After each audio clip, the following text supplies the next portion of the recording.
Right now, I'm being publicly humiliated by the woman across from me. She thinks my job as a food delivery driver is unworthy of her, and that I can't afford the villa and designer bag she wants. No sooner had I finished speaking than the door to the private room was suddenly pushed open. 3 children rushed in, grabbed my legs, and called me dad in unison. They shoved a bank card into my hand, saying it was my allowance with $1 million in it, and I could spend it however I wanted. I was completely stunned. The woman I was on a blind date with, who had just been calling me a poor wretch, instantly changed her expression, immediately moved closer, deliberately lowered her neckline, and smiled ingratiatingly, saying it didn't matter if I had children, she could help take care of them. I almost burst out laughing. Where did that disgusted look go? Just then, the sound of an engine came from the doorway. A Ferrari worth millions pulled up, and a woman with a cool, aloof aura walked in. The 3 little ones, upon seeing her, immediately pointed excitedly and shouted, "Mommy's here." The woman walked up to me, casually handing me a DNA report, her tone as calm as if she were discussing a business deal. For years ago, in a hotel, she slept with me. These 3 children are all mine. Then she pushed an agreement in front of me. The conditions were simple. Become the child's father, and your salary will increase tenfold. She could help me find someone, but I couldn't interfere in her life. But I hadn't even read the agreement. My gaze was fixed on the familiar mole behind her ear. At that moment, my mind went completely blank. The person I'd been searching for over 20 years was actually her. Chapter 1. On my 26th birthday, I was riding a beat-up electric scooter on the road. I had just finished delivering my last takeout order when fate ruthlessly crushed me. The woman I thought was dead was about to reappear with an even greater truth. I was riding my beat-up electric scooter home from work in Jiangning City at dusk when my phone suddenly rang. It was Grandpa Qin Yisheng, who had raised me. He cornered me with just one sentence. He scolded me for being single at 26 and forced me to go on a blind date that night.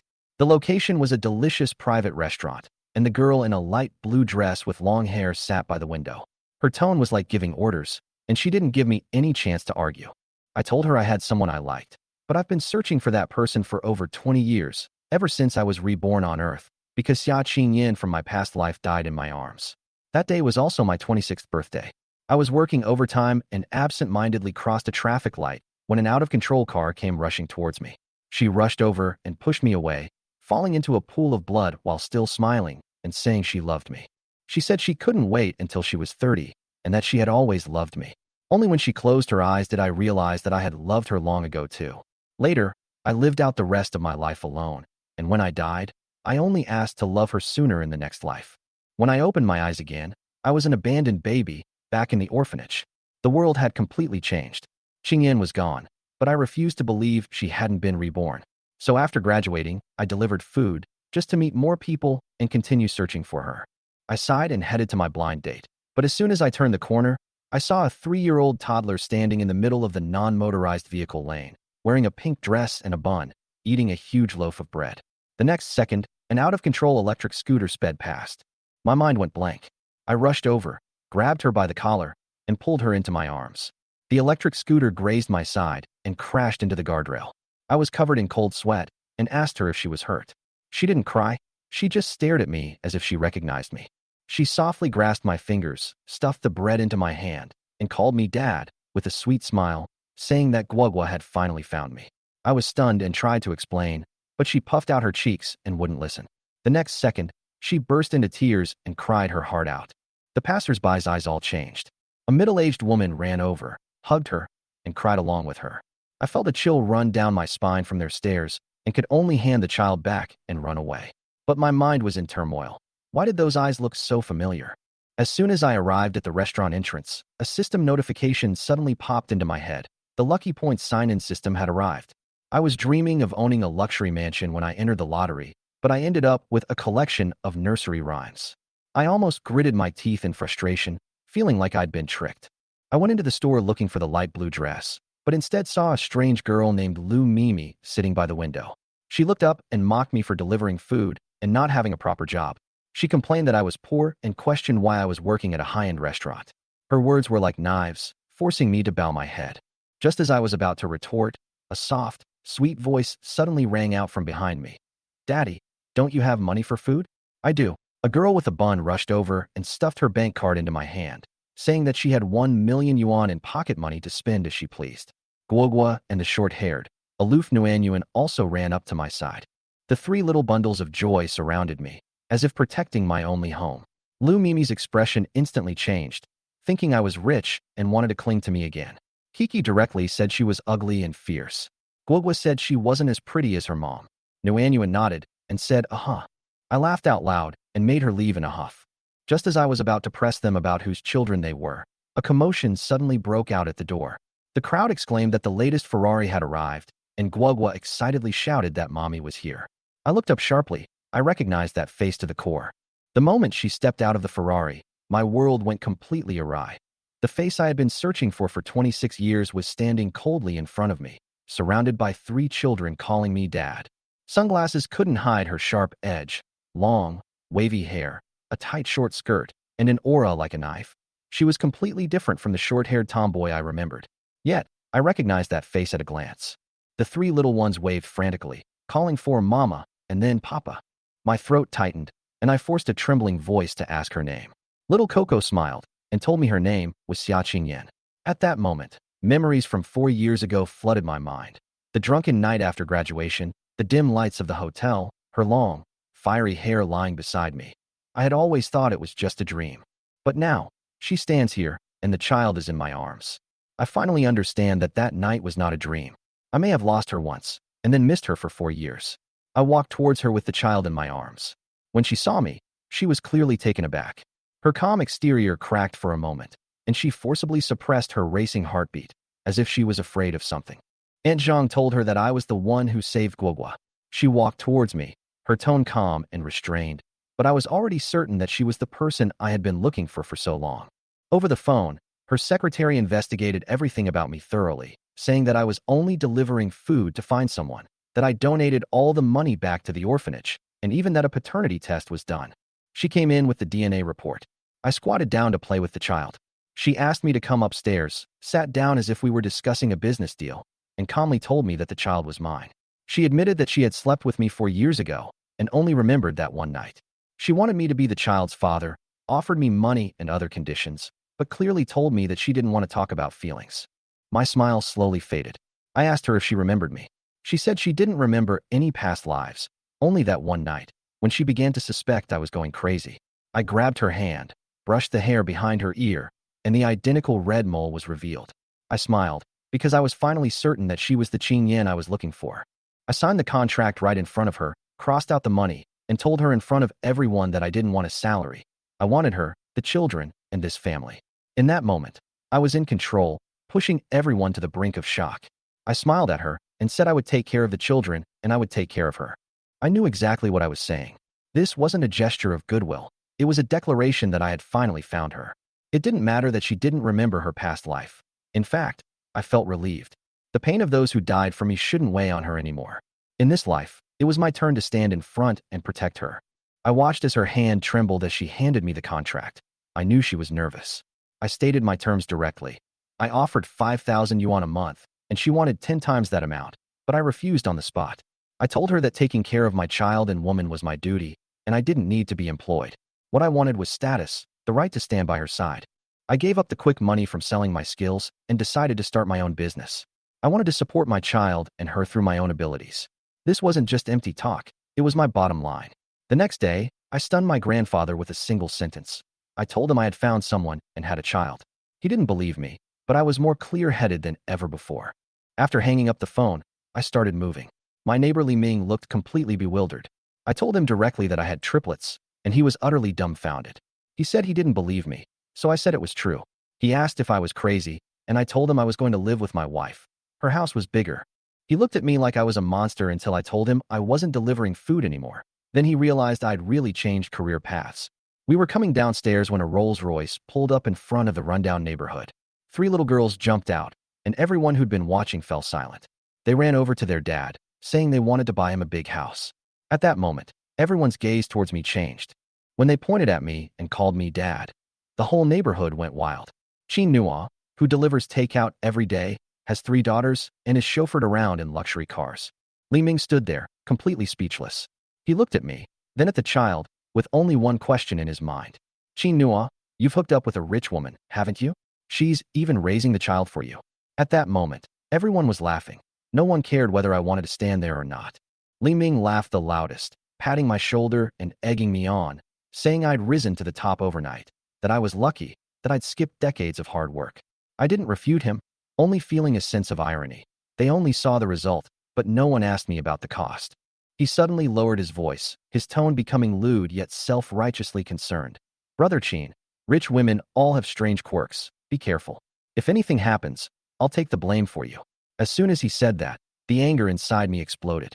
I kicked her, my voice icy cold. Shut up. She's my wife, not your joke. The laughter froze instantly.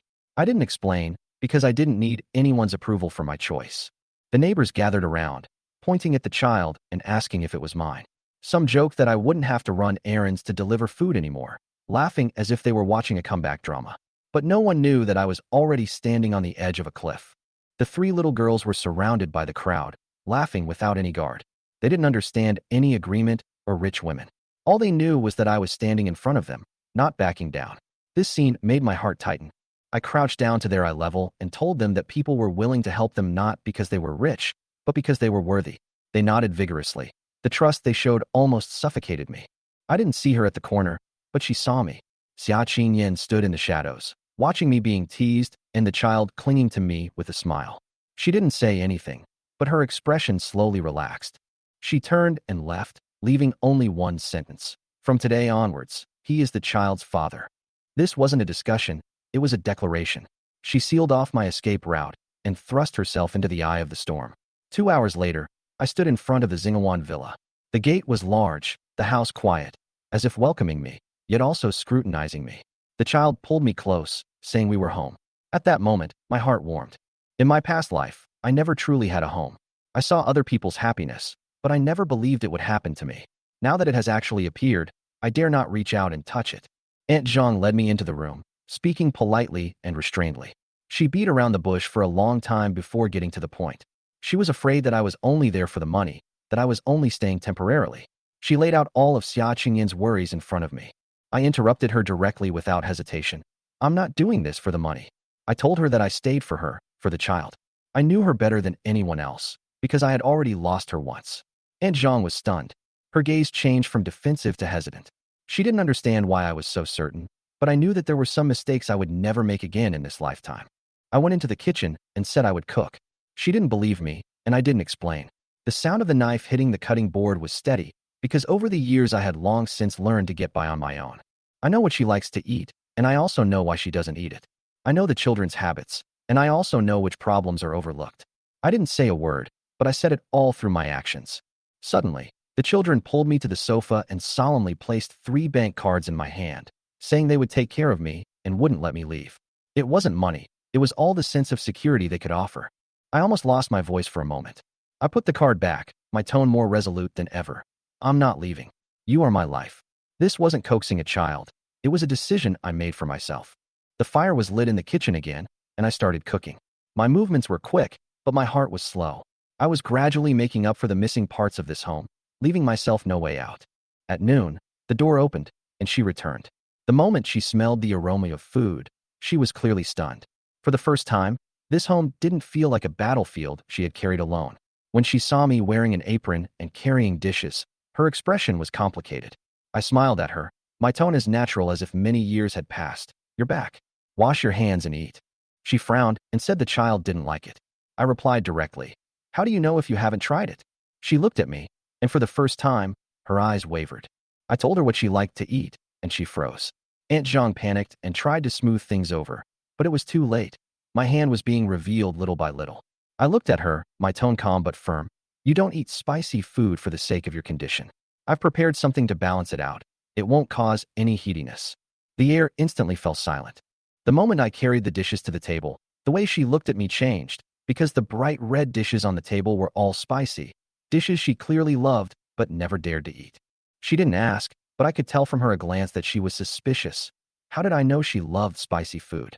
How did I know she had been refraining from eating it for the sake of her image? This feeling of being seen through made her instinctively wary. She didn't say anything in the end, and just sat down. But when her gaze swept across the entire table, she froze, because I had forcibly divided this meal into 2 worlds. On her side were spicy chicken, chopped chili fish head, and spicy blood curd, all her personal favorites, while on the child's side were light dishes like steamed egg custard, shrimp, and soup, each dish avoiding anything too spicy. In the middle were nutritious soups and vegetables, like a safety line separating her restraint from the child's health. I knew exactly who should eat what. The three little ones immediately started chattering and pointing at the dishes, explaining that the spicy ones were for their mother and that they couldn't eat them. They even earnestly relayed what I said, as if they were testifying for me. At that moment, I saw her expression completely lose control, because she realized that she didn't even know her child's eating habits as well as I did, especially since Nguyen was actually staring at the food. She almost blurted out the question, confirming that Nguyen actually wanted to eat. I knew that if we didn't take this step, Nguyen would forever remain trapped in fear. I sat down and announced that dinner was served, forcing her to accept the fact in the most natural way. It wasn't that the child couldn't eat, it was that no one dared to let her try. Guo was the first to serve the braised pork, but I immediately interrupted her and told her to eat the vegetables. At that moment, I knew very well that I had to stand in the position of father. She was reluctant, but I was firm. She frowned, but I didn't back down, because some habits must be changed now, otherwise no one can change them later. When she discovered that the vegetables were actually delicious, the praise wasn't for the vegetables, but for me, and I knew that my authority had been established. Nguyen hesitated to move. She was afraid. She remembered the pain of diarrhea and the compromises everyone made for her afterward. This fear was harder to deal with than being picky about food. Her mother wanted to make formula, but I stopped her immediately. If I backed down any further, Nguyen would be haunted by this trauma for the rest of her life. I knelt down and asked her why, without forcing or yelling, only giving her a choice. The moment the answer came out of Keek's mouth, I completely understood where the problem lay. In front of everyone, I assured them, not as an order, but as a promise, that this time it wouldn't hurt. I told Nguyen with the utmost certainty that it wouldn't hurt this time. She looked at me for a long time, her gaze not like that of someone looking at an adult, but more like someone gambling with their fate. Then she took her first bite. When her eyes lit up, I knew this wasn't about eating. It was about her regaining faith in the world. She ate one bite after another, expressionless, yet so earnest it made my heart clench, while her mother watched, practically dumbfounded. She finally tasted the food and realized that a man could cook to such an extent. Her shock didn't surprise me at all. She asked if I had investigated her, and I smiled and told her that because it was her, I knew. This wasn't flirting, it was the truth.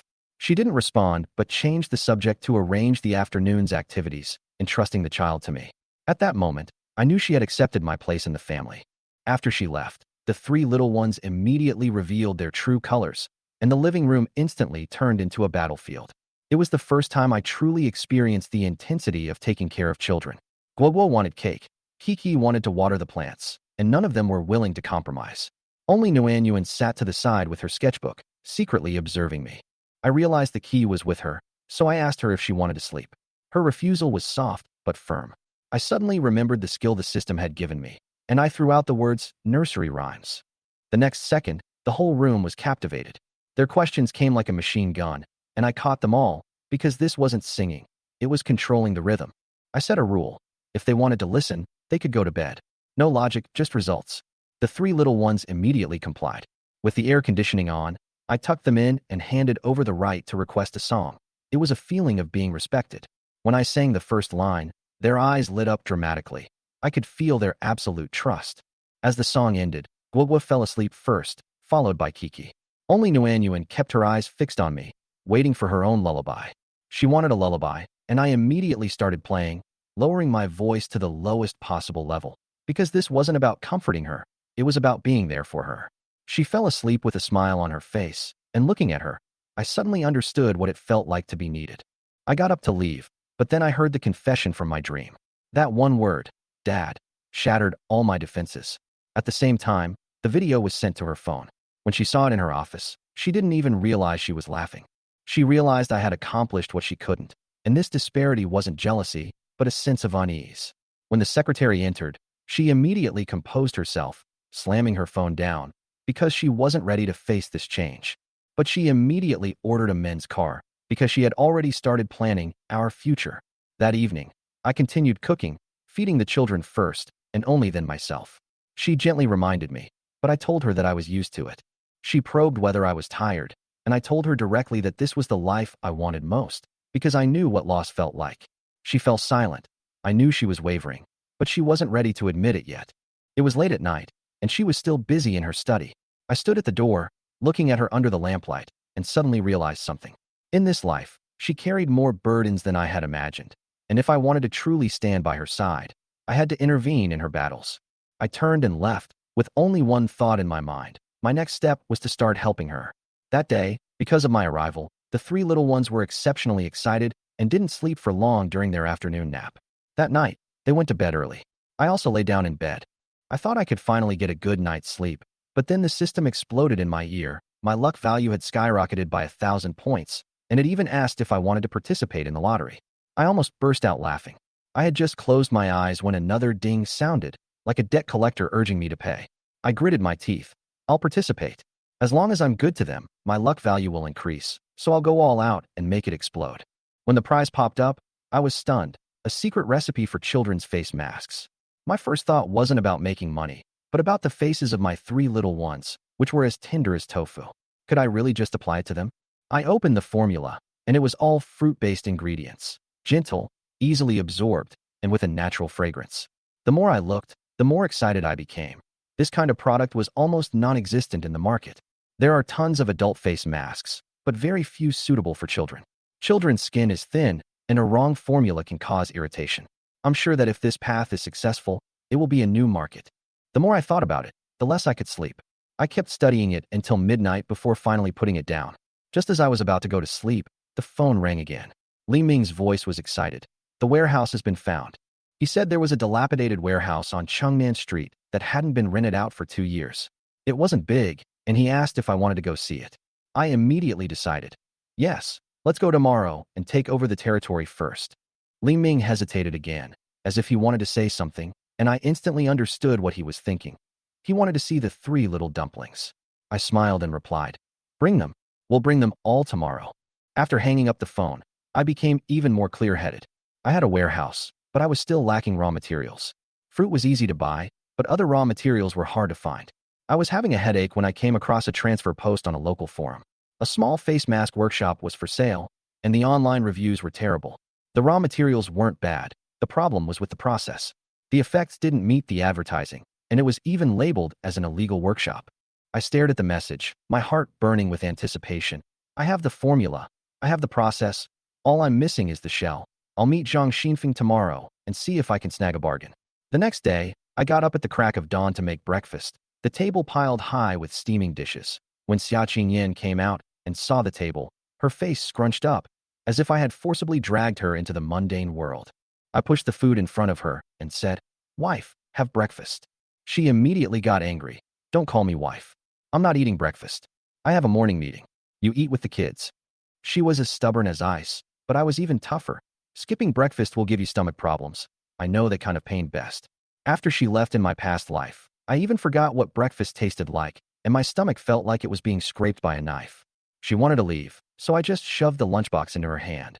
"Make do with this since I don't have an insulated box. I'll go buy a new one today." She stood at the door, stunned, as if someone had forcibly pressed the pause button. She whispered that she had already transferred 10,000 yuan to me, asking me to take good care of the three little ones, but I couldn't stop laughing. She frowned and asked me what I was laughing at, and I replied, "It's like I'm being kept by you." She coldly retorted, "You take care of the kids, and I'll take care of you. Is that not okay?" She turned to leave, and I chased after her to the door, calling out to her in a steady voice, "Don't work so hard. I'll take care of you." Her back stiffened noticeably, as if a soft spot had been touched. She didn't turn around, only shook her head slightly, but I saw her grip on the doorknob tighten. After she left, I changed the three little ones' clothes and prepared to go out.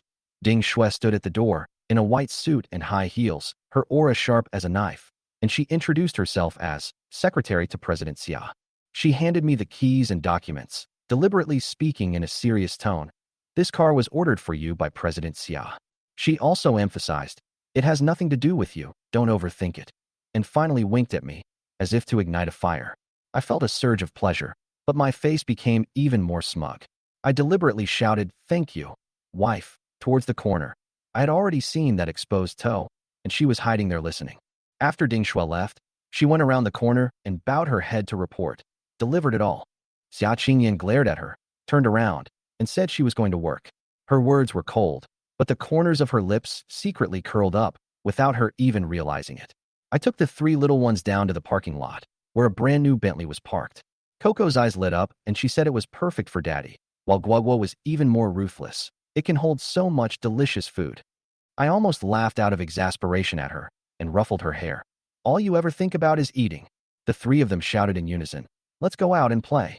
I started the engine and headed straight for Changnan Street, my heart pounding like a turbocharger. Li Ming arrived early, with an old man with gray hair standing next to him. The old man kept looking at the sun, worried that I would change my mind and not rent the warehouse, his words full of anxiety, as if he was afraid that he would run out of medicine at any moment.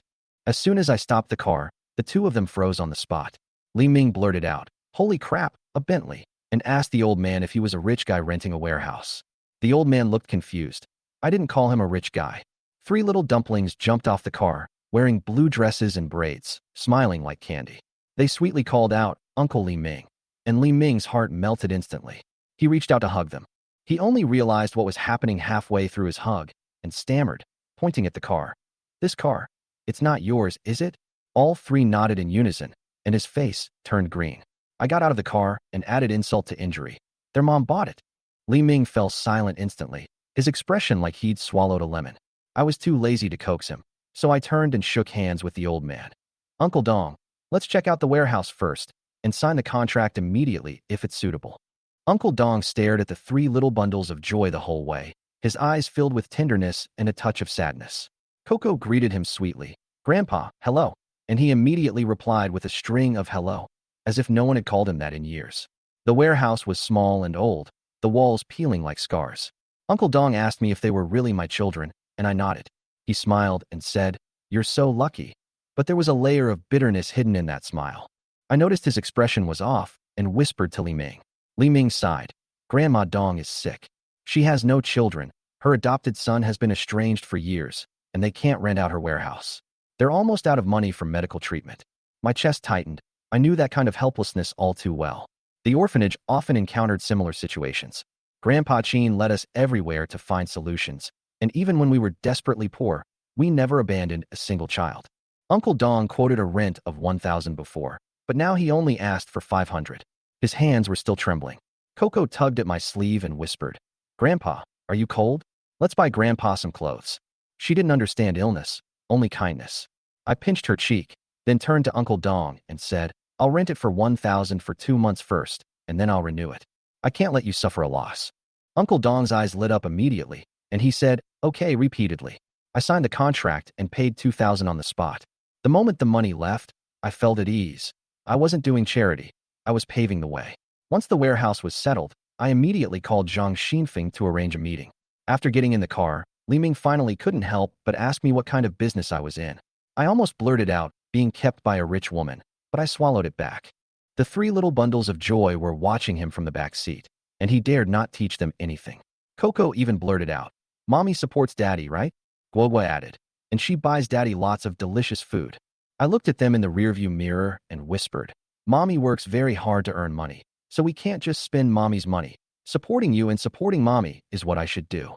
They didn't quite understand, but they were frighteningly serious. Coco said she wanted to help me make money. Guogua said she wanted it too, and Nuanyuan nodded while holding her sketchbook, muttering, "Nuanyuan wants some too." Li Ming was so jealous he broke down, shouting, "So jealous." 3 times in a row. I laughed and replied, "Because my wife is good." And he was speechless again, anxiously asking me what I was trying to do. I explained everything about the children's face masks, the raw materials, and the transfer of the small workshop in one go. Li Ming's eyes lit up at first, but then he hesitated. "Will it work?" I retorted directly. "How will you know if you don't try?" I knew even better that the formula and skills provided by the system couldn't be rubbish. The real challenge lay in execution, in speed, and in building an unshakable reputation before others could react. My 3 little bundles of joy raised their tiny fists to cheer me on. "Daddy can do it." I gripped the steering wheel, unable to suppress a smile. They believed in me, so I had to win. But I also knew that once this path was taken, it would threaten other people's livelihoods. Anyone could shift the blame for the illegal workshops, and public opinion could tear people apart. I had to prepare in advance. The city outside the car window receded, but my mind raced. The warehouse was just the beginning. The small workshop was just a shell. The real battlefield lay in the pressure behind Tianyin Group. 10 minutes later, I had just parked the car in front of the mask workshop when Zhang Xinfeng doused me with a bucket of cold water. If you dare to make shoddy masks, I'd rather smash them all than sell them to you. He stood at the intersection like a wall, his arms thicker than my thighs, his eyes like he was interrogating a criminal. I immediately reached out my hand. Qin Nuo, come buy raw materials and build a brand. Zhang Xinfeng stared at me, his tone even harsher. What do you, a delivery kid, have to build a brand with? This industry is murky. If the raw materials are dirty, you'll ruin your reputation and even your children will be harmed. I nodded, feeling even more respect for him. I have the technology and the secret recipe. What I lack is good raw materials. It's such a waste to throw this batch away. Give me a chance to prove myself. He didn't believe me, his brows furrowed in disapproval. I made the decision immediately. I'll lend you my workroom for half an hour. I'll make a batch and you can inspect it yourself. If you don't like it, I'll leave right now. Before entering the workshop, I squatted down and told my 3 little ones, Daddy's going in for a bit. Listen to Uncle Li Ming. Nobody is allowed to run around, understand? The 3 little ones nodded in unison, their sweet, childlike voices like soft knives. Daddy, keep going. We'll be waiting for you. Zhang Xinfeng, watching from the side, felt his Adam's apple bob. I went in and started playing. Zhang Xinfeng stood guard at the door, pretending to be serious. But 3 minutes later, his clothes were tugged, and Guagua, holding a lollipop, whispered sweetly, Uncle, let's play together. Zhang Xinfeng tried to maintain his boss-like demeanor, but when the little hand tugged at him again, his defenses crumbled. Guagua smiled even sweeter. Here's some candy. Promise to sell it to Daddy, okay? This struck him right through the heart. Kiki also rushed over and hugged his clothes, tears still in her eyes. Zhang Xinfeng hurriedly squatted down. Okay, Uncle promises. I almost burst out laughing the moment I came out. Zhang Xinfeng had a pink handkerchief tied around his eyes and was playing hide-and-seek with the 3 little ones around him. The burly, dark-skinned man looked like he was under a spell. Li Ming immediately added insult to injury. Boss Zhang just agreed to sell the raw materials, so you're making these face masks for nothing. My face darkened, and I immediately called the 3 kids over, my tone very firm. I said directly, I know you want to help your dad, but using cuteness to get business is wrong. It will prevent Uncle Zhang from seeing the quality of the product, which is tantamount to forcing him to agree. The 3 little ones were stunned, but then nodded obediently. I told them to go apologize. Zhang Xinfeng, on the other hand, was shocked. He had seen too many people who would do anything for money, but he had never seen me conduct business with kids like this. I handed him the mud mask. Inspect the goods first, then we'll talk about money. Zhang Xinfeng's expression changed after just one sniff. He touched his skin with his finger, and his eyes widened immediately. This feels so clean. I laid out my cards, high-quality ingredients with fruity fragrance, and my technique is specifically designed for children. He gritted his teeth, suppressing his excitement, and said that targeting children would make it difficult to sell. I told him I had a solution. After the deal was finalized, I paid 10,000 yuan to take a portion of the raw materials, and then bought 5,000 bottles to take back to the warehouse to start refining. By 6 p.m., I had turned all the raw materials into mud masks, piling them up like a small mountain. At the same time, Xia Qingyan stopped in her tracks while listening to a report at Tianyin Group. Qin Nuo rented a warehouse, bought raw materials, and made face masks today, and even said he would support you. Her face was cold, but her heart was in turmoil. When she got home, she dragged me into the study to question me. I only uttered 2 words, face mask.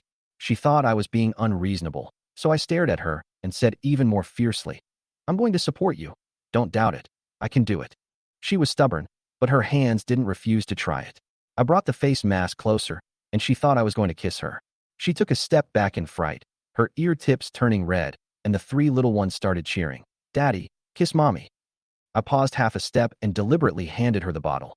Apply a face mask. She breathed a sigh of relief, then became so angry she wanted to bite someone. She turned around to remove her makeup, and when she came out with her bare face, I was stunned, as if I had been hit hard in a past life. 15 minutes later, she washed off the face mask, and her face in the mirror looked like it had just been reborn. The redness was gone, and it felt incredibly soft to the touch. She stared at me, her voice trembling for the first time. Did you really do this? I watched her the whole time. How is it? Does it work well? I deliberately stood very close, so close that her breathing became erratic. Little did she know, at that moment I only wanted to confirm one thing, whether she would still lose control because of me. The instant she said, I'm fine, I knew she was lying. She dared not admit it. Her skin glowed in my presence. but her pounding heart had already betrayed her. I pulled her straight into the bathroom, grabbed the back of her head, and she froze. Her breathing became erratic, and her ears turned bright red. She thought I was about to cross the line. "Don't move," I whispered in her ear. Her body visibly trembled, and reason and panic were tug-of-war in her eyes. She tried to push me away, but then she heard me whisper, "Let me see the effect." She froze instantly, a full beat slower than usual. I stared at her face, so close I couldn't get any closer. It was moist, smooth, and flawless, but she turned her face away, not daring to look at me, as if she were running away. I wouldn't let her go, my fingertips lightly touching her face. She tensed up, her breath almost stopping, but I pretended to be nonchalant. Finally, she couldn't hold back any longer, her voice trembling. "Are you sure?" She didn't even realize that she was waiting for me to let go. If I didn't loosen my grip, she would completely give herself away. I took a step back and regained my composure. "The effect is good. Take it to cell tomorrow." She turned and left as if she had been released, her steps unusually fast. I stared at her back, and the corners of my mouth couldn't help but turn up. I deliberately added, "Qingyan, why are your ears red?" She stumbled, pretending not to hear, and ran away even faster. At that moment, I almost laughed out loud. She was exactly the same as in her past life. When nervous, her ears were always the first thing to betray her. The next second, the three little ones started wailing outside at the same time, their cries like bombs, shattering the ambiguity on the spot. "Daddy's starving. The food's getting cold. Can you and mommy kiss later, okay?" I completely broke down, laughing as I rushed out. My emotions switched instantly. This was my current battlefield. Dinner was a nutritious meal I prepared myself, and the three little ones were exceptionally well behaved. Even Guagua, who loves to steal meat, was behaving herself. She stood at the study door calling my name, hesitated for a few seconds, and then said, "If we can't sell them, we need help." I interrupted her directly. "No need, trust me." She was taken aback, clearly not expecting me to be so certain. I followed up with, "Are you concerned about me?" She denied it on the spot, turned around and closed the door, her movements so quick they seemed guilty. The moment the door closed, I heard the three little ones start to jeer. She remained silent behind the door. I knew she had heard them. That evening, I checked in, and my luck points doubled. I immediately entered the lottery, and the system gave me a skill that sounded absurd but was extremely useful: washing children's feet. Seeing the three little ones backing away, I instantly realized this was going to be tough. I threatened them with no nursery rhymes and no food, and after 3 moves, they all surrendered. They said the water was too hot, so I took off my shoes and went into the water, showing them with my actions that I was there. The moment those 3 little feet finally landed on mine, my heart skipped a beat, especially the brief hesitation Nguyen felt. I touched her, and after a moment's hesitation, she placed her foot on mine. At that moment, she smiled. The system's abilities made me instinctively apply massage techniques, and the 3 children laughed uncontrollably, filling the room with laughter. She stood at the door for a long time, not disturbing her, then turned back to work. But at that moment, her back seemed to relax. The next morning, I handed her breakfast. She took the lunchbox and said thank you. I smiled and moved closer to her. "No need for thanks. Why not just call me husband?" Xiao Qingyan panicked. I'm going to work now." She practically fled. I could tell she was flustered, but I smiled calmly. I looked down at my 3 little bundles of joy and said directly, "Come on, let's go make some money with Daddy." Their eyes lit up, and they ran off faster than anyone else, completely unaware of the commotion we were about to cause. I chose to set up my stall at the kindergarten entrance because I wasn't looking for passersby. I was targeting specific individuals. I wanted every parent to remember me at first glance. I had no storefront, no reputation, and only brought 100 bottles. The moment I laid them out, I knew in my heart that today it would either be a huge success or a complete failure. The 3 little ones surrounded me, asking what I was doing. I set the tone with one sentence: be a model for Daddy. They clapped excitedly, completely unaware of what outsiders would think. As more onlookers gathered, praising the triplets' cuteness, the next second, doubts rained down. Several women with children rushed over, their faces full of vigilance. Applying a face mask to such a young child? Are you crazy? Their tone was harsh, as if they were interrogating a criminal, and some even reached out to take the child away. The atmosphere suddenly became tense. Before I could even speak, Guagua exclaimed, her voice soft and bright, saying that the mask felt very comfortable and smelled nice. That shout immediately disrupted the flow of the moment. Everyone froze. I took the opportunity to make her turn around, revealing a pink face mask covering her little face. She was incredibly cute. The children instantly went wild, yelling for pink face masks. The parents' expressions began to soften, a battle between reason and desire raging on their faces. Some people were still stubborn, saying that children shouldn't use it. I stood up and laid it out on the table, saying that it's specially formulated for children, non-irritating, and absorbs quickly. I didn't explain the principles, only the results. The redness and spider veins from high altitudes disappeared after using it. I said that I'm a father too, and I wouldn't harm my own child. They hesitated, so I immediately handed them samples. The moment the bottle was opened, the fragrance was already half the battle won, not at all pungent. She tried it on the back of her hand, and as soon as the coolness hit her, she wiped it off a few minutes later. Her skin tone was visibly different, and she was completely stunned. Really? Her voice changed. I nodded and said there were no additives, and it was safe for both children and adults. This completely broke down her defenses. She asked about the price, and I casually quoted 100. There was a moment of silence, and then she immediately asked for 2 bottles. I asked if I could let her daughter try it, and she nodded faster than anyone else. The moment the pink color was applied to her face, the child instantly became the center of attention. The moment it was washed off, her skin was so moisturized it was glowing, and all the children around went crazy, calling out "Mom," one after another. Those who had initially criticized me started placing orders one after another. Without uttering a word, I directly instructed Nguyen and Kiki to collect the money. One person displayed the WeChat QR code, the other displayed the Alipay QR code, and Guowa acted as the model. The division of labor was so clear that it didn't seem like a temporary stall.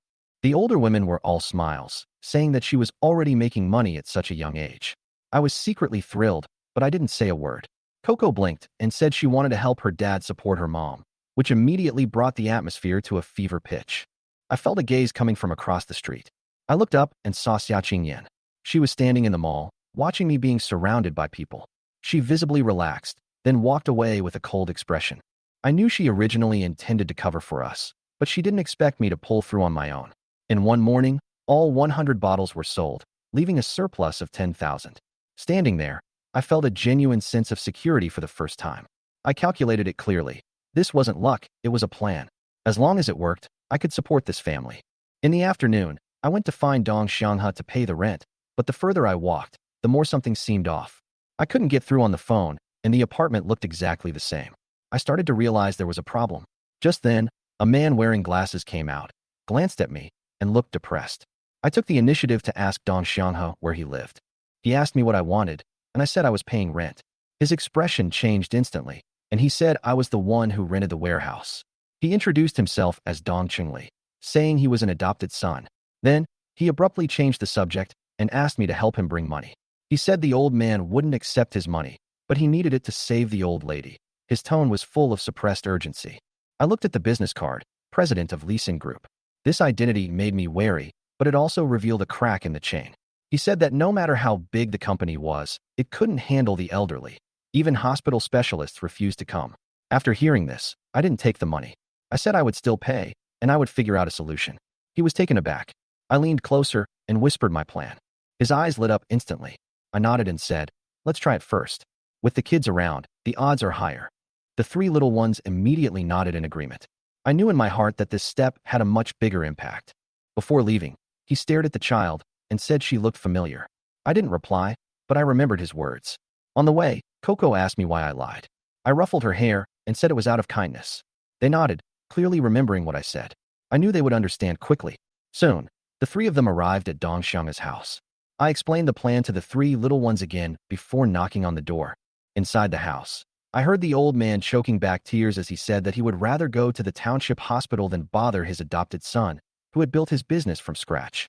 He would rather pay a few hundred yuan of my rent for a hospital stay than burden his biological son, who had run away from home 10 years ago.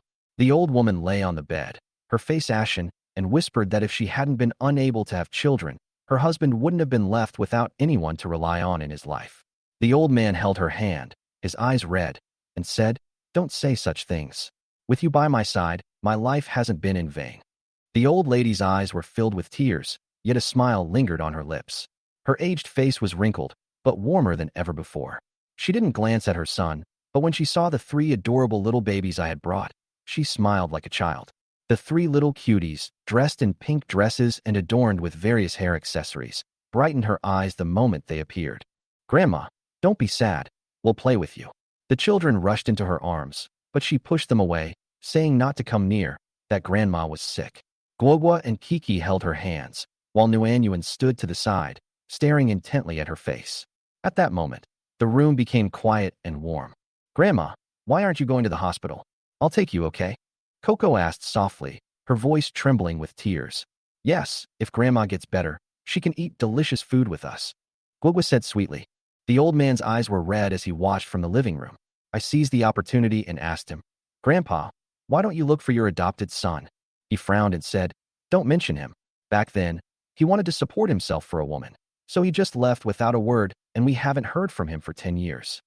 We came back a few times later, but we're getting old and afraid of becoming a burden to him and being looked down upon by others, so we simply stopped bothering him. He's a big boss now, and it's not easy for him to make it in the business world. At our age, we shouldn't be a burden to him. My anger flared. Was this the self-made son he was talking about? I said, I made some money yesterday, so I'm paying 6 months' rent. The old man's eyes lit up immediately, and he turned around and shouted into the house. Old woman, we have money now? We'll take you to the hospital tomorrow.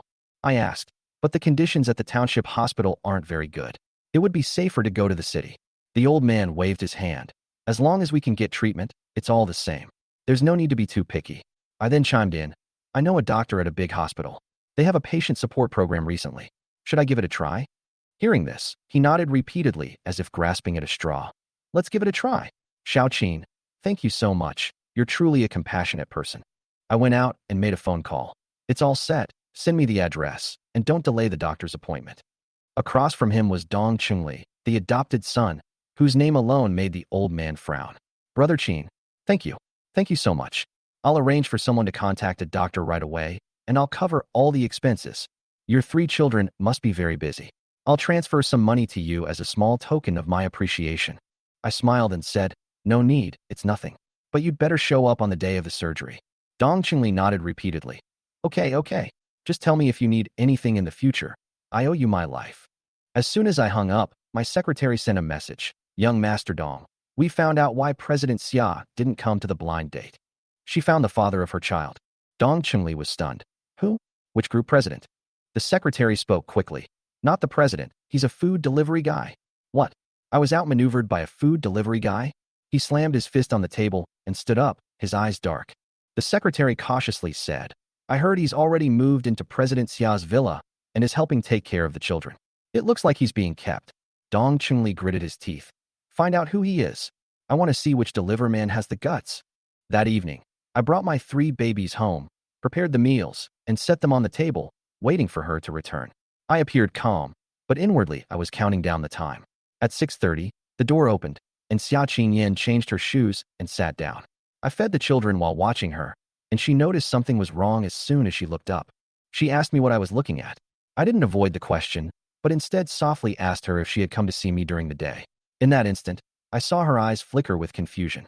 She immediately denied it, saying she was just passing by to buy something. Her speech quickened, and her fingers unconsciously tightened. I didn't call her out on it. I just smiled. My laughter made her even more flustered, and her words became increasingly incoherent. I knew she wasn't forgetting. She was just covering it up. Just as she was trying to smooth things over, Guo suddenly looked up and innocently exclaimed that she had been to the event that day, and even said in front of everyone that we had sold a lot of face masks. Coco and Nuanyuan immediately nodded in agreement, one saying she wanted to be a model, the other a cashier. The truth was laid bare by the children. I didn't press the issue, but she was already standing in front of the truth. For the first time, she realized that her choices during the day had been seen by the children. She had intended to offer some praise, but Coco suddenly said she was tired, saying that although it was fun, it was really tiring. Her voice was serious, without a trace of coquetry. Those words were like a needle piercing her heart. She was stunned. The child then asked her if she was usually this tired from work. When Guogua and Nuanyuan said they wouldn't cause any more trouble, I saw her eyes redden. It was the first time her children had understood her. I handed her a tissue without saying anything comforting. She held the tissue but didn't use it. She just touched her children's messy hair. She said she wasn't tired and let the children eat, but I knew that at that moment she had begun to re-examine the rhythm of her life. The children took turns serving her food, and her bowl quickly filled up. She ate slowly. This was the first time she had truly relaxed that day.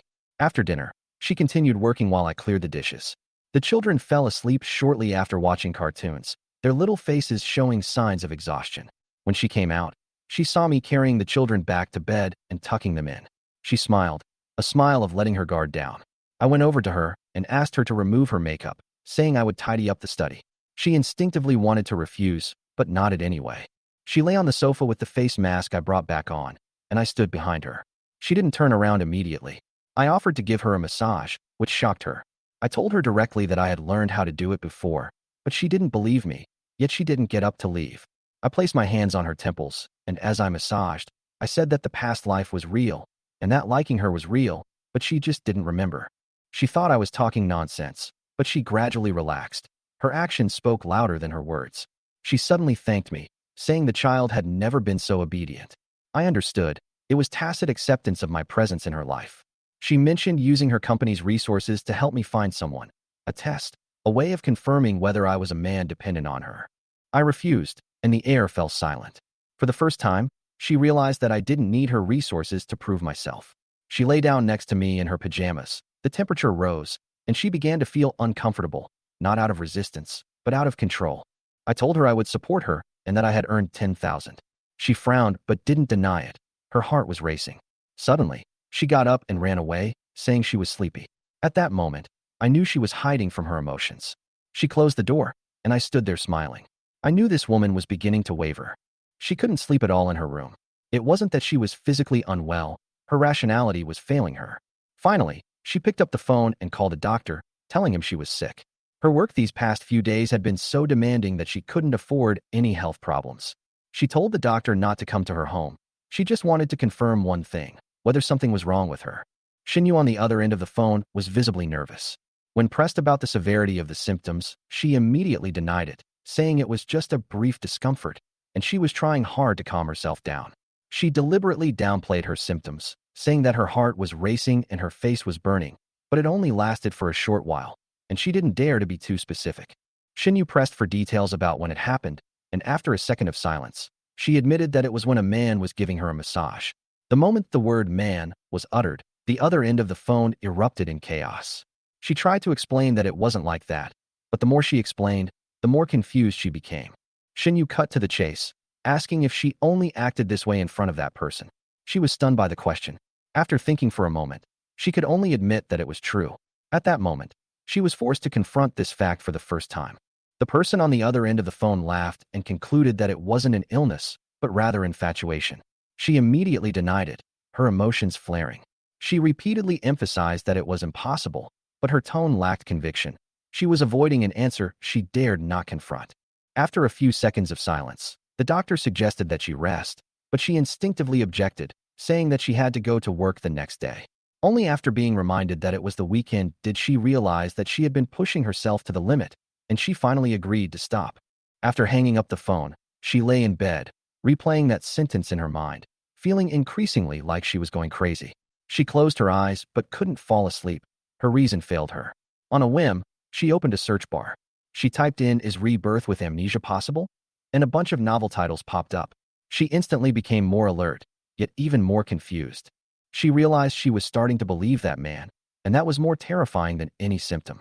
She tossed and turned in bed until late into the night before finally falling asleep. While I was already in bed, the system's voice ringing out in my head right on time. Luck points doubled, lottery complete, new skill acquired. I didn't think much of it, only remembering one thing. Opportunity was approaching. The next day, she looked in the mirror and found herself looking great. At that moment, the first person she thought of wasn't the doctor, but me. I was preparing breakfast in the kitchen when she stopped me, saying that not going to work that day wasn't a spur-of-the-moment decision, but rather her way of testing the waters. She suggested taking the kids shopping, and I readily agreed. She didn't realize that this was the first time she had actively chosen family. As I left, the children surrounded me, and she walked behind. Watching this scene, I felt a sense of loss for the first time. I turned around and called to her, but before she could react, the children had pulled her back into the group, and she felt needed again. Guowa directly offered me her hand, and she immediately pulled it back and ran away. I was certain she was suppressing her emotions. The children laughed at her shyness, and she walked faster and faster. I knew she was afraid of losing control. When we got to the garage, she wanted to drive her own car. I stopped her and offered her the passenger seat, but she immediately refused. I posed the question to the children, and they immediately took sides, leaving her cornered by her emotions. She finally got on the bus, her face stiff. I didn't say anything, but I confirmed one thing. She could no longer stay out of it. The children cheered and set off. She smiled weakly, but she didn't run away anymore. This was a change. Meanwhile, in the other office, someone stared wide-eyed at my photo. After hanging up the phone, Dong Chunli sat upright in his chair. The moment he opened his email, his expression froze, and he blurted out a harsh statement. Holy crap, isn't that Brother Chin? He stared intently at the screen, and the faces of the three little dumplings from yesterday instantly overlapped with Xia Qingyan's figure in his mind. The familiarity was no longer blurry, but became a glaring truth. No wonder they looked familiar. Dong Qingli's throat tightened and his heart sank. Those were clearly Qingyan's children, and the person holding them was me. The more he looked, the more uneasy he felt. His mind raced, and one outrageous guess after another popped into his head, causing him to lose control of his emotions. Qingyan actually entrusted her child to me, and she trusted me to that extent? This wasn't a level of trust that could be explained by money.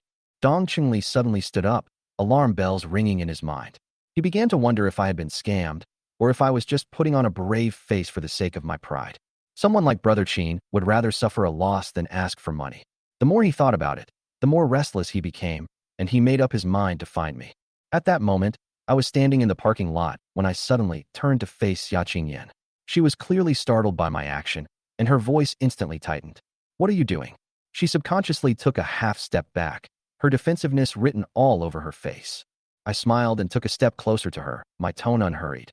Guess what I'm going to do? The moment I finished speaking, the three little bundles of joy in the back seat erupted in excitement, clapping their hands loudly and clearly. Yay, Daddy is going to kiss Mommy. That's how it's always like that on TV. Daddy, kiss her already. Xia Qingyan froze on the spot, her face visibly flustered. Her breathing became noticeably faster, and even her eyes began to dart away. I approached her step by step, and she could almost hear my breathing. At that moment, she truly panicked. She frantically unbuckled her seatbelt, clearly prepared to jump out of the car at the last second. The instant she finished her action, I opened the car door on her side, my tone returning to calm. I'll open the door for you. She stood there, stunned, as if her whole body had been paused. It took her a few seconds to realize that she had been tricked. You. She gritted her teeth, but couldn't find any reason to retaliate. The three little dumplings were instantly disappointed and sighed in unison. Daddy, why didn't you kiss Mommy again? Yes, it's happened several times. I smiled and ruffled their hair, saying in a relaxed tone, Next time, we'll kiss again next time. These two words pierced Xia Qingyan's ears like needles. She paused, but immediately quickened her pace as if denying it. There will be no next time, she repeated to herself, but dared not turn back. The children, not understanding these intricacies, immediately changed their target. How about Daddy kisses baby? My heart softened, but I still made sure to explain the rules clearly first, my tone unusually serious. No kissing on the lips, remember, you are girls. From now on, no other man can touch you except me. Xia Qingyan's back stiffened noticeably. She had heard those words clearly. The three little dumplings nodded blankly, and I lowered my head and said, Come on. Coco and Guagua rushed off quickly, but when it was Nuanyuan's turn, she hesitated for a long time. Just as Xia Qingyan was about to speak up to stop me, Nuanyuan cautiously approached and gently touched my face. The movement was so light it was almost weightless, yet it gave me a huge shock. Nuanyuan immediately blushed and dodged away, as if she had done something remarkable. I looked up at Xia Qingyan, whose face was full of shock, clearly not expecting Nuanyuan to take the initiative. I casually remarked, What? You want one too? You're dreaming. She turned and left, her voice urgent and fast. But I saw that her ears were already incredibly red. Not long after, she received a phone call, her tone quickly turning cold. I know about the cocktail party next Monday. I'll bring my male companion, don't worry. When I heard the words cocktail party, a thought flashed through my mind. Need a male companion? She paused for a moment, then revealed the fact that she had been going alone all these years. I didn't give her any time to hesitate and said directly, I'll go with you. She froze, her eyes filled with worry. Do you know what you'll be facing? I know, I said crisply, which is why I can't leave you alone. She stared at me for a few seconds and finally nodded. At that moment, I knew she had accepted that I was standing by her side. Later, she handed the child to me, saying she had some things to take care of, and told me to put it on her tab and buy whatever I wanted. I smiled and replied, Okay, honey. Her steps faltered, but she didn't turn around. At the other end of the mall, I was having a great time playing with my child when a familiar voice suddenly rang out. Brother Chin. Dong Chunli walked quickly to me, his expression complicated and nervous, and asked in a low voice, "Are you really short of money?" My heart tightened, and I looked him straight in the eye. "Brother Dong, what do you mean?" He gritted his teeth and spoke extremely carefully. "I didn't mean anything by it. It's just, if you need it, I can help." The more I listened, the more uneasy I felt. My internal alarm bells went off immediately. I stared at Dong Chunli and asked in a restrained tone, "Brother Dong, do you have some misunderstanding about me?" He paused for a moment, then blurted everything out in a fast-paced and urgent voice. "What misunderstanding could I possibly have? I had my secretary investigate you. I'm sorry, it wasn't intentional. I was investigating the man staying at President Xia's villa." As soon as he said that, my heart sank. He continued, saying something even more outrageous than I had imagined. "When I found out that the man was you, I was completely stunned." He looked me up and down, his tone full of confusion. "I know you used to deliver food and grew up in an orphanage. Orphanages are really tough and need constant subsidies. But you're living with President Xia now, and you're taking care of the child." He stopped there, not continuing, but the meaning was written all over his face. A question mark immediately popped into my head. Isn't this a roundabout way of implying that I'm being kept by a sugar daddy? Instead of offering an explanation, I stared at him and asked, "Why are you investigating President Xia?" Dong Chunli visibly choked for a moment, then smiled wryly and said, "This is even more embarrassing to talk about. Back then, someone tried to set me up with President Xia on a blind date. She didn't come that day. Later, my secretary told me that President Xia was keeping a young man as a mistress. I couldn't stand that at the time." He suddenly realized his mistake halfway through his sentence and quickly tried to salvage the situation. "I wasn't talking about you, Brother Chin. I meant." He eventually gave up trying to explain, so he just said, "Fine, I'll be frank. If you need money, I'll give it to you." He patted his chest, his tone sincere and urgent. "I'll take as much as you want. You've helped me, so you're my brother from now on. I'm an orphan too. I have no brothers or sisters. You understand what I mean, right?" Just as I was about to explain, a chilling voice suddenly came from behind me. "Young Master Dong, what are you doing?" My heart skipped a beat. The moment I turned around, Xia Qingyan was already standing in front of me. Without even glancing at me, she simply shielded me behind her. Her tone was restrained yet sharp. "It was my fault for not going on that blind date. I was planning to find an opportunity to apologize to you. But you can't come here and harass my boyfriend." The moment the word boyfriend landed, the air froze. I knew she had misunderstood. My instinct was to pull her back, but I changed my mind at that moment. "It feels really good to be protected." Dong Chunli was completely stunned, as if struck by lightning. "You your boyfriend?" Xia Qingyan nodded, her attitude straightforward. "So, does young Master Dong have anything else?" Dong Chunli was completely flustered and blurted out, "Didn't you say you weren't planning to get married? How come you're finding a stepfather for your child so soon?" As soon as she finished speaking, Xia Qingyan's patience ran out completely. She took a deep breath and uttered each word clearly. "He is the biological father of my child." Dong Chunli was completely stunned on the spot. He stared at me stiffly, his eyes filled with a sense of utter disbelief. The plot was completely beyond his comprehension. Before he could react, the three little bundles of joy rushed over and grabbed my arms from either side. "Dad, is Uncle Dong going to bully you?" Guagua and Kiki immediately spread their little arms to block me, their little faces extremely serious. "Don't you dare bully our dad." At that moment, the children's eyes held no smiles, only wariness. Dong Chunli stood there, his expression shifting from shock to bewilderment, and then to questioning the meaning of life. He called out cautiously, "Brother Qin?" Xia Qingyan immediately turned her head, her tone wary. "Brother Qin?" I bent down, picked up Coco, stepped out from among the children, and stood beside Xia Qingyan. I spoke calmly, but explained all the relationships at once. "Let me introduce you. This is Qingyan, my wife. These three are my daughters, Nuanyuan, Guagua, and Kiki. It's not what you think. I wasn't kept by a sugar daddy. I just got my wife and kids back." After saying that, I looked at Xia Qingyan again and softened my tone. "He's my buddy, and he didn't do anything to me just now, so don't worry." Then I lowered my voice, making sure only she could hear. "Were you just defending me, my girlfriend? Or perhaps my future wife? The mother of my children?" She rolled her eyes at me and turned away, ignoring me. Dong Chunli was now completely bewildered. He covered his forehead and waved his hand, saying, Wait, let me catch my breath."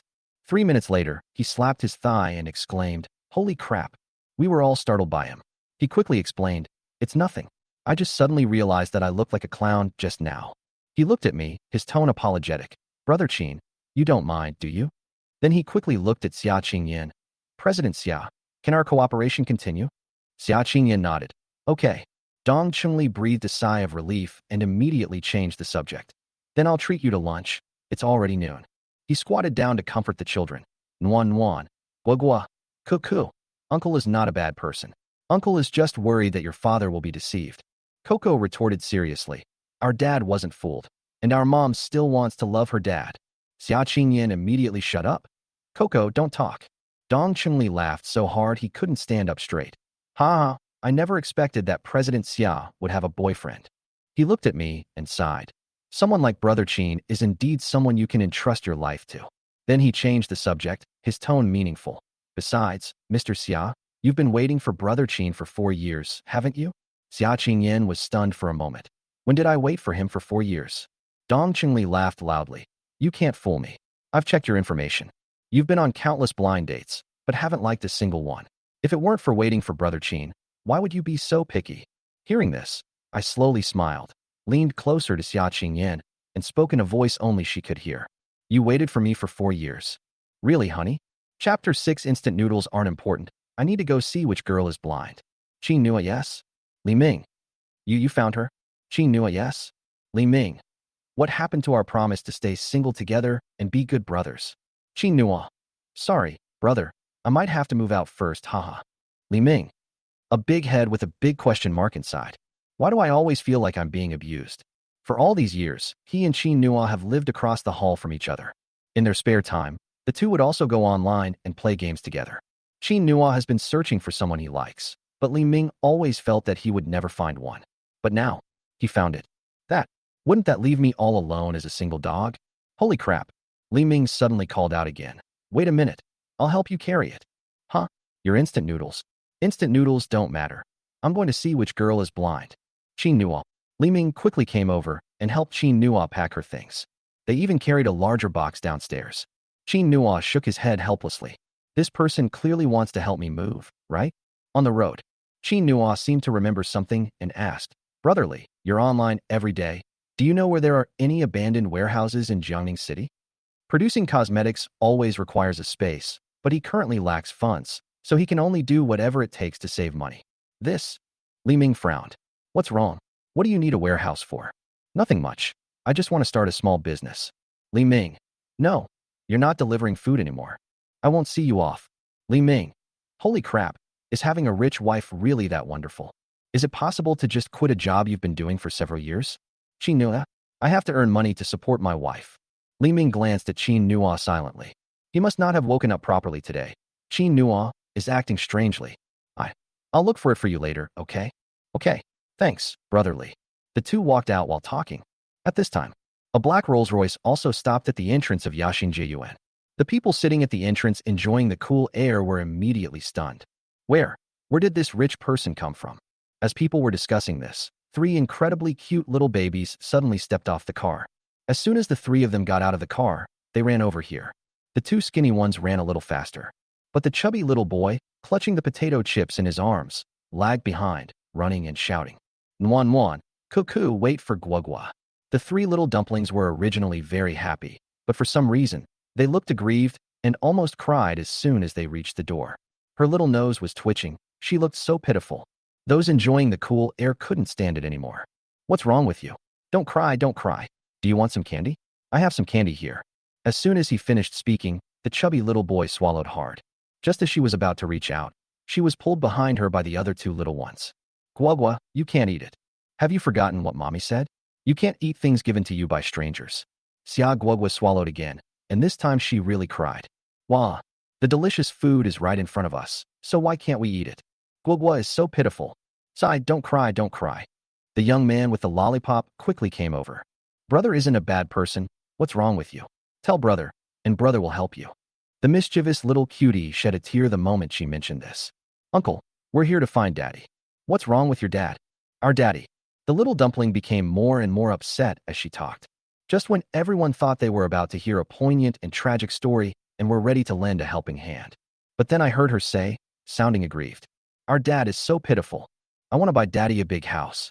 After she finished speaking, she glanced disdainfully at the pile of garbage by the door. Everyone, Because Yashin Jiyuan has no property management, a large amount of garbage is piled up at the entrance and no one is cleaning it up.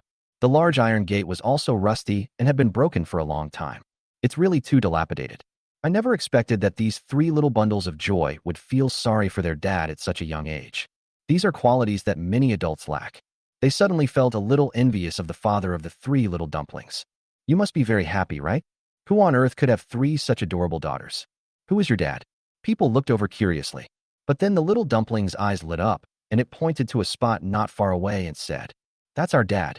After shouting, they ran inside with their short legs, wiping away their tears in a panic. Humph. Daddy can't see them crying. Otherwise, Daddy will be sad. Everyone looked over curiously.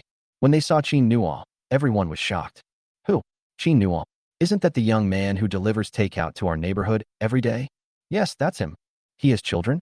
3. It seems so. If I'm not mistaken, the child is also very wealthy. Holy crap, is Qin Nuo being kept by a sugar daddy? At this moment, Li Ming, who was holding his suitcase, was also dumbfounded. He stood there, staring at the three little bundles of joy, his face filled with disbelief. Wait, this is your child? Qin Nuo, yes. Li Ming swallowed hard.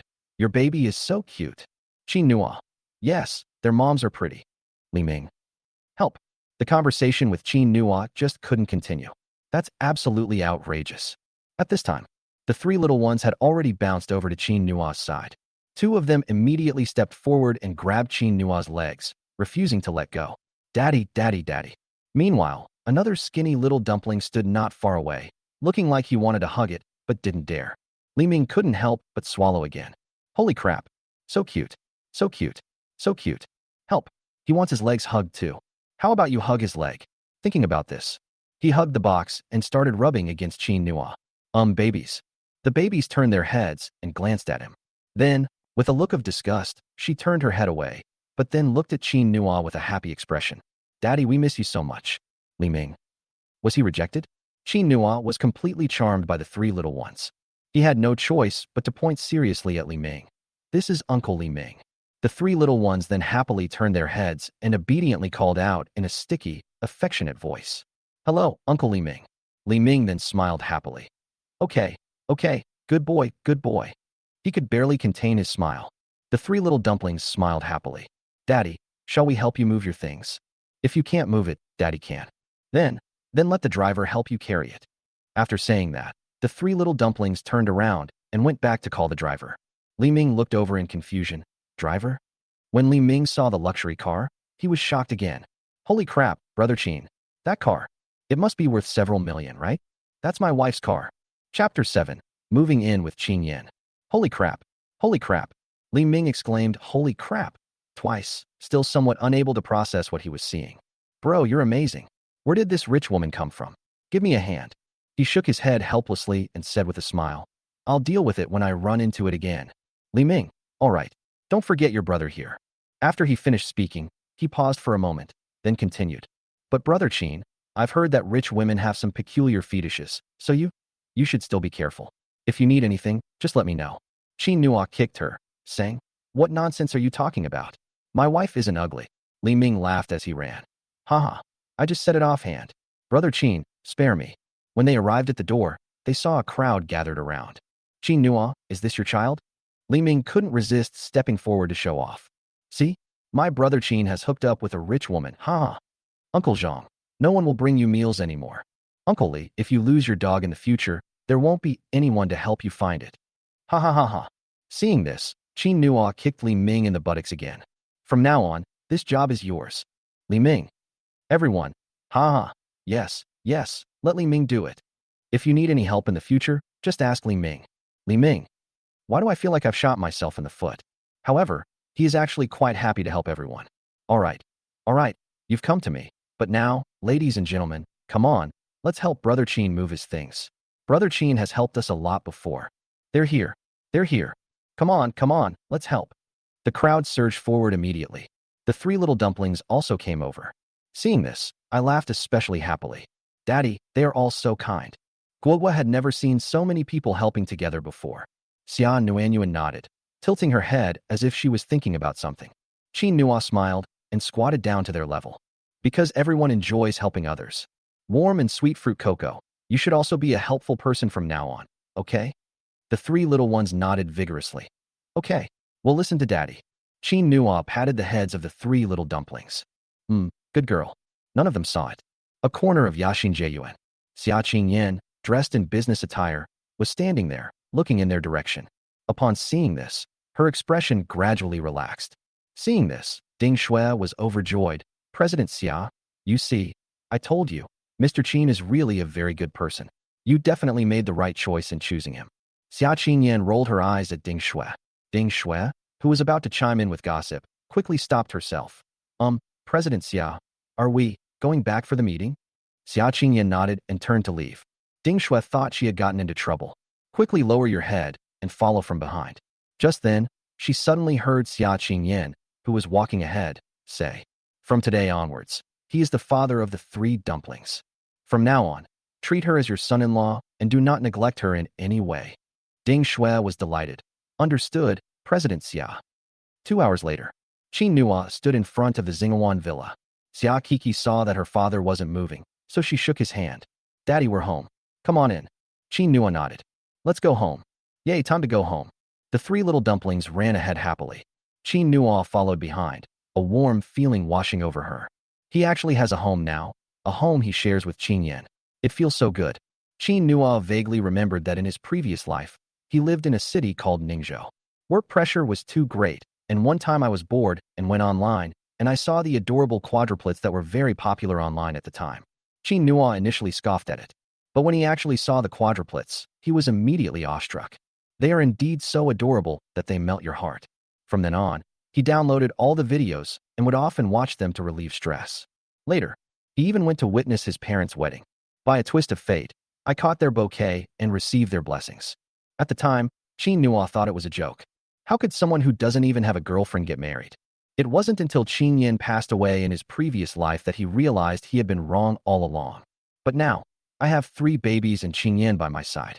He suddenly felt incredibly happy. After entering the room, Aunt Zhang walked over happily. Brother Qin, you finally arrived.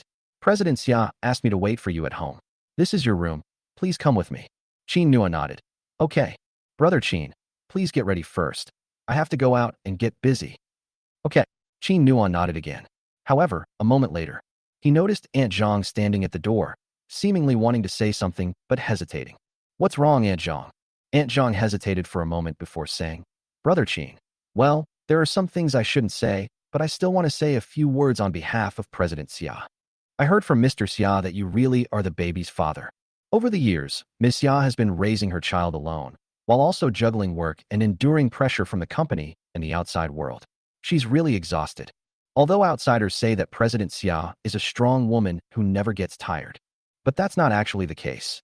So, if you reach some kind of agreement with President Xia for money, I hope you. Aunt Zhang was interrupted by Qin Nua before she could finish speaking. I'm not, don't worry. I just want to live a good life with Qin Yan and the babies. As for Qin Yan, I know what kind of person she is better than anyone else. You might not believe it, but no one knows Qin Yan better than me. So don't worry, I know what to do. Aunt Zhang asked doubtfully, do you know her? Qin Nua. Yes, I know very well. Aunt Zhang nodded when she saw that Qin Nua didn't seem to be lying.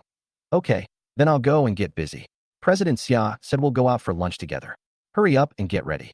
You can ask me if you have any questions. Qin Nua was slightly taken aback. How about I cook? You can cook. I know a little. Previous life, when Qin Yan was still alive, she would bring him food every day. Qin Nua also developed this habit. Later, she left. When Qin Nua was bored, she would practice cooking. He also unexpectedly received a cookbook.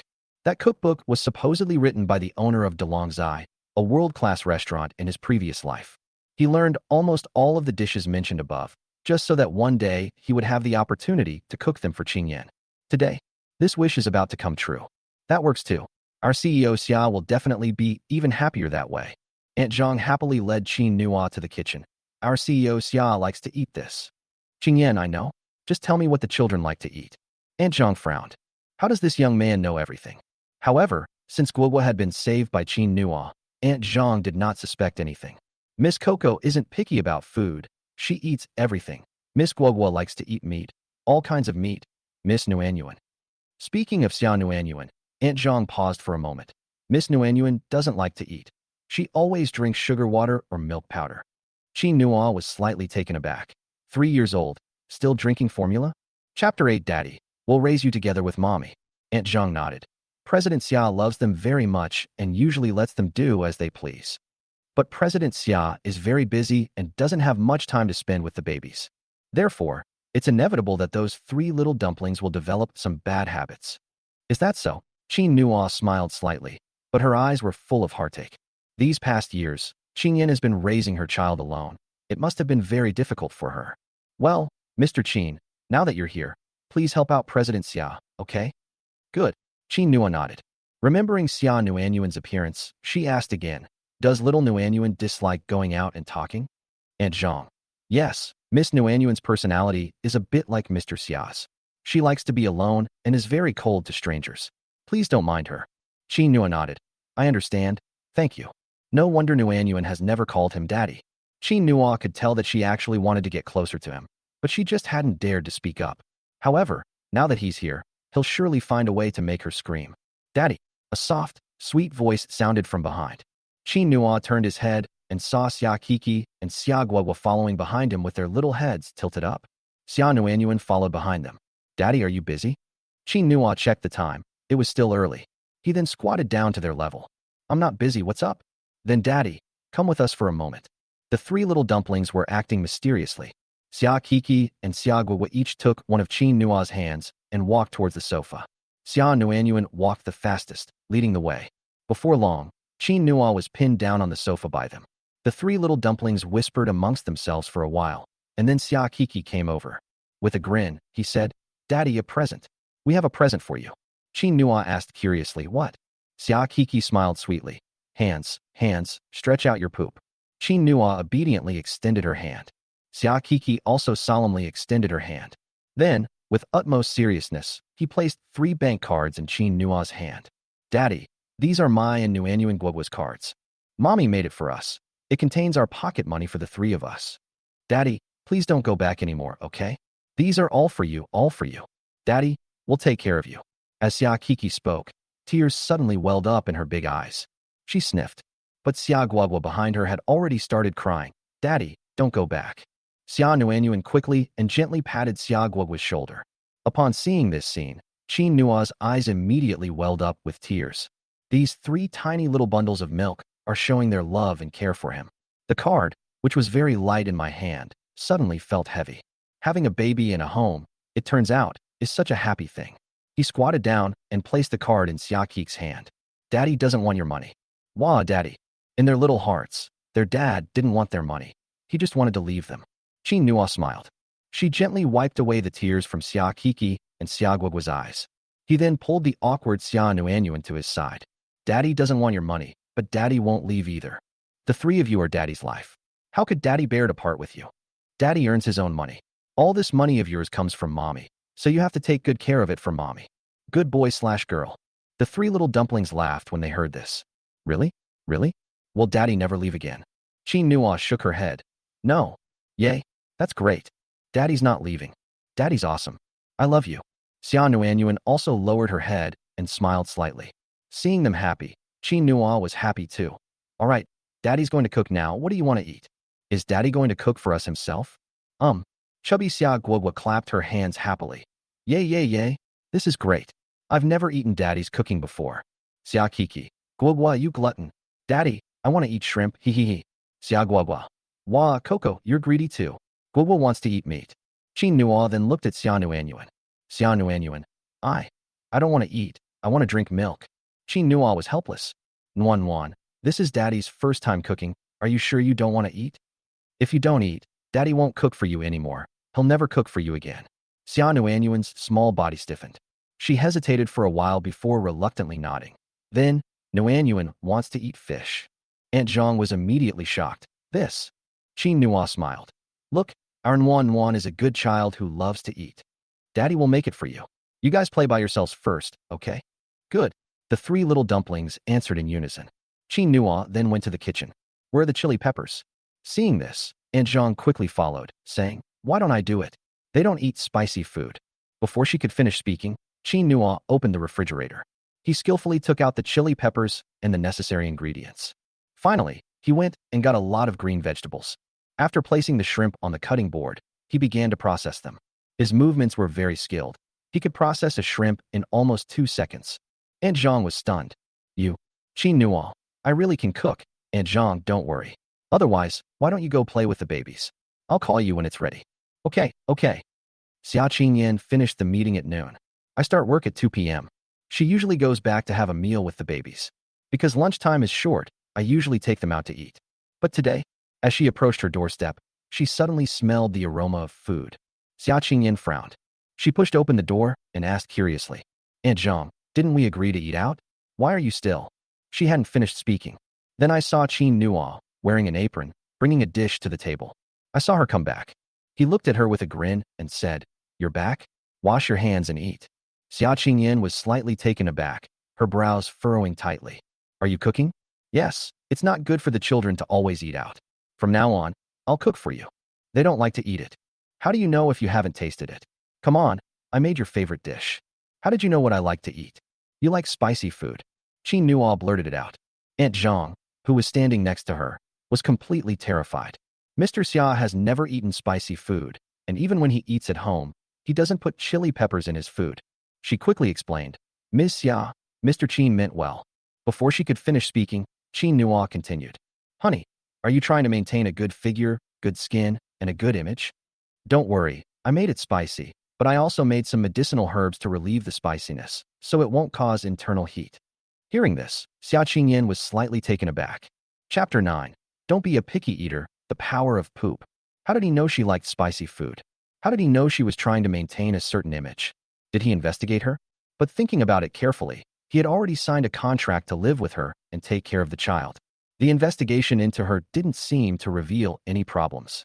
Then, she didn't ask any further questions and went straight to the dining table to sit down. She was stunned when she saw the food on the table. The villa's dining table is very large, and it has now been divided into 2 areas. Her side, spicy diced chicken, chopped chili fish head, and spicy blood curd. These are all dishes she loves to eat, but never eats. On the other side, steamed egg custard, steamed prawns, fishball soup, and braised pork. The middle position. There were stir-fried green vegetables, stir-fried loofah with eggs, and a clay pot of lotus root and pork rib soup, with red dates, goji berries, and honeysuckle floating in the soup. This meal is much more abundant than eating out. The babies sat on the other side, smiling as they watched her. Mommy, the spicy stuff over there is yours. Daddy said we can't eat spicy food. Daddy said the pork rib soup can help reduce internal heat, so he told Mommy to drink some after she finished eating. These vegetables are ours. They look so delicious. The 3 of them each held a small plate, their eyes filled with longing. Even Xia Nuanyuan, who doesn't eat much, was drooling. Xia Qingyan was completely stunned. How could this be? Nuanyuan, you want to eat? Xia Nuanyuan nodded vigorously. Mommy, I want to try it. After taking off her apron, Qin Nuo sat down as well. Qingyan, sit down quickly. The food will get cold. Xia Qingyan then sat down. All right, let's eat. Xia Guoguo was the first to pick up her chopsticks. She had her eye on that plate of braised pork for a while, and now she couldn't wait to stuff it into her mouth. Xia Nuanyuan looked at the dishes and didn't know where to start. Only Xia Kiki ate with extra joy, little by little. She nodded as she ate. Wow, this is delicious. Daddy, this dish is so delicious. This meat is so delicious. It's the best Coco has ever eaten. Qin Nuo laughed, but when he saw Xia Guoguo and Xia Nuanyuan, he frowned. Guoguo, you can't eat meat all the time, you know. You should eat some steamed egg custard and vegetables, as well as pastries and staple foods. You can't miss out on any kind of nutrition. Look at you. You're almost a little fatso now. After saying that, Qin Nuo picked up a piece of green vegetable and handed it to Xia Guoguo. Xia Guoguo's little brows furrowed tightly. Daddy. Qin Nuo. Xia Guoguo, can I not eat? Qin Nuo, no. Xia Guoguo had no choice but to reluctantly put the food into her mouth. The next moment, her eyes lit up. Daddy, it's really delicious. Daddy is so great. Qin Nuo finally looked at Xia Nuanyuan. Xia Nuanyuan was conflicted, unsure of how to proceed. Seeing this, Xia Qingyan couldn't help but say, Nuanyuan should drink formula instead. I'll go make it. Xia Nuanyuan has rarely eaten since she was a child. She knew it was wrong, but she just couldn't bear to see her cry. I always soften my heart. Qin Nuo quickly stopped her. Don't go. If you don't want Wan to stay so thin and small, then don't go. Xia Qingyan hesitated. Qin Nuo asked softly again. Nuan, why don't you like to eat? Xia Nuanyuan shook her head and didn't say anything. Xia Kiki, who had just swallowed a mouthful of rice, said, when we went to eat earlier, Nuanyuan had diarrhea? Well, Xia Qingyan was taken aback. That is true, but didn't you get better after taking the medicine that time? Xia Kiki. But Nuanyuan said the food isn't good and she won't eat it anymore. Qin Nua sighed helplessly and looked at Xia Nuanyuan. Nuan, come on, try the cakes Daddy made. They're different from the ones outside. They're sure to be delicious. They definitely won't give you diarrhea, Daddy promises. Xia Nuanyuan looked at Qin Nua for a while and noticed that her father was smiling at her the whole time. It's warm and makes me very happy. It seemed she had never felt this way before. She was going all out. Xia Nuanyuan nodded vigorously, picked up her chopsticks, and took a bite of food. The next moment, her eyes lit up too. She chewed the food quickly and then swallowed it. With a blank expression, he picked up another bite of food and began to eat earnestly. Xia Qingyan was stunned when she saw this. This is the first time Xia Nuanyuan has ever eaten seriously in her life. Then, she also picked up her chopsticks and tasted it. Xia Qingyan was slightly taken aback when she took a bite of the dish. You did all of this? She simply couldn't believe that a man could cook such delicious food. Qin Nua, is it delicious? Xia Qingyan nodded. Qin Nua, I knew you liked to eat that. Xia Qingyan, how do you know everything? Qin Nua, because it's you. I know everything you like. Xia Qingyan remained silent. Qin Nua laughed again. Have you discovered the good qualities of your future husband? Xia Qingyan, stop being silly and eat quickly. I have a meeting this afternoon, so I'm leaving these kids in your care. After they finish eating, make sure they take a nap.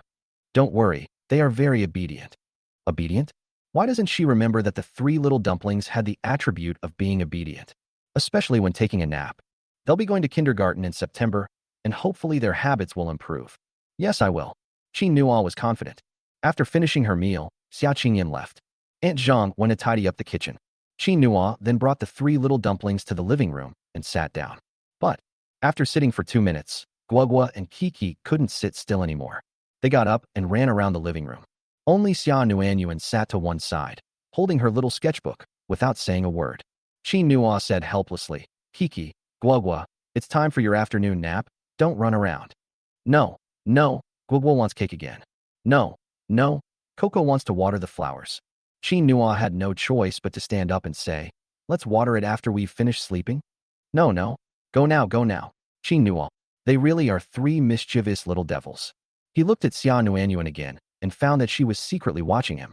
Realizing he was looking over, she quickly turned her head away and pretended to be looking at the sketchbook very seriously. Qin Nua decided to start with her. Nuan, are you going to sleep? Xia Nuanyuan shook her head. I want to read books. Qin Nua, what should we do? Chapter 10. Mr. Xia, you actually smiled. While Qin Nua was struggling with this decision, she suddenly remembered the skill given to her by the system. He smiled. Warm fruit cocoa. Would you like to hear a nursery rhyme? As soon as he said that, the three little dumplings immediately turned their heads in surprise. Nursery rhymes? Are they like the little rabbit? Be good nursery rhymes. Then, how about counting ducks? There's nothing like a mother's love in the world. Yes, you can hear whatever you want. I want to hear it. Xia Guogua and Xia Kiki immediately ran over, rested their chins on their hands, and sat on Qin Nua's lap, waiting for Qin Nua to sing. Xia Nuanyuan also moved to Qin Nua's side and put away the small sketchbook. Upon seeing this, Qin Nua's heart warmed and turned into tenderness. Want to hear Daddy sing? The three little dumplings nodded vigorously. Qin Nua, then you have to lie obediently in bed. Eek why? Qin Nua, because Daddy wants to sing a lullaby. If you don't lie in bed, Daddy won't be singing a lullaby. Let's go, Guogua. Warm, let's go. The three little dumplings immediately jumped back to the ground. She skipped and hopped back to her room. Then he quickly jumped onto the bed and covered himself with the blanket. He stared wide-eyed at Qin Nua. It's still very hot in Jiangning in the summer, so the air conditioner is on inside. Qin Nua covered them with the blankets before asking, which one should we listen to first? Listen to the little bunny being good, Daddy. Okay, listen up, coming. Qin Nua recalled for a moment, and the melody of Little Rabbit, Be Good, entered her mind. He slowly began to speak. Little bunny, open the door. Hurry up and open it. I need to get in. Qin Nua's voice was very soft. With a soft, magnetic quality, it seemed to possess a magical power, entering the ears of the three little dumplings. Aunt Zhang, who had finished tidying up, saw this scene as she went outside. She was initially curious, but as she listened, he suddenly burst out laughing. She took out her phone, recorded a short video, and sent it to Xia Qingyan. At this time, Qin Nua has already started singing the second song. Xia Guoguo had already closed her eyes. Xia Kiki was also sleepy. Only Xia Nuanyuan was still watching him. Coco and Guoguo both requested songs, but she didn't. After finishing the song, Qin Nua looked at Xia Nuanyuan and asked, what would Nuanyuan like to hear? Xia Nuanyuan looked at her two sleeping younger sisters. She whispered, a lullaby. Good. Qin Nua cleared her throat and began to sing. Sleep well, my dear baby. Mommy's hands are gently rocking you. As Xia Nuanyuan listened, she closed her eyes. She seemed to fall asleep very quickly. She smiled slightly. Qin Nua smiled too. He reached out and smoothed the hair that was stuck to Nuanyuan's forehead, then gently patted her. Once I was sure she was asleep too. He got up and tiptoed away, preparing to leave. At this time, he heard a murmur in his sleep again. Daddy, I love you so much. Qin Nua paused, turned around, and saw Xia Kiki turn over and hug Xia Guoguo next to her. Qin Nua felt a warmth in her heart. Daddy loves you all too. Tianyan Group. Xia Qingyan, who was working in the office, suddenly received a video call from Aunt Zhang. She clicked on it out of curiosity. Then I saw Qin Nua with her back to the door, singing. Qin Nua's voice was very soft when speaking through the phone. The babies are fast asleep, yet you can see them very clearly. Xia Qingyan herself didn't know it, but as she looked at it, the corners of her lips curved up. Turned out to be, Daddy is so charming. She recalled that during her breaks, she would often coax the babies to take a nap. However, it never succeeded even once. In the end, he exhausted himself. In Xia Qingyan's eyes, feeding the baby and putting the child to sleep is harder than managing a company. But Qin Nua actually managed to do it all. Xia Qingyan suddenly realized that she had made the right decision. Finished watching the video, she saw another message from Aunt Zhang. President Xia, this young man is really good. You should cherish him. Xia Qingyan was about to reply. The office door was suddenly pushed open. Mr. Xia, there's some information here that I need your help with. Ding Shui hadn't finished speaking. Suddenly, there was a snap sound. Xia Qingyan placed her phone face down on the table. Ding Shui was taken aback. President Xia, what's wrong? Nothing's wrong, let me see it. Ding Shui handed over the document with suspicion, then stood aside, not daring to speak. Mr. Xia seems a bit off today. After signing, Xia Qingyan handed the document to Ding Shui. All done. Okay, sure. As Ding Shui walked to the door with the documents in her hand, she couldn't help but turn back and ask, Mr. Xia, were you laughing just now?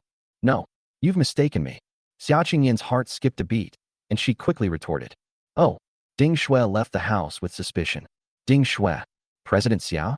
Go order me a car, a men's model.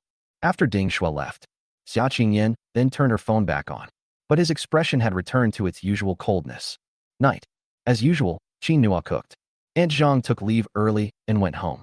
After coaxing the babies to eat, Qin Nua ate by herself. Xia Qingyan felt a pang of pity upon seeing this. Actually, you can eat first. Qin Nua paused, looked up, and smiled. That won't do. How can I eat in peace if they don't eat their fill? Xia Qingyan stared blankly at Qin Nua. She remembers seeing various women's complaints online. What kind of men don't like taking care of children? What kind of men don't like doing housework? As a result, a particularly large number of women get divorced because of this. Unexpectedly, Qin Nua is capable of doing everything. Xia Qingyan tentatively asked, don't you think taking care of them is a very tiring thing?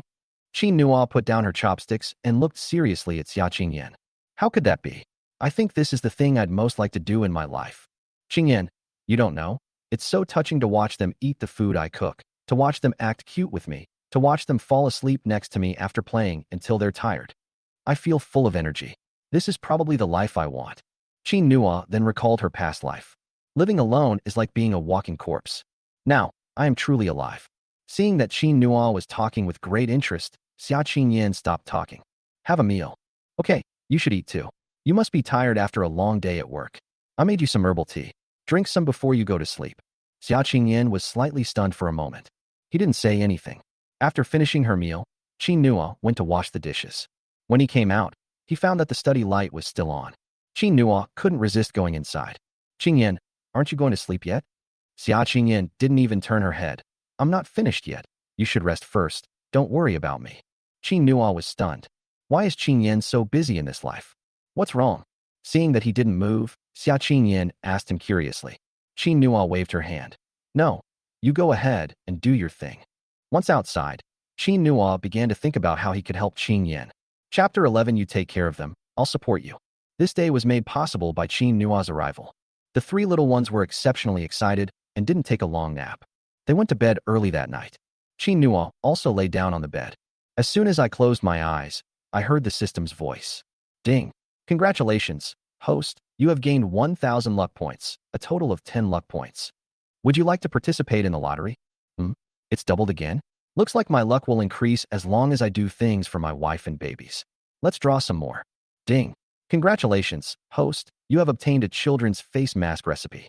Note, this secret recipe works even better when used in conjunction with cosmetic making skills. Secret recipe for children's face masks? Qin Nuo changed his posture and began to think seriously. Although there are many face masks in the world, very few are actually suitable for children. Children's skin is naturally thin and delicate, and it can be easily irritated if not handled carefully. Such a face mask is too difficult to make. Even baby skincare products are extremely rare. The system seemed to have opened up a new path for him. Qin Nuo's consciousness entered the system, and he opened the secret formula to take a look. This children's face mask formula is mainly composed of fruit ingredients. Because fruits are non-irritating and have a pleasant aroma, they are better absorbed by children's skin. And it's very simple to do. Qin Nuo became more and more engrossed in watching. He didn't get ready to sleep until midnight. I had just closed my eyes when I received a call from Li Ming. Brother Qin, I found the abandoned warehouse you were looking for. There's a dilapidated warehouse on Chengnan Street that hasn't been rented out for 2 years. It's not big. Would you like to take a look? Qin Nuo. Okay, let's go tomorrow. Li Ming. Okay, I'll contact the warehouse owner. Qin Nuo.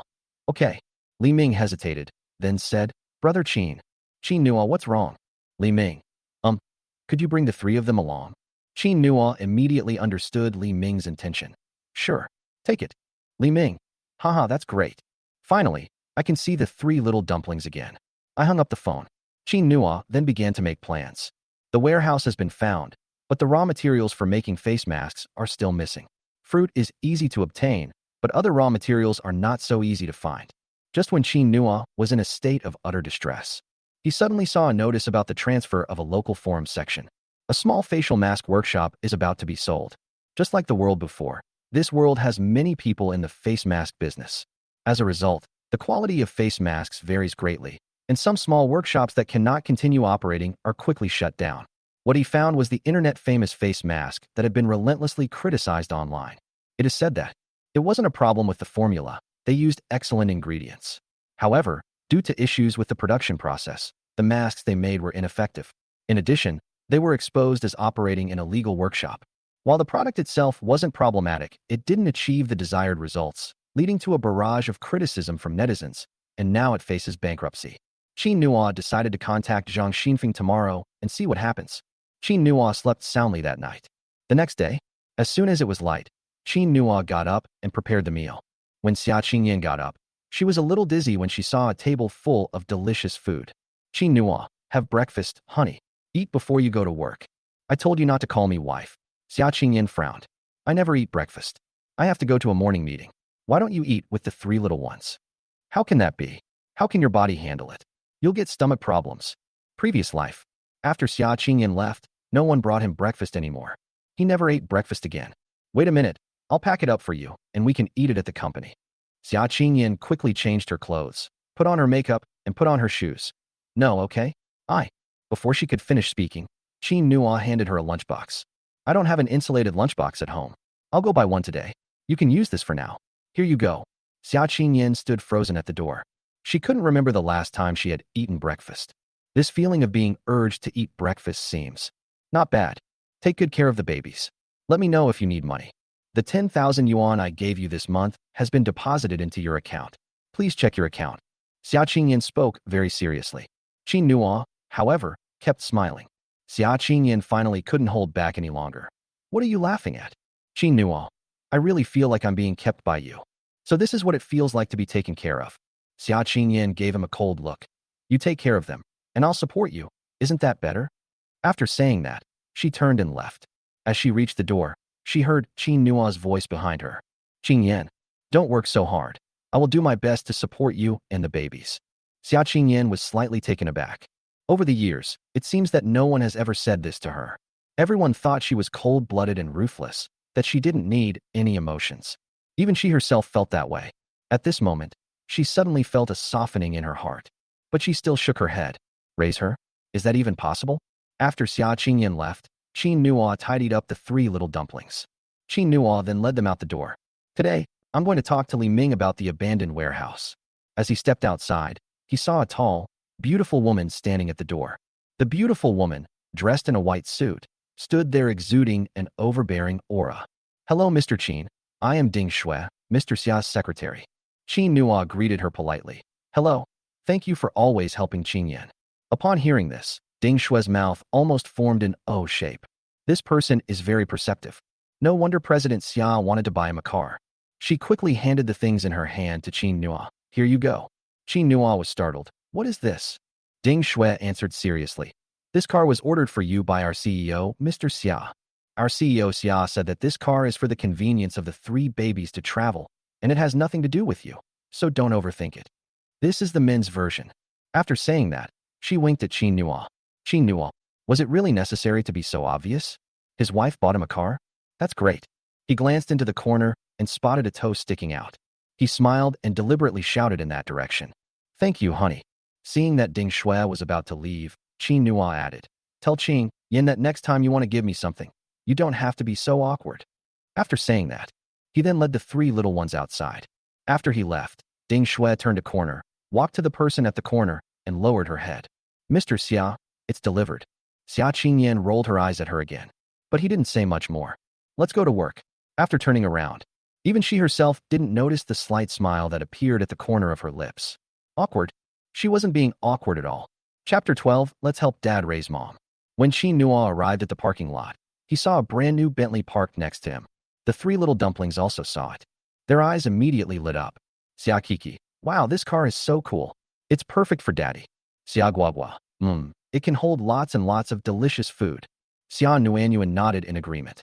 Qin Nuo, you little rascal, all you ever do is eat. Come on, daddy's taking you out to play. Good. The three little dumplings agreed in unison. Qin Nuo drove out the door and headed towards Chengnan Street. At this time, Li Ming had been waiting on Chengnan Street for a while. There was an elderly man with gray hair standing next to him. The old man looked at the sun in the sky and asked, Has your brother not arrived yet? This warehouse has been in use for 2 years. Has he changed his mind and doesn't want to rent it anymore? Should we go back? Before he could finish speaking, a black luxury car pulled up. The car turned a corner and stopped in front of the old man and Li Ming. Li Ming was about to reply to the old man when he saw the car and was completely stunned. Holy crap, a Bentley. Sir, are even rich people renting warehouses? The old man looked completely bewildered. I didn't. The two were talking. The three little dumplings jumped off the car. Today, the little ones are wearing blue dresses and have their hair in little braids. Upon seeing Li Ming, he smiled especially happily. Uncle Li Ming. Hello, Uncle Li. Li Ming's heart melted instantly. Okay, come here, let Uncle give you a hug. Halfway through his sentence, Li Ming suddenly realized. Wait, does this car belong to your dad? The three little ones. Yeah. Li Ming. When did Qin Nuo become so rich? As soon as he finished thinking, Qin Nuo got out of the car. Li Ming stood rooted to the spot, staring blankly in Qin Nuo's direction. Qin? Brother Qin. Qin Nuo waved her hand. Oh, their mom bought it. Li Ming. This. It's better not to ask at all. It was definitely my own fault for being so sharp-tongued. Why do I suddenly feel so envious? Seeing that Li Ming didn't move, the three little dumplings tugged at his trouser leg. Uncle Li, what's wrong? Li Ming. No? Nothing. Brother Qin, are you still renting this warehouse? Rent it. Qin Nuo nodded. This must be Uncle Dong, right? Old Dong nodded mechanically. He was stunned ever since he saw the three little ones. These three little ones. They're so cute. Qin Nuo. Shall we go check out the warehouse first? Old Dong. Okay. He nodded as he looked at the three little ones. Xia Kiki noticed his gaze and smiled sweetly. Hello, Grandpa. Well. Old Dong's heart melted instantly. It wasn't until he arrived at the warehouse that he began to realize what had happened. Young man, are they all your babies? Qin Nuo nodded. Old Dong smiled and said, That's great, you're very lucky. After saying that, he then fell silent. Qin Nuo looked at him curiously, then whispered to Li Ming. Uncle Dong, what's wrong? You seem to have something on your mind. Li Ming, sigh, Uncle Dong's wife, Grandma Dong. has been sick and hasn't gotten better. They don't have any children. Their only adopted son has had some kind of conflict with them, and they haven't been in contact for several years. This warehouse has been unrentable, and we're running out of money for medical treatment. He was just worried that you weren't going to rent it anymore, and he asked me several times. Qin Nua felt a pang of sadness. This kind of situation was common in orphanages back then. Qin Yixing then led them around trying to find ways to make money. Even so, he never considered not supporting them. Uncle Dong, how much would it have cost to rent this place out before? Upon hearing this, Old Man Dong exclaimed with delight. It used to be 1,000, but if you're renting it, how about 500? 500 will do. He needs money to buy medicine for his wife. Although he doesn't need much, he is over 70 years old and has no source of income. As he spoke, Old Dong's hands trembled slightly. Seeing this, Xiaka puffed out her cheeks, walked over, and took Qin Nua's hand. Daddy, is Grandpa cold? Shall we buy him some clothes? In her eyes, there is no such thing as illness or pain. She can only make judgments based on her most subjective will. Qin Nua smiled and pinched Xia Keek's little cheek. Well then, sir, I can't let you suffer a loss. Let's keep it at 1,000.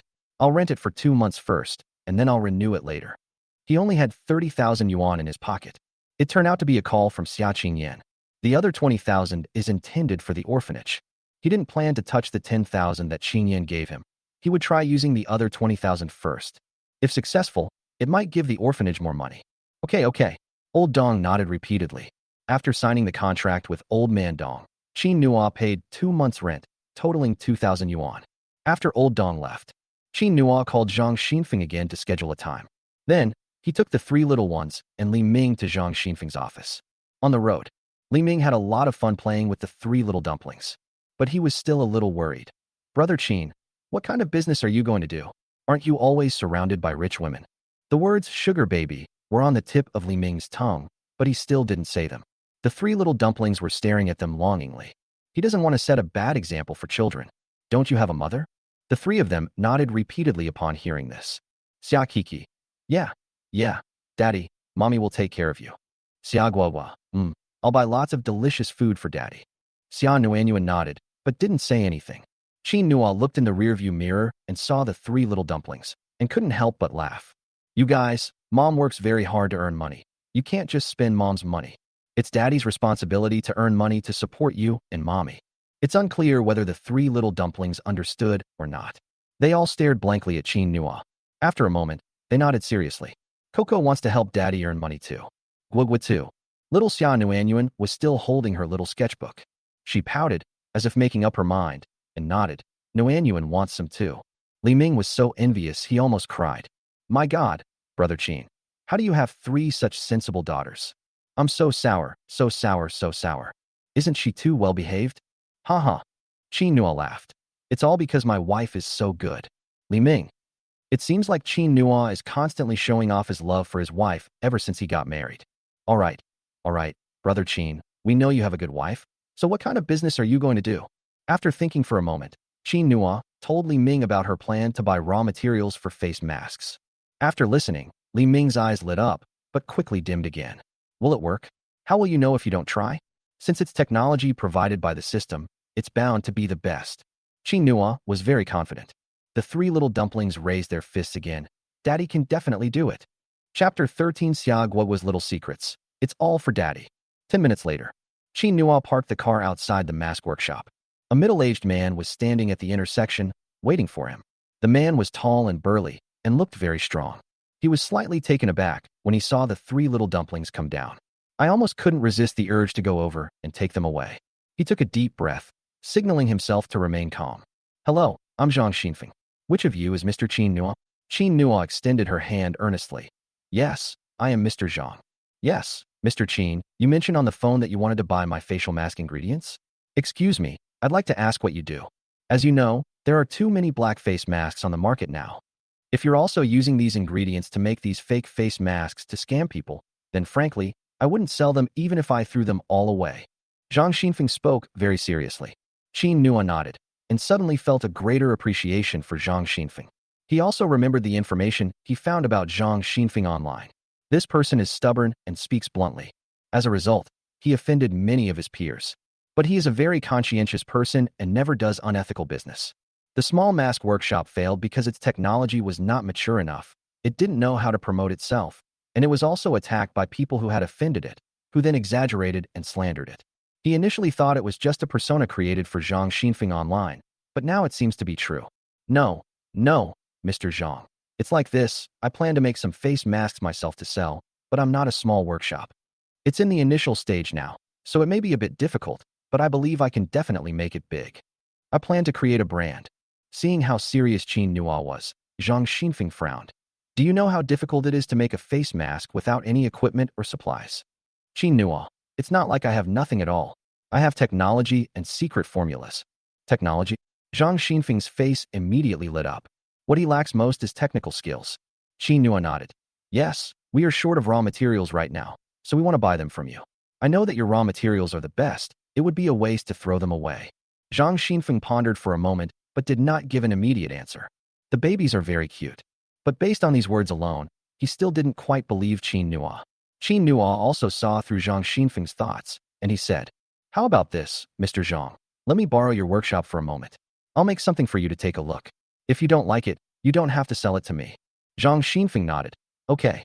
We arrived at the workshop entrance. Qin Nua squatted down and earnestly spoke to the three little dumplings. Daddy will go in for a little while and come out right away. You three, please listen to Uncle Li Ming, okay? The three little dumplings immediately nodded. Okay, Daddy. We'll wait patiently for Daddy to come out. Go, Daddy. Zhang Xinfeng looked at him with curiosity. Why did you bring them out to discuss business? He's never seen a man go out with a child before. Qin Nua. Their mothers are very busy, and I feel more at ease with them by my side. Zhang Xinfeng mentally gave Qin Nua a thumbs up. Not bad, not bad. We won't go in to take a look. You go ahead. The raw materials all have classification labels. After all, technology belongs to Qin Nua. He can't peek. Okay, thank you, Mr. Zhang. Qin Nua entered the doorway, where Zhang Xinfeng and Li Ming were waiting. The three little dumplings had a lot of fun playing with Li Ming. They would occasionally play hide and seek, which made Zhang Xinfeng very envious. He really wants to. I really want to go and play with the babies. But today he's the boss who's doing business with Qin Nua. No. You need to pay attention to your image. Zhang Xinfeng had just calmed himself down and was preparing not to look at the three little ones. However, the next moment, he felt his clothes being tugged. Zhang Xinfeng thought it was his imagination, so he didn't move. But his clothes were tugged again. As Zhang Xinfeng looked down, he heard a soft, sweet voice. Uncle, let's play together. Guogua has a lollipop. Are you unhappy, Uncle? Here's a lollipop for you. After saying that, Xia Guogua smiled sweetly. She said she would help her dad earn money to support her mom. This person seems to dislike poop. Always frowning. Guogua definitely needs to try and please him. That way, Dad won't be too tired. Thinking of this, Xia Guogua smiled even more sweetly. She held the lollipop high in her hand, as if she wouldn't put it down until Zhang Xinfeng took it. Zhang Xinfeng's heart melted completely. Sky, what an amazing daughter she is. He has only one feeling in his mind right now. So, Qin Nua will sell anything she wants. As long as he plays with the babies, that's fine. As he thought about it, Zhang Xinfeng couldn't help but squat down. Okay, Uncle will play with you. Uncle doesn't want a lollipop. Guogua can eat it herself, okay? Xia Guogua nodded happily, then shook her head. No, Uncle, you eat it. Zhang Xinfeng looked puzzled. Why won't it work? Xia Guogua thought for a while longer. It was as if something had come to mind in that little head. Seriously speaking. Then, Uncle, will you agree to sell me the ingredients for making rice cakes? Uncle promised Guogua she could eat it. Guogua is so smart. Zhang Xinfeng was instantly charmed again. Oh dear, this. He hadn't reacted yet. Xia Kiki also came over, tugging at Zhang Xinfeng's clothes and constantly acting coquettishly. Xia Nuanyuan stood to the side, wondering whether she should also go and swing around. Seeing Zhang Xinfeng's embarrassed expression, Li Ming, who was standing next to him, was already laughing hysterically. Haha, how was it, Mr. Zhang? Wasn't it incredibly exciting? Completely irresistible. Zhang Xinfeng nodded repeatedly. This is really incredible. How could Mr. Qin have such a lovely daughter? Li Ming. Haha, I'd like to know the answer to that question too. Xia Guogua and Xia Ke can see that Zhang Xinfeng has not yet agreed. The two little ones tilted their heads up and looked at Zhang Xinfeng. Her eyes were still brimming with tears. She looked incredibly pitiful. Zhang Xinfeng couldn't stand this. He immediately crouched down to their level. Don't cry. Uncle has agreed. Yay, Uncle is awesome. Uncle, have some candy. The two little ones kept acting cute towards Zhang Xinfeng. Zhang Xinfeng felt that his whole life was wonderful. Then, He quickly joined the group, playing with the three little dumplings. This is what Qin Nua saw when she came out. He was startled. Mr. Zhang, what's wrong? Chapter 14, I've never seen them so happy in all their lives. At this moment, Zhang Xinfeng was surrounded by three little babies. He had a pink handkerchief tied over his eyes. The handkerchief fluttered in the wind. It was completely at odds with his robust and dark-skinned appearance. Unaware of his own situation, he was having a great time playing with the three little dumplings. Qin Nua was laughing so hard, she was practically going crazy. This look is really. Some things are hard to bear. But Zhang Xinfeng seemed completely oblivious. Only after Qin Nua came out did he quickly pull off the scarf covering his eyes. He stood up awkwardly, coughed twice, and pretended nothing had happened, looking at Qin Nua. Mr. Qin, is your face mask ready? They've only been inside for half an hour, right? Is it that fast? Even his skilled workers need an hour to finish. Zhang Xinfeng was incredulous. Pity. Just as he was about to say something, Li Ming interrupted him. Mr. Zhang, you already agreed. The three little dumplings looked up at him expectantly. Qin Nua looked completely bewildered. Agreed to what? Li Ming. Boss Zhang couldn't resist the three of them's cutest offensive and agreed to sell you the raw materials. You've wasted your time making these face masks. Xia Kiki immediately ran to Qin Nua's side, smiling as if to claim credit. Daddy, isn't cocoa fruit warm and cozy amazing? Hee hee. I thought I would get praise from my dad. But then Qin Nua squatted down. Xia Kiki blinked. What's wrong? Qin Nua said, Guogua, Nuanyuan, come here too. The two little ones quickly came over, and seeing Qin Nua's appearance, they dared not make a fuss anymore. Qin Nua looked at them with a serious expression. You want to help Daddy, right? The three little ones immediately nodded. Yes, yes. Qin Nua, but it's wrong to do that. The three little ones looked at each other in bewilderment. Xia Kiki tilted her head, unable to figure out what was wrong. Why, Daddy? Qin Nua, Daddy needs to have the means to buy things from Uncle Zhang. Even though Uncle Zhang agreed because of you three, he hasn't seen Daddy's products. He only agreed because of you three. He can't resist your cuteness, but he doesn't know whether the product is good or bad. This will affect Uncle Zhang's judgment, so it can be considered semi-coercion. You can't do that again, understand? After listening, the three children, though only vaguely understanding, all nodded repeatedly. Okay, I'll listen to Daddy. Qin Nua nodded and then stood up. Good boy, go and apologize to Uncle Zhang. The three little ones immediately bounced and ran to Zhang Xinfeng. Uncle, I'm sorry. Zhang Xinfeng was completely shocked. In the business world, he has seen countless people who will stop at nothing to make a profit. Actually, he didn't think Qin Nua would use his daughter to achieve her goal. It's simply because they're just too cute. That's why he agreed. But at this moment, he witnessed a different Qin Nua, a different father. Zhang Xinfeng was suddenly shocked. How could someone like that possibly engage in speculation and cheating others? He quickly said, No, this is something I agreed to. It has nothing to do with them. There's no need to apologize. Qin Nua, hurry up and thank your uncle. The three little ones said, Thank you, uncle. Zhang Xinfeng felt like he was floating on air. That voice is so sweet. Qin Nua then stepped forward and handed the face mask to Zhang Xinfeng. I'm sorry, Mr. Zhang, they're still young. You should take a look at these face masks and help me evaluate them. As for selling my raw materials, we can discuss it after you've seen them. Okay, let me see. Qin Nua made a mud mask. It's similar to a sleeping mask, applied directly to the face, much like a lotion or cream. After receiving it, Zhang Xinfeng held it to his nose and smelled it. He frowned. This face mask is of exceptional quality. He then tried it with his hand. When the mask touched his skin, he stared in shock, his eyes widening. This? You made this face mask yourself? Qin Nua. Yes, we added fruit flavor. This is the scent of apple. We can try using other fruits in the future. Then I used the high-quality raw materials from Mr. Zhang's side, blended them with the fruit aroma, and added my own techniques. This face mask is perfect for babies. As Zhang Xinfeng listened, he nodded repeatedly. This is indeed much better than what our people can do, but if the target audience is children, I'm afraid. Children rarely have the opportunity to use face masks. Adults generally don't use random face masks on children. Qin Nua had already prepared a solution to this problem. He looked at the three little dumplings beside him and said, Don't worry, Mr. Zhang. I have a way to sell them. Moreover, I have a feeling that it should sell very well. Zhang Xinfeng nodded. Okay, then let's put it this way. You can take those raw materials if you need them. You don't need to pay me. I was originally planning to throw them away anyway. His small workshop went bankrupt. Zhang Xinfeng felt a pang of heartache. The fact that he could finally use those things that he once treasured was a relief for him. That won't do, Mr. Zhang. It's like this. I can only take a portion for now, but I still have to pay you the cost price. Okay, don't rush to throw away the rest. I'll take the rest after I've made some money this time. Zhang Xinfeng nodded. Okay, little brother, keep it up. I believe in you. Thanks. After reaching an agreement with Zhang Xinfeng, Qin Nua spent 10,000 yuan to take some raw materials back to the small warehouse. Then I bought another 5,000 bottles to store the mud masks. Li Ming went back to work.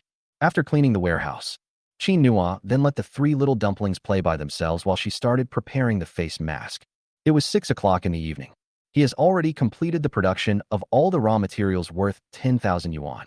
After filling 2 bottles, Qin Nua took the 3 little dumplings home. The remaining portion was repackaged the next day and then sold. At this time, Tianyan Group, Xia Qingyan, who had been busy all day, was also getting ready to leave work. Seeing Ding Shui come down, Xia Qingyan casually put her phone into her bag. What did Qin Nua do today? Ding Shui reported earnestly. First, I rented a warehouse. Then I went to a mask workshop to buy mask raw materials. And finally, I went back to the warehouse to make the masks myself. Xia Qingyan frowned. Get a face mask? Ding Shui nodded. Yes, it seems the young master is planning to sell face masks himself, he said. Say what? They said they wanted to support you, Mr. Xia. Xia Qingyan immediately stopped in her tracks. Take her in. Is he serious? However, relying solely on face masks might not be enough, right? Where are the 3 of them? They spent the whole day with their son-in-law and were very happy. After a pause, Ding Shui continued. President Xia, if I may be so frank, I've never seen them so happy in all their lives. Chapter 15. Is he really going to kiss me? Qin Nua started cooking after she got home. When Xia Qingyan returned, she saw Qin Nua smiling and saying, Honey, are you off work? Come eat. The 3 little dumplings looked at her intently. Xia Qingyan put down the documents in her hand and quickly went to Qin Nua's side. Let's talk.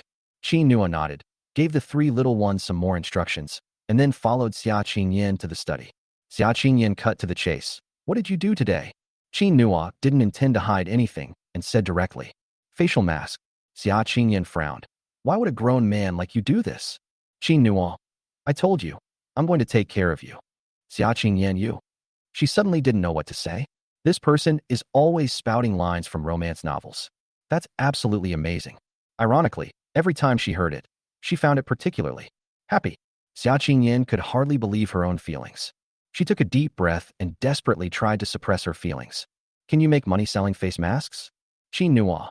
Yes, don't worry, my face mask is something special. After all, that's a secret recipe given by the system. Xia Qingyan was slightly taken aback. Qin Nua spoke with great confidence, and that confidence made her feel like Qin Nua was radiating light. Damn it, a breathtaking allure. Xia Qingyan quickly lowered her head to avoid looking at him. Qin Nua's voice, tinged with laughter, rang in my ears again. Why don't you give it a try? As she spoke, Qin Nua went to get a face mask. I brought back 2 bottles, originally intending to let the babies try them out. But since they're children's face masks, adults should be able to use them too. Come on, go remove your makeup first, and I'll put it on for you. Xia Qingyan was slightly taken aback. I originally intended to refuse, but for some reason, she swallowed the words that were on the tip of her tongue. As if possessed, she actually went to the restroom to remove her makeup. When Qin Nua arrived, he saw Xia Qingyan without makeup. Her hair was casually draped over her back. Her smooth face lost some of its sharpness and gained a touch of gentleness. That moment, Qin Nua's heart stirred. In her past life, Qingyan looked like this even without makeup. However, she had short hair at that time. As Qin Nua stared, she became mesmerized. The 3 little dumplings sat not far away, watching their parents with curiosity. Xia Qingyan also felt the intensity of Qin Nua's gaze. She was slightly taken aback. For some reason, my heart skipped a beat again. What? What are you looking at? Qin Nua then realized what was happening. Before he could answer, Xia Kiki excitedly shouted. Daddy thinks mommy is pretty. Daddy loves mommy. That's how it's always portrayed on TV. Xia Guogua and Xia Nuanyuan nodded repeatedly in agreement. Xia Kiki thought for a moment, then said, the dads on TV even kiss their moms. Daddy, kiss mommy. Xia Qingyan. Coco, you're not allowed to watch TV anymore. What kind of nonsense have they learned? Qin Nua laughed. He turned around and silently gave Xia Kiki a thumbs up. She's such a sweet little girl to her dad. Seeing Xia Qingyan's anxious expression, Qin Nua became even more convinced. This woman has herself in her heart. Otherwise, why would I be shy? Then, he held the face mask and approached Xia Qingyan step by step. Xia Qingyan was so frightened that she took a step back. What? What are you doing? Is he really going to kiss me? Oh my god. This is insane. This is insane. This is insane. The world has gone mad. While feeling nervous, Xia Qingyan was also considering whether to call security and the possibility that she would have already been kissed by the time she did. As she was thinking, Qin Nua arrived in front of her. Xia Qingyan didn't have time to react at all. Her eyes widened. Qin Nua laughed. This light-faced look is so much fun, but we must not rush things. Otherwise, it wouldn't be good if the legendary cold-blooded CEO Xia gave them an eviction notice. Then, when he was only half a step away from Xia Qingyan, Qin Nua stopped. He handed the bottle to Xia Qingyan, who was looking at him with horror. Didn't you say to use a face mask? Let's try it. Xia Qingyan. Damn it. She was terrified. She let out a long sigh of relief. Try it. After saying that, she went to the bathroom again and carefully applied a face mask. The moment the mask touches my face, it feels cool and refreshing, a particularly comfortable sensation spreading through my skin. The subtle fruity scent made her feel very at ease. Xia Qingyan was slightly taken aback. This feels pretty good. But Qin Nua, who was standing at the door, caught this moment of struggle. He chuckled. Want me to help you apply it? No need. Xia Qingyan replied quickly, seemingly nervous. Who knows? Qin Nua chuckled again. What did you think I was going to do just now? Xia Qingyan. That's really bringing up the very thing you shouldn't be talking about. She simply ignored Qin Nua and started applying a face mask on her own. After applying the face mask, Xia Qingyan walked out without looking to the side. The apple-flavored children's mud mask is green and looks quite cute. Just as Xia Qingyan was about to walk over, Qin Nua grabbed her arm. Xia Qingyan was slightly taken aback. You. Qin Nua raised his arm and landed it on her head. Don't move. You've got it in your hair. Xia Qingyan dared not move again. At this time, she and Qin Nua stood very close to each other between the bathroom doorway. Her nose almost touched Qin Nua's chest. The unique aroma of Qin Nua hit my nose. Xia Qingyan discovered that she didn't dislike the smell at all. There was also some joy. A sentence even popped into her mind. This chest must be very warm, right? Realizing this, Xia Qingyan quickly shook her head. She must be crazy. Why would I think about these things? What's wrong? Nothing. She stubbornly refused to speak. Qin Nua saw everything. This little girl will be his sooner or later. He only let Xia Qingyan leave after wiping the face mask off her hair. Xia Qingyan dared not look at him again and went straight to sit on the sofa, closing her eyes to rest. The cool touch on my face felt increasingly comfortable. Xia Qingyan had never used such a comfortable face mask before. The subtle fruity aroma also helped her shake off all the fatigue of the day. Xia Qingyan became increasingly puzzled. This must be my imagination, right? 15 minutes later, she stood up, went to the bathroom, and washed off the face mask. When she looked up again and saw herself in the mirror, she was stunned. His complexion was more than 10 times better than before. And it feels smooth to the touch. Just like it feels as comfortable as a baby's skin. As a CEO with less than ideal skin who frequently attends social events, Xia Qingyan has used countless expensive skincare products, but none of them gave her that feeling. It feels so good. The faint redness on my face that used to be gone has actually disappeared. Xia Qingyan's face was filled with disbelief. Qin Nua watched her intently from the side. How is it? Does it work well? Chapter 16, Can You Kiss Mommy Later? Xia Qingyan was slightly taken aback. Remembering how Qin Nua had deliberately teased her just now, she originally wanted to say that it didn't work. But after seeing Qin Nua's eyes, she hesitated. It's all right. Qin Nua was somewhat puzzled. Is it just okay? That shouldn't be the case. This is a technology rewarded by the system. It can't be fake. Could it be that my skills are not up to par? He quickly went into the bathroom and pulled Xia Qingyan over. Then, before she could react, she lowered her head. To see her face up close, the rapidly enlarging handsome face startled Xia Qingyan. Before she could dodge, Qin Nua pressed the back of her head down. Don't move. You. Xia Qingyan became nervous. What exactly is this person trying to do? She smelled his scent again. Xia Qingyan instantly felt her ears start to heat up. Is he going to kiss me? Xia Qingyan felt like she couldn't breathe properly. She clenched her fists, about to push him away, when she heard him whisper in her ear. Let me see how it goes. Xia Qingyan. Do we need to be this close to see the effect? But upon closer inspection, it turns out to be a face mask. She felt relieved and slowly let go of his hand. She turned her eyes away, refusing to look at him. Qin Nua laughed. I had already seen it just now. Qingyan's skin is excellent, and now it's even more hydrated and plump.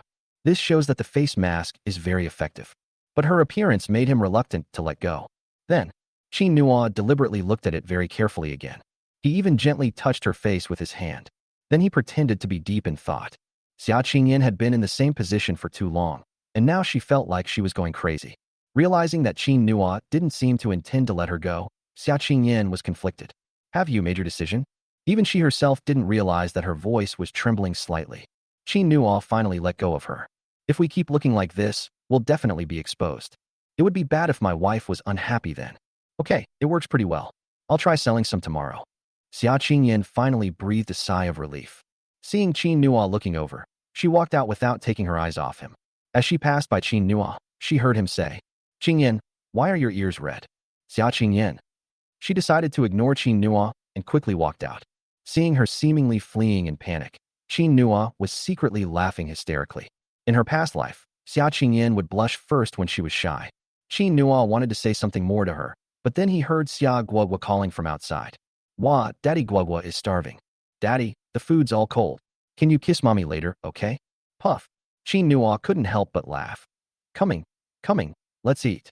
Dinner was, as usual, a nutritious meal that Qin Nua prepared for the three little ones. Xia Guogua tried several times to steal the meat from Wan Kuku's bowl. Pity. They all gave up because of Daddy's look.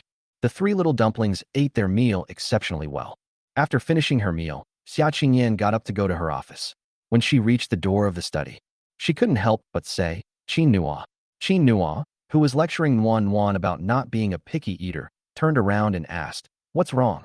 Xia Qingyan bit her lip. If you can't sell them and need help. No need, trust me. Qin Nua was very confident. Xia Qingyan, all right then.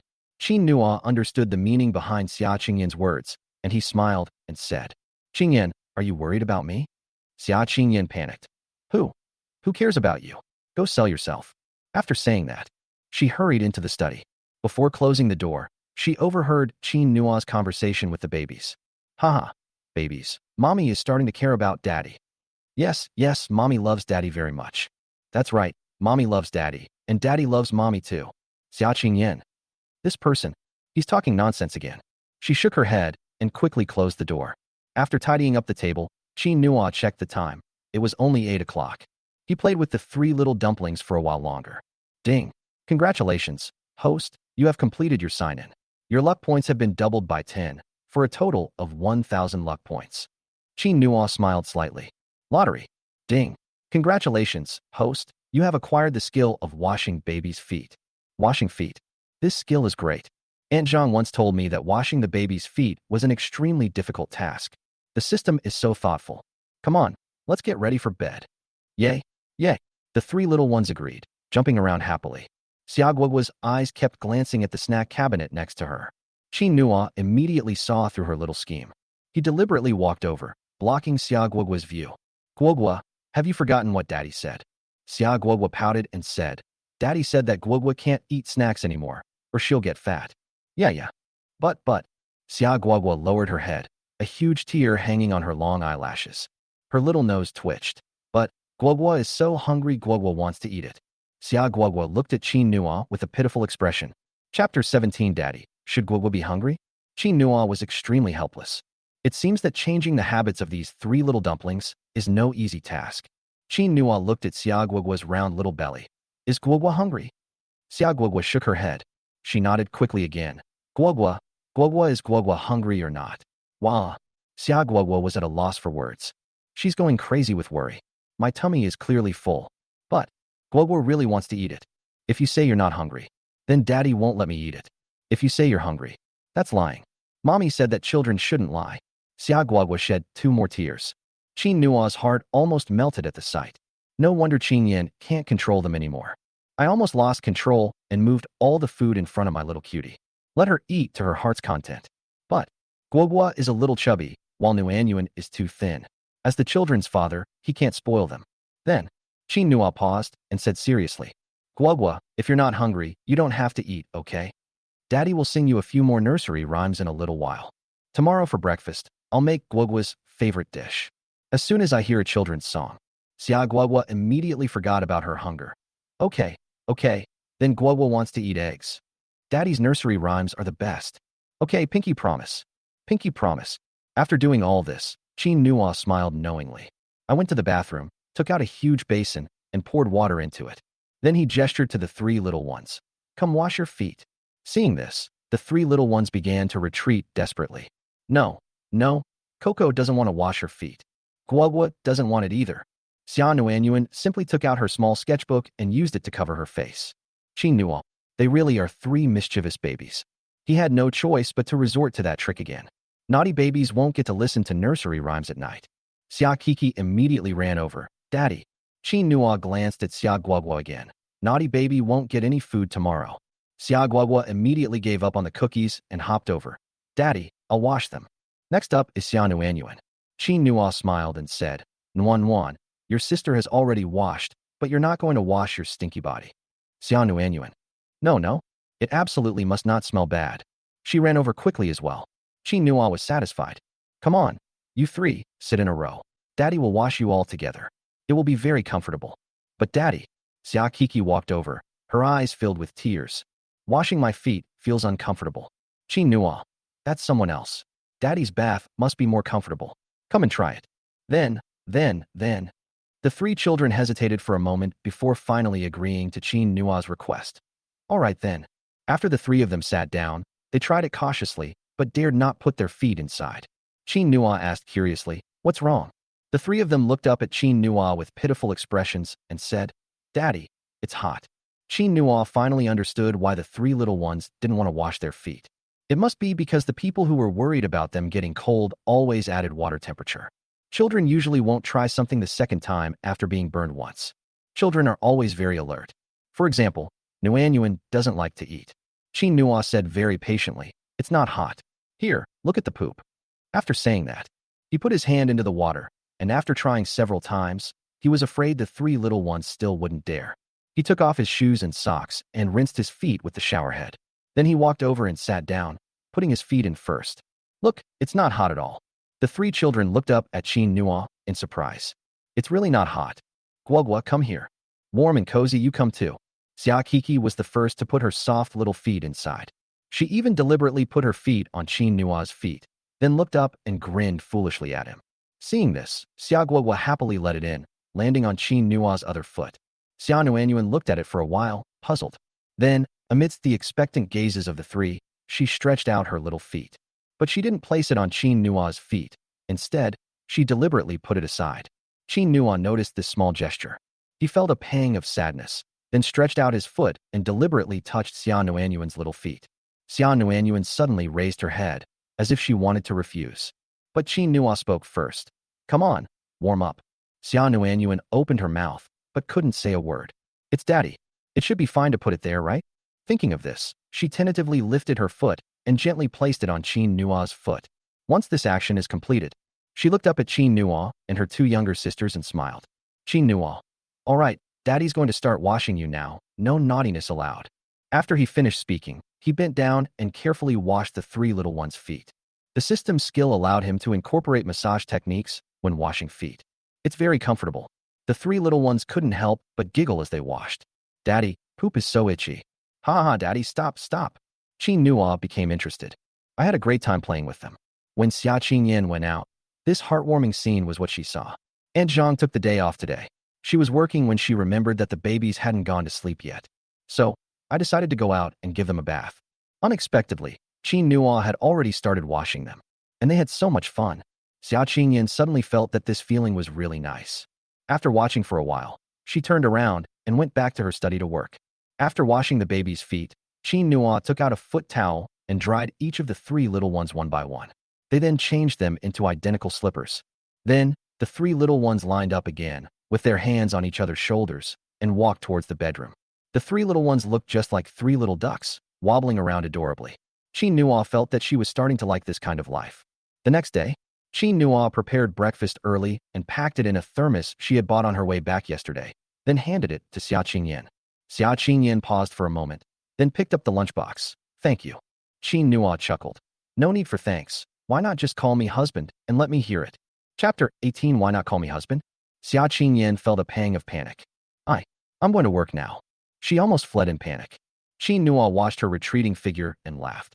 Babies, let's go. Let's go make some money too. The three little dumplings immediately ran over happily. Manhwa is going to the entrance of a kindergarten today. For children's face masks, it's essential to identify the right customer group. Kindergarten is the best place. Although the children are all on holiday, the kindergarten, he found, offers holiday care programs. To avoid interfering with their work, many parents send their babies here. After Manhwa arrived, he set up a stall next to the road. Then, together with the three little dumplings, we arranged the bottles we had brought. Because he had no storefront and no brand recognition, he only filled 100 bottles for the time being. After setting everything up, Manhwa sat down. "Come on, babies." The three little dumplings immediately came over.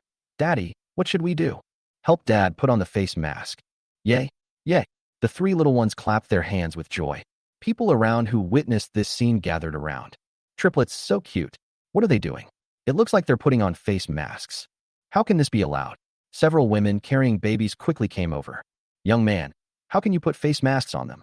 They are so young. Their skin is so delicate. What you are doing is hurting them. What kind of dad are you? Stop it. Stop it. Just put some baby cream on." Before Manhwa could answer, Kiki stepped forward to stop them. "Auntie, no, no, we're helping Daddy sell face masks." "Selling face masks? That's even more unacceptable. How can we let them work when they're so young?" "Young man, you have no compassion for the child." Guogwa got anxious. "Daddy, these aunties won't listen to her explanation. It's so sad." Xiaonuanyuan was also somewhat conflicted. She stepped forward to protect Manhwa and Guogwa. Several older women rushed forward, wishing they could take the little baby away. At this moment, Guogwa, who was having a face mask applied by Manhwa, suddenly shouted happily, "Daddy, this feels so good." Her voice was soft, and she sounded very happy. "It's cool and smells so good." Manhwa laughed too. "Feels good, right? Come on, turn around." Guogwa nodded vigorously amidst the questioning gazes of the older women. Guogwa turned her head away. She still had a thick face mask on. This mud mask is pink. Add to that Guogwa's little tuft of hair, Funfin's little skirt, and her round little belly. They look incredibly cute. The older women's children were all stunned. "Mom, she's so cute. Mom, I want to put it on too. I want to put it on too. Mom, I want a pink face mask." Several older women were also charmed by it. But one of them remained rational. This won't do. Children shouldn't use face masks." Upon seeing this, Manhwa stood up and said, "Sister, this face mask is specially made for children. It's great for children's skin. Things like redness and broken capillaries will disappear after using it. I'm a dad too, and I know how hard it is to be a parent. I would never harm my baby." The three little ones nodded in agreement. The older women's children were also looking over here expectantly. Manhwa added, "Well then, eldest sister, if you're not comfortable with this, you can try it first. I have some samples here." After saying that, he then handed his older sister a bottle of face mask. The bottle opening of the face mask is open. The eldest sister smelled a faint fragrance, and she was immediately captivated. She has used many face masks on a regular basis. But those face masks all have a pungent smell, more or less. But there was no face mask in the bottle, and it gave me a very comfortable feeling. The older sister reached out in confusion and applied a little to the back of her hand. The next moment, a slight coolness appeared on the back of my hand. The eldest sister originally had dark skin, but it became peeling from sun exposure. But the area covered by the mask seemed to be smoothly immersed in water. She applied it for a while, then wiped it off. The skin on the back of my hand is visibly different from other areas. The older woman was stunned. Is it really that amazing?" Manhwa nodded. "Yes, this face mask is easily absorbed by the body and does not contain any additives. It is very good for children, and of course, adults can use it too." The older woman asked in surprise, "How much?" Manhwa, "One bottle costs 100 yuan, right?" After all, he had never sold face masks before, so he decided to give it a try first. Moreover, this price is sufficient. He only spent 10,000 yuan on raw materials for 5,000 bottles of face masks. In the end, it's a great profit. The older sister examined the bottle carefully. It could be used at least 20 times.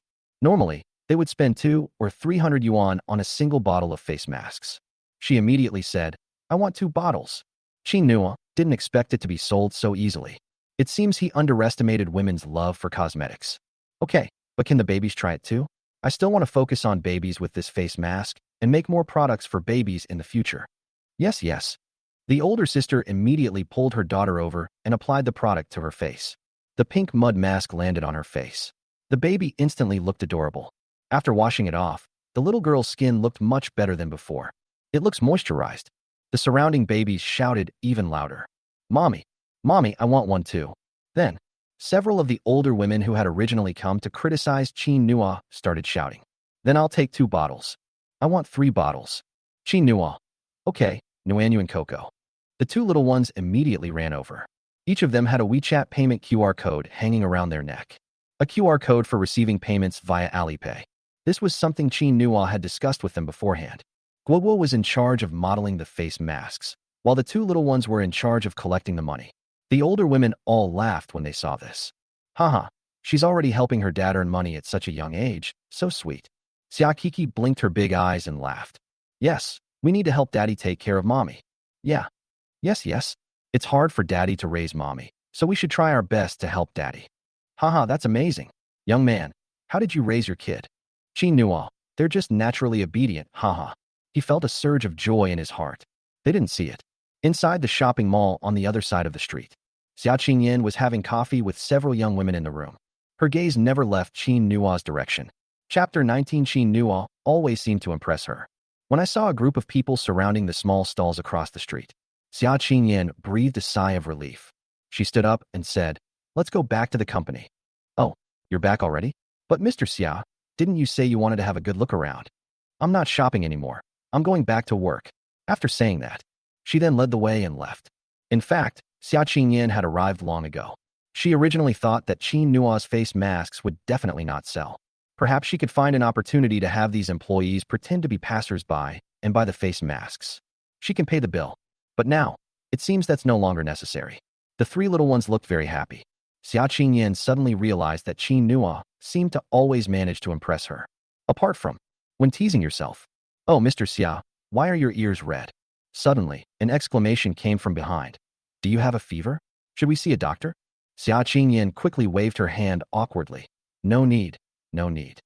Chin Nua, who was halfway through her work, suddenly felt as if a gaze was watching her. He looked up curiously and saw Xia Qingyan already in the car across the street. Chin Nua laughed. Qingyan was worried about him again. Haha, she's all bark and no bite. In just one morning, Chin Nua sold out all 100 bottles of face masks. He checked his balance and found he had an extra 10,000 yuan. Chin Nua was very happy. It looks like the profits are good. If you earn 10,000 a day, that's 300,000 a month. After deducting costs, I made a net profit of over 200,000 yuan. Then, starting slowly and working hard, you'll be able to support your wife and 3 little ones. He is full of confidence in the future. In the afternoon, he went to see Old Man Dong again, intending to pay 6 months' rent. Li Ming said that Old Man Dong really needs money right now, and he would help him if he could.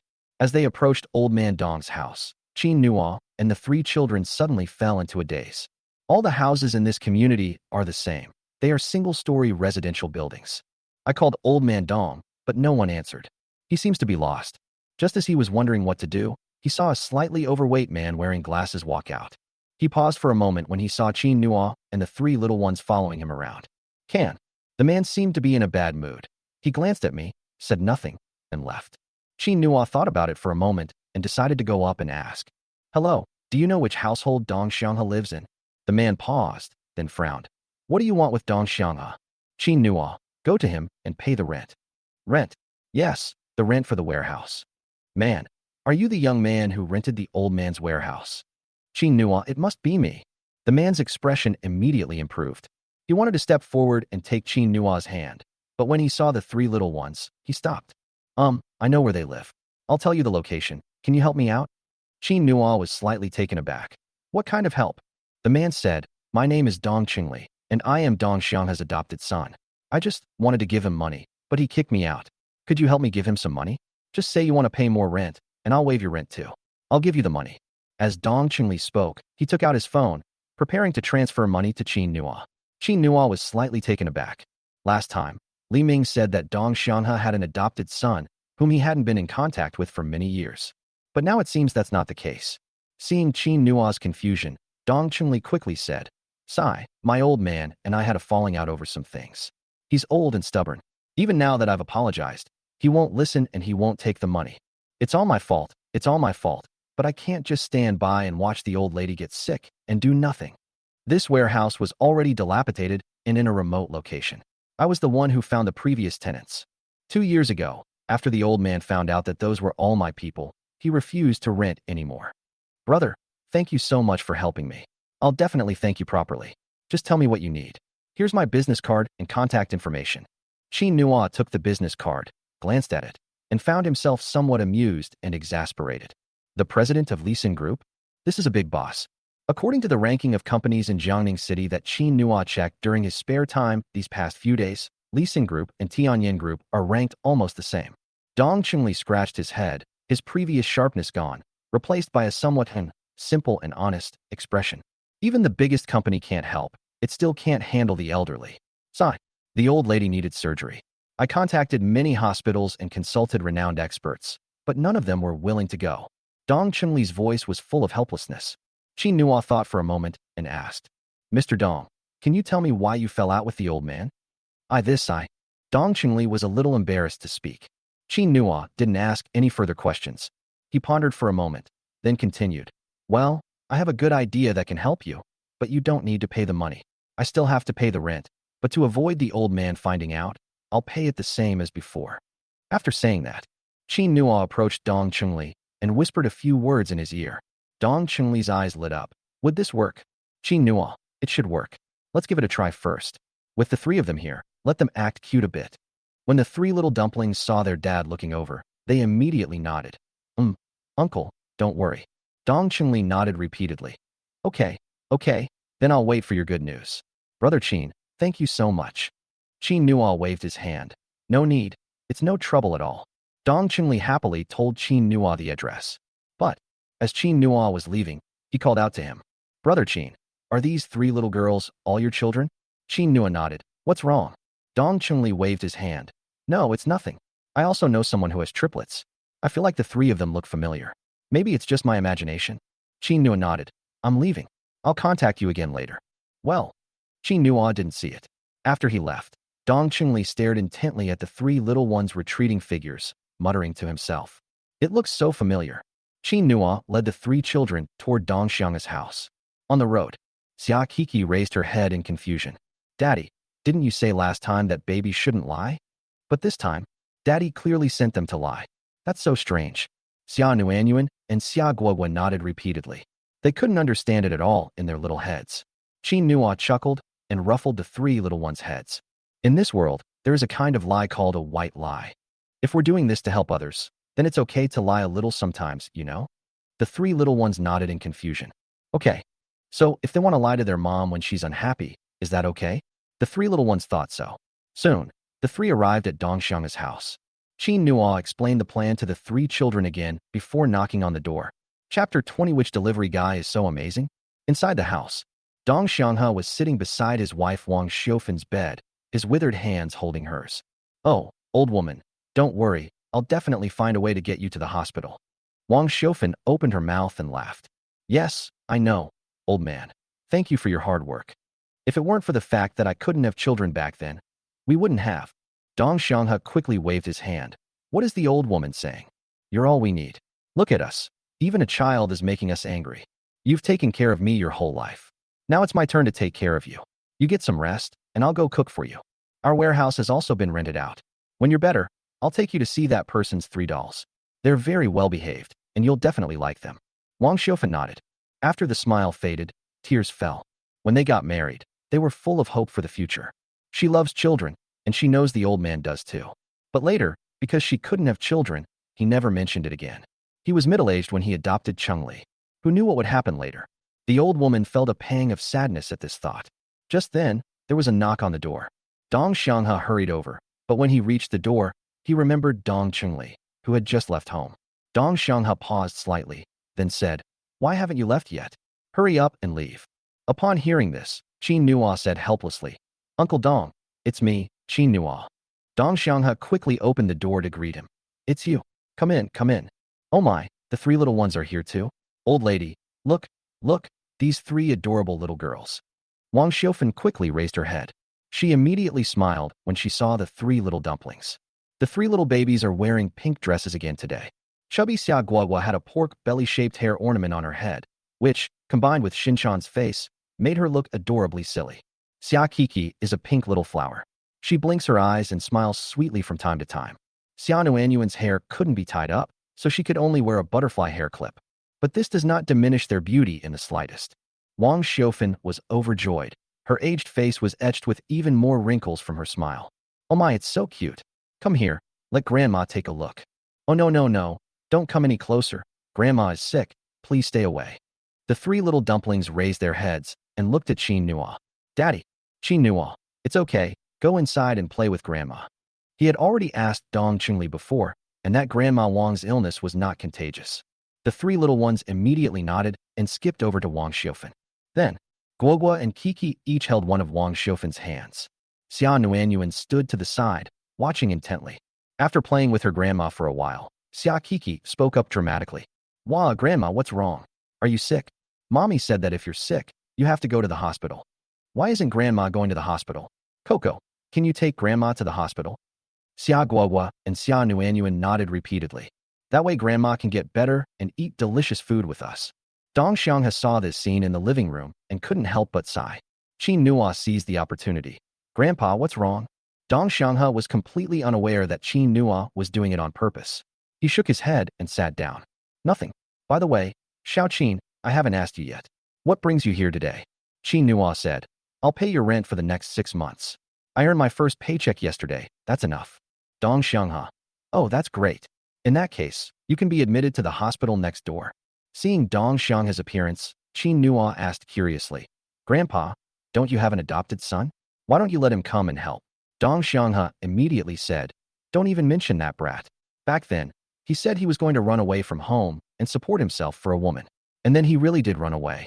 That kid really infuriated me. At this point, Dong Xianghe fell silent. Qin Nua was startled. Is this why Dong Chunli couldn't bring himself to say it? Isn't he coming back to find you? Dong Xianghe. We came back to him later, but we're so old, and he's a big boss. Wouldn't it be embarrassing for him if we went to him? We'd just become a burden to him. So we gave up. The business battlefield is so tough now. He started from scratch and must have suffered a lot. We can't let others look down on him because of us. After Dong Xianghe finished speaking, he went to the bedroom. Old woman, we have money now. We have money now. I'll take you to the hospital tomorrow. Wang Xiaofan nodded happily. Qin Nua frowned. Sir, isn't the hospital next door not very good? It's a township health center, isn't it? It's okay. It's the same everywhere. In reality, he didn't have enough money to go to a major hospital. Finally, the topic was steered back to the present. Qin Nua said, Sir, I remember now. I think I know a doctor at a hospital.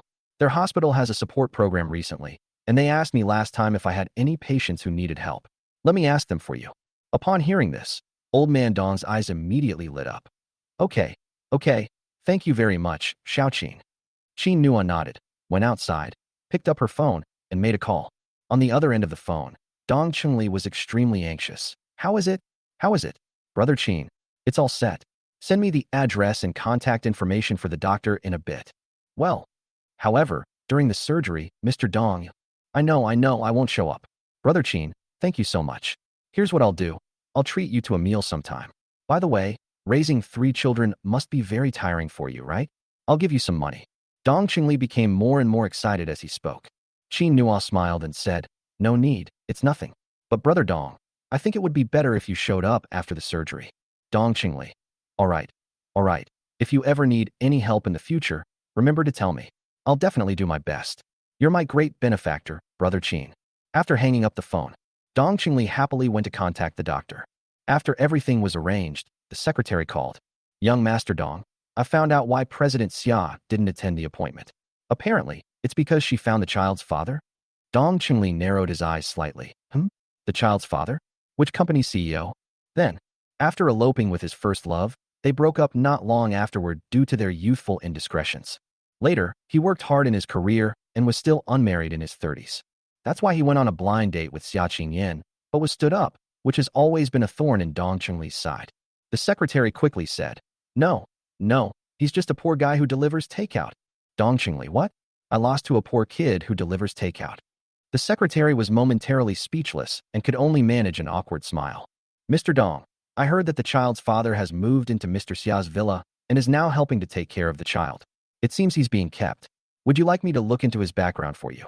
Dong Chunli, investigate. Investigate thoroughly. Find out the truth.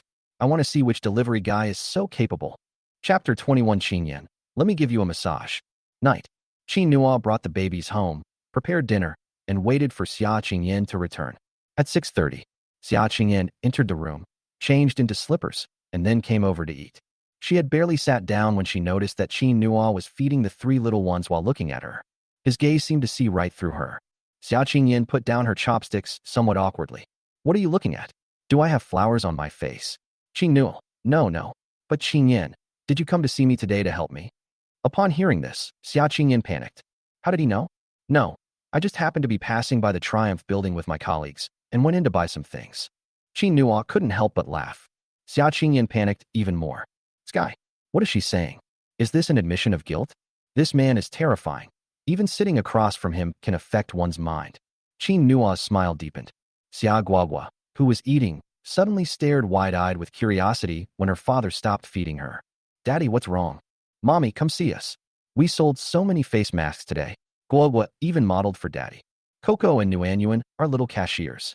Xia Kiki and Xia Nuanyuan nodded repeatedly. It's so much fun. It was rare for Xia Qingyan to see the three little dumplings so interested in one thing. In the past, they were always mischievous and troublesome. It seems that being taken care of by Daddy has its advantages.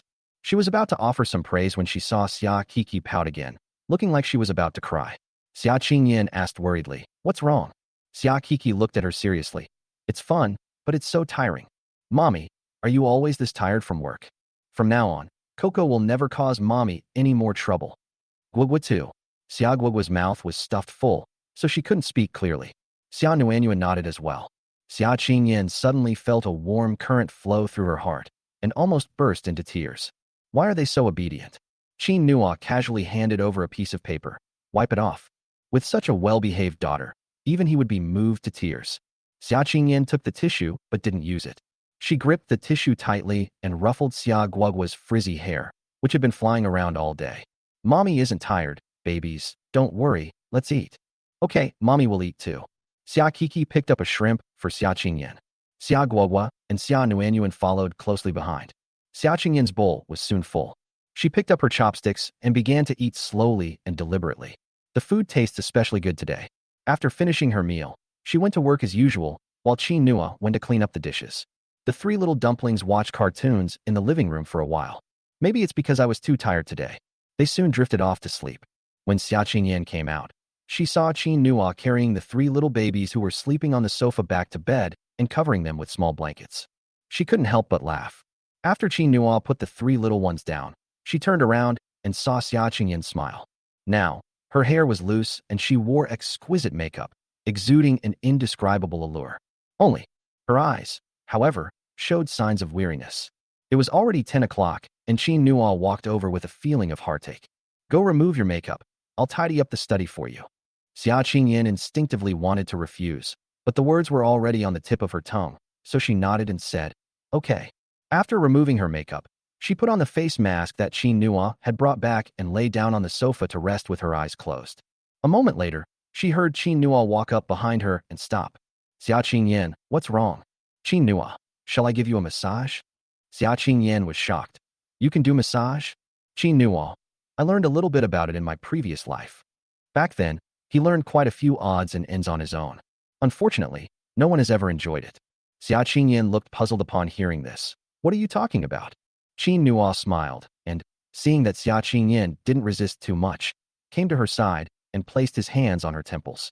While massaging her, he said, everything I said is true. The past life was real, and my love for you is real too. But you don't remember. Xia Qingyan. This person is talking nonsense again.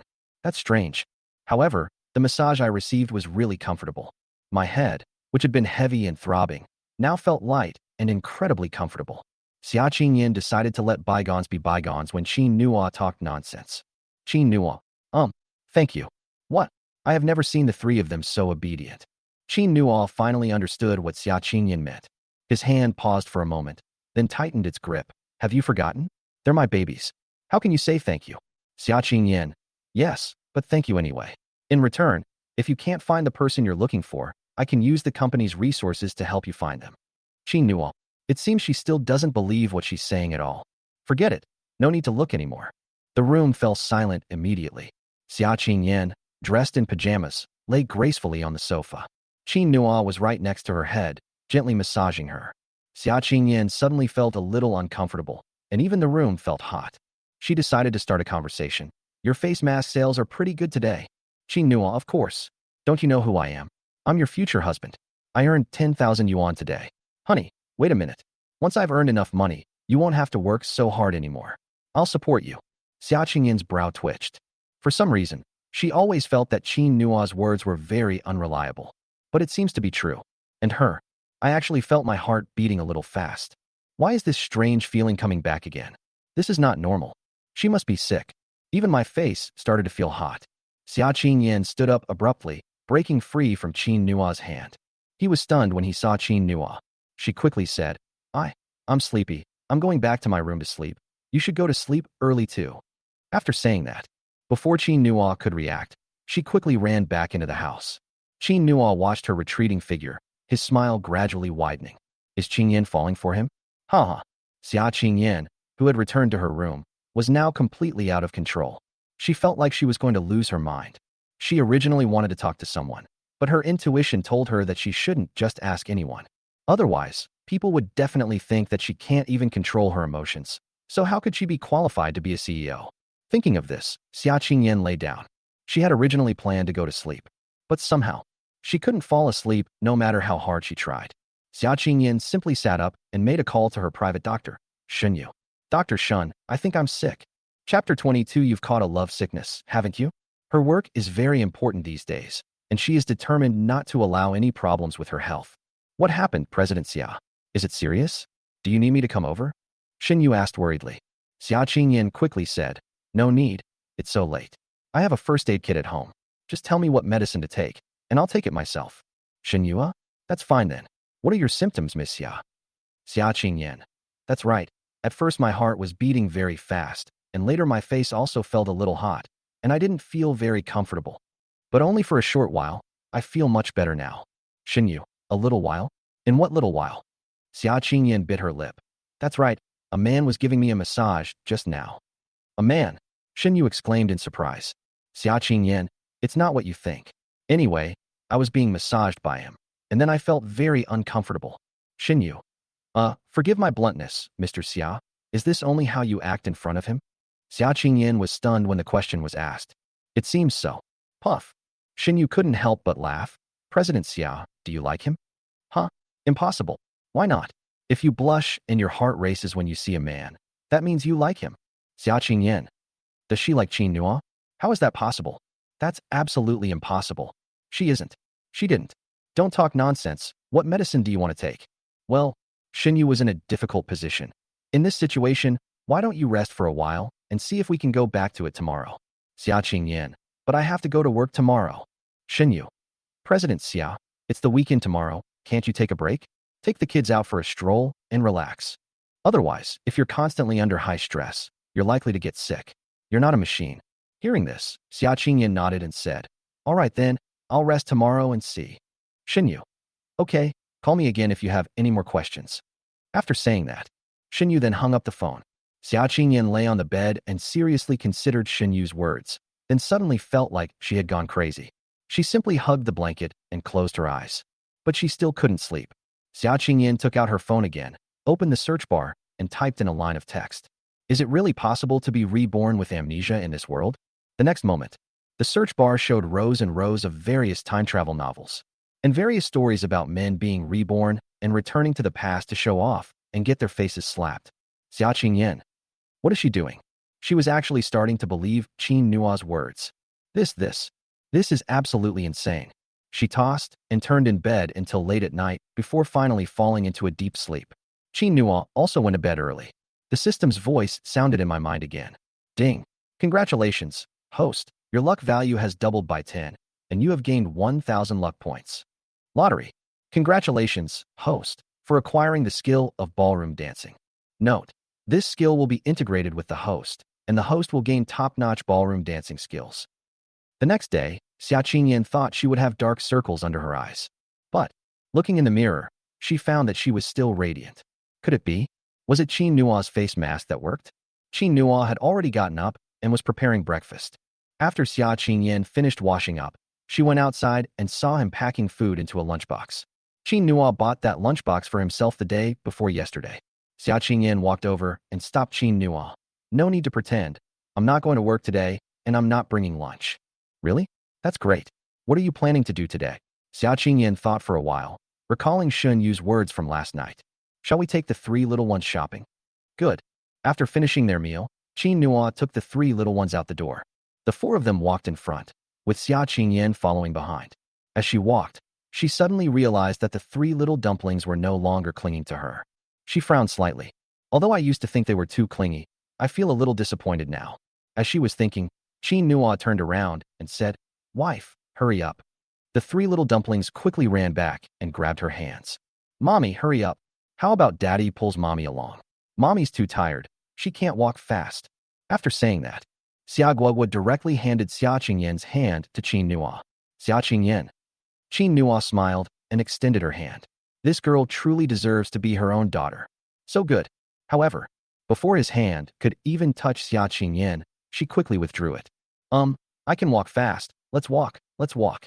She walked quickly ahead, as if afraid of being overtaken. The three little dumplings asked in confusion, "Daddy, what's wrong with Mommy?" Qin Nua. "It's okay, your mom is just shy." The three little dumplings. "Haha, Mommy can be shy too. Mommy is so cute." The three of them quickly arrived at the garage. Qin Nua carried the three little ones into his car and saw Xia Qingyan about to drive her Ferrari. Qin Nua opened the car door and looked at her. "Qingyan." Xia Qingyan was slightly taken aback and turned around. Qin Nua pointed to the passenger seat. "Sit here." Xia Qingyan. No need. She had to keep her distance from this man. Otherwise, she would only feel that she was becoming more and more abnormal. Qin Nua. "Babies, do other moms always sit in the front passenger seat of their dads?" Xia Kiki. "Yes, yes." Xia Nuanyuan nodded. Xia Guagua. "Then why doesn't Mommy sit in Daddy's passenger seat?" "Wah, Mommy." Xia Qingyan. Qin Nua raised an eyebrow. "See? If you don't sit down, I can't appease them." Xia Qingyan. This person has the three little dumplings completely under their thumb. This is insane. This is absolutely insane. Having gone crazy 3 times in 2 days, Xia Qingyan had no choice but to walk to Qin Nua's side and get into the car expressionlessly. After succeeding, Qin Nua gave the three little dumplings a thumbs up again. The three of them laughed happily. "Hee. Let's go. I went shopping with my parents." Inside the leasing group office, after arranging the surgery, Dong Chunli came to the company, intending to sit there and kill time. Otherwise, he might easily lose control and go to see his parents. After sitting for a while, he received another call from his secretary. "Young Master Dong, we found the information on the man who checked into the Xia family villa." "Huh? Where?" "I've sent it to your email. Please check, it includes the photos." "Okay." After hanging up the phone, Dong Chunli sat up straight and opened his email. The next moment, he stared in shock, his eyes wide. Holy crap, isn't that Brother Qin? Right now? He finally understood why those three little dumplings looked so familiar yesterday. Isn't that Qingyan's child? Not only did Qingyan keep a man as a mistress, but she also had him take care of her child? She trusted him that much? Wrong. Something's not right here. Is Brother Qin willing to live off a woman rather than accept his money? He's such a good person. Could he have been scammed? Dong Qingli, who had imagined a whole drama unfolding before his eyes, found it increasingly terrifying. He decided to contact Brother Qin and help him out. If Brother Qin is short of money, he has plenty. Chapter 23: Secretly Buying Clothes for Qin Nua. We arrived at the parking lot. Qin Nua suddenly turned around, facing Xia Qingyan. Xia Qingyan was startled. "What are you doing?" Qin Nua smiled slightly, facing her directly, and laughed. "Guess what I'm going to do?" In the back seat, the three little bundles of joy clapped and cheered. "Yay, Daddy's going to kiss Mommy. That's how it's portrayed on TV. Daddy, give me a kiss." "Daddy." Xia Qingyan. I must have a serious discussion with the three of them later to find out where they learned all this nonsense. But now, this is no time to worry about these things. Qin Nua's face is getting closer and closer. She could almost hear him breathing. This. Is he really going to kiss me? What should she do then?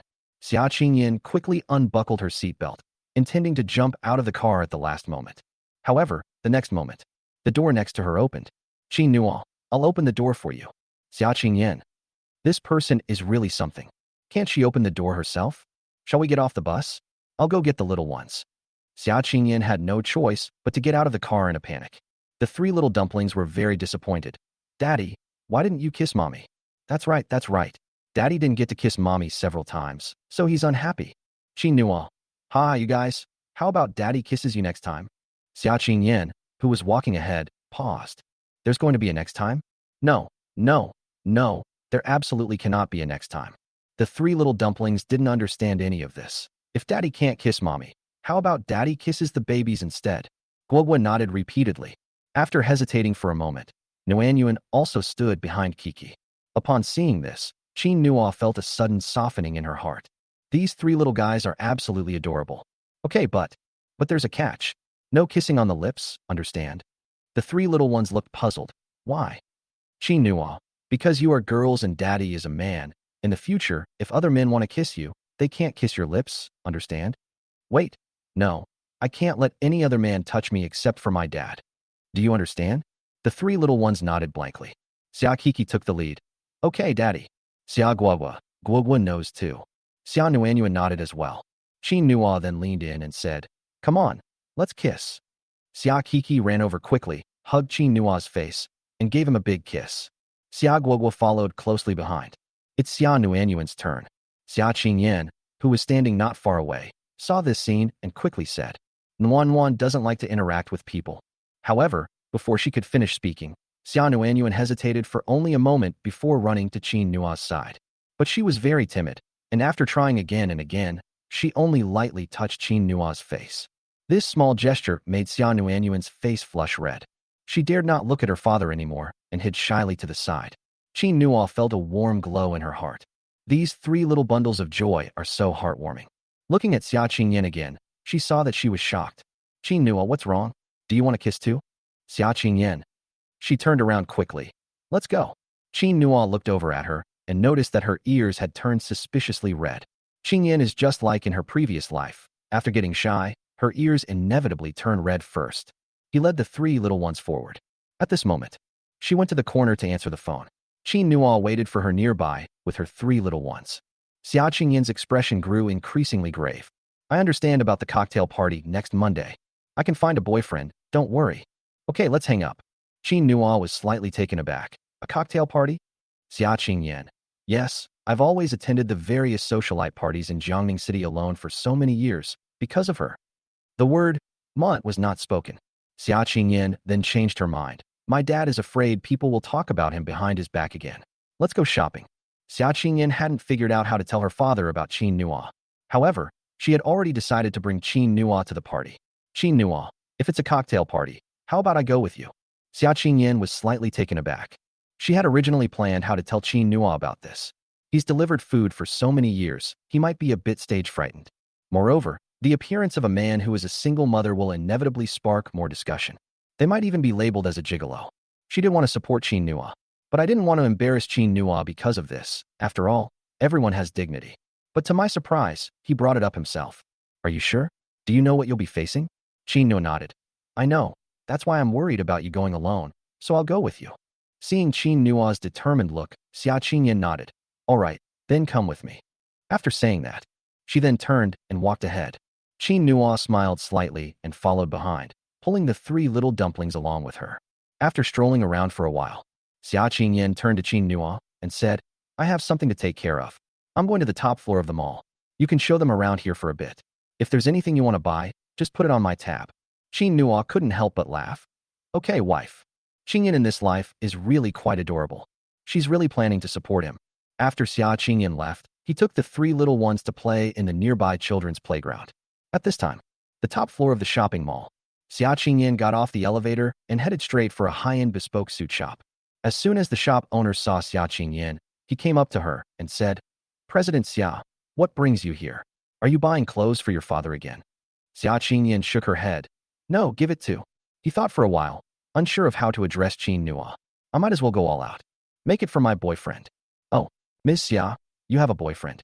Xia Qingyan, don't ask questions you shouldn't ask. Make the latest style in your store. I want the best materials and texture. It doesn't matter if it's a bit expensive. Also, the tie must be designed by your top designers. I'll send you the dimensions to your phone. I need it tomorrow. Xia Qingyan herself had also studied design. Therefore, after seeing so many of Qin Nuo's measurements, she could almost tell the difference. Okay, Mr. Xia, don't worry. I guarantee I'll do a good job.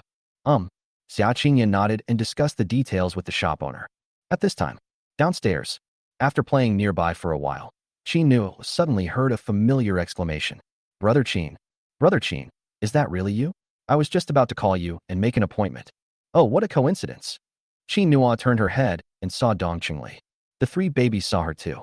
Each of them held a ball and sweetly called out to Dong Qingli. Hello, Uncle Dong. Dong Qingli waved to them. Then, he hurriedly went to Qin Nuo's side and asked cautiously, Brother Qin, are you short of money? Qin Nuo was surprised. Why would Brother Dong ask such a question? Dong Qingli. Otherwise, how would you have been hired? Oh no, how would you have become a nanny, taking care of other people's children? Brother Qin, I didn't mean anything by it. I just wanted to say that you've helped me so much. If you need money or a job, I can help you.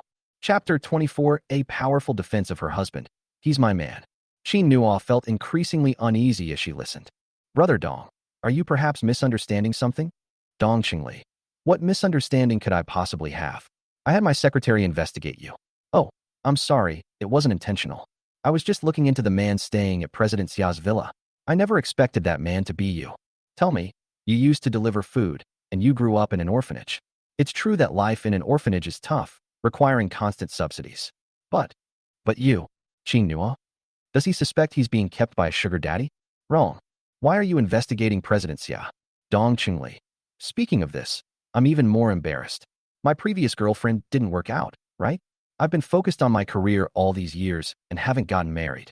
President Xia is also single, so someone tried to set us up on a blind date. But who knew that President Xia wouldn't show up on the day of the blind date? Later, I heard from my secretary that President Xia was keeping a young, handsome man as a mistress. How could I tolerate that?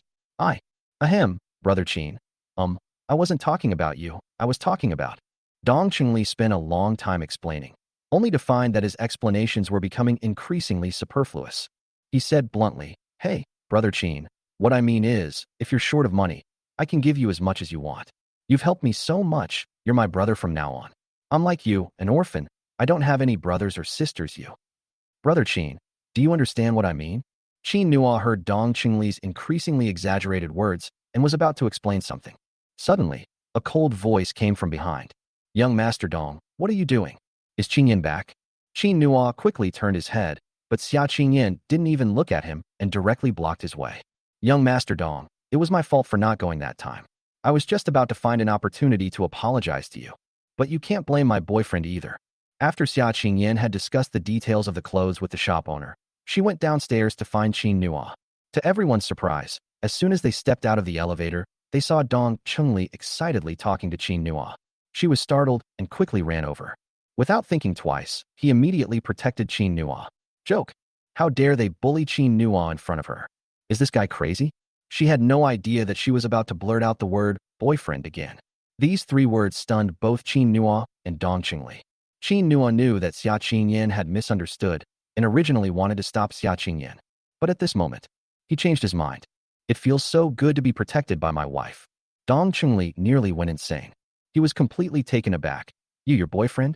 Wasn't she a kept woman, Xiaowana? Xia Qingyan nodded. So, is there anything else, young Master Dong? Dong Qingli. You have a boyfriend? Didn't you say you weren't planning on getting married? How come you found a stepfather for your child so quickly? Xia Qingyan took a deep breath. She felt her patience was running out. He's my child's biological father. Dong Qingli. He looked at Qin Nuo with a puzzled expression. I'm completely baffled. What kind of blunder is this? The three little dumplings also noticed something was amiss. They quickly came to Qin Nuo's side and grabbed her arm. Daddy, is Uncle Dong going to bully you? Xia Guagua and Xia Kiki quickly stood in front of Qin Nuo, spreading their little arms to try and block him. Don't bully our dad. The three little dumplings stopped laughing. They stared at Dong Qingli with wide eyes, as if trying to scare him away. Dong Qingli. Something feels increasingly off. Could the Joker be himself? He said cautiously, Brother Qin? Xia Qingyan, Brother Qin? Qin Nuo picked up Xia Kiki and walked out from beside the two little ones. He stopped when he reached Xia Qingyan's side. Brother Dong, let me introduce you. This is Qingyan, my wife. These three are my daughters, Nuanyuan, Guagua, and Kiki. We're not like that. I wasn't kept by a sugar daddy. I just found a wife and kids and went back to them. Then, Qin Nuo turned to look at Xia Qingyan. He's my buddy. He didn't do anything to me just now, don't worry. After saying that, he lowered his voice again. speaking in a tone that only the two of them could hear. But just now, were you defending me, girlfriend? Or rather, my future wife? The mother of my children? Xia Qingyan. She rolled her eyes at Qin Nuo and ignored him. At this moment, Dong Qingli was filled with questions. Sky, was he hallucinating? What the heck is this? Is Qin Nuo the father of the three little dumplings? Is he Qin Yan's boyfriend? Seeing that Qin Nuo was about to say something, he quickly waved his hand. Wait a minute. Let me catch my breath. 3 minutes later, he seemed to finally realize what was happening. Holy crap. Qin Nuo and the others were startled. What's wrong, brother Dong? Dong Chunli quickly waved his hand. No, it's nothing. I just felt like I was acting like an idiot just now. Brother Qin, you don't mind, do you? I'm not usually like this, Mr. Xia. Can our cooperation continue? He then looked at Xia Qingyan in a fawning manner. Xia Qingyan nodded. Judging from his and Qin Nuo's reactions, he seems like a decent person. Dong Qingli. That's good, that's good. Well then, to express my apology, I'll treat you to lunch. It's already noon. You must be hungry, right? Come on, Nuanyuan, Guagua, Kiki, Uncle isn't a bad person. Uncle just thought your dad was tricked. Our dad wasn't fooled, and our mom still wants to kiss dad. Xia Kiki said earnestly. Xia Qingyan. Coco, don't speak. Dong Qingli was practically laughing his head off. Haha, it's nothing, it's nothing. I never expected that someone as aloof as President Xia would actually have a boyfriend. I knew it. How could someone like President Xia have a child so casually? It turns out it's because of you, Brother Qin. If it's someone like Brother Qin, then he's definitely someone I can entrust with my life. President Xia, you've waited for Brother Qin for 4 years. That's really not easy. Xia Qingyan. When did I start waiting for him for 4 years? Dong Qingli burst into laughter. You can't fool me, ha ha ha, because I'm going on a blind date with you, and I've looked up a lot of information about you. They all say that President Xia has been on countless blind dates over the years, but he hasn't liked any of them. If it weren't for a good man like Brother Qin, why would you be so picky? To be honest, those people are indeed no match for Brother Qin. Xia Qingyan. Qin Nuo listened and then laughed. He deliberately walked up to Xia Qingyan and said in a very low voice, You waited for me for 4 years? Really? Honey. Chapter 25 Don't disturb mom and dad's love life. No. Xia Qingyan answered without thinking, but she didn't dare to look at Qin Nuo at all. Oh, so why didn't you find a boyfriend in these 4 years? Xia Qingyan, not interested. Qin Nuo, and now. Xia Qingyan felt increasingly uneasy. This person was trying to trick her into revealing information. She looked at him coldly. Qin Nuo. She maintained a blank expression, but heaven knows, her heart was pounding again. This person is absolutely terrifying. Every time Xia Qingyan was in front of Qin Nuo, she felt like she had nowhere to hide. She regretted it even more. She must have been crazy to say he was her boyfriend today. The word boyfriend shouldn't even exist in her dictionary. She wants to make money. I want to raise a child. To manage the company well. With so many things to do, where would I find the time to date? Before Qin Nuo could say anything more, Dong Qingli pulled him aside. Oh, Brother Qin, you know, women are all bark and no bite. If she says no, she definitely is. If she says she's not interested, she definitely is. Why do you keep asking? I'm still here. How could President Xia dare to admit it? Don't you think so, President Xia? Dong Qingli even smiled at Xia Qingyan, as if he understood her very well. Xia Qingyan. She gritted her teeth, wishing she could glare at Dong Qingli until he was practically a flower. Could you please say less? However, Dong Qingli was originally a big, burly man. He couldn't understand Xia Qingyan's little thoughts at all. In his eyes, every expression Xia Qingyan made was one of shyness. Don't worry, Mr. Xia. I'll explain everything to them when I get back about our blind date. You and Brother Qin can decide your own situation. Let me know when you meet each other's parents or have a wedding banquet, and I'll give you a big red envelope. Xia Qingyan. Qin Nuo was very happy to hear this. Then thank you very much, Brother Dong. You're welcome, you're welcome. We're all brothers. Come on, you 3 little ones, come with your uncle. Don't disturb your parents' lovey-dovey time. Originally, the 3 little dumplings didn't like Dong Qingli very much. But at this moment, they instantly felt a special connection with this uncle. After all, any uncle who helps parents is a good uncle. So, the 3 little dumplings immediately ran up to Dong Qingli and took his hand. Xia Kiki then turned to her parents and made a face. Mommy and Daddy, you should hold hands too. Xia Qingyan. Going out shopping today was a mistake. She glared at Qin Nuo, indicating that if he dared to hold her hand, she wouldn't let him off the hook. Qin Nuo almost burst out laughing when he saw her puffed out cheeks and her cute yet fierce expression. He didn't immediately step forward and take her hand, afraid that he would lose Qin Yin again, whom he had just found. He just smiled and said, "Let's go, girlfriend." Xia Qingyin panicked. "I was just acting rashly." "Qin Nuo, I don't care. You said I'm your boyfriend." "So I am." Xia Qingyin, "Qin Nuoyu." "Qin Nuo. If we don't leave now, those three little dumplings will definitely come back and make us hold their hands." Xia Qingyin recalled the reactions of the three little dumplings before and suddenly realized that this was a very likely thing. She had no choice but to hurry forward. The restaurant is a private kitchen run by Dong Qingli. After entering, everyone took their seats, and the dishes were served shortly afterward. Dong Qingli's gaze remained fixed on the three babies, his face filled with envy. "Oh, brother Qin, you're such a winner in life. Those three are just too adorable." "Who says otherwise, brother Dong? Once your mother's matter is resolved, you can find a partner and have a child." "Yeah, I think so too." The two chatted happily. Xia Qingyan looked completely bewildered. "How did you two meet?" "Well, it's all because of brother Qin." While drinking water, Dong Qingli recounted how Qin Nuo had helped him. After saying that, he started praising Qin Nuo enthusiastically again. "Brother Qin is truly a wonderful person, President Xia. You must treat him well. Although brother Qin is all alone now, he has someone to rely on. When you go back to the Xia family, if anyone bullies brother Qin, just tell me, and I'll take care of him." Puff. Qin Nuo wanted to laugh when she heard this. This Dong Qingli is really too informal. Xia Qingyan, however, said with a serious expression, "I will protect him. No one in the Xia family will dare to do anything to him." She was the one who brought Qin Nuo back, so naturally, she couldn't let Qin Nuo suffer any injustice. This is her principle in life. That's good, that's good. It seems that President Xia really likes brother Qin. "No, I." Just as Xia Qingyan was about to explain something, the waiter suddenly pushed the door open and came in to serve the dishes. Dong Qingli. All right, I understand, President Xia. You don't need to torture me anymore. Let's eat. The little ones must be hungry." Xia Qingyan. Qin Nuo was laughing so hard, she was practically going crazy. He kept looking at Xia Qingyan and noticed that this legendary aloof CEO always seemed unsure how to answer these questions. They are so incredibly cute. After all the dishes were served, the three little dumplings immediately stared longingly at the food. Xia Guagua, in particular, kept swallowing her saliva as she watched. Seeing this, Xiaka couldn't help but wipe her sister's drool, then looked seriously at the three adults. "Daddy, Mommy, Uncle, can we start eating now? Guagua is so hungry, look." Xia Nuanyuan nodded vigorously. Yes. Guagua started crying a little while later. Qin Nuo laughed. "You can eat now. Come on, let Daddy serve you some food." A plate of beef was placed in front of Qin Nuo. He first put a piece on Xia Nuanyuan's plate. Xia Nuanyuan subconsciously waved her hand. "Give it to Guagua first." Qin Nuo. "One at a time. You're the older sister, you're first." After feeding Xia Nuanyuan, Qin Nuo then served Xia Guagua some food. Finally, there's Xia Kiki. Dong Qingli watched as he finished serving food to the three little dumplings before he prepared to pick up his chopsticks.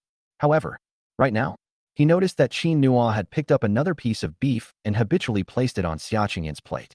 "Qingyan, eat." Dong Qingli. Why did he feel like he was a bit superfluous?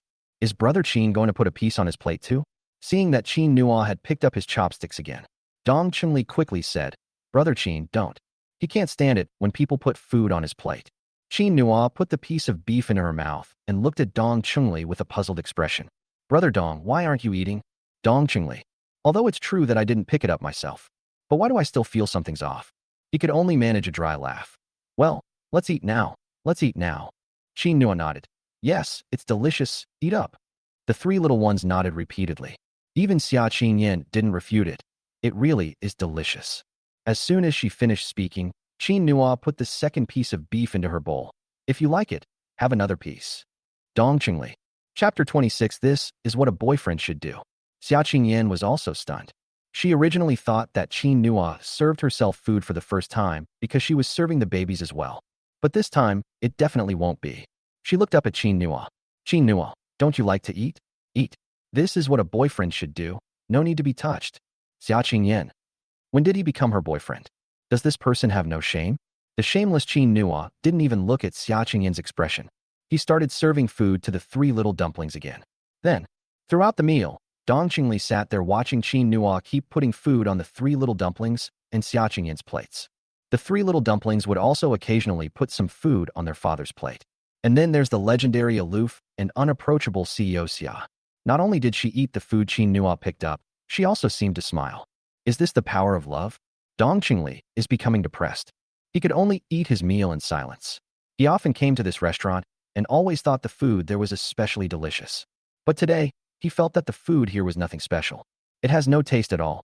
When they were almost finished eating, Dong Qingli finally managed to interject with a sentence. Mr. Xia, are you attending the cocktail party on Monday afternoon? Xia Qingyan said while drinking her soup. Go. Dong Qingli. That's great, I'll go too. If you need any help, I can. Xia Qingyan. No need. I'll take Qin Nua. Dong Qingli, huh? Xia Qingyan did not answer. Qin Nua was also shocked. A cocktail party? Xia Qingyan. Okay, get ready. You'll come with me. Dong Qingli repeatedly winked at Qin Nua, signaling her not to go. But Qin Nua seemed not to see it and simply replied, okay. Dong Qingli became depressed again. After finishing their meal, the three little ones were drinking tea. Dong Qingli pulled Qin Nua aside, looking as if he wanted to say something but hesitated. Brother Qin, come on, let's go to the restroom. Qin Nua nodded. Okay. When they reached the restroom door, Qin Nua couldn't help but ask, what's wrong? Brother Dong, is there something you want to tell me? Dong Qingli. Of course I have one, you know. This party is Jiangning City's annual gathering of socialites, all of whom are from high society. I'm not saying you can't go, it's just that you used to deliver food. If they found out, they'll definitely laugh at you. Brother Qin, why don't you just make an excuse to cancel? President Xia has always gone alone before. She can definitely handle it. If all else fails, I can help. Qin Nua smiled and said, thank you for your concern, Brother Dong, but I definitely have to attend this party. Dong Qingli, why? Qin Nua. You said that President Xia always went by herself before, so does that mean she always becomes the subject of discussion? Speaking of this, Dong Qingli was a little embarrassed. Yes. But President Xia doesn't care about these things at all. Qin Nua shook her head. No, she does care. She just pretends not to. She used to raise 3 children and manage the company on her own. If she showed any weakness, others would seize on it and keep smearing her. Dong Qingli hadn't thought of this at all, but after hearing Qin Nua say it, it seemed to make sense. So what do we do now? So I have to go? I want them to know that President Xia has someone protecting him. Brother Dong, just tell me what you'll be doing. Dong Qingli realized he couldn't persuade Qin Nua at all, so he had no choice but to say, it's like drinking, socializing, and dancing, but dancing is very important. How important is it? Other socialites would bring their male companions, and the men would bring their female companions, or they would go dancing together. Dong Qingli explained. In the past, people often invited President Xia to dance, but she never went. They all said that President Xia couldn't dance. But think about it, a rich girl, the acting president of Tianyin Group, can't even dance. That's enough for people to gossip about. Dancing. Qin Nua frowned slightly. Dong Qingli. Yeah, Brother Qin, you probably don't know how either, right? Here, it's the weekend tomorrow, and I don't have anything to do anyway. Why don't you come to my house, and I'll teach you. At least you should be able to get by. Qin Nua shook her head. The system gave him top-notch ballroom dancing skills. No need. I can. Oh. Dong Qingli looked completely bewildered. Brother Qin, you can actually dance? Yes, I've learned some. Dong Qingli was dumbfounded. Okay then, I'll be there too. If there are any problems, I'll help you. Yes, thank you, Brother Dong. By the way, when is the old lady's surgery? Wednesday. Okay, I'll take the 3 little dumplings to see her then. After they finished speaking, the 2 returned to their private room and left separately. The 3 little ones were too full, so 2 were held by Qin Nua and 1 by Xia Qingyan. I was originally going to the garage, but halfway there, Xia Qingyan stopped. In front of them was a toy doll store. Inside, there was a huge pink doll as tall as a person hanging on the wall. Xia Qingyan stared at the doll for a long time, seemingly unintentionally. Qin Nua asked curiously, which of you 3 wants a doll? The 3 little dumplings immediately shook their heads. Xia Kiki, there are already a lot of dolls in the house. We don't like such big ones. Xia Guogua, that's the doll mommy likes. Upon hearing this, Xia Qingyan quickly stopped her. Guogua. Xia Guogua looked at Xia Qingyan, and her eyes immediately filled with tears. Qin Nua asked in surprise, Qingyan, you like big stuffed animals? Isn't that big pink plush doll something only little girls like? How could someone with such a strong female lead personality like Qingyan actually like her? She really did sacrifice a lot of her hobbies for the position of CEO, right? Xia Qingyan quickly retorted, no, I don't like it at all. After saying that, she then quickly left. From the moment she worked her way up to become the president of Tianyin Group, she shouldn't have liked these girly things anymore. Qin Nua raised an eyebrow and followed. Because I ate too much. The three little ones fell fast asleep as soon as they got in the car. Xia Qingyan sat in the passenger seat, looked out the window for a while, and then asked Qin Nua, Dong Qingli told you everything? Qin Nua understood what she said and nodded. Yes. Xia Qingyan, then do you still dare to come with me? Qin Nua, go for it. Why wouldn't you dare to go? Not only am I going, but I'm going to go in style. Qingyan, you can dance, right? Although I've never seen you dance, I have a feeling you should. Xia Qingyan, yes, I will. Before becoming president, she was at least the young lady of the Xia family. There's nothing I haven't learned. Qin Nua, that's good. Let them wait and see. Chapter 27. I can't say any more, or your wife will get shy. Qin Nua spoke with great confidence. Xia Qingyan unconsciously turned to look at him, the last rays of the setting sun falling on him. Xia Qingyan had a vague, strange, familiar feeling. Just like before, when she had sat in his passenger seat. How could that be? Aside from that night, she had never seen this person before. Qin Nua noticed her gaze and looked over curiously. What's wrong? Xia Qingyan quickly averted her gaze, her eyes revealing undisguised panic. Good heavens, she actually stared at him for so long. This is insane. This is insane. This is insane. No, it's nothing. No, don't worry, I won't let you be bullied again. Xia Qingyan bit her lip.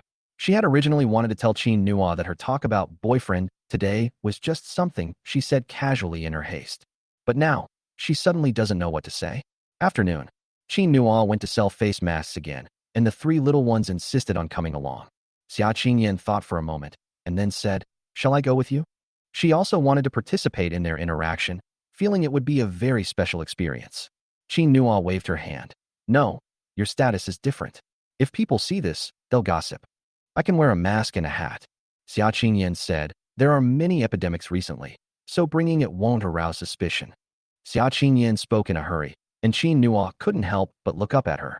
Xia Qingyan quickly explained, I want to take care of the babies. Qin Nua then nodded. Okay. But he always felt that this girl must have other ideas. The three little ones were overjoyed when they heard that their mom was going. Daddy's going to work with mommy. They say on TV that teamwork makes the work easier. Daddy won't be tired today. Xia Qingyan. It's TV again. She's already given up on correcting the three of them. 3 p.m. Qin Nua arrived at the entrance of Lantian kindergarten once again. As soon as he arrived, a group of women with their children surrounded him. Young men, you've finally arrived. We were all getting impatient. My son insisted on playing with the three little girls. My daughter kept asking to buy your face masks. I'm so glad you finally came. I thought you weren't planning to set up your stall anymore. Qin Nua shook her head.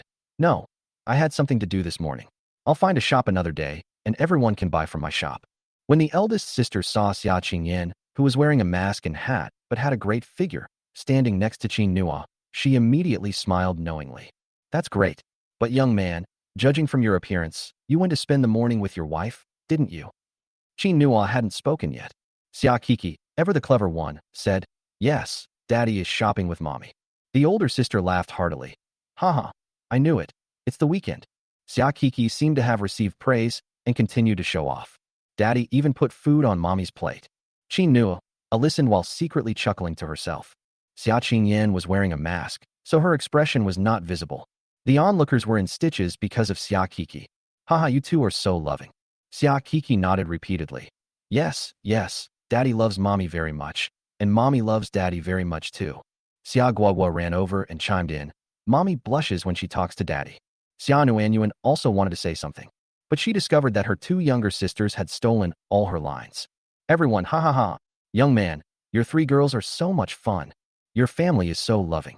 Qin Nua turned to look at Xia Qingyan and said with a smile, Yes, a loving couple is essential for a happy family. Xia Qingyan felt increasingly uneasy as she listened. Are these three small and one big ones ignoring their own existence? She came over anxiously and said, How should we arrange all this? It's time to start business. The eldest sister, who was closest to them, smiled even more broadly. Haha, young man, you can't say any more, or your wife will get shy. Come on, face masks. I want 3 boxes. I want 5 boxes. The stall became lively again. Today, Xia Nuanyuan and Xia Guagua held the QR code and carefully collected the money. Xia Kiki was joking around with the aunties on the side. Xia Qingyan suddenly seemed to recall their conversation. A family. Can they really become a family? The face masks are still selling very quickly today. Qin Nua made another 10,000 yuan. As he packed up, he looked intently at Xia Qingyan. Are you tired? Xia Qingyan shook her head. This experience seems quite interesting, especially when she was with Qin Nua and the three little ones. Being surrounded by a group of people gave her a strangely warm feeling. Over the years, all she's done is work and raise her children.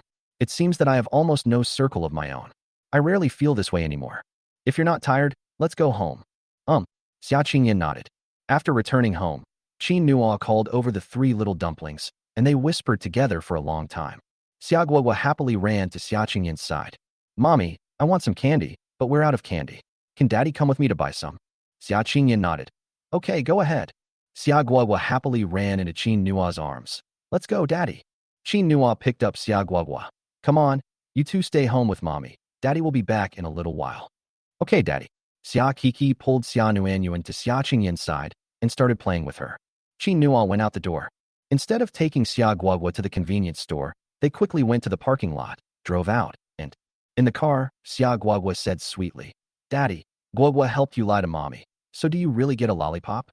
Qin Nua, yes, I'll reward you with a lollipop tomorrow. Yay, that's great. Xia Guogua laughed happily. Qin Nua was also very happy to see it. Does your mom really like big dolls? Xia Guogua nodded vigorously. Yes, Mommy always looks at that store for a while whenever she passes by. She must like it. After saying that, Xia Guogua lowered her head again, looking aggrieved. But Mommy never buys them. Mommy said that only little kids play with those big dolls. She doesn't play with them. Qin Nua felt a pang of heartache upon hearing this. What exactly did Xia Qingyan sacrifice to become the CEO? Why is she so determined to take control of the Tianyan group, even at the cost of hiding her true self? What exactly happened to Qingyan in this life? Qin Nua decided to figure this out slowly in the future.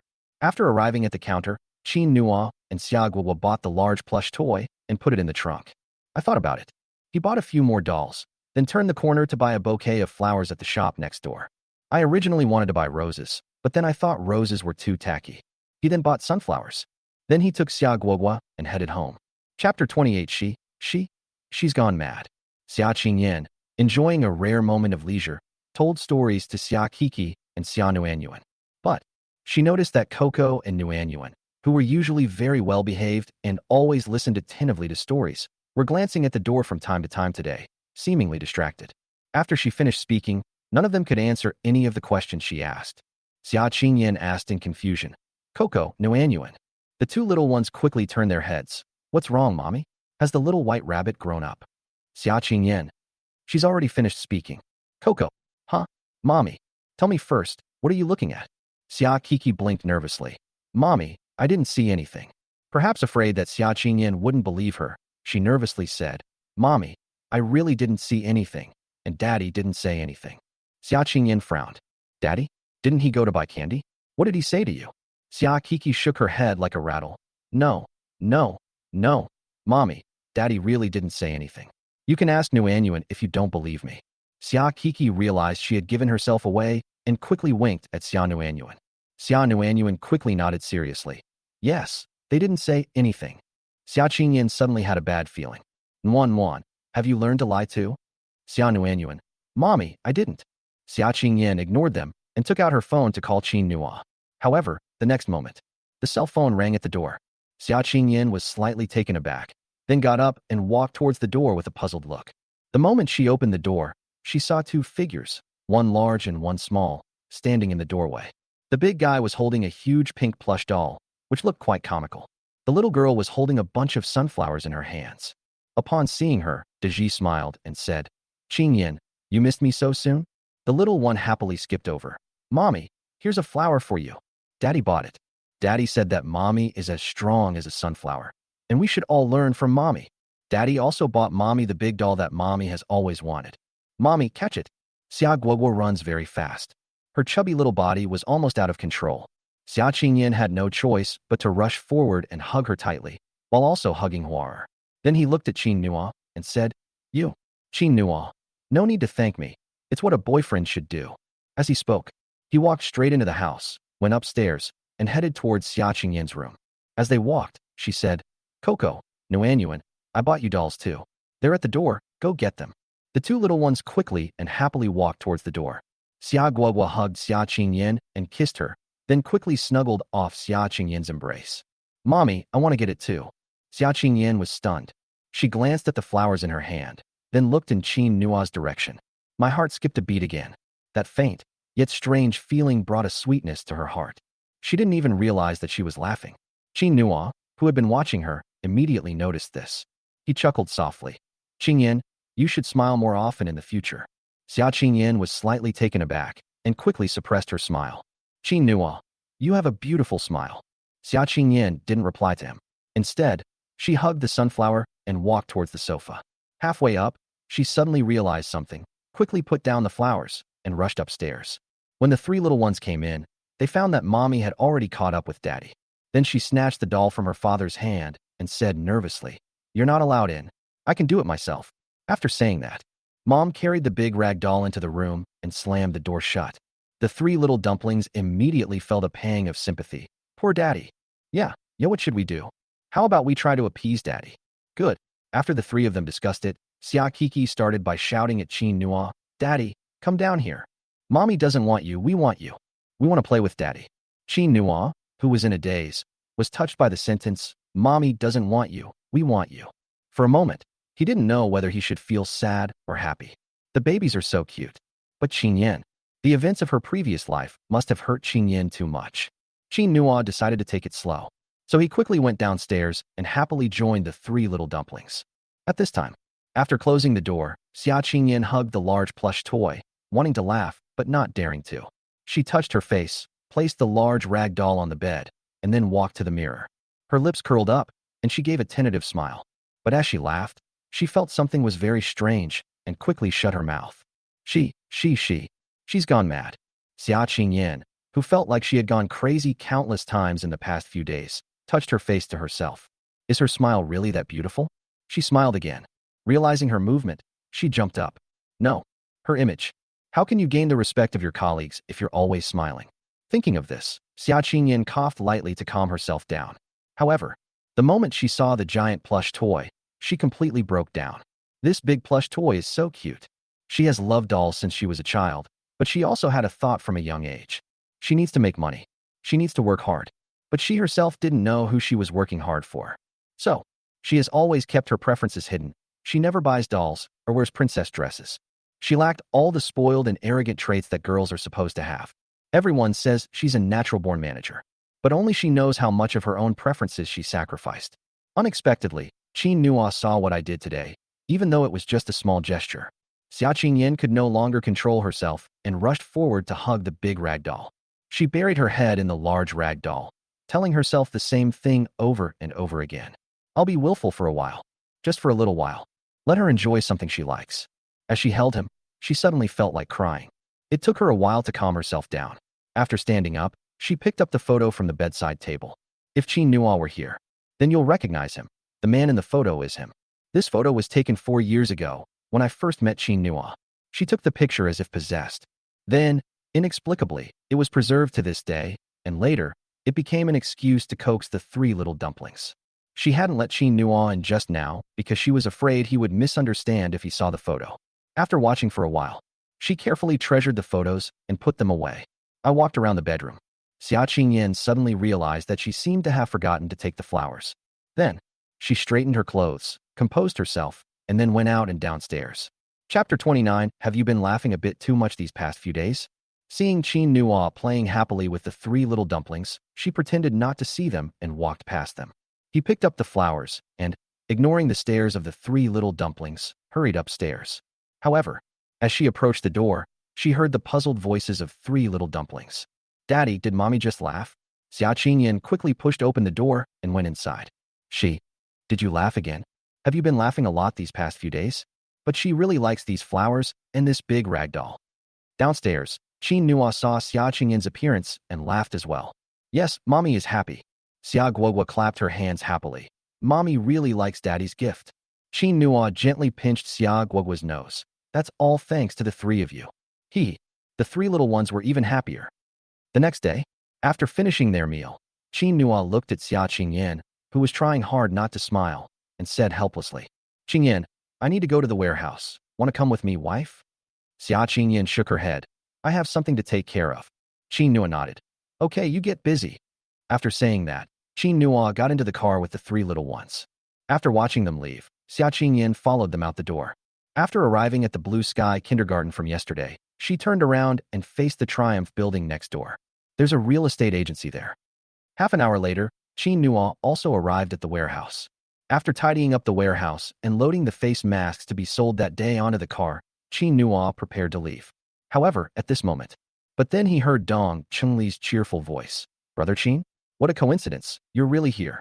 Qin Nua was taken aback. Brother Dong, what are you doing here? Dong Chungli said, I just came to check on the warehouse. It's a bit dilapidated, and I plan to renovate it. Qin Nua. Okay, then we can talk about the rent after it's installed. Dong Chungli. Oh, what rent do you want? No, don't mention rent to me again. Otherwise, Brother Qin, you're not treating me like a friend at all.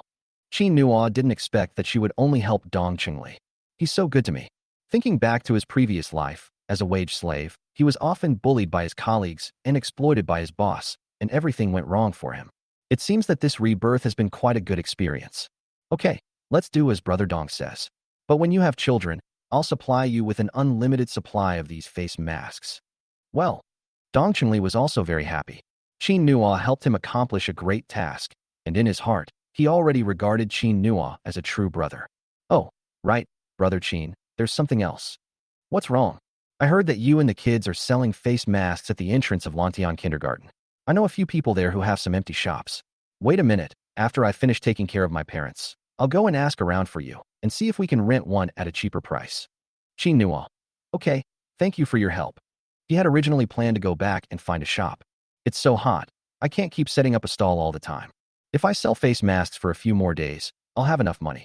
However, at that very moment, Qin Nua's phone rang. Hello, is this Mr. Qin? The shop you rented in Triumph Building Number 1 will be cleaned tonight. Will you be moving in tomorrow? Qin Nua looked completely bewildered. Huh? What? The person on the other end repeated, We've already sent people to prepare your rented apartment in Triumph Building Number 1, and you can move in tomorrow. Qin Nua. No, when did I rent it? You must have made a mistake. The person on the other end paused for a moment, then said, Please wait a moment while I check. A moment later, the man said again, Hello, Mr. Qin. Are you Qin Nua? Qin Nua. Yes. Is your phone number 138 asterisk asterisk asterisk asterisk? Yes. Do you have triplets? Qin Nua. How did you know? The man chuckled. That must be you. You rented shop number 1 in the Triumph building at 9 o'clock this morning. Mr. Qin, you have excellent taste. Triumph building is the most prosperous building in this area. I heard you're looking to sell children's face masks. There's a children's playground right next door, and the entrance to shop number 1 faces the playground perfectly. It's perfect for you. Qin Nua. Wait, who paid your money? The man paused again, then said, You didn't know? It was a woman. I'm guessing she's the child's mother. Qin Nua. Qing Yan. Yes, that's the name. She said we should contact you directly. Oh, by the way, she also told me to try not to tell you that she was the one who rented it. Sorry, I let it slip. Mr. Qin, your wife is really beautiful. Qin Nua felt very happy after hearing this. No wonder Qin Yan didn't come to the warehouse with him today. Are they actually going to rent a shop? Okay, thank you. I understand. I'll move there tomorrow. Great. I wish you a prosperous business. Thanks. After hanging up the phone, Qin Nua laughed to herself. Dong Chungli, who was happily playing with the 3 babies nearby, felt increasingly uneasy. He tentatively called out, Brother Qin? Qin Nua didn't answer, but typed a few words into her phone, her smile deepening. The 3 little dumplings looked puzzled. What's wrong with Daddy? Why does it feel like Dad has become stupid? Dong Chungli nodded. He felt the same way, so he simply stood up and patted Qin Nua's shoulder forcefully. Brother Qin. Qin Nua finally realized what was happening. He put his phone away and turned around to see Dong Chungli and the 3 little dumplings looking at him with strange expressions. Qin Nua was slightly taken aback. What's wrong? Dong Chungli. Brother Qin, what's wrong? Qin Nua. Oh, right, Brother Dong. I was just about to tell you that I don't need your help with that shop anymore. My wife has already rented it for me. Dong Chungli, huh? President Xia? President Xia rented a shop for you. Qin Nua smiled broadly. Yes. Dong Chungli. Brother Qin, please stop smiling. You're going too far. Qin Nua, ha ha ha. Dong Chungli. President Xia is so good to you.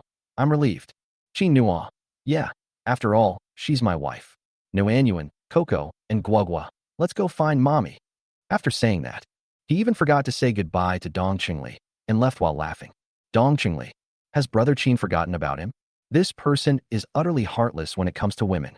Forget it. Let's just contact someone to renovate the warehouse. After Qin Nuo went out, he carried Wan and Cuckoo into the car, and then started carrying Guogua. He was halfway through the hug when he suddenly heard his phone ring. Qin Nuo held Xia Guogua in his arms and took out his phone. He just sent Xia Qingyin a message. The message read, "Thank you, honey." He originally thought that, given Xia Qingyin's personality, she wouldn't reply. But to my surprise, she actually replied. Chapter 30. This Qingyin is so adorably awkward. These people talk so fast. I'm not doing this for you. I'm just worried about my babies getting a tan. Qin Nuo looked at the message and laughed. Just by looking at her, he could picture Xia Qingyin's arrogant demeanor. What do you mean by for the baby? They clearly heard me say I wanted to rent a shop, and want to rent one for me first. Perhaps he felt that what he said lacked credibility. Qin Nuo received a second message. Or, you can just consider it your reward. Haha. Qin Nuo simply laughed. This Qingyin is so adorably awkward. Xia Guogua, who was in his arms, was twisting her chubby body and looking at her father. What happened? Has Dad forgotten about himself? Will I still be able to get on the car? Xia Guogua looked aggrieved and tears were about to fall. She wanted to call for her dad, but it was the first time she had ever seen him smile so happily. Xia Guogua felt a little reluctant. I had no choice but to keep enduring it. Feeling like she was about to fall, she grabbed Qin Nuo's arm tightly. Xia Kiki couldn't stand it anymore and quickly said, "Daddy, Guogua is going to fall to the ground." Qin Nuo finally realized what was happening. He quickly put away his phone. Oh dear, Guogua forgot about you. Come on, get in the car. Xia Guogua secretly glanced at her father again. Did Daddy really forget about her? She's so pitiful. She's the most pitiful girl in the world, boo-hoo. Fortunately, she received a lollipop because of the help she received yesterday. Xia Guogua was a little happier after that. Today, Qin Nuo sold 200 bottles of face masks and earned 20,000 yuan. Adding the previous 20,000 yuan to the money he already had, he had 60,000 yuan after deducting expenses. Qin Nuo opened another bank account and transferred the 10,000 yuan that Xia Qingyin had given him into the account. He doesn't plan to use the money she gave him for the time being. The remaining 50,000 yuan has hardly been touched, except for a few hundred yuan spent on shopping yesterday. He began to consider sending some money to Qin Yixing. I should find some time to visit Grandpa Qin. He's probably still worried about his great-granddaughter. In the afternoon, Qin Nuo returned home, intending to discuss the matter with Xia Qingyin. But as soon as I entered, I saw a suit, trousers, and tie on the sofa. Xia Qingyin pointed to the clothes and said, "Try changing them. If they don't fit, we can alter them." Qin Nuo was taken aback. For me, I can't afford to embarrass myself at the reception tomorrow. So that's why? Qin Nuo had originally planned to buy a decent suit tomorrow morning. In this life, Qingyin is just as meticulous as in her previous life, arranging everything perfectly. Qin Nuo picked up the suit and took a close look at it, realizing that it was quite expensive. At least, in both of his lives, he had never seen such a fine suit. Qingyin, this suit must be expensive, right? Maybe in the future. It's okay, just wear it. Don't worry about saving me money. After all, the surprise I gave her yesterday is something that money can't buy. Qin Nuo laughed. Wait a few more days, and I'll buy it for you later. Xia Qingyin lowered her head and remained silent. But a flutter of excitement stirred within me. She seemed to be looking forward to it too. 3 little dumplings surrounded her, chattering about their day. Qin Nuo changed into a suit and came downstairs shortly after. Coco was the first to see him. Her eyes widened with delight. Daddy's so handsome. Upon hearing this, Xia Nuanyuan and Xia Guogua also looked over.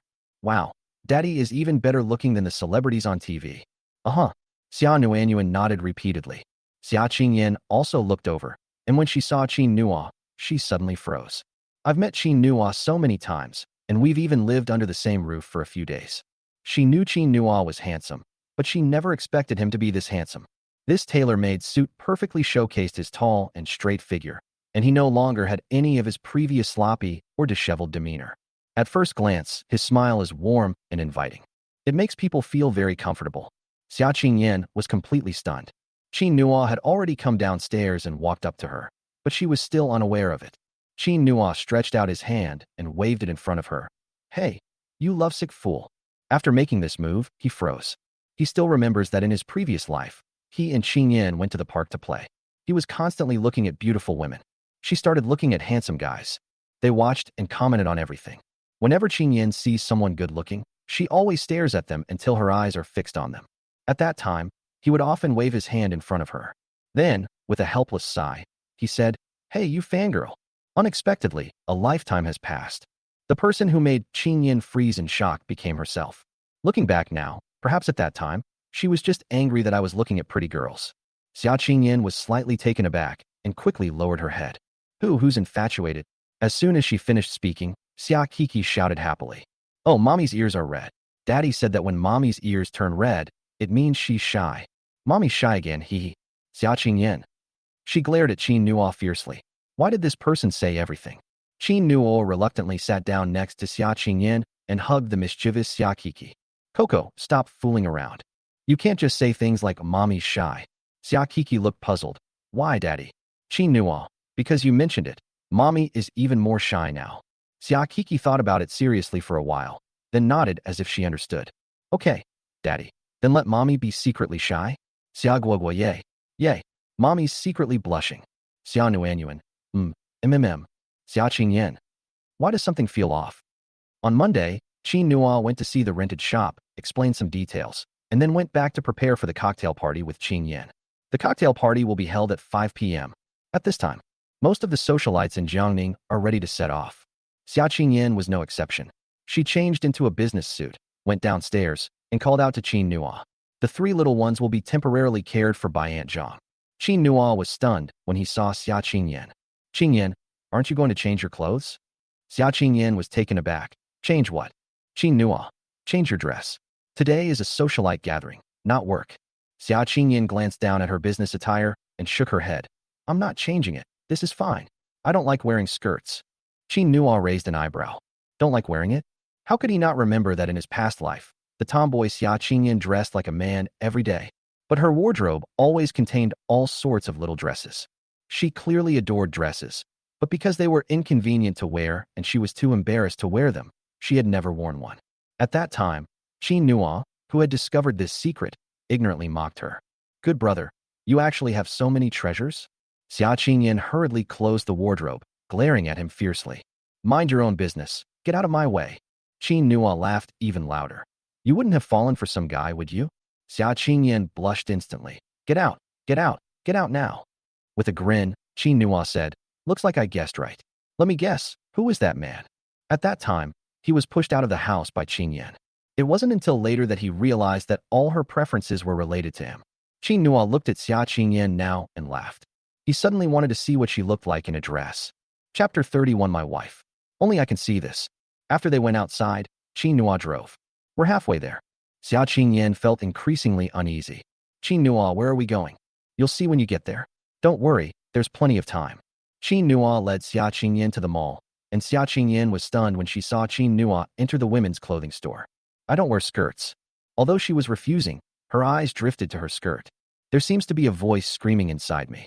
These dresses are so pretty. What am I going to do? I love them so much. I'll definitely come back another day to buy it and keep it as a treasure. However, Qin Nuo must not see these little thoughts. She cleared her throat, trying to make her excited expression less obvious. Qin Nuo, however, ignored her and pulled her into the dressing room. When the sales clerk saw Qin Nuo, she beamed with joy. Wow, sir, you're so handsome. You're a very pretty girl. Are you buying clothes? Are you buying them for her? Qin Nuo nodded. Okay, take the white one. Xia Qingyan. No, I won't wear white. She always wore black, because it made her look more dignified. Salesperson. Sir, you have excellent taste. This white dress is perfect for your figure. It will definitely make you look more elegant and beautiful. Girl, you should try it. It really suits you. Xia Qingyan was slightly taken aback before Qin Nuo pushed her into the fitting room. Even the sales clerk came in and enthusiastically helped her take off and change her clothes. Xia Qingyan had never seen anything like this before. She quickly pushed the sales clerk away. I'll wear it myself. The sales clerk was about to say something, but she noticed that the girl who had been a little shy outside was. But now it was extremely cold, the kind of indifference that belongs to those in power. It's as if she'll be unhappy if she doesn't do well herself. The salesperson quickly left. Xia Qingyan had no choice but to put on her clothes herself. After putting on her clothes, she took a deep breath and went out. Outside the door, Qin Nuo, who was chatting with the sales clerk, was stunned when she saw this scene. The sales clerk was also stunned. Wow, it's so beautiful. Girl, you look the best in this dress. I'm not exaggerating. Really, This dress is practically made for you. Look in the mirror. Qin Nua laughed too. Take a look. At this moment, Xia Qingyan was like a fluttering butterfly. She exuded an ethereal aura, completely different from her usual self. Her long, brown waves cascaded down her back, perfectly complementing her dress. Xia Qingyan glanced at the mirror and was stunned. Turn out to be. Does she look this good in a dress? Just as she was wondering, she heard Qin Nua say, let's settle the bill. Also, settle this item at the same time. Qin Nua was holding a black dress. Xia Qingyan's white dress had a huge, open back. The length only reaches above the knee. But this black one is a long dress. There was no open back, no low neckline, and even the sleeves were long. He handed the dress directly to Xia Qingyan. Go change into this. Xia Qingyan looked puzzled. The sales clerk was also very curious. What's wrong? Don't you like the white one? Qin Nua said, no, it's just too beautiful. I regret it. Oh, my wife. Only I can see her. The sales clerk suddenly realized. Oh, right. That's right. The young man really loves his wife so much, huh? Girl, you would look great in this black dress too. Go and try it.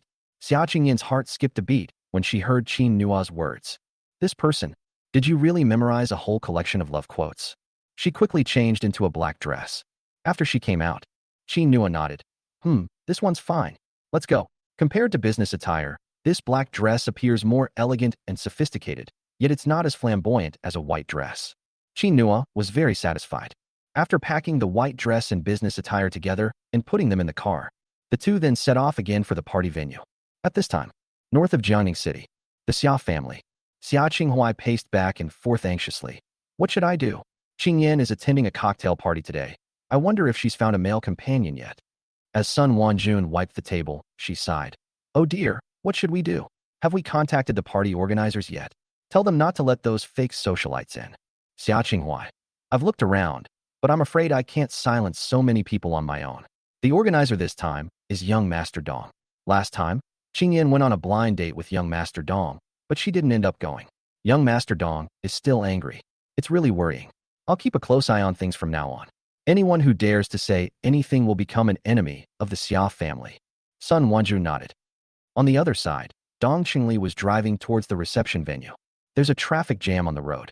He then took out his phone and started browsing the party group chat. The host of the cocktail party changes every year. This year, it was hosted by his Lee group. As he watched, he suddenly noticed a few discordant voices. Oh, I'm so happy to see my sisters again. Yes, I have a new boyfriend. I'm bringing him along. Oh my Lily, you've had 4 boyfriends this year already, haven't you? I'm so envious of you, unlike someone else. Haha, you can't just say things like that. The person you're talking about is someone we can't afford to offend. What's there to hide? It's become an open secret joke, hasn't it? Hee hee. They got happier and happier as they chatted. Dong Chunli narrowed his eyes. Even without looking, I know this is about President Xia. He wouldn't have cared before. But now, President Xia is Qin Nua's wife. These people have gone too far. Dong Chunli immediately made a phone call. Tell those gossipy people in the group not to show up at the party. Also, conduct a thorough screening. Don't let anyone who has spoken ill of President Xia before come in. Also, keep an eye on the media and the internet. This time, I don't want to see any bad things said about President Xia. The secretary was stunned when she heard this. Young Master Dong, don't you dislike President Xia? Dong Qingli. Nonsense. When did I ever dislike President Xia? She's my sister-in-law, and she'll be a benefactor to my leasing group in the future. The secretary looked bewildered. Oh, okay. I'll get right on it. Xia Qingyan was naturally unaware of these things. She was sitting in the passenger seat, resting with her eyes closed. Today is the first time she's worn a dress to this kind of party. She was still a little nervous. Seeing this, Qin Nua smiled and said, Don't be afraid. I'm here. Xia Qingyan opened her eyes. When have I ever been afraid? Qin Nua didn't expose her and continued driving. Xia Qingyan thought for a moment, then said, When we get to the party later, just follow behind me. They wouldn't dare do anything to you, and I won't allow them to do anything to you. Qin Nua nodded and smiled. Okay. It feels so good to have my wife protecting me. Chapter 32, I am her future husband. Hello. The two arrived at the entrance of the party. Dong Chunli originally wanted to go with them, but they hadn't arrived yet because of traffic. Qin Nua then decided to go in with Xia Qingyan first. Xia Qingyan got out of the car and walked inside on her own. Qin Nua grabbed her arm. Xia Qingyan was slightly taken aback. What's wrong? Qin Nua raised her arm, gesturing to Xia Qingyan. Take my arm. Seeing that Xia Qingyan didn't move, Qin Nua grabbed Xia Qingyin's hand and placed it on his arm before walking inside. Xia Qingyin instinctively tried to pull her hand back, but at that moment, a gasp suddenly rang out from the side. President Xia? You, you really have a boyfriend? Holy crap, that's so handsome. Where did you rent this? The person who came was Xunyu, Xia Qingyin's private doctor. She came from a wealthy family and became a doctor simply because of her own interests and hobbies. Because he had a good relationship with Xia Qingyin, and also because he adored the three little dumplings. So he agreed to be her private doctor. Xia Qingyin. She was immediately embarrassed and didn't know how to answer. Qin Nuo. I am her future husband, hello. Xinyu was shocked. Husband? Husband? Qin Nuo nodded. Yes. Xinyu looked at Xia Qingyin in surprise. Seeing that Xia Qingyin, who was usually expressionless and extremely cold, was actually a little embarrassed at this moment. He's not. He's just the father of my child. Holy crap. Xinyu immediately became excited. Isn't the child's father also someone? Hello, I'm Xinyu. I never knew you were so handsome. No wonder those three are so good-looking. Ha ha ha. Miss Xia, you look beautiful today too. Now, those women shouldn't say anything. That's great. That's great. I'm going in first. You guys take it slow. You should be the grand finale today. After speaking, Xinyu quickly walked towards the venue. As she passed by Xia Qingyin, she gently touched her and said in a voice only the two of them could hear. Is this the man who made you sick? Xia Qingyin wanted to say something, but Xinyu ran away so fast that she didn't have a chance to react. Qin Nua looked over curiously. Sick? What kind of illness? Xia Qingyin. No, don't listen to her nonsense. Let's go in. The reception venue. More than half of the people have already arrived, but people are very curious. In the past, many fake socialites would sneak into every party. This time, there wasn't a single one. They began to whisper among themselves. Where are those chattering women? I don't know, that's strange. Could it be that a big shot is coming this time? You never know. Someone sighed. Sigh, I wonder if President Xia has found a partner yet. I'm getting anxious about it. Those fake socialites gossip all the time. I even introduced one of them to a guy before, but it didn't work out in the end. They really have no sense of propriety when it comes to a woman as capable as President Xia. Who can argue with that? As everyone was talking, two people suddenly entered through the door. The woman wore a long black dress and had a tall, curvaceous figure. Long, flowing waves cascaded casually around her ears and down her back, making her delicate makeup look even more beautiful. The moment she appeared, all the women in the room suddenly lost their color. But she was holding a man's arm. The man was tall and handsome, and even standing next to such a charismatic woman, his charm was not overshadowed. He smiled faintly, but it was a simple smile that was quite intriguing. It's as if this person has experienced countless years of refinement, making him both calm and domineering. The men stared wide-eyed at her in disbelief. Holy crap, a goddess. The women were also shocked. Mr. Xia? Who's that next to her? Holy crap, a man? No, this man is so handsome. Does Miss Xia have a boyfriend? Ah, a miracle has happened. Although I suddenly feel so sour. Me too. Isn't this a bit too handsome? The men around the women. This is going too far. They've stolen all the limelight. However, some people are worried. Didn't President Xia go on a blind date with young Master Dong a few days ago? Is this Mr. Dong's event today? I hope he won't be angry later. No, we have to stop young Master Dong in a bit. Xinyu was the first to rush forward. Miss Xia had finally found a boyfriend, and she wouldn't allow any surprises. As soon as Dong Qingli entered, he saw Qin Nua and Xia Qingyin, and he instinctively walked towards them. However, halfway there, he was surrounded by a group of women. Young Master Dong, don't rush, have a cup of tea first. Dong Qingli. No, what's the matter? He was in a hurry to see Brother Qin. People noticed that his gaze was constantly fixed on Xia Qingyin, which made them even more worried. Mr. Dong, how about I introduce you to another girlfriend? I have plenty of resources here. What kind do you want? Dong Qingli was confused for a while, but finally realized that something was wrong. Have you misunderstood something? Misunderstanding? No, Mr. Dong. Miss Xia already has a boyfriend, so don't get involved. Really, I have plenty of single ladies around here. Dong Qingli. Wait a minute. After saying that, he shouted towards Qin Nua. Brother Qin. President Xia, wait for me. I got a bit stuck in traffic on the way. I didn't expect you to be here already. Sorry. Brother Qin, you and President Xia look so well matched today. I'm so envious. I can't believe it. I have to find a girlfriend sometime, huh? Everyone. Brother Qin. Chapter 33 Nonsense. That's my brother Qin. This is my brother Qin's little wife, President Xia. Seeing everyone's reaction, Dong Chunli felt extremely proud. Yeah, that's my brother Qin. President Xia is my future sister-in-law. What are you thinking? Get out of the way. Get out of the way now. Everyone. Having said all that, they had no choice but to disperse. Shen Yu was completely bewildered. Ms. Xia's boyfriend is no ordinary person. Even young Master Dong is his underling. No wonder President Xia gave in so quickly. Everyone then realized. That man standing with President Xia is his brother. We worried for nothing, haha. Come on, let's ship this couple. For a moment, most people looked at them and laughed. After all, everyone likes to see handsome men and beautiful women. This pair is so eye-catching. At the beginning of the party, it was a group of people flattering each other. Xia Qingyan didn't really like these kinds of occasions, and in the past, she would just go through the motions when she attended. She and Qin Nuo, on the other hand, were able to enjoy some peace and quiet. After Dong Chunli greeted them, suddenly feeling superfluous around them, I went to drink on the side. He kept introducing the drink while he was drinking. My brother Qin is very powerful. From now on, you should all be more respectful to my brother Qin, understand? Otherwise, not only will I not let you off the hook, but President Xia will not let you off the hook either. Those listening to him immediately became gossipy. Are they really that affectionate? I remember President Xia wasn't interested in any men. That's because they hadn't met my brother Qin yet. Those vulgar men are nowhere near as good as my brother Qin. Now that my brother Qin has appeared, President Xia has naturally become his submissive wife. Xia Qingyan, who was turned into a submissive wife. What utter nonsense is this person spouting? She glanced in Dong Chunli's direction, trying to stop him. However, Dong Chunli seemed completely oblivious to Xia Qingyan's meaning. In his eyes, Xia Qingyan's words were simply a compliment to him.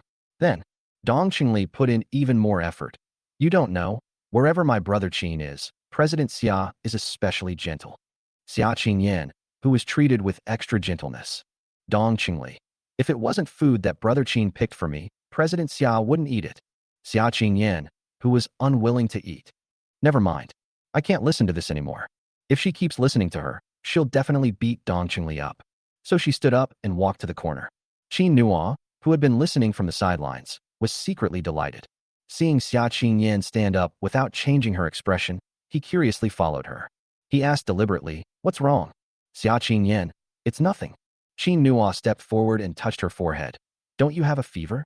Xia Qingyan quickly took a step back. No. At this time, the people standing with Dong Chunli were stunned by what they saw. Holy crap, I knew it. Young Master Dong, I saw President Xia blush. It's a miracle. Ha ha ha. This couple is definitely going to be together. Dong Chunli, right? Let me tell you, I had dinner with them the other day, and I was thoroughly humiliated. Dong Chunli then launched into a lengthy discourse. Anyway, he can't be the only one being tortured. Everyone has to be tortured together. As he was speaking, he heard another exclamation from the person next to him. Holy crap, CEO Xia really can't lift anything anymore.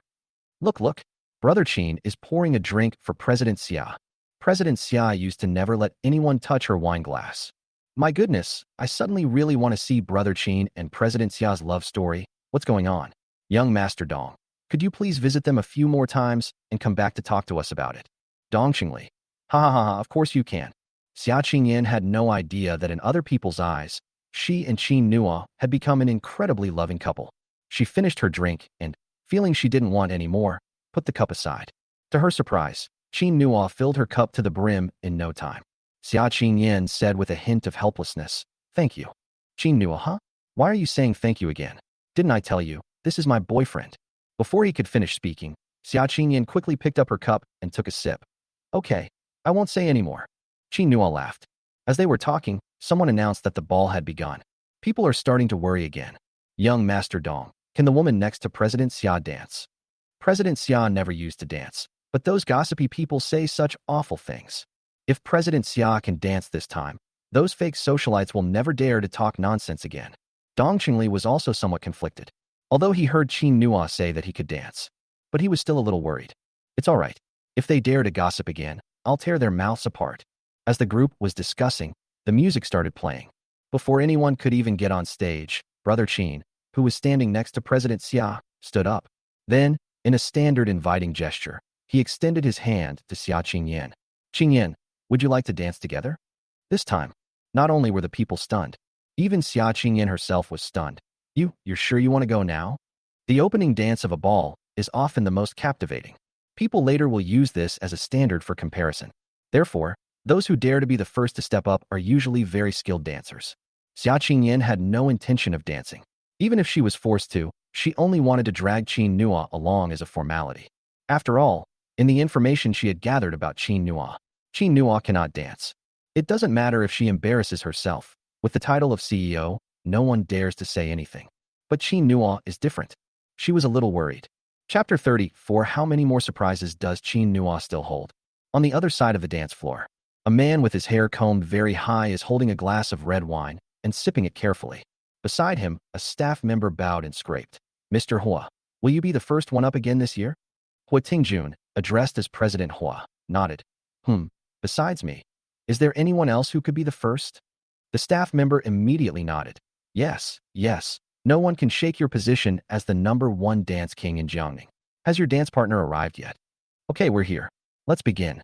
Hua Tingjun stood up, ready to receive the attention of all the women.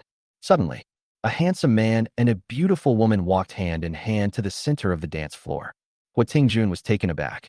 Who is this person? He arrived a little late.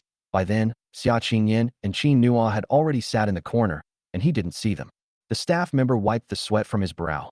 This is President Xia and her male companion. President Xia? Hua Tingjun narrowed his eyes and froze. Xia Qingyan? Holy crap, she looks so beautiful today. The staff member wiped his sweat again. How about I go up and call them down? No, that man is quite handsome too. Let's see how well Ms. Xia and her male partner dance. Anyway, even if the dance is bad, it's still a good show, isn't it? The staff realized that Hua Tingjun didn't seem to be joking. He had no choice but to nod. Okay. On stage, Xia Qingyan had inexplicably followed Qin Nua to the center of the dance floor. When Qin Nua said, "I'm sure," just now, Xia Qingyan actually felt that she couldn't refute it. By the time she realized what was happening, she was already standing there. The whispers and discussions around them grew louder and louder. Xia Qingyan decided to go all out. Since she has to dance anyway, she might as well embarrass herself. She'll bear the consequences. Anyone who dares to speak ill of Qin Nua will be barred from cooperating with their company. However, as she was thinking, she suddenly felt a lightness in her body. Before she could react, Qin Nua had already pulled her into his arms and made her stand in a standard dance pose. Above them, Qin Nua's soft laughter could still be heard. What are you thinking about? Be serious, let's begin. Xia Qingyan was slightly taken aback. The next moment, her body seemed to be out of her control. They moved in accordance with Qin Nua's movements. But his every step was perfectly timed, without distracting her. On the contrary, her movements seemed to be perfectly coordinated with Qin Nua's, each one executed flawlessly. Xia Qingyan stared blankly at Qin Nua, somewhat incredulous. How can he dance? How can he dance so well? She had been dancing since elementary school, but because she was the CEO, she had never danced at a large ball. But before becoming a CEO, she had participated in dance competitions and won awards. If you weren't an exceptionally good dancer, it would be impossible for you to lead her by the hand. Xia Qingyan's heart was filled with excitement. How many more surprises does Qin Nua hold? Seeing that she was still in a daze, Qin Nua chuckled again. Qingyan, if you don't dance properly, they'll laugh at you. Xia Qingyan quickly composed herself, found Qin Nua's steps, followed him, and started jumping earnestly. At this time, the bewildered people in the audience finally realized what was happening. Holy shit. These two are born dancers, aren't they? Didn't they say President Xia can't dance? If this continues, who will dare to go up to her? Dong Chunli's eyes were also filled with disbelief. He rubbed his eyes, then rubbed them again. It took me a while to realize what was happening. Holy crap, it's Brother Qin. My Brother Qin is so awesome. The person next to him said, Young Master Dong, shouldn't you only have President Xia in your eyes? Dong Chunli laughed heartily. That's my own brother. I have to protect him. Haha, isn't it because he's protecting you? He's so powerful.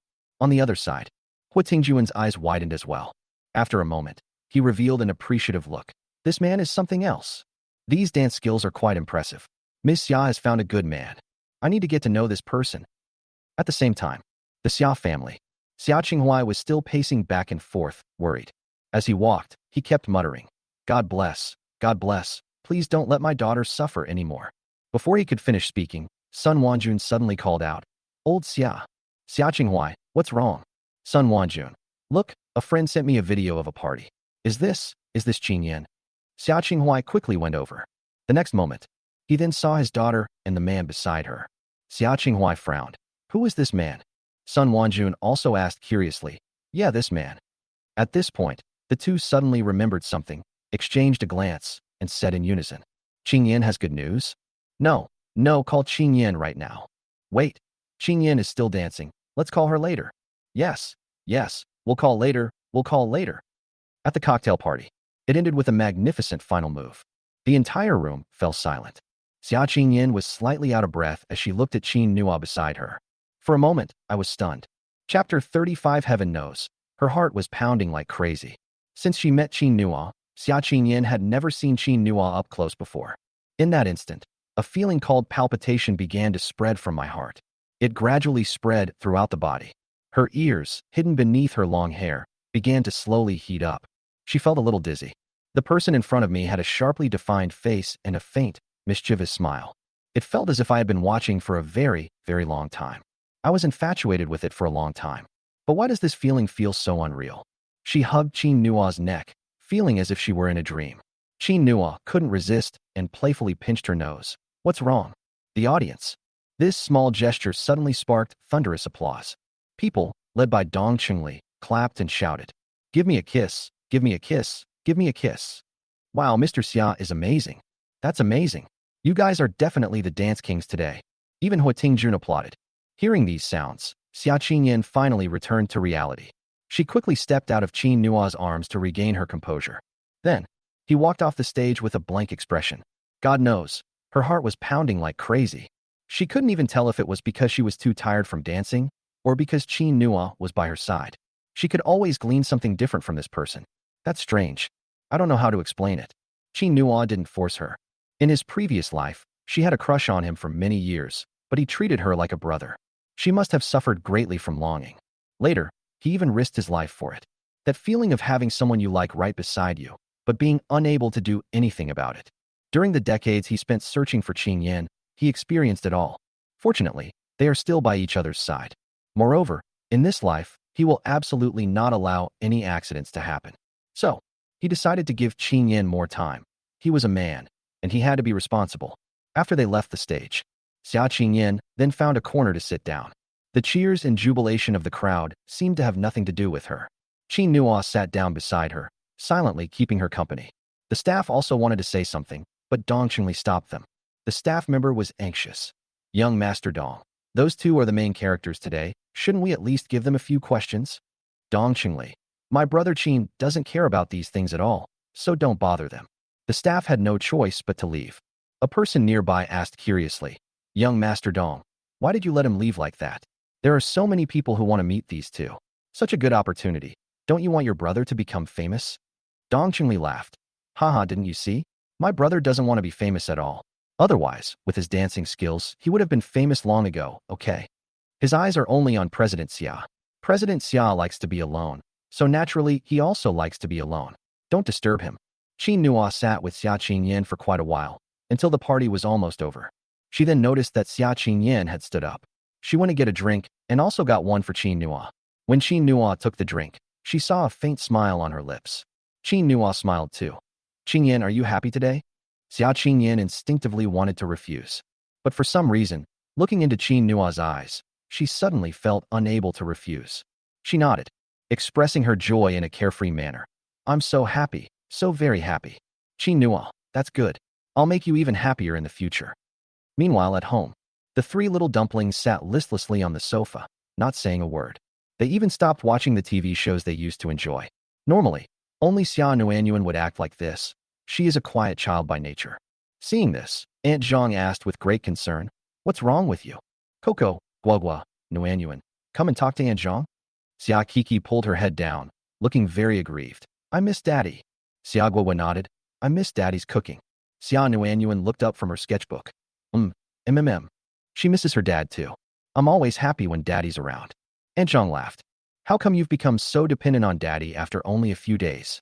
None of the three little dumplings answered her. They continued to hunch their heads, wondering why their father hadn't returned yet. Aunt Zhang had no choice but to turn on her phone. She just received a video from her friends. She was very happy to see CEO Xia dancing so freely. Come, Watch Daddy and Mommy dance. The three little ones' eyes immediately lit up. Dancing? That's great. I want to see it too. I want to see it too. Xia Nuanyuan abandoned her sketchbook and immediately ran over. The three little dumplings gathered their heads together, watching their parents dance intently. While watching, he kept expressing his feelings. Wow, Daddy is so handsome. Mommy looks so beautiful today. I've never seen such a beautiful mom before. Mommy looks so happy. It must be because of Daddy, right? Qin Nua and Xia Qingyan returned just in time to witness this scene. The three little dumplings had already seen the end of the video, where the two stood embracing each other. They didn't even bother to look at their parents who had returned. They shouted happily, "Daddy wants to kiss Mommy. Look, look, they're hugging because they're about to kiss." However, the video disappeared as soon as Xia Kiki finished shouting. The three little ones were immediately disappointed. Only then did they realize that their parents had returned. The three little dumplings bounced and hopped to the space between the two, and then quickly made a decision. They rushed towards Qin Nua.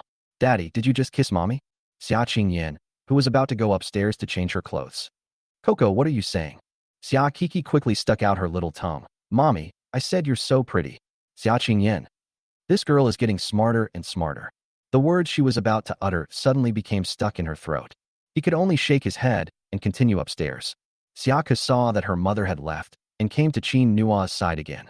"Daddy, tell me, tell me." Xia Guogua also opened her big eyes, looking expectant. Xia Nuanyuan stood beside Qin Nua and tugged at his clothes. Qin Nua was laughing so hard at the three of them. "Wanna know?" The three little dumplings immediately nodded in unison. "Uh-huh." Qin Nua smiled mysteriously. "Me and your mom." Just as the three little dumplings widened their eyes, ready to listen, Qin Nua suddenly changed the subject. "Let's eat properly first." Three little dumplings. Snort. Stinky poop. After Xia Qingyan went upstairs, she opened the white dress she had bought today.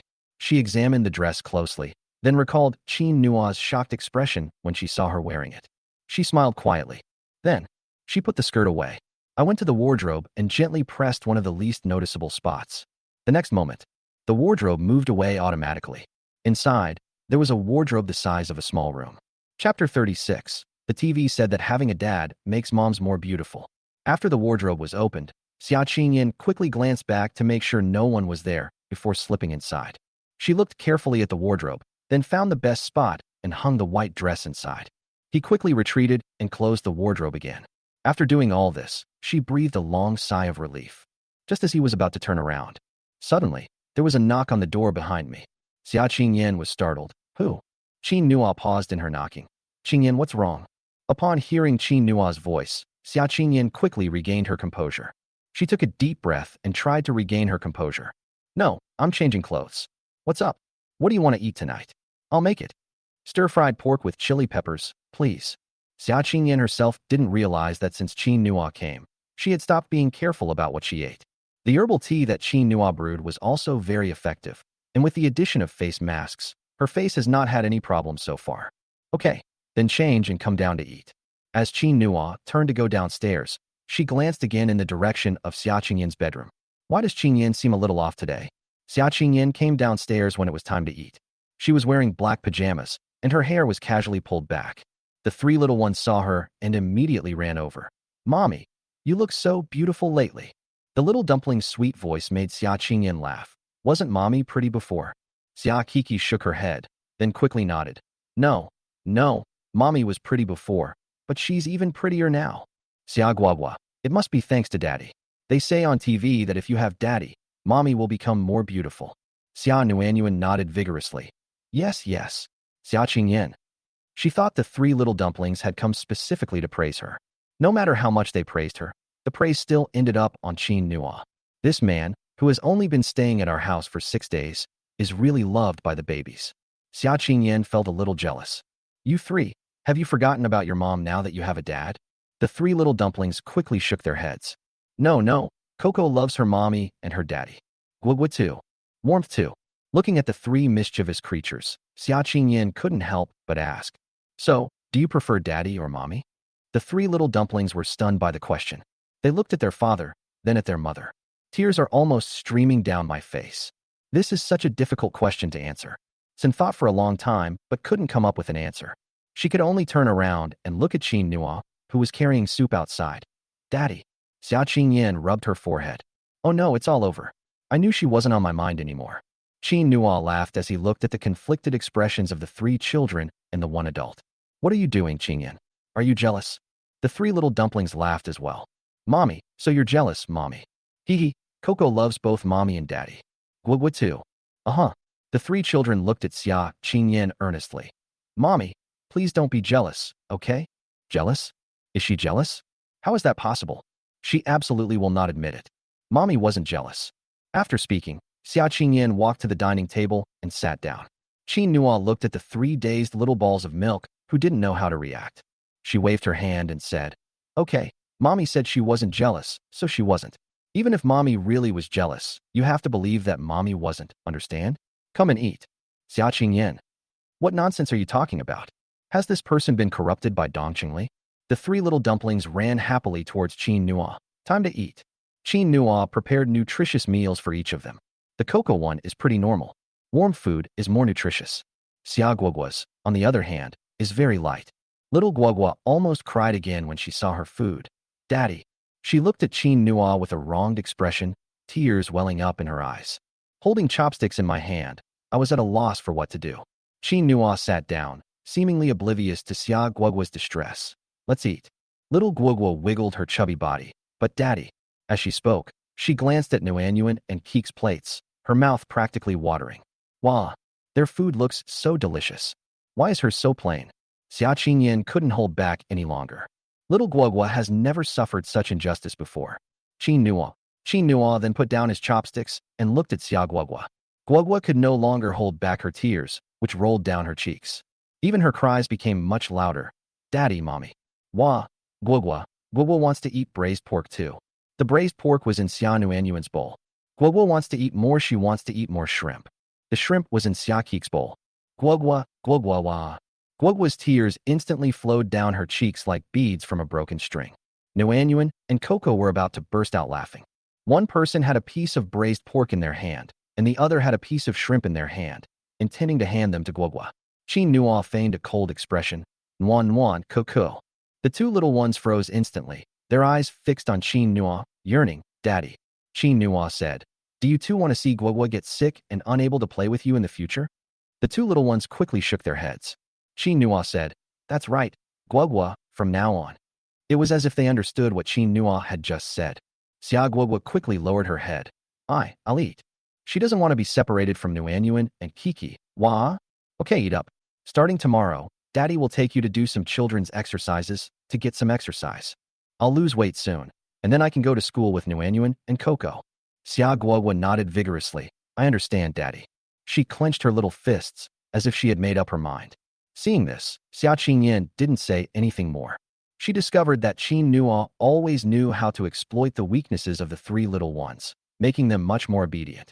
After finishing the meal, Qin Nua played with the 3 little ones for a while, then called Aunt Zhang over to give them a bath. Only then did I manage to coax them to sleep.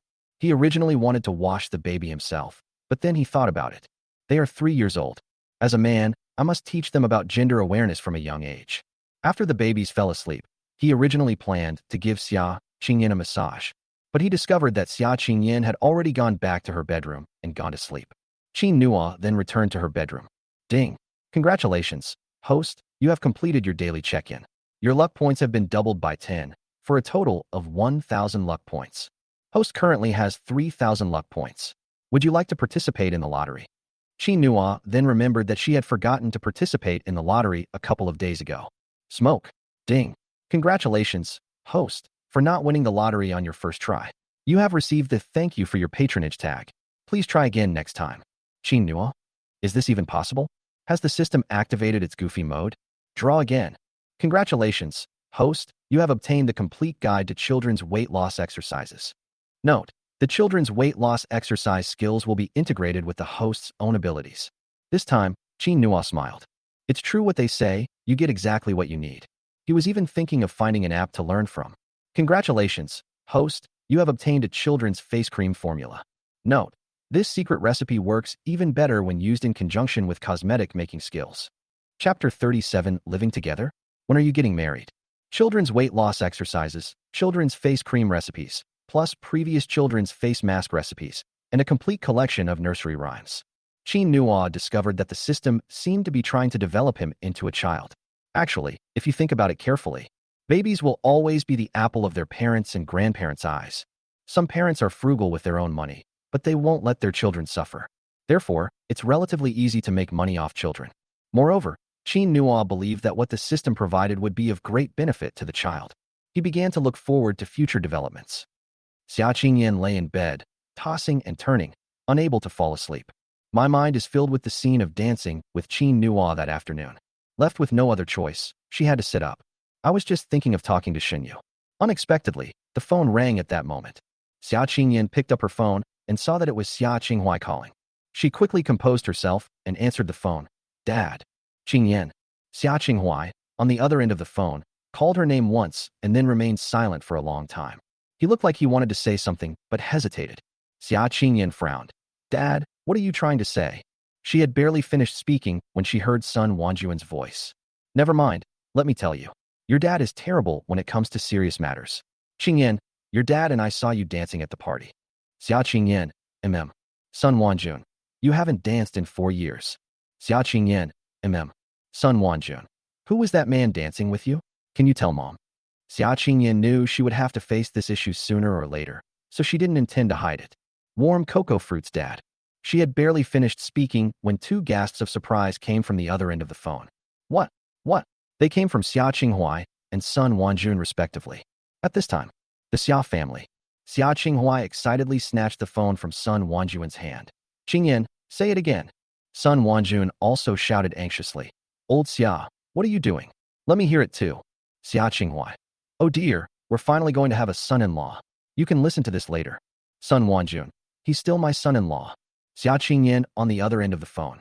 Dad, Mom, I'm listening. In the end, Xia Qinghua won. All right. Let's turn on the speakerphone and listen together. Tell me, what exactly happened? Xia Qingyan bit her lip and confessed directly. I met the children's father again. His name is Qin Nua. Qin Nua didn't know when I gave birth to Nuan and the others. After meeting Qin Nua this time, he said he would take care of the child, so he moved in with me. Before Xia Qingyan could finish speaking, Xia Qinghua almost jumped up. Living together? When are you getting married? Xia Qingyan. Dad, let me finish. Okay, you go first. Xia Qinghua suppressed his excitement. Xia Qingyan continued. We only agreed to live together. Xia Qinghua, an agreement? What? Xia Qingyan. Dad. Xia Qinghua. All right, I won't say anymore. You go ahead and say it. Xia Qingyan. I'm usually quite busy managing the company, and it's not feasible to leave them with Aunt Zhang all the time. Qin Nua is very good at taking care of children, and the babies like him very much. He also agreed to it himself. So we moved in together. Oh, I see. Xia Qinghua seemed to suddenly realize something, and said in a drawn-out tone, Then, if we agree to live together, I'll take him to the party. I remember you never used to bring any men with you in public, right? He's different. How are they different? Xia Qinghua seemed to see through everything and asked with a smile. Xia Qingyan was completely taken aback by the question. She couldn't explain how it was different. It just feels like there's nothing wrong with taking Qin Nua out. After thinking for a long time, Xia Qingyan could only come up with one reason. He is the father of my child. Oh, I see. Xia Qinghua then drew out a long, sentimental question. Just the child's father? Xia Qingyan panicked. Dad. Xia Qinghua laughed. All right, I got it. I'll go meet this Qin Nua tomorrow. No. Xia Qingyan quickly stopped her. What I said is true. What if he misunderstands if you come? Xia Qinghua thought for a while before saying, That's true. What if he finds out that our daughter is being so proactive and then treats her badly in the future? Forget it, I won't go for now. I'll go and check out this son-in-law first. If he's a good person, I'll just bring him home and make him my son-in-law. Xia Qingyan. Dad, you. Xia Qinghua. All right, honey, I'm sleepy, and your mom's sleepy too. Time for bed, bye. This time, Xia Qinghua didn't give Xia Qingyan a chance to speak at all. Xia Qingyan. She threw her phone aside and lay down angrily. I just promised Dong Qingli a couple of days ago that the Xia family wouldn't bully Qin Nua. Isn't this a bit too enthusiastic? How did Qin Nua become a son-in-law so quickly? She hasn't agreed yet. Besides, Qin Nua is still looking for someone. Although Qin Nua said he was looking for her, she still felt that he was lying. What's with all this talk about rebirth? That's really weird. After thinking for a long time, Xia Qingyan still couldn't come up with a solution. I've decided to stop thinking about it and just go to sleep. The next day, Qin Nua got up early, prepared breakfast, and packed Xia Qingyin's portion. So I took the babies out to tidy up shop number 1 in the Triumph building. A new sign has been put up there, and it's called a children's face mask shop. As for why it's called that, Qin Nua was also inspired by her previous life. In his past life, he often saw some interesting names when he walked on the street. For example, a malatang restaurant where you can drink soup, a barbecue restaurant a long time ago, the first porridge shop in the morning. These store names always manage to pique people's curiosity. There are always quite a few customers. Qin Nua believes that this store name will definitely attract the attention of mothers. On the first day of opening, you always have to clean up. Qin Nua then took the 3 little dumplings and began mopping the floor and wiping the table. Actually, the staff had already cleaned the place, but Qin Nua still wanted to bring good luck. The 3 little ones were too small to do much, so they could only use a cloth to symbolically wipe the lower shelves, but they were very happy doing so. Everyone was eager to do it. Tianyin Group, inside the conference room. The morning meeting has just begun. The leaders began to speak one after another. Yan Ming from the marketing department said, "President Xia, our store on the 6th floor of the Triumph building also opened for business today. You've always said we didn't need to go see it, but I think we should still take a look." Yan Ming hadn't finished speaking. Xia Qingyan suddenly stood up and walked out. Yan Ming. Chapter 38. Mr. Xia has been acting really strange these past 2 days. Yan Ming exchanged bewildered glances with his colleagues, both looking completely confused. Xia Qingyan, who had already stepped out the door, suddenly turned back. "What are you still standing there for? Didn't you say you were going to look at the shop?" Yan Ming stood up in a panic. I'll go right now. I'll go right now." But as he followed them out, he was still a little confused. He seemed to vaguely remember that he and President Xia had made the suggestion many times. The Triumph building has a great location and is very popular. The 6th floor is also an excellent location, and that shop is very important to Tianyin Group. I'd like to have President Xia personally oversee the process. However, Ms. Xia always told him that he didn't need to go and see it, as she felt very comfortable with that place. But what's going on today? Has President Xia changed his ways? Or has something happened at the Triumph building? Thinking of this, Yan Ming quickened his pace. After they left, discussion broke out in the meeting room. What happened? President Xia actually went. President Xia has been acting strangely these past few days. He seems to be constantly distracted during meetings. Yes, I noticed that too. He keeps checking his phone, like he's waiting for some message. After saying this, one of them suddenly spoke up in shock. Is President Xia in a relationship? Oh, holy crap. It can't be that bad, can it? People looked at each other, staring at each other blankly. As they were talking, their secretary, Ding Shui, suddenly walked in. What? The meeting's over and everyone's still here? Planning to have tea in the meeting room? Should I ask President Xia to buy you some of the best tea?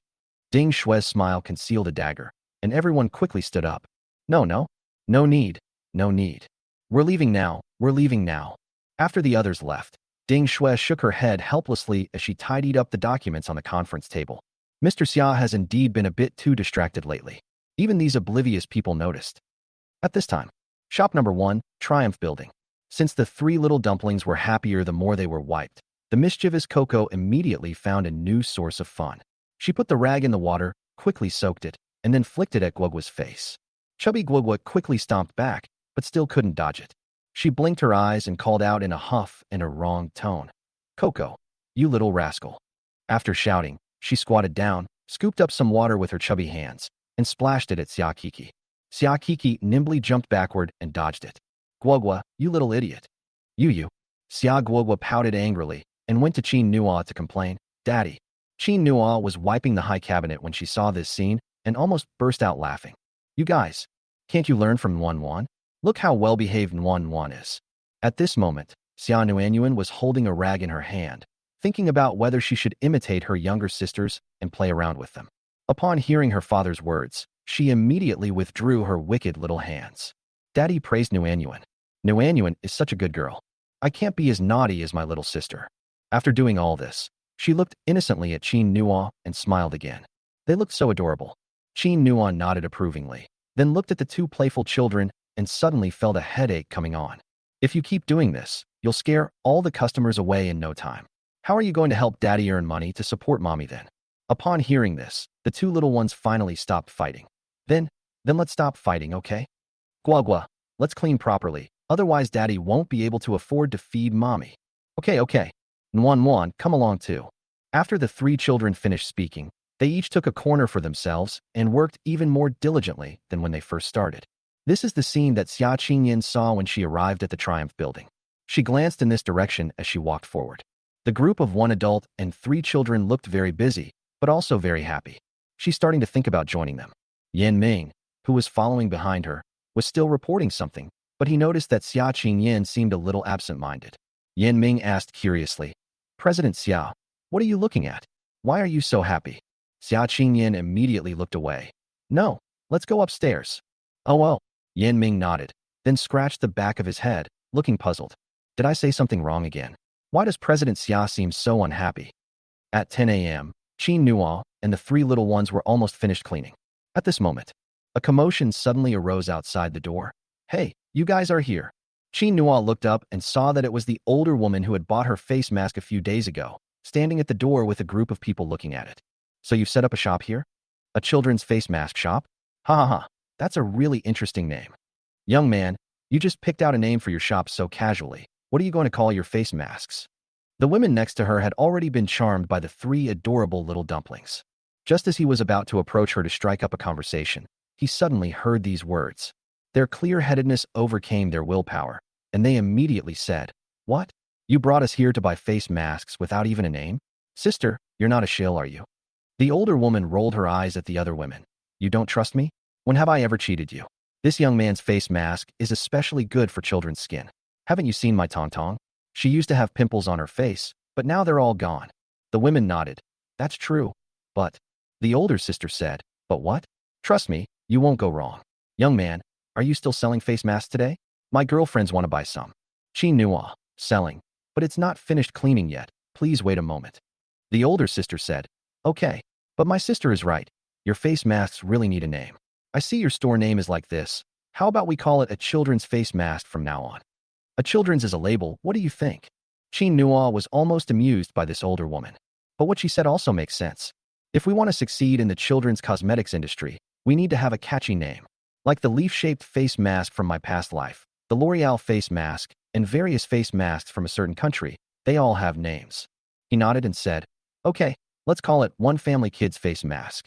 In this way, when we start using face cream later, we can call it One Family Children Face Cream. If there is also lotion, call it One Family Children Lotion." It sounds like a lot of fun. The older sister laughed when she heard this. "Haha, then it's decided. Come on, my little cuties, I'll help you clean up." "Thank you, Auntie, but you don't need to. Daddy said that I should do my own things. We want to be good children to Daddy." After saying that, the 3 little ones worked even harder. The group of women who were already attracted to them completely lost their guard upon hearing this. They walked over with big smiles, saying, "Wow, you're so obedient. So well-behaved. My goodness, I wish my dog was half as obedient as this. No, I must help you clean today. Come on, let's all work together. That'll make it faster. We're still waiting to buy face masks." After saying that, they immediately joined the cleaning team, regardless of whether the 3 little dumplings wanted to or not, and there was no way to stop them. Xia Qingyan came down just in time to see this scene. Chapter 39, My Little Darling, is letting in a bit of a draft today. Originally, Xia Qingyan and Yin Ming were going to look at the shops on the 6th floor. Once they reached the 6th floor, Yin Ming kept nagging her incessantly. In the past, Xia Qingyan would have listened to these reports carefully. But today, she couldn't hear a single word.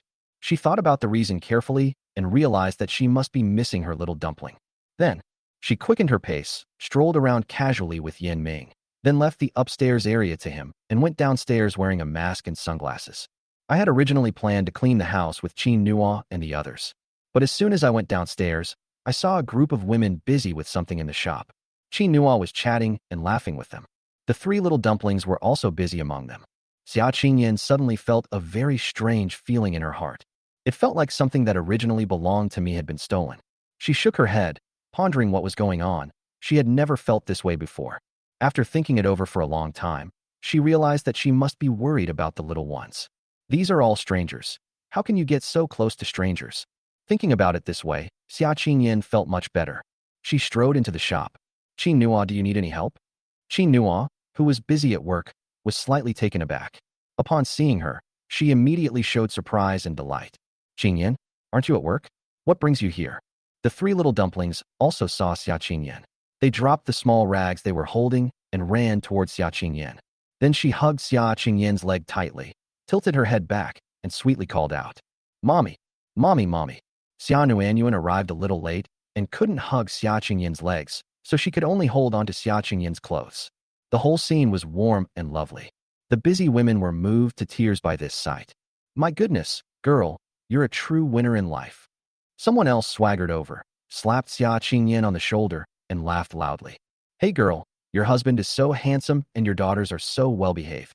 How did you find them? Teach me, teach me." Xia Qingyin was slightly taken aback. As the president of Tianyan Group, she is usually not approached by most people. Even if we get close, we'll keep a certain distance and speak to her politely. No one has ever come up and patted you on the shoulder like that before. She suddenly felt something was off. So this is what it feels like to interact with ordinary people like ordinary people. Qin Nua explained. They wanted to buy face masks, but the shop wasn't cleaned yet, so they came to help. The older women laughed and teased. "That's a perfect survival instinct, bro. Haha. If I saw my husband in a space with a group of women, I'd probably be angry too. Hey girl, we're not interested in your husband. We're only interested in face masks, haha. However, if you want to make your husband kneel on a washboard when you get back, that's fine too. I'll recommend the best washboard for you. How about that?" Qin Nua. Something feels off. Shouldn't Qin Yin be jealous and fight these women? Women's friendships are so easily established. What's even more frightening is that Qin Yin seems to have taken it to heart. Xia Qin Yin, who had initially felt a pang of sadness, felt inexplicably comforted upon hearing these words. She even forgot to argue. Okay. The group of friends quickly became acquainted and began chatting with Xia Qingyan. From washboards to keyboards, and then from keyboards to washing machines. Xia Qingyan listened attentively, while Qin Nua, standing beside her, felt a cold sweat pouring down his back. However, it seems like a blissful cold sweat. The three little dumplings noticed that their mother quickly integrated with her aunts. It seems everyone has forgotten about them. They had no choice but to squeeze next to the equally forgotten father, listening to the aunts and mother's chatter on and on. But they couldn't understand it at all. Standing in the middle, Xia Guowen nudged Xia Nuanyuan, originally intending to ask her older sister. But upon closer reflection, she realized that her sister certainly didn't know who it was either. So she touched Xia Kiki again. Xia Kiki immediately understood what Guowen meant. She tilted her head back and looked at Qin Nua with a puzzled expression. "Daddy, what is a washboard?" Qin Nua. He was sweating profusely. How was he supposed to answer that? He thought for a while before finally coming up with a satisfactory answer. "A washboard is something that helps people wash clothes more clean." Xia Kiki nodded. "Oh, okay." Xia Guogua immediately understood what she meant. "Then Guogua will go and buy Daddy a few more washboards, so Daddy won't be too tired when washing our clothes." Qin Nua. "No, Guogua. Daddy doesn't need a washboard. Doesn't Daddy wash our clothes?" "No, Daddy will wash you, but then we'll buy it for Daddy." Xia Kiki nodded. "Buy it for Daddy." Xia Nuanyuan nodded. "Yes, yes." Qin Nua. "My little cotton-padded jacket is letting in a bit of wind today." After talking about washboards, Xia Kiki raised a new question. "Daddy, what's that keyboard?" Qin Nua. He needs to think carefully about how to answer that question. "The keyboard is what Mom uses for work." "Oh, okay. Then let's buy Mom a few more keyboards," Xia Kiki said happily. Her voice was so loud that the older women in front of her could hear it. Everyone burst into laughter. "Haha. Right, right. Buy a few more keyboards so your mom can have them prepared by Dad. There will always be a time when it comes in handy. Oh my, this child is so thoughtful. Young lady, you're so lucky." Xia Kiki looked up happily after being praised. "Daddy, was I a good girl?" As she spoke, she winked at Qin Nua. "Praise me, praise me, praise me, Daddy." Qin Nua. This girl. Realizing that Xia Qingyan had been watching him, he knew without a doubt that she was wearing a mysterious smile behind his whistle. Qin Nua could only nod. "Good girl. Coco is the best girl. When we get back, I'll take Coco to a private class. Let her know what it means to be a father's authority." Little Coco had no idea that her dad had already made a fuss about it. She happily went to play with her mom again. Xia Qingyan quickly joined the cleaning team. However, she has never done any housework at home. This caused several older women around her to burst into laughter, making her feel extremely embarrassed. Fortunately, the older women weren't angry. One of them walked over and said, "Come on, let me teach you. Looks like your husband really loves you, haha. We won't have that kind of luck." After she finished speaking, she earnestly began to teach Xia Qingyan. At this time, Yin Ming came down after inspecting the shops on the 6th floor. He originally wanted to contact President Xia, but then he remembered that President Xia had given him some instructions before he left. She had something to do and told him to go back to the company by himself. Yin Ming could only shake his head and walk out. But as he reached the door, he suddenly realized something was wrong. That guy over there, wiping the floor, looks so much like President Xia. Really? Chapter 40. Qing Yin, do you want to see me all the time? Yin Ming stood there and looked at it carefully for a while, and the more he looked, the more it resembled the real thing. He originally planned to walk over and take a look, but he got halfway there. Yin Ming was stunned again. No, no, no. How could it be President Xia? How could someone as distinguished as President Xia be mopping the floor? It must just be that their backs look similar. Thinking this, Yin Ming shook his head, turned around, and left. After Xia Qingyan, Qin Nuo, and several older women tidied up the shop, Qin Nuo took out the face masks she had brought. After the group set the table together in a lively atmosphere, they started setting it up. Qin Nuo's first store has officially opened for business. The cash register and radio were already set up, with WeChat and Alipay QR codes next to them. The three little dumplings originally wanted to help their dad collect the money. But now, it's been changed to a machine scanning payment codes, and the three little girls are too small to reach the machine at all. The eldest sister brought over face masks, and the little ones almost cried. What should we do? Wah, I can't help daddy anymore. Seeing this, Xia Qingyan walked over and said, Nuanyuan, Kiki, and Guogua, go help the aunties who want to buy things carry their shopping baskets. You see those cute little baskets by the door? I'll handle the cashier. The three little ones finally had something to do, and they happily ran over, each carrying a small basket, following behind the older women. The older women were immediately charmed by them. Okay, I'll buy it. Here, carry this for Auntie, and she'll buy a few more boxes. The three soft, chubby little dumplings replied. Okay. Qin Nuo watched from the side and couldn't help but laugh. With these three, there's no need to worry about not being able to sell face masks. Qin Nuo was taken aback when he saw Xia Qingyan walk behind the cashier. He walked over with some concern. Qingyan, do you know how to work at a cashier? Xia Qingyan turned to look at him, a strange feeling welling up inside her, as if she were afraid Qin Nuo would dislike her.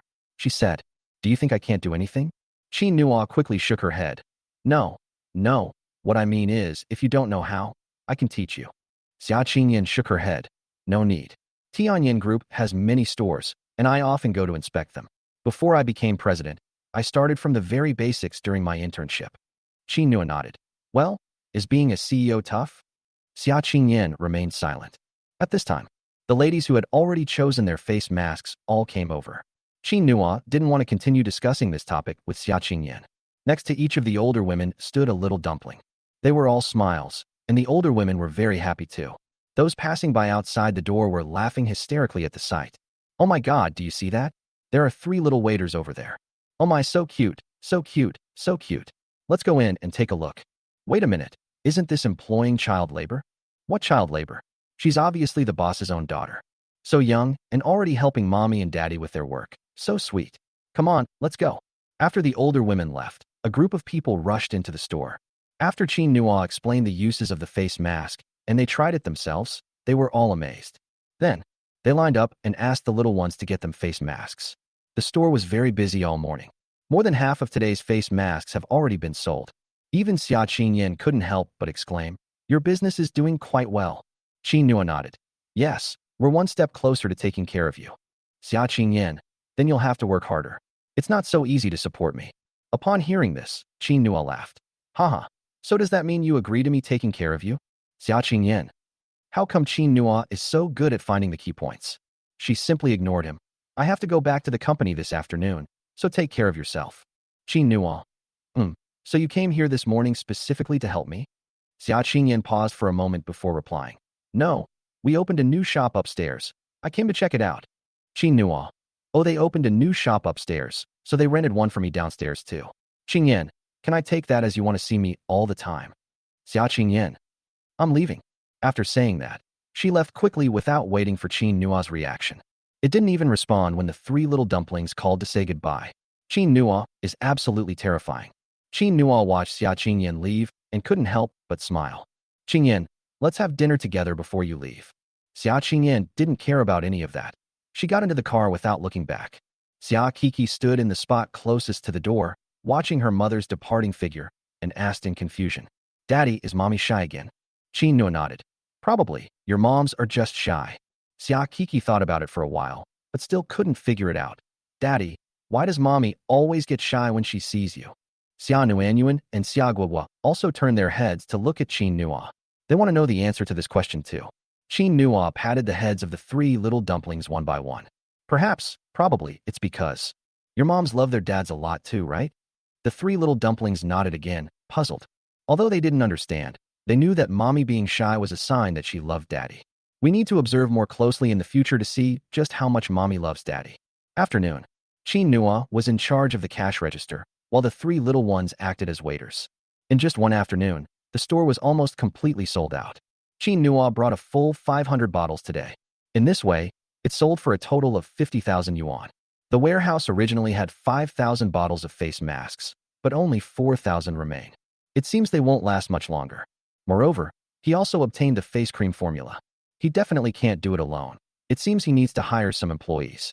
I was just thinking about it. His phone suddenly rang. Brother Dong? What's wrong? On the other end of the phone, Dong Chunli's voice was trembling with tears. Brother Qin, what should we do? What should we do? The old man found out it was me, and he's starting to throw a tantrum again. What should we do? Qin Nua asked suspiciously. You've been spotted? Dong Chunli nodded. Yes, I was thinking that the surgery is tomorrow, and I wanted to see the old lady, so I sneaked over and peeked at her from the doorway. Who knew the old man would come back from outside, see me, and start yelling at me? Then he said that I must have hired those doctors, and they're not going tomorrow. What should we do now? Qin Nua was also surprised when she heard this. Did the old man say anything to me? Dong Chunli recalled for a moment and said, No, that's not the case.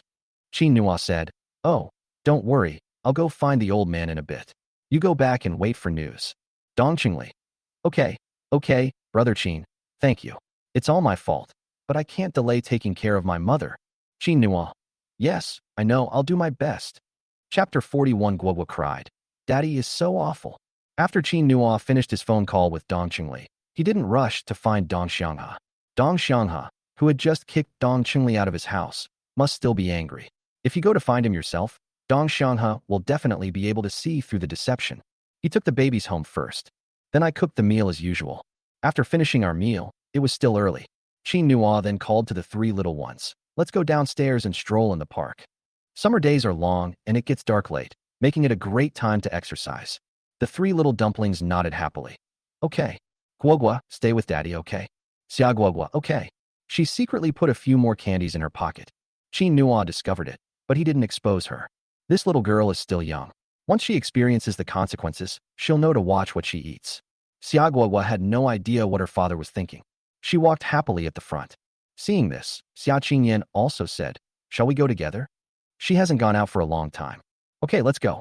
Qin Nua held Xia Kiki and Xia Guogua's hands. Xia Nuanyuan followed Xia Qingyan out the door, the two adults and the child. Behind the Xinghuan Villa area is a huge park.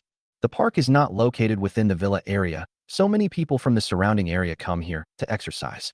The arrival of two adults and one child in the park immediately attracted people's attention. Wow, what a beautiful baby. Their parents are so good-looking too. This family is incredibly good-looking. They have amazing genes. The three little dumplings were very happy to hear that they had been praised. Xia Kiki looked up and said happily, Daddy, they're praising us. Qin Nua. Yeah, what should you say when someone compliments you? Xia Kiki thought for a while, but couldn't come up with a solution. However, Xia Nuanyuan, who was following Xia Qingyan, unusually answered first. You should say thank you. Qin Nua nodded. Yes, we should say thank you. Xia Kiki and Xia Guogua nodded immediately. The three of them happily greeted the people around them as they walked. Whenever they hear them praise her, she will say thank you in a sweet, childlike voice. Now, she's a real little star in the park. Qin Nua finally managed to lead them to a secluded place. He couldn't help but wipe the sweat from his forehead. I didn't expect them to be so popular. Upon seeing this, Xia Qingyan smiled. So there were things you hadn't thought of? Her smile, even in the dim light, possessed a unique beauty. Qin Nua suddenly felt that he must have been blind in his past life, with such a beautiful woman hovering around him every day. How exactly did I come to treat her like a brother? Thinking this, Qin Nua had the idea of teasing her. It's all thanks to you. Honey, those three are so adorable. Xia Qingyan. Never mind. She decided it was best not to talk to this man. This is absolutely terrible. Qin Nua saw that she lowered her head again, and knew without a doubt that her ears must be very red. He turned his head and looked at the three little dumplings that were happily playing around. Finally, His gaze settled on Xia Guogua. Guogua, come here.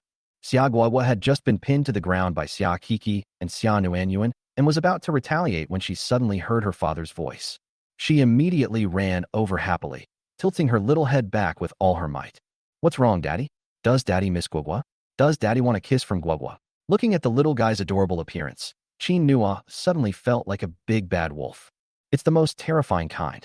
But given the current situation, there's no way around it but to become the big bad wolf.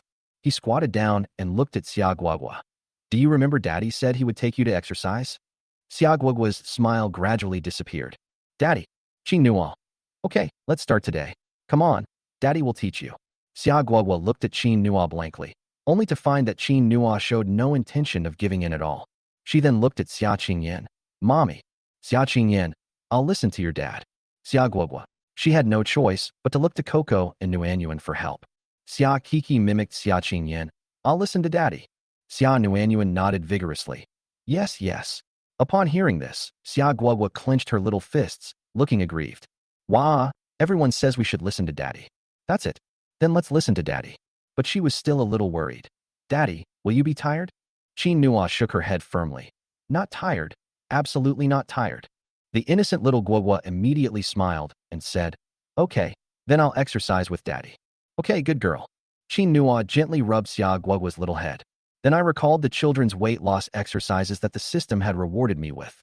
This exercise routine for weight loss comes in many sets. The difficulty gradually increases from simple to complex. Qin Nua looked at Xia Guogua's small size and decided to start teaching her from the simplest things. In front of them was a flat area with a bench beside it. Qin Nua stood in the middle. Come on, Guogua, let's stretch first. Xia Qingyan then led Coco and Nuanyuan to sit on the bench next to them to watch. Xia Guogua stood behind Qin Nua. She watched Qin Nua do what he did and then did the same. At first, she thought it was quite fun, but as she worked, she suddenly felt very tired. I can't use my arms and legs anymore. She looked at Qin Nua pitifully. Daddy, Qin Nua, we can't stop. If we stop, we'll give up halfway, understand? Come on, keep going. Be good. Xia Guogua's head was already sweating. Although she really wanted to practice with her dad, she was so tired. Finally, after practicing twice more, she stopped. Qin Nua was about to speak. She sat on the ground and started crying loudly. I couldn't tell if it was sweat or tears streaming down my face. Daddy. Wah, Daddy, I'm so tired. Guogua can't do it anymore. Wah. Seeing this, Xia Qingyan quickly came over and looked at Xia Guogua with concern. Qin Nua, how about? Before she could finish speaking, Xia Nuanyuan and Xia Kiki walked over quickly.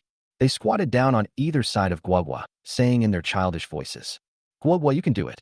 Daddy said you need to lose weight to be healthy. Come on, Coco will do it with you. Nuan will stay with you too. As he spoke, the two little ones grabbed Xia Guogua's arms and pulled her up with all their might. Then, imitating an adult, I comforted her again and again. Nuanyuan even went to Xia Qingyan, who was stunned, to get some tissues to wipe Guogua's tears and snot.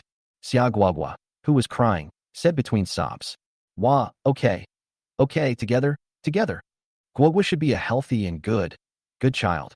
Coco and Nuanyuan immediately turned to look at Qin Nua and said seriously, Daddy, can we do it too? Qin Nua laughed. Of course. Anyone can exercise. Daddy originally planned to teach Guogua, but he'll teach you guys too. Okay then, Daddy, let's do it together. After saying that, the two little dumplings stood on either side of Guogua, imitating her. The horse stance is now in place.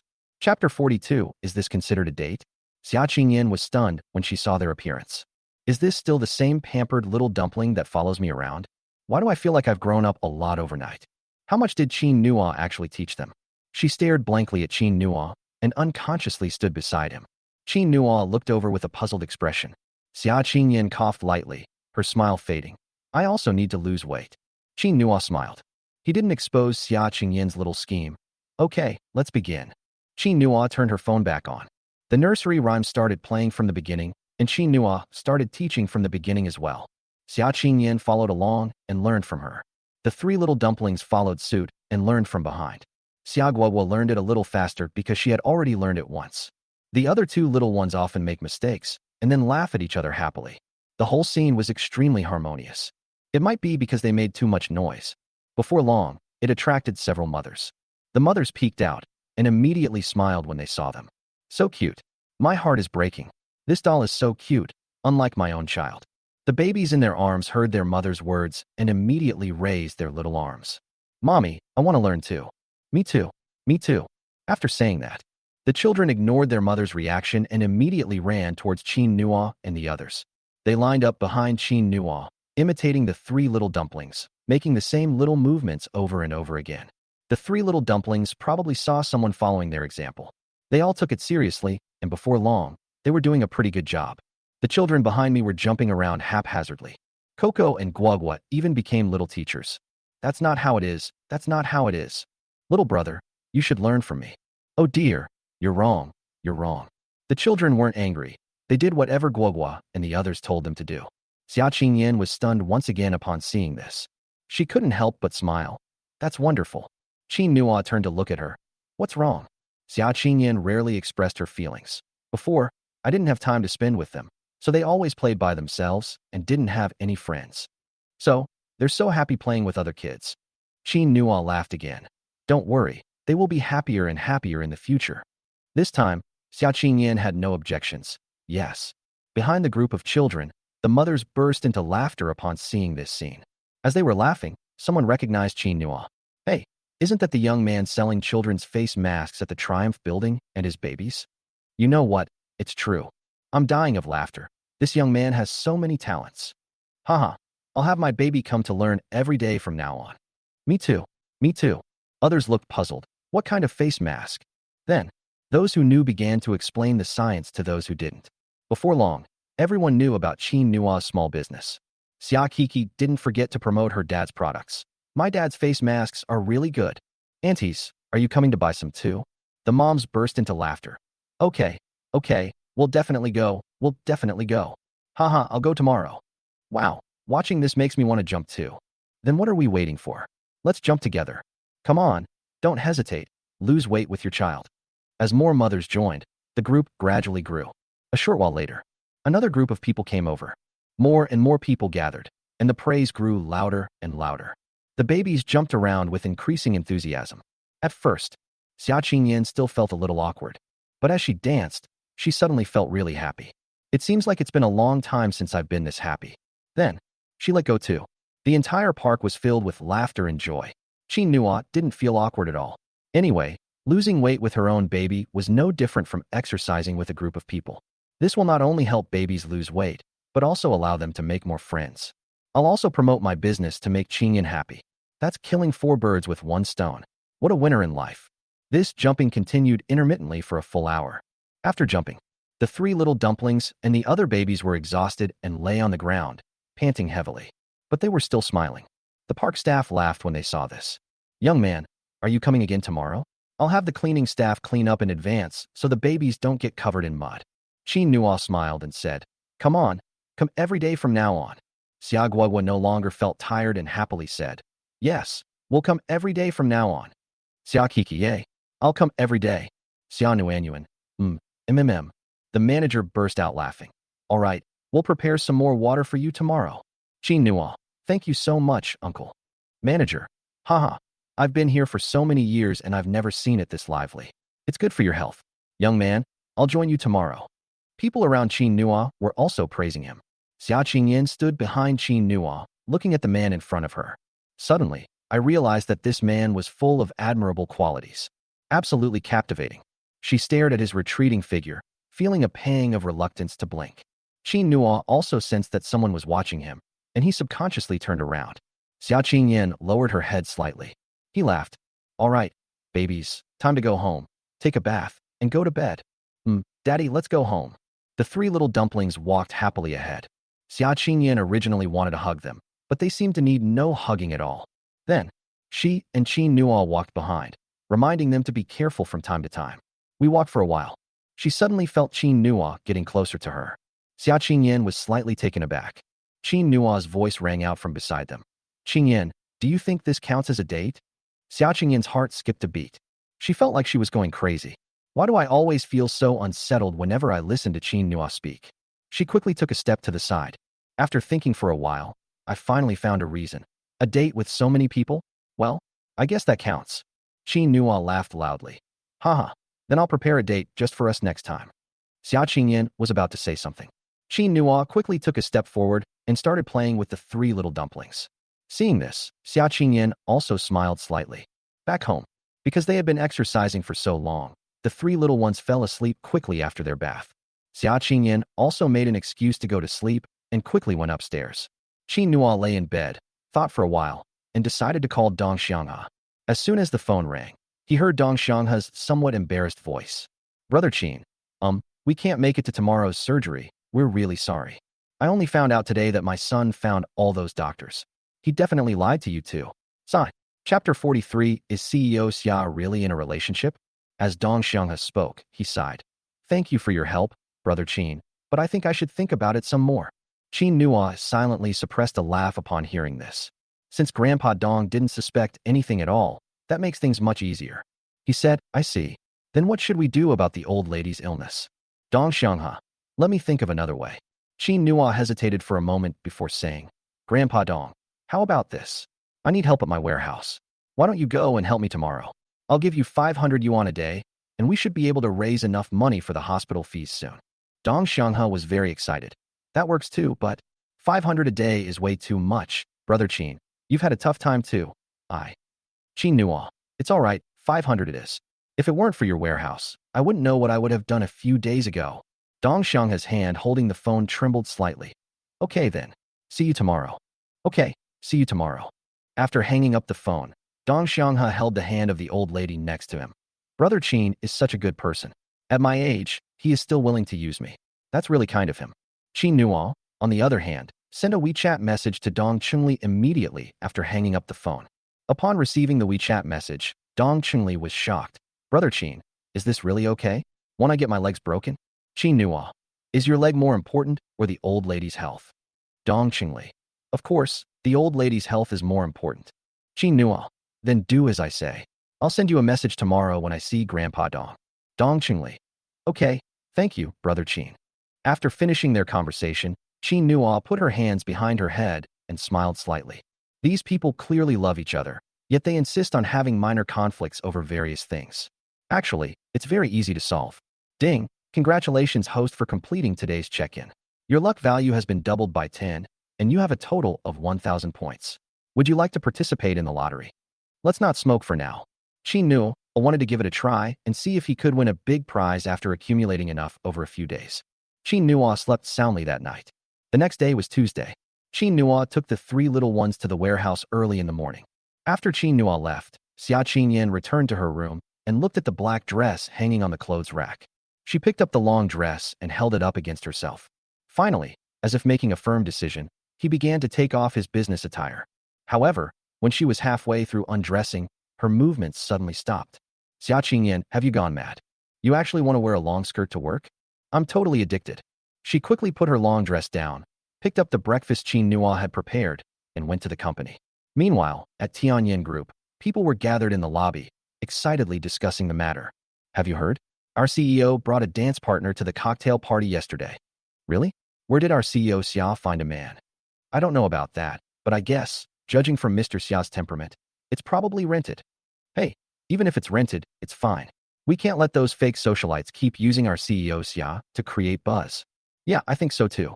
I heard that man dances really well, and no one is bad-mouthing the CEO anymore.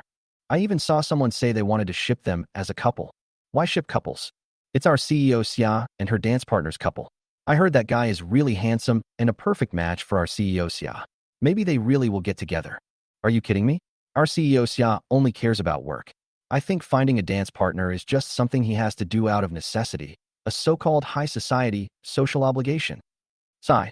I wonder when President Xia will find a girlfriend. In the eyes of the company's employees, Xia Qingyan is the kind of person who would nip any potential suitors in the bud.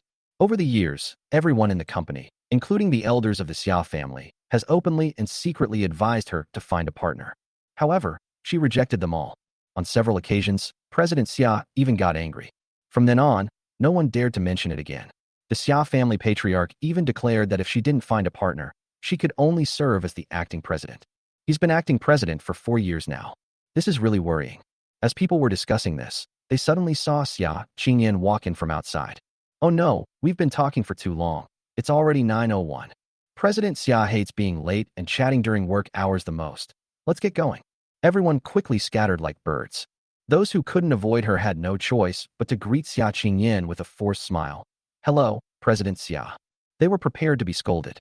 However, Xia Qingyan simply nodded and got on the elevator. The group looked at each other in bewilderment. What's going on? Mr. Xia isn't angry. She doesn't seem to be looking at us at all. Is she daydreaming? No. Did you just see President Xia's right hand? It looked like she was carrying a lunchbox. Oh, Mr. Xia brought breakfast. Did you eat breakfast before, Mr. Xia? I don't think I'll eat. After they finished speaking, they immediately looked at the elevator with a puzzled expression. President Xia, could they actually be in a relationship? Manhwa drove the babies to the warehouse. On the way, little Xia Guogua lay on the back seat with a pained expression. Poop, it hurts, my legs hurt. Xia Kiki and Xia Nuanyuan weren't much better off. The three little dumplings looked gloomy, completely unlike their happy selves of the past few days. Their expressions amused Manhwa. Haha, it's all right. It's all right, have you forgotten?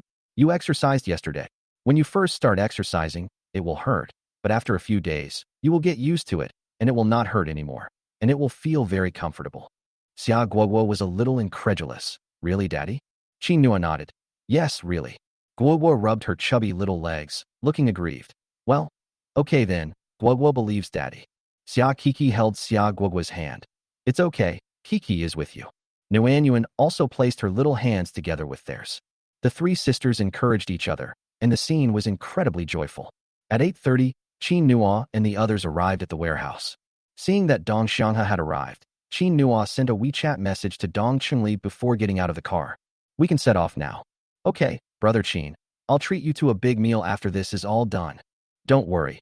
Even if the old man doesn't rent this warehouse to you, I'll find you a bigger one. Leasing group office. After sending the message, Dong Chunli, accompanied by his 4 bodyguards in black, left the house and headed straight for Dong Xianghe's home. Manhwa also got out of the car. Seeing Dong Xianghe wearing a straw hat coming towards them, he gestured for the 3 little ones to go over and greet their grandfather. Then he led Dong Xianghe into the warehouse. Sir, I just need to clean up a bit here, and then in a little while, could you please help me move these face masks to the car little by little? Okay, sure, I can do these jobs. Chapter 44. He, who once dominated the business world, suddenly felt a little panicked. Dong Chunli arrived at the door of the house where he had grown up with 4 burly men, but hesitated. Original. His and Manhwa's plan was to go inside, carry the old lady away, and go directly to the hospital to have the surgery first. He was the old lady's adopted son, and he was qualified to sign. But at this moment, he felt a pang of sadness. Dong Chunli even felt like slapping himself.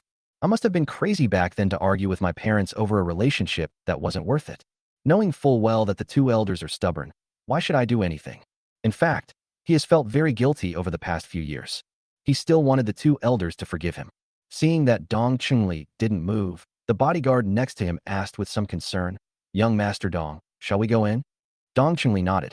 Just as I was about to push the door open, I suddenly heard the old lady's voice from inside. Who's outside? There was a clear hint of fear in that voice. Dong Chunli immediately stopped in his tracks. He, who was a powerful figure in the business world, suddenly felt a little panicked. The old woman inside was silent for a moment. Then, as if realizing something, tentatively asked, Yes, Shaoli. Dong Chunli suddenly raised his head, but before he could speak, he heard a hint of surprise in the old lady's voice. Shaoli, come in quickly, come in quickly. Your dad isn't home, it's just me. Come let mom see how you are. Upon hearing this, Dong Chunli almost burst into tears. It seems like it's been many years since I've heard her call him that. Every time he comes, he ends up arguing with the old man. In that brief moment of hesitation, a loud thump suddenly came from inside the room. Dong Chunli had no time to think about anything else and rushed inside quickly. Mom! At the bedroom door, the old lady was slumped on the floor. But when she saw him, she still smiled and said, Shaoli, is that really you? Look at my body, sigh. It's no use anymore. I was going to open the door for you. Dong Chunli quickly walked over and helped the old lady up. Mom, don't open the door for me. Don't open the door for me. I can come back by myself. After helping the old lady to her feet, she held Dong Chunli's hand tightly, reluctant to let go. Sigh, my dear child, I know you can come back on your own, but you're afraid of arguing with your dad, aren't you? That's just his temper. Actually, he's doing it for your own good. Never mind, let's not talk about this anymore. Are you hungry? I'll go make you something to eat. I've heard that you busy people don't eat breakfast. That won't do, you know. You'll get sick. After she finished speaking, the old lady was about to get up. Dong Chunli felt a lump in his throat, and an indescribable sadness welled up in his heart. He quickly stopped her. Mom, I've already eaten. I've already eaten. You don't need to go to work. Oh, I've already eaten. The old woman's hand trembled. I really am old. I can't do anything anymore. Seeing many people standing in the living room, she looked at Dong Chunli and asked, What are you all doing here? Dong Chunli then stood up and said, Mom, would you like to come to the hospital with me? I want to take you there. I found the best specialist for you. Don't worry. We will definitely make sure you are as healthy and strong as before and can do whatever you want. The old woman's eyes lit up with joy. Really? Dong Chunli, really? The old woman looked at him, then at the person at the door, as if she understood something, and said, You know Brother Chin, right? Dong Chunli was slightly taken aback. He knew the old lady must have thought of something, and instinctively wanted to refuse. Mom, don't lie to me. Your dad said this morning that he went to work for Brother Chin, and then you came back with just a few people. Shaoli, are you afraid I won't go with you? So you're going to kidnap me? The bodyguards couldn't help but laugh when they heard this. Madam, young Master Dong is doing this for your own good. He's tried many methods. If you don't go, we'll have no choice but to. Dong Chunli glanced at them, and they immediately fell silent. He turned to the old lady and said, Mom, why don't you come with me? I was raised by you. I am your son.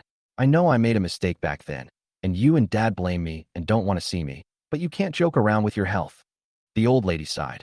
No, your father and I stopped blaming you a long time ago. She looked around the room, picked up a photograph from the bedside table, and put it in her bosom. Then he said, Let's go. I'll go with you. Dong Chunli nodded vigorously. It's obvious that the photo was taken when he was a child, with his parents. The two elderly people adopted him when they were 40 years old. He was practically pampered growing up. This photo was always placed next to the old lady's pillow. After helping the old lady up, Dong Chunli immediately squatted down. Mom, I'll carry you on my back. Several bodyguards tried to step forward to help, but Dong Chunli refused. He carried the old lady into the car before signaling the driver to head to the hospital. In the warehouse, Qin Nuo and Dong Xianghe cleaned the house together. 3 little dumplings were playing nearby. However, the warehouse wasn't very big, and it was almost finished being cleaned. Qin Nuo checked the time and found that only half an hour had passed. He felt somewhat helpless. He had no choice but to go to Xia Qi's side, squat down, and whisper a few words in her ear. Xia Qi blinked her big eyes, thought for a while, and then nodded silently. Then, she took Xia Guogua and Xia Nuanyuan with her when she went out. A short while later, the 3 little dumplings somehow got hold of a tattered basin. The basin was filled with soil. The 3 little dumplings ignored everything and happily started playing. As they played, the soil in the pot started flying everywhere. But the 3 little dumplings were laughing very happily, completely unaware that they had done something wrong. They got crazier and crazier as they played. Qin Nuo watched them arguing for a while, then carefully observed Dong Xianghe's reaction. Finally, she slowly walked over to the 3 little dumplings and called out, Coco. His voice was harsh, and the 3 little dumplings were too scared to move. Xia Guagua, in particular, had tears welling up in her eyes and was about to cry. Dong Xianghe quickly came over and took the 3 little dumplings in his arms. No, no, no, don't cry. Oh, Grandpa's little darling. Brother Qin, they're still young, it's all right. Don't scold them, I'll clean it again. Qin Nuo deliberately frowned again, but, Dong Xianghe, it's okay, I've cleaned it up. Don't worry, it'll be spotless. Babies, you can continue playing. The 3 little dumplings stopped crying immediately. Xia Guagua even winked happily at Qin Nuo. He looked incredibly happy. Qin Nuo could only shake his head helplessly. The rest of the morning was disrupted by the 3 little dumplings. The entire warehouse was swept over and over again. It wasn't until the afternoon that they loaded a truck full of face masks and prepared to set off. Chapter 45. Even the dad who did something bad felt embarrassed. Dong Xianghe felt extremely guilty when he saw Qin Nuo about to leave. Oh, it's all my fault, it's all my fault. I worked too slowly and caused you trouble. Qin Nuo waved her hand. No, don't blame yourself. Qin Nuo felt a little guilty as she said this. The 3 little dumplings watched their dad's expression from behind the car and secretly smiled. Even the dad who did something bad felt embarrassed. But Dong Xianghe completely failed to notice their reactions and was instead consumed by extreme self-blame. He felt a little embarrassed to have received such a high salary from Qin Nuo and was thinking about how to tell Qin Nuo about resigning. But then Qin Nuo suddenly said, Grandpa Dong, how about this? Why don't you come with me to the shop and help me clean it up? Without hesitation, Dong Xianghe replied, Sure. Qin Nuo smiled slightly and opened the car door for Dong Xianghe. We arrived at the store. Dong Xianghe originally wanted to work, but before long, the shop was occupied by a group of women with babies. 3 little dumplings followed behind the aunties, carrying small baskets to help. Qin Nuo is at the cashier. He couldn't help it all again. He could only stand aside, at a loss. Seeing this, Qin Nuo handed him a stool and a cup of tea. Mr. Dong, please have some water first. But Brother Qin, you'd better find me some work to do. It's okay, once these are sold out, we'll have work to do. Dong Xianghe had no choice but to wait, feeling too embarrassed to leave. 5 o'clock in the afternoon. Qin Nuo received a WeChat message from Dong Qingli. The surgery was a success. That's wonderful, Brother Qin. Thank you so much, Brother Qin. You're my savior. Upon seeing the message, Qin Nuo smiled slightly. You're welcome. He thought for a moment and then sent another message. I'm done with work. I'll bring the 3 little ones to visit you. Grandpa still has to clean for me, so I won't be coming. When Dong Qingli saw the message, their expressions were the same. He still doesn't want to see me, does he? Qin Nuo. No. It's just that I feel there are some things you need to tell him yourself, and I haven't told him yet. Dong Qingli. Okay, thank you, Brother Qin. After sending the message, Qin Nuo called over the 3 little dumplings. Guogua, Kiki, Nuanyuan, we're not welcoming guests today. Close the door. Okay, Daddy. The 3 little dumplings quickly ran to the aunties and began to explain to them. Dong Xianghe finally stood up, picked up a broom, and prepared to sweep the floor. Qin Nuo walked over and took the broom from him. Mr. Dong, don't sweep the floor yet. Let me take you somewhere. Dong Xianghe was slightly taken aback. Where are we going? Qin Nuo. You'll find out when you get there. Dong Xianghe was completely bewildered, but a strange feeling was lingering in his heart. He got into the car with Qin Nuo. The 3 little dumplings sat next to him the whole time, playing around with him. It wasn't until they reached the hospital entrance that Dong Xianghe froze. Where am I? Qin Nuo didn't say anything and took the little dumpling upstairs. Dong Xianghe quickly followed. At this time, his mind was in complete turmoil. However, they also seemed to realize what was about to happen. Sure enough, after arriving at the inpatient area, he saw Dong Qingli in the corridor. Dong Xianghe suddenly remembered that the hospital Qin Nuo had mentioned to him before seemed to be this very hospital. Recalling everything that had happened today, Dong Xianghe stared at Qin Nuo's retreating figure in disbelief. Could it be?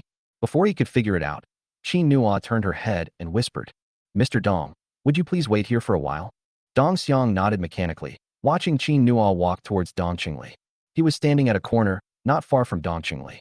He could clearly hear Dong Qingli and Qin Nuo talking. He saw Dong Qingli walk quickly over and grasp Qin Nuo's hand. Brother Qin, thank you so much. The doctor said my mom can be discharged in half a month, and after a month or so of rest, she'll be able to get out of bed and walk again, just like before. That's great. Congratulations, Brother Dong. Dong Qingli laughed twice and then patted the heads of the 3 little dumplings next to Qin Nuo. Then he sighed deeply. Sigh, it's a pity about my dad's side. I still haven't figured out how to say it. I was thinking that if he forgave me, I would bring them to live with me and take care of them. In a few years, I'll also give them a few granddaughters so they can enjoy their old age in peace. Dong Xianghe was stunned when he heard this. He longed to experience the joy of having several children around him.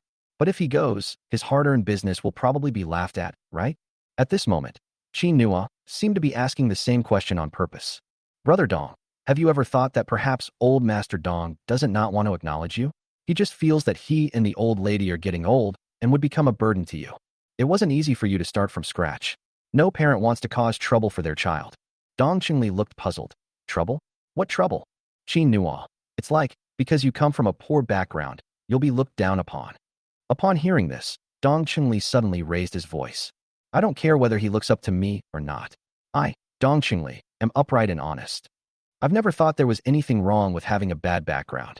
That's what motivates me to keep striving. As for what those people think, I don't care at all. If they're so capable, let them take me down. If they can't, then I'm their biggest competitor in the business world. This doesn't contradict my filial piety towards my parents at all. After saying that, Dong Qingli suddenly froze. Wait a minute, my dad. Could he really be thinking that? Qin Nuo laughed. Have you talked to him? Dong Qingli. No, I get furious every time I go there. I also have a fiery temper. No, I need to go talk to my dad. Halfway there, Dong Qingli turned back. Oh no, it's still not enough. I still have to take care of the old lady. Brother Qin, could you please take care of the old lady for me? I'll be right back. Dong Qingli couldn't wait to go back and explain to the old man. However, just then, he suddenly heard a familiar voice. Shaoli. Dong Qingli's body stiffened. He turned his head and saw Dong Xianghe, who was hunched over and looking at him kindly. That one moment, Dong Qingli felt a lump in his throat again. A burly man in his 30s suddenly felt like crying. He opened his mouth, and after a long while, he finally found his voice. Dad. After shouting that, he couldn't control himself any longer and rushed over. Dad, listen to me. I really didn't mean to look down on you. Don't think like that. Really, those people, their opinions are nothing. In my eyes, you and Mom are the most important. Dad, please believe me. Everything I said is true. Please don't abandon me. Chapter 46. Picking Mommy up from school with Daddy. The three little dumplings stood beside Qin Nuo, looking up at Dong Qingli and Dong Xianghe with puzzled expressions. Little Xia Kiki was the first to raise her head. Daddy. Qin Nuo was moved by the scene before her when she suddenly heard the little guys shout. He looked down and saw that the three little dumplings were all looking up at him intently. There was no mischief, no frolicking. Qin Nuo rubbed the three heads and smiled. Don't worry, Daddy won't abandon you. The three little dumplings then lowered their heads and laughed. Daddy said he wouldn't abandon them. They need to trust their daddy. Xia Nuanyuan also came over and grabbed Qin Nuo's clothes. She gently bit her lower lip, not smiling, but her eyes were full of joy. It feels so good to poop. All right, my little darlings, it's time for us to go. Aren't we waiting for Uncle Dong and Grandpa Dong? Give them some time. They probably have a lot to say. Okay. The three of them nodded obediently. As they were leaving, they couldn't help but look back one last time in Uncle Dong's direction. An emotion called being moved entered my mind. The three of them smiled, then silently turned their heads back. Daddy, I miss Mommy. Me too. Let's go pick Mom up from get off work. It's so nice to be together as a family. Qin Nuo hadn't expected the three little dumplings to suddenly become so sentimental, so she nodded. Okay, let's go pick up Mommy and go home. At the hospital, Dong Qingli became more and more excited as he spoke, and despite being a strong man, he acted like a child. Upon seeing this, Dong Xianghe raised his hand. Dong Qingli was already prepared. Dad, go ahead and hit me. I was a bastard back then, so hit me as many times as you want. This time, I definitely won't run away. As he spoke, he even laughed. When he was little, he was often naughty and mischievous. This infuriated Dong Xianghe. Dong Xianghe would always raise his hand to try to hit him, but at that time, he was still young. Dong Xianghe, who was already middle-aged, couldn't catch up with him at all. So every time he raised his hand, he ran away. Dong Xianghe never managed to defeat him. But today, he doesn't want to run anymore. He made such a big mistake, he deserves to be punished. However, Dong Xianghe's hand, which was halfway up, slowly fell down. He gently patted Dong Qingli on the shoulder and sighed. How could I have the energy to hit you? I have to take care of your mother. Where is your mother? Upon hearing this, Dong Qingli knew that Dong Xianghe had forgiven him. He grinned foolishly and said, In the ward, Dad. I'll take you there. Okay, hurry up, don't let your mom worry. I understand, Dad. In the corridor, the patient's family members and nurses who were watching the commotion also applauded. As Dong Qingli walked, he kept saying thank you. He was so grateful to them. When the two arrived at the ward, the old lady was still unconscious. Dong Xianghe sat down next to her and took her hand. Old woman, my son has really grown up this time. We won't have to worry about him anymore. Dong Qingli. That's right. From now on you'll all enjoy the good life with me. Dong Xianghe. Good. Good. Good. Enjoy your life. He suddenly realized something halfway through his sentence. Where's Brother Qin? Brother Qin. Dong Qingli was also puzzled. That's not right. Brother Qin and the three little dumplings were just standing at the door. Where did they go? He quickly went out the door. They were no longer in the corridor. Dong Qingli quickly took out his phone, intending to call Qin Nuo. But then he discovered that he had received a message from Qin Nuo. I've gone to pick up my wife. You take good care of your parents. Upon seeing this message, Dong Qingli couldn't help but curse under his breath. This Brother Qin even had to show off his affection before leaving. But, in Dong Qingli's heart at this time, Qin Nuo had become a true brother. Dad, he went back. I'll go thank him after Mom is discharged from the hospital. Dong Xianghe nodded. Yes, we should thank them properly. They went to great lengths for our family. Oh, by the way, tell him we'll waive the warehouse rent, and he can use it as he pleases. Also, I heard he's an orphan too. Let him come over for dinner anytime, and your mom and I will cook for him. Okay. Dong Qingli nodded repeatedly. Tianyan Group. Xia Qingyan hadn't received a message from Qin Nuo for a whole day. As she was about to leave work, she became restless. What on earth did this person go about? She already had a lot of work to do, but she couldn't care less about that now. When it was time to leave work, I quickly packed my things and went downstairs. However, when she got downstairs, she saw a group of people gathered at the door. Xia Qingyan frowned. What are these people doing? As she drew closer, she heard their voices. Wow, whose car is that? Aren't those President Xia's 3 little babies? They're so cute. Oh, President Xia rarely brings them to the company.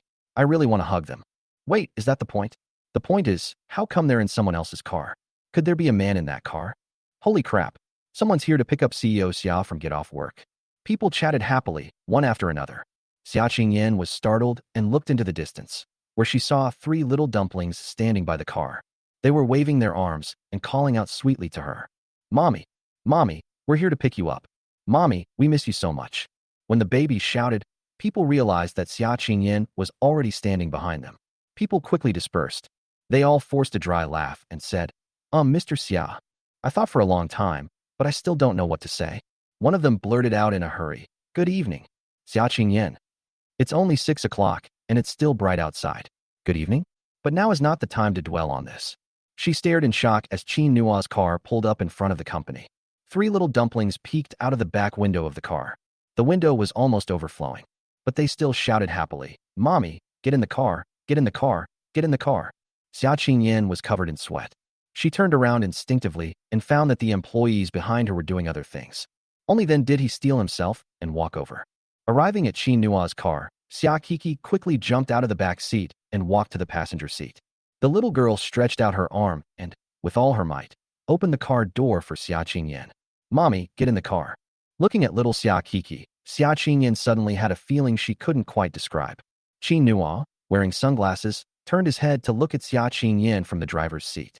Honey, get in the car. Xia Qingyan quickly climbed into the passenger seat and gestured for Coco to get in as well. Then he slowly breathed a sigh of relief. Upon seeing this, Qin Nua laughed. Don't worry, I didn't get out of the car, they can't see me. Xia Qingyan was slightly taken aback. How did he know she was afraid of being found out by people at the company?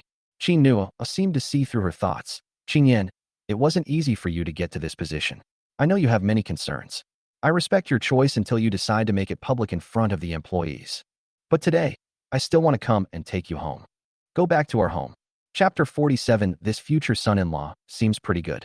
The 3 little dumplings in the back seat also said in their childish voices. Yes, yes, Daddy said we can't cause trouble for Mommy. We didn't say Papa just now. It was Daddy who taught Coco to open the door for Mommy. Daddy said that Mommy is also a girl, and Mommy also needs to be taken care of. From now on, we'll take care of Mom together. The 3 of them got happier and happier as they talked. Xia Qingyan's heart was filled with turmoil. She used to think that being in a high position meant she was destined to be a lonely person. She even sacrificed a lot of the time she could spend with her 3 little dumplings. But ever since Qin Nua arrived, everything seems to have changed. She glanced at the 3 obedient toddlers behind her and smiled, a rare occurrence for her. Let's go home. At this time, the entrance to Tianyin Group Company. The moment Xia Qingyan left, everyone rushed out from the corner. They took out their phones, pointed them at Qin Nua's car, zoomed in, and examined it carefully over and over again. This driver really is a man. He looks really handsome from behind. Oh my God, someone's here to pick up CEO Xia from get off work. Our CEO is about to find a partner. At this moment, Ding Shui's soft cough came from behind the crowd. You guys are all pretty free, aren't you? Do you need to work overtime? Upon hearing this, everyone quickly replied. No, no, no, Secretary Ding, we're leaving right now. Some of the bolder ones actually ran up to Ding Shui and cautiously asked, Secretary Ding, you've been following President Xia around every day. Is President Xia actually in a relationship? Ding Shui adjusted her glasses and laughed. No comment. After saying that, she left without looking back. That's a matter between President Xia and Mr. Qin. After watching the dance video, although she really wanted to get involved, she didn't want to put too much pressure on President Xia. Fortunately, she works with General Manager Xia every day. There will be enough melons to eat. After dinner, Qin Nua and Xia Qingyan took the 3 little ones to the park again. The area where people were originally waiting was already crowded with people. The babies cheered when they saw them coming. The parents were overjoyed. You're here? You're here. That's great. We thought you weren't coming today. Our babies have been talking about coming over to play with you all day long. His legs hurt so much he couldn't stand up, but he still insisted on coming to see his sister. The 3 little dumplings were very happy after hearing this. Qin Nua said, Sorry, It's a little late today. Let's begin. Today, the park staff have covered this open space with mats.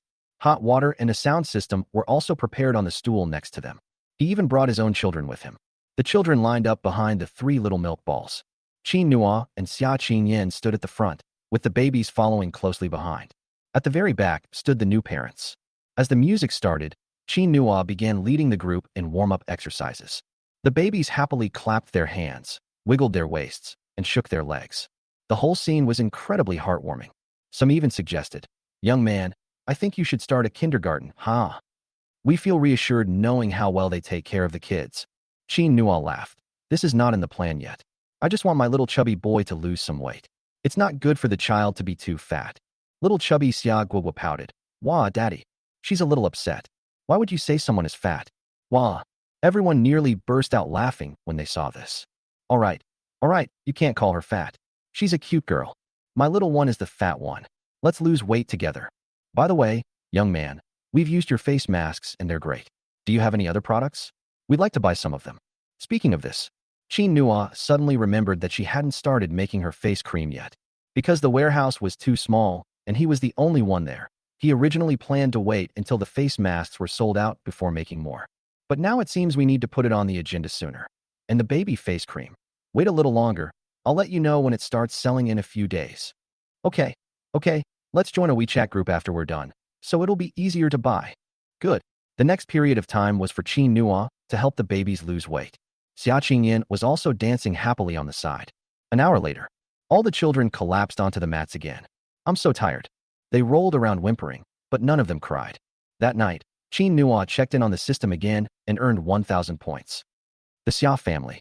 After a day of investigation, Xia Qinghuai finally obtained Qin Nua's information. Wearing glasses, he sat on the sofa with Sun Wanjun and began to examine the document carefully. He kept muttering to himself as he watched. From an orphanage? Oh, this kid is so pitiful. Graduating from university must be very difficult, right? He sent all the money he earned back to the orphanage without even letting the director know, because he was afraid she would worry. What a good child he is. Look, old Xia. He donates blood every year, and it's said he's saved many lives. In the neighborhood where he used to live, people spoke highly of him. They all said he often helped this person and that person, and they were very reluctant to see him go. This kid is really good. After reading it, Xia Qinghuai came to a conclusion. Our Qingyan has really struck gold. Sun Wanjun. That's right, but I don't know if he likes Qingyan. If he treats Qingyan well, I'll agree to the marriage. Xia Qinghuai nodded. Yeah, it doesn't matter if he's rich or not. Our family is rich enough to support him. Sun Wanjun laughed. Didn't you see the later news? He's still working hard to start his business, selling face masks with his babies, and business is booming. Xia Qinghuai. Haha, you're ambitious. Not bad. Okay, I'll go over there tomorrow and take a look. You go talk to Qingyan and ask her what she thinks. Sun Wanjun nodded. Okay. The two elders went to sleep after making their plans. Early the next morning, Qin Nua took the babies out again. This time, however, he didn't go directly to the store, but waited for Xia Qingyan at the door. Seeing that Xia Qingyan was about to drive, Qin Nua stopped her directly. Qingyan, don't drive, I'll take you there. The three little dumplings nodded vigorously. Yes, let's take mommy to work. Mommy, come up here quickly. Seeing that Xia Qingyan didn't move, the three little dumplings jumped off the car.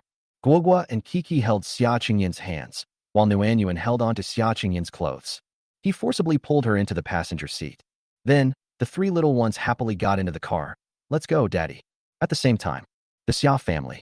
Xia Qinghuai carefully tidied himself up, then drove off. There will be an extra update this afternoon. Moi. Chapter 48, Xia Qinghuai's Inspection Tour. Xia Qinghuai drove the car all the way to the first floor of the Triumph building. He didn't get out of the car, but watched as Qin Nua's car arrived, and the three little dumplings happily got out of the car. Only after the store opened did he sit in his car and mutter to himself. He is indeed quite handsome, and he matches our Qingyan well.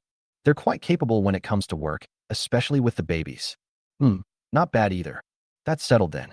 I'll go find out more about you, and then come back to you. After muttering to himself, he turned the car around and drove in another direction. After arranging the face masks, Qin Nua and her three little dumpling children began their workday. Half an hour later, Xia Qinghuai parked his car in front of an orphanage. He got out of the car, saw the tattered sign in front of the door, and nodded. Yes, Yixing Orphanage, that's right. To know a person's character, you must first know their roots. Qin Nua grew up here, so you can probably tell what kind of person he is from his upbringing, right? As he spoke, Xia Qinghuai then headed towards the orphanage. At this moment, Qin Yixing was playing with the children in the courtyard of the orphanage. This orphanage is not very big. There are a total of 3 buildings. One building is a dormitory, and the other is a canteen. The other building is for older children to study in. In the orphanage, some children are adopted, while those who cannot be adopted stay there and grow up. Xia Qinghuai originally wanted to ask where Dean Xin was, but suddenly a cry was heard. Mixed in with the crying was the voice of an elderly person. Don't cry, Mao Mao, don't cry, Grandpa will find a way to save you. Don't move. Xia Qinghuai quickly followed the sound. Not far away, an elderly man with gray hair was anxiously comforting the child in the tree. Next to the child, there was a kite hanging from the treetop. The child, about 3 or 4 years old, was crying while pulling on the kite. The old man paced back and forth anxiously, wanting to go and get something, but afraid that the child would fall. Fine beads of sweat appeared on his face. The moment he saw Xia Qinghuai, it was as if he had seen a savior, and he grabbed Xia Qinghuai tightly. Comrade, could you do me a favor? There's a ladder in the storage room on the first floor across the street. Could you help me get it? I really can't leave. Mao Mao, don't cry, an uncle is here to save us. Upon hearing this, the little boy named Mao Mao cried even harder. Wah, Grandpa Qin, I didn't mean to. I want to take the kite. It's Xiaoya's favorite kite. As soon as he spoke, the branches of the trees next to him swayed. The tree's branches are not thick and look like they are about to collapse. The old man was terrified. Don't move or speak. I know that's Ya's favorite kite. Grandpa will definitely save you and the kite together, okay? Mao Mao nodded and forcefully wiped away her tears. Okay. The old man turned his head and saw that Xia Qinghuai was still standing in the same spot, and quickly said, Comrade, why don't you stand here and I'll go get the ladder? I'm afraid you won't be able to find it. Okay. Xia Qinghuai thought so too. He didn't expect to encounter such a tricky situation as soon as he arrived. The old man is probably Qin Yixing, and this little boy, how did you climb so high? He thought of his 3 little granddaughters and felt a pang of heartache. His babies may be doing well, but there are many people in this world who are not doing well. Make sure you keep a close eye on him. Whatever you do, don't let him fall. After saying that, the old man then quickly walked away. He even tripped and fell halfway there because he was in such a hurry. Seeing this, Mao Mao in the tree cried out anxiously, Grandpa. Xia Qinghuai quickly looked up and comforted Mao Mao. Don't cry, otherwise your grandpa's fall will have been for nothing. Don't move around, it'll be over soon. Mao Mao bit her lip and nodded vigorously. Okay, I won't cry. His tears streamed down his face, but he stubbornly refused to utter another sound. Qin Yixing quickly ran over, panting and carrying a ladder. After setting up the ladder, he immediately started climbing it. Even his body was trembling. Xia Qinghuai quickly stopped him. No, Dean Qin, let me do it. You take a rest first. But you won't be able to save anyone if you go up like this. I'll do it. You just need to hold the ladder for me. Qin Yixing looked at his trembling hands and nodded repeatedly. Okay, thank you so much. He held onto the ladder, and Xia Qinghuai slowly climbed up. He's over 50 this year. I felt a little nervous while climbing the ladder. Once he reached the top of the ladder, he first took the kite down, and then went to hug Mao Mao. Fortunately, Mao Mao cooperated well, and soon he hugged Mao Mao. Xia Qinghuai breathed a sigh of relief and began to slowly climb down again. The little cat in his arms hugged him tightly. Qin Yixing looked at him with concern. With only 1 step left, Xia Qinghuai and Qin Yixing both breathed a long sigh of relief. Xia Qinghuai jumped down easily. Qin Yixing also released the ladder. However, the next moment, the ladder, was unstable and tipped over towards Xia Qinghuai. Xia Qinghuai instinctively protected the child in his arms, and Qin Yixing also quickly walked over and used his body to block the ladder. Xia Qinghuai only heard a muffled groan. He quickly put the ladder aside. Brother Qin, are you all right? No, it's all right. Just hold the ladder to one side. Well, the two were still somewhat shaken after putting the ladder away. Xia Qinghuai never expected that this would be his first time meeting Qin Yixing. It's unbelievable that this is the scene. After the safety hazards were completely eliminated, Mao Mao took the kite and played by himself in the yard. The 2 elderly people sat on a bench nearby to rest. After a while, Qin Yixing finally reacted. By the way, brother, I still don't know your name. Is there anything I can do for you at our orphanage? Oh, it's nothing. I was just passing by and came to take a look. Just passing by? Oh, I'm so sorry to have troubled you. Thank you for your help earlier. No need, no need. But Dean Sheen, what about the others at the orphanage? Qin Yixing smiled and said, the weather was nice today, so the volunteers took the children out to play. Mao Mao overslept, so he was all alone. Luckily, I wasn't feeling well and didn't go with them. Otherwise, that kid would really. Xia Qinghua laughed as well. I see. But taking care of so many children, there must be many situations like this, right? Qin Yixing nodded. Yes, that's right. Over the years, I don't know how many incidents have occurred. Xia Qinghua. So you've been staying at this orphanage all this time? Qin Yixing. I have no choice. If I don't stay here, what will happen to these children? I'm already halfway to the grave. I can't just leave these children here. Actually, it's not that difficult. My old kids, who have grown up, used to send me money all the time. They think I don't know, but I know better than anyone else.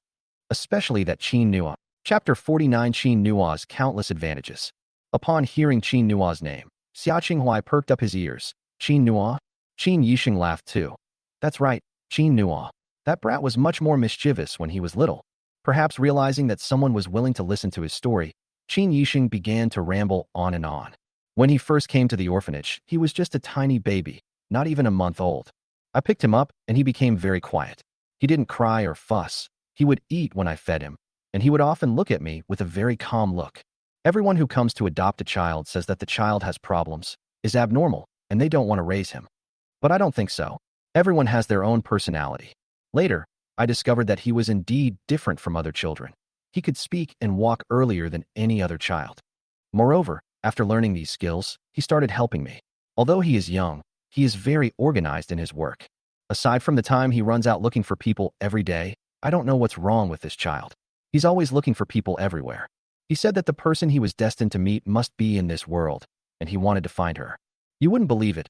I almost laughed myself to death when I heard such a young child say that. But I didn't pay any attention to him. Later, starting from when he went to university and began earning money, he kept sending me money. He sent me a lot, and I saved it all for him.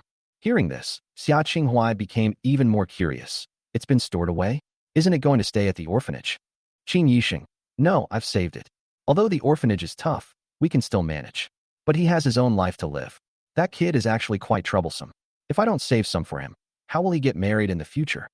At this point, Qin Yixing looked into the distance. I hope that every child who comes out of the orphanage can live a happy and normal life, just like everyone else. Xia Qinghua laughed when he heard this. Yes, nothing is more important than these. Qin Yixing found himself getting along very well with Qin Yixing, so he asked, Young man, how about staying tonight and having a drink together? Xia Qinghua waved his hand. No, I have something to do. I'll definitely have a drink with you next time I come. Okay, go ahead and get busy. You must come next time. Good. Xia Qinghua said goodbye to Qin Yixing and left the orphanage. As he was leaving, he glanced at the entrance of the orphanage. This is where my future son-in-law grew up. With a dean like that, the information about Qin Nua must be true. My daughter has really found a gem this time. Xia Qinghua hadn't seen such a person in many years. Then, he decided to go and meet Qin Nua. Around noon, Xia Qingyan realized that she was fine. He put on a mask and hat and went to the Triumph building to give Qin Nua. Oh no, help the babies. Qin Nua smiled when he saw her arrive. Xia Qingyan walked naturally to the cashier. I'll do it. The three little dumplings sweetly called out, Mama, Mommy loves you. As soon as Xia Qingyan heard their voices, all the trouble she had experienced that morning vanished. Mommy loves you too. Upon seeing this, everyone immediately cast envious glances at them. Haha, you guys are so sweet. Boss, you're so lucky. Qin Nua. Of course, with such a wonderful wife and such a wonderful baby, who wouldn't be happy? Everyone burst into laughter. Haha, you're absolutely right. Let's hurry up and finish shopping. It's almost noon. We can't delay the couple's date. All right, here's the bill, ma'am. The way she called her boss lady made Xia Qingyan feel a sense of relief. I'm quite happy. At this time, Xia Qinghua had already driven the car to the store entrance. He was stunned when he saw this. Strange, shouldn't Qingyan be at work? He sat in the car for a while, then suddenly realized. Could it be that Qingyan likes this kid that much? Haha, it seems I need to observe this carefully. Thinking this through, Xia Qinghua did not get out of the car. He sat in the car, watching the two adults and one child working diligently in the store. When most of the people in the store had left, they went out together. Xia Qinghuai quickly opened the car door and followed behind them.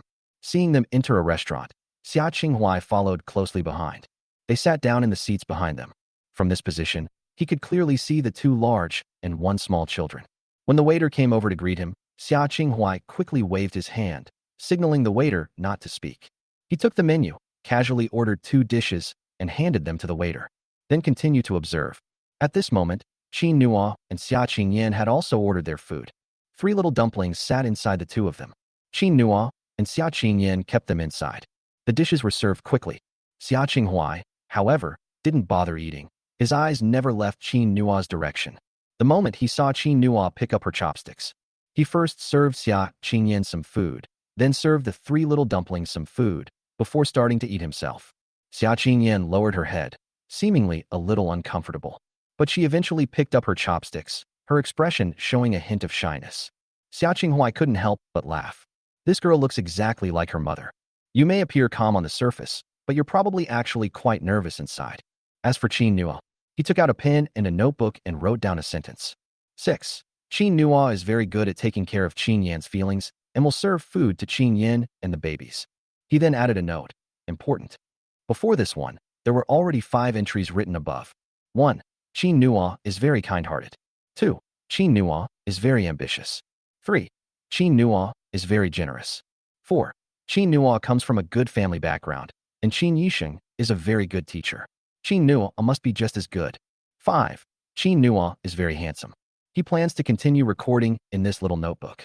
In the time it took to write that line, when he looked up again, he found that Qin Nua had already started peeling shrimp. But he barely ate any of the peeled shrimp. They gave it all to Xia Qingyan and the 3 little dumplings. The 3 little dumplings were very polite and said, "Thank you, Daddy," over and over again. "Thank you, Mom." Xia Qinghuai thought about it carefully and realized that the 3 of them didn't seem to be so polite when they were at home. Then, his impression of Qin Nua improved somewhat. The waiter next to him noticed that he kept staring in the direction of the 3 little dumplings and came over with great concern. "Sir, do you know those people over there? Or should I talk to them and ask them to let you sit at the same table?" Upon hearing this, Xia Qinghuai quickly waved his hand. No, no, no. I'm observing my future son-in-law. How can I observe him if we're all sitting together? Keep your voice down. Don't let them find out." Future son-in-law? The waiter was slightly taken aback. Looking in Qin Nua's direction again, she suddenly understood something. "Uncle, you have a wonderful son-in-law. Now that you've observed him, you'd better treat your son-in-law well." Xia Qinghuai. "Of course, do you even need to tell me?"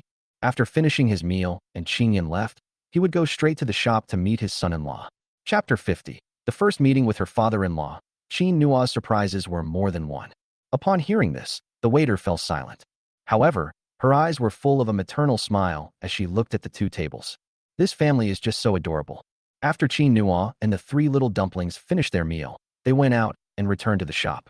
Taking advantage of the moment, Xia Qinghuai quickly ate a couple of mouthfuls of rice and then hurried off to the shop. Xia Qingyan indeed left. After all, Tianyan Group is so busy. Xia Qinghuai lingered nearby for a while before finally spotting a lone, adorable girl. Moreover, it's the smartest little cutie. He crouched in the corner, calling cautiously, "Coco, Coco, over here, Coco." Xia Kiki originally just wanted to come out and see where she could buy candy, but Guoguo was already craving it. But as soon as I stepped outside, I heard my grandfather's voice from the corner.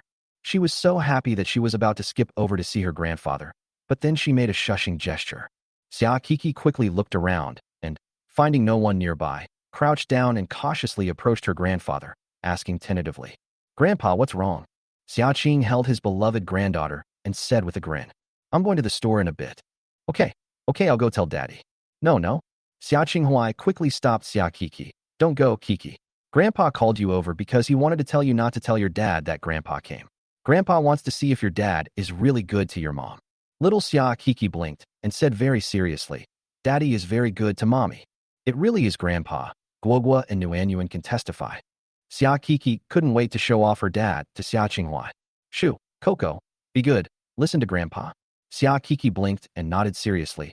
Xia Qinghuai thought for a moment before saying, "Do you want Daddy and Mommy to stay together forever?" Xia Kiki nodded vigorously. "This time, I'm more serious than ever." Xia Qinghuai. "Then listen to Grandpa. Grandpa's telling you, when you get back later, tell Nuanyuan and Guoguo to pretend they don't know Grandpa. Grandpa wants to test Daddy's abilities. Xia Kiki, but Xia Qinghuai, it seems Coco doesn't want Daddy and Mommy to stay together all the time. Xia Kiki panicked. No, that's not it. Well, okay, Grandpa, but Grandpa can't bully Daddy, or Kiki will get angry. Guogua and Nuanyuan will get angry too. Xia Qinghuai never expected that his 3 little dumpling children, who usually loved him the most, would be captured by Qin Nua so quickly. He nodded seriously. Okay, I promise I won't bully Daddy. All right then, Grandpa will come in later. After saying that, Xia Kiki skipped away again. Xia Qinghuai waited at the door for a while. He only went inside after seeing Xia Kiki nod at him. At this moment, Qin Nua was busy doing accounts. There were also a few sofas next to it for the babies to take a nap. But the 3 little ones were full of energy and had no intention of sleeping. Qin Nua saw someone come in and greeted them with a smile. Hello, what do you need? He looked closely and found that there were no children behind the person who came. Then he explained earnestly. Hello, sir, we sell children's face masks here. Xia Qinghuai. I know, I'm just a little thirsty. Qin Nua. Oh, okay, please sit down. I'll get you some water. Coco. Little Coco, who was watching the commotion, stuck out her tongue and reluctantly ran to get a disposable cup to fill her grandfather's cup with water. Xia Qinghuai was surprised to see this. What? The little devils are actually working so obediently? Is it fake? When they're at home, do they not even pour themselves a glass of water? Wait, no, that's not right. It was Wan Jun and I who were worried that they would get scalded by the water. It wasn't until Coco handed him the water cup that he finally reacted. Thank you, cutie. Xia Kiki said in a serious tone. You're welcome. After she finished speaking, she ran off to chatter away with Nuanyuan and Guogua. Xia Qinghuai finished drinking a glass of water, put his hands behind his back, and looked around. Your name is Qin Nua, right? Qin Nua was taken aback by the call, but still nodded. It's me, and you are? Xia Qinghuai. Yes, I just passed by Yixing Orphanage and saw a little child trapped in a tree. Before he could finish speaking, Qin Nua's expression changed drastically.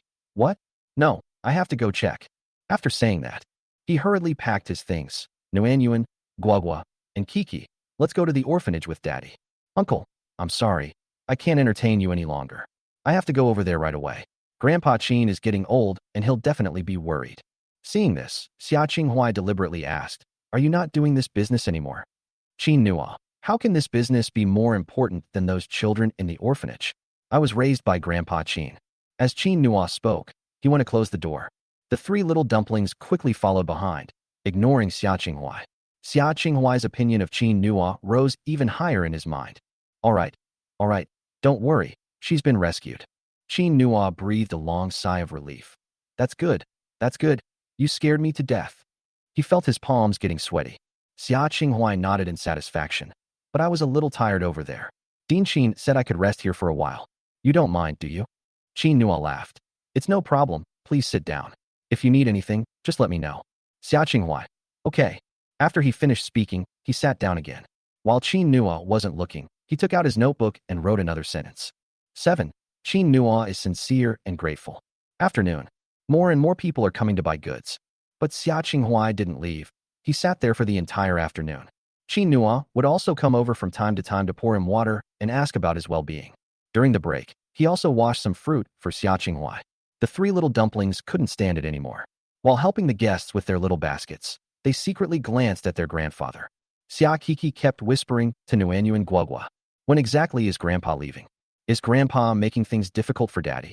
No, I need to help Daddy. As he spoke, Xia Kiki handed the small basket in her hand to Xia Nuanyuan. Then he went to get Xia Qinghuai a glass of water. She walked up to Xia Qinghuai with a smile. Seeing this, Xia Qinghuai looked at his granddaughter with heartache. Then, he quickly reached out his hand, intending to take the water glass. However, the next moment, Coco's water glass tilted. The cup contained warm water, which spilled directly onto Xia Qinghuai's pants. Xia Kiki rushed forward and called out worriedly. Oh dear, Grandpa, I'm so sorry. Coco didn't do it on purpose. What should we do if Grandpa's pants get wet? Grandpa, hurry home and change your pants. This is number 13. 100,000 words. The fate of this book depends on these next 2 days. My darlings, thank you for your support and for following me all this way. I just tried putting a side story about the 4 treasures in the comment section of the last chapter of the 4 treasures. Those who are interested can check it out. They can promote this book there too. Thank you to Kai Hong, Qing Wan, Nanjun, and other lovely people for the gifts. Thank you everyone for the milk tea, likes, and love letters, all powered by love. Love you all. In chapter 51, Qin Nua was once again noted down in the little notebook. Xia Qinghuai had no idea what the little girl was thinking. He quickly took the small water cup from Coco's hand and said nervously, "Grandma, Grandpa's okay. Grandpa's okay. Let Grandpa see if you're burned." Xia Kiki quickly took a step back. "Kiki didn't get burned. Grandpa, aren't you? Aren't you going home?" She pouted and looked intently at her grandfather's pants. A tiny head holds a multitude of questions. Am I doing something wrong? Grandpa's pants are wet. Why isn't he home yet? His presence here will only cause trouble for his father. No, we need to think of other ways. Guogua and Nuanyuan also came over. Guogua was holding a second glass of water. Not knowing what to do, she had no choice but to learn from Coco's method. Qin Nua was serving customers when she suddenly saw this scene. He called out anxiously, "Guogua." The shout startled Xia Guogua so much that her hand trembled, and all the water spilled onto the ground. Qin Nua looked again and saw that Xia Qinghuai's pants were soaked, while Xia Kiki was holding a cup in her hand. He frowned and quickly walked over. Judging from the situation, it's obvious without even thinking that Xia Kiki deliberately spilled water on the uncle. This little guy probably couldn't stand the uncle causing all sorts of trouble in the store, right? He casually grabbed a pack of tissues and handed it to Xia Qinghuai. "I'm so sorry, sir. Please wipe it first." After saying that, he turned to Xia Kiki and said, "Kiki, apologize to Grandpa." Xia Kiki was startled, and tears almost welled up in her eyes. Seeing this, Qin Nua felt a pang of sympathy. But a mistake is a mistake. He crouched down, almost at Xia Kiki's height. "Coco, come here and apologize to Grandpa. Tell him you shouldn't have splashed water on him." Guogua, apologize to Grandpa too. The two little ones immediately stood there helplessly, tears welling up in their eyes, looking aggrieved. Xia Nuanyuan wanted to step forward and protect her two younger sisters. But seeing the state of her husband, she gave up. Xia Qinghuai was heartbroken to see this. Seeing the three little dumplings standing there so earnestly and pitifully, he felt his heart was bleeding. The little ones feel worse when they get scolded than when they themselves get scolded.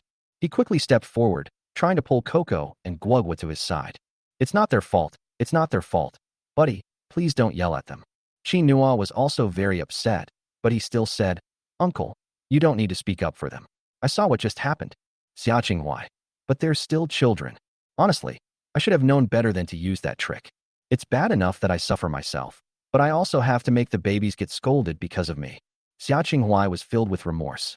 Qin Nua, children can't do that either. Children need to learn right from a young age and not be willful. Coco and Guogua, be good and apologize to Grandpa. Please ask Grandpa to forgive you." The two little dumplings looked at Xia Qinghuai, then at Qin Nua, and knew they couldn't escape it. Xia Nuanyuan also stepped forward, took the hands of her two younger sisters, and stood in a row in front of Xia Qinghuai. She spoke first in a childish voice. "Grandpa, I'm so sorry I didn't watch my little sister properly."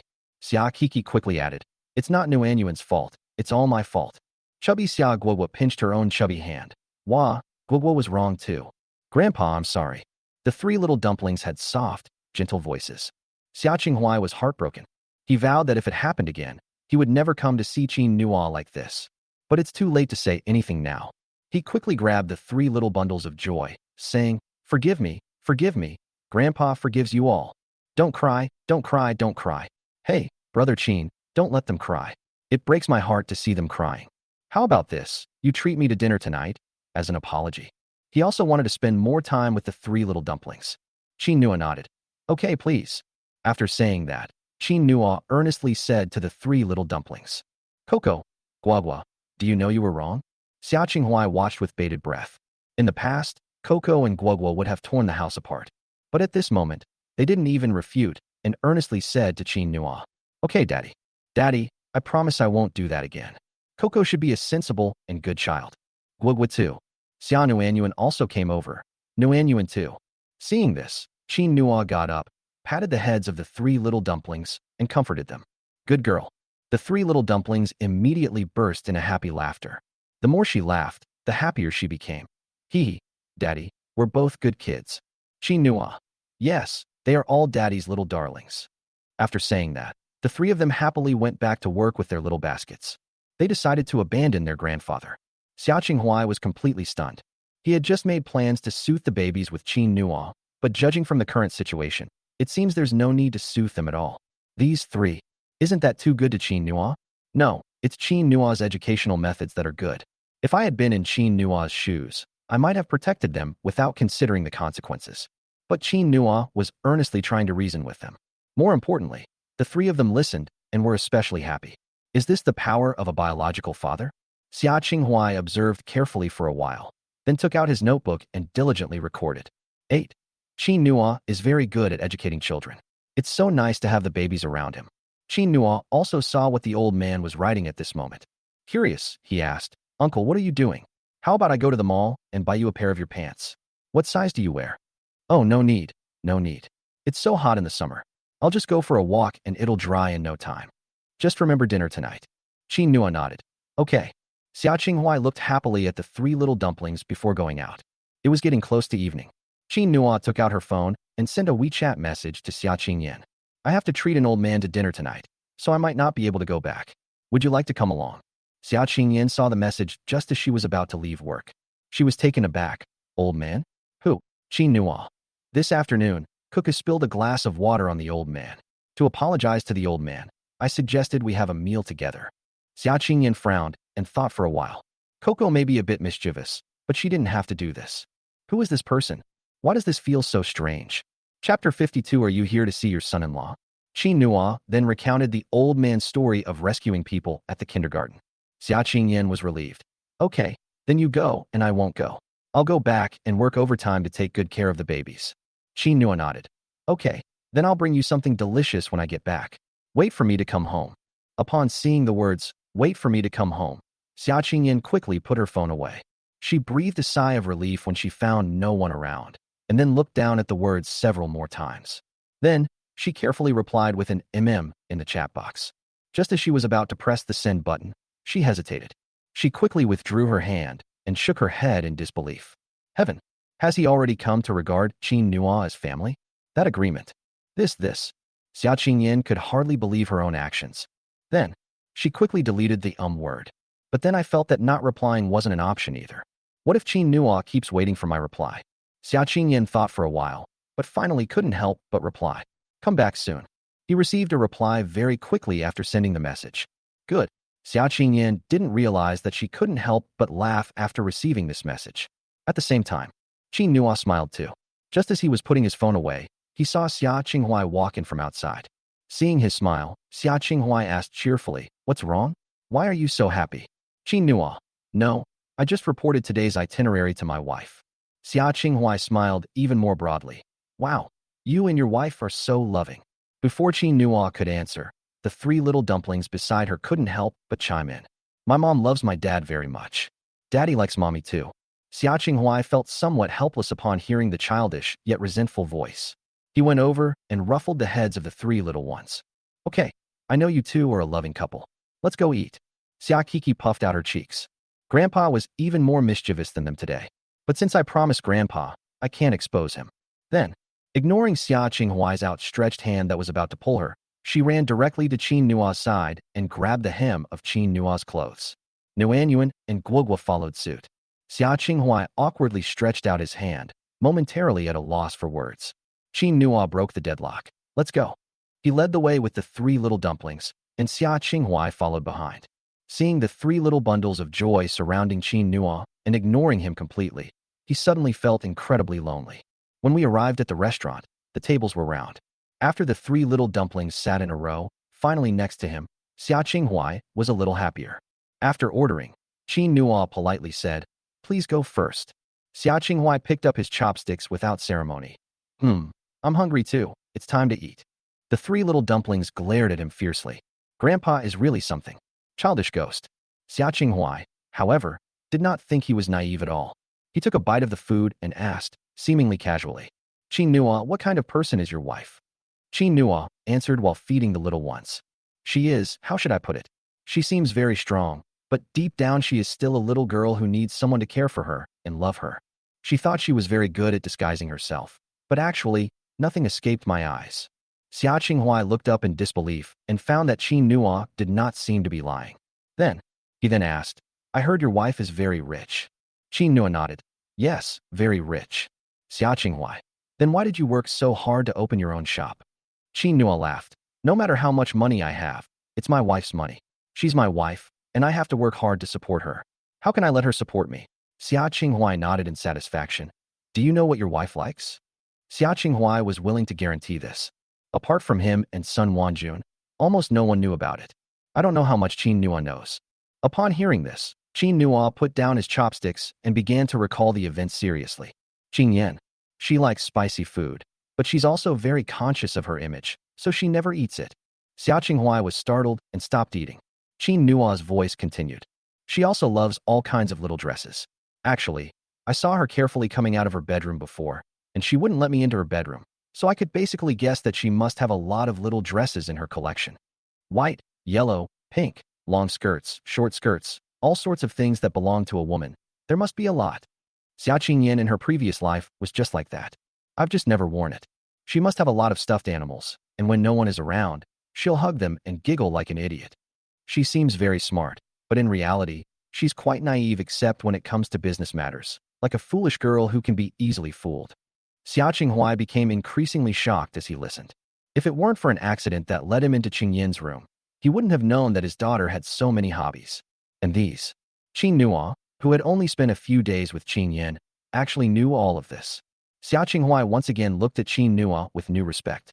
Qin Nua saw that Xia Qinghuai was not moving. Then, he lowered his head and smiled.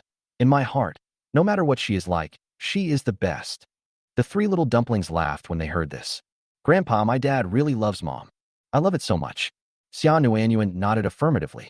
Xia Qinghuai felt relieved. What a wonderful son-in-law. It seems it's time to go back and discuss with Wanjun about taking her as a son-in-law as soon as possible. That way, they can rest assured. Xia Qinghuai was thinking about it. Suddenly, Xia Guogua subconsciously tugged at his sleeve. Seemingly realizing something was wrong, Guogua quickly turned around and grabbed Qin Nua's sleeve. Daddy, Guogua's tummy hurts. Guogua needs to go to the toilet. Qin Nua quickly put down her chopsticks and said somewhat embarrassedly. Excuse me, sir. The kids are busy. We need to go to the restroom first. All right, go ahead. He almost couldn't resist taking Guogua with him just now. After Qin Nua left, Coco and Nuanyuan grabbed Xia Qinghuai's sleeve. Grandpa, Grandpa, Grandpa, have you finished your investigation? Daddy is really fine. You can't make things difficult for Daddy. Otherwise, we'll go back and tell Mommy. Xia Qinghuai discovered that the little milk dumplings had completely betrayed him. He quickly reassured them. All right, let me go back and talk to Grandma. How about we let Daddy live with us forever? Xia Kiki was finally happy. Okay. When Qin Nua and Xia Guogua returned, they saw an adult and two children happily eating. He was about to walk over when he suddenly heard Dong Chunli's voice. Brother Qin, you're eating here too? Oh, Mr. Xia, you're here too? What brings you here? Are you here to meet your son-in-law? Qin Nua? Chapter 53. The person I've been looking for is her. Star River Bay Villas. After returning home, Xia Qingyin habitually glanced at the living room before entering the study. In the past, Aunt Zhang often took the babies out to play. There were hardly any people at home, so she could always concentrate on her work. But today, for some reason, she felt like something was missing, and she looked at the documents absent-mindedly, unable to concentrate. Xia Qingyin rubbed her temples in frustration, wondering when Qin Nua and the others would return. Just then, her phone rang. Xia Qingyin quickly looked at her phone, only to find that it was Sun Wanjun calling. Hello? Mom, what's wrong? On the other end of the phone, Sun Wanjun's laughter came through. Qingyin, Mom is planning to stay with you for a few days. You don't mind, do you? Xia Qingyin frowned. Staying here with me? What's wrong? Sun Wanjun. Oh, don't even mention it. Your dad and I had a fight, and I had no choice but to run away from home. I had nowhere else to go. That's why I thought of you. As Sun Wanjun spoke, she thought to herself with delight. That way, my daughter won't reject me, right? She has to go help her son-in-law. Today, Lao Xia sent her a lot of information about Qin Nua's good qualities. She can't miss out on a son-in-law like him. Qing Yin, whose mind is only focused on making money, definitely wouldn't be interested in romance. As her mother, she had no choice but to worry more. Xia Qingyin felt that something was off. But when you argue with my dad, don't you always go on vacation? Oh dear, you don't know. I haven't been feeling well these past few days. I don't want to go on a trip. I just want to rest. Xia Qingyin felt increasingly uneasy. I always felt that my mother was lying. The way she was talking and laughing at the same time didn't sound like she was sick at all. She's usually a very active person, so why is she suddenly unwilling to go out? Besides, Qin Nua is still with her. How can she let her mother come? Mom, Why don't you go stay at my aunt's house for a few days? Huh? What's wrong? You're not happy that mom's here. No, I've been busy these past few days. Sun Wanjun, sitting in the living room, suddenly felt a headache coming on. My daughter is getting harder and harder to fool. What should I do? She hesitated for a moment, then decided to try again. Qingyan, Mom, I'll pick you up after I'm done with this. My aunt keeps saying she misses you. I'll call her in a bit and ask her to come pick you up. After saying that, Xia Qingyan hung up the phone without giving Sun Wanjun a chance to refute her. After putting her phone aside, she began to think seriously. What's wrong with Sun Wanjun today? Why does she insist on coming to stay here?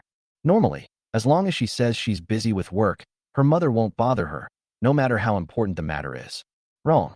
Something's not right. Xia Qingyan walked around the bedroom for a while. Suddenly, a thought struck me. Qin Nua. Did Mom come for Qin Nua? Qin Nua also treated someone to dinner today, and it was an old man. Could it be? This? Really? She quickly stood up and walked outside. Inside the restaurant, Qin Nua was standing there, completely bewildered. Xia Guogua tugged at her father's clothes and said cautiously, Daddy, that's Grandpa. Xia Qinghua was also dumbfounded. He originally planned to go back quietly, first to persuade Qingyan, and then to properly plan the marriage. Something seems off about this situation. He made things difficult for Qin Nua at the store all day, and now Qin Nua knows about it. Just as he was wondering what to say, he suddenly realized a more serious problem. Etc. Did Dong Qingli know Qin Nua? How could the young master of the prestigious Leeson Group ask Qin Nua to call him brother? He's older than Qin Nua.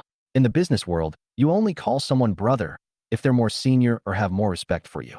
What's going on here? Between Dong Xiao and Qin Nua, Xia Qinghua couldn't understand how these two people could be related. The investigation results didn't include this connection.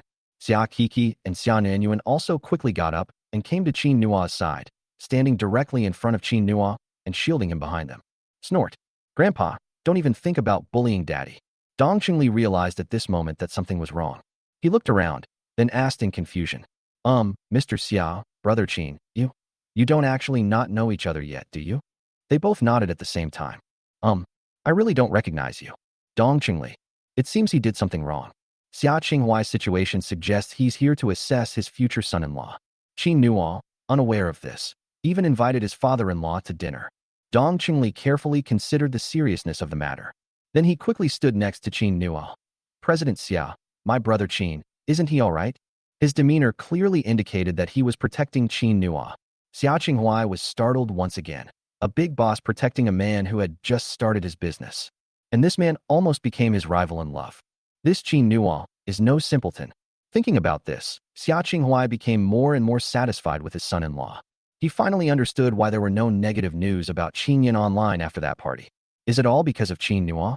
Dong Qingli deliberately kept those people outside the door. Absolutely amazing. Absolutely amazing. Xia Qinghua stood up happily, about to say something. But then they saw Qin Nua being protected behind three little dumplings and by Dong Qingli's side. He suddenly stepped forward, his voice no longer as steady as before. Instead, it brought a sense of tension. Are you Uncle Xia? Hello. Hello, let me formally introduce myself. I am Qin Nua. I'm sorry, I didn't recognize you before. What I just said is true. My feelings for Qingyan are genuine. I hope you won't stop me. I'll agree to whatever conditions you set. Xia Qinghua was slightly taken aback. The kid looked very genuine, yet somewhat reserved. Xia Qinghua remembered that his father-in-law looked similar when he first met him. This son-in-law truly cares about Qingyan.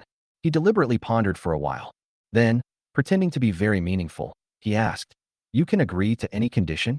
Qin Nua nodded. Yes, I agree to everything.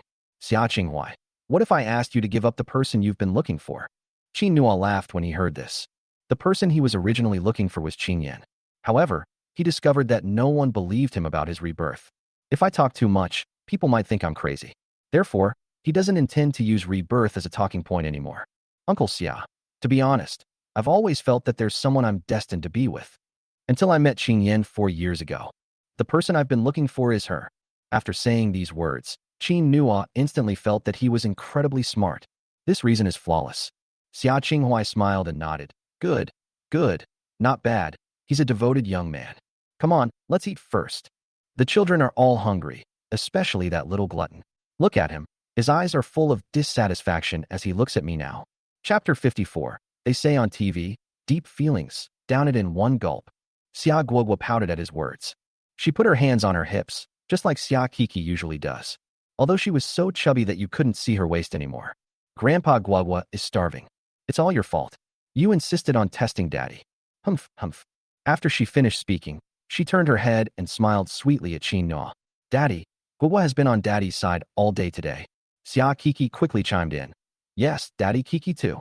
Kiki even tried to chase Grandpa away, but unfortunately, she didn't succeed. At this point, she even started to feel aggrieved. I remember how fiercely my dad disciplined me. Coco felt like her heart was about to break. Chin Noa quickly squatted down and gently patted Xia Kiki's head. Coco, Daddy was wrong. Daddy apologizes to you and Guagua. But even Grandpa can't do that, you know? The two little ones nodded happily. Okay, as long as Daddy isn't angry. Grandpa, don't worry about Grandpa. Grandpa is 3 years old today. Xia Qinghuai, who was called 3 years old. How to win back the love of your granddaughters. Waiting for an answer online. It's quite urgent. He glanced silently in Dong Chunli's direction, hoping Dong Chunli could offer some advice. Dong Chunli shook his head, indicating that he was powerless to help. Chin Nuan noticed Xia Qinghuai's embarrassment and quickly gestured to the little cuties. Go eat at Grandpa's place. Grandpa loves you all very much. Here, Grandpa is the elder, and if Grandpa doesn't allow us to eat, we can't eat. Upon hearing this, the three of them quickly ran towards Xia Qinghuai. Grandpa's anger can be rekindled in a little while. But I have to eat. The three of them and Xia Qinghuai sat together happily. Xia Kiki pointed to the seat next to her. Daddy, sit here. Chin Nua turned back to Dong Chunli and smiled. Brother Dong, what brings you here now? Oh, my dad likes the food here. I'll buy him a serving. Oh, I was just thinking of asking if we could share a table. Before Chin Nua could finish speaking, Dong Chunli quickly interjected. But we still have time to have a meal. Hee hee, Brother Chin. It's on me. It's on me.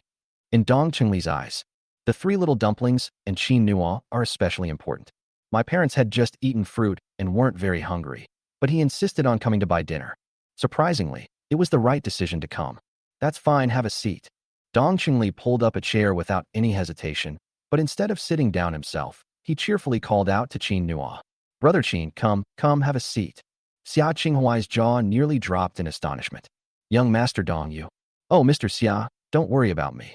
Brother Chin and I are like brothers. He's my great benefactor. He should sit down first. Oh, by the way, Mr. Xia, I also wanted to tell you that if you have any business collaborations in the future, please consider me first. Our leasing group will fully cooperate. Xia Qinghuai was filled with suspicion. How much of a help did Chin Nua do for you? It's important to know that Dong Chunli of Leasing Group built his empire from scratch, relying on his shrewd methods. It's not an easy thing to cooperate with Leasing Group. He would not make any unprofitable deal because of personal feelings. Why did things change when it came to Chin Nua? Chin Nua waved his hand.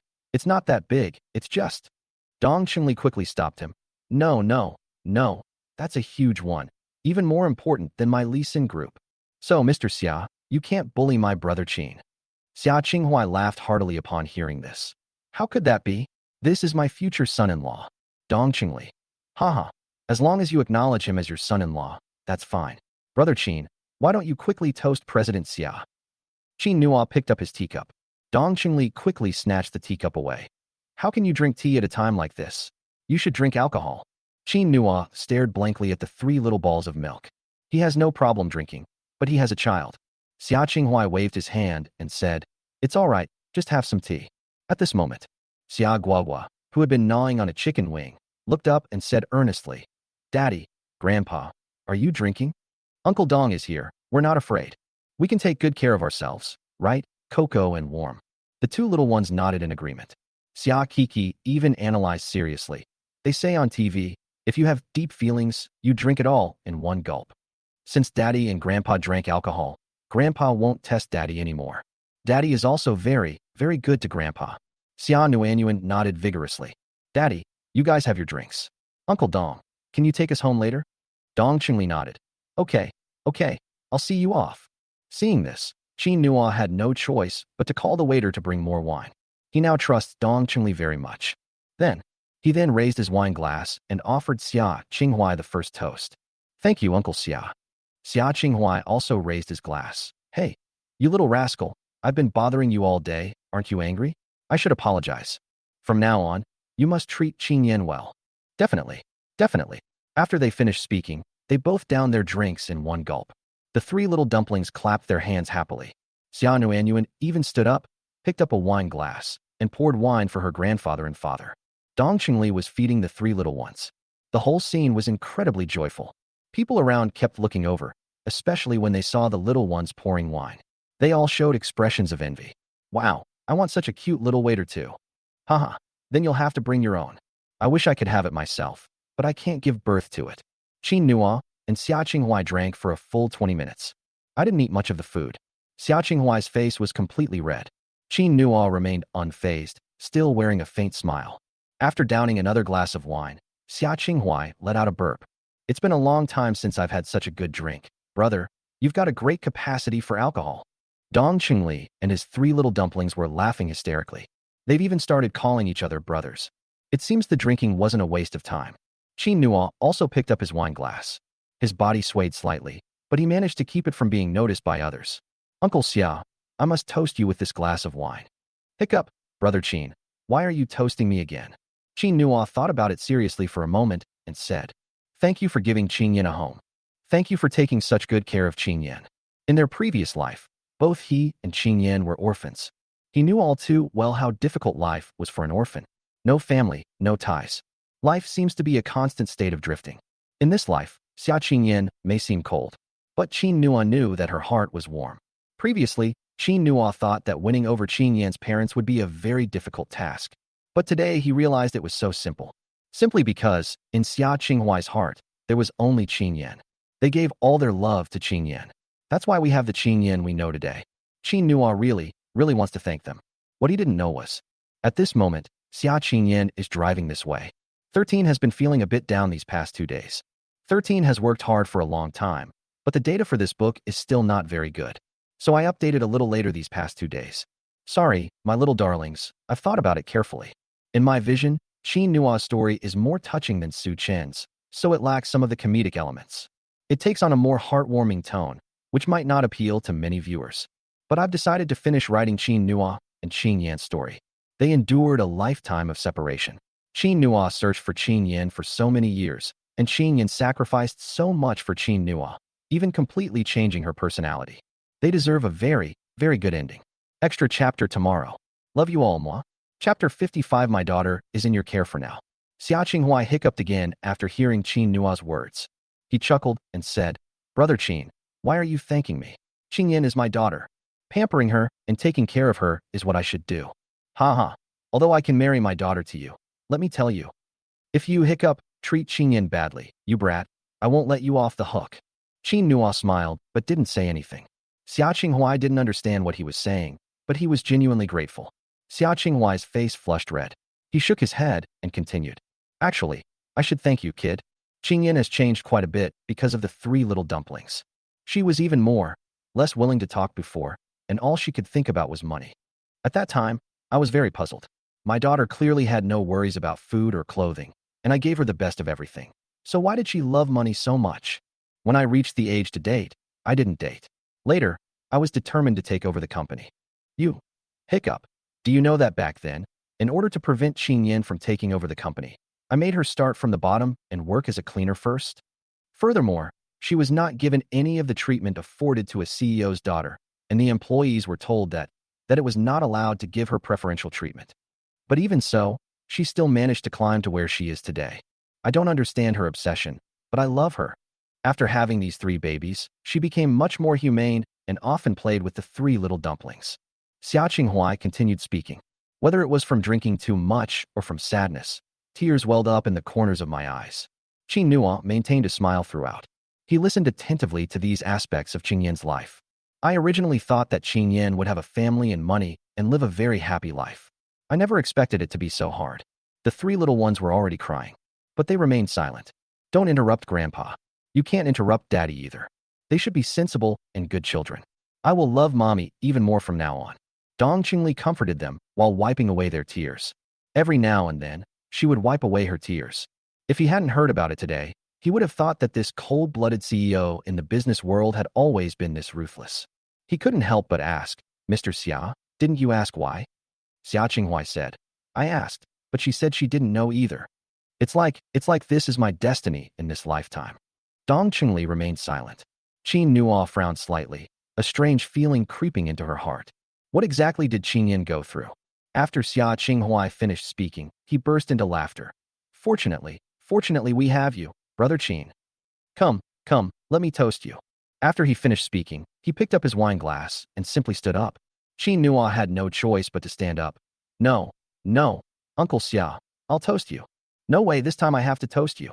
Let me tell you, my daughter is temporarily in your care. If you don't drink this glass of wine, I'll get angry. Qin Nua Uncle Xia. Xia Qinghuai's face immediately turned cold, and his expression became unpleasant. He seemed completely drunk, raising his other hand and pointing at Qin Nua.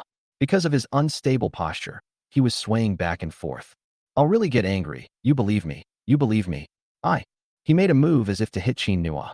However, at this very moment, a loud shout suddenly came from the doorway. Dad! The group quickly turned their heads. Qin Nua paused slightly, his hand holding the wine glass faltering. The three little dumplings stood up happily, their tears still wet on their faces. Mommy! Dong Qingli was busy stopping Xia Qinghuai, maintaining the posture of raising his arms. Xia Qinghuai's hand was clenched into a fist, as if he was about to hit Qin Nua. Xia Qingyin's head exploded with a buzzing sound. What's going on? Is Lao Xia going to hit Qin Nua? And why did you pour so much alcohol for Qin Nua? Did the little cuties all cry from fright? Dong Qingli. This situation is a bit difficult for Dong Qingli. Xia Qingyin, who had been imagining a dramatic scene in her mind, was terrified. Although last time, Xia Qinghuai seemed to really want her to marry Qin Nua as soon as possible. However, Qin Nua is, after all, the future son-in-law. She had heard that fathers-in-law tend to find their sons-in-law increasingly unpleasant over time. Wouldn't Qin Nua be bullied then? Realizing this, Xia Qingyin quickly walked to the group's side.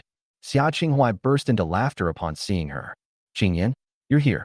I have something to tell you. Xia Qingyin didn't give him a chance to speak. Dad, you can't hit Qin Nua. Xia Qinghuai, huh? Qin Nua was stunned again. Once again, he shielded her from behind. Moreover, she seemed quite nervous. Does she really care about me? Qin Nua was about to explain when Xia Qinghuai suddenly changed the subject, saying, You won't let me hit Qin Nua? You think I'll just stop because you say so? This kid stole my daughter. Upon hearing this, Dong Qingli sat down immediately. The three little ones stopped crying and stared wide-eyed at their grandpa and mom. Look, the show is about to begin. Xia Qingyin became anxious. Dad, it's not what you think. Xia Qinghuai, what does it look like? Xia Qingyin, I, Qin Nua, and we are. Xia Qinghuai. Qingyin, let me tell you, I will not only beat up any man who takes advantage of my daughter, but I will also kick him out of the house. If he weren't your boyfriend, your future man, the father of three little dumplings, I would kick him out immediately. After saying that, he also deliberately glanced at the three little dumplings. The little ones, sensing the signal, immediately nodded. Yes, Mom, that's what Grandpa said. Mommy, Guowood doesn't want Daddy to leave. Warm and cozy too, Mommy. Wah. This time, the three little dumplings really cried. Tears streamed down my face. Dong Qingli wanted to laugh, but he had to hold it in. He had no choice but to turn his head and look at Qin Nua. But they found that Qin Nua still had a half-smile on his face. Good heavens. This person is deliberately watching the show, refusing to explain. Being protected by your future father-in-law like this is just too wonderful. When will he meet such a good father-in-law? As he thought about it, Dong Qingli almost burst into tears. If it weren't for Qin Nua, he and Qin Yin might have successfully gone on a blind date. Well, for a moment, I didn't know whether to feel sad for myself or happy for Brother Qin. Qin Nua stood behind Xia Qingyin, staring blankly at her, waiting for her answer. Xia Qingyin was immediately unsettled when she heard the three little dumplings crying. In addition, Xia Qinghuai kept a cold face as he looked at her. She suddenly remembered his seriousness when she said as a child that she didn't want to get married and only wanted to make money. That was the only time Xia Qinghuai got angry. He even questioned her, asking if he, as her father, hadn't given her enough. Why can't she just live her own life properly? Xia Qingyan was startled. She bit her lip and quickly said, He will be your future son-in-law. Chapter 56, Is he really his biological father? Having said all that, Xia Qingyan's heart began to pound. It's that damn feeling again. She looked at the three little dumplings and comforted herself over and over again. It's all for the good of the baby. Everything was for the good of the three of them. They're only happy when Qin Nua is around. As for Qin Nua, she was momentarily at a loss for words to describe Qin Nua. He seems to be really nice. Her mind was a mess. All she wanted was for Xia Qinghuai not to send Qin Nua away. As soon as she said this, she noticed that everyone around her paused. The three little dumplings had tears hanging in the corners of their eyes, but they didn't fall. Dong Qingli burst out laughing. Qin Nu seemed to be approaching from behind, and he carried a faint smell of alcohol. Strangely enough, Xia Qingyan, who usually hates the smell of alcohol, found it rather pleasant at this moment. She even wanted to turn around and see if Qin Nua was drunk. But reason kept telling her that no, she had to reach an agreement with Lao Xia first. Nearby, waiters and diners were secretly watching the commotion. I couldn't hold back any longer. They all crowded around, laughing loudly. Grandpa, please stop fooling around. You'll scare the girl to tears. Oh dear, such a beautiful girl. You mustn't cry. Those three little dumplings are crying so hard it breaks our hearts. Grandpa, please tone it down. Xia Qingyan was slightly taken aback. What's going on? She looked around, completely bewildered. Xia Qinghua finally couldn't help but laugh. Haha, daughter, I'm relieved to hear you say that. Xia Qingyan, Dad, you were just kidding me, weren't you? Xia Qinghua nodded. Yeah, I'm not kidding you. Knowing your temper, what if you kick my precious son-in-law out one day? Xia Qingyan, is he really his biological father? Wrong. They, including the three little dumplings, are aware of this situation. Was he the only one kept in the dark? What's even more terrifying is that a group of people helped Qin Nua put on an act. And I think I just confessed my feelings in public? Heaven, help. Why does she become so confused whenever it comes to Qin Nua? This. She wanted to turn around and look at Qin Nua, but she didn't know how to face him. She was about to speak. But then old Xia stopped laughing. He stepped forward, patted Xia Qingyan on the shoulder, and said earnestly, Qingyan, Dad didn't mean anything by it. Actually, I can support you for the rest of your life even if you don't get married. But Dad doesn't want to see you working so hard. All along, Dad has been pressuring you to find a partner so that someone can take care of you. Dad is getting old and will leave one day, but you are the one Dad has always been most worried about. Fortunately, Qin Nua appeared. After a day of observation, I think Qin Nua is a really good kid. You can rest assured and be with him without any objections. Upon hearing this, Xia Qingyan felt a lump in her throat. Why is Lao Xia so sad today? However, before he could finish his sentimental remarks, he burst into laughter. Ha, it would be even better if I could get married sooner and have a few more grandchildren. Xia Qingyan. It really won't last more than a few times. However, the people around them joined in the commotion. Ha, with such great genes, it would be a shame not to have them. Yes, we need to have more children. We need to have more children. Dong Qingli. Looks like I'll have to prepare a lot of red envelopes. The three little ones looked at Dong Qingli with a puzzled expression. Uncle Dong, does that mean we'll have younger brothers and sisters soon? Dong Qingli. Yes. Xia Qingyan. Are these people overthinking things? She glared at the three little balls of fluff, but they didn't seem afraid of her at all. They were all smiling. Xia Qingyan is going crazy. Oh no, the whole family has betrayed us. Was it a good thing or a bad thing that I brought Qin Nua back? Seeing this, Xia Qinghua ignored his daughter, who was lost in thought. It's best to let her handle these things quietly on her own. He raised his glass again. Come on, Brother Qin, cheers. Xia Qingyan. What the heck is brother? Xia Qinghua. From now on, you'll be my brother. Oh no, my son-in-law. Xia Qingyan finally turned around and looked at Qin Nua. They found that this guy, without batting an eye, was raising his arm and downing a glass of wine. In this situation, it's clear that only Lao Xia himself was drunk. Xia Qingyan was utterly speechless. After finishing this glass of wine, Xia Nuanyuan was about to pour more wine for her grandfather and father. Xia Qingyan quickly stopped her. Nuan, don't spill it. Dad, Qin Nua, you two shouldn't drink either. Xia Qinghua put down his wine glass. All right, Brother Qin, I'll listen to my daughter, and you listen to your wife. We're not drinking anymore. Qin Nua looked up at Xia Qingyan and nodded. Okay, I won't drink anymore. I'll listen to my wife. These words made Xia Qingyan's ears turn bright red. Let's go home. Yes, let's go home. She ran to the front desk to pay the bill, but Dong Qingli had already paid. As she left, Xia Qingyan looked around and felt somewhat worried. Xia Qinghua and Qin Nua had both been drinking and could not drive. With the addition of three little milk dumplings, one car is simply not enough. She had no choice but to pick up her phone and call a designated driver. Dong Qingli stopped him again. President Xia. No. I'll take President Xia back. I'll leave those three and Brother Qin to you. Don't worry, I didn't drink. I have to go to the hospital to take care of my mom in a little while. Xia Qingyan nodded upon hearing this. Then thank you, young Master Dong. It's all right.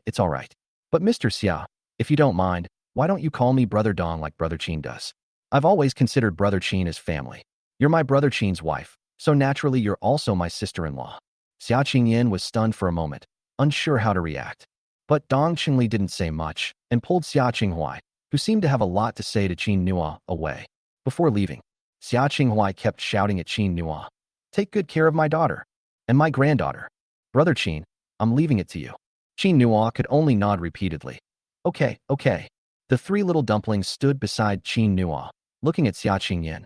Mommy, we're sleepy. Xia Qingyan, you guys still know what sleepiness is. If I didn't come, would you even go home? Get in the car. The three little dumplings nodded obediently and walked towards the car. They climbed onto the back seat, slumped over, found the most comfortable spot, and lay down. Xia Qingyan then looked at Qin Nua, who had remained remarkably calm. Hey, time to go home. Qin Nua remained standing in the same spot, her smile never fading, but she didn't move. Xia Qingyan frowned. She came to Qin Nua's side and tugged at him. Hey, Qin Nua. However, the next moment, Qin Nua collapsed onto her. Qingyan, I'm drunk. The extra chapter will be a little later. Those who can't wait can go to sleep first. Thanks, Kaihong. You bastard, you blocked my gift. Thank you everyone for the likes, love letters, milk tea, and update requests. I'm powered by love, love you all. Chapter 57. It's so good to have her by my side. Qin Nua. Xia Qingyan subconsciously moved to the side, but she noticed that Qin Nua seemed about to collapse. Is he really drunk? Qin Nua. Xia Qingyan quickly helped Qin Nua up. You. She was just about to expose him. How could someone who was perfectly normal just a moment ago suddenly become drunk? But beside him, he could hear Qin Nua's breathing. Qingyan, your dad can drink too much. I'm getting dizzy. I'm sorry. Xia Qingyan suddenly stopped moving. But you just clearly. She was halfway through her sentence when she suddenly remembered Qin Nua's reaction just now. He kept smiling. When it was standing behind me, it didn't move except for taking a step closer to me. Once outside, I walked almost stiffly in a straight line. Even when exchanging pleasantries with Xia Qinghuai, he was smiling. That feeling was like wearing a mask. He didn't even hold the babies when they got in the car, as he usually does. Only then did he finally collapse onto her. Qin Nua, were you faking it just now? Qin Nua's voice grew softer and softer, and almost all of his body weight fell on her. His voice was very soft, but Xia Qingyan still heard it. Why? That's your dad. He's taken care of you for so many years. I wanted to make him happy. Upon hearing this, Xia Qingyan was momentarily at a loss for whether to laugh or cry. You idiot, don't you know how much you can drink? Qin Nua did not answer. He hugged Xia Qingyan even tighter. His head was buried in her neck. I felt dizzy, but I also felt a warmth I had never felt before. This was a feeling he had never experienced since Qingyan left in his previous life. It's so good to have her by my side. Take it easy, let me help you to the car. Qin Nua, don't fall asleep, I can't carry you. Qin Nua. Her voice grew increasingly anxious, but he felt more and more at ease. My mind was hazy. Alcohol had taken over most of my consciousness. But Qin Nua vaguely remembered. In my past life, I often attended various social events because of my job, and I always got very drunk. At this moment, he would always call Xia Qingyan from back then. Hey bro, come pick me up. At that time, Xia Qingyan would also curse. Qin Nua, you big idiot. You clearly can't drink, but you still drink. Honestly, I don't want to deal with you. But after hanging up the phone, she would always appear in front of him very quickly. She used her already frail body to drag him home. Then I made him a hangover soup and took care of him until he slept. She scolded him while taking care of him. At that time, Qin Nua never knew that this feeling was called happiness. Now he understands. He was very happy. Xia Qingyan helped Qin Nua walk towards the car, while struggling with her own dilemma. Qin Nua, don't fall asleep, sleep in the car. But she always felt that Qin Nua was getting heavier and heavier. At that moment, she suddenly felt a pang of heartache. This strange, heart-wrenching feeling came from nowhere. But it made her feel like she was in another world. It seems that on some day in some month of some year, she had helped Qin Nua up in the same way. Thinking about all this, Xia Qingyan felt like she was going crazy and her mind was no longer working properly. How could such a thing happen to him? Forget it. Let's help Qin Nua into the car first. She struggled to open the car door, trying to help Qin Nua over. But, just as they were pushing him into the car, his head suddenly turned around. His lips gently landed on her face. That moment, Xia Qingyan suddenly held her breath. Sky. Qin Nua he actually kissed her. This is insane. This is insane. Xia Qingyan looked at Qin Nuo in a panic, but found that Qin Nuo's eyes were tightly closed.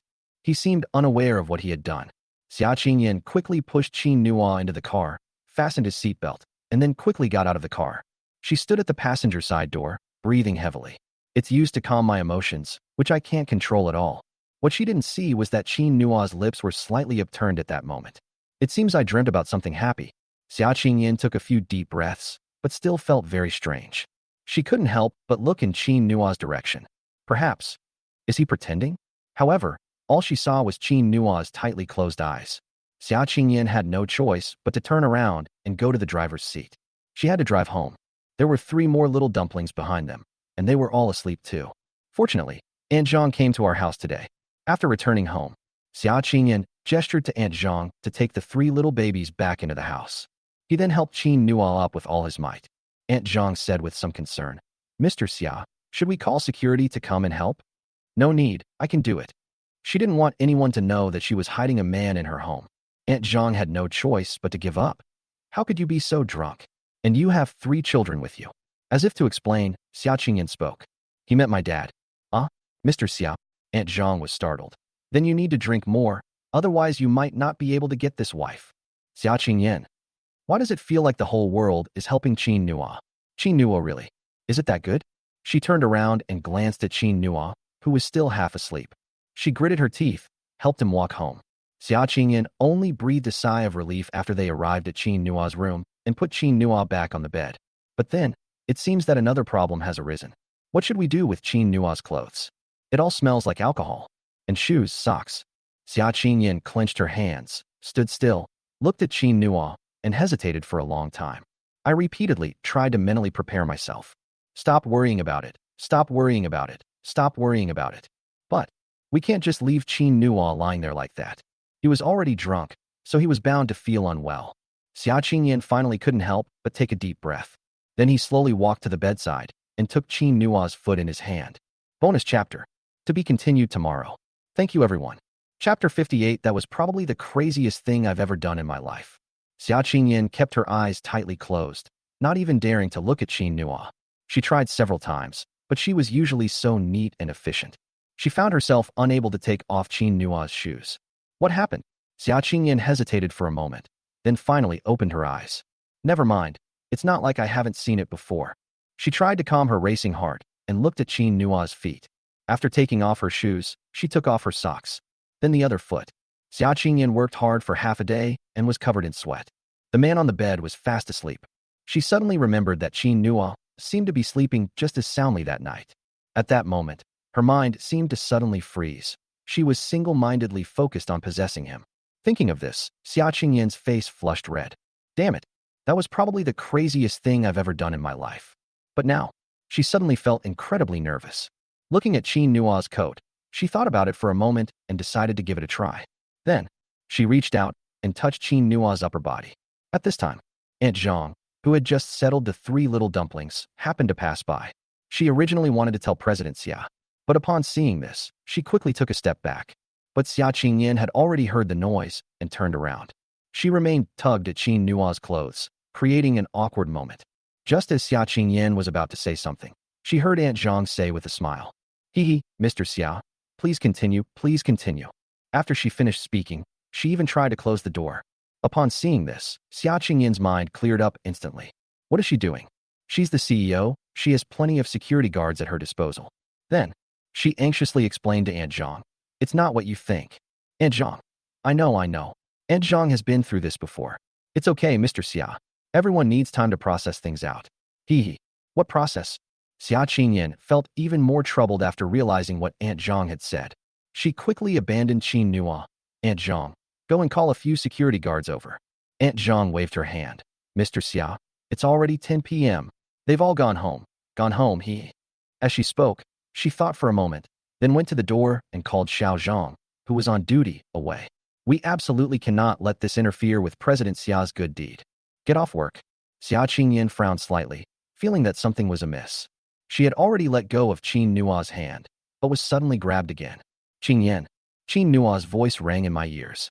Because he was drunk, his voice was thick with a nasal tone and had an ambiguous quality. Xia Qingyan was slightly taken aback. Taking advantage of the opportunity, Aunt Zhang slammed the door shut. Xia Qingyan, sigh this. Qingyan. Qin Nua's voice continued. Xia Qingyan had no choice but to turn around and look at him. Having lived with Qin Nua for several days, she hadn't actually gone to see him yet. I just think he is really handsome. But at this moment, Qin Nua's brows furrowed slightly. It seems like something is weighing on my mind, and I can't shake it off. She heard him say, Qingyan, I miss you so much. Upon hearing this voice, Xia Qingyan's heart, which had just hardened, suddenly softened. It was as if a voice was instructing him to smooth Qin Nua's brow. Thinking this way, she actually did it. Qin Nua, lying on the bed, felt a gentle touch and finally relaxed her brows. His lips curled up slightly, and then he smiled.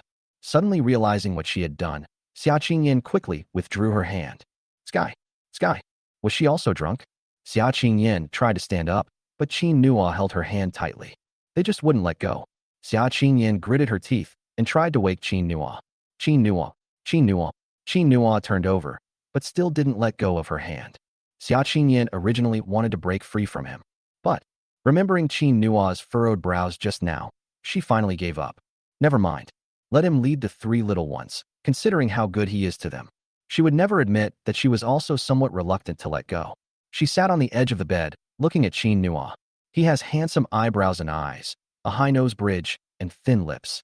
He was tall and straight, but did not appear thin. He gave off a very sturdy impression. He lacked the impetuousness of youth. Instead, he appeared remarkably composed. They are calm and composed in the face of any situation and are able to handle things very well. He seemed to be exactly what she liked, leaving her somewhat at a loss. Xia Qingyan watched for a while, and then fell asleep without realizing it. That night, she slept very soundly. Early morning, as soon as it was light, she anxiously opened her eyes to look at Qin Nua. However, she found herself lying in bed, covered with a blanket, but Qin Nua was gone. Before Xia Qingyan could react, she sat up abruptly from the bed. This is Qin Nua's bedroom. This is Qin Nua's bed. But, what about Qin Nua? Did Qin Nua wake up last night and carry her to bed? Just then, the soft, cuddly voices of three little dumplings came from the doorway. Mommy, Daddy sent us to call you for dinner. Mommy, you lazybones, wake up. The sun's shining on my bottom. Xia Qingyan glanced at the time and realized it was already 8:30. She quickly rubbed her hair. Why didn't you call me sooner? Xia Nuanyuan looked at Xia Guogua. Xia Guogua looked at Xia Kiki. Xia Kiki said, feeling wronged. Mommy, we came to wake you at 7 o'clock, but you just turned over and went back to sleep. Xia Guogua also said, yes, that's right. Daddy said Mommy is very tired and told us not to wake her up. Xia Nuanyuan, Xia Qingyan was slightly taken aback. Is she really sleeping that soundly? She usually gets up at 7 in the morning. After getting ready, I usually leave for work around 8 a.m. If I occasionally work overtime, I'll get up even earlier. Her biological clock is frighteningly regular. How could this be? Just then, he saw Qin Nua's figure appear at the door. Honey, did you sleep well last night? Xia Qingyan quickly looked down at her clothes. Fortunately, the clothes were intact. Before she could answer, Xia Kiki interrupted. You can tell from the look that Mommy is sleeping very well. Mommy's sleeping in late, hee. We've never seen Mommy sleep in late. Daddy, does sleeping with you make us sleep better? Then Mommy will stay in this room from now on, right? Xia Qingyan.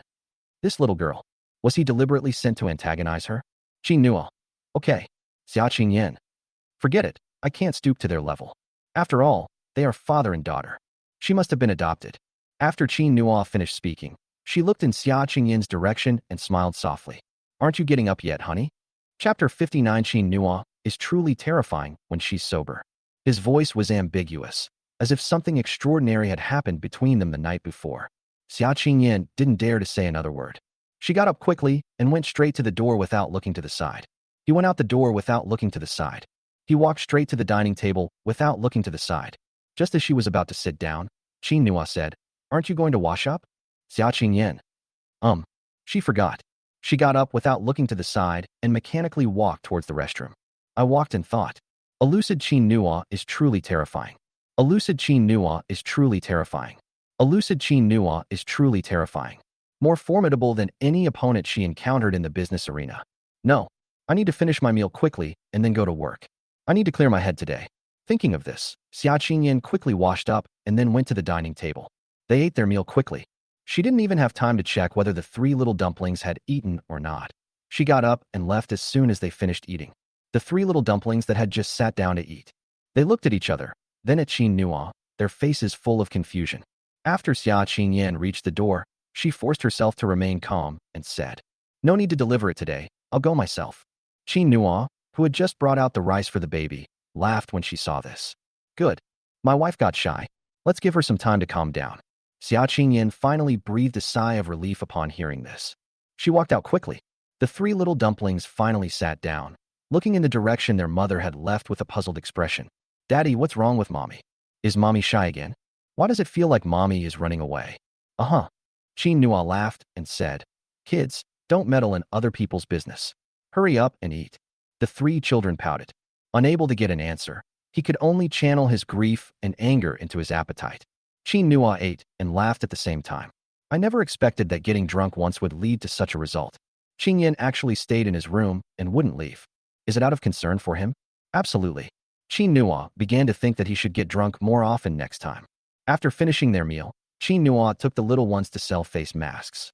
At this time, the conference room at Tianyin Group suddenly became lively. What happened?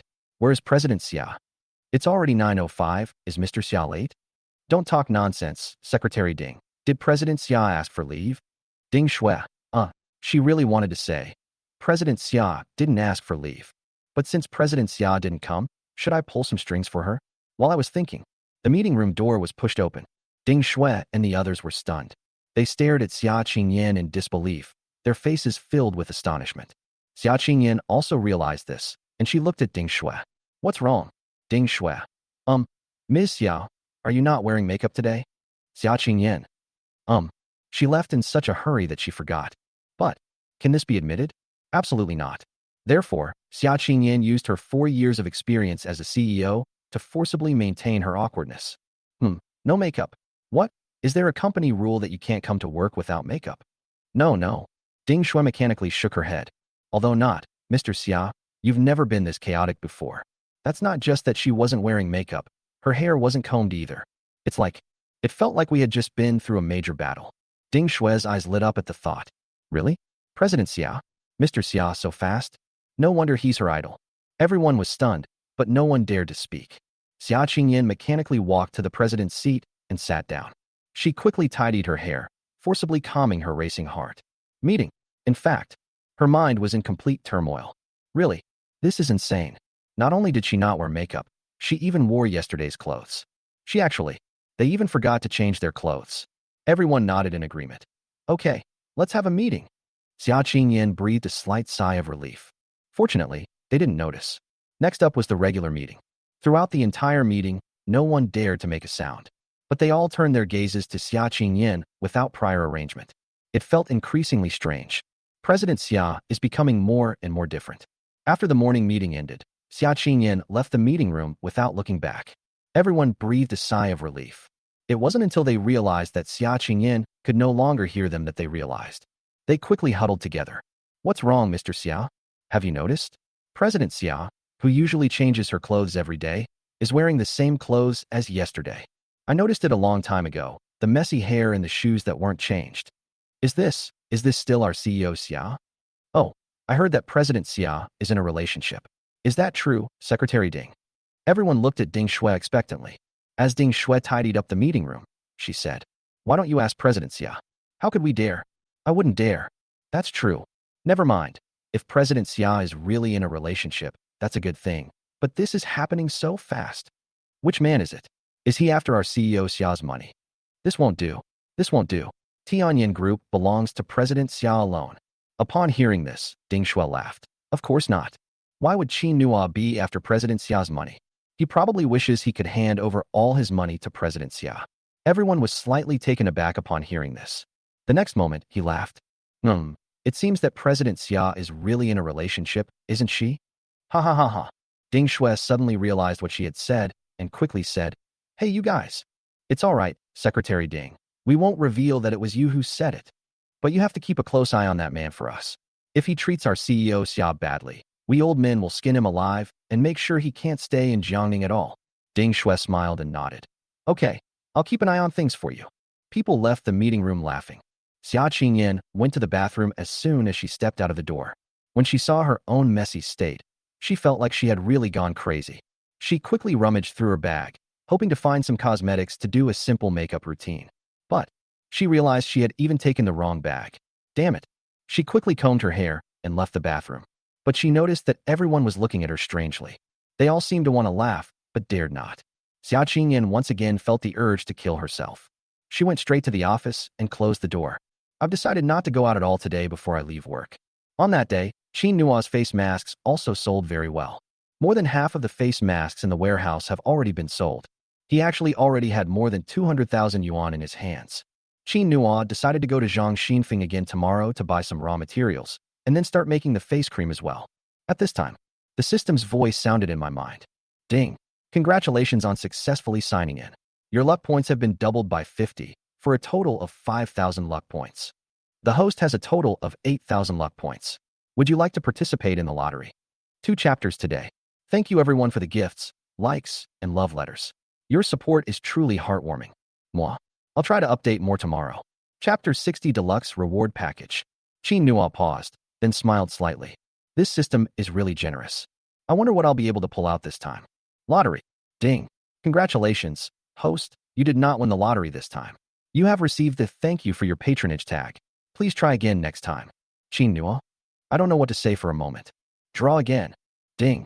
Congratulations, host. You did not win the lottery this time. You have received the thank you for your patronage tag. Please try again next time. Nua. Continue. Ding. Congratulations, host. You did not win the lottery this time. You have received the thank you for your patronage tag. Please try again next time. Nua. What's wrong with the system this time? He simply refused to believe it. Continue. But then, it still just says, thank you for your patronage. Nua was extremely helpless.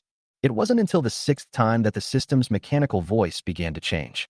Congratulations, host. You have acquired a cosmetics factory. Note, there are many undeveloped areas in this factory, which the host needs to develop on their own. Congratulations, host. You have obtained a facial mass production workshop. Note, this workshop has already been automatically generated within the factory. Congratulations, host. You have acquired a face cream production workshop. Note, this workshop has already been automatically generated within the factory. A factory? Nua laughed, no longer caring about the previous, thank you for your patronage. He originally planned to start his own company and produce face masks once he had earned more money. But now, the system seems to have solved everything for him. And it's a workshop that can be developed, which is fantastic. Judging from the rewards given by the system, you can tell that you obtained some kind of secret recipe. It is possible to extract workshops, and these workshops will be formed within the factory. This means that I can own a very large company in the future. But now he faces a big problem. Worker. He needs a group of very reliable and trustworthy workers. Perhaps I should start hiring myself. The 3 little dumplings looked up at Nua with puzzled expressions as their father walked and laughed. Daddy, is something making you happy? Nua rubbed the 3 little heads. Yes, it's a very happy thing. Xiaokiki, what's up, Daddy? Guogua and Nuanyuan also looked up. Dad has been smiling more and more lately. Daddy will be able to support Mommy soon. Upon hearing this, the 3 little dumplings clapped their hands happily and jumped up. Really? Really? Daddy, are you telling the truth? That's great. That's great. Nua nodded. Yes, it's true. Let's go pick up Mom. Okay. The 3 little dumplings nodded repeatedly. Nua drove them to Tianyan Group. At this moment, Xia Qingyan finally ended her awkward commute to work. She hardly went out all day. Ding Shui brought her lunch. It was almost time to leave work, so she decided to leave early today. Let's go home first. Otherwise, the whole company will see their CEO, Xia, in such a disheveled state. Thinking this, Xia Qingyan quickly went out the door. Ding Shui just came in to deliver some documents to her. He almost bumped into Xia Qingyan. Xia Qingyan froze for a moment, then quickly composed herself, regaining her composure. Is something the matter? Upon seeing this, Ding Shui immediately guessed what President Xia was planning to do. She quickly put the documents in her hand behind her back. No, it's nothing. I was just passing by. After she finished speaking, she quickly stepped aside. Is Mr. Xia leaving early? Although General Manager Xia has never left the company early in the past few years since he took over. But now that she's in a relationship, it's understandable that she leaves early. She absolutely couldn't let President Xia feel embarrassed. Anyway, I can deal with what I have to do tomorrow. Xia Qingyan nodded. Oh. Then, she walked past Ding Shui without looking to the side. After she had walked away, Ding Shui took out the documents and placed them on the desk in the president's office. Then he happily went out the door. After Xia Qingyan left, she ran into the employee she had met in the morning at the elevator. Tang Feng noticed Xia Qingyan carrying a bag and asked in confusion, "President Xia, we haven't arrived yet." Before he could finish speaking, someone next to him covered his mouth. "It's all right, Mr. Xia, please come downstairs. We'll take the next elevator." Xia Qingyan nodded and quickly got on the elevator. Tang Feng finally broke free from his colleague Lu Changchun's grasp. "What are you doing? It's not time to leave work yet. Look over there." Lu Changchun chuckled and pointed to the window. "Go take a look over there." Tang Feng was filled with suspicion, but I still came to the window. Tang Feng was slightly taken aback when he saw a black Bentley parked downstairs. "This car, it looks familiar." Lu Changchun slapped Tang Feng on the head. "Are you stupid? This car picked up President Xiao before." Tang Feng: "Oh, then why did you hit me?" Lu Changchun shook his head. "Sigh, you're hopeless. Guess why he came to pick up President Xia." Tang Feng suddenly had a flash of inspiration. "Holy crap. No way." Lu Changchun smiled faintly, turned around and walked towards the office. "President Xia is going on a date. Come on, let's work overtime. Let's get today's work done." When Xia Qingyan got downstairs, she lowered her head and walked towards the garage. However, after taking only a few steps, she heard a familiar voice. "Qingyan, over here." Xia Qingyan instinctively covered her face. But she suddenly remembered that Manhua seemed to have seen her without makeup this morning. She lowered her hand again and looked at Manhua. "You, how did you get here?" "I'm here to pick my wife up from get off work." After saying that, he glanced at the time, then looked at Xia Qingyan's expression and asked curiously, "It's not time to leave work yet. Why did you leave early?" He had heard that Xia Qingyan was a workaholic. Xia Qingyan was immediately stumped by the question. She couldn't very well say that she was just too embarrassed to stay in the office, could she? And all of this is because of Manhua. The thought of this made her feel terrible. She walked quickly to the car and opened the door. "Nothing to do today, go home early." Manhua smiled. It had been a whole day, and his wife still didn't seem to have recovered. But he didn't expose him and got into the car. On the bus, the three little dumplings saw Xia Qingyan and happily greeted her. Xia Qingyan was also somewhat absent-minded. The three asked in their babyish voices, "What's wrong, Mom? Mommy, were you unhappy at work today? How about Daddy tries to comfort Mommy?" The kids on TV, when their moms are angry, it's always their dads who appease them. Manhua listened and laughed. "Coco, this little girl, will be amazing when she grows up. She's so eloquent." Xia Guagua and Xia Nuanyuan nodded in agreement. Daddy will comfort Mommy." Xia Qingyan felt something was off the more she listened. Are these three children really his biological children? Thank you to the amazing witness from Gue Nian, and thank you everyone for the gifts. 13 is taking a day off today, so I'll just post one chapter first. I'll update tomorrow. Chapter 61. In my opinion, you look just as good whether you're wearing makeup or not. Seeing that Manhua really turned around, looking like he was going to coax her, she quickly waved her hand and said, "No need. I'm not unhappy." She couldn't listen to Manhua's sweet words anymore. It was absolutely maddening. Upon seeing this, Manhua smiled softly. "I'll cook you something delicious tonight. What do you want to eat?" Speaking of food, Xia Qingyan licked her lips. "It has to be said that my meals have improved a lot since Manhua came. I've gained some weight these past few days. I don't know if the people in the company have noticed."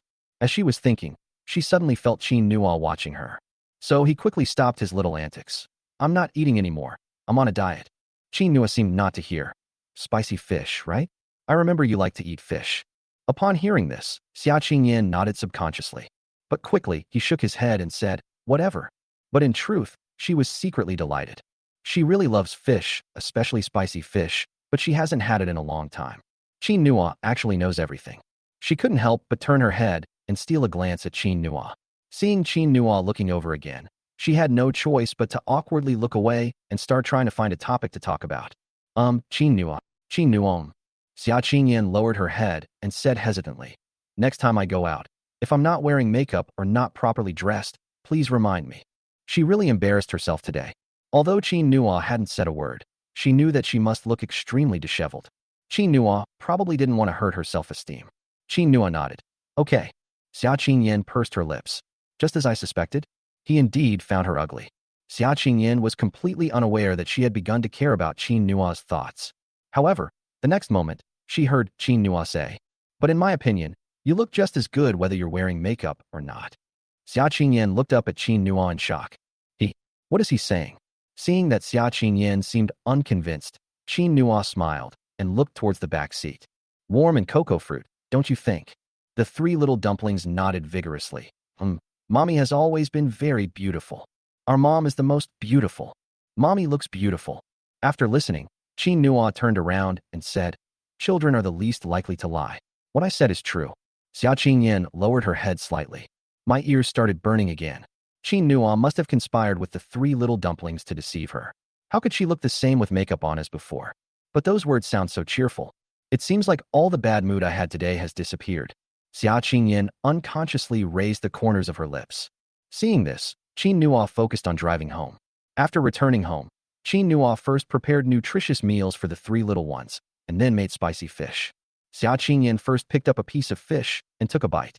Then, a look of surprise appeared on his face. She ignored Qin Nua and focused on eating. The three little ones looked at Qin Nua, then at their mother, and were extremely happy. After finishing her meal, Xia Qingyan did not go to work overtime. Instead, she and Qin Nua coaxed the three little ones to sleep. After they fell asleep, Xia Qingyan looked at Qin Nua. I wanted to say something, but I felt embarrassed. But Qin Nua had already seen through Xia Qingyan's little scheme. He smiled softly and suddenly moved closer to her. What do you want to say? Xia Qingyan subconsciously took a step back. No, it's nothing. Qin Nua felt a sweet warmth in his heart when he saw her nervous yet amusing expression. Although Qingyan in this life is a bit aloof. But this really seems to be just her appearance. Deep down, I'm still a little girl. He couldn't bear to tease her any longer, so he reached out and gently tidied her disheveled hair. Go to sleep, sweetie. Xia Qingyan was stunned by Qin Nua's actions and instantly felt her breath catch in her throat. She stared blankly at Qin Nua, momentarily forgetting to react. How could he talk to her like that? Do you think she's a 3-year-old? But why don't I feel any aversion to it at all? As Xia Qingyan was lost in thought, Qin Nua had already turned around, leaving her with only his back. By the time she realized what was happening, Qin Nua had already entered her room. She quickly calmed herself down and headed towards her room. Even after she entered the room, she still felt her breathing was disordered. Xia Qingyan closed her eyes and repeatedly encouraged herself. Xia Qingyan, wake up, wake up, wake up. She had to say it 3 times before she finally rushed to her bedside and lay down on it. After returning home, Qin Nua carefully reviewed the rewards she had received that day. He discovered that the factory address provided by the system was right next to his warehouse, which was very convenient. He decided to go take a look tomorrow. While I'm at it, I'll go find Zhang Xinfeng and buy the rest of the raw materials, and then I'll think about hiring some workers. Lost in thought, Qin Nua fell asleep. The next day, Xia Qingyan got up early, changed her clothes, and put on makeup. By the time Qin Nua got up, she had already tidied up. Seeing Qin Nua enter the kitchen, Xia Qingyan thought for a moment and followed him. Do you need any help? For the past few days, Qin Nua has been taking care of the babies and doing housework every day. Xia Qingyan felt a little embarrassed. Qin Nua smiled again when he saw her standing smartly in the kitchen doorway. Can you? Xia Qingyan nodded and walked into the kitchen. Don't underestimate me. Once inside, she took the beans from Qin Nua's hand and skillfully began to make soy milk. You go make the fried eggs, I'll make the soy milk. Qin Nua looked at Xia Qingyan with a puzzled expression. She was wearing high heels and a business suit, but her movements were exceptionally practiced. He originally thought that in this life, she was a rich heiress and wouldn't do anything.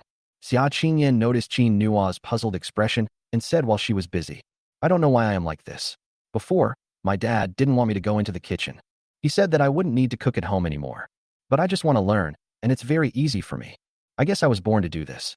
Later, when I started working, I got too busy and didn't have time to do it. Upon hearing this, Qin Nua's heart stirred once again. It's very easy to use. Is that a memory from a past life? He didn't ask that question, but this only strengthened my resolve. From now on, I need to be nicer to Qingyan.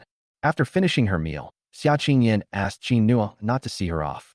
Qin Nua had no choice but to take the little ones out to the factory provided by the system. Upon arrival, Qin Nua first carried the 3 little ones out of the car before looking at the vast factory area in front of her. Chapter 62 will grow up quickly and help daddy. The factory area is huge. You can't even see the end of it at a glance.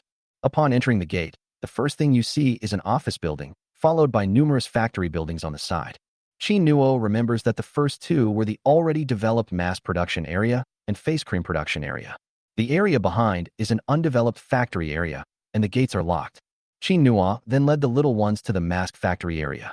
Once inside, Qin Nua discovered that the factory was quite large, with dozens of production lines neatly arranged. Moreover, the whole environment is exceptionally good. Seeing this, the three little dumplings looked up at Qin Nua in confusion. "Daddy, what are all those things?" Qin Nua squatted down and said to them earnestly, "From now on, this will be where we produce face masks." "Huh? Did Daddy do all of that? It's such a big place. Daddy must be so tired." Qin Nua laughed. "No, there will be many uncles, aunts, brothers, and sisters to help Daddy." The three little dumplings nodded and said, Oh, as long as Daddy isn't tired, that's good. If Daddy is too tired, Coco will come and help Daddy. Guogua is here too. Nuan is here too." Looking at the three little ones, Qin Nua felt very gratified. "Okay, when Daddy gets old and can't do it anymore, you guys need a daddy to help you out. In this way, you can keep the three little dumplings by your side at all times." Qin Nua thought to herself. The three little dumplings nodded repeatedly. Daddy, don't worry. We will grow up quickly and help Daddy." Qin Nua rubbed the three heads. Let's go find Uncle Zhang to buy raw materials." "Good." The three of them spoke in unison, their voices incredibly sweet. Qin Nua went out and took the three little dumplings to Zhang Xinfeng's facial mask workshop. At this time, inside the small workshop, Zhang Xinfeng was holding a mobile phone in one hand and a notebook in the other, doing some calculations. There were 6 other people standing next to him. Upon closer inspection, one would notice that some of them were using crutches. Some people were in wheelchairs, and some were walking with difficulty. Some people only have one ear. Some people are missing a finger. But they all looked at Zhang Xinfeng with worried expressions. "Boss, how about we just forget about this money? Our small workshop has lost so much money in the past 6 months, and you're already so in debt. You've always been so kind to us, and you've even brought us all together to give us work. We are very grateful to you.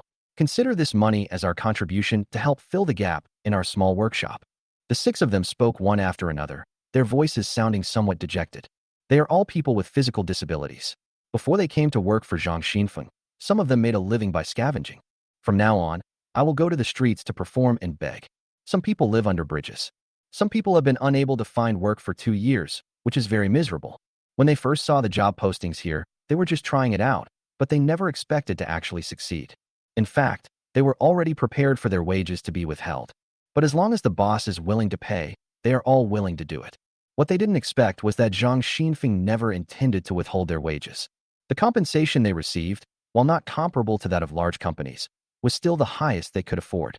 It was these 6 people, along with such a kind-hearted boss, who together supported this small workshop.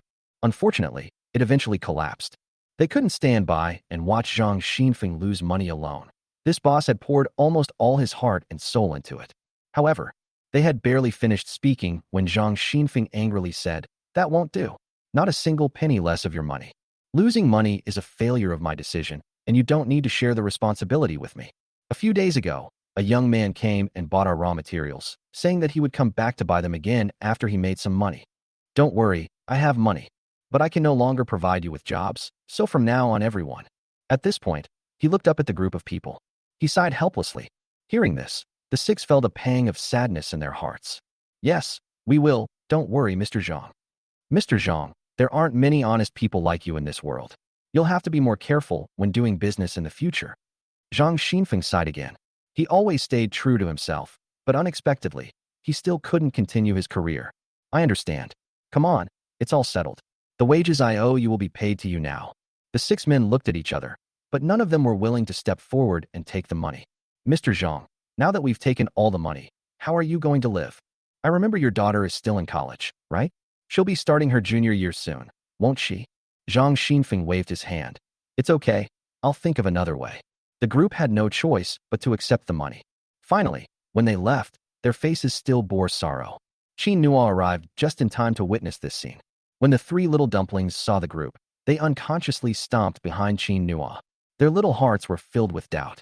These people are all so strange. The 6 people also saw them, and one of them smiled with delight. "Hey, look at these 3 little babies. They're so cute." After saying that, he was about to walk over and greet the 3 little dumplings. At this moment, another person quickly called out to him. "Xiao Liang, don't go over there, you'll scare them." The person who was called to stop paused. His name is Wu Yuliang, and he is only 22 years old this year. Unlike the others, his face is somewhat deformed because he once experienced a fire. but he had just seen the three little dumplings and completely forgot about them. He quickly took a step back and said apologetically to Qin Nua, "I'm sorry, I just thought they were so cute, that's why." Qin Nua had already been sizing up the group. These people all seemed to have some issues, but they were very friendly. In particular, the attitude towards the three little dumplings at this time. Qin Nua waved her hand. "It's okay, Nuanyuan, Guagua, and Kiki. Come on, say hello to your uncles and brothers." The three little dumplings were still a bit confused, but after hearing their father's words, they bravely came out. First, the smallest Coco. She's always the most active one. "Hello, brothers. Hello, uncles." Her voice was sweet and had a touch of childlike softness. The six people were instantly melted. The other two little ones also stepped forward. "Hello, brothers. Hello, uncles." "Good. Good, young man. Your three daughters are so well-behaved. A winner in life, haha." Qin Nua smiled and said, "Yes, they are very well-behaved." All right, let's go, or we might scare them and make them cry." Qin Nua shook her head. "It's nothing. But is Boss Zhang here?" Yes, I just went to the restroom." "Young man, are you looking for Boss Zhang? He'll be out soon. Just wait a moment." "Okay, thank you guys." No sooner had the man finished speaking than Zhang Xinfeng's excited voice rang out from the courtyard. "Brother Qin, you're here." Chapter 63, I think I need to help my future son-in-law. Upon hearing this voice, everyone turned their heads, seeing Zhang Xinfeng almost jogging as he ran towards them. But it's clear he wasn't after Qin Nua. Just as Qin Nua was about to reach out, Zhang Xinfeng immediately squatted down in front of the three little dumplings and said cheerfully, "You guys are here too. I thought your dad wasn't bringing you out." Qin Nua's hand froze in midair. He doesn't seem as popular as the three little dumplings. Upon seeing this, everyone burst into laughter. "So you're the person Mr. Zhang was talking about who bought our raw materials?" Qin Nua withdrew her hand and smiled. "Yes, it's me." "Everyone, that's great, young man. You don't know, our boss only selects the best ingredients. It's a pity our skills weren't good enough. We failed. You have a good eye, buddy." Qin Nua, "I was just lucky." "Haha. All right, you guys chat. We're leaving now. Goodbye, Mr. Zhang." While playing with the three little dumplings, Zhang Xinfeng waved and said, Goodbye. After they left, Zhang Xinfeng continued playing hide-and-seek with the three little dumplings. The three of them were all very happy, and even Xia Nuanyuan, who wasn't usually very talkative, laughed along with them. Seeing this, Qin Nua could only wait helplessly on the sidelines. After waiting for a while, Zhang Xinfeng finally stood up with a cheerful smile. "Brother Qin, it seems your face masks are selling quite well. Otherwise, Qin Nua probably wouldn't have actually come back to buy raw materials." Actually, Zhang Xinfeng didn't have high hopes, since this was a face mask. Products from small workshops rarely find buyers, especially since Qin Nua is just one person. So, when he gave the employees their money, he had already prepared for the worst. Unexpectedly, Qin Nua actually came. It's all right.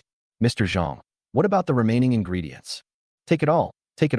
Once you've taken all of this, my startup will be declared a failure again."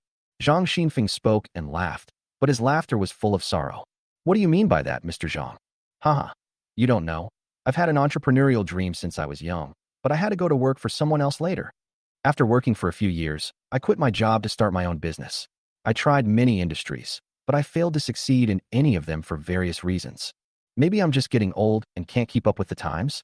Once these small mask workshops are gone, I don't plan to start my own business anymore. I plan to find a job, take a break, retire in a few years, and go home to enjoy my old age." Qin Nua frowned. "Find a class to attend?" He happens to be short-staffed. Just as Qin Nua was about to ask, Zhang Xinfeng sighed again. "It's a pity about my employees. I can't help them anymore."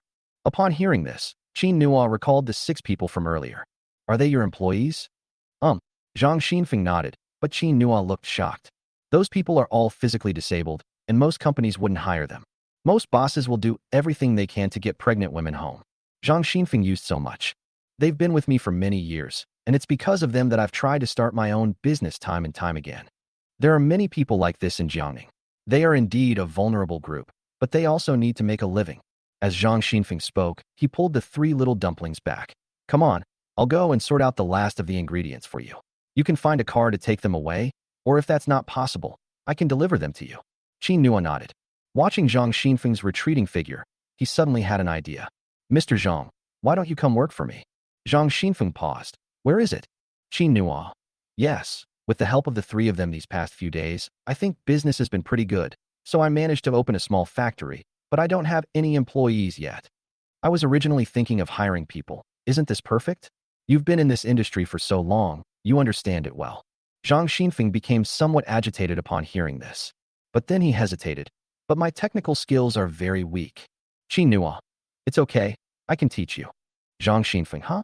Isn't that your unique technique? Qin Nua. Even if it's unique, someone has to know about it. Boss Zhang, I understand your character, and I trust you, so I don't plan to keep these things to myself. In addition, those employees you just mentioned can also be asked to come back to work. I don't know anything about hiring. Could you help me take a look? Zhang Xinfeng was slightly taken aback. When she looked at Qin Nua again, her eyes were full of emotion. Okay, brother Qin, how about this? I'll go to our factory first and see if I can do it. If I can't do it, I won't trouble you. By the way, I'll deliver these raw materials to you. Okay, Qin Nua nodded and then took the 3 little dumplings with her to go see the ingredients. The Xia family. Sun Wanjun looked at Xia Qinghuai, who was sitting at the table, writing and drawing in a small notebook. He looked speechless. What are you doing, Lao Xia? Xia Qinghuai, me? I'm writing down the good points of our future son-in-law. Look, I've already written dozens of them, haha. Xia Qinghuai laughed as he spoke. Our daughter is so blessed, so very blessed. Sun Wanjun quickly came closer, looking puzzled. Is it really that good? Xia Qinghuai handed the notebook to Sun Wanjun. Sun Wanjun looked at the lines of text above and nodded in satisfaction. Yes, you have a good eye. It's just a pity that our daughter doesn't get it. I called and said I wanted to stay at her place. I originally wanted to observe her and then try to set her up with my son-in-law, but she didn't agree. Xia Qinghuai fell into deep thought.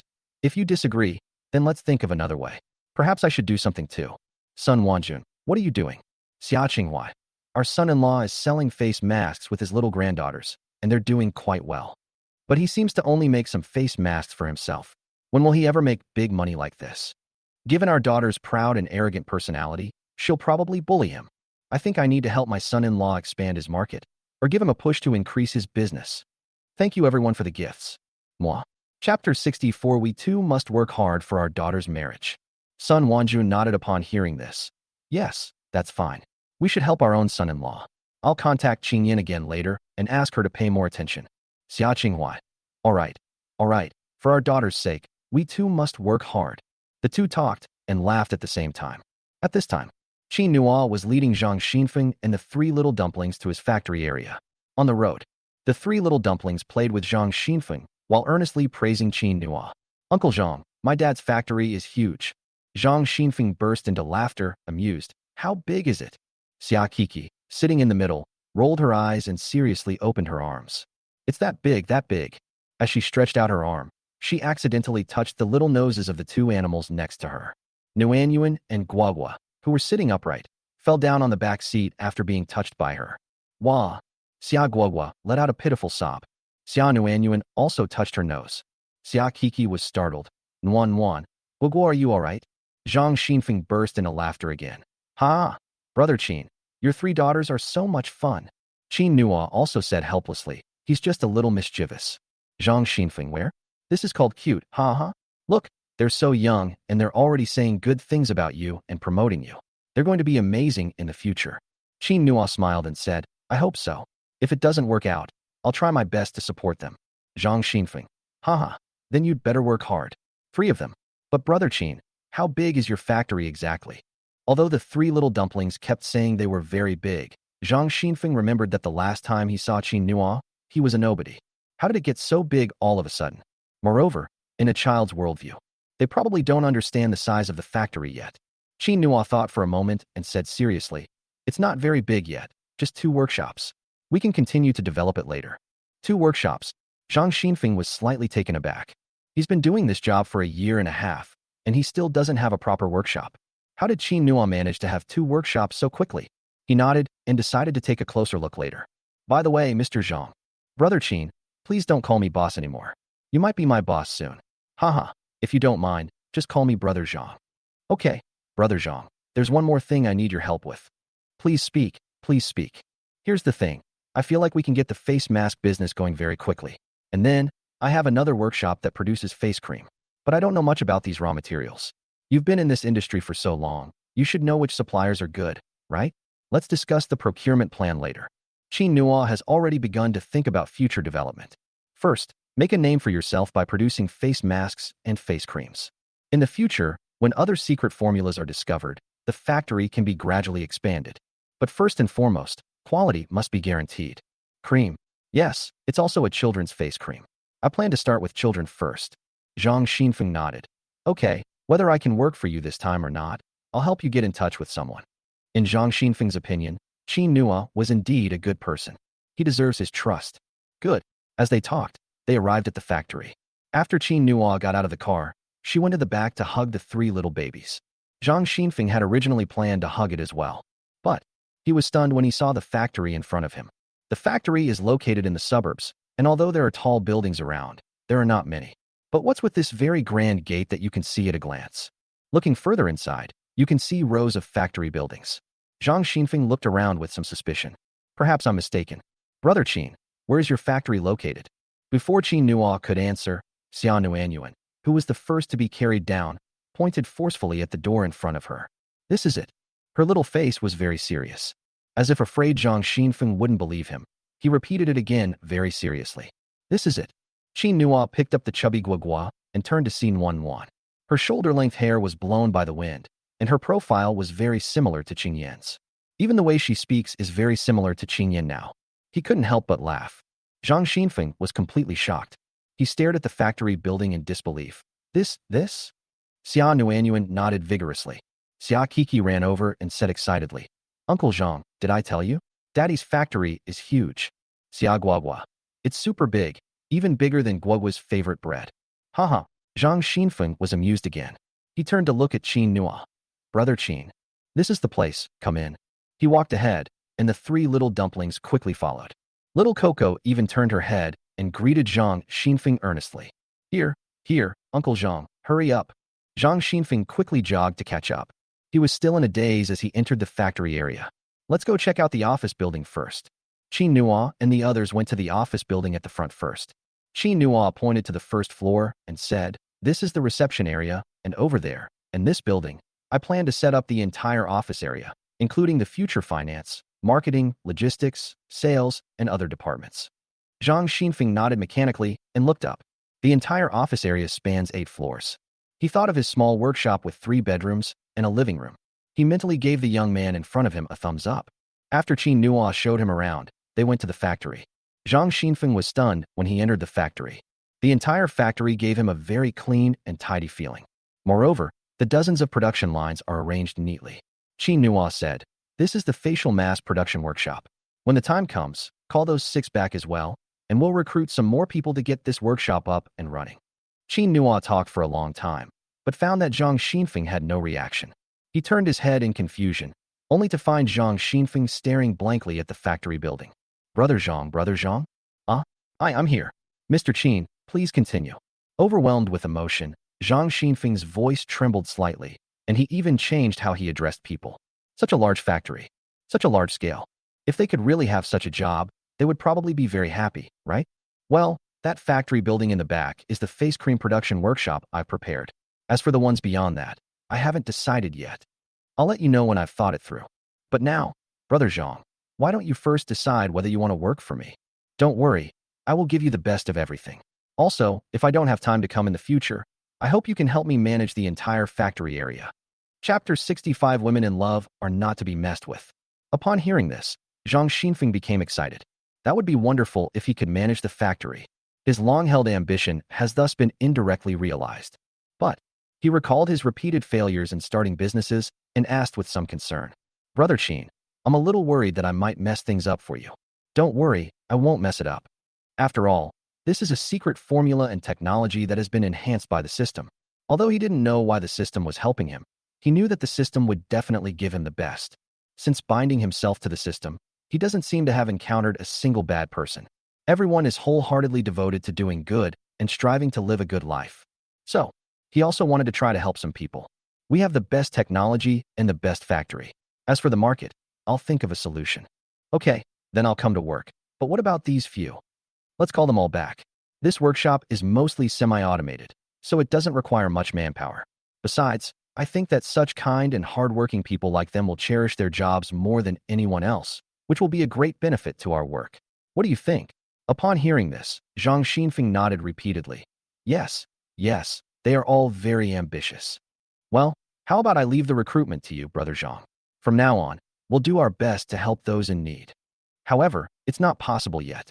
Let's wait another month, until we've made another profit and have enough capital before we start recruiting. Okay, okay, Mr. Qin, I'll do whatever you say. Qin Nua nodded, and then took Zhang Xinfeng to visit the face cream factory. Zhang Xinfeng was very happy throughout the journey. Since meeting Qin Nua, his life seems to have begun to change. The previously hopeless situation has taken a new turn. Is this person his lucky star? And these three little dumplings, he really likes them. After discussing with Qin Nua for a whole morning, Zhang Xinfeng decided to stay in the factory area to familiarize himself with it before making further plans. Qin Nua then went to the shop with the three little dumplings. When he looked at the store again, he suddenly felt it was a bit small. It seems we should find some franchisees. Tianyan Group. Xia Qingyan even arrived 5 minutes early today. When Tang Feng, Yin Ming, and the others entered the conference room, Xia Qingyan was already seated. Moreover, Xia Qingyan wore exquisite makeup today, and her hair looked like it had been deliberately styled. The clothes have also been changed to new ones. Upon seeing this, the group exchanged glances and suppressed their laughter. This look is clearly the result of a deliberate attempt to dress up after yesterday's events. I never expected that President Xia would care about what others think, just like a little woman. Perhaps their gazes were too intense. Xia Qingyan noticed it immediately. She raised her head and gave them a cold look. Yin Ming. Huh? President Xia? Yin Ming was startled. Xia Qingyan, you need to personally go to the stores this month when the marketing department goes out to inspect them. Oh. Yin Ming's face immediately fell. But they already went to check at the beginning of the month.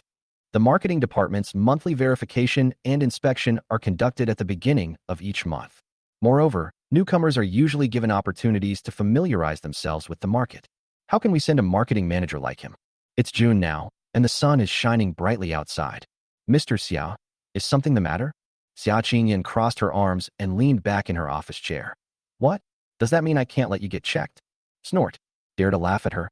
Don't think she didn't notice. Nungning, President Xia, I'll make the arrangements. We'll go tomorrow. I'll go right after the meeting. Yin Ming glanced at the 30 degrees Celsius weather outside and hesitated.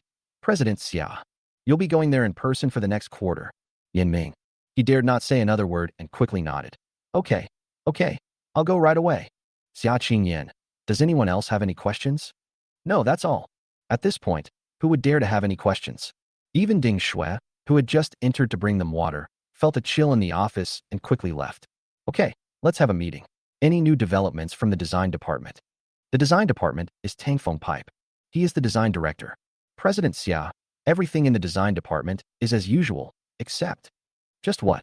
However, I heard that our competitor in the apparel industry, Huimei Apparel, is launching a series of new summer clothes at the end of this month, which may have an impact on the market.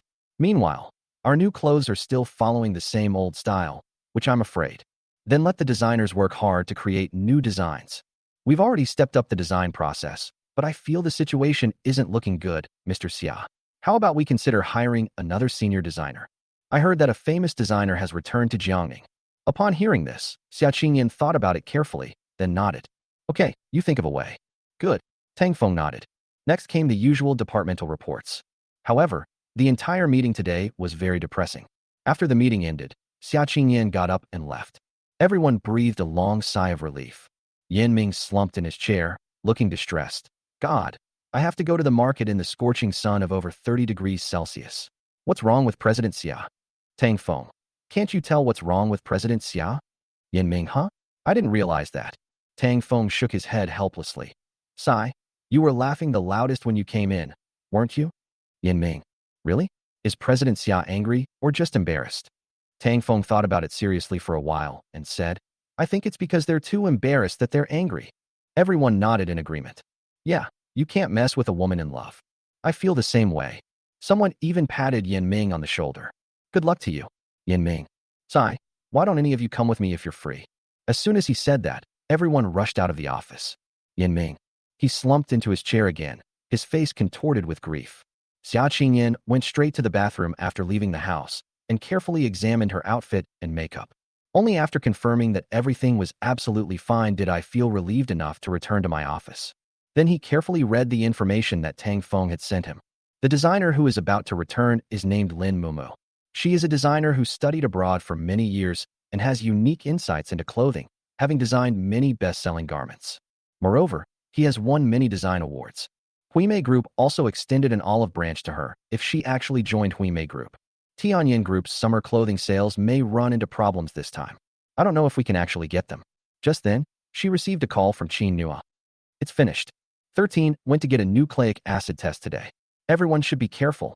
Chapter 66 Wife, I'll be able to support you soon. Xia Qingyan put down the documents in her hand and picked up the phone. I recalled that I had been a bit cold when I spoke to people in the office just now.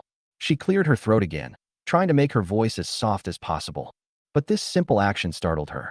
What's going on? She's actually starting to pay attention to her image in front of Qin Nua? What's wrong with her? At the entrance, Ding Shui happened to pass by and saw Xia Qingyan in the office looking bewildered while holding her phone. She pushed open the door with a puzzled look and asked curiously, President Xia, what's wrong? Xia Qingyan was finally startled by the sound. She quickly snapped out of her daze. No, it's nothing. Ding Shui was even more confused.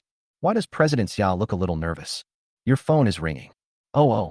Xia Qingyan nodded, and seeing that Ding Shui hadn't left yet, she looked over at Ding Shui. Ding Shui realized there was a hint of coldness in that gaze, and quickly said, I'm leaving now. Xia Qingyan was finally satisfied.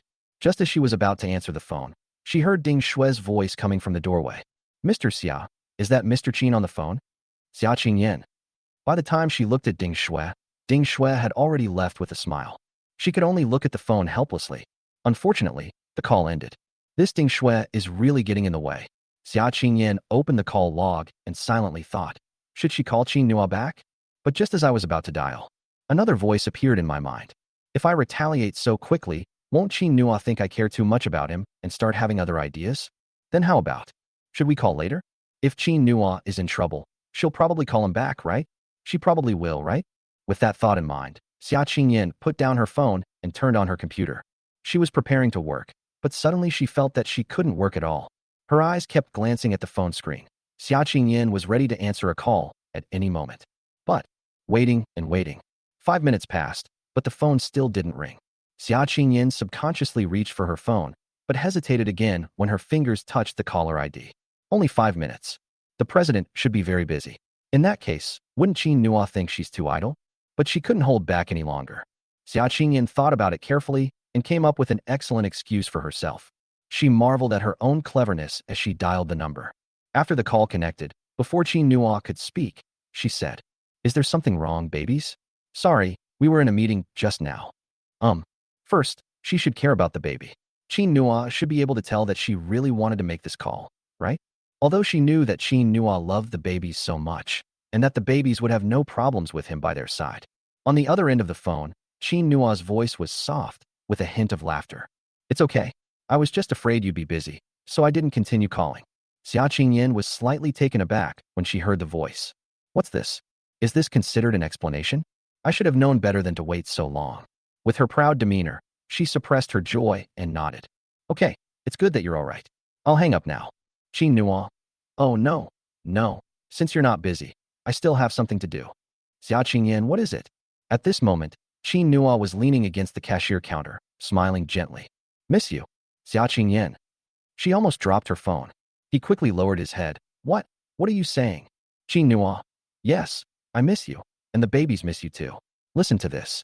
Just as Xia Qingyan was about to speak, she heard the soft, sweet voices of the 3 little dumplings on the other end of the phone.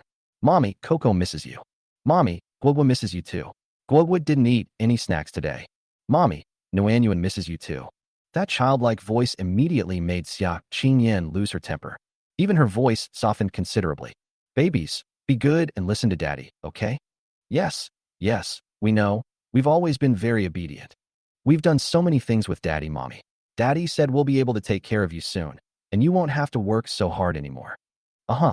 Hearing these heartwarming words, Xia Qingyan finally couldn't help but smile. What have you been doing? After thinking for a while, the 3 little dumplings taught this summary to Xia Kiki, who had the largest vocabulary. Mommy, we went with Daddy to buy raw materials and also visited Daddy's new factory. Then Daddy and Uncle Jean came back. Daddy's going to open a big factory. Daddy said that once the factory is up and running, All the profits will be used to support mommy. Xia Qingyan listened and laughed at the same time. On the other end of the phone, Qin Nua's soft laughter could be heard. Coco is so clever. Xia Kiki called out earnestly. Mommy, what I said is true. Xia Qingyan nodded. Okay, building a factory? What kind of factory? Daddy, you're building a factory so quickly? Yes, it's just making face masks. Nuanyuan and Guogua helped out too. Xia Kiki spoke with great pride, looking as if she was waiting for praise. Don't believe me? Ask Daddy. Qin Nua's voice followed. Qingyan, I said I would take care of you, and I mean it. Xia Qingyan then became serious. Are you really going to open a factory? Okay. Qin Nua nodded. Do you need money? I can help. Qin Nua refused to accept payment, and Xia Qingyan always felt that she owed him something. Need not. All right. If you need anything, just let me know. I have some influence in Jiangning City. Good. Qin Nua readily agreed, but he never intended to ask Qin Yan for help. Now he has only one goal, to work hard so that his baby and wife can live a good life. But Qin Yan, you sound a little tired. Is there something difficult to deal with?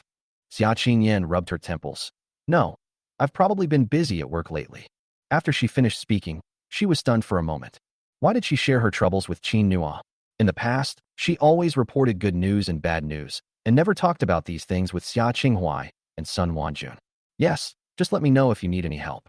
I'll give you a massage when we get home tonight to help you relax. Good. Xia Qingyan nodded. She chatted with Qin Nua for a couple more minutes before hanging up. Is Qin Nua really going to scale up the children's face mask business? No. She'll have to go check on Qin Nua another day and help her out. You must be timid when doing business for the first time, right? I consider myself an experienced person, and doing this will make the little ones happy, won't it? Xia Qingyan silently gave herself a thumbs up for her cleverness, but she soon fell into a headache again. What should we do about Lin Momo? Chapter 67. What kind of man can tame this aloof CEO of the Xia family? After hanging up the phone, Qin Nua got busy with the little ones again. Around noon, a man came into the face mask shop. He was wearing glasses and looked very refined. After entering, he initially intended to go find Qin Nua, but he paused for a moment after seeing the three little dumplings. You, what are you doing here? Little Xia Kiki, carrying a small basket, asked in confusion. You know us. Man, aren't you Mr. Xia's children? Xia Kiki, you know our mom? The man nervously adjusted his glasses. I know them. Xia Kiki was even more confused. So you're here to see our daddy? Poop. The man was a little incredulous. Has Mr. Xia's child pooped yet? No. Etc. Is he still half asleep? How come he didn't know about this? Xia Kiki pointed to Qin Nua, who was doing the accounting behind the cashier. Daddy, someone is looking for you. Qin Nua heard the voice and looked over. Who are you? The man looked over in confusion, and when he saw Qin Nua, he paused, stunned. Are you Mr. Qin? It's me. Is there anything I can help you with? The man was startled again. You're their dad? After saying that, he seemed incredulous and asked again. Are you President Xia's boyfriend? Wait, you're President Xia's husband? Even after being asked 3 questions, the man still couldn't recover from his shock. Qin Nua laughed. Are you looking for Qin Yan? Man, no, I'm looking for Mr. Qin Nua. Where is Mr. Qin Nua? Before he could finish speaking, he suddenly realized something. You wouldn't happen to be Qin Nua, would you? Qin Nua nodded. Yes, it's me. Man. Hua Xiao only told him to find someone from Qin Nua. He didn't say that this person was President Xia's man. Holy crap. Did he discover some incredible secret? My name is Sun Xiao. I'm one of Hui Yanjun's men. He asked me to ask you if you'd like to join our Iwu space. Qin Nua looked completely bewildered. Young Master Hua? A dance space? What's that? Upon hearing this, Sun Xiao was also stunned. Aren't you a dancer? The one who amazed everyone at the ball with President Xia that day. Qin Nua recalled what happened at the ball. After he finished dancing, he went home with Xia Qingyan. As for whether he amazed the audience or not, he didn't care. If we're talking about the person who danced with Qin Yan, then it should be me. Yes. How come you don't know our young Master Hua? Our young Master Hua, Hui Yanjun, is the president of the Jiangning Dance Association. Iwu Space is his dance troupe. Over the years, everyone in the Jiangning dance community should know him. Upon hearing this, Qin Nua immediately realized that he had been too hasty. His dancing skills were given to him by the system. He never expected that such a talented person would take notice of him. Seeing Qin Nua deep in thought, Sun Xiao assumed she was interested and quickly said, Our dance space's reputation. Before he could finish speaking, Qin Nua said, Excuse me, please thank young Master Hua for his kindness, but I'm sorry, I don't plan to join any dance team. After all, it's just a skill. His thoughts were entirely focused on Qin Yin and the child. Those who are not interested. Sun Chao was shocked. Wait, are you rejecting me? Qin Nua nodded. Sun Chao, do you know how many people want to join our dance team throughout the year? There are even people from other provinces and cities who come to see our young Master Hua. Qin Nua smiled and said, I'm really sorry. Sun Chao was a little confused. He looked at the three little dumplings, then at Qin Nua, and thought for a moment. That makes sense. After all, she's someone who's being kept. It probably doesn't cost any money, right? But this person is so spineless. He's certainly very polite. He frowned. Then I'm sorry to bother you. Qin Nua smiled and said, It's nothing. Sun Chao was still a little dazed after he walked out the door. What exactly happened? Hua Xiao clearly told me to find Xia Qingyin's dance partner. So how did I end up finding her man? Wrong. That's not the point. The key point is, Xia Qingyin actually blossomed like an iron tree? That's amazing. They had even discussed what kind of man could tame this aloof CEO of the Xia family. Unexpectedly, it was so ordinary. Those rich young men in Jiangning who once tried to pursue Xia Qingyin must be furious when they hear this news. Sun Chao shook his head, looking helpless. At this moment, his phone rang. Sun Chao quickly answered the phone. Young Master Hua. Hua Yanjun leaned back in the passenger seat of the sports car. So, did you bring him to me? Ever since that day, at the party, when I saw Xia Qingyin's male companion dancing, Hua Yanjun felt a strong urge to join in. It would be a shame if such a talented person didn't go into the dance world. He searched for a long time before finally finding out Qin Nua's address, and then asked Sun Chao to go and ask her right away. He was convinced that things would work out and had already made plans to bring this dance prodigy under his wing. But then Sun Chao said, Young Master Hua, he doesn't agree. Huh? You disagree? What? I see Mr. Xia's 3 children with him, so he must be taking care of them, right? Oh. Hua Yanjun was completely taken aback, seemingly not understanding what Sun Chao meant. He asked again, taking care of kids? Mr. Xia's 3 super cute babies? Speaking of those 3 little ones, Hua Yanjun smiled. He had only seen it once, but he remembered it vividly. Those 3 are really lovable. Sun Chao nodded. Yes, take them. Hua Yanjun, why? Why is he taking care of the child? Is he the Xia family's nanny? The information he found only said that Qin Nua was selling face masks. Hua Yanjun thought that since he had given him such a good opportunity, he would readily agree. What's going on? Sun Chao, I don't think so. Those 3 babies were calling him daddy. Huh? Holy crap. Hua Yanjun immediately sat up straight. Daddy? President Xia? Xia Qingyin's man. Before Sun Chao could speak, he quickly added. No. President Xia once said that the 3 little dumplings' father is long gone. This Qin Nua must be being kept by a sugar daddy. Sun Chao, I think so too. This person is really spineless. He would rather be kept than work hard on his own. Hua Yanjun pondered for a moment. He muttered to himself, No. Such a talented person can't be wasted. I'll go there myself another day. I'll ask him properly, and I'm open to considering any conditions he wants. Qin Nua was unaware of these things at the time. After finishing with the babies, he packed his things and prepared to pick up Qin Yan. The system's voice rang in his mind. Congratulations, host, you have received doubled luck points *10. Would you like to participate in the lottery? Smoke. He just wanted to help Qin Yan. It would be great if we could extract something useful. Ding. Congratulations, host, you have acquired the skill of drawing. Chapter 68 Having Daddy around makes me so happy. Note, this painting skill will be integrated with the host's own abilities. The host will possess top-notch painting skills, including sketching, gouache, quick sketching, line drawing, comics, and various other techniques. Qin Nua frowned when he heard about this skill. He turned his head and looked at the small sketchbook in Xia Nuanyuan's hand. It seems that even now, Xiao Nuanyuan has never called herself daddy. She always stayed by her sister's side, agreeing with what they said. Qin Nua could tell that she was getting closer to her, but whenever he looked at her alone, the little girl would always smile shyly and then run away. A while ago, Qin Nua kept thinking about how he could get into Xiao Nuanyuan's heart. Unexpectedly, this is what happened. This little girl spends all day with her sketchbook, either drawing or writing, or looking at various picture books. She seems to really enjoy drawing and also likes being alone. To Qin Nua's relief, after feeding her for the past few days, Nuan's thin face had become rounder. Qin Nua was thinking about how to open Xiao Nuanyuan's heart. Xia Kiki came over and took his hand. Daddy, let's go. We still have to pick mommy up from school. I still need to take Guogua to her diet tonight. Don't forget. Hearing this, little Guogua's chubby face scrunched up in a frown. Coco. Xia Kiki immediately placed one hand on her waist and said in a deliberately fierce tone. We can't not go. Nwan, and I will dance with you. After saying that, he seemed to realize that he had been too harsh. She quickly came over and took Guogua's chubby little hand. Don't cry, Guogua, be good. There are many other children waiting for us to play there. Hearing this, Xia Guogua managed to hold back the tears in her eyes and nodded reluctantly. Qin Nua almost burst out laughing when he saw this. Anyone who didn't know better would think Xia Kiki was the older sister. This little girl, though the youngest, always protects her two older sisters. Let's go. Okay, Daddy, let's go, Guogua. Xia Kiki happily took Guogua's hand and walked ahead, running very fast. Xia Nuanyuan followed at the very back. As she passed by Qin Nua, she almost tripped and fell. Nuanyuan instinctively protected her little sketchbook. Fortunately, Qin Nua reacted quickly and grabbed Nuan, lifting her up. Xia Nuanyuan, who had already closed her eyes and was waiting for the pain to come, quickly opened them when she was lifted up like that. She turned her head blankly and saw Qin Nua's concerned eyes. Nuan, be careful. Little Nuanyuan's whole body is horizontal.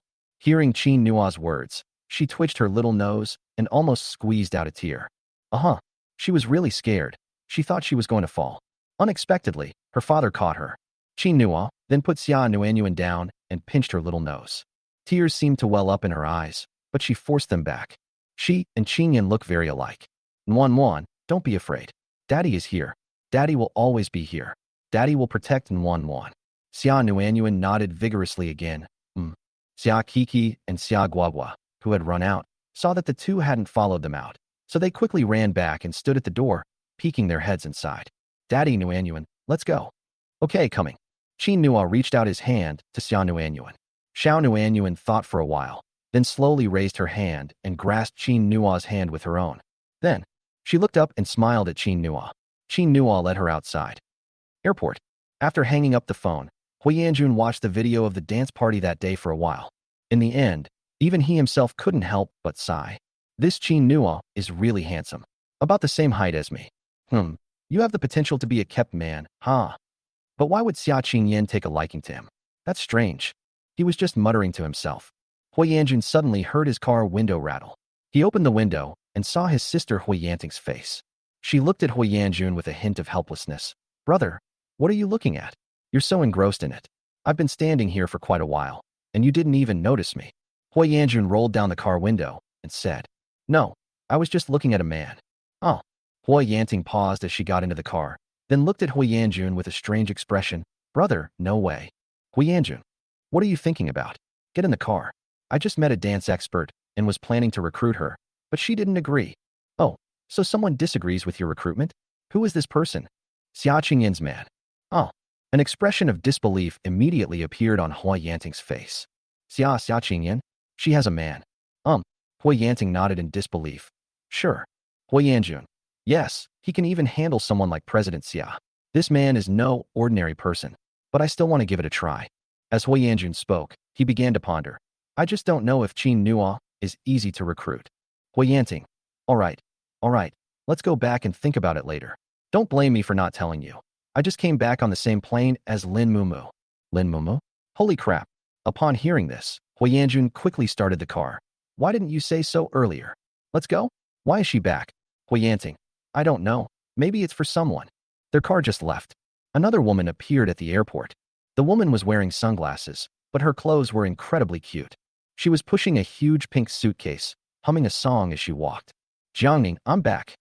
When Qin Nua arrived at the entrance of Tianyan Group, he waited at a distance as usual. After getting into the car, Xia Qingyan closed her eyes and leaned back in the seat. Let's go. Good. As Qin Nua drove, he looked at her and asked, What's wrong? Are you feeling unwell? No. I've been looking at documents all day. I'm a little tired. Then get some sleep. I'll wake you up when we get home. Xia Qingyan closed her eyes. Even she herself didn't realize that she always felt exceptionally safe in front of Qin Nua. After returning home, Qin Nua woke Xia Qingyan up.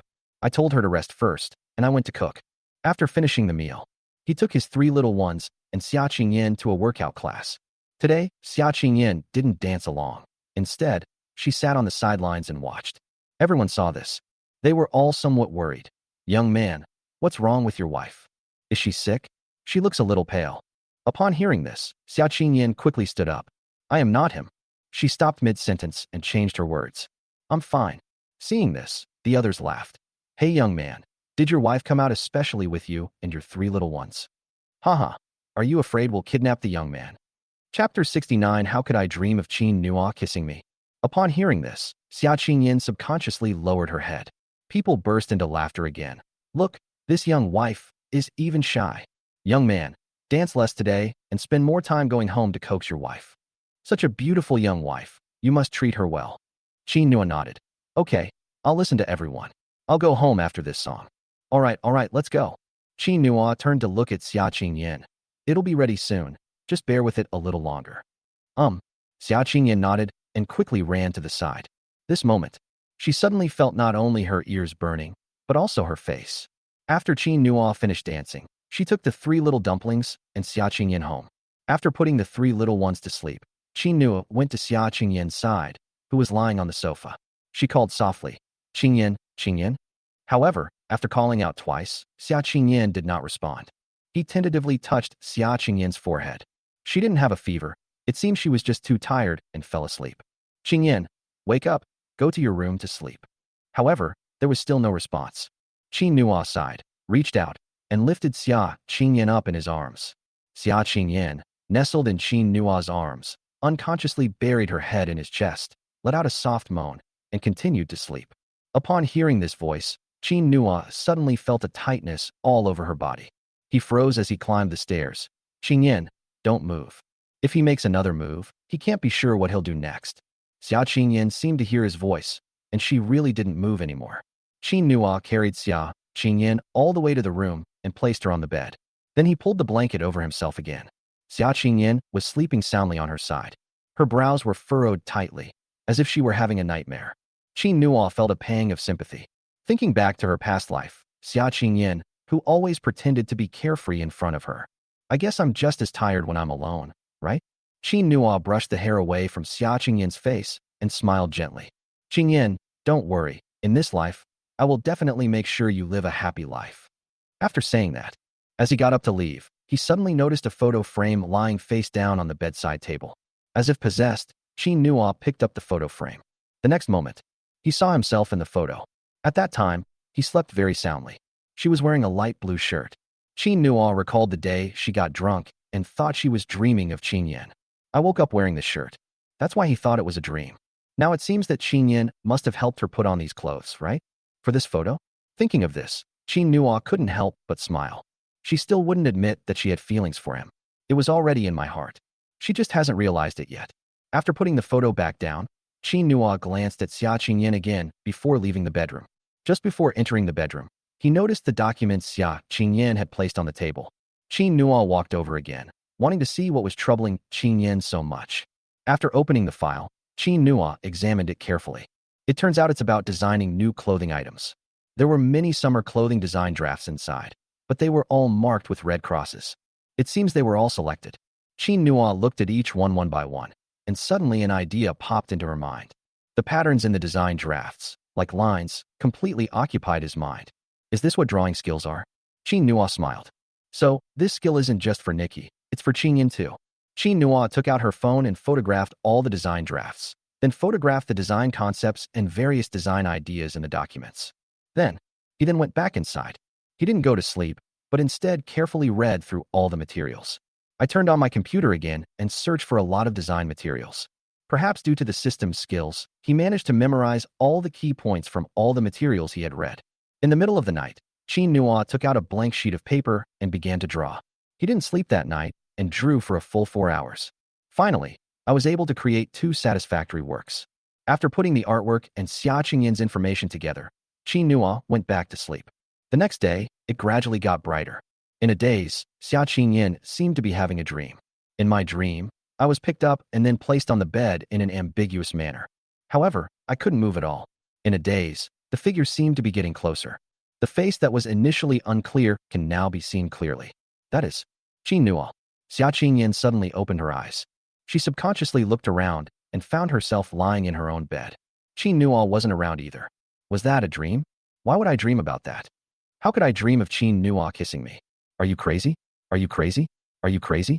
Xia Qingyin still felt her heart pounding wildly. She closed her eyes, trying to calm herself down. However, after calming down for a moment, she realized a problem. Like, Nua really did carry me up here. Oh no. Photo. She quickly turned her head to look at the bedside table. Fortunately, the picture frame remains as it was. Xia Qingyan quickly picked up the photo and threw it into the bedside table. But after thinking about it, she felt something was off. Then, I took the picture frame out again, wiped it gently, and then carefully put it into the drawer before I felt a little more at ease. It's already 7 a.m. I wonder what Nua is doing. Have you already started cooking? Then go and help them out. With this in mind, Xia Qingyan got dressed and went downstairs. However, when they arrived at the kitchen, they found that the kitchen door was still tightly closed. Has Nua not gotten up yet? I must have been too tired yesterday. Thinking of this, Xia Qingyan washed up and went to cook. This morning, let Nua sleep in. I'll cook for him. Just to express her gratitude for his care of the babies? When the babies woke up, they were all still groggy and could barely open their eyes. They came to the kitchen in a row, barefoot. Daddy, wash your face. This is what the babies do every day since Nua came. Daddy said he wants to be a clean and tidy baby. When Xia Qingyan heard the voice, she saw 3 little dumplings with messy hair, wearing little yellow duck pajamas, and their eyes barely open. I couldn't help but laugh. Come on, mommy will wash you. Xia Kiki, who was at the very front of the line, opened her eyes in confusion and exclaimed in disbelief. Guogua, Nuanyuan, look, it's mommy. Xia Qingyan is usually very busy. They are usually taken care of by Aunt Zhang. After Nua arrived, this task was assigned to him. I actually saw Mom this morning. So happy. Nuanyuan and Guogua also opened their eyes. Seeing the flower on Xia Qingyan's hands, Xia Guogua smiled and narrowed her eyes. Mommy is still cooking? Mommy is so amazing. Hey, where's the poop? Chapter 70. This is the first time I've ever seen CEO Xia cook for someone. The 3 little dumplings peeked out from the kitchen, looking around, but they couldn't find Nua. Mommy, isn't Daddy up yet? Did Daddy sleep in? It's strange, these past 2 days either Mommy or Daddy has been sleeping in late. Guogua, Nuanyuan, let's go call Daddy together. After saying that, Xia Kiki skipped out the door. However, she hadn't taken 2 steps when Xia Qingyan called out to her. Coco, don't go. Huh? Xia Kiki pouted and turned to look at Xia Qingyan. Then will Mommy cook for us? Although I saw Mom and Dad cooking together a few days ago. But Coco always felt that her mother was a bit unreliable. Seeing the 3 little dumplings' puzzled looks, Xia Qingyan smiled and tapped Coco's nose. Don't worry, Mommy won't let you go hungry. Your dad has been taking care of you too much these past few days. Let Dad have a good rest. Hearing this, the 3 little dumplings nodded happily. Okay, Mommy. Then we won't bother Daddy. Since they didn't go to find Nua, the 3 little dumplings stood at the kitchen door, tilting their little heads to look at Xia Qingyan. Their hair was also messy, which looked quite comical. Mommy will wash your faces and comb your hair in a little while. Okay, Mommy. The 3 of them happily agreed again. However, Xia Kiki felt that something was not quite right. She pulled Xia Nuanyuan and Xia Guogua aside and whispered to them for a while, then asked curiously, Mommy, is today an important day? Xia Qingyan was slightly taken aback. What's wrong? Xia Kiki, because Mommy cooked for us today? Is it some important day? We forgot. Xia Qingyan paused upon hearing this. It seems she only spends time with the 3 of them on important days. So much so that they were so curious about her simply because she was cooking a meal. She must be an incompetent mom, right? Seeing that the 3 weren't planning to leave, Xia Qingyan said softly, No, Mom will cook more for you in the future. Yay, that's great. The food that Mom and Dad cook are delicious. We like it. After finishing cooking, Xia Qingyan noticed that Nua's door was still closed. She frowned. Xia Guogua pouted and pointed to Nua's door. Mommy, why is Daddy so tired? Why isn't he getting up at this hour? Is Daddy sick? Guogua doesn't want to get out of bed when she's sick. Upon hearing this, Xia Qingyan's heart suddenly clenched. I'll go take a look.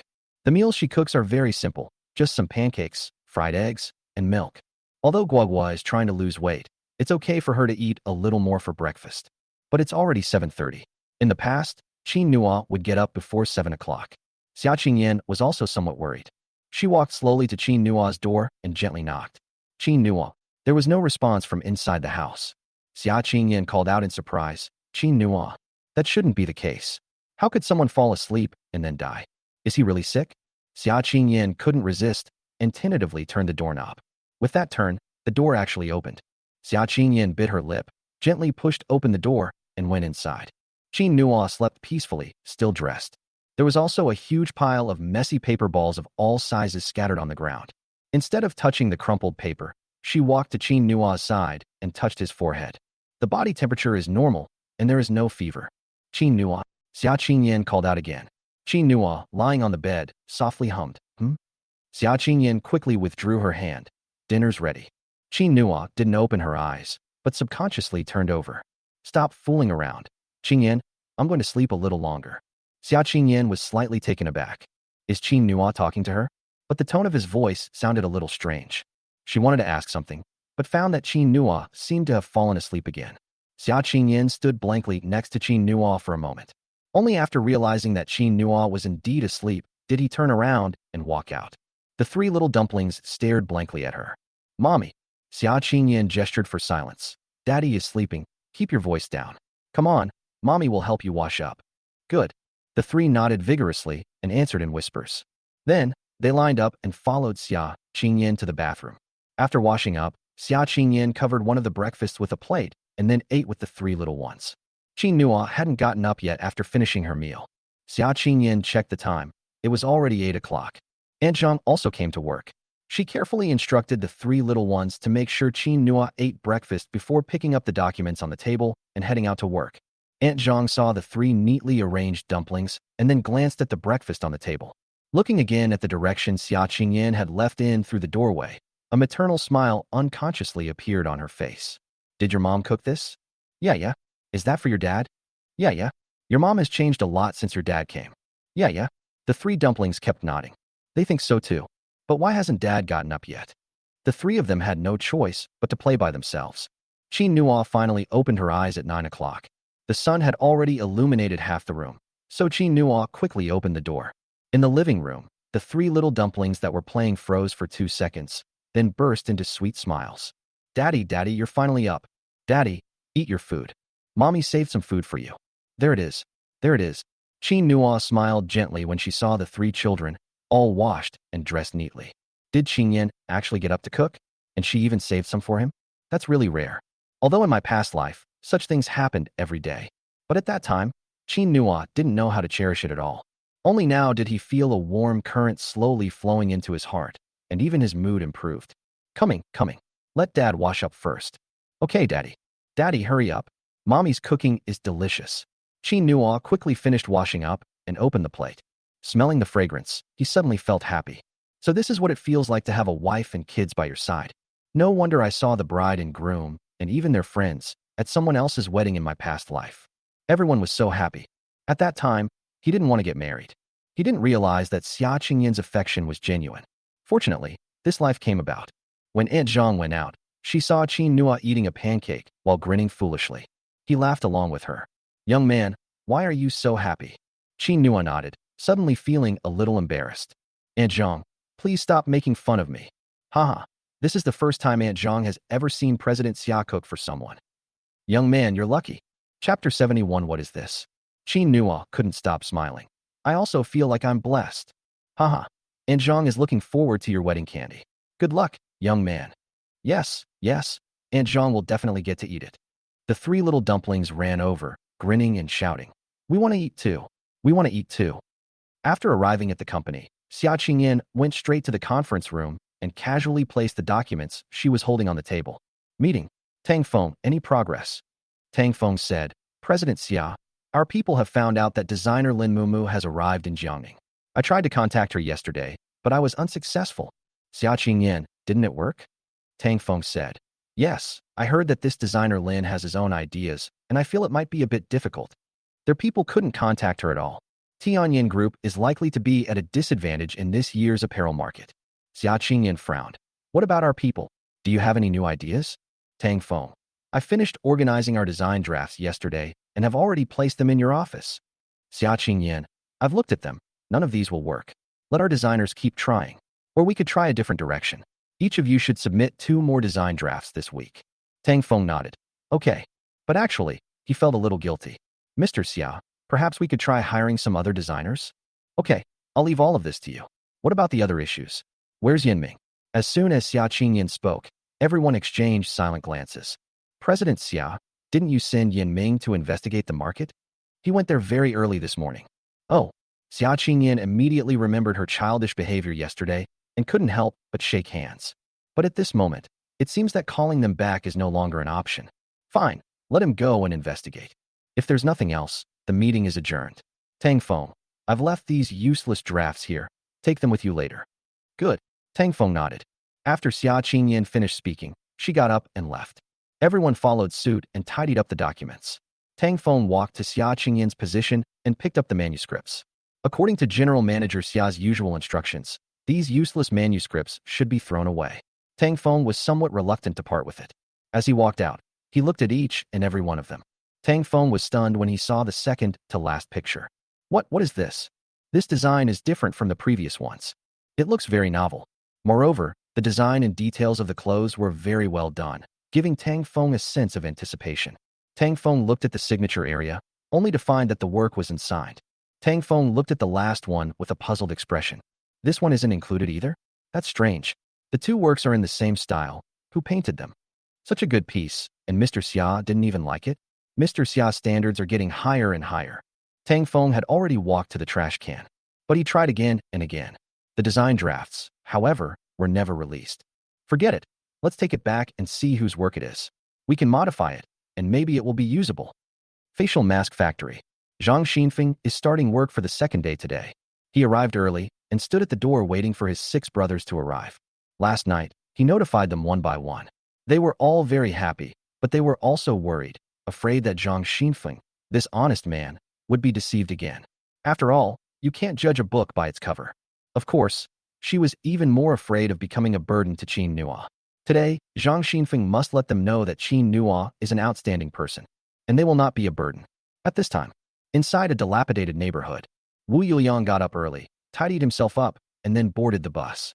He wore a mask because the burns on his face were too horrifying. In the car, he used his phone to contact his other brothers.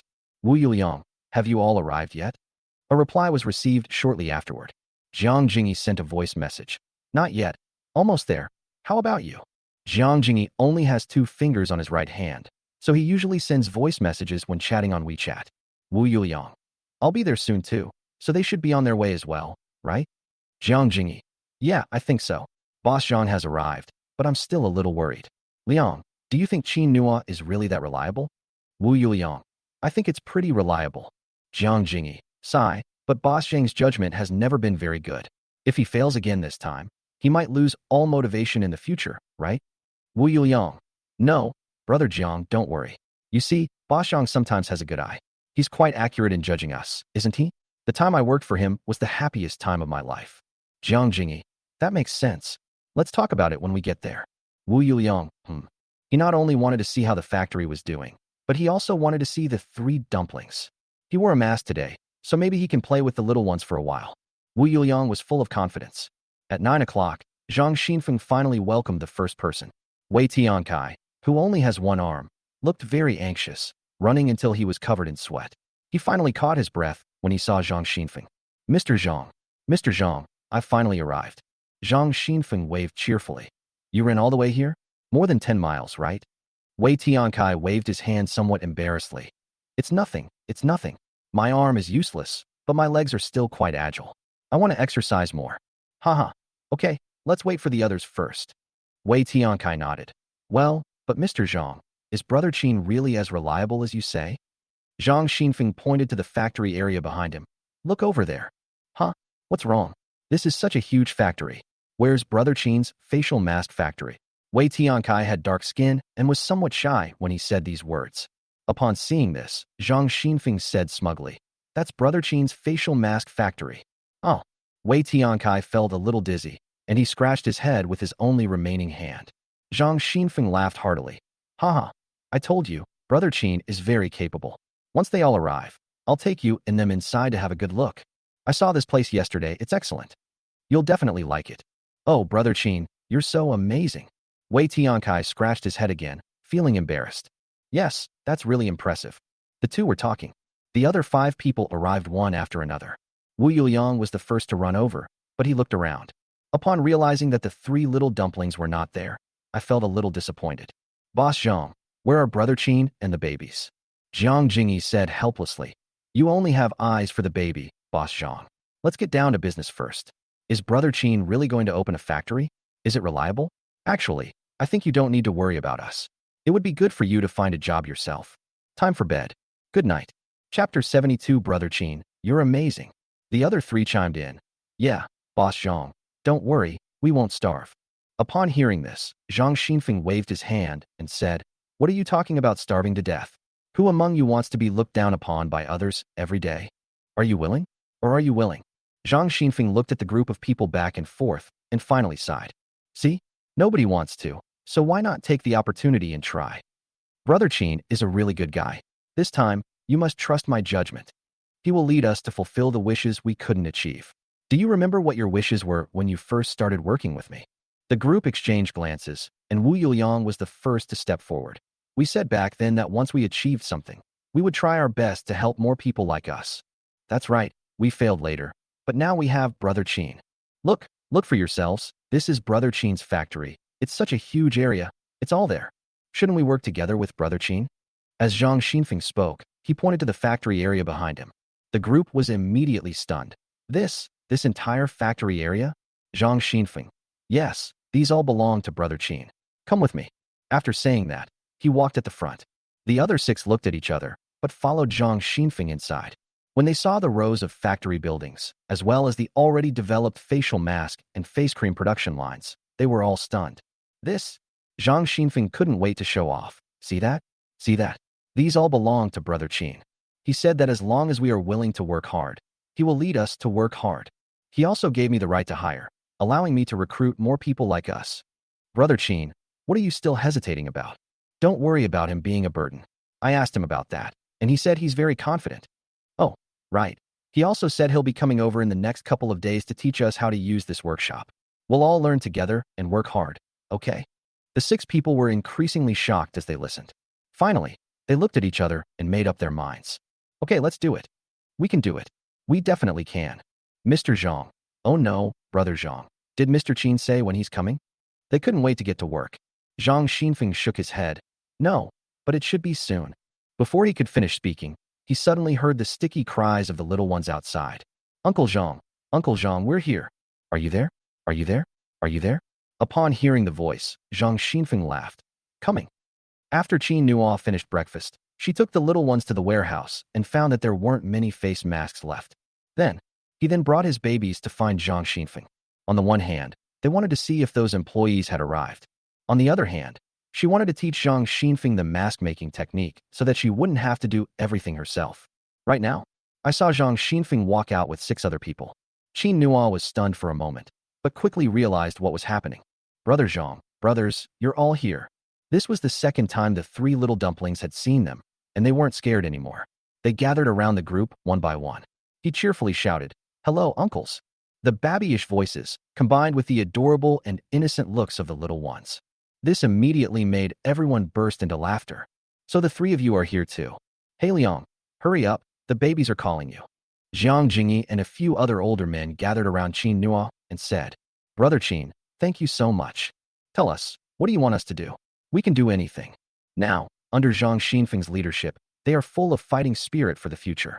Qin Nuo was also very happy to hear this. I came here today to teach Brother Zhang how to make face masks. Since you're all here, let's do it together. Okay, let's go together. Qin Nuo turned around and called to the 3 babies who were playing with Wu Yuliang. Warm and cocoa fruit. Come on, follow Daddy to the workshop. Here it comes, here it comes, here it comes. The 3 little bundles of joy skipped and hopped ahead, while Wu Yuliang and the others followed anxiously behind, calling out, Slow down, slow down, slow down. Oh, my little cuties. Qin Nuo couldn't help but laugh. After going out with him so many times, the babies have become more and more lively. Even Wan became friends with them. Upon entering the workshop, Qin Nuo took a look at the production line. The method for using the production line had already formed in my mind. He walked to the production line and took out the raw materials that Zhang Xinfeng had prepared. Start operating. Everyone, take a look. It's very simple. This machine is basically semi-automatic. We just need to add the raw materials, watch the machine run, and make sure there are no problems. Ask me any questions later. Seeing that everyone's faces were tense, Qin Nuo continued. I think you can definitely accomplish these tasks, so don't be too nervous. Zhang Xinfeng. All right, Brother Qin, you can start. We may be a bit slow, but we can learn it a few more times. Whoever learns it first can teach the others who don't. Okay, sure. After Qin Nuo finished speaking, he began to operate the machine. Because it was his first time doing it, he wasn't very fast. The group followed Qin Nua's movements, watching it over and over again. The three little dumplings followed behind the group, imitating them by walking forward with their hands behind their backs and their waists bent. But no one made a sound. They glanced at each other every now and then and smiled silently. The dads and uncles are very busy. They can't cause any trouble. After one demonstration, Qin Nua demonstrated it a second time. By the third time, Wu Yuliang was the first to remember it. All right, I got it. Let me do it once, Brother Qin. Take a look. Good. Qin Nua nodded. Wu Yuliang then stepped forward and began operating the equipment. Wu Yuliang was young and learned very quickly, and he was just as good as anyone else. Qin Nua nodded with great satisfaction. That's settled then. You teach them a few. Okay. Wu Yuliang felt extremely proud. Qin Nua then looked at Zhang Xinfeng. Brother Zhang, have you learned it? There's something else. Zhang Xinfeng nodded repeatedly. I've learned it. I've learned it. Brother Qin, tell me. Qin Nua said, I have written down the secret recipes and ingredient ratios for face masks and face creams for you. As Qin Nua spoke, she handed Zhang Xinfeng a piece of paper. The money. When Zhang Xinfeng took the paper, he could hardly believe it. You just gave it to me like that. He glanced down at the words above and was immediately shocked. This secret recipe is amazing. Brother Qin, you're amazing. Zhang Xinfeng could hardly believe that he had obtained such a secret recipe from a young man. Chapter 73. You don't understand. Youth doesn't know the sweetness of a life with a woman. Zhang Xinfeng has been in this industry for over a year and has also studied the ingredients of face masks for a while. But at that moment, he suddenly realized that what he had been reading was all child's play. No wonder Qin Nua is so confident in his career. Qin Nua smiled and said, It's probably because I was lucky and got it by chance. Mr. Zhang, we don't have any of these raw materials. Could you please make a list of the ones we need to buy, and then we can make a plan for unified procurement? Right now, our factory is just starting out, so everyone needs to be careful. Okay, I understand, Brother Qin. Zhang Xinfeng's eyes never left the face mask. By the way, Brother Qin, what's the name of our face mask? Qin Nua pondered for a moment and said, Our face mask shop will be called a children's face mask shop. In the future, we will have many more skincare products. Let's call them a children's face cream and a children's facial cleanser. As for the company name, I've already thought of one. How about we call it Yuan Group? What do you think? Zhang Xinfeng found these names quite novel. Sure, young people these days like to come up with weird and unusual names, which actually attracts more attention. Yuan Group, it sounds nice, but Brother Qin, does this name have any special meaning? It doesn't feel like it was chosen randomly. Just as Qin Nua was about to answer, he heard Xia Kiki, the little dumpling beside him, happily raise her hand. I know. Qin Nua turned her head to look at her helplessly. You found out again? Xia Kiki blinked her eyes and said happily, Of course, because mommy's name has the character yin in it, right, Daddy? Xia Kiki had already thought of it when she first heard the name. She's so smart. Xia Guagua and Xia Nuanyuan also tilted their little heads up with an I see expression on their faces. Daddy really loves mommy so much. Upon seeing this, Zhang Xinfeng couldn't help but laugh. Haha, I see. That's great. Over there, a few people who were busy learning technology were taking a break. They also heard what Zhang Xinfeng and the little ones said next, and they all laughed. Brother Zhang, aren't you just asking for trouble? Haha, Yuan, I like yin. Brother Qin is so romantic. Haha. His wife would be so happy to know. Xia Kiki was overjoyed to hear this. I'll tell mommy when I get home tonight. Okay, then let your mom treat your dad better too. Okay. Xia Kiki, along with Nuanyuan and Guogua, all nodded earnestly. Haha, these three are practically divine assists, right? Brother Qin, you're really good at having children. Zhang Xinfeng expressed his envy. Qin Nua said helplessly, It's because their mothers are good at giving birth. All right, I can't talk to you anymore. It's not good to keep getting tortured like this. I'm going to organize the data now. After saying that, Zhang Xinfeng turned and left. Qin Nua glanced at Wu Yuliang and the others' study progress again before taking the remaining unsold face masks to the store with the three little ones. Just as Qin Nua reached the store entrance, she saw someone there. The man had his hair combed very well and was wearing a floral suit. He was standing at the entrance of his shop, constantly looking inside. Qin Nua was taken aback. Hello, who are you? Hui Yanjun saw Qin Nua and immediately smiled. Qin Nua. Qin Nua nodded. Hui Yanjun glanced at the large box Qin Nua was carrying and the three babies behind her carrying small baskets, and asked curiously, What's going on here? Qin Nua, face mask. Hui Yanjun nodded. Oh right, you sell face masks. I've been waiting for you for a while. My name is Hui Yanjun. You've heard of me, right? Qin Nua was slightly taken aback. Young Master Hua, from One Dance Space. Hui Yanjun nodded. Yes, it is me, but to be precise, I am not young Master Hua of Iwu Space. I should say that Iwu Space is mine. Qin Nua nodded. Yes, I know. Young Master Hua, why don't you come inside first? Okay. Hui Yanjun nodded, walking while glancing at the three little dumplings behind him. The little dumplings are quite small, and they look adorable carrying their tiny baskets. They even walked in a straight line, which looked incredibly cute. Hui Yanjun had only seen these three once by chance, and he never expected them to grow up to be so beautiful. Xia Qingyan is really good at having children. This gene is absolutely amazing. If someone could learn to dance from him, they would definitely cause a sensation in the dance world in the future. Hui Yanjun walked along, lost in thought. I just don't know if Xia Qingyan will let them study. When Qin Nua entered the room, she saw Hui Yanjun staring intently at the three babies. Qin Nua had already witnessed the popularity of the babies, but at this moment, he still felt something was strange. Young Master Hua? Oh. Hui Yanjun quickly turned around and looked at Qin Nua, his expression immediately becoming serious. I need to talk to you about something. As he said this, he turned to look at the three little dumplings. Qin Nua roughly understood what Hui Yanjun meant, and then said to the three little dumplings, Coco, take your sisters to set out the face masks. Okay, Daddy. Xia Kiki immediately took Nuanyuan and Guogwa to work. Qin Nua and Hui Yanjun sat at the coffee table, and Qin Nua poured Hui Yanjun a glass of water. Young Master Hua, please. Hui Yanjun picked up his wine glass, thought for a moment, and then said, My assistant contacted you a few days ago, Mr. Qin. I am truly interested in your dance skills, but you don't seem very interested in joining our dance space. Qin Nua nodded. Yes, I'm sorry, I probably don't have much time. Hui Yanjun took a sip of water and tapped his fingers on the table. Mr. Qin, no offense, but is being a nanny really that enjoyable? Qin Nua frowned, seemingly not understanding Hui Yanjun's meaning. But Hui Yanjun thought Qin Nua was just too embarrassed to speak, so he added, Although President Xia is indeed rich and can support you, you won't have a hard life following her. But how can you bury your talent and come here to sell face masks? I know you're coming to our Iwu space to bring your three children, and I can let you bring them too. I can offer you even better treatment. Isn't it better to create wealth with your own hands? Qin Nua felt increasingly uneasy as she listened. He looked at Hui Yanjun and suddenly laughed. Hui Yanjun looked puzzled. What are you laughing at?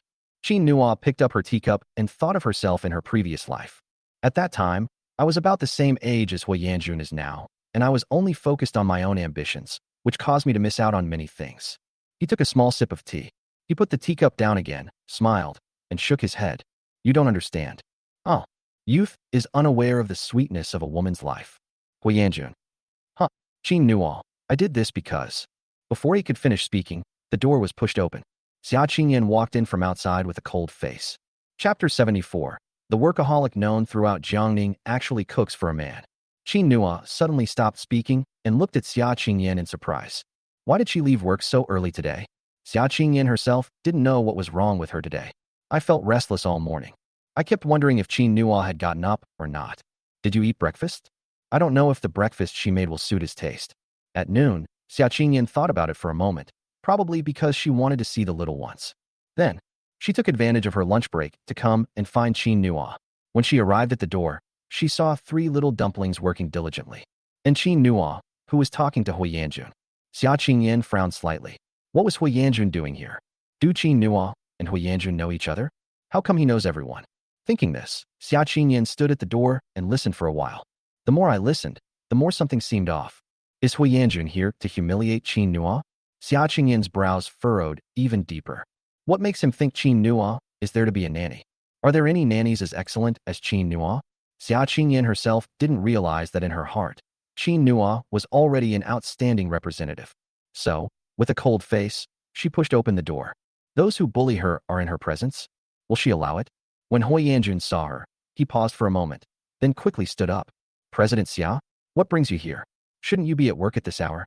In the eyes of the people of Jiangning, Xia Qingyan is a workaholic. They don't take a lunch break, and they work overtime in the afternoon.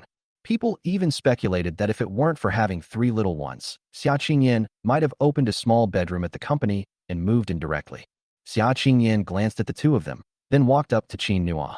She seemed to deliberately pull over a stool, ignoring Hui Yanjun, and instead asked Qin Nua, "Have you had breakfast?" Seeing Xia Qingyin's expression, Qin Nua smiled silently to himself. Is this girl going to protect me again? She's getting cuter and cuter. Qin Nua nodded. I ate. Xia Qingyin, is it delicious? She wouldn't normally have been able to ask those questions. But now, Hui Yanjun is still here. She had to let Hui Yanjun know that Qin Nua's eye was not a nanny. At this moment, Hui Yanjun stood there, stunned, staring blankly at the two chatting casually. His eyes were filled with disbelief. Oh my god, Xia Qingyin is actually so gentle? Xia Qingyin can actually cook? Wrong. Xia Qingyin actually cooks for Qin Nua? The workaholic everyone in Jiangning knows would actually cook for a man. No. Isn't Qin Nua a nanny? Shouldn't Qin Nua be the one making this breakfast? These two. What's going on here? While he was still in a daze, Qin Nua had already figured out what the little girl was thinking. He pretended not to know and casually poured Xia Qingyin a glass of water, handing it to her. Then, smiling, he said, "Yes, my wife's cooking is of course delicious." As she spoke, Qin Nua's lips curled up slightly, her smile reaching deep into her heart. Seeing this, Hui Yanjun suddenly remembered a word. Pampering. Right. It's all about spoiling. When Qin Nua looked at Xia Qingyin, his eyes were full of doting affection. Moreover, the word wife completely stunned Hui Yanjun. What wife? Qin Nua actually called Xia Qingyin wife. Holy crap. Has he discovered some incredible secret? Xia Qingyin has a husband? Hui Yanjun felt like his head was spinning. He stared blankly at the two of them. Surprisingly, Xia Qingyin was neither angry nor did she refute these words.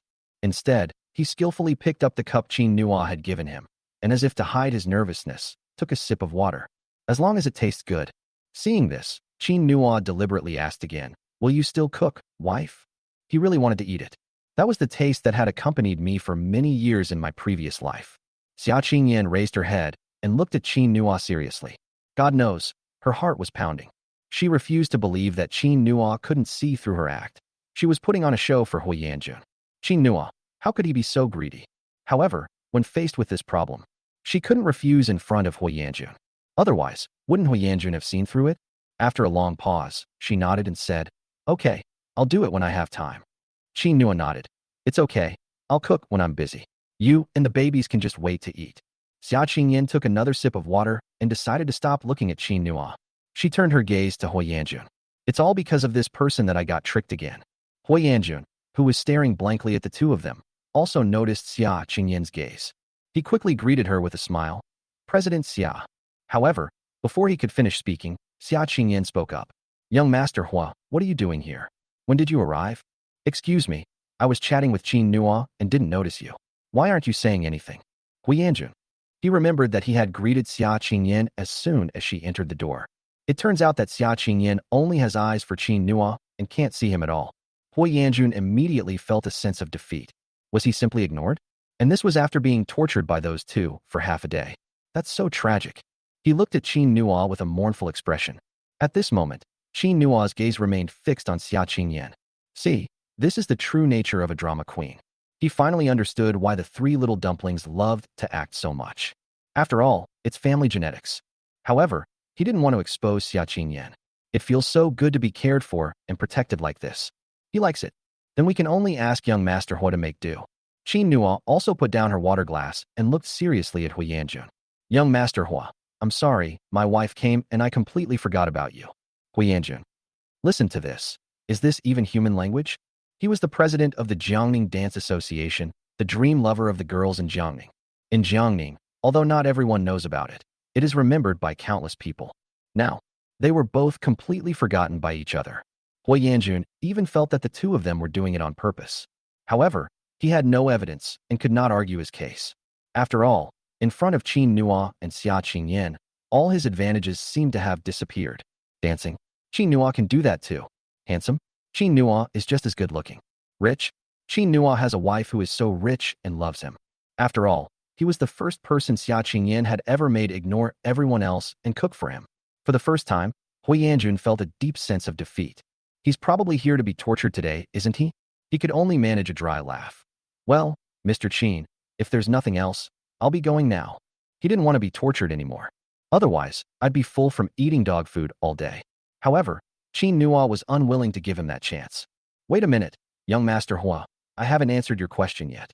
After chapter 75, I need to try to be nicer to Qin Nua. Upon hearing this, Hu Yanjun had a bad feeling. Just as he was about to refuse, Qin Nua said, I did this because she's my wife. In my eyes, nothing else matters except my wife and baby. I have to stay with them. So I'm sorry, I appreciate your kindness, but I won't be able to go to Iwu's space. Upon hearing this, Xia Qingyin turned her head and looked at Qin Nua seriously. Actually, she had just heard Hu Yanjun's question and felt a little guilty. Qin Nua is so outstanding, yet she stays at home cooking, doing laundry, and taking care of the children. If it weren't for these reasons, he probably would have had many other opportunities, right? The final result should be very good, right? She had originally planned to ask Qin Nua properly after Hu Yanjun left. If he wanted to leave, she probably won't stop me. But Xia Qingyin didn't expect that Qin Nua would answer before she even asked. Moreover, he spoke with such seriousness. For her sake, Xia Qingyin thought about it seriously. Ever since Qin Nua came, she didn't seem to be treating Qin Nua very well. But Qin Nua was willing to give up so much for her. Thinking of this, Xia Qingyin decided that she would try to be nicer to Qin Nua from now on. At this point, Hu Yanjun was completely speechless. He felt as if his wounded heart had been stabbed deeply. What's going on? Why does it feel like Qin Nua is making everyone jealous with every single sentence she says? But Hu Yanjun discovered that he had caught a very serious problem. Child. He turned his head to look at the 3 little balls of milk. These 3 seemed to have been there before Qin Nua appeared. Is Qin Nua really willing to be the one to take the fall? Before he could figure it out, Xia Qingyin answered his question. He is the children's father. It seemed that they were afraid Hu Yanjun would become suspicious. Xia Qingyin added, my biological father. Hu Yanjun. He completely disregarded his image, his eyes widening once more in disbelief. You mean? Yes, literally. Having just decided to treat Qin Nua even better, Xia Qingyin began to put her words into action. From now on, we can't let people look down on Qin Nua anymore. Qin Nua is a man. How can he be misunderstood like this? Hu Yanjun was stunned for a long time before he finally reacted. He looked at the 3 dumplings, then at Qin Nua, and then at the 3 dumplings again. Finally, he looked at Qin Nua in shock. Are you the child's biological father? He didn't even wait for Qin Nua's reply before he started muttering to himself. No wonder. No wonder. No wonder. I knew it. Apart from the man who could make President Xia willingly have a child, who else has the ability to conquer President Xia? Haha. Brother Qin, why didn't you say so sooner? Oh dear, it's a misunderstanding. I'm sorry. But you're really amazing. You're the most beautiful woman in Jiangning, and also the richest woman. The dream of so many young men. I never expected this. Amazing, amazing. Qin Nua glanced back at Xia Qingyin, feeling secretly pleased. All the fatigue vanished, and my mood improved considerably. Yes, thank you for the compliment, young Master Hua. Actually, Qingyin isn't as cold as you think. She's very cute. Hu Yanjun. Ha ha ha. Are you using the word cute to describe President Xia? Brother Qin, you have no idea. Before President Xia gave birth, the threshold of the Xia family was almost worn down by people coming and going. How miserable the end was for those men who wanted to confess their feelings to President Xia. Once, he was about to continue speaking when he suddenly saw a cold glint in Xia Qingyin's eyes. Hu Yanjun immediately fell silent. It's lunchtime. I have to go. You guys continue. After saying that, before Qin Nua and the other person could react, Hu Yanjun quickly left. As he reached the door, he turned back to look at Qin Nua. By the way, Brother Qin, I have a favor to ask. I'm not asking you to join our dance troupe anymore. But if our dance troupe needs anything, could you come and help out? Don't worry, the compensation is not a problem. Seeing Hu Yanjun's persistence, Qin Nua nodded and said, Okay, sure. All right. Thank you, Brother Qin. Mr. Xia, please continue. Xia Qingyin put down her cup after Hu Yanjun left. She had just gone to check on the babies when she suddenly felt a burning gaze directed at her. Xia Qingyin coughed lightly. I was just lying to Hu Yanjun. Qin Nua didn't expose her arrogance. Yeah, I know. Xia Qingyin thought about it carefully for a moment, then said, I'll make breakfast when I have time. Qin Nua couldn't help but laugh again at her eagerness to explain. Yes, I know. Xia Qingyin, if anyone speaks ill of you in the future, just say that you are their biological father, and that you are not a kept man, that you are working hard to earn money, and don't let yourself be bullied anymore. Xia Qingyin's voice trailed off at the end. By saying these things, she seemed to be indirectly admitting that she was protecting Qin Nua. Sky, what kind of nonsense are you spouting? Qin Nua laughed again. Yes, I know. Xia Qingyin felt she couldn't listen to Qin Nua's seductive voice anymore. She quickly said, let's go out to eat. Good. Qin Nua tidied up the table and then went to call 3 dumplings. The 3 little dumplings ran over to Xia Qingyan as soon as they saw her, calling out sweetly, Mommy, you're here. Mommy, when did you arrive? Why didn't you tell us? Wah. Mommy only has eyes for Daddy now. The 3 reluctantly tugged at Xia Qingyan's clothes. Xia Qingyan coughed lightly. No, I just had something to do with Daddy. Let's go eat. The 3 nodded. Okay. I'm so happy to be able to eat with Mommy and Daddy again today. A family should be all together, right, Daddy? Qin Nua nodded. Yes, neat and tidy. When they arrived at the restaurant, the 3 of them sat down neatly. Xia Qingyan ordered the food, but after she finished, she noticed that Qin Nua was staring at her and smiling. Xia Qingyan looked puzzled. What's wrong? Is there a flower on my face? Qin Nua no. Xia Qingyan was even more puzzled. Then why are you looking at me like that? Qin Nua lowered her hand and said with a smile, I just want to know, what did young Master Hua mean by once? Qingyan, what happened to all the men from before? Qin Nua was very curious when Hu Yanjun mentioned this. With her beauty in this life, Qingyan is sure to have many suitors. But judging from her appearance, she seemed to have never been in a relationship before meeting him. He thought it was because she was too cold-hearted that no one dared to approach her. It now appears that this is not the case. Upon hearing this question, Xia Qingyan immediately felt her ears burning. No, nothing. But as soon as she finished speaking, little Coco raised her little arms with great effort. Daddy, I know. Chapter 76. The little padded jacket was leaky after all. Xia Qingyan put down the cup in her hand and turned to look at Xia Kiki. Coco, why is this doll no longer on Qin Nua's side ever since Qin Nua came? Xia Kiki lowered her little arms and glanced back at her mother. Then, he pulled Xia Guoguo next to him closer to shield her in front of him. She crept closer to Qin Nua and whispered, Daddy, do you want to know? If Daddy wants to know, she will definitely tell him. It's okay if Mom is angry. Daddy's here to comfort Mommy. Qin Nua nearly burst out laughing upon seeing this. He nodded and said seriously, I want to know. Xia Kiki quickly pushed Xia Guoguo into her seat and then sat down in the seat closest to Qin Nua. He even grabbed Qin Nua's arm with his hand.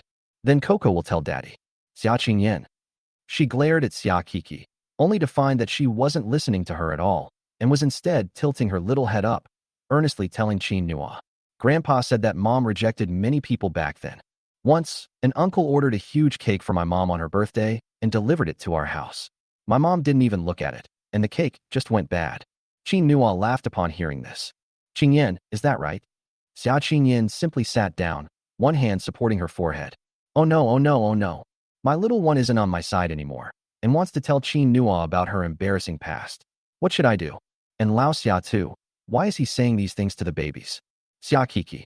And Daddy, there's more. Another time, an uncle delivered a whole truckload of roses to the company entrance and said that if Mommy agreed, he would give her his entire company. Guess what Mom replied? Qin Nua's eyes never left Xia Qingyan. The smile never faded from his face. What did you reply? Xia Kiki. Mommy said she has her own money and doesn't need anyone else's, so let him take it. Later, the roses remained at the company entrance for 2 days before the cleaning lady took them away. Qin Nua couldn't hold back any longer this time. Ha! Xia Qingyan was exasperated. Coco, why do you always listen to this kind of stuff? Xia Kiki. It wasn't just me who listened. Nuanyuan and Guogua listened too. As she spoke, she nudged Xia Guogua. Xia Guogua nodded her little head vigorously. Yes. Grandpa is always happy at first when he says these things, but then he gets very sad. Mommy, why is Grandpa sad? Xia Nuanyuan also looked at Xia Qingyan. Xia Qingyan, who had originally intended to give the 3 little dumplings a good talking to, suddenly felt a pang of sadness upon hearing these words. Old Xia must be feeling sorry for her, right? What was meant as a joke was delivered with a heartbreaking tone. She shook her head. It's nothing. Seeing this, Kino patted Coco's little head. Coco, Guogua, Nuanyuan, next time Grandpa is sad, you should comfort him properly, okay? Although the 3 dumplings didn't understand, they all nodded earnestly. Okay, Daddy. Xia Qingyan stared blankly at Qin Nua, never expecting him to be so thoughtful. He must have figured it out by now, right? Unable to hold back, Xia Qingyan blurted out. Thanks. Qin Nua waved his hand. Between you and me, is there any need for thanks? Qingyan, you rejected so many people for my sake. I should be thanking you. Upon hearing this, Xia Qingyan blurted out anxiously. It's not because of you. Qin Nua laughed. It must be because of me. Seeing Qin Nua's confident expression, Xia Qingyan looked puzzled. She really didn't want to date those men. She herself didn't know why, but how did Qin Nuan know it was because of him? Just as I was about to ask something, the waiter brought the dishes over. Qin Nuan gestured to them. Let's eat quickly, it's getting late. Xia Qingyan nodded, forgetting all the words she was about to say. I have to go back to work this afternoon, so I really can't afford to be late. After finishing her meal, Xia Qingyan returned to the company. Qin Nuan rested with the little cuties in the store for a while before starting her afternoon work. After getting off work in the evening, Qin Nuan picked up Xia Qingyan as usual and took her home. After dinner, once the babies and Xia Qingyan were all asleep, Qin Nuan went inside and took out a large stack of paper, starting to write and draw. Today, he designed 2 more garments.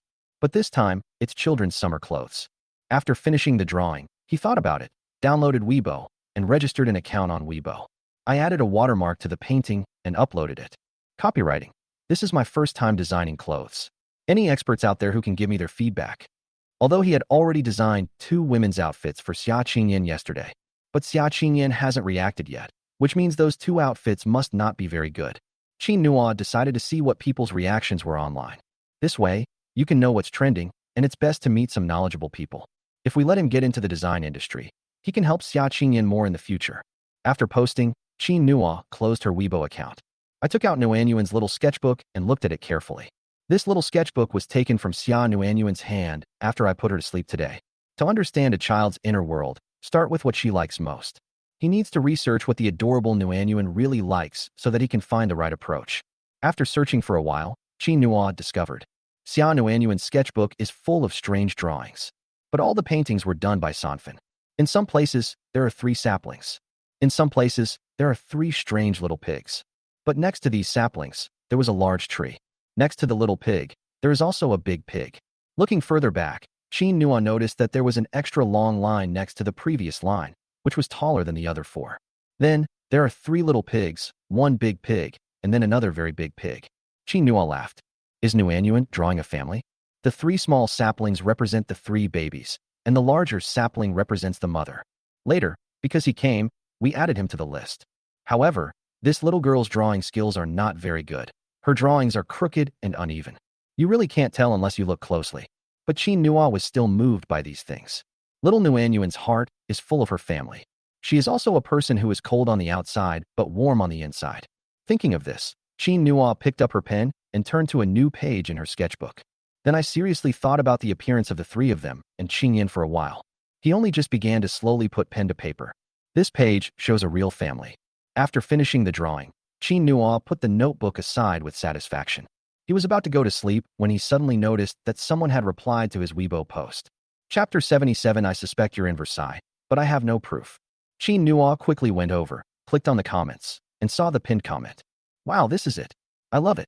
This comment came from a user with the online name Senshimu, and she seems to be a big influencer. Her comment sparked a flood of replies. Holy crap, look who this is. The top designer from Senshimu is actually replying personally. My goodness, I thought this guy's drawings were really good, but now it seems like he's officially recognized. All I can say is this guy is awesome. When will this outfit be available? I'll go and get it for my baby right away. Wait a minute, looking at this guy's Weibo and questions, he seems to be a newbie. Has he sold the copyright yet? Please, please, please. Senshimu. Hey upstairs, don't try to steal it. I saw it first. Huh? The top designer from Senshimu replied to me? Is he trying to steal my talent? No way. I can't let such a great design go. Senshimu. I saw it first. Wait, little brother, send me a private message. The reply from the person below. Private message, private message. I'm going to. Qin Nuan was completely bewildered. How did they start arguing? Also, who is this Senshimu? He seems very powerful. As Qin Nuan was thinking, she saw that she had received a private message on her Weibo account. He quickly opened the message and found that Senshimu had indeed sent him a message. You're Nguyen, right? I'm Senshimu. If you're studying design, you should know me, right? Nguyen is the Weibo name that Qin Nuan chose for herself. Upon seeing the message, he frowned, thought for a moment, and then replied. I don't know. Senshimu. Ahem. I'm a designer, or more precisely, a fashion designer, and I'm fairly well known in the industry. Nguyen. Oh, hello. Senshimu. Hello. I just looked at your design drawings. Is this a series of designs? Nguyen. No. I just drew 2 sketches on the spot. Since I don't know how they turned out, I wanted to ask everyone for their opinions. Do you have any suggestions, great designer? Senshimu. I suspect you're in Versailles, but I have no proof. This work couldn't have been created without 10 years of experience, could it? Nguyen. No, I just thought of it, so I just registered this account. Senchamu. Alright, I'll trust you for now. But this piece of yours is really good. If it were made into a series, it would definitely sell very well. Since you're just starting out, you probably don't know about distribution channels, right? How about we collaborate? Qin Nual was stunned for a moment when she saw the message. Is it really that good? If that's really the case, then we can cooperate with Qin Yan. Oh no, we can just give it to Qin Yan directly. So he replied again. I'm afraid that won't work. I don't plan to sell these design drafts for the time being. My wife's company will use them. At this time, in a hotel in Jiangning, Lin Mumu, dressed in cartoon doll pajamas, was sitting cross-legged on the bed, typing on her phone. Her Weibo username is Sanshumu. Lin Mumu, abbreviation. Today, after arriving at the hotel and washing up, I was bored, so I opened Weibo and browsed around. Unexpectedly, I suddenly came across 2 pictures posted by Nguyen. Lin Mumu was immediately attracted. As a designer, she is very sensitive to images and designs. There weren't many design drafts that caught her eye, but she had a particular feeling about them. This design is sure to be a hit. That's why she chatted with this Nguyen in hopes of bringing him into her camp. I never expected that this young man would be such a doting husband. Lin Mumu couldn't help but laugh when she saw these messages. Wow, your wife is so lucky. Nguyen, it's all right. I just want her to be happy, but I feel like I'm not capable enough. I need to work harder. Sanshamu. Okay, then I wish you all the best in achieving your dreams. But since you're so talented, can we discuss design together sometime? Don't worry, I have someone I like, and I've been in the design field for quite a while. If you have any questions, you can ask me. Nguyen. Okay, thank you so much, great designer. Sanshamu. No. I'm so happy to see such a great design online today. Hey bro, a lot of people just said they wanted to come to you. Remember you promised me you absolutely can't share it with anyone else. Nguyen. Okay. After sending these messages, Lin Mumu happily put her phone aside and went to sleep. However, she just couldn't fall asleep. I always felt that Nguyen's 2 design drafts were not only well designed, but the brushstrokes in the paintings were also particularly appealing. She studied design for many years, but still felt she couldn't learn it. Thinking of this, Lin Mumu got up and downloaded Nguyen's 2 pictures. Then I opened the drawing board and decided to study it properly. After talking with Lin Mumu, Qin Nual felt even more confident in her design. It seems that what the system provides is quite effective. He then opened another private message chat window. This person's name is an elderly person. He sent Qin Nual a lot of messages in one go. Brother, wanna cooperate? Brother, money is negotiable. Brother, you can ask for a higher price. We want the whole set. Brother? People? Qin Nual thought for a moment and then replied. I'm sorry, I just finished talking to someone. The elderly man said, Really? So fast? Do you know who I am? If you work with us on your designs, you'll definitely get a high price, and I can guarantee you that you'll become our go-to designer. Nguyen. I'm sorry, I don't plan to sell the copyright. Elderly person. Nguyen. Going to sleep now, good night. Old people should sleep more. Elderly person. Qin Nual ignored him and went offline to sleep. I need to conserve my energy. I'll be busy again tomorrow. What he didn't know was that as soon as he logged off, on the other side, a young man in his 20s, holding his computer, was furious. Hello. No, wait a minute, we can discuss the terms again. Hey buddy, I'm not an old man. Hello. However, there has been no reply on Weibo for a long time. The elderly person had no choice but to shut down the computer, muttering angrily to himself. Grandpa, what kind of Weibo name did you come up with? Why did you have to call yourself old man? If I hadn't forgotten my Weibo name, it's all because of this name. I'm clearly a top teacher in the design industry, but I'm being ignored. Now, we haven't been able to reach an agreement on even one design draft we like. Oh, I'm so miserable. I wonder which company is so lucky. No way. I have to find out who this guy is tomorrow. Could it be some designer using a fake account for fun? Chapter 78 is about mom running into dad's arms. Early morning. Xia Qingyan got up early again. When she found that Qin Nual hadn't gotten up yet, she went to the kitchen to cook. The 3 little cuties were overjoyed to see their mom when they woke up. This time, however, Qin Nual arrived before Xia Qingyan had finished cooking. He went to bed too late last night, and he didn't look well. But remembering that Qingyan would get up to cook breakfast in the morning, he got up as well. Seeing that he was about to come and help, Xia Qingyan quickly said, Why don't you go and rest for a while? You've been too tired these past few days. Fine. Qin Nual waved her hand. I'll help you. Let me wash up first, and I'll make the pancakes. You have to go to work soon, so don't get covered in cooking fumes. Xia Qingyan paused. He got up because of her, didn't he? Yesterday, she clearly agreed that she would make him breakfast again. But he still got up.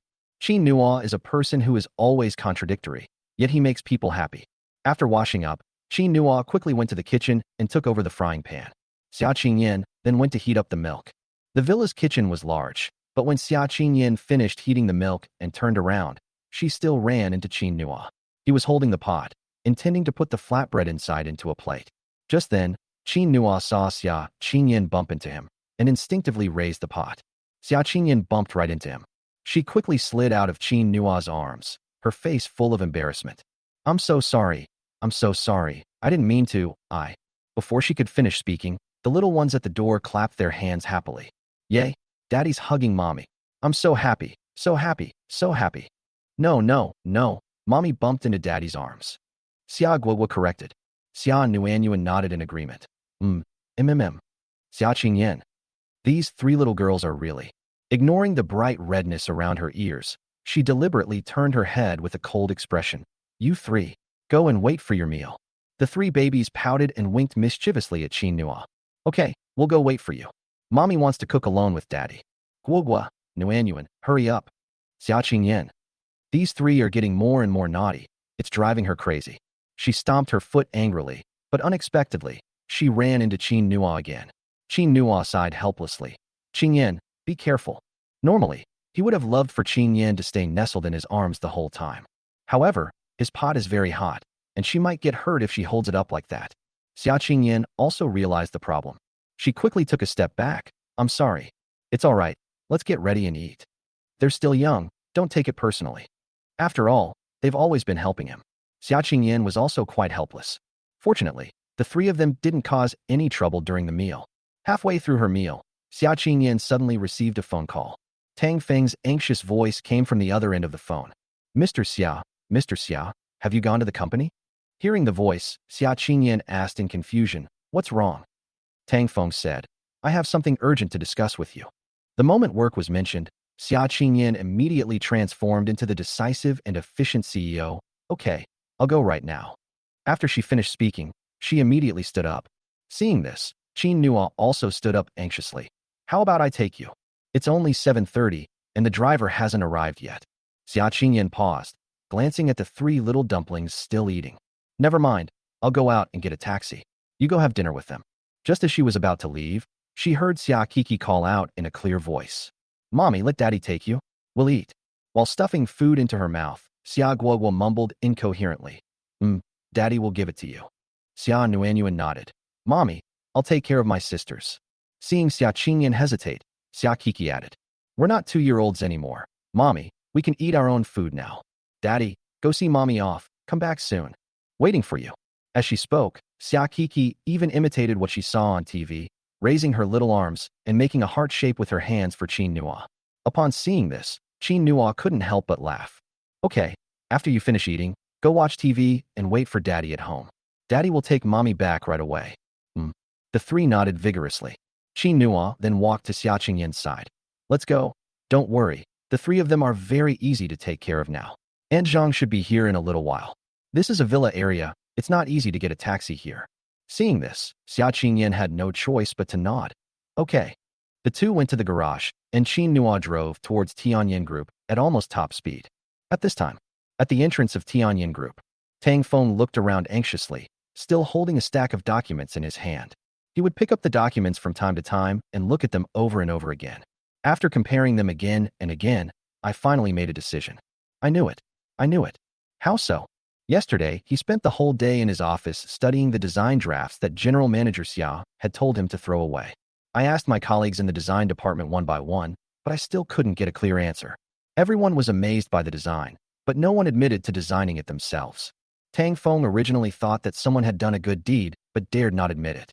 But now it seems that's not the case. Early this morning, he received a call from a colleague who sent him the Weibo account of a newly registered account. Although the two pictures above are of children's clothing, but Tang Feng could tell at a glance that the brushstrokes were exactly the same as the design draft in his hand. In other words, this so-called Nguyen might be the person he's looking for. Tang Feng quickly printed out the 2 design drafts he found online. Then he took it to the company and called Xia Qingyan. Right now, He was anxiously waiting for Xia Qingyan to arrive. A moment later, he saw a black car stop in front of him. Tang Feng frowned. Isn't this the car that picks up President Xia every night? But he was only puzzled for a moment. With his mind full of design drafts, he quickly went over to Xia Qingyan when he saw her come down. Mr. Xia, what do you think? He only said half of what he was saying. The passenger window was opened again, and a man's voice came from inside. Honey, slow down. I'll pick you up tonight. Tang Feng subconsciously looked up and saw Qin Nua through the car window. For a moment, Tang Feng was stunned again. This man, so handsome. He remembered that even the male lead in his wife's favorite idol drama was no better than this. But wait, what did he shout? Wife? Are they calling for President Xia? Tang Feng hesitated for a moment, then Xia Qingyan nodded. Okay, you go back and keep them company first. Tang Feng was slightly taken aback again. He didn't realize what had happened until the car drove away. Chapter 79. Whose design is this? Qin Nua turned around and saw Tang Feng staring blankly. She then remembered what Qin Nua had just shouted. Her ears immediately turned red, but thankfully, she hadn't tied her hair up today, and the long, wavy hair covered up her nervousness. Then, her voice turned a little cold. What are you looking at? The sound instantly brought Tang Feng back to reality. He recalled how Yan Ming had been banished by President Xia because of his love of gossip. I immediately realized that I shouldn't ask about this gossip. Even if you're really itching to ask, you can't. We have to wait for President Xia to admit it himself. Otherwise, given how easily Mr. Xia loses his temper, it wouldn't be good if he didn't ask. He quickly handed the documents in his hand to Xia Qingyan. President Xia, look at this. Xia Qingyan took the two design drafts, glanced at them, and was instantly stunned. This? Tang Feng, disregarding everything else, quickly asked, President Xia, where did you get this design draft? It's such a good design. Are you really not going to take it? Xia Qingyan, what are you saying? Tang Feng, this is the design draft you told me to throw away yesterday? Xia Qingyan frowned in confusion. Throw it away? Why would you throw away such a good design? Xia Qingyan was deeply attracted when she first saw the design draft. She was completely taken aback by Tang Feng's words. Tang Feng had no choice but to continue. These two are among the pile of design drafts you gave me yesterday. I was originally planning to throw them away, but before I did, I saw these two designs and kept them. Don't you know, Mr. Xia? Xia Qingyan shook her head. I didn't see these two the day before yesterday. Who designed them? Did he come to work today?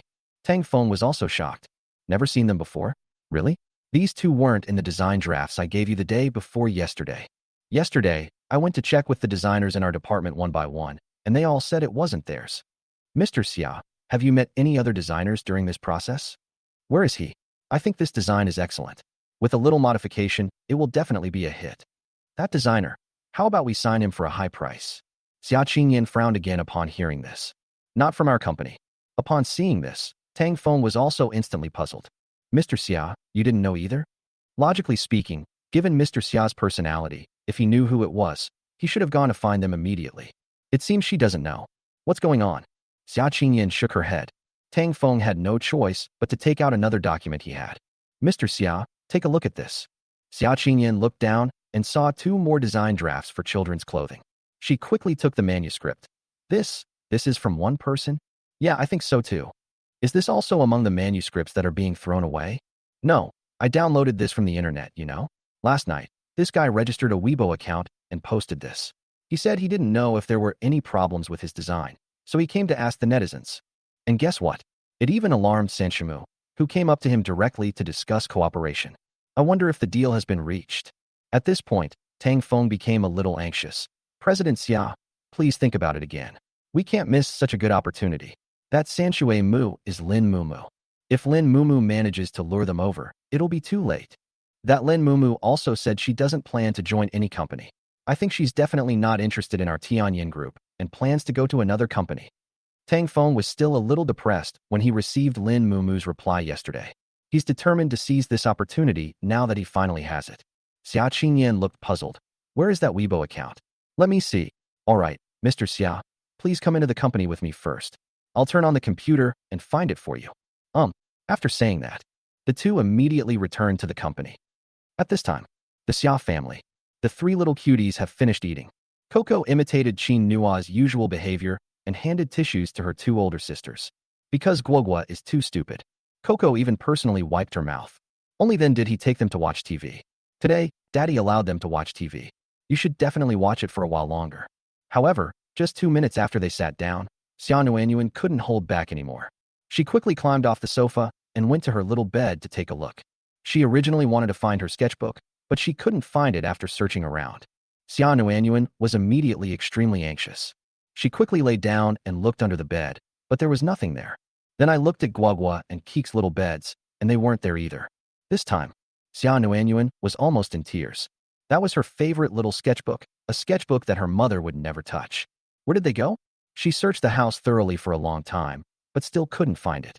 Coco and Guagua, sensing something was wrong, came over and learned that the little sketchbook was missing. They also began their search. That was her sister's favorite thing, and the three of them looked extremely serious. I searched the house and the living room, but I couldn't find it. Xia Nuanyuan stood by the door, at a loss for what to do. Tears were almost streaming down my face. She's still just a child, and it's not easy for her to control her emotions. Xia Kiki thought for a moment, then walked towards Qin Nua's house with a puzzled look in her eyes. That day, she seemed to see paintbrushes on her father's desk. Is it with Daddy? Xia Kiki quickly went inside and immediately spotted the small notebook on the bedside table. She happily picked up the notebook. Nuan is here. Don't cry, Nuanyuan. Daddy took it. Xia Nuanyuan quickly ran over, and the moment she saw the sketchbook, she rushed over and hugged it to her arms. It seems that only in this way can we prevent it from being lost again. She walked out the door and sat on the sofa without saying a word. Xia Kiki looked at Xia Nuanyuan, then at Xia Guagua. After thinking for a moment, she stepped forward and patted Nuanyuan on the shoulder. Nuan, don't be angry. Daddy didn't mean it. Daddy must have taken it to see what was in the sketchbook. Daddy is so good to us, and he's so good to Mommy too. Xia Nuanyuan raised her head. I'm not angry, but I just feel wronged. Xia Kiki really didn't know what to do. She had no choice but to say, Nuan, how about Guagua and I keep you company while you look at the picture book? Actually, Coco and Guagua didn't like drawing before. They also rarely have the patience to watch with Nuanyuan. Upon hearing this, Nuanyuan nodded and said, okay.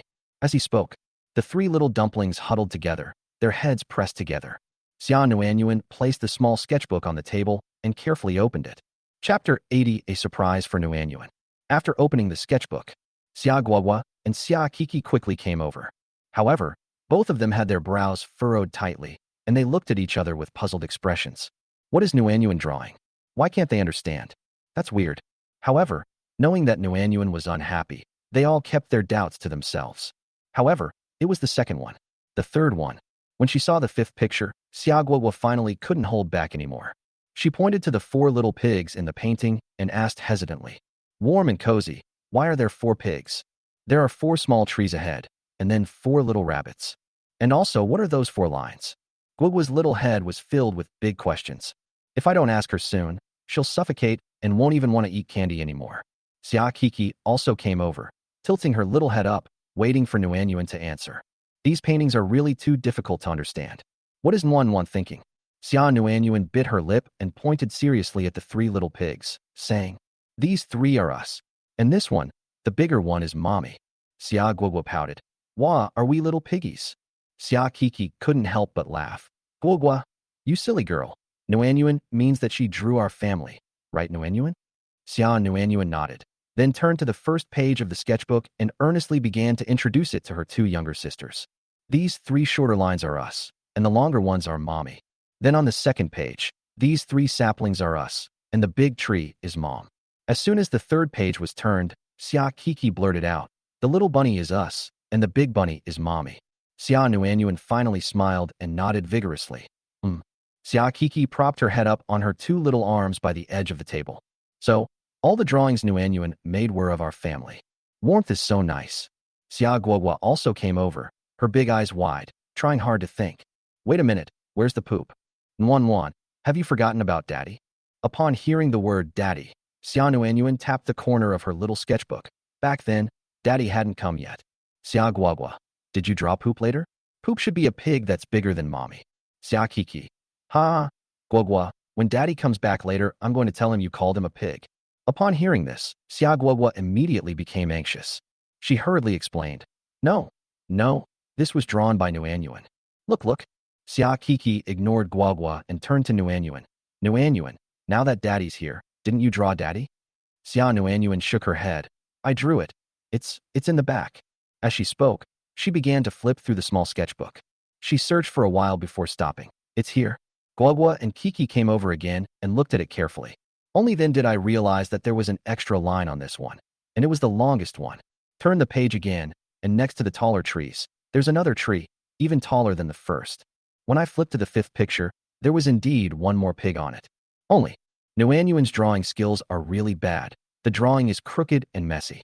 Fortunately, Guagua and Kiki didn't mind at all and even enjoyed watching it. That's what a family should be like. There's a dad, a mom, and 3 babies. Hee hee. Coco, I want to know what else Nuan drew after that. Is this all Nuanyuan can draw? With a curious look, Xia Guagua began to flip through the pages. Xia Nuanyuan was also conflicted. Then there's nothing. She really wanted to draw well, but drawing is so difficult. She also dislikes going out to play with other children and won't let her mom hire a teacher. So much so that even now, I can only draw a little bit. However, just as she lowered her head, she heard Xia Kiki scream. Wow, the pig in the back picture is so cute. Warm, warm, warm, you drew it so well. Xia Guagua nodded. Yes, this pig is cute. And Daddy Pig and Mommy Pig are right here with us, protecting us. Xia Nuanyuan looked surprised. What? Xia Kiki shoved the small sketchbook next to her. Look. Xia Nuanyuan then looked over. Xia Nuanyuan was stunned when she saw the 5 exquisite and adorable pigs above. Xia Kiki, isn't it cute? Nuanyuan nodded. Xia Kiki, Nuanyuan is getting better and better. Xia Guagua, quick, let me see what's behind us. Turning the page again, they saw a giant rabbit. Beside the rabbit was a large rabbit wearing a skirt. 2 adorable rabbits put their hands together, and in their palms are 3 cute little rabbits. Wow, a bunny. This bunny is so cute. This is Daddy, this is Mommy, and this is us. Next page. The 2 of them didn't notice Nuanyuan's strange expression. Turning to the next page, they saw 5 people. 3 babies stood in the middle, one of them chubby and wearing a big lollipop around its neck. A boy with short hair was holding his mom's and chubby little boy's hands tightly. There was another one, holding a chubby boy's hand with one hand and a man's hand with the other. She was looking up, talking to the man. The man bent down slightly, listening attentively to the girl's words. On the other side, a woman with long, wavy hair was looking at them helplessly, but her eyes were full of doting affection. Upon seeing this picture, Coco and Guagua almost jumped for joy. The parents in this picture look so alike. The warm cocoa fruit looks just like it. How sweet. Nuanyuan, you can draw such beautiful pictures now. I love this. Nuanyuan, can you draw a few more? Both of them turned their heads and looked at Xia Nuanyuan expectantly. Xia Nuanyuan stared intently at the small sketchbook. I didn't draw it. But these 3 paintings are beautiful. She likes it very much. Huh? Who drew that? Xia Guagua looked puzzled. Xia Kiki shook her head for a while, as if she remembered something, and happily raised her hand. I know who drew it. After dropping Xia Qingyan off, Qinghua hurried home. Halfway there, he suddenly remembered a question. He went to bed too late yesterday and forgot to return the sketchbook to Nuanyuan. Will this little girl cry when she wakes up and can't find her sketchbook? No, he has to go faster. Upon arriving at the villa area, Qinghua got out of the car and practically ran all the way home. Upon entering, without thinking twice, I quickly said, Nuan, Daddy has something to tell you. Chapter 81 President Xia is becoming increasingly interested in Qinghua. Before Qinghua could even put down her coat, she continued speaking to the 3 adorable children on the sofa. Your little sketchbook is in Daddy's room.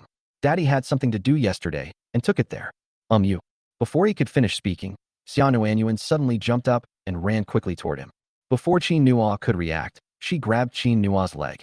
She tilted her head back and sweetly called out, Daddy, hug me. Qinghua was slightly taken aback.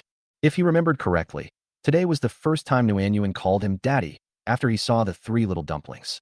It was also the first time she had taken the initiative to get close to herself. Qinghua looked over in confusion, only to see Xia Kiki holding up her small sketchbook and saying with a grin, Daddy, we've seen the little sketchbook. Daddy's drawing is so beautiful, Nuanyuan, and we all love it. Daddy, Nuanyuan wants you to hug her. Qinghua then lowered his head. Xia Nuanyuan, sitting beside him, was tilting her head back and looking at him intently. Qinghua happily squatted down and picked Xia Nuanyuan up in his arms. Nuan, Daddy didn't mean it, Daddy just. I know. Daddy wants to surprise Nuanyuan, right? Xia Kiki interrupted. Qinghua felt somewhat helpless. This little girl really knows everything. He could only look at Xia Nuanyuan again. Nuanyuan. He had barely uttered a sound when Xia Nuanyuan opened her arms and hugged his neck tightly. Daddy, Nuanyuan likes it too. Nuanyuan loves Daddy so much. It was rare to hear such a sweet and gentle coquettish voice, and Qin Nuo suddenly felt a warm glow in her heart. He carried Xia Nuanyuan to the sofa, sat down with the three little ones, and said earnestly, Daddy loves you all so much, Nuanyuan, Kiki Guagua. No matter what happens, remember that Daddy will always be here for you. The three little dumplings nodded vigorously. Yes, yes, we'll remember, Daddy. After saying that, Coco and Guagua jumped over too. As soon as Qin Nuo sat down, the three of them quickly occupied his lap and sat on it together. Daddy, hug me. Qin Nuo said helplessly. Don't push, one at a time, one at a time. No, I want a hug too.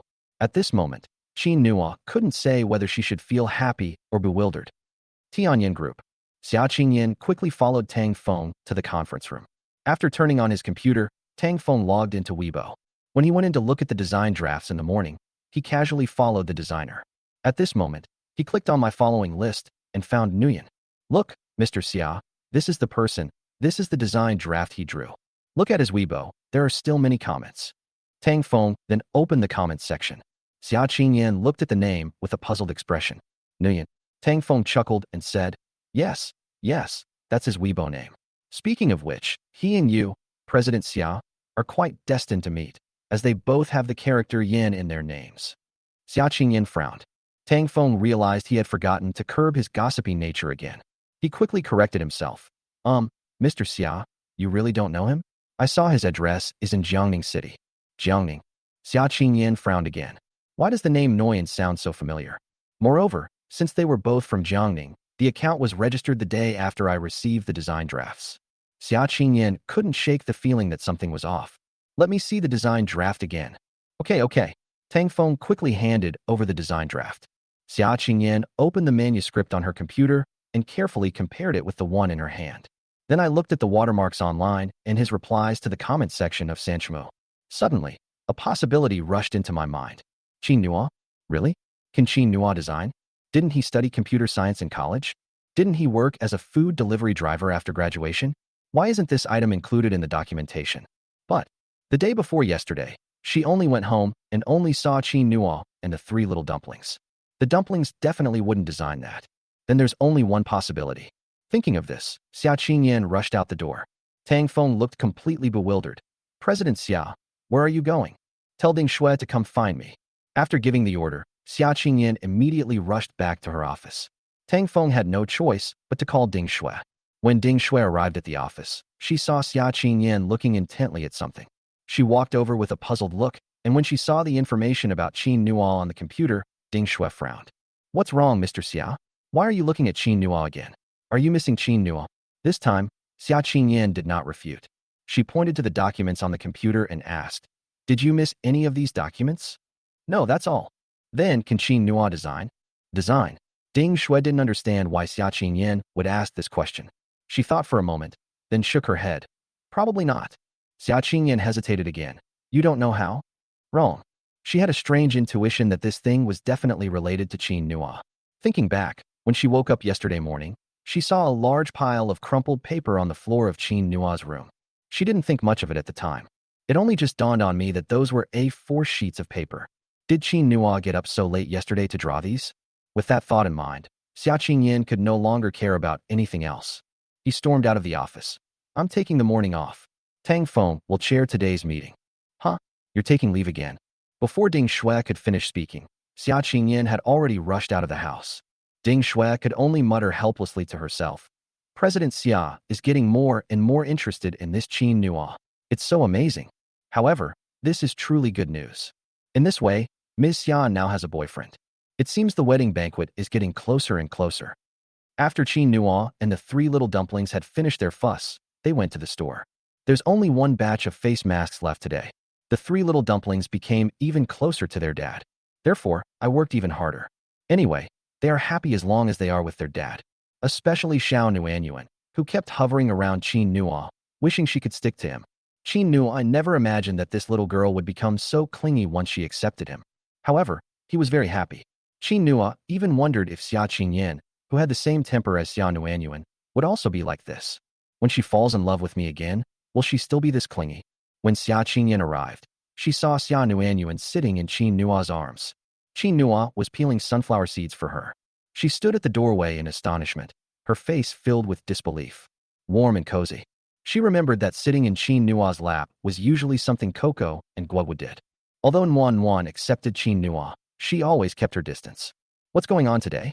Chapter 82. What kind of treasure is Qin Nua? Hearing Xia Qingyan shout, Xia Nuanyuan hugged Qin Nua's neck and turned to look at Xia Qingyan. Mommy, you're here. She laughed as she spoke. The little head rubbed against Qin Nua's, resting directly on Qin Nua's head.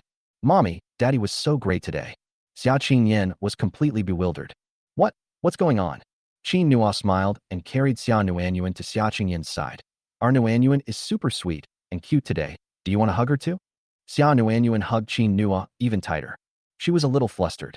Mom is always very busy, so in order not to bother Mom too much, she has rarely let her mother hold her since she can remember. Now, Daddy actually lets Mommy hold her. Xia Nuanyuan was both hopeful and hesitant. Xia Qingyan was also stunned. She remembered that Nuan didn't like being touched by others, so she rarely hugged Nuan.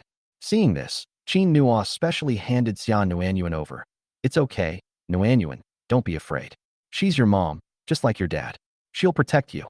Qingyan, give me a hug. Qin Nua had actually noticed long ago that Xia Nuanyuan's personality was too similar to Xia Qingyan's. They always use a sense of alienation to protect themselves. But in reality, more than anyone else, I long for someone to rely on. Just like now, the adorable Nuanyuan has finally let loose and shown her true nature. He also wanted to make Qingyan so happy. Xia Qingyan paused for a moment, then hugged Xia Nuanyuan into her arms. It's small, warm, thin, and very light. Nestled in her mother's arms, she looked at her mother cautiously. Nuanyuan only smiled when Xia Qingyan pinched her little nose. Hee mommy. She opened her arms and hugged Xia Qingyan, rubbing her face against Xia Qingyan's. After a while, he turned his gaze to Qin Nua again. Nuanyuan is so happy today. Daddy is great. Mom is great too. Xia Nuanyuan felt a sweet warmth in her little heart. Seeing this, Xia Kiki and Xia Guoguo both came over. They each hugged one of Qin Nua's legs, tilting their little heads up for a hug. Mommy has already held the older sister, so let Daddy hold them too. Qin Nua had no choice but to squat down, take one of the little cuties in each arm, and hug them both into her arms. It's not even 10 o'clock yet, and there are very few people in the mall. But some people still manage to see them through the glass door. Wow, what a loving family. That dad was holding 2 babies? Mommy held another one, and this one is so good looking. Absolutely brilliant. Qin Nua held the little girls for a while before looking at Xia Qingyan. Qingyan, why did you come so early today? Did something happen? Xia Qingyan then remembered the purpose of her visit. She put Xia Nuanyuan down and let Kiki and Guoguo go with Nuanyuan to do their work. He walked solemnly up to Qin Nua and asked earnestly, Qin Nua. Qin Nua was startled by Xia Qingyan's sudden seriousness. What's wrong? Xia Qingyan looked at him intently for a while. Then he asked, Nuyan, is that you? She was a little nervous when she asked that question. The name itself has a certain meaning. If it really is Qin Nua, that means Qin Nua always keeps her in his heart. How is he so good at this?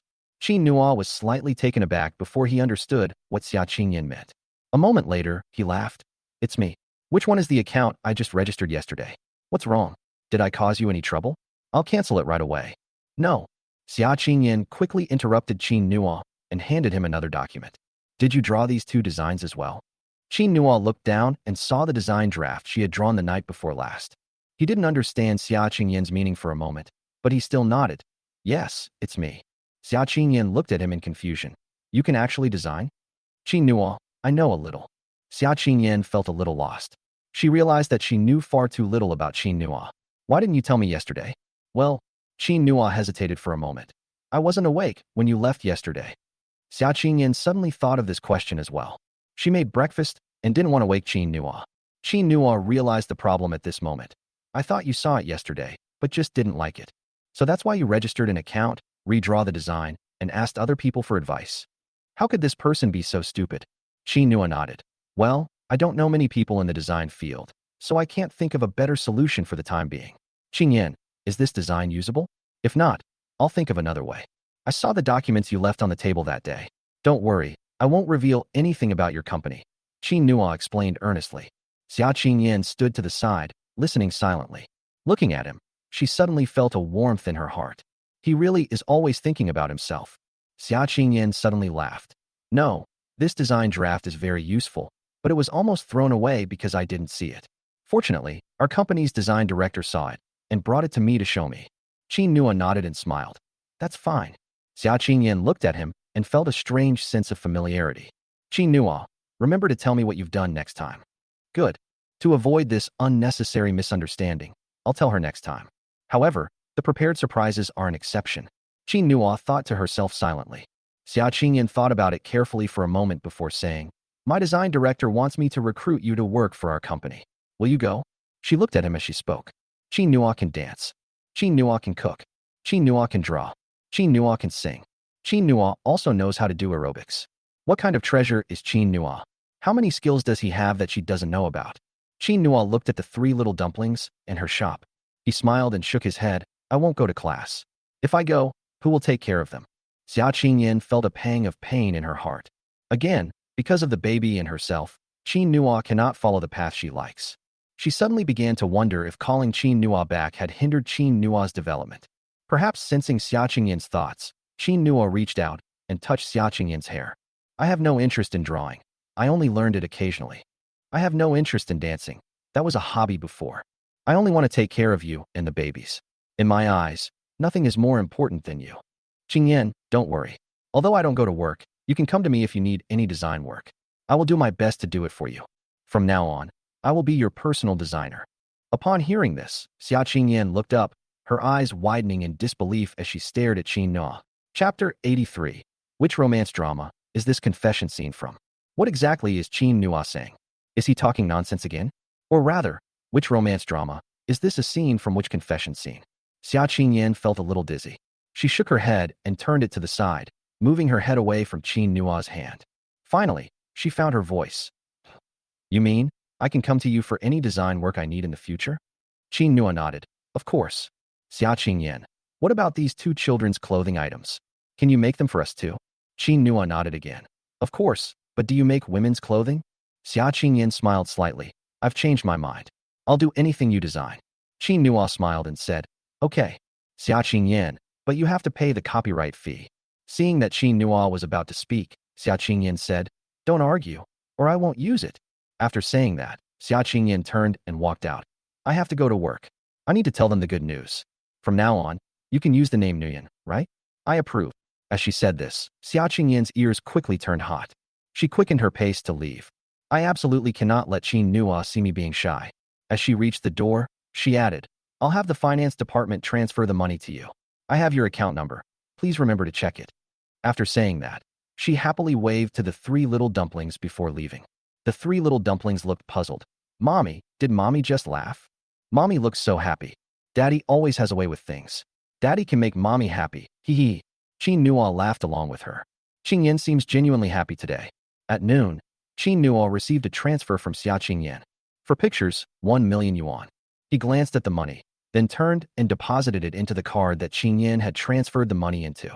In his spare time, he logged into Weibo and planned to delete the design draft he had drawn yesterday.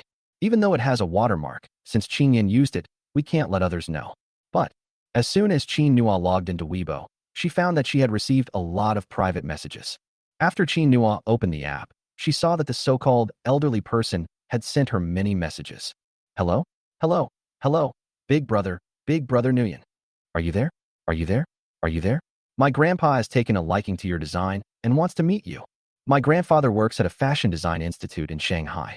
Brother Nguyen, would you like to come and develop your career in Shanghai? Your design is really great. It's a shame it's developing in a small town. Big brother, come quickly. Where is our eldest brother? Qin Nua could tell at a glance that this person was impatient and quite young. He didn't reply to him, but directly clicked on the second message. It was posted by Sanchomo. Didn't the handsome guy come to Weibo today? Hey, why don't you reconsider? I really think this design is great. If you work with me, I guarantee you'll get the biggest benefits. Qin Nua picked up his phone and replied, Sorry, design guru. I've already given it to my wife, and she's decided to use my design. Sanshuemu, huh? So fast. Qin Nua. Yes, she said it was very good. She liked it very much. Sanshuemu, who exactly is your wife? You're so happy. Qin Nua originally wanted to answer, but after thinking for a while, she decided not to. You'll know when you see these two outfits on the market. Sanchamu. All right. All right. Still keeping it a secret. Can we still discuss the design together later? Qin Nua. Okay. Sanchamu. That's good. I'll consider developing my career in Jiangning. It just so happens that the person I like is also in Jiangning. Qin Nua. Okay, keep it up. San Shui Mu. After the conversation, Qin Nua was originally planning to leave. However, he saw that the elderly person had sent another message. Big brother, are you there? Qin Nua thought for a moment and decided to reply to the message. Yes, I'm here. Sorry, the cooperation has been finalized. The elderly person exclaimed. Holy crap, so fast. The elderly man said, Brother, are you sure you can do this? I feel like you're a complete novice, even more so than me. Qin Nua. It's okay, we won't get scammed. Elderly person. Are you really not going to consider it? Qin Nua. Okay, I have something to do. I'll go take care of it now. After saying that, he closed his Weibo account. Meanwhile, in a high-end villa in Shanghai, Zhou Shupei was pacing back and forth with his phone in his hand. He was in his early 20s and had dyed his hair blonde. At this moment, he was holding his phone, struggling with a dilemma. Oh dear, how did we end up collaborating with someone else? Really, really, really. Next to him sat an elderly man with white hair. The old man glanced at Zhou Shupei and shook his head helplessly. Shupei, stop messing around. How many of the designs you've chosen are actually good? Zhou Shupei quickly came over, looking worried and distressed. Grandpa, really? Really? Don't believe me? Look for yourself. As he spoke, he handed the phone to the old man.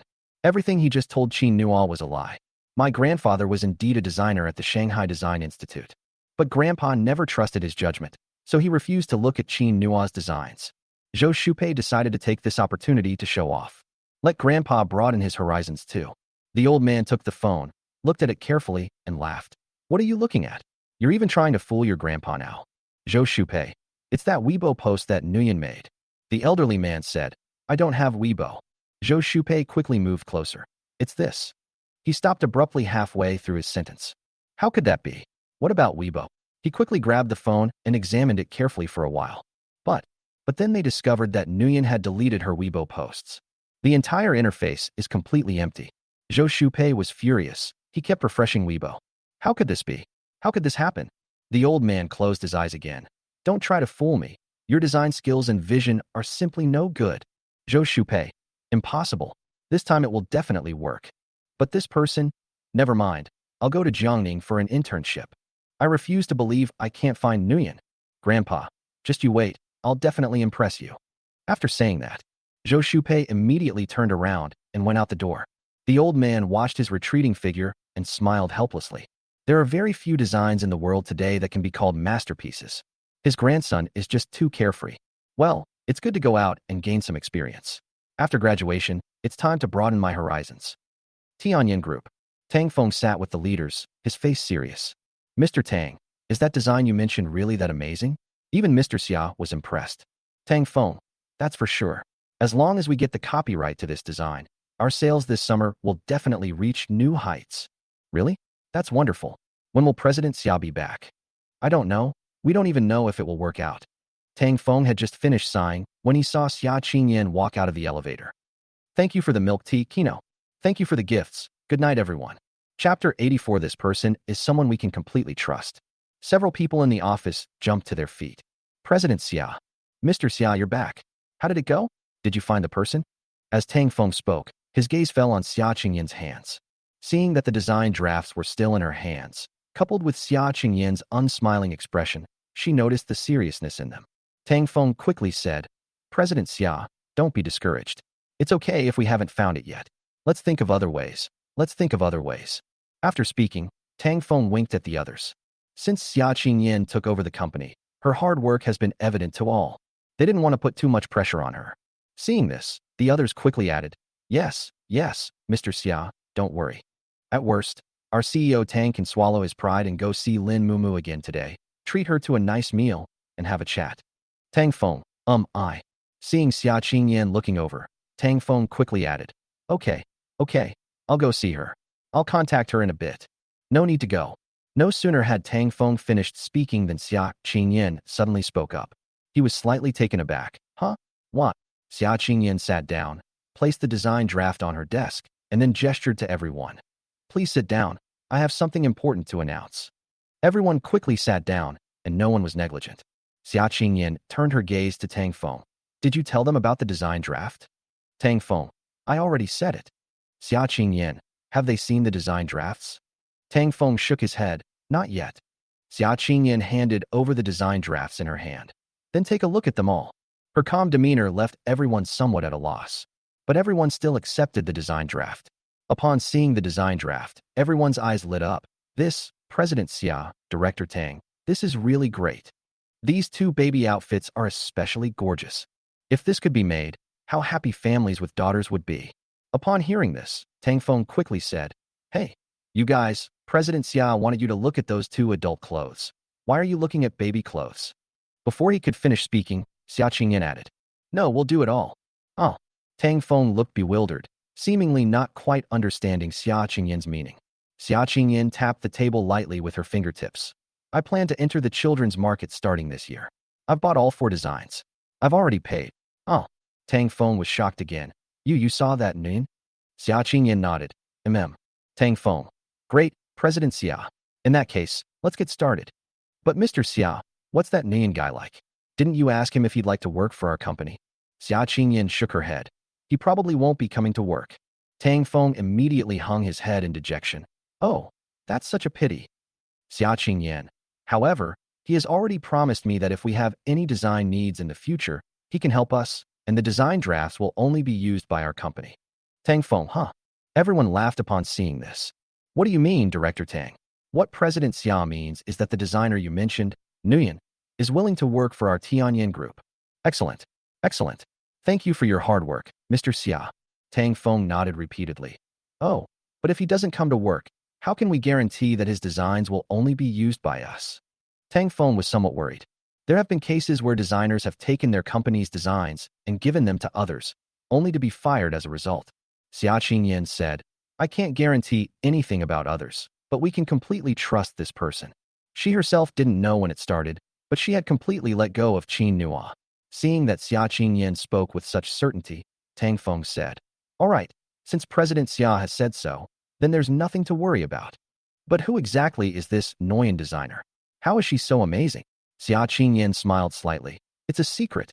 Ignoring the reactions of the crowd, she continued, All right, Tang Feng, go and work with the design department to refine this design draft, and then start handing it over to the factory.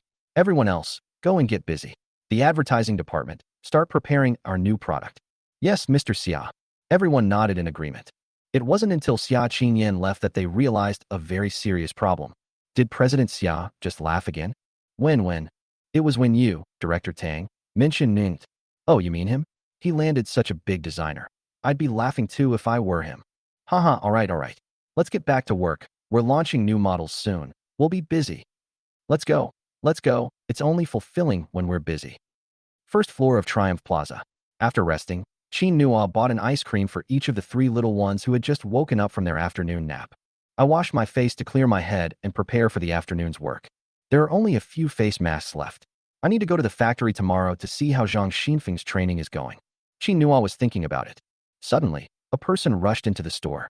The person who arrived was in a great hurry, as if he had encountered some major problem, looking around nervously. Upon seeing Qin Nua, he exclaimed as if he had found a savior. Brother Qin, is there anywhere we can hide? Qin Nua looked completely bewildered. Huh?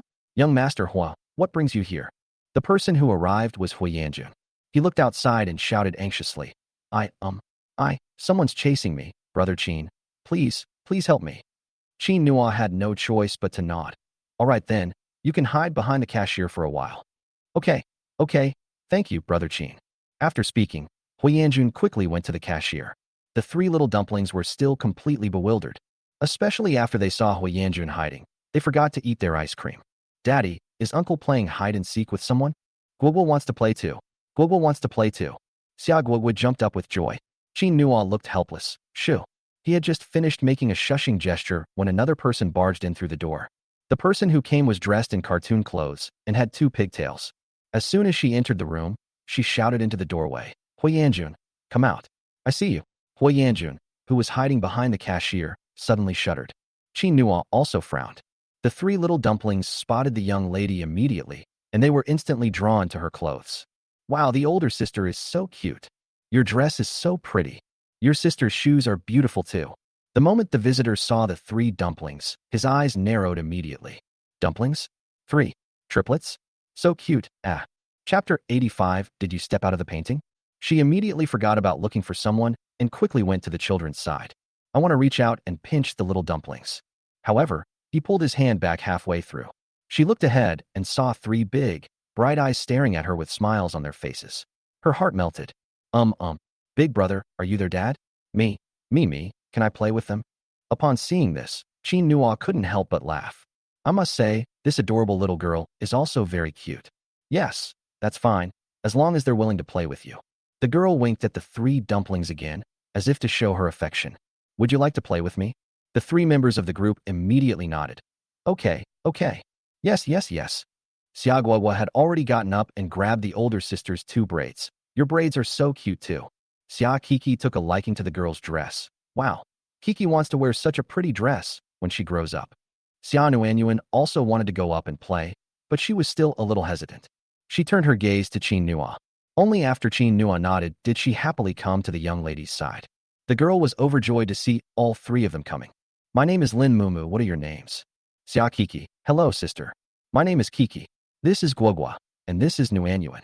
She happily introduced all her sisters to each of them. The girl in front of them was so cute that they really liked her. Xia Guava. Yes, I'm Guava. Xia Nuanyuan. I am Nuanyuan. Lin Mumu. Oh my god. Did you guys step out of a painting? Wah, it's even cuter than my drawing. No, it's too cute. As she spoke, she couldn't control herself and pinched the three children's cheeks with her hands. Chin Nua originally wanted to stop them, but seeing how happy the three of them were, she gave up. But why does the name Lin Mumu sound so familiar? He seemed to have heard that name somewhere before. Chin Nua thought for a while, but couldn't figure it out. So he turned his gaze to the direction where Hui Yanjun was hiding. Could it be that Hui Yanjun mentioned it to him? Is this the girl who's been pursuing Hui Yanjun? Thinking of this, Chin Nua smiled. This girl seems quite nice. Young Master Hua is taking his good fortune for granted. He's actually hiding away. Chin Nua shook her head helplessly. At this time, Hui Yanjun, who was hiding, had gone mad. The space behind the cashier is already small, and for a tall person like me who is 1.8 meters tall, hiding in there is already very cramped. But it seems Lin Mumu isn't planning on leaving. He must have had the worst luck of his life to run into Lin Mumu on the street today. I've been avoiding her for 2 days, but I never expected to run into her by chance. What kind of crazy luck is this? He finally found a place to hide. Good heavens. Lin Mumu was also attracted by the three dumplings. Although the three of them are a bit cute, a bit well-behaved, a bit adorable. Never mind, these three are indeed irresistible. Hui Yanjun immediately realized that it must be because he forgot to pray before going out today. Otherwise, why would things have turned out so badly? Lin Mumu was obviously unaware of Hui Yanjun's thoughts at that moment. She had only intended to go out for a stroll today. Unexpectedly, I ran into Hui Yanjun. She had liked him since she was a child, but unfortunately he had always avoided her. She came to Jiangning this time to test him and see what he really thought. As a result, this guy ran away as soon as he saw her.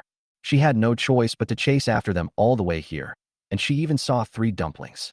Lin Mumu has loved dolls since she was a child, so much so that even now that she is 25, she still likes to dress up as a young girl.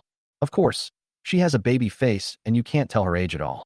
As she rubbed the dumplings, she pondered whether she should use them as models to create some paintings when she got back. I wonder if Tuanzi's dad will agree.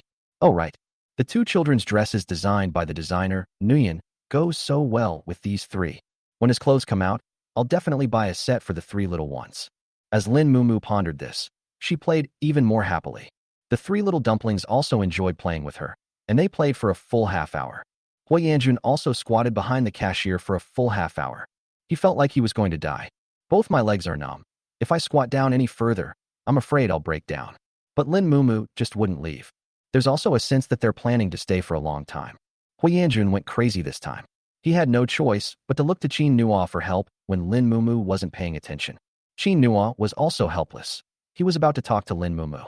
A customer suddenly came into the store. He had no choice but to go and attend to the customers. This customer was exceptionally meticulous, spending 20 minutes carefully selecting the face mask she wanted. Hui Yanjun huddled in a corner, trembling all over. This is terrifying. This is terrifying. Seeing that Qin Nua was about to lead the customers over to pay, Hui Yanjun had no choice but to move further inside. But my numb legs are a bit unresponsive. His movement caused him to kick the table next to him, startling the three little dumplings and Lin Mumu. Lin Mumu instinctively shielded the three little dumplings, asking, "Who? What was that sound?" Hui Yanjun quickly raised his hand to his lips, signaling Qin Nua not to expose him. Qin Nua nodded and stood next to the cashier, completely blocking him from view. "No, Miss Lin, I accidentally bumped the table." "Oh, it's all right, it's all right. Come on, my little darlings, let's keep playing." Qin Nua quickly paid the customer's bill. The three dumplings looked in Qin Nua's direction with a puzzled expression. It was clearly that uncle there. Why doesn't Daddy say anything? Since Daddy won't say anything, they probably won't either. After the customers left, Lin Mumu played with the three little dumplings for a while longer. Qin Nua realized she wasn't planning to leave, so she walked over and said, "Miss Lin, I'm taking the babies to buy ice cream. Would you like to come along?" Although I've already had an ice cream today, I still need to get this Ms. Lin out of my way. That young master who probably won't be able to hold on much longer. Hui Yanjun, who was behind the cashier, was deeply moved when he heard these words. Brother Qin is such a good person. Once this is over, I must treat Brother Qin to a meal. Lin Mumu nodded happily upon hearing this. Ice cream? Sure. Let's go. Little Coco, remembering that Xiaoguo was on a diet and could only eat one ice cream a day, looked up and asked in confusion, "Daddy, didn't we already eat today?" Qin Nua quickly picked her up. "Here's a reward for you today." "Yay, yay, Daddy, let's go." "Let's go, sister." The three little dumplings pulled Lin Mumu along and headed towards the door. Just as she reached the door, she suddenly heard a thump from the cashier. Chapter 86, I Want to Be Kinder to Her. Hui Yanjun realized that he had not only forgotten to check the almanac today, but also forgot to take his medicine. Otherwise, how could I be so unlucky? Brother Qin had already helped to get Lin Mumu away, but at the last moment, he couldn't help but kneel down on the ground. The legs, already numb, couldn't react at all and made a loud noise. He sensed that the people at the door had stopped, and there was even a footstep approaching. Hui Yanjun has gone mad. He quickly rubbed his legs, repeatedly telling himself, "Get up, get up, get up. Even if you really want to see Lin Mumu, you can't do it while kneeling. What kind of behavior is this?" The footsteps grew closer, and just as Hui Yanjun finally managed to stand up, he suddenly heard a surprised and delighted voice. "Hui Yanjun, you're really here. You." Hui Yanjun lost control and collapsed again. He desperately steadied himself on the table with both hands, managing to keep from kneeling down. Mumu, I. Don't speak." Lin Mumu quickly stopped him, then turned around and walked towards the three dumplings. She kept her head down as she walked. "I finally got to see Brother Yanjun again today, and he's still as handsome as ever. However, his legs seem to have some difficulty. She should stay away for now and wait until he gets up before talking to him. Men, always care about their pride." Hui Yanjun didn't understand what Lin Mumu meant. She had been chasing him all the way, so why did she suddenly stop? But now is not the time to think about that. He needs to stand up first. So he quickly used the strength of his hands to support himself and barely managed to steady his legs. Seeing that Qin Nua was staring at him, he managed to give Qin Nua a forced smile. Qin Nua expressed his helplessness. They seem to be a pair of bickering lovers. Now that they've discovered each other, he doesn't need to go out anymore. Qin Nua went back to the store to pack up the merchandise. Lin Mumu stood at the doorway and played with the three little dumplings. However, her eyes never left Hui Yanjun. Today, she must keep an eye on Hui Yanjun and not let him escape again. She's going to confess her feelings. Although I've confessed my feelings many times and been rejected, but she never thought of giving up. Hui Yanjun felt his leg was better, so he came out from behind the cashier.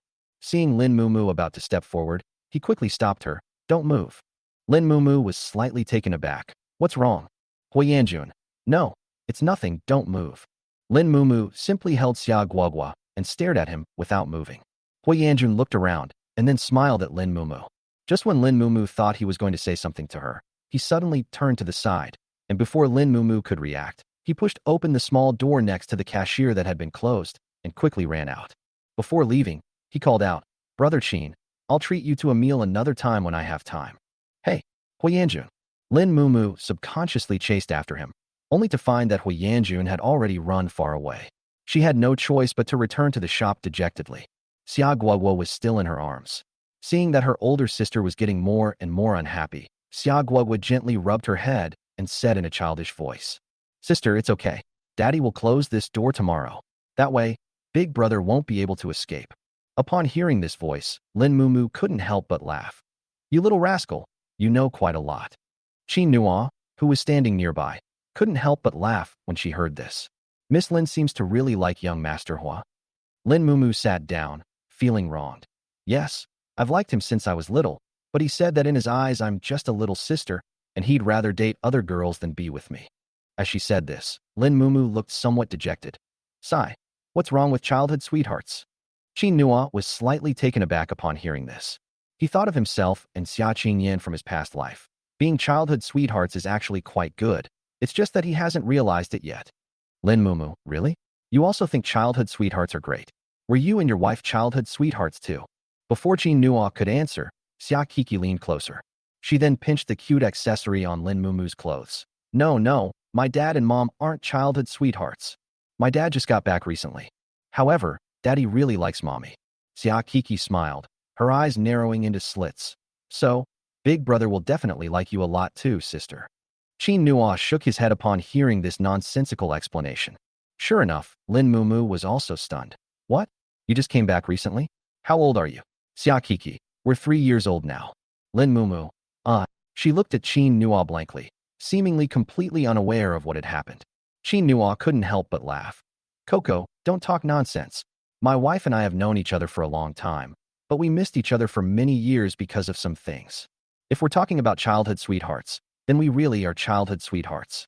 I used to be just like young Master Hua. I didn't understand anything and let her down. Fortunately, there's still a chance to make amends.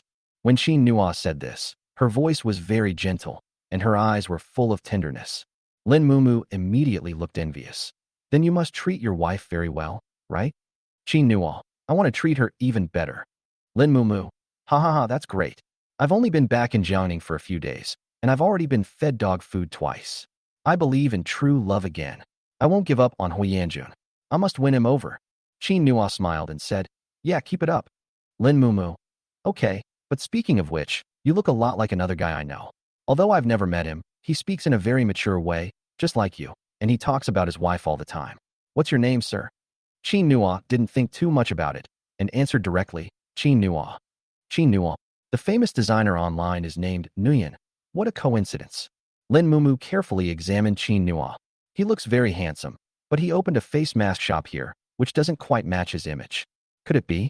Am I really that lucky? Lin Mumu asked curiously. Brother Qin Nua, what's your wife's name? This time, Qin Nua was not given a reply. Xia Kiki interjected first. I know, sister. Our mom's name is Xia Qingyan. Lin Mumu was slightly startled upon hearing this. President Xia of Tianyan Group? Really? What a coincidence. It seems like she just received an invitation from Tianyan Group not long ago. Chapter 87 Drama Queen, Oh Drama Queen. Lin Mumu then looked at the 3 little dumplings and Qin Nua again. Noyan, Qin Nua and Xia Qingyan. She laughed. I see, you're amazing. I heard that President Xia is very stubborn and no man has ever caught her eye. I didn't expect that you beat me to it. Upon hearing this, Qin Nua laughed as well. Not really. These words immediately piqued Lin Mumu's curiosity. Huh? No. Then it's Qin Nua. Qingyan has sacrificed so much for me, but Qin Nua stopped halfway through her sentence. There are some things he can't explain. I'm still trying to win Qingyan's heart. Lin Mumu blinked, knowing there must be many unspeakable reasons behind this. She didn't ask any more questions, but at this moment, her feelings for Qin Nua and Xia Qingyan increased rapidly. Then, she moved closer to Qin Nua and said, how about I help you? Anyway, Brother Yanjun has left, and I have nothing to do. Fearing that Qin Nua might misunderstand, Lin Mumu added, I want to play with the 3 little dumplings a little longer. Qin Nua discovered that the 3 little dumplings also really liked Lin Mumu. So he nodded. Lin Mumu then led the 3 little dumplings, playing with them while serving customers. By 6 p.m., the face masks were almost sold out. Lin Mumu then led the 3 little dumplings closer to Qin Nua to watch him do the accounting. Qin Nua noticed that she was curious about everything, so he didn't stop her. But none of them saw it. Xia Qingyan had already reached the store entrance.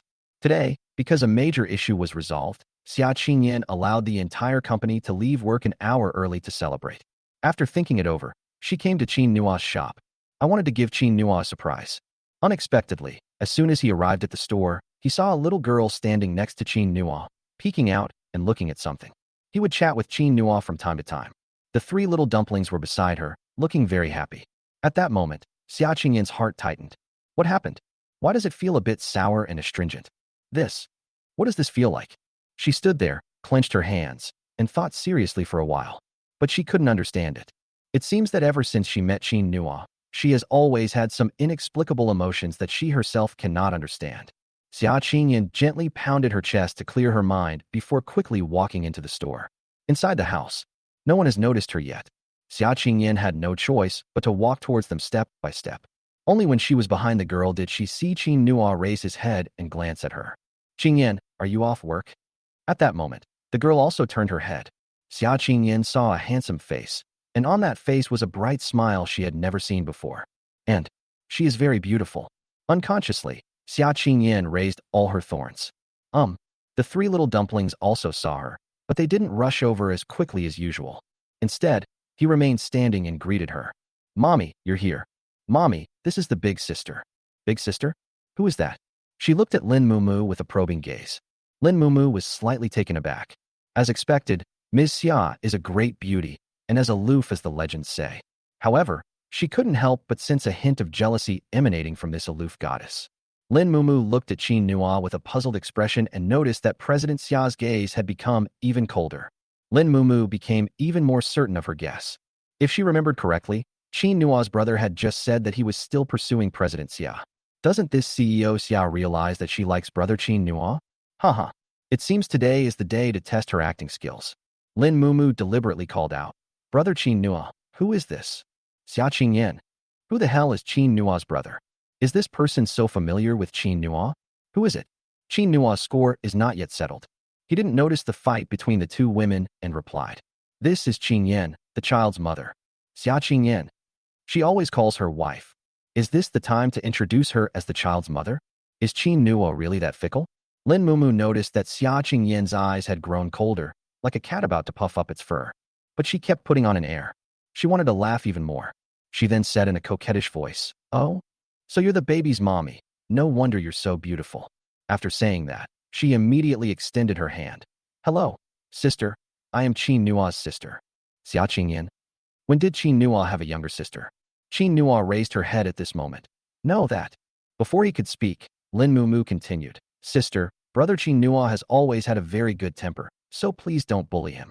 After she finished speaking, she turned around and winked at Qin Nua. Qin Nua was slightly taken aback, but after a moment, he understood what Lin Mumu meant.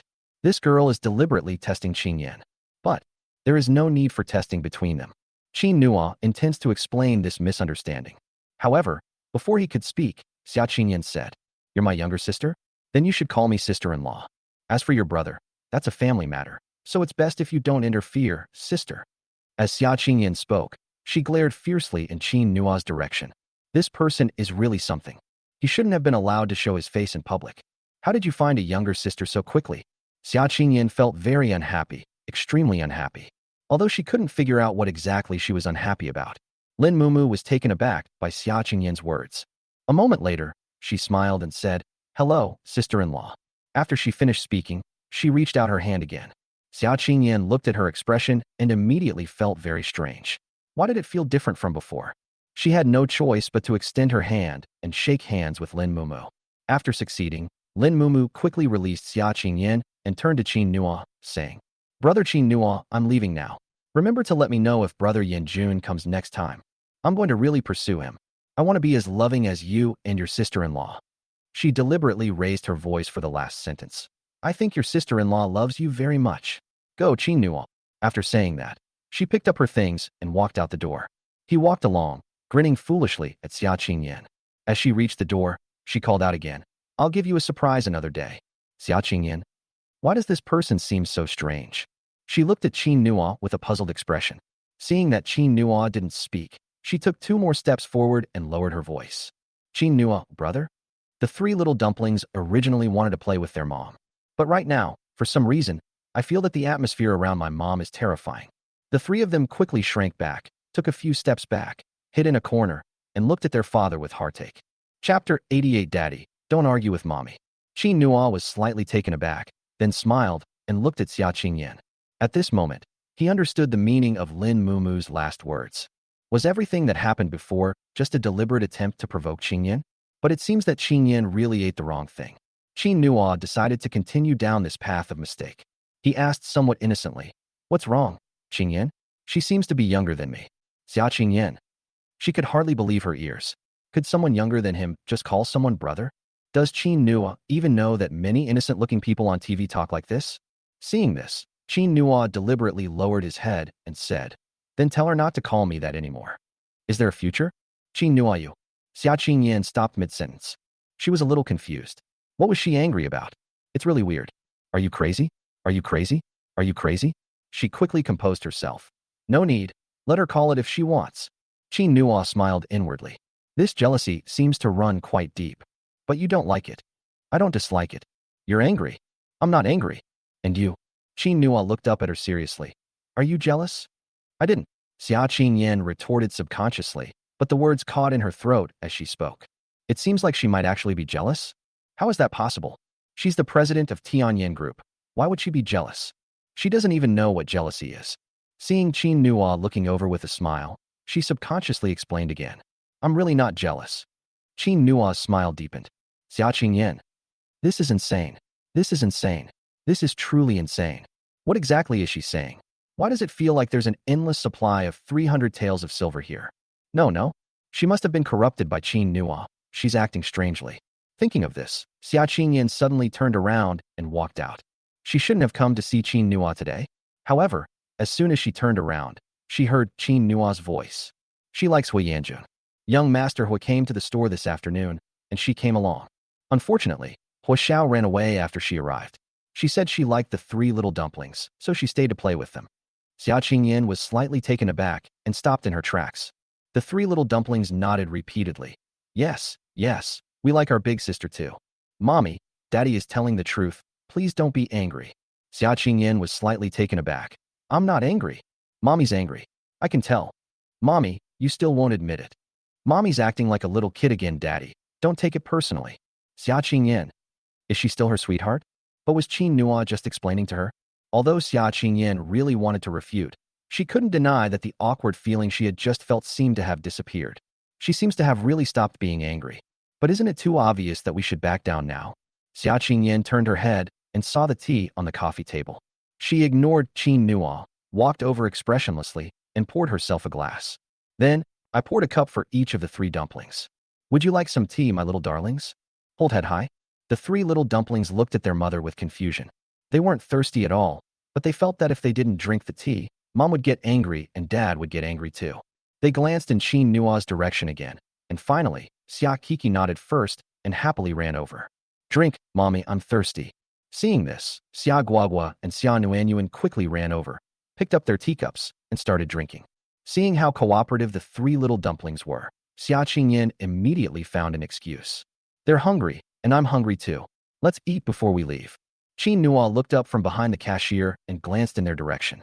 Instead of exposing Xia Qingyan's lie, she smiled. Okay, let's go eat together after I finish calculating the last bit. Xia Qingyan nodded and continued playing with the 3 little dumplings, showing no intention of leaving. Qin Nua was constantly calculating the accounts.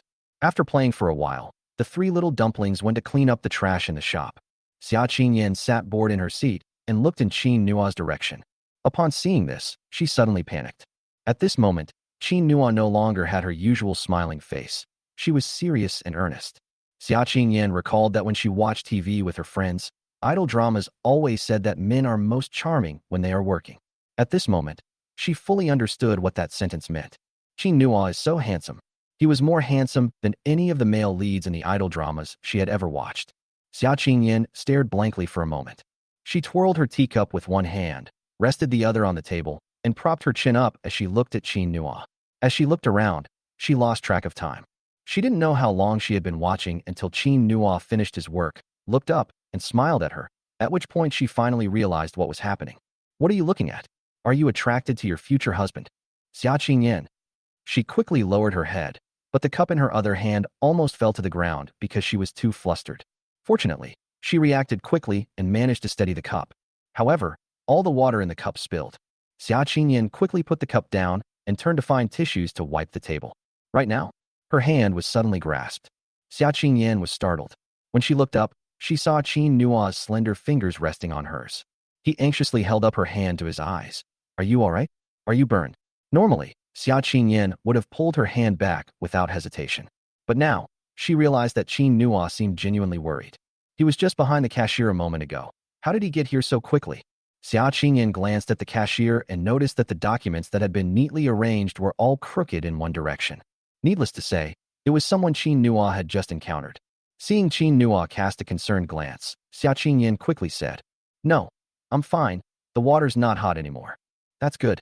Be careful next time." "Uh-huh." Xia Qingyan completely forgot to react and nodded seriously.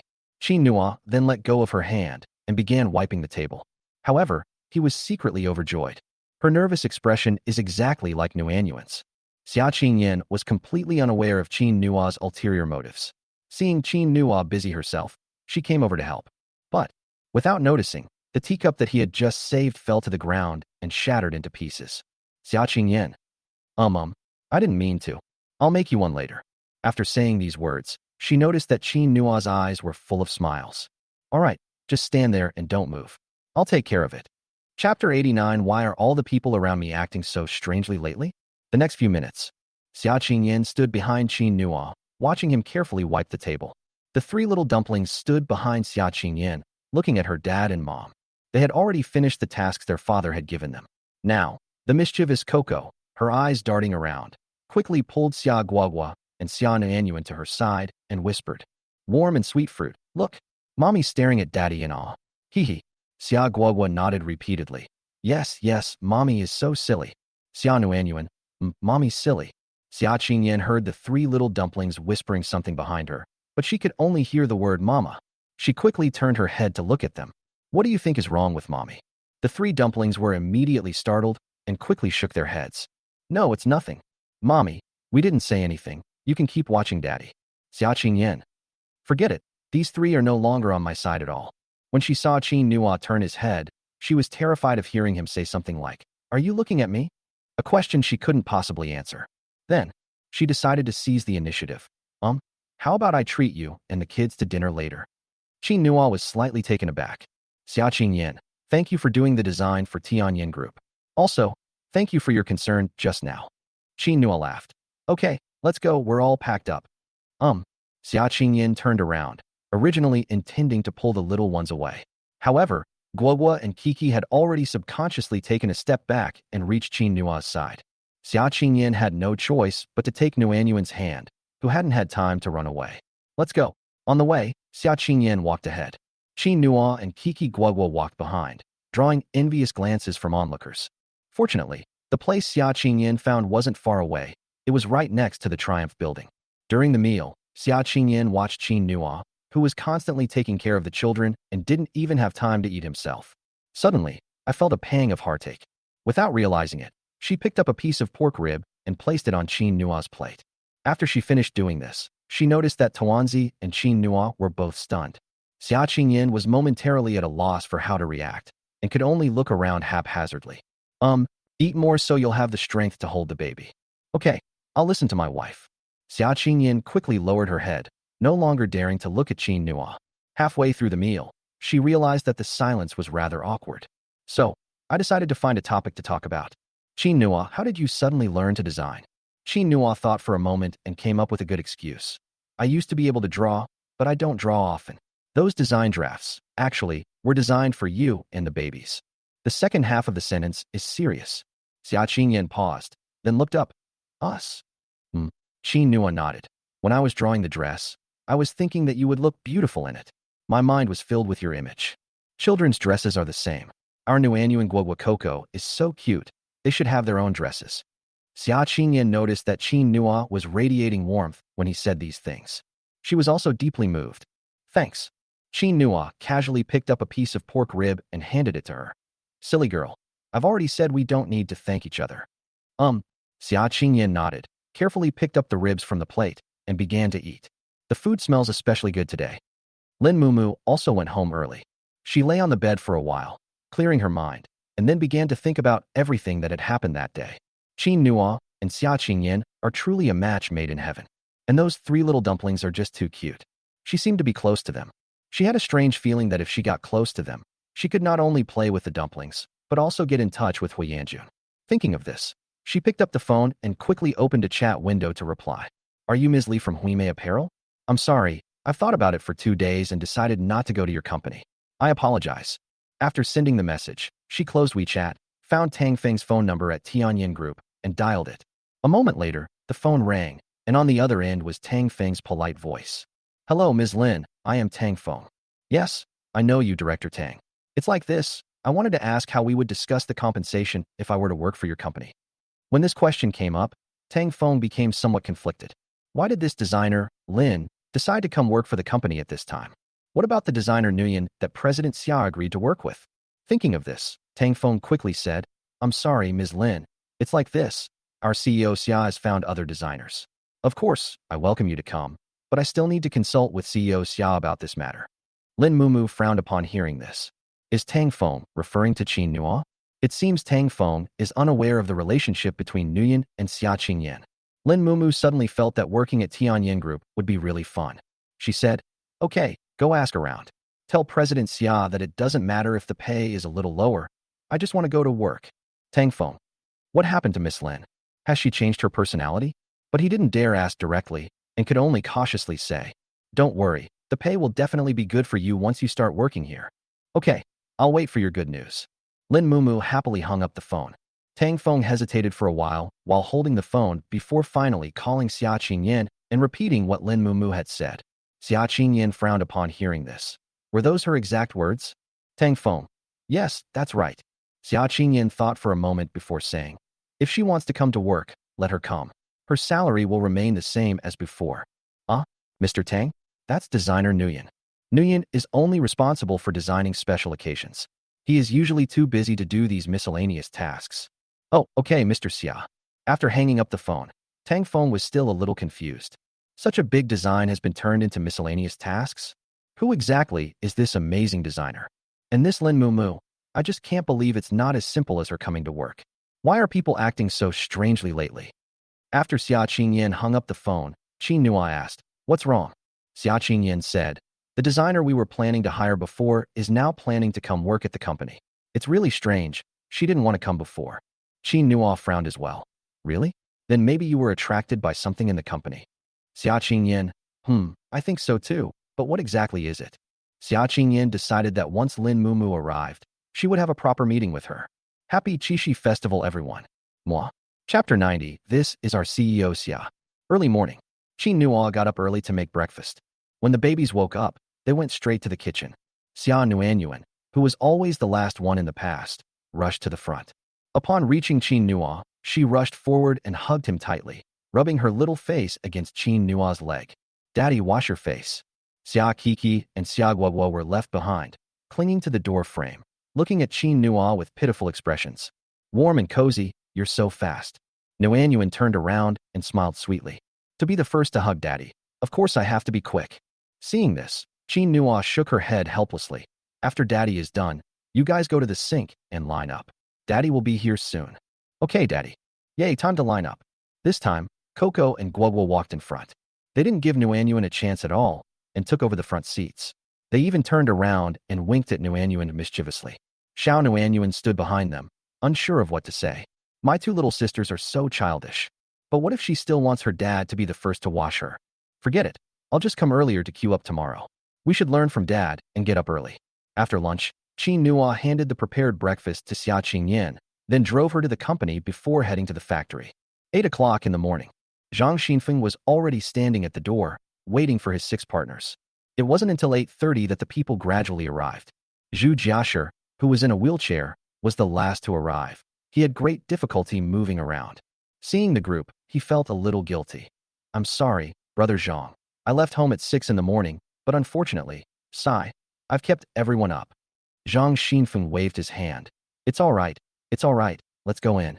We did a great job yesterday. Let's work harder today and increase production. The group nodded in agreement. The youngest member, Wu Yuliang, pushed Zhu Jiashi in a wheelchair while saying with concern, actually, we can start work earlier, Brother Zhang. How about we talk to Boss Qin and ask him to give us a whole dormitory? 6 of us can share one room. That way, when we don't have to rest, we can live in the factory and we can get there earlier. The round trip of several hours on the road is such a waste of time. They all cherish this job and want to do it even better. Unfortunately, it's always inconvenient because I live too far away. Zhang Xinfeng frowned upon hearing this. It's possible, but it's too much trouble. Brother Qin's career is just starting out, and we can't add to his troubles. Let's bring this up later. As soon as Zhang Xinfeng finished speaking, he heard Qin Nua's voice from behind him. No need to bring it up later. Let's do it now. Qin Nua heard Zhang Xinfeng's words as soon as she arrived. Seeing the surprised expressions on their faces, he continued. It's really inconvenient for everyone to travel back and forth every day. So, leave this matter to me, and I will resolve it as soon as possible. But you don't need to start work early. Just complete the required hours each day.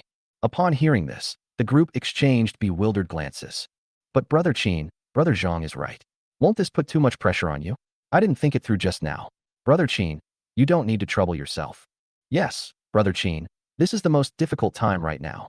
We can talk about this later. Qin Nua, it's okay. I didn't think it through before.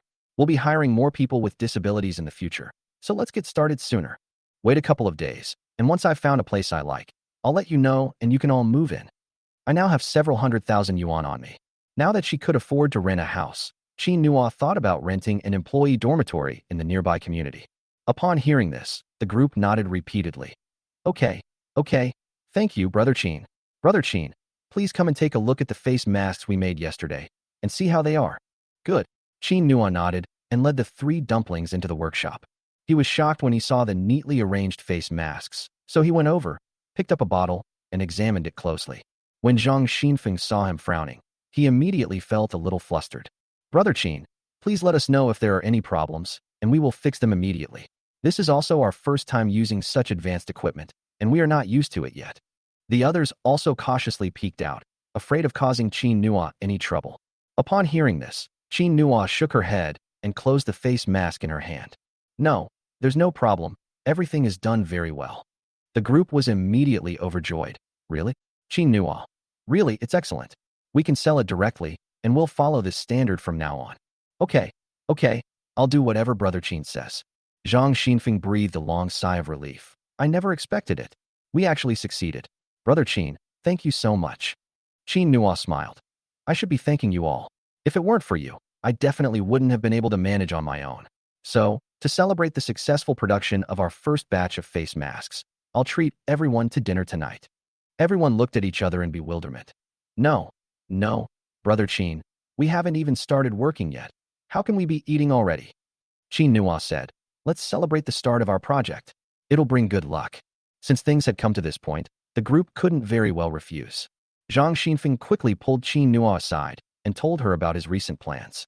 I've already secured all the ingredients for the face cream, and we should be able to start making it next week. The production of face masks should be able to be increased tenfold, since yesterday was the first day. Brother Qin, how's your sales going? I feel like one store isn't enough. How about we open a few more? Qin Nua nodded. Yes, we need to open more, but it doesn't necessarily have to be me who opens them. Zhang Xinfeng was a little confused. Huh? Qin Nua, we can develop franchisees. Of course, the selection of franchisees is very important. Zhang Xinfeng, that works too. Then we need to start making plans. Xia Qingyan arrived at the company at nearly 9 o'clock.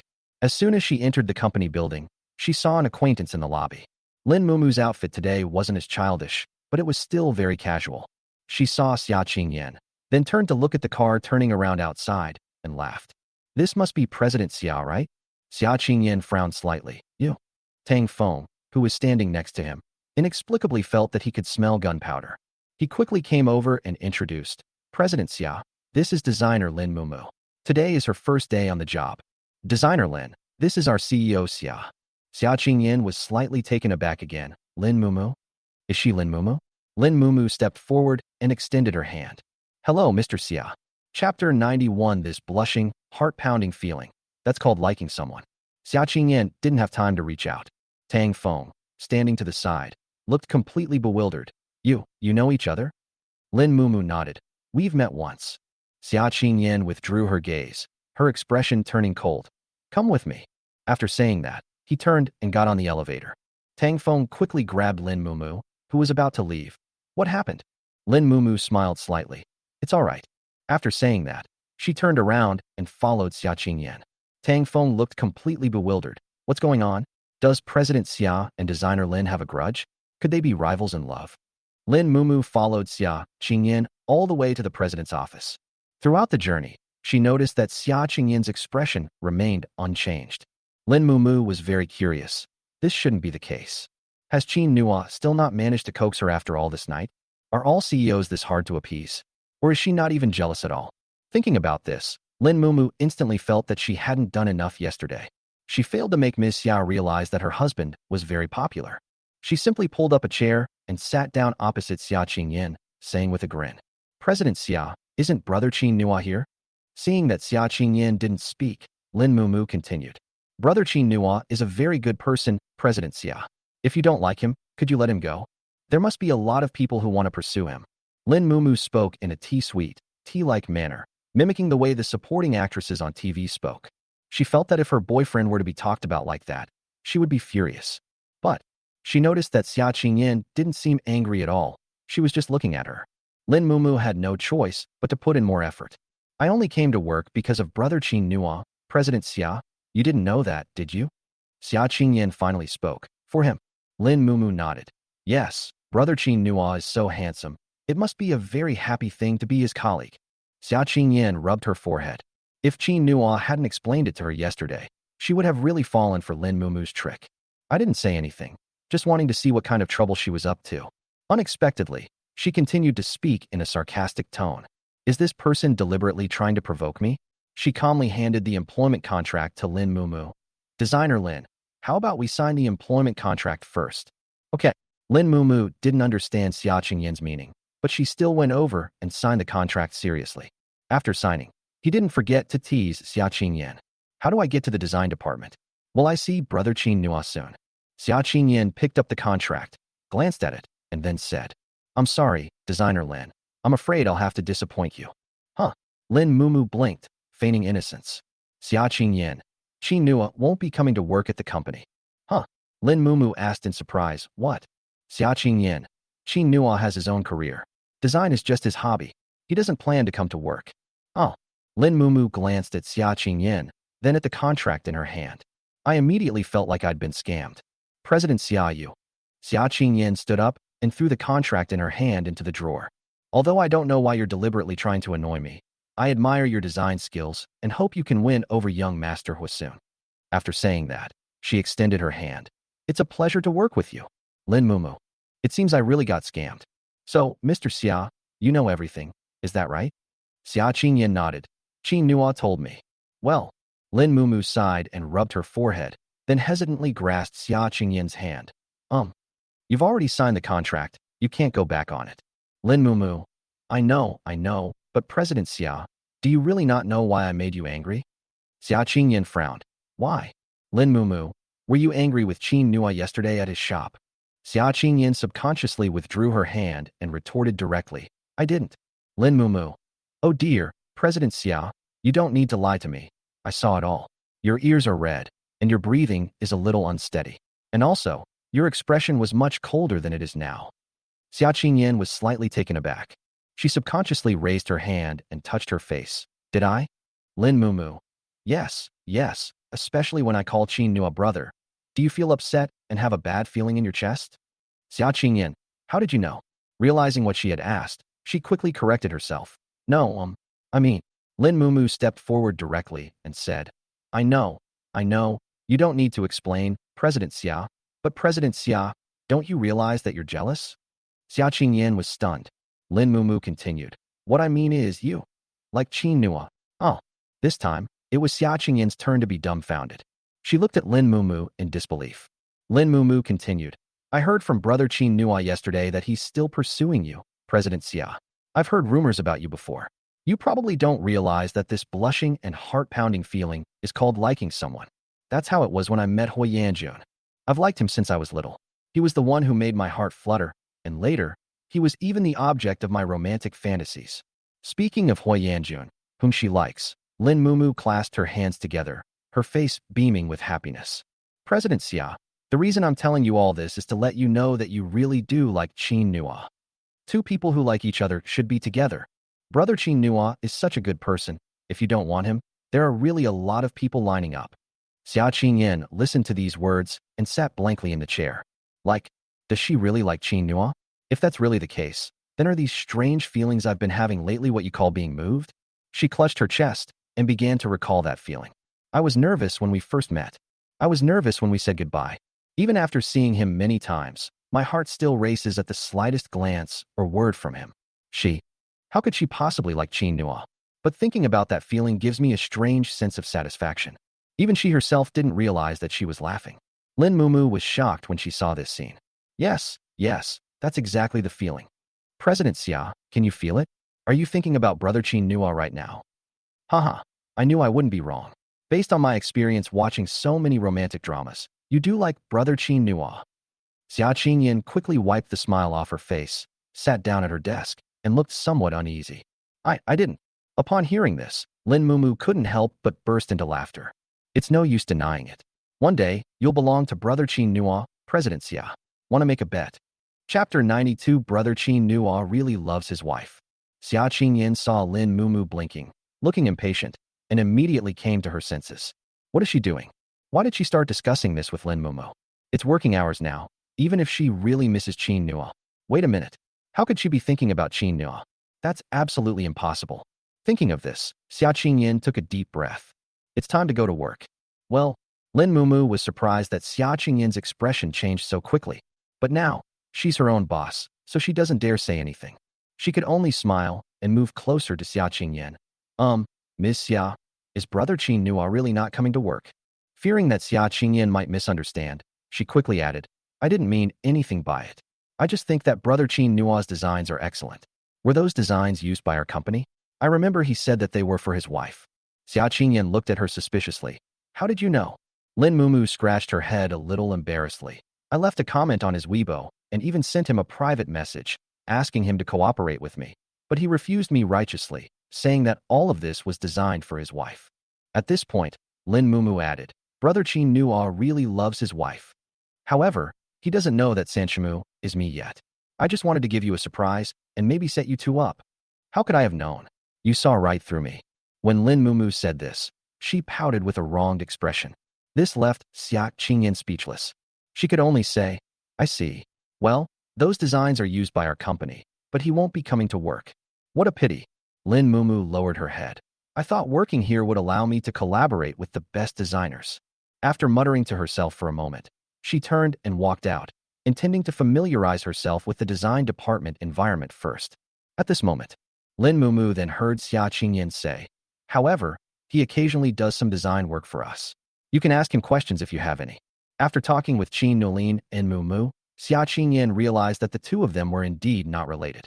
Qin Nua didn't even know that Lin Mumu was the famous designer she had been looking for. Lin Mumu's previous performances were all to let Qin Nua know that she liked him. Although her acting skills were a bit lacking, she was a very kind-hearted person. Therefore, Xia Qingyan decided not to hide it anymore. Lin Mumu was so happy when she heard this that she almost jumped for joy. Really? Really? Xia Qingyan nodded. Lin Mumu. That's great. I'm going to work now, President Xia. This time, Lin Mumu practically ran out of the CEO's office with a smile on her face. However, as soon as she stepped out of the office, she noticed a group of people standing not far from the doorway, peering at her with suspicion. Upon seeing her emerge, people scattered like birds. But there was a hint of sympathy in his eyes.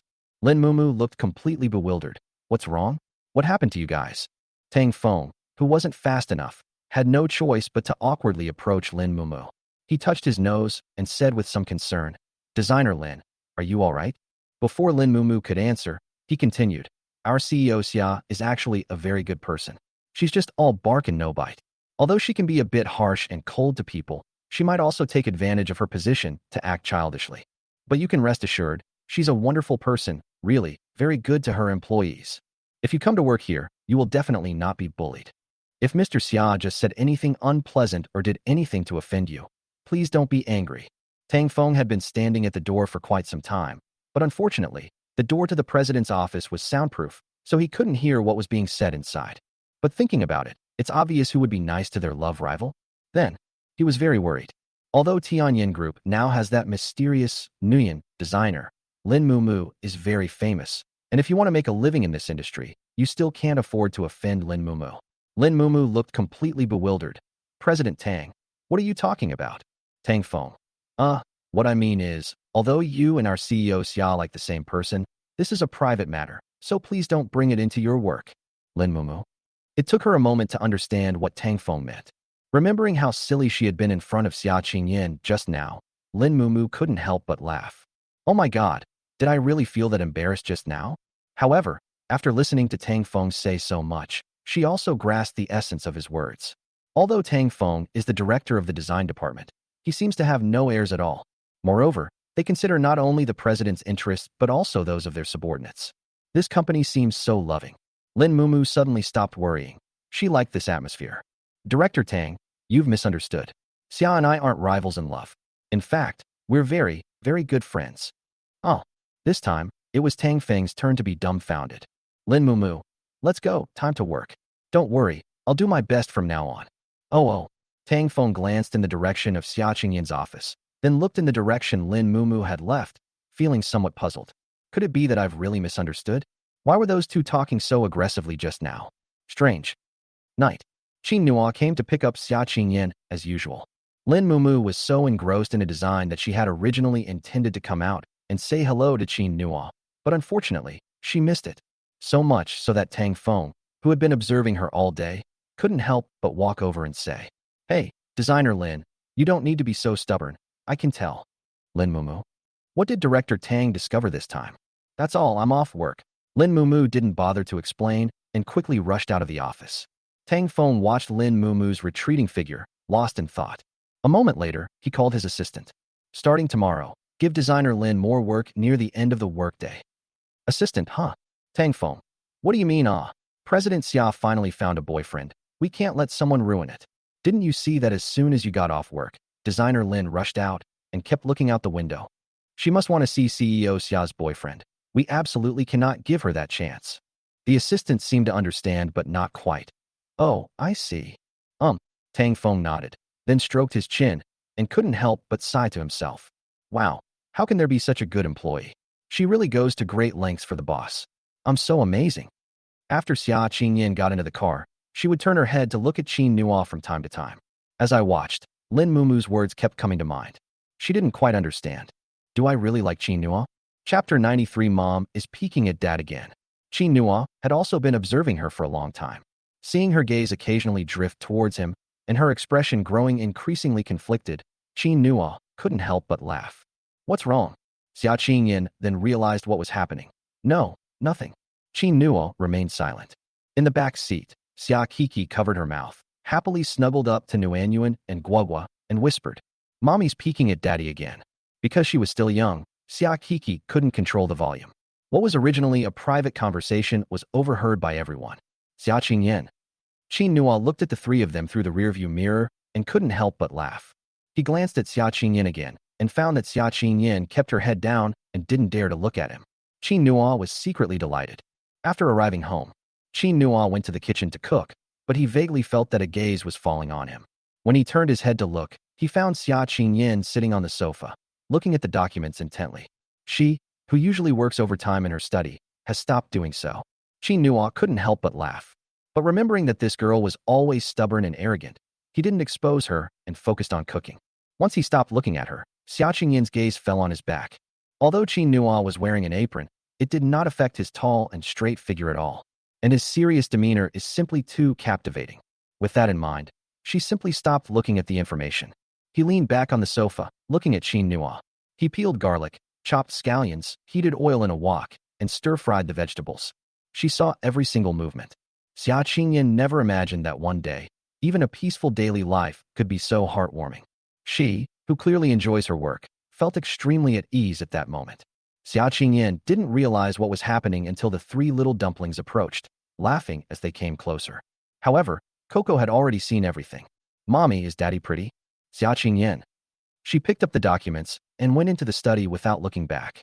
If we stay any longer, the little dumplings will laugh at us. The three little dumplings weren't angry. They lined up and ran to the kitchen door to talk to Qin Nua. Daddy, Mommy was peeking at you again. Daddy, Mommy loves looking at you so much. Daddy, next time you sit next to Mommy so Mommy can have a good look at you. Qin Nua laughed. He served out the first dish before looking at the little ones. You can't sit next to mommy so she can see you. Huh? What? Mommy will be shy. Oh. The three dumplings were a little confused, but they didn't say anything. Qin Nua continued. And you guys, you can't say in front of mommy that mommy peeked at daddy, okay? Just keep it to yourself. Otherwise mommy will get shy, and if mommy gets shy, she won't talk to you anymore. Oh well, okay then. The three little dumplings nodded, then looked towards the study. But we've never seen mommy shy before. When she knew Anyuan heard what her younger sister said, she couldn't help but tug at her. Silly Coco, you're shy because mommy loves daddy. Oh. Xia Kiki seemed to have learned something very important and jumped up happily. That's great, that's great. I love poop too. We finished eating. Xia Qingyan didn't say a word and went straight upstairs to her bedroom. She was afraid that she would say something wrong and be laughed at by the three little dumplings. Fortunately, the little ones seemed very happy today, were exceptionally well behaved, and didn't cling to her. Qin Nua took the three of them out to do some exercises. When we got back, the three little dumplings were already sleepy. I gave them a quick wash and then put them to bed. Qin Nua also came to the bedroom and glanced at the luck value of the system in her mind. I've gained another 3,000 luck points in the last few days. Qin Nua decided to try her luck with the lottery and see what good prize she could get this time. Ding! Congratulations, host, you did not win the lottery this time. You have received the thank you for your patronage tag. Please try again next time. Qin Nua, I still didn't win the lottery the second time. Fortunately, on the third attempt, Qin Nua finally heard about the reward. Ding! Congratulations, host, you have obtained a staff dormitory building. This building is located next to the Yuan Group's factory. The property certificate has been placed beside you, host. Please check it. Qin Nua was so excited she almost jumped up. They even said today that they'd go look at apartments tomorrow, but they're not going to rent them dorm rooms. This resulted in a building being awarded as a reward. The system can be unreliable at times, but it's really thoughtful.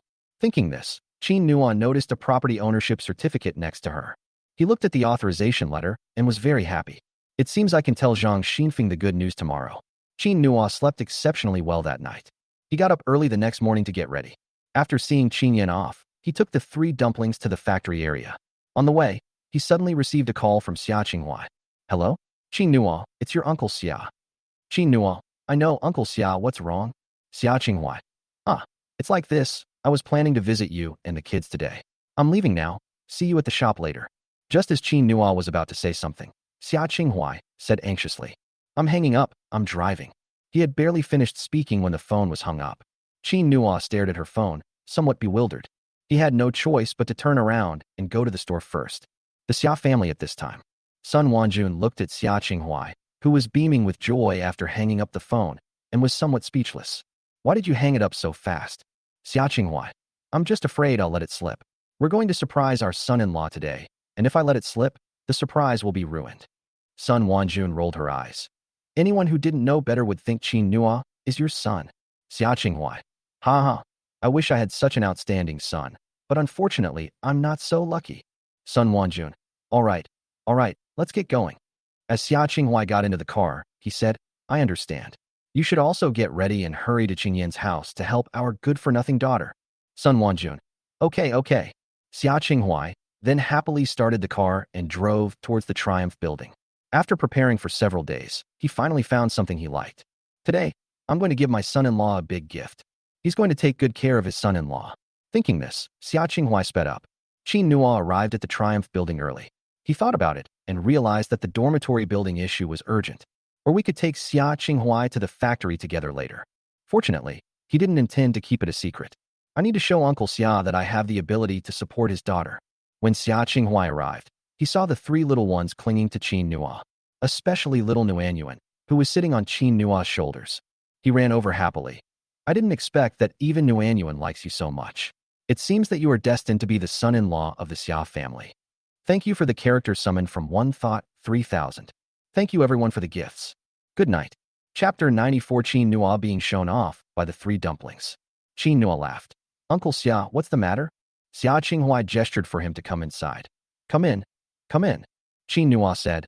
I might have to go out for a bit, Uncle Xia. Why don't you come with me, and we can talk on the way? That works too. Let's go. Xia Qinghua quickly stepped forward, hugged Kiki and Guogua, and got into the car. Nuanyuan sat in the passenger seat. Xia Qinghua sat between the two little cuties in the back row. On the way, Xia Qingyan asked cheerfully, Qin Nua, what are your plans for the future? Qin Nua smiled and asked, which aspect are you referring to? If it's Qingyan, I'm confident I can marry her.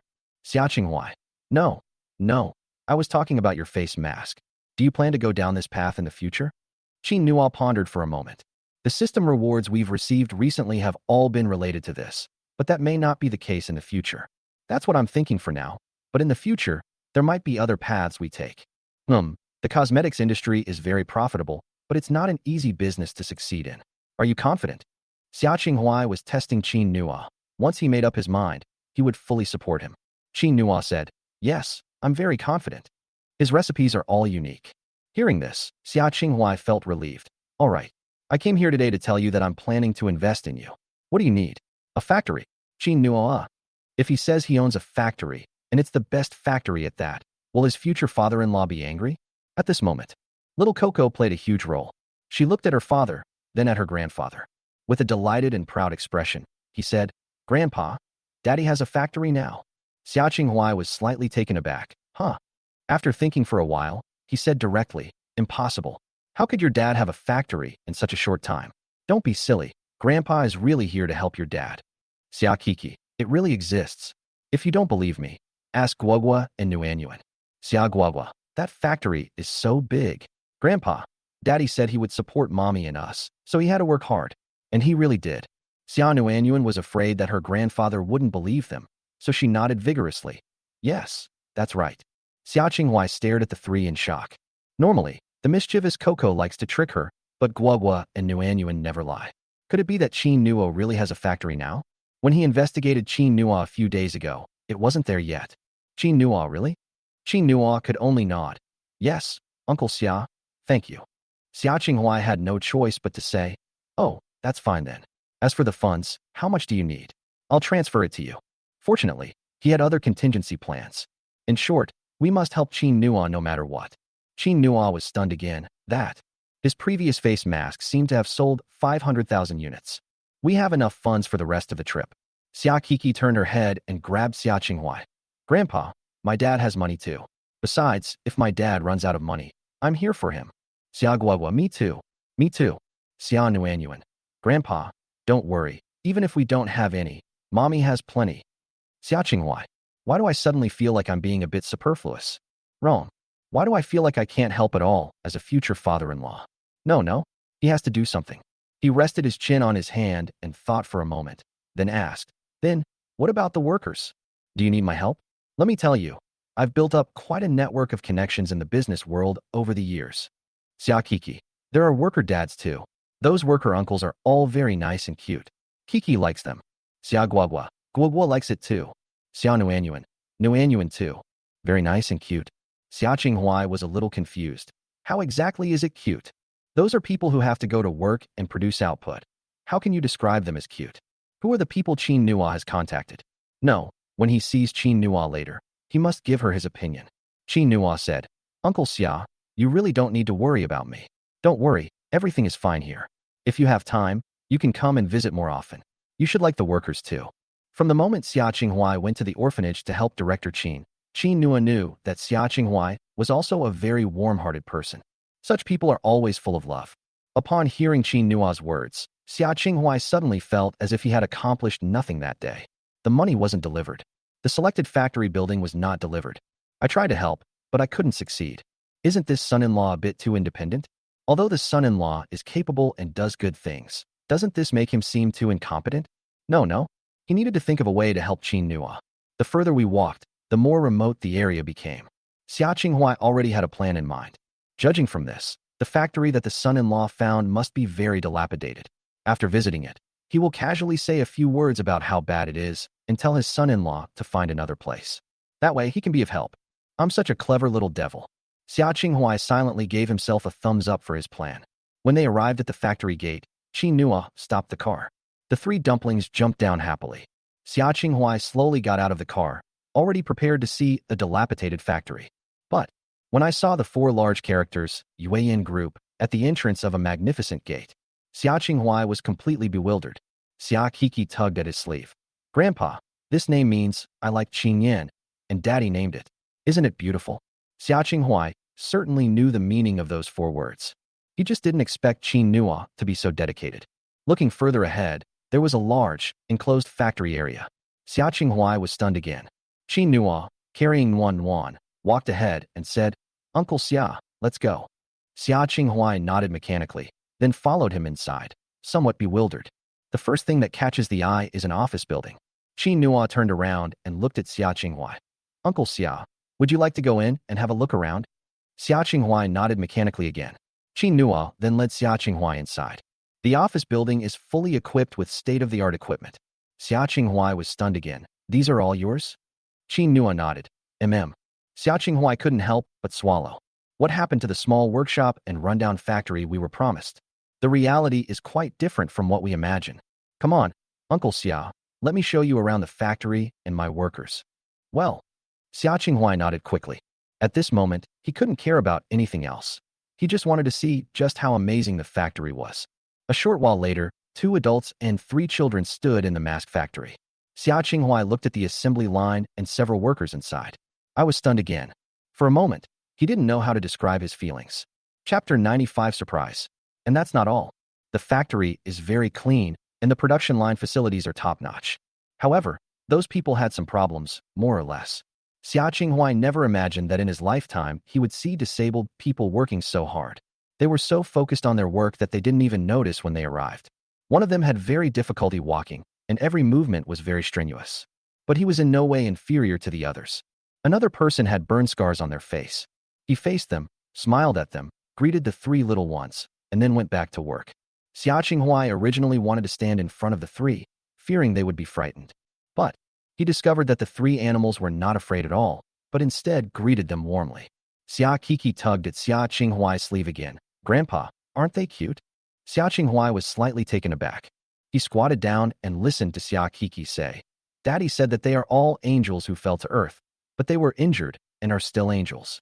They are people we should respect and role models for cocoa fruit warmth's hard work in learning. The 3 of us also need to work hard." Upon hearing this, Xia Qinghuai suddenly felt a lump in his throat. In this world, too many people suffer misfortune for various reasons.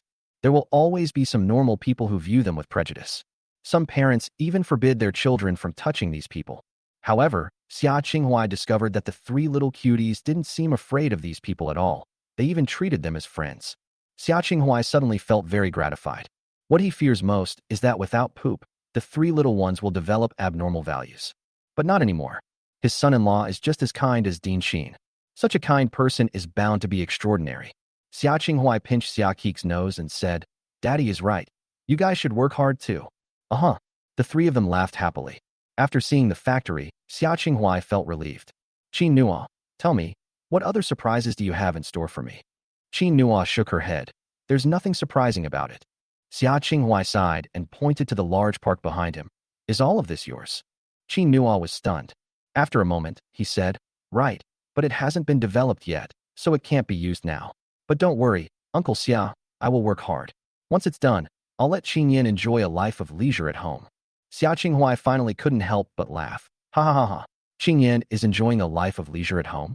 Let me tell you, don't even dream about it. She's never going to be idle. She's the kind of person who loves to realize her value through her work. However, she will definitely be very happy with what you did." Qin Nua nodded. "Probably. As long as Qin Yin is happy, that's all that matters." He didn't want her to suffer any more injustice.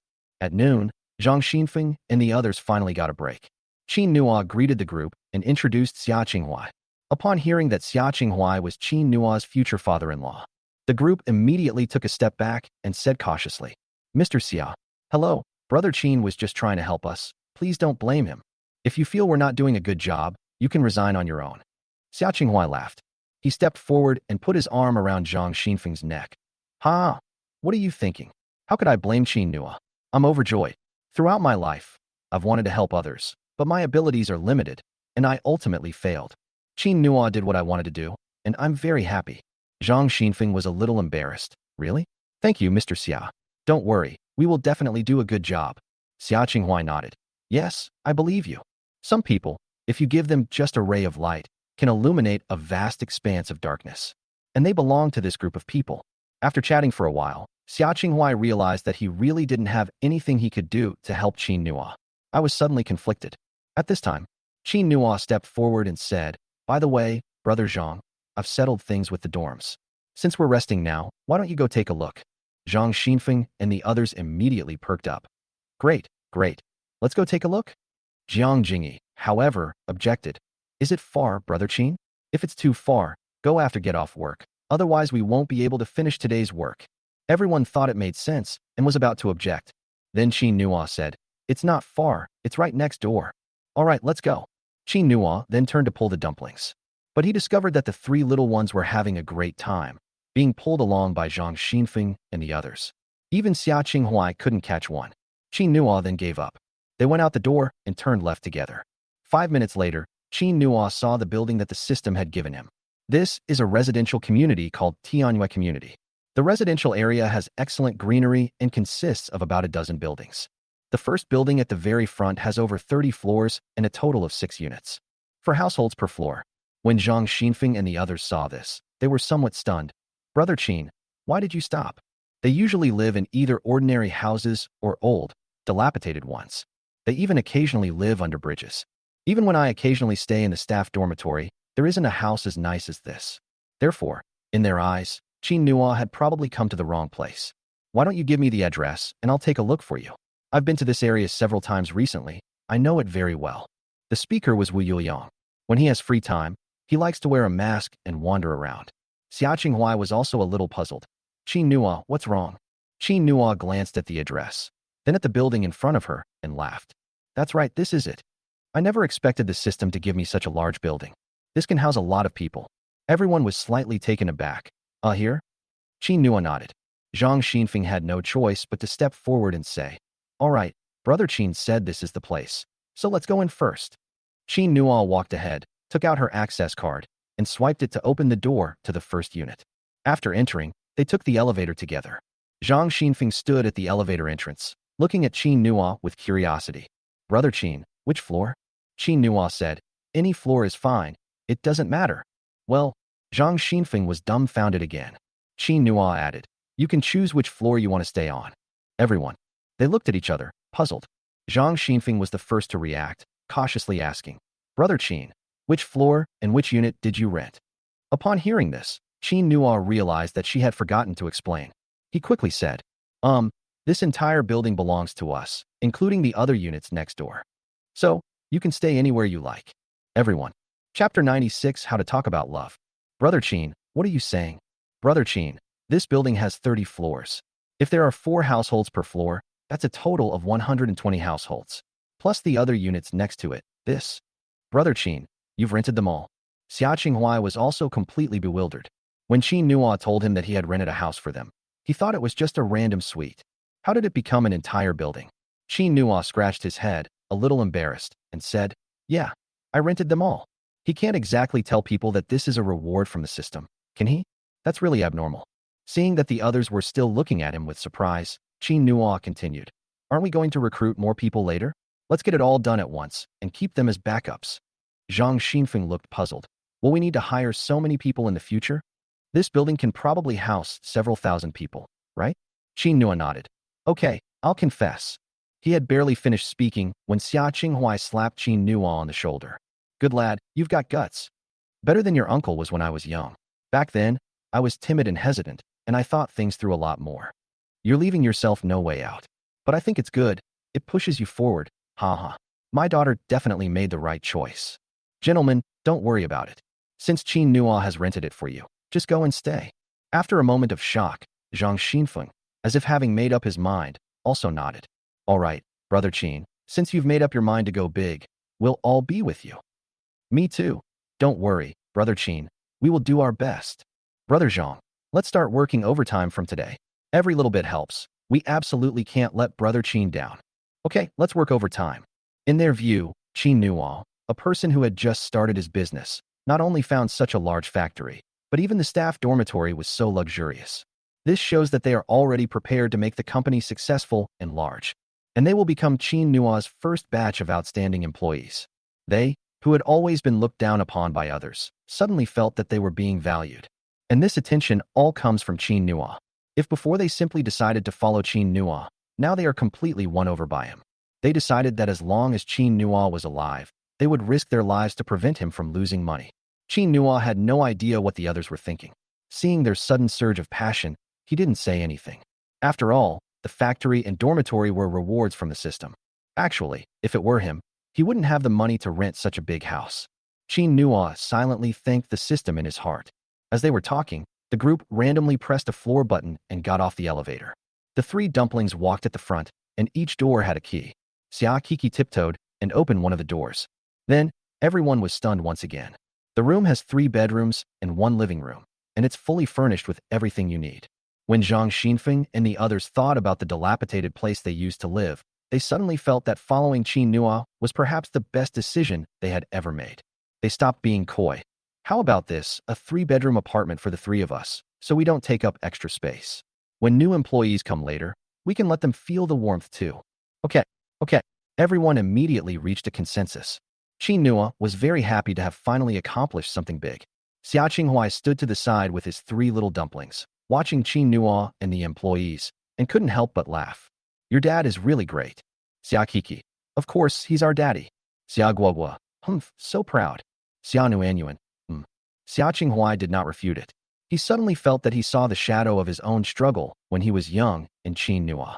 At noon, Qin Nua treated everyone to lunch. I had originally planned to treat you to this meal a few days ago, but it was delayed. Today is a good time. Tianyin Group.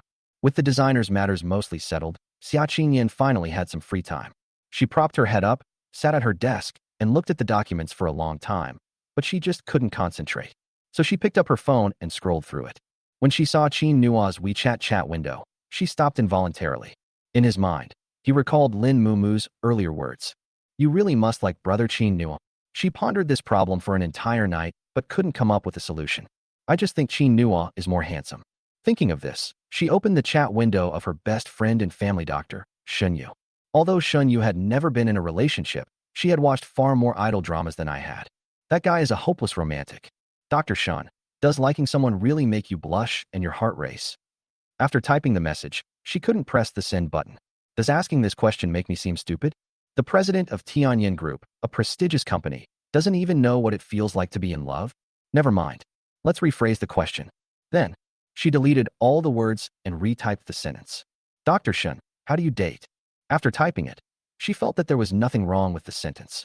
She was humbly seeking advice. Shen Yu will probably tell her, right? She was completely unaware that she was already preparing to date Qin Nua. After sending the message, Xia Qingyin put her phone aside and decided to wait for Shen Yu's reply. Shen Yu is a doctor. I'm usually very busy, so I don't usually reply to messages promptly. To her surprise, she received a reply from Shen Yu as soon as she put her phone down. You are President Xia? The doubtful tone made Xia Qingyin frown immediately. She simply replied, never mind, don't bother replying. Shen Yu, oh, that won't do. You've already asked, how can I not answer you? Of course, you should have a proper relationship. First of all, we need to be together all the time, right? Then, we should kiss, hug, sleep together, and cultivate our sentiments. Seeing that Shen Yu's words were becoming increasingly outrageous, Xia Qingyin couldn't help but exclaim, Shen Yu. Okay, I won't talk nonsense anymore. President Xia, have you started negotiating yet? Xia Qingyin, no. Shen Yu, not yet? Then, create opportunities to spend more time together, so you can discover each other's good qualities, gradually deepen your feelings, and eventually become inseparable, as close as glue, as affectionate as wolves and tigers. Xia Qingyin. She didn't want to talk to Shen Yu anymore. She simply tossed her phone aside and continued looking at the documents. After watching for a while, Xia Qingyin realized she still wasn't going in. Chapter 97. It's really a pity that the Qin brothers took a liking to his daughter. Xia Qingyin propped her head up and thought about it seriously for a moment. Should we create more opportunities to be together? She happens to be free today, so why don't she give Qin Nua a call? Thinking of this, she took out her phone and ignored the long string of messages that Shen Yu had sent. He found Qin Nua's number and dialed it. Qin Nua had just come downstairs and was about to go eat. Zhang Xinfeng said there was a nice place nearby. Seeing that it was Xia Qingyin calling, he left the 3 dumplings with Xia Qinghuai and walked to the side.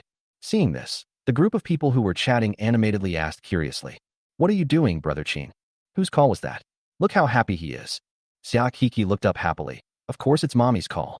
Xia Qinghuai couldn't help but laugh. How did you know it was Mom's call? Xia Kiki. Daddy is only this happy when he receives a call from mommy. Xia Guogua. Mommy usually smiles like this when she sees daddy too. Xia Nuanyuan. The others burst into laughter.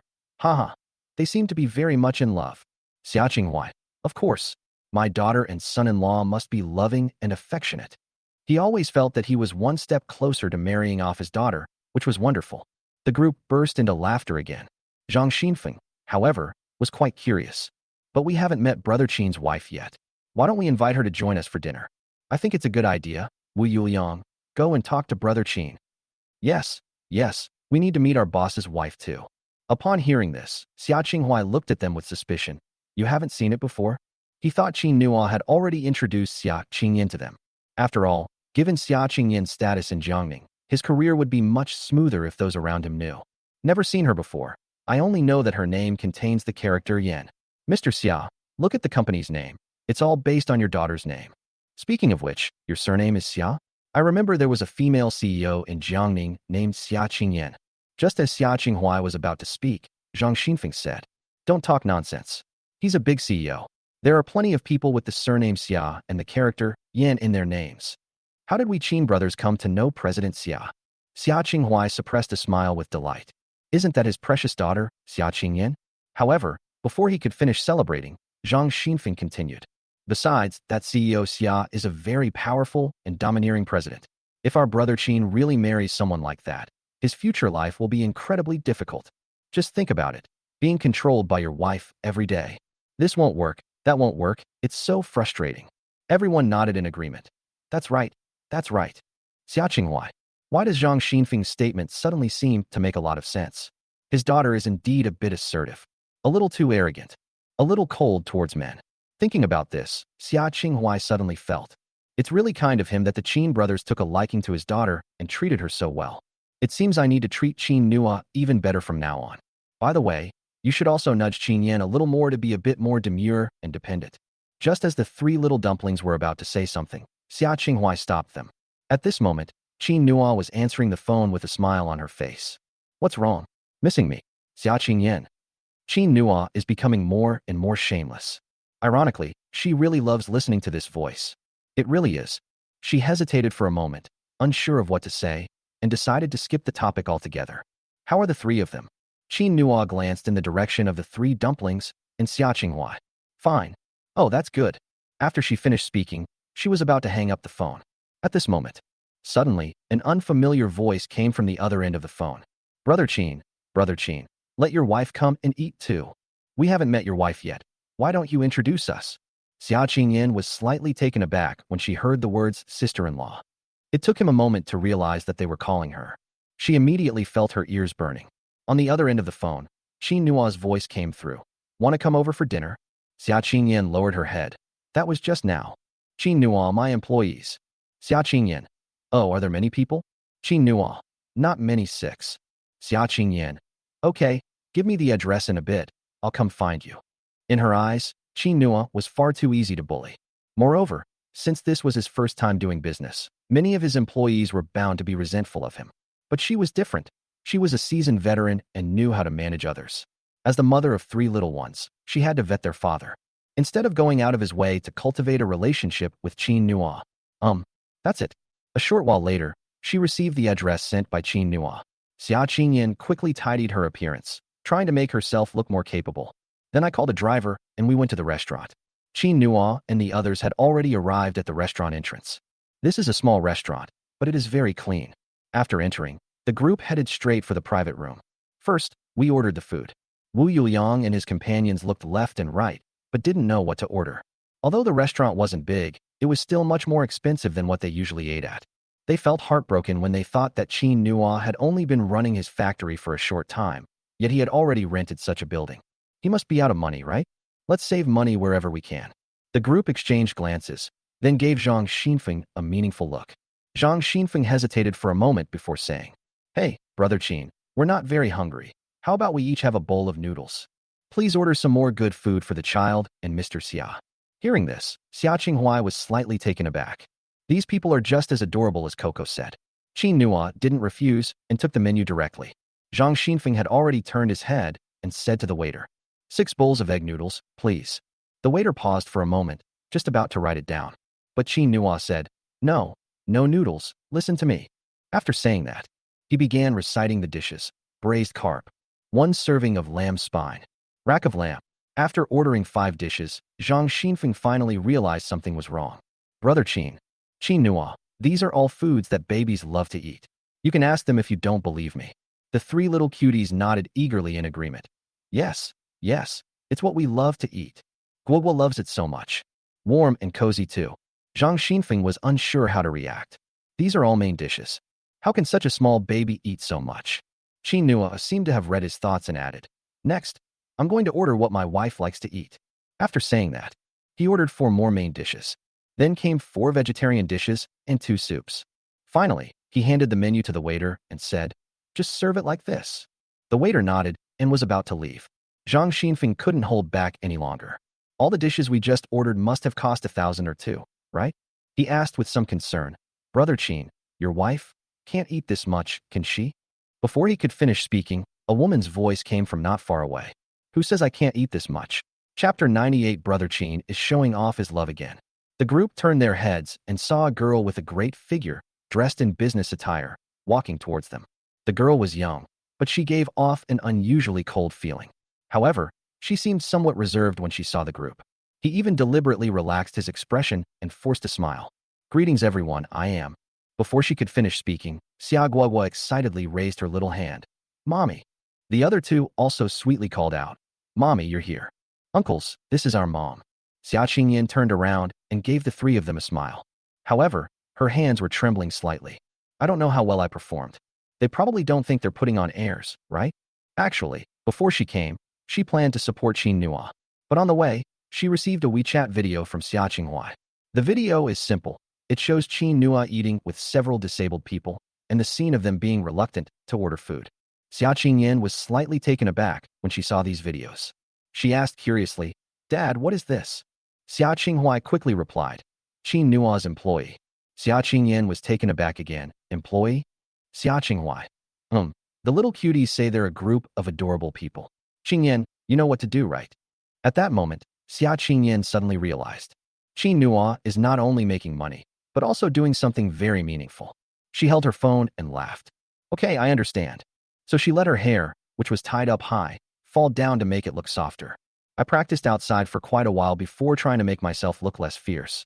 When I came in, I heard their conversation again." Xia Qingyan decided to help Qin Nua. At this moment, Zhang Xinfeng and the other 6 people stopped eating in shock. "The landlady? Holy crap, the proprietress is so beautiful. No wonder the 3 little cuties are so good-looking." Only Zhang Xinfeng stared blankly at Xia Qingyan, unsure how to react. Wu Yuliang, who was sitting closest to him, couldn't help but nudge him. "Brother Zhang, what are you doing? What are you spacing out for?" Zhang Xinfeng then realized what was happening, and he quickly stood up, his voice trembling slightly.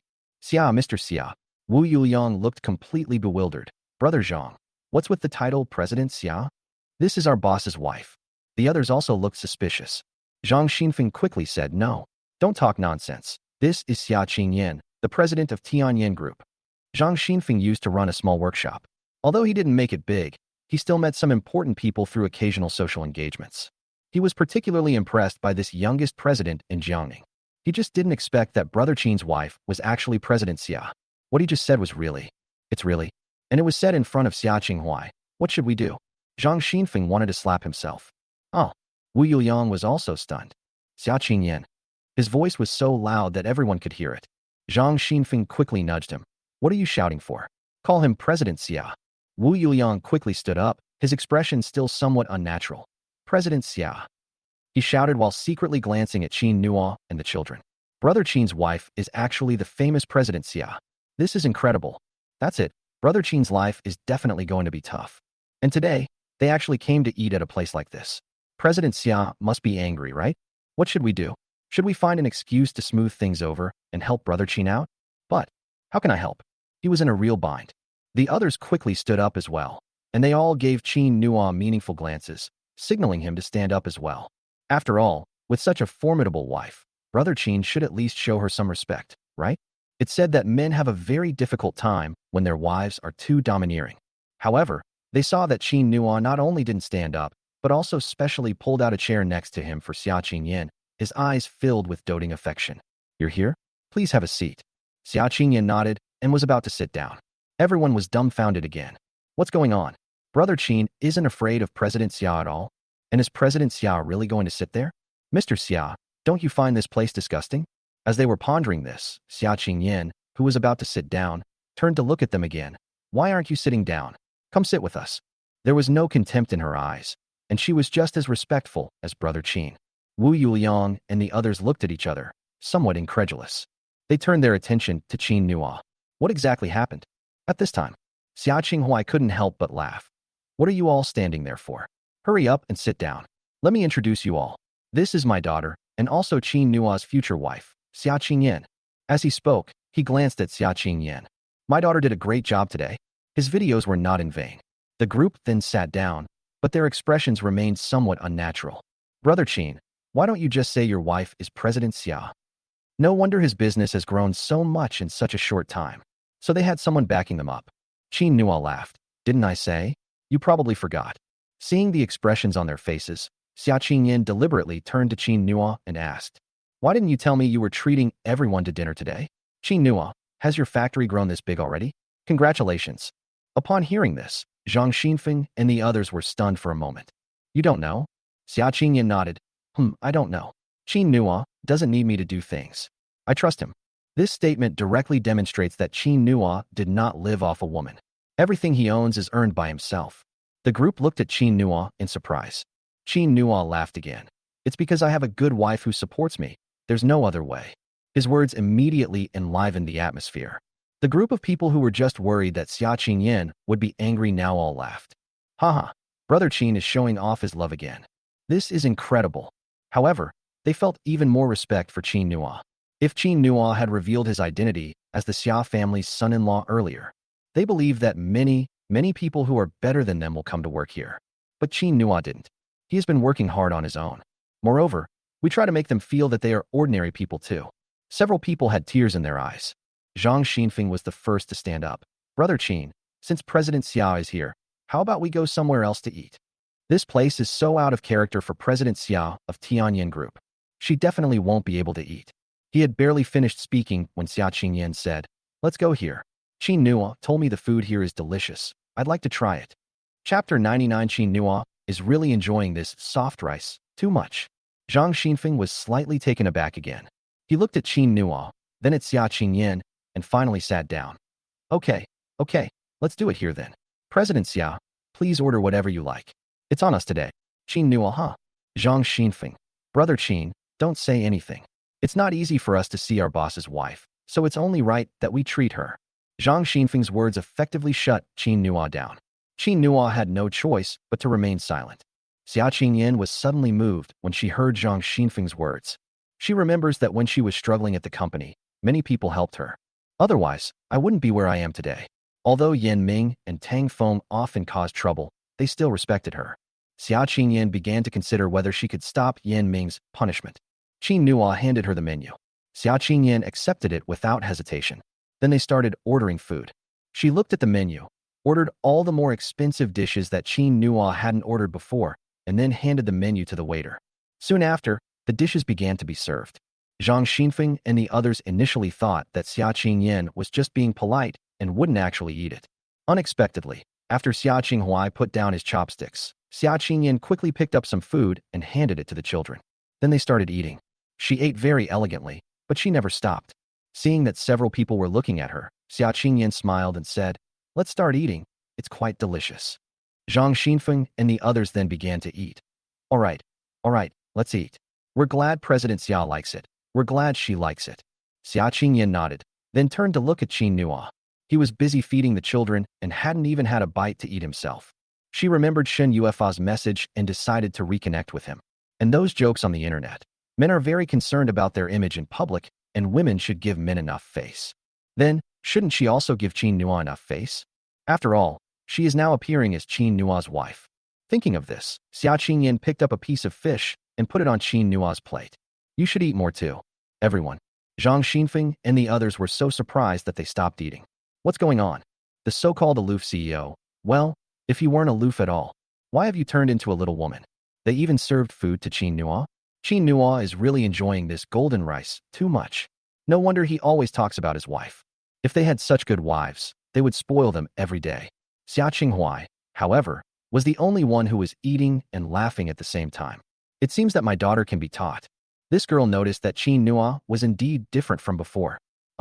He was very satisfied. Qin Nua was also stunned at this moment. He hadn't expected Xia Qingyan to make such a move. He looked up at her, his eyes filled with confusion. Xia Qingyan quickly lowered her head. She regretted it as soon as she picked up the food. In front of so many people, she actually served food to Qin Nua. Really? She remembered that she used to hate it when other young couples were all lovey-dovey in front of her. After their initial shock, Wu Yuliang and the others couldn't help but smile like doting ants. Brother Qin, eat up. What are you daydreaming about? That's food your wife picked for you. You have to eat it even if it has fish bones. Upon hearing this, Xia Qingyan lowered her head even further. Qin Nua chuckled, picked up her chopsticks, and put a piece of fish into her mouth. Wu Yuliang couldn't help but tease. How is it? Is it delicious? Qin Nua nodded. Delicious. Wu Yuliang. Isn't it tastier than any other piece of fish? Qin Nua nodded again. Yes. Wu Yuliang, ha ha ha. I knew it. The others also laughed. The three dumplings looked at Qin Nua with a puzzled expression upon hearing this. It tastes better than usual? Why, Daddy? Qin Nua was stumped by the question. He realized he had no idea how to answer it. Fortunately, Wu Yuliang picked up the conversation in time. Haha, little Coco, that's because your mommy put fish pieces on Daddy's plate. Of course it's delicious. Oh, Mom, can I have a piece too? Mommy, I want some too. I want some too. Guogwa joined in the commotion. Nuanyuan then handed the plate directly to Xia Qingyan. Xia Qingyan felt a sense of helplessness upon seeing this. Sigh, those three little fools. With that in mind, she still put fish on the plates of all three of them. The three of them happily ate their food, holding their plates. However, after finishing her meal, Xia Guogwa couldn't help but mutter, Daddy, this is the same food I ate before. Everyone burst into laughter again. The meal was very harmonious. After finishing their meal, Zhang Xinfeng, seeing Xia Qingyan's expression, couldn't help but ask, Mr. Xia, do you still have to go to work this afternoon? Xia Qingyan shook her head. No need, nothing's happening today. Qin Nua also looked surprised. Is it possible that Qingyan has times when she's alright? Xia Qinghuai turned his head to look at Xia Qingyan. Did my daughter change her personality today? Looking at her deliberately dressed up today, Xia Qinghuai roughly guessed what was going on. Is this all for Qin Nua? We mustn't disturb them. So he stood up and said, Guogwa, Kiki, Nuanyuan, come home with Grandpa. Grandma misses you. The three little dumplings immediately jumped up. Yay, yay, let's go back to see Grandma. Xia Qinghuai laughed when he saw that the three were cooperating very well. Qingyan, Qin Nua, then I'll take them home. Xia Qingyan, how about I go back too? Xia Qinghuai, why are you going back? Your mother doesn't miss you. Xia Qingyan. Zhang Xinfeng and the others also stood up. Haha, Brother Qin, since President Xia is alright, why don't you take him on a tour of our company?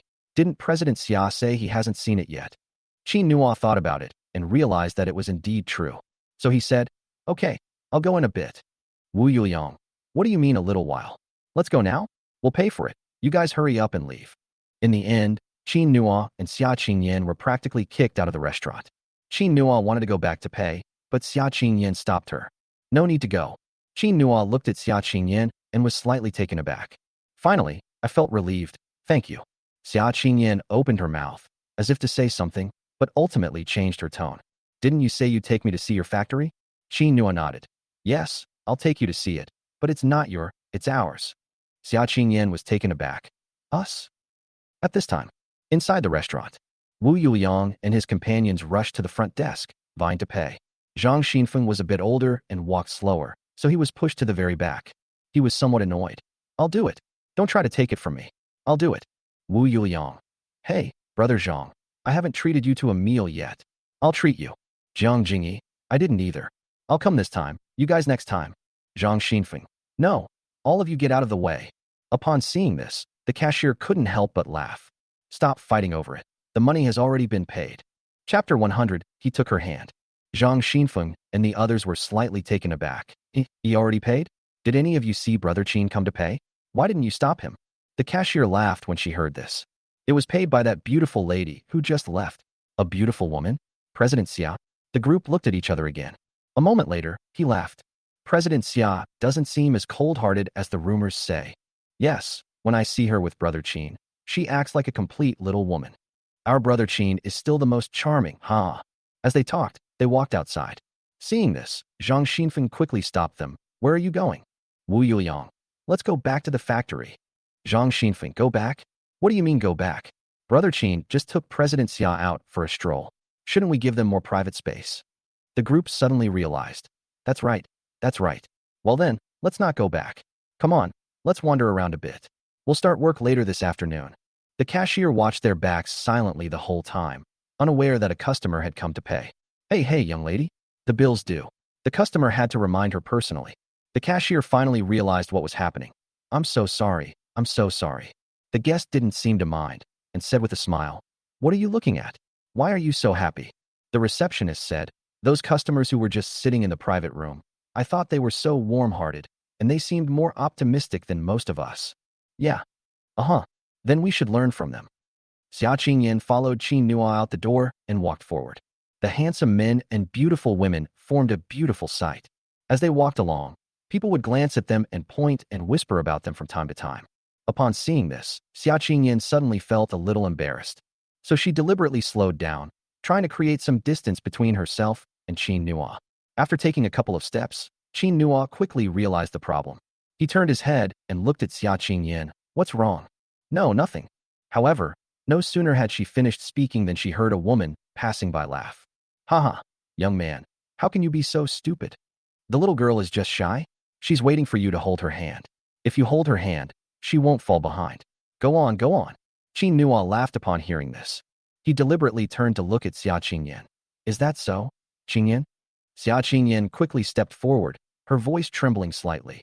No, that's not true.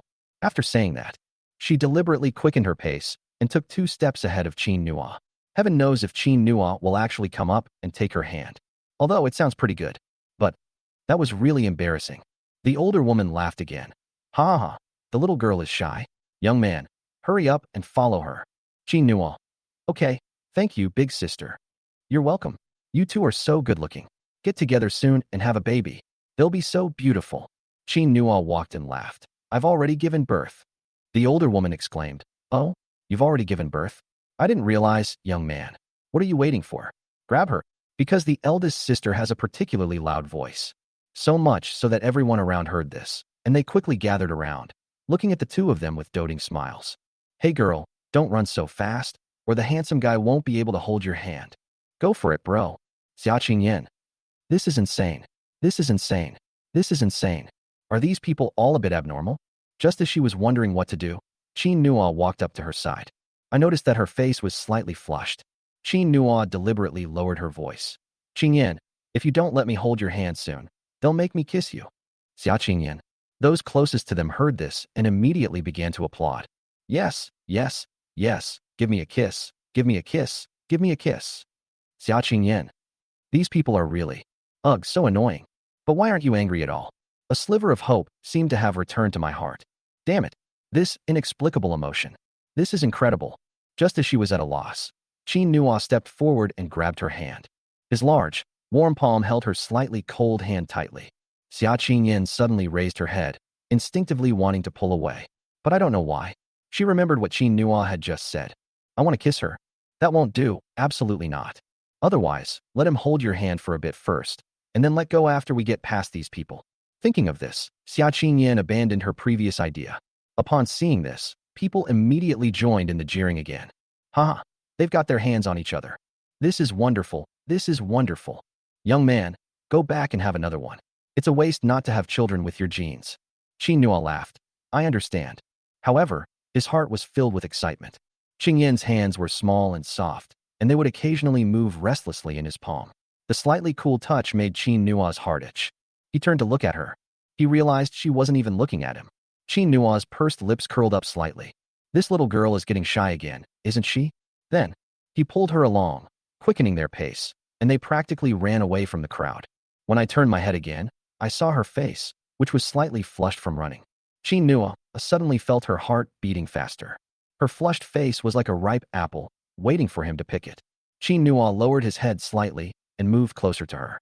Xia Qingyan, whose heart was racing from running, instinctively took a step back when she saw this scene. Before Qin Nua could kiss her, he quickly withdrew his hand. She looked at Qin Nua in a panic. What are you doing? In front of so many people? No, there's no one here, so it's not considered a public area. Who knows, someone might come in a little while. Has Qin Nua gone mad? Seeing this, Qin Nua didn't force her. He raised his hand and ruffled Xia Qingyan's hair. It's nothing. I just wanted to let you know we've arrived. Since she is still unwilling, we cannot force her. He has plenty of time. He can take it slow. But I will never let go. Xia Qingyan realized that Qin Nua was treating her like a child again, even rubbing her hair. This action, that's so childish. She was about to say something when she saw what was behind Qin Nua. Above the gate are the 4 large, eye-catching characters, Yuan group. She was slightly taken aback. This is your company? Qin Nua nodded, then turned and pointed to a large area behind the gate. Here, and here, all of them. Qingyan, I want to expand my business so you won't have to work so hard to earn money. From now on, you can do whatever you want. Xia Qingyan was stunned again upon hearing this. Chapter 101 Something's off with President Xia today. Xia Qingyan remembered that Qin Nua had said this more than once.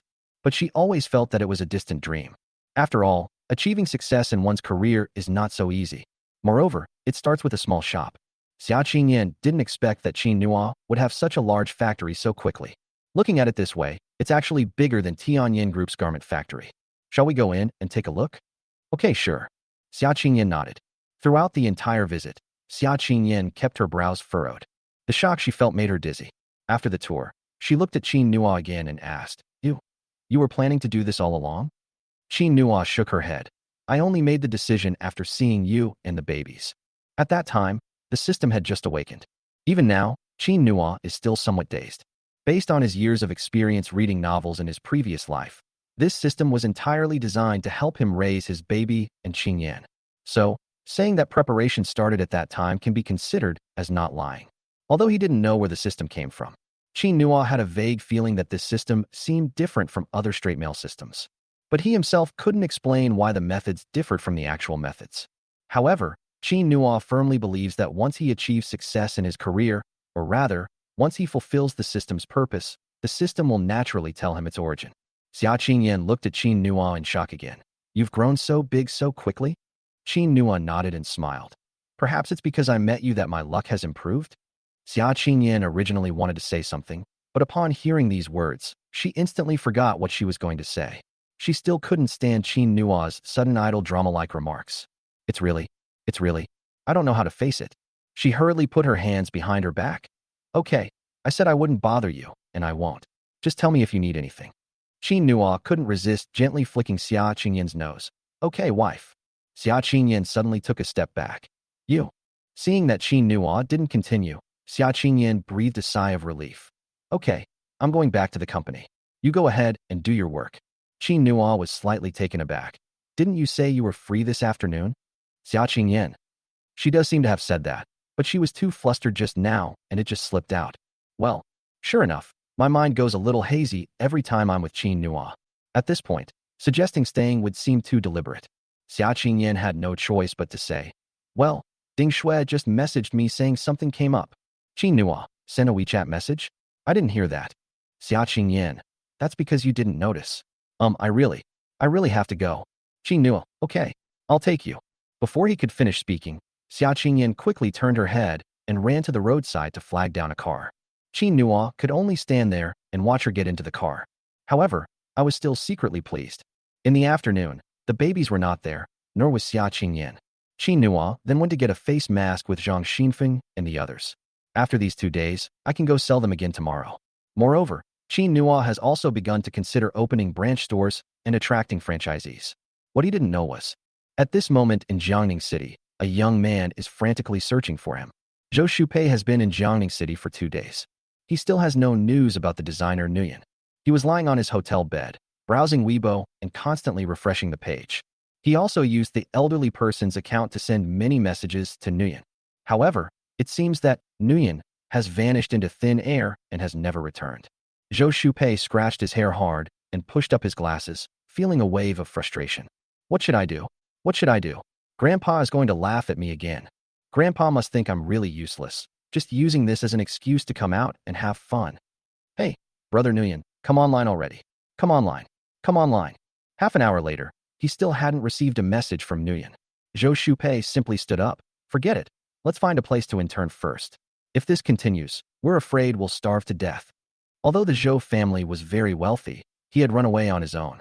He didn't have much money on him. If he asked his grandfather for some, his grandfather would laugh at him and say that he had no good taste. Zhou Shupei decided to earn his own money. But where can we look for it? Xia Qingyan returned to the company at 3 o'clock in the afternoon. When Ding Shui saw her, she looked puzzled. President Xia, didn't you go out on a date? She quickly covered her mouth halfway through her sentence. She was curious about where Mr. Xia went when he went out at noon today. I discussed it with Lin Mumu during dinner. Under Lin Mumu's vivid and engaging explanation, Ding Shui believed her words that President Xia must have gone out on a date. Moreover, she firmly believed in this and even secretly shipped the two characters as a couple with Lin Mumu. Unexpectedly, President Xia returned so quickly, and I even accidentally blurted out my true feelings. When Ding Shui saw Xia Qingyan looking over, she quickly forced a laugh. Mr. Xia, what I meant was. For a moment, she hadn't figured out how to explain it to Xia Qingyan. However, Xia Qingyan quickly picked up the conversation. Bring over the documents that need to be signed today. Okay. Ding Shui quickly ran away. However, after taking a couple of steps, she still felt something was off. So she quickly took out her phone and sent a WeChat message to Lin Mumu. I added Lin Mumu on WeChat around noon so we could better ship them as a couple in the future. Ding Shui. Designer Lin. I feel like something's off with President Xia. Lin Mumu. Oh, Xiao Xue, just call me Mumu. Tell me what's wrong. Ding Shui. She's back, and she looks radiant. And when I asked her just now, weren't you on a date?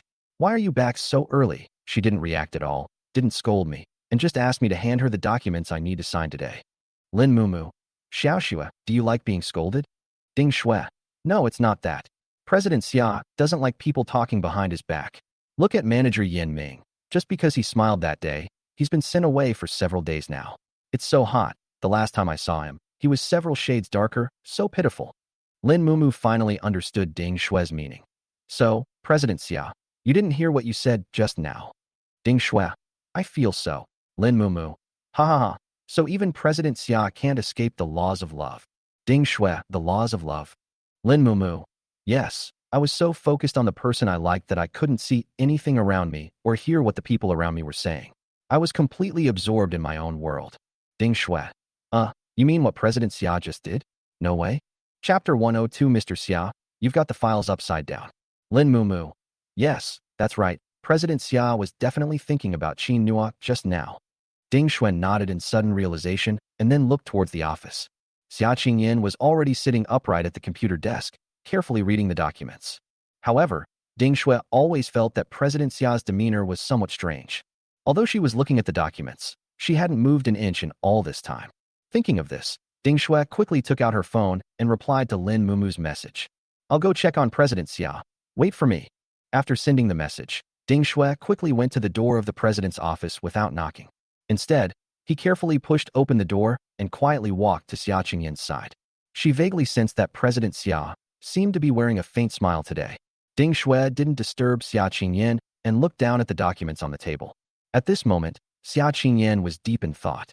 Her mind was filled with the image of Qin Nua pulling her hand and running wildly all afternoon. Thinking back on it carefully, I realized that I had never run so recklessly in the past 20 years. I've never had my hand held like this before. It seems that everything around me has changed since I met Qin Nua. Just as she was thinking this, she suddenly felt a shadow appear in front of her. Xia Qingyan suddenly looked up and saw Ding Shui. Ding Shui was also startled at this moment. She was carefully observing President Xia's expression, planning to have a good discussion with Lin Mumu when she got back. I didn't expect President Xia to react so quickly. She scratched her head awkwardly, then gave an awkward laugh. Mr. Xia. She laughed and moved to the side. As soon as she realized she had moved out of the desk's location, Ding Shui darted out. He ran while shouting, Mr. Xia, you're holding the documents upside down. Xia Qingyan, who was about to get angry. She quickly looked down and discovered that the file she had just placed on her computer desk was indeed upside down. She quickly straightened the document and then sat down angrily. He scratched his head vigorously again. What happened? What exactly happened? I'm becoming increasingly abnormal. What should I do? No. This can't go on any longer. I have to start working harder. With that in mind, Xia Qingyan finally picked up the document and forced herself to read it. Ding Shui had already run out the door. She hid in a corner, clutching her chest to calm herself down. Then, happily, he took out his phone and sent a message to Lin Mumu. Mumu, come out quickly. I've just discovered a new continent. She was laughing as she spoke. Lin Mumu quickly sent a message. What's wrong? What's the new discovery? Ding Shui. When I went in just now, I saw President Xia was in a daze, and she didn't even realize that she was holding her documents upside down. Huh. Lin Mumu. Ha, I knew it. President Xia definitely likes Qin Nua too. President Xia is going to be in a relationship. Ding Shui. I never expected this. So the reason President Xia hasn't gotten married all these years is because of Qin Nua. Lin Mumu. What? They haven't gotten married after all these years? Do they have so much history together? Ding Shui. Yes, yeah, let me tell you. Ding Shui then recounted to Lin Mumu how Xia Qingyan gave birth, how she met Qin Nua again, and how she brought Qin Nua home. Lin Mumu was laughing so hard she almost went crazy. My God, what an amazing love story. It's absolutely incredible. So sweet, so sweet, so sweet. Ding Shui. Ha. Anyway, I think they're very compatible. Lin Mumu. Then we'll have to help President Xia and Qin Nua more in the future. Ding Shui. Okay. Xia Qingyan was unaware of these things. By the time she finished reading the documents, it was already very late. She then got up to go home. After going downstairs, she saw Qin Nua's car, lowered her head, and quickly walked over. She didn't dare look at Qin Nua even once she got into the driver's seat. Seeing her expression, Qin Nua knew that she was still not quite recovered from holding hands with her that afternoon, so she didn't disturb her. However, Xia Qingyan kept her head down for the entire half hour on the way. When they were almost home, Qin Nua finally couldn't hold back anymore. He laughed as the traffic light turned green. Qingyan. Upon hearing Qin Nua's voice, Xia Qingyan reflexively looked up. Huh. Her eyes were big, and her current appearance was completely at odds with that of a cold and aloof CEO. Qin Nua couldn't help but raise his hand and pat her head. My three little cuties aren't home today. Xia Qingyan. Yes, I know.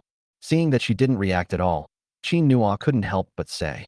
So today it's just the two of us at home. Xia Qingyan was suddenly stunned. Two people? A lone man and a lone woman alone in a room? Although this room is a bit big, but, she felt something was off. Xia Qingyan subconsciously thought of suggesting that she go to Xin Yu's house for a stay, but she stopped herself from saying it. She saw Qin Nua looking at her with a smile, seemingly not caring at all. Thinking back on all these years, he realized that he had always presented himself to others as a cold and aloof CEO. Xia Qingyan felt that she absolutely couldn't lose face, but she also absolutely couldn't let Qin Nua see that she was afraid. Thinking of this, she repeatedly encouraged herself in her heart. Then, with a blank expression, he said, Okay, I understand. If you listen carefully, you'll notice a slight tremor in her voice. Qin Nua didn't expose her and continued driving home. After arriving home, Xia Qingyan quickly got out of the car, and before Qin Nua could get out, she started walking home. Qin Nua walked behind her, almost laughing hysterically. This girl is still nervous after all. After entering the house, Xia Qingyan realized that Qin Nua had been following behind her the whole time. She clenched her hands tightly, trying to appear normal. Then he mechanically walked towards the sofa. My mind is filled with images of the male lead hugging the female lead when I'm watching idol dramas with my three kids. Xia Qingyan began to think about what would happen if Qin Nua hugged her like they did. So should I resist or not? Thinking of this, Xia Qingyan quickly refuted herself in her mind. This. What is he thinking? She was just trying to clear her head. I could feel Qin Nua slowly approaching. Xia Qingyan tensed up instantly. He won't. Are they really going to do this? I'll post one chapter today. I'll update tomorrow. I think I owed one chapter before. I'll update it all tomorrow. My adorable little cuties. Chapter 103 is the aloof CEO Xia's persona about to crumble? Realizing that Qin Nua was getting closer and closer, Xia Qingyan froze. Her hands clenched tighter and tighter, and she didn't dare to turn her head. Footsteps were already behind her, and Xia Qingyan could even feel that Qin Nua could reach out and hug her. She suddenly didn't know what to do, and her heart started pounding wildly. She wanted to run away, but her body was completely out of her control. Xia Qingyan had no choice but to close her eyes. At this moment, she felt a lightness on her shoulder as Qin Nua took her bag off. Then, Qin Nua's soft laughter reached his ears. You're already home. Aren't you tired carrying your bag? Let me hang it up for you. Xia Qingyan finally breathed a long sigh of relief, her subconscious reaction being, oh, okay. After Xia Qingyan finished speaking, she quickly took her bag off. Qin Nua took her bag and turned to walk towards the coat rack next to her. Xia Qingyan didn't see that Qin Nua would glance back at her from time to time, his eyes already seeing right through her. This little girl pretended not to be nervous. Were they all incredibly nervous? They were standing still for a moment. Actually, Qin Nua wanted to hug her, but after seeing her appearance, he felt reluctant to do so. So he took the bag off. He had already reached the stairs. He could clearly see that after the girl sat down on the sofa, she clutched her chest tightly. As if Qin Nua had noticed this action, Xia Qingyan deliberately turned her head to look at Qin Nua. Qin Nua quickly turned around and walked upstairs without looking to either side. But inside, she was overjoyed. It's good that Qingyan is paying more and more attention to herself. Xia Qingyan had no idea that she had already been manipulated by Qin Nua. After patting her chest, she quickly poured herself a glass of water. It took 2 glasses of water to bury my unease. When Qin Nua came downstairs, he saw her sitting upright on the sofa. When she saw him, she quickly stood up. I'm going to the study to work overtime for a while. Good. Qin Nua nodded. Xia Qingyan quickly went to the study, and before closing the door, she glanced in Qin Nua's direction one last time. She felt a little relieved when she realized that Qin Nua hadn't followed. However, it seems there's nothing to do today. She had no choice but to turn on the computer and browse through the pages randomly. While scrolling through her phone, she inadvertently opened Weibo. Xia Qingyan thought for a moment, then searched for Nguyen's Weibo account and looked at it again and again. They even reviewed Qin Nua's interactions with netizens. When Xia Qingyan saw Qin Nua say, "This was designed for my wife and baby," she couldn't help but smile. She thought about it and followed Qin Nua on Weibo. Unbeknownst to her, her small gesture immediately caused a sensation among her Weibo followers. Xia Qingyan has always appeared in the public eye as an independent woman, and Tianyin Group is also quite well known in Jiangning. Many young girls then regard Xia Qingyan as their idol. Because Xia Qingyan is very beautiful, many men also pay attention to her. But people discovered that this CEO Xia was just as aloof as rumored, and his Weibo posts were mostly company advertisements, with no mention of his personal life. Moreover, apart from Tianyin Group's official Weibo account, she didn't follow anyone else. But now, suddenly, she noticed someone new. The fans went wild. My God, what did I just see? CEO Xia is following someone at Yen. Holy crap, it really is. Who is this? Nguyen? CEO Xia's own Weibo account is called Yen? This person is called Nguyen? Something feels off. Who is this Nguyen to President Xia? I don't know. Does anyone have inside information? Our aloof CEO Xia actually has people she cares about? At Yen at Nguyen at Tianyin Group. Isn't the company going to explain this? Yeah, that's so strange. What's wrong with CEO Xia? Where's her aloof and sophisticated persona? At the same time, Ding Shui, who manages Tianyin Group's Weibo account, was also dumbfounded. Her phone kept ringing, with one message tagging her every now and then. After opening Weibo, she saw what everyone was discussing and was immediately astonished, her mouth agape. She quickly took a screenshot and sent it to Xia Qingyan. President Xia, what happened? After posting, she clicked on Nguyen's Weibo account to take a look. They were immediately shocked. Isn't this the designer's Weibo account? It seems there's nothing wrong with President Xia following him. But why is this designer a man? Still called Nguyen? Ding Shui felt more and more uneasy. Not receiving a reply from Xia Qingyan, she sent a copy of the message to Lin Mumu. Do you know this Nguyen? It sounds so familiar. Lin Mumu quickly replied. Of course it sounds familiar. It's Qin Nua. Ding Shui. Qin Nua is a designer? Lin Mumu. Yeah, wait, no. Damn it. It seems like brother Qin Nua and President Xia don't plan to let anyone in the company know. Little Shui, you have to keep this a secret. Ding Shui was completely bewildered. Wait a minute. Is this really Qin Nua? He can even design things. Lin Mumu. Absolutely true. Ding Shui. No wonder President Xia asked me the other day if Qin Nua could design. Turns out she already knew. Ha. Qin Nua is so amazing. Lin Mumu. Of course. Otherwise, how could I control President Xia?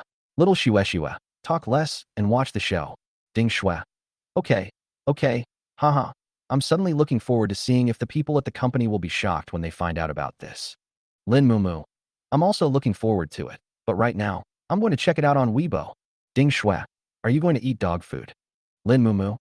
Together? Ding Shui. Let's go together. Wait for me to switch to my alt account. After saying that, she immediately logged off the company's official Weibo account and switched to her own alternate account. At this time, Xia Qingyan was also dumbfounded. When she received Ding Shui's message, she realized that she had never paid attention to anyone. Won't this lead to misunderstandings? What should we do? Should we cancel? But she really wanted to see what Qin Nua did when he was online. As she was pondering this, she suddenly noticed that the tone of the comments had changed. It started when someone named a big snowflake posted a message. What's wrong? Can't a cool and aloof persona have a private life? Don't worry about me. The people below immediately followed suit and started shouting. That's true. Tianyin Group hasn't changed at all because of this. And I've also heard that Tianyin Group is on a roll lately and is planning to do some serious design work. By the way, is Nguyen a designer? Is President Xia doing this for work too? Oh, I thought President Xia was going to start a relationship. What a pity. What's a pity? I'm so curious. What kind of man could win over CEO Xia? Now that you mention it, I'm suddenly very curious too. Chapter 104. Are you sure you want to take your clothes off? Ding Shui was a little confused as she looked at the reply on her phone. Her intention was to let everyone know that CEO Xia can also have a boyfriend and that they should congratulate her. But why did we suddenly start talking about work? Sigh, these people. You'd never guess that Nguyen is the man who conquered CEO Xia. Ding Shui laughed as she thought about it.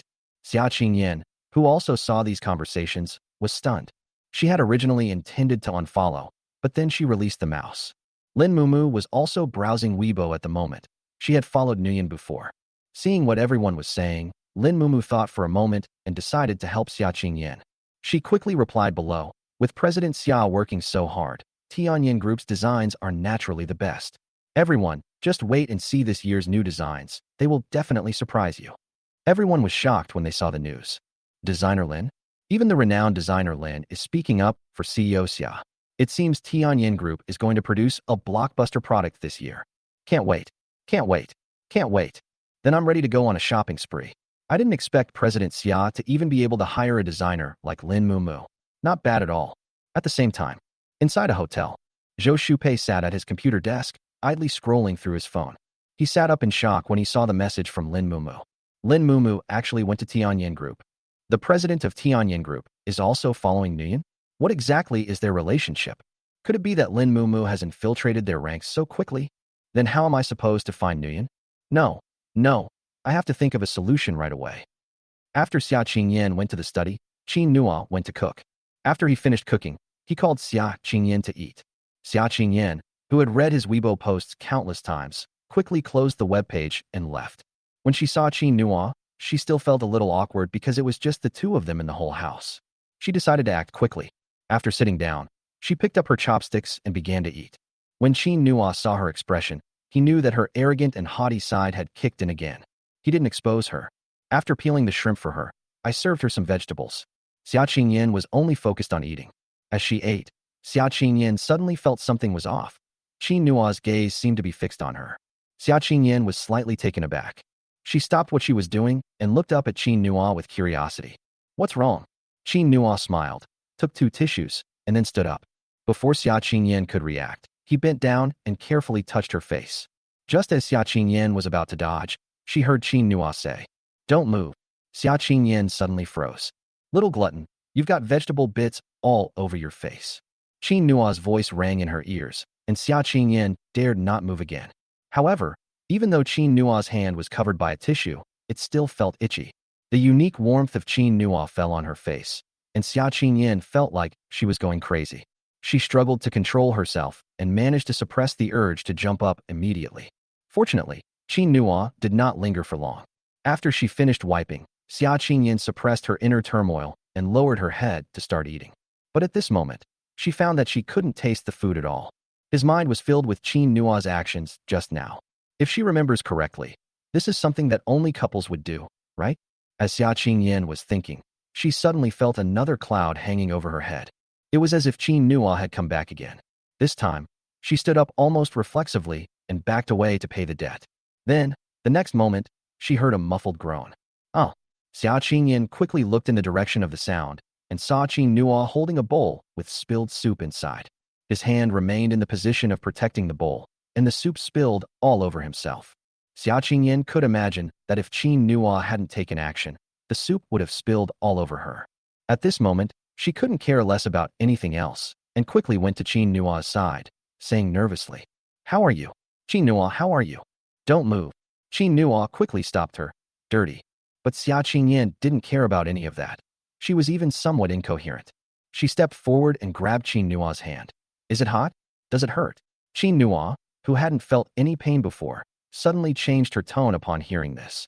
He softened his voice, and it trembled slightly. Ouch! Xia Qingyan felt terrible upon hearing that voice. The soup was freshly served. I've heard that burns are very likely to leave scars and are extremely painful. She was so anxious she didn't know what to do.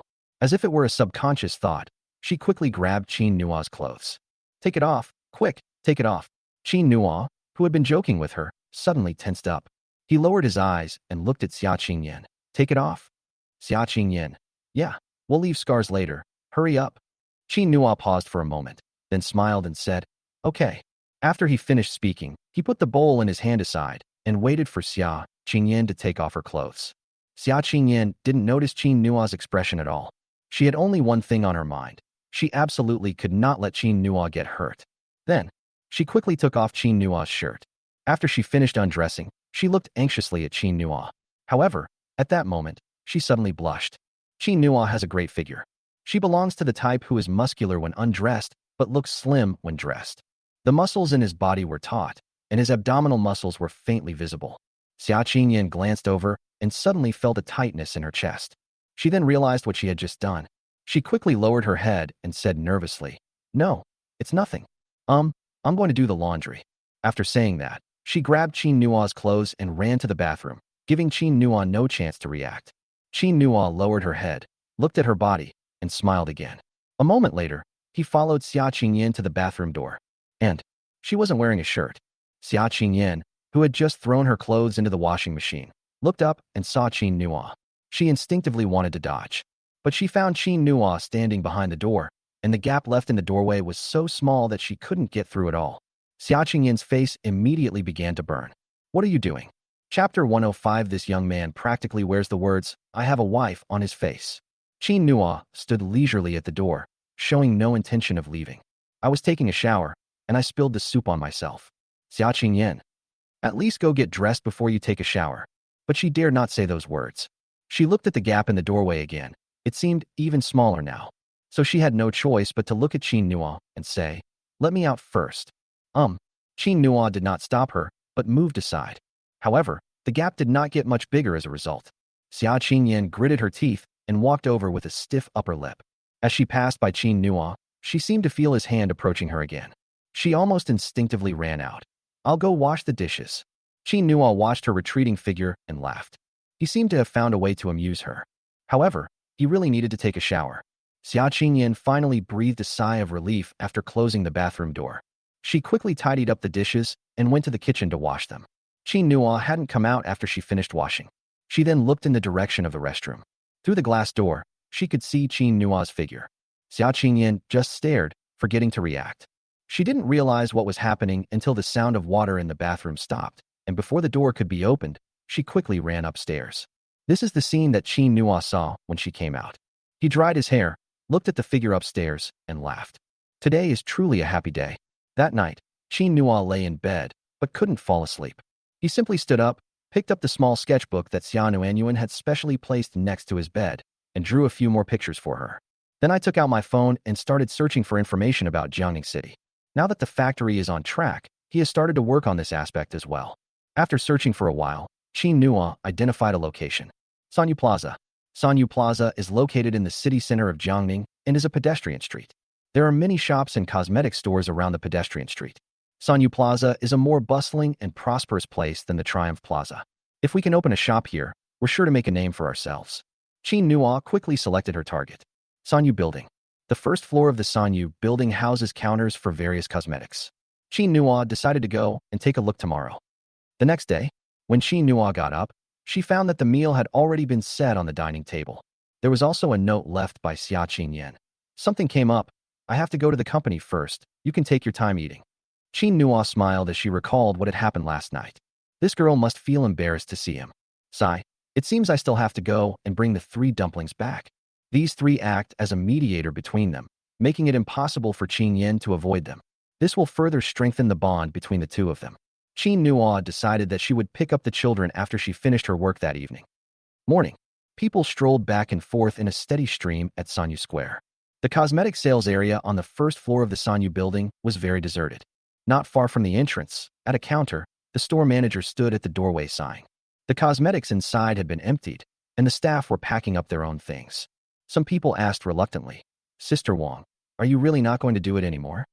Store manager Sister Wong nodded. Yes, we're not doing it anymore. This counter has been losing money all along. Pack up and leave. But we've only been doing this for a short time. How could this be? There are too few people. The area building across the street has affordable and good cosmetics. Almost everyone goes there to stroll around after shopping. Our side sigh. Sister Wong sighed again. Once upon a time, the Sanyu building was the most bustling building in the area. However, in the past 6 months, it has been squeezed out of its place by the newly opened area building. Many of the counters here have been removed. They're leaving too. Sister Wong glanced at the counter where she had worked for nearly 5 years, feeling a pang of reluctance. If only someone could revitalize this place. As Sister Wong was thinking, she suddenly heard a man's voice behind her. Excuse me, is this counter available for transfer? Sister Wong turned her head in surprise, and then she was even more surprised. Handsome, handsome guy. Her shout immediately attracted the attention of the other sales assistants. They immediately turned their heads away. Upon seeing Qin Nua, the group immediately forgot their earlier dejection, their eyes lighting up with delight. Wow, so handsome. You're so handsome, bro. Do you have a girlfriend? Qin Nua couldn't help but laugh when she heard this. Sorry, I'm married. He started thinking that he should bring the babies with him next time he went out. This can save you a lot of trouble. Upon hearing this, the group immediately became dejected again. Oh, he's got a wife. What a pity. Sure enough, handsome guys all get married at a young age. Sigh, your wife is so lucky. Qin Nua wanted to laugh when she heard this. He asked again, Excuse me, is this counter for sale? Sister Wong then realized what was happening. She exclaimed in surprise, Oh, for sale, for sale. So who is your boss? Please wait a moment, I'll contact our boss right away. After saying that, Sister Wong immediately ran to the side to make a phone call. Qin Nua stood still and waited. The sales assistants had forgotten to pack up their things and were all looking at him. Because of the commotion, sales staff from other nearby stores also came to join in the fun. As a result, Qin Nua was quickly surrounded. He maintained a distant attitude throughout. Thanks. I have a wife. Excuse me. This refusal immediately increased people's goodwill towards it. Wow, this young man practically wears the words, I have a wife on his face. What an amazing man. Haha, so handsome, so handsome, so handsome.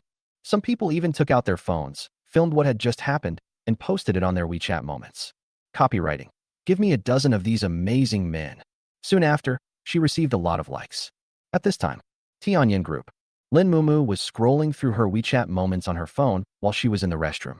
As she was scrolling, she came across this video. It was posted by a former friend.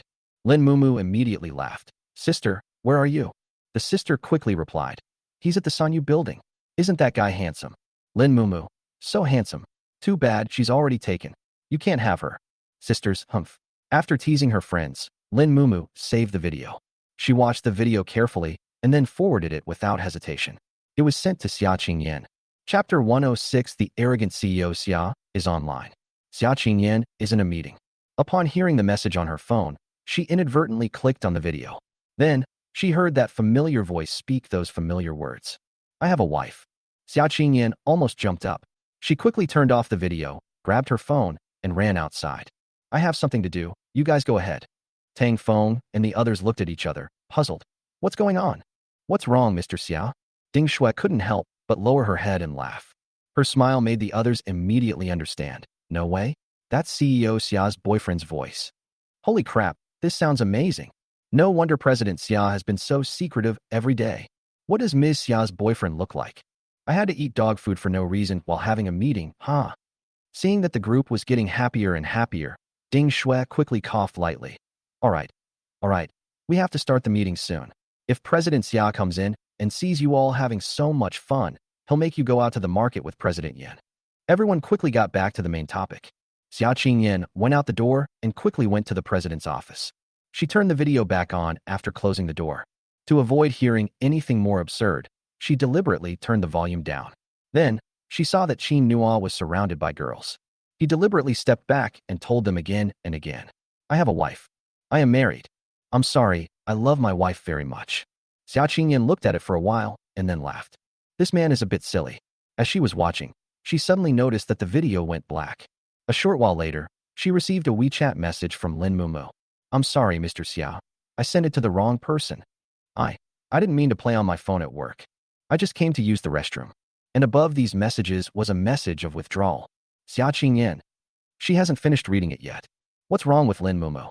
However, seeing her cautious manner, Xia Qingyan suddenly remembered that there was indeed a rule against using mobile phones at work. But now, she wants to watch the video. Thinking about her identity again, Xia Qingyan realized for the first time that a CEO was so powerless. I should have known better than to become CEO. This is incredible. At this moment, Lin Mumu was squatting in the toilet, secretly delighted. She had already guessed that Xia Qingyan would be troubled by the video. Haha, only in this way can President Xia know how important MANHUA is to her. But after waiting for a while, she did not receive a reply from Xia Qingyan. Lin Mumu checked her phone. The signal was full. She was puzzled. This isn't right. Shouldn't President Xia immediately ask her for the video? Why is there still no response after so long? Lin Mumu hesitated for a while, thinking about how to explain to Xia Qingyan. Just then, she heard her phone ring again. Supermodel CEO, where was the video filmed? Xia Qingyan laughed after sending the message. Now, they won't be able to tell that they want to watch videos, right? All I want to know is where my child's poop is that so wrong? Lin Mumu had already seen through Xia Qingyan's little scheme. She laughed. It should be at Sanyu Plaza. A friend of mine took the video, and I just happened to see it. Mr. Xia, I'll send you the video. You can figure out which store it is yourself. If I don't tell her the specific address, I can send the video to President Xia in a legitimate way, right? Lin Mumu also gave herself a thumbs up for her cleverness. After receiving the video, Xia Qingyan watched it carefully again. Qin Nuo waited in the same spot for a while, and more beautiful women gathered around him. When Sister Wang arrived, this was the scene she saw. A man was with her. The man is around 30 years old. Seeing this, he frowned. Is this the person you were talking about who wanted to rent the counter? Sister Wang quickly replied. Yes, young Master Dong. This man is an exceptionally handsome young man. Look how smitten our young lady is. Sister Wang was halfway through her sentence when she suddenly realized that young Master Dong's expression was a little off. Young Master Dong. She never expected that young Master Dong would come in person today. This Sanyu building belongs to young Master Dong. Normally, Dong Chunli never comes. He usually delegates the tasks to his subordinates. At this moment, Sister Wang was still a little slow to react. She couldn't fathom Dong Xiao's temper. This seemed to seem a bit excessive. She quickly said, I'll go and tell them to disperse right away. Dong Chunli waved his hand. No need. I'll go see just how handsome he really is. Humph. You think my brother Qin is more handsome? My brother Qin is the most handsome man in the world. Don't think that just because you have a pretty face you can be as good as me, brother Qin. You want to open a cosmetic store? Dream on. Sister Wang looked completely bewildered. Brother Qin? Dong Chunli. You don't understand. Come on, let's go take a look. Sister Wang nodded with a puzzled look on her face. Oh, okay. She led Dong Chunli all the way inside. At this moment, Dong Chunli stood with his hands behind his back, looking at the crowd with disdain. He began to think about how to dampen the young man's arrogance. But, after the crowd dispersed, Dong Chunli was stunned. The words that were already on the tip of his tongue were swallowed back down. But Sister Wang didn't see this scene, taking advantage of Dong Chunli's slow pace. She quickly went to Qin Nua's side and whispered a reminder. Hey handsome, keep a low profile. Our boss is here. He doesn't like people who are too high profile. What if he doesn't want to rent it to you later? Qin Nua had already spotted Dong Chunli, and he smiled. Oh, is that so? Sister Wang didn't understand the meaning behind Qin Nua's words at all. She nodded and said, well, be polite to our young Master Dong when you see him later. He's actually a good person, just a bit short-tempered. I'll put in a good word for you later. She had barely finished speaking when she heard Dong Chunli's shocked voice. Brother Qin? Brother Qin, it's you? Brother Qin, what brings you here? Hey, Brother Qin, you should have said so earlier.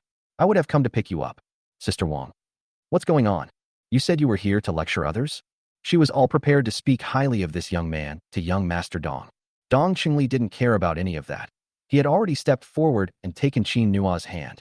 Brother Qin, is this the counter you wanted to rent? Don't bother renting it. I'll let you use it directly, for as long as you want. Sister Wang.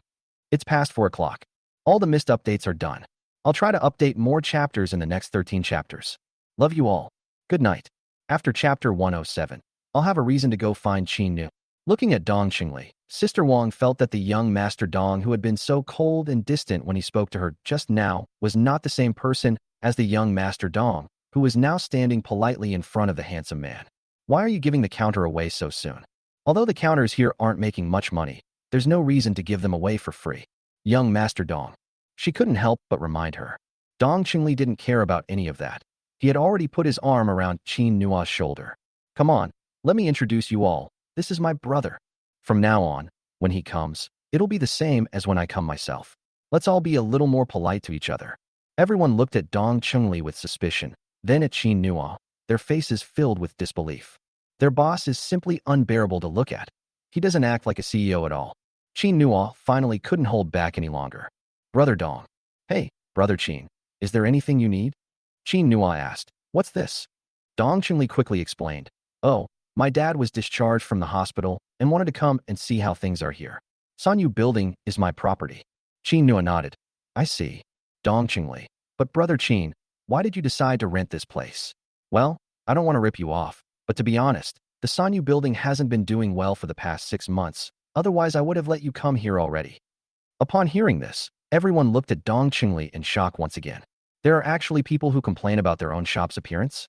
Where did Dong Xiao's usual shrewdness go? However, everyone could see that Dong Qingli and the handsome guy in front of him had a really good relationship. Qin Nua looked around but did not change his mind because of Dong Qingli's words. I think this place is pretty good. Dong Qingli immediately made the decision. Okay, Brother Qin, as long as you're comfortable here, feel free to use it. There are a few counters here that have been returned. You can use them all. No rent required. Use them as you like. Qin Nua laughed when she heard this. Aren't you going to listen to why I said this place is good? Dong Qingli laughed and said, I'm just afraid you'll think I'm being nosy. Actually, I'm also very curious about why. Qin Nua glanced upstairs. Is the place upstairs a children's clothing store? Dong Qingli. Yes, we used to sell fashion clothes. But then because there weren't many customers, we simply switched to children's clothing to be more targeted. As Dong Qingli finished speaking, he suddenly realized. That's right, children's clothing, but you're selling children's skincare products. Qin Nua. Yes, I checked it out online yesterday and came to check it out in person today. Although there are very few people shopping here, most of them are stay-at-home moms. These days, children are more important than anything else in their parents' eyes. Mothers don't dress up much anymore, so very few come to look at cosmetics. However, they are definitely willing to spend money on their children. Upon hearing this, Dong Qingli suddenly realized, I see. Brother Qin makes a lot of sense, let's do it that way. Etc. Qin Nua quickly stopped Dong Qingli. Brother Dong, how about this? I'll pay you back the original rent amount. Dong Qingli quickly waved his hand. No need. No need. Qin Nua, then I won't rent it. I'll look for someone else. Upon hearing this, Dong Qingli quickly replied. All right, let's do as you say, Brother Qin.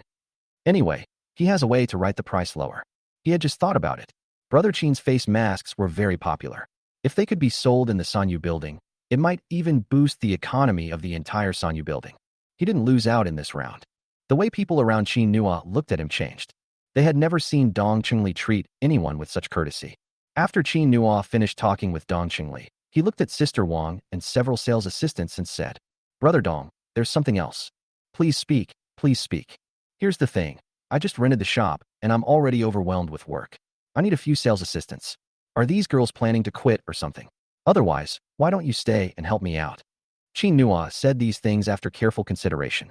On the one hand, he trusted Dong Qingli. On the other hand, he could tell from Wang Jie and the sales assistants that they were all experienced. Relatively speaking, it will be much more convenient.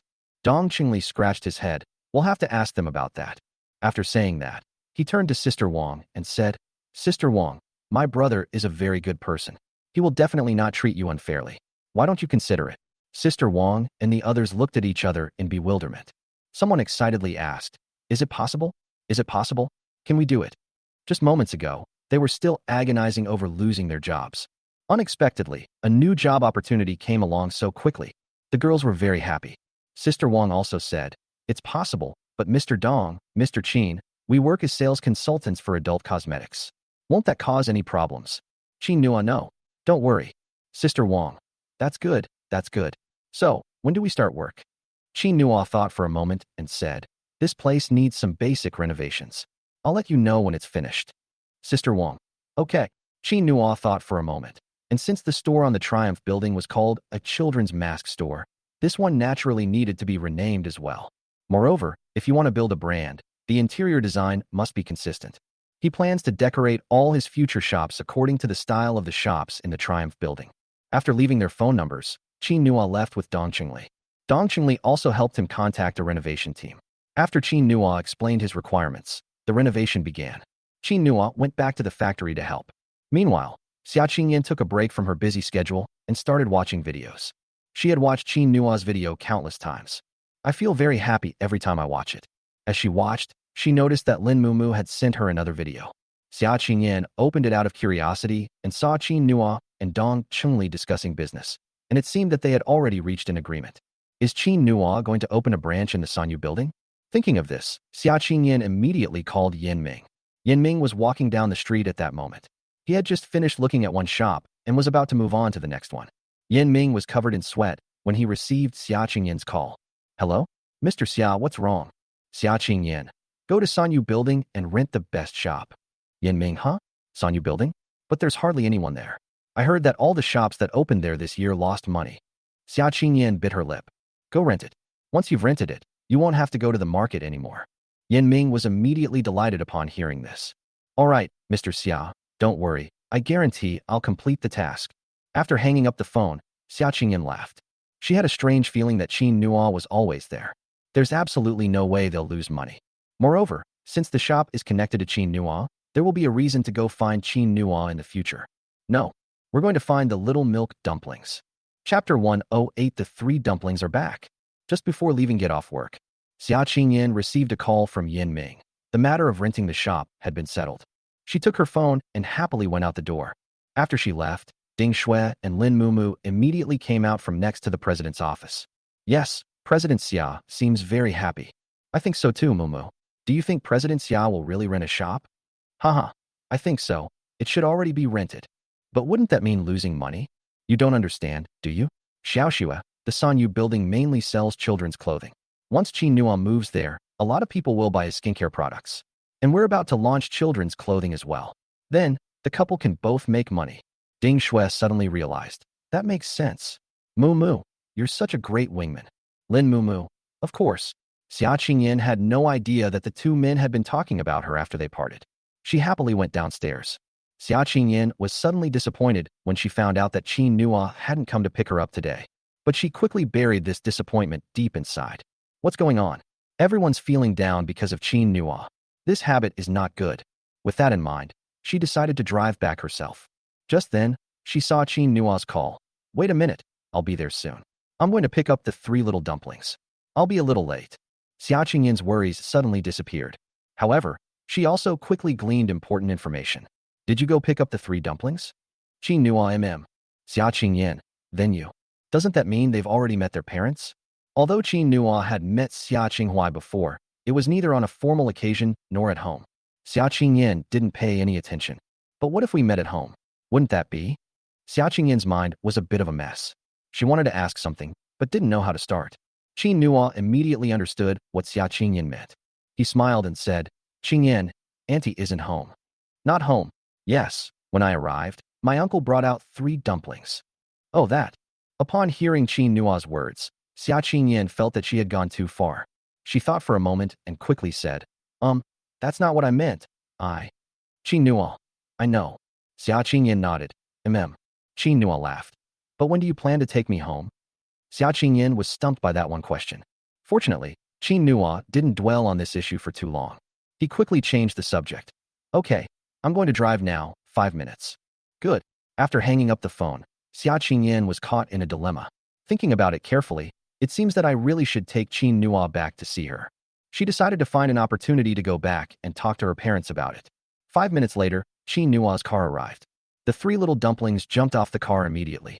Nguyen quickly ran to the driver's side and opened the door for Qin Nua. Coco and Guogua ran towards Xia Qingyan, their eyes filled with joy. Mommy, we're back. Mommy, hug me. Xia Qingyan felt relieved when she saw them. However, she still noticed Xia Guogua's round little belly. This girl has started eating random things again. Guogua, what delicious food did you eat at Grandma's house? Xia Guogua, who was almost in Xia Qingyan's arms, immediately stopped. She touched her lower abdomen, then took a step back, trying to tuck it in. Mommy, no. I am. At this moment, Qin Nua also came over carrying Xia Nguyen. Guogua, baby can't lie. Xia Guogua pouted, looking aggrieved. Daddy, Mommy, I didn't. I just ate an extra apple, an orange, a slice of watermelon, and a lollipop. As soon as she finished speaking, Xia Kiki said, "And there's more. A plate of shrimp, a crab, a big plate of greens, and lots of snacks." Hearing this, Xia Guogua glanced resentfully in Xia Kiki's direction. She felt so wronged, but she didn't say anything. Otherwise, Mom and Dad will blame themselves. Xia Nuanyuan couldn't help but laugh. Guogua is a glutton. Xia Guogua had no choice but to take another step back. Daddy and Mommy, I won't eat it anymore." Upon seeing this, Qin Nua's heart softened. Never mind. It's because she's a daughter. He found himself completely unable to resist his daughter's affectionate tantrums. So he squatted down. She took 2 steps towards Xia Guogua. All right, Guogua, we'll let it go for today, but don't let it happen again." Xia Guogua's eyes immediately lit up. Really? Really? Daddy? You're not angry? Qin Nua. Okay, I'm not angry. Xia Guogua immediately rushed into Qin Nua's arms as fast as she could and kissed him on the face. Qin Nua, with a happy expression, picked her and Nuan up together. "Let's go, honey." Xia Qingyan did not refute. On the bus, the 3 little dumplings kept telling stories of the fun they had at their grandparents' house that day. Qin Nua and Xia Qingyan listened attentively. After they finished speaking, Xia Qingyan realized a problem. This time, they mentioned their maternal grandmother very little. In the past, whenever I went back home, my maternal grandmother always appeared more often than my maternal grandfather. Xia Qingyan asked suspiciously, "Where's your grandma? Hasn't she been home all day?" Xia Kiki immediately replied, Yes. Xia Guogua. "The snacks I eat were prepared by my grandma." Xia Qingyan. "Then why haven't I heard you mention grandma?" "Because of grandma." Xia Guogua was only halfway through her sentence when Xia Kiki covered her mouth. "Shoo, Guogua, you can't say it." Xia Guogua quickly stopped talking. Yes, we can't say it." Xia Nuanyuan nodded. "But you already said it." "You're so stupid." The 2 were disliked. They quickly looked at their parents, using silly smiles to cover their embarrassment. Xia Qingyan became even more curious. "Can I say? Why can't I say?" None of the 3 spoke. Xia Qingyan had no choice but to deliberately put on a cold face. "Coco." Xia Kiki quickly covered her mouth again. "Because grandma doesn't allow me to say it." Xia Qingyan felt a pang of panic. "Has something happened to your grandmother? Otherwise, why wouldn't they allow it?" Xia Kiki shook her head and said, Grandma won't let me tell you." This put Qin Nua in a dilemma. "What's wrong?" "Qingyan, why don't you call and ask?" Xia Kiki quickly added, "Mommy, grandma is fine. You don't need to worry." "Where is your maternal grandmother?" Xia Kiki. They couldn't get anything out of the 3 of them. Xia Qingyan quickly took out her phone and dialed the number. "Mom, what's wrong? Where are you?" Sun Wanjuan's voice came through the phone quickly. "Qingyan, I'm at your house. Ha ha ha. You and my future son-in-law aren't back yet." Chapter 109. Just how outstanding is the future son-in-law? My home. Xia Qingyan was slightly taken aback and felt a little dizzy. "Mom, what's wrong?" "What's wrong? I'm not going back today. You should go back instead." It's obvious why Sun Wanjun came here today. Xia Qingyan refused outright. The 3 little dumplings looked at their mother with confusion. Is Mom not going home today? Where is she going?" Qin Nua also frowned. Sun Wanjun on the other end of the phone completely ignored what Xia Qingyan was saying and burst into laughter. "Haha, it's okay. I'll wait for you at home if you don't come back. Aunt Zhang just opened the door for me." Xia Qingyan. "I should have known better than to let Aunt Zhang come to work today." "Mom, all right. Qingyan, are you going to have some alone time with my future son-in-law?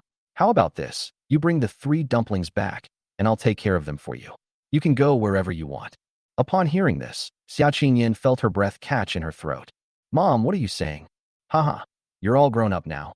It's time to enjoy some time alone together. I'll go back right away. If I don't go back soon, who knows what shocking things my own mother might say."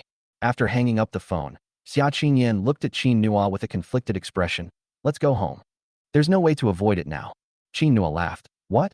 Your future mother-in-law is here." Xia Qingyan glared at Qin Nua. "Don't talk nonsense. That's my mom." Qin Nua, I understand.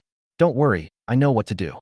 When Qin Nua went to pick up Tawanzi this afternoon, he was thinking that it was a pity he didn't get to see his future mother-in-law today. "I originally wanted to properly thank my future mother-in-law. Well, now my mother-in-law has come knocking on my door herself." Qin Nua quickly sped up the car. The 3 little dumplings clapped their hands behind them, saying, "Yay, we'll see Grandma soon." So happy. Xia Qingyan turned around and glared fiercely at the 3 of them. These 3 little guys are quite the actors. Did they already know Grandma would come? Xia Qingyan couldn't help but wonder whether she or Qin Nua was the biological mother.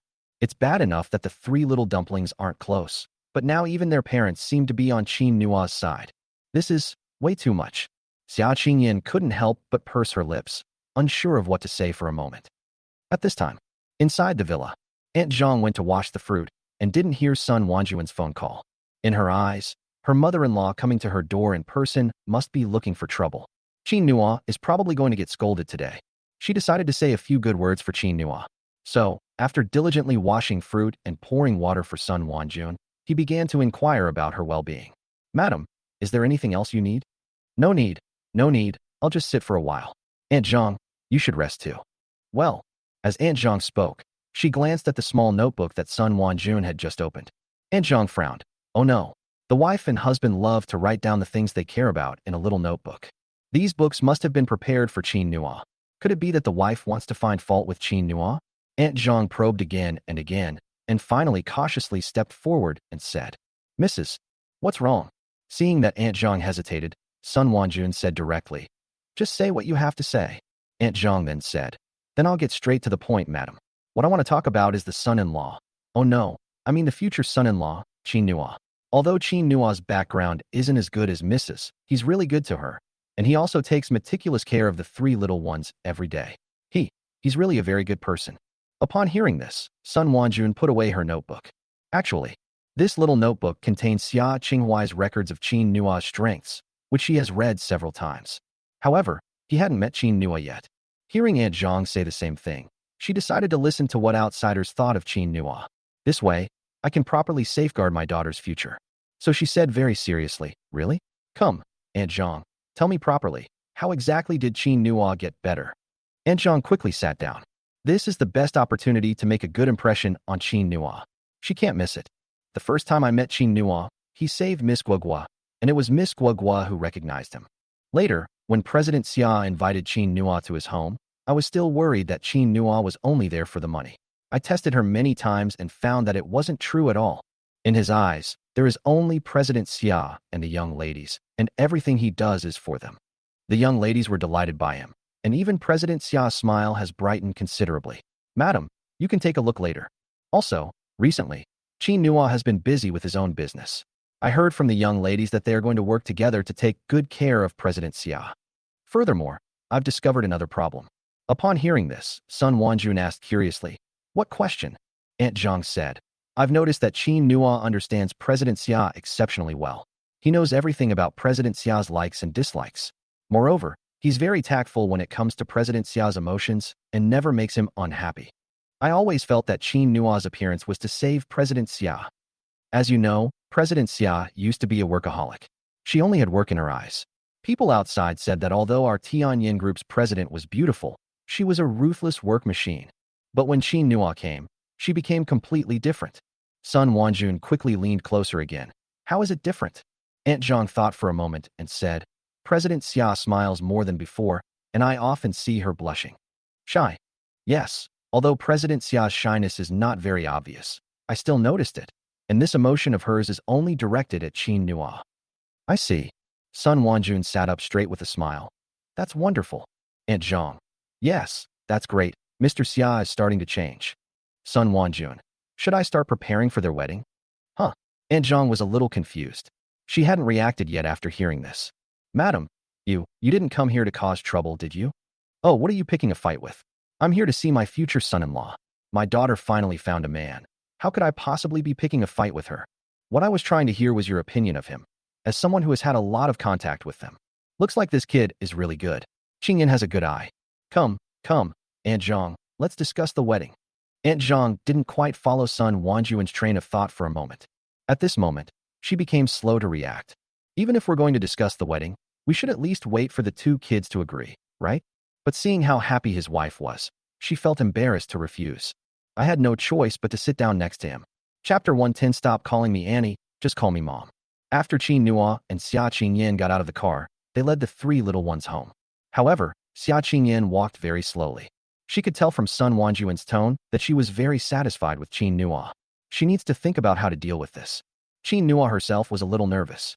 To be honest, in both of his lives, he had never seen a mother-in-law. It is said that before marriage, the mother-in-law can be quite difficult to deal with. Although I've won over my future father-in-law, but there's no guarantee that your future mother-in-law won't cause trouble. However, this matter will have to be put on the agenda sooner or later. So he decided to bite the bullet and go for it.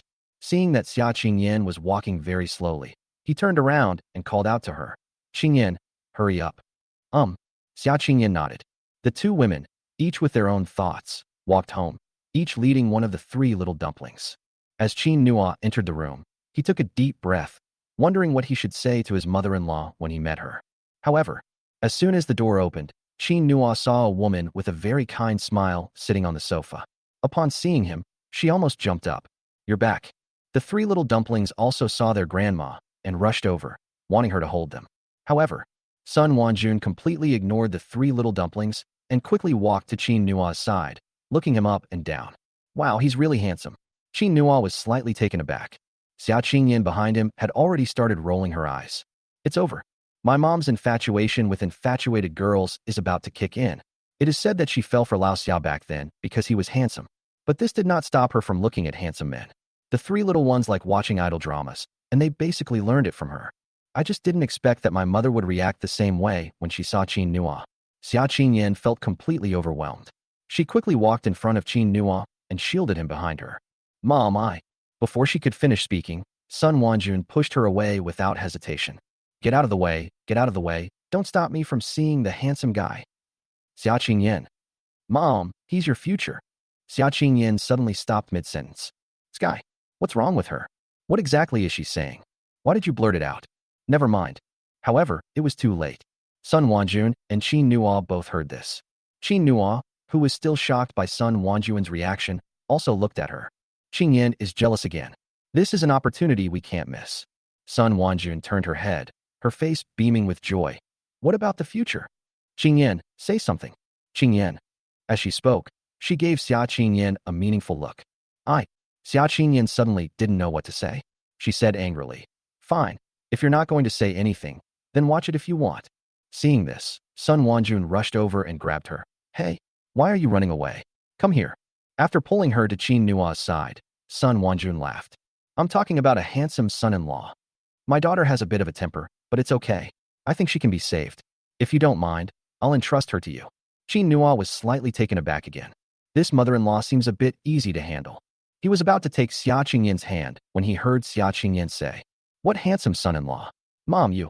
"What do you mean? What do you mean? What do you mean? Can't you see how handsome this guy is? He's nowhere near as good-looking as those actors in idol dramas on TV. Isn't that right, Coco?" Little Coco had been waiting nearby for quite a while. Hearing this, she nodded happily. Yes, yes, Daddy is even more handsome." Noanyuan. "Yes, yes." Guogua. "Daddy is the most handsome older brother." Qin Nua laughed.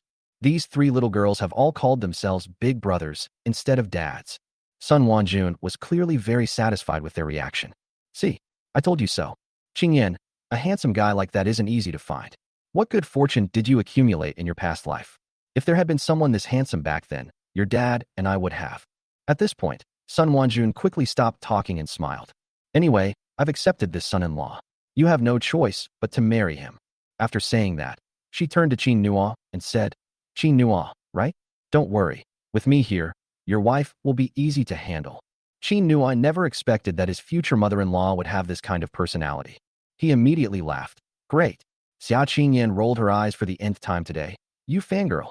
"Sigh, how did I become a fangirl? You're just like your dad. I'm just appreciating beauty." All right, I'm not talking to you anymore. Son-in-law, come here, let's talk about the wedding arrangements." Xia Qingyan.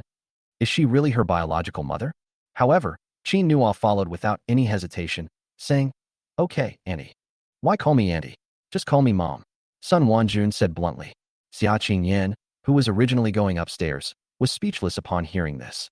She felt that if she didn't say a few more words, she might be able to get the marriage certificate back. She immediately said, "Mom." Sun Wanjun then smiled and said, All right, call me Annie for now, and call me Mom in a few days." Qin Nua smiled again. "Okay, Auntie. That's great. Your uncle has told me a lot about your good qualities. Come on, let's talk about family matters." After speaking, Sun Wanjun gestured for Aunt Zhang to cook, and then chatted with Qin Nua. "I heard you grew up in an orphanage." Qin Nua nodded. "Yes, but don't worry, I will. I'm not worried. I'm so relieved. It's all right. My family is wealthy. We can afford to support you. Oh no, that's not right either. Your uncle said you're in business. Here's what I'll do. I'll have your uncle help you out. Go ahead and do whatever you want. Don't worry. Nua was overjoyed. This family is so loving. Thank you, Auntie. Well, since you were raised by the dean is like your parent, right? How about we go visit the dean together sometime? Okay. Nua had wanted to visit Dean Sheen for several days, but she had been too busy to do so. Then it settled. By the way, is there anything else you're not satisfied with about Qingyan? Nua shook her head. No, I'm very satisfied with her. I like her very much. Xia Qingyan, who was just leaving the bedroom and preparing to go downstairs to check the situation, paused upon hearing this. Like, does he like her? But they've only met a few times. Xia Qingyan couldn't help but look in Qin Nua's direction. Sun Wanjun said, That's good. That's good. You don't know? I always thought that with Qingyan's personality, no man would like her. I was afraid she'd be a bachelor for life. I didn't expect that someone would actually be blind. Ha. Xia Qingyan. Chapter 111. It seems like the whole world is helping Qin Nua. Sun Wanjun seemed to realize she had made a mistake and quickly explained. Handsome son-in-law, that's not what I meant. I meant that it's my daughter's honor that she's taken a liking to me. Xia Qingyan. She twitched her lips, pondering whether she should drag Sun Wanjun along for a paternity test. Qin Nua was laughing hysterically. Auntie, Qingyan is very good. Sun Wanjun. Ha. I never believed before that beauty is in the eye of the beholder, but now it seems to be true. I know my own daughter. She has a bad temper and is stubborn, especially towards men. Fortunately, you are patient. I've decided you're my son-in-law, haha. Don't worry, if Qingyan rejects you, come to me, and I'll help you come up with a plan. Xia Qingyan's lips twitched again, and the idea of doing a paternity test grew stronger. Qin Nua had already seen Xia Qingyan. He looked up and smiled in Xia Qingyan's direction. He added, Okay, Auntie, I understand. You'd better help me out, or I'm afraid I won't be able to catch up with Qingyan. He spoke in a wrong tone. It was as if Xia Qingyan had bullied him before. Xia Qingyan couldn't help but twitch her lips again. Is Qin Nua a drama queen? She wanted to say something, but before she could speak, Sun Wanjun said, Okay, you wait here. I'll go deal with Qingyan right away. After saying that, Sun Wanjun stood up aggressively and went upstairs. She had only taken 2 steps when she saw Xia Qingyan standing at the top of the stairs.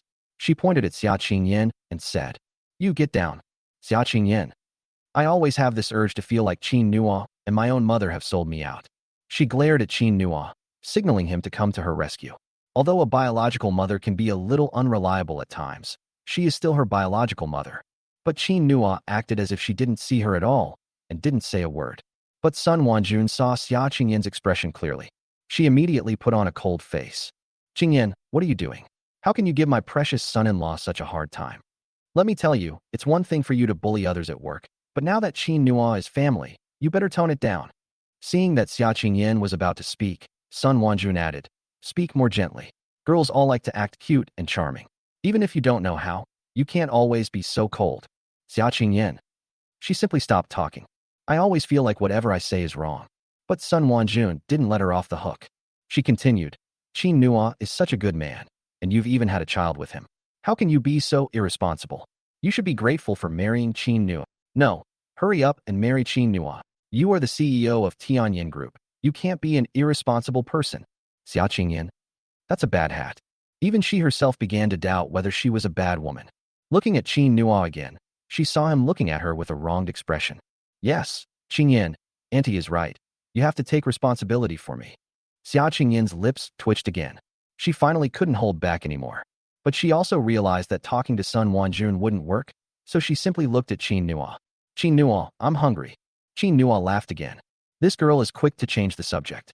However, she did not intend to make things difficult for Xia Qingyan any further. He then smoothly picked up the conversation. Okay, wait a moment. I'll go check the kitchen. Seeing this, Sun Wanjun quickly said, Look, Qingyan, it would be such a pity not to marry such a good man. Xia Qingyan, Mom, you. She suddenly realized that she had no way to deal with Sun Wanjun. She had no choice but to look to the 3 dumplings for help. The children were quite considerate. They all ran over and called out to Sun Wanjun. Grandma, I'm thirsty. Grandma, I need to go to the toilet. Grandma, hug me. Entangled by the 3 dumplings, Sun Wanjun finally let Xia Qingyan go. She finally breathed a sigh of relief. So he went to the kitchen door to see if there was anything he could help with. However, before they even got there, they could hear Aunt Zhang talking to Qin Nua inside. Mr. Qin, let me tell you, our CEO Xia is actually very soft-hearted. If you just show weakness occasionally, like you did just now, President Xia will definitely fall for you slowly. I think she's almost inseparable from you now. She just hasn't realized it yet. Xia Qingyan. Oh no, the whole family is helping Qin Nua. What should we do? In addition, there were the things Lin Mumu, Shen Yu, and Ding Shui had told him. She had a deep suspicion that Qin Nua had given these people some kind of drug. After the meal was prepared, Qin Nua and Aunt Zhang brought the dishes to the table. Xia Nuanyuan was nestled on the sofa, holding her little sketchbook, telling Sun Wanjun stories about herself and her dad. Daddy drew all of these. Grandma, Daddy is amazing, I love Daddy. Grandma, you must help Mom and Dad stay. Sun Wanjun smiled from ear to ear. Don't worry, your daddy won't walk anymore. If your mom kicks your dad out, I'll hit your mom. Xia Qingyan, who happened to be walking by. The three little dumplings showed no remorse for not protecting their mother. On the contrary, they were all happier than ever. That's great. That's great. Xia Qingyan felt heartbroken. Looking at Qin Nua again, he himself was filled with deep doubt. Qin Nua seems to have indeed become an indispensable part of her life. During the meal, Sun Wanjun noticed that Nuanyuan and Guo were eating attentively, and their usual picky eating habits had all changed. Moreover, they watched Qin Nua while they ate. It seemed as if they were waiting for Qin Nua to praise them. Finally, when Qin Nua was almost finished with his meal, he praised each of the three dumplings. The three dumplings were immediately very happy. Sun Wanjun looked at this scene with suspicion. No wonder they were so careful when I offered them snacks this time, when we went back. Handsome son-in-law, is it you who won't let them eat? Qin Nua nodded and said, yes, although they are still young, they should develop good living habits so that they can grow up healthier. Xia Kiki even raised her little hand and said earnestly, Grandma, we can even do aerobics. Daddy not only led us, but also led everyone in the park to dance together. They all love poop. Sun Wanjun was shocked. Weight loss exercises? Is it the children's weight loss exercises that you do every night in the park behind you? Yes, yes. The three dumplings nodded happily. Sun Wanjun laughed too. Haha, when I was at home, I heard some old ladies say that there were people leading aerobics classes here, and there were so many people. It turns out it was my handsome son-in-law. Qingyan, your son-in-law is so good. Why didn't you say so sooner? After saying that, Sun Wanjun couldn't help but take out her phone and start calling her friends. Chapter 112, The Drama Queen's Performance. Before Xia Qingyan and the others could understand what Sun Wanjun was going to do, they saw Sun Wanjun get up and walk to the side. The call was connected. Without hesitation, Sun Wanjun replied, That Aunt Lee is me. Sun Wanjun. On the other end of the phone, Aunt Lee's voice rang out. Sister Sun, what's wrong? Sun Wanjun said, Didn't you say last time that you and your girlfriends went dancing in the park near Xinghuan recently? Aunt Lee said, Yes, it happens all the time. It's gotten to the point where they won't come even when I call them. It's really too much. Our sisterly relationship, which we've had for so many years dancing in the square together, is gone in an instant. Sun Wanjun, did they call you? Speaking of this, Aunt Lee's voice suddenly rose several times higher. They've been calling me. You wouldn't believe it. They call me almost every day, but I'm too lazy to go. Even if I don't do square dancing, I'd rather not go there. They keep telling me how handsome the guys over there are and how cute the babies are. Trying to fool me? Dream on. Aunt Lee got angrier and angrier as she talked. She and her fellow women have been a square dance team for several years. In the past, no matter what happened, they always stood on the same side and never left the team for any reason. They work together very well and have even participated in a square dance competition together, winning prize money. Li Shufan believed that they would stay together until they grew old. Until a young man who was doing square dancing appeared in Xingha Park. Li Shufan really couldn't understand why a young person would want to do square dancing. Moreover, it's supposedly a children's exercise routine, super simple. How can this compare to their square dancing? They actually sacrificed their sisterhood of several years for the sake of children's square dancing. Whenever Li Shufan thinks about this, she thinks of that word she dislikes very much. Plastic besties. Right. These people are just her fake besties. Sister Sun, why did you think of this? Although Li Shufan was very angry with her sisters, she was still quite polite to Sun Wanjun. One reason is that Sun Wanjun never does square dancing. On the other hand, Sun Wanjun is a very easygoing and approachable person, unlike other wealthy families who are always wary of her. She respected Sun Wanjun very much.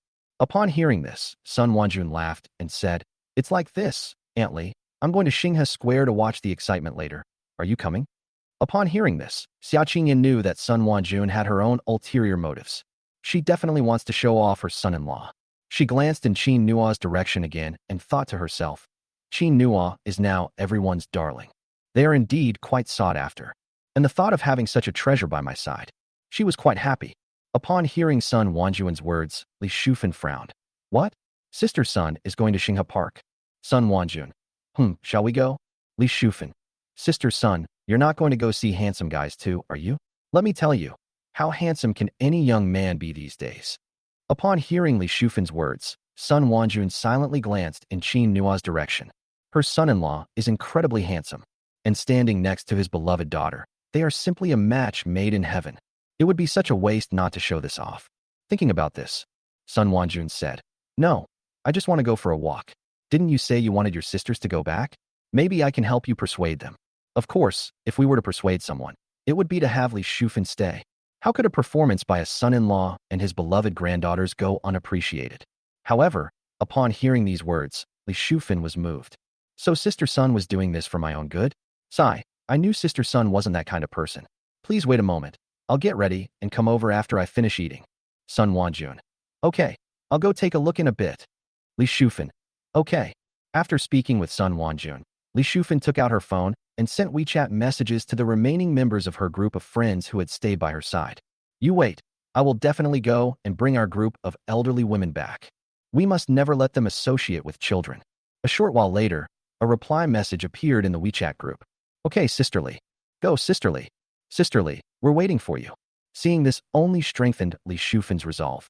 She tidied herself up and then drove to Xinghe Park. After Sun Wanjun finished her call, she turned around and saw Qin Nua wiping the mouths of the three little dumplings. They finished their meals and were all quite satisfied. Sun Wanjun immediately felt very gratified. The three little dumplings haven't eaten so seriously in a long time. No wonder Nuanyuan's little face has gotten a bit rounder lately. She walked over quickly. Handsome son-in-law, I'll go to Xinghe Park with you later. Just as Qin Nua was about to nod, Xia Qingyan said, No, my mother's motives are impure. I can't let her succeed. However, Sun Wanjun completely ignored Xia Qingyan. Good son-in-law? Qin Nua. Okay, auntie. We'll set off after a 10-minute rest. Xia Qingyan. She noticed that the number of times she was speechless had increased dramatically that day. These two don't seem to listen to me at all. Then I'll wait a bit. She was about to say that she wouldn't be going for a while when Xia Guogua ran over quickly and hugged Xia Qingyan. Mommy, don't you love Guogua anymore? Before this, Xia Qingyan also saw Xia Kiki whisper a few words in Xia Guogua's ear. It was clearly Coco who said something to Guogua. This little drama queen has started acting too. However, she simply couldn't say no to such a question. She could only twitch her lips and say, Love. Sure enough, the next moment, she heard Xia Guogua say, Then, Mommy, shall we go dancing with Guogua? Guogua wants to lose weight, and she'll be unhappy if Mommy doesn't go. Xia Kiki, who was standing next to her, covered her mouth and started laughing. Xia Nuanyuan was standing around Qin Nua, watching the show. Xia Qingyan's lips twitched again. This hobby is heavy, but she truly couldn't refuse. He could only nod again. Good. Xia Guogua clapped her hands happily. Yay, Grandma, Daddy, Mommy. We're all going in a little while. The children are already waiting for us. Hee, Guogua is happy. Xia Qingyan put her hand to her forehead. I feel like I've been scammed. Sun Wanjun laughed too. All right, everyone go. 10 minutes later, the three of them, carrying three little dumplings, happily headed towards Xinghe Park. At this time, Li Shufan also set off. She drove off, her face cold. With my sister Sun here, I refuse to believe I can't convince you. My sister Sun is an expert at spotting handsome guys. She was filled with anticipation for tonight. Thank you everyone for the gifts. Good night, good night. Chapter 113. Sun Wanjun was exceptionally happy today. Xinghe Park. Qin Nua, Xia Qingyan, and Sun Wanjun have arrived with the three little ones. People around them saw them and immediately gathered around. Upon seeing this, Sun Wanjun instinctively wanted to protect the three animals behind her. This is an instinctive action she's taken since becoming a grandmother. But before she could grab the three, they quickly ran into the crowd. He was also happily greeting the other children. The other people also automatically protect them, and the whole scene is harmonious and joyful. You've finally arrived. We've been waiting for you for so long. Guogua seems to have lost some weight recently. Haha. Our little chubby said he wants to learn from Guagua. Sun Wanjun stared blankly at this scene. What happened to them? She remembered that the three little ones rarely went out to play before, and even when they did, they rarely played with other children.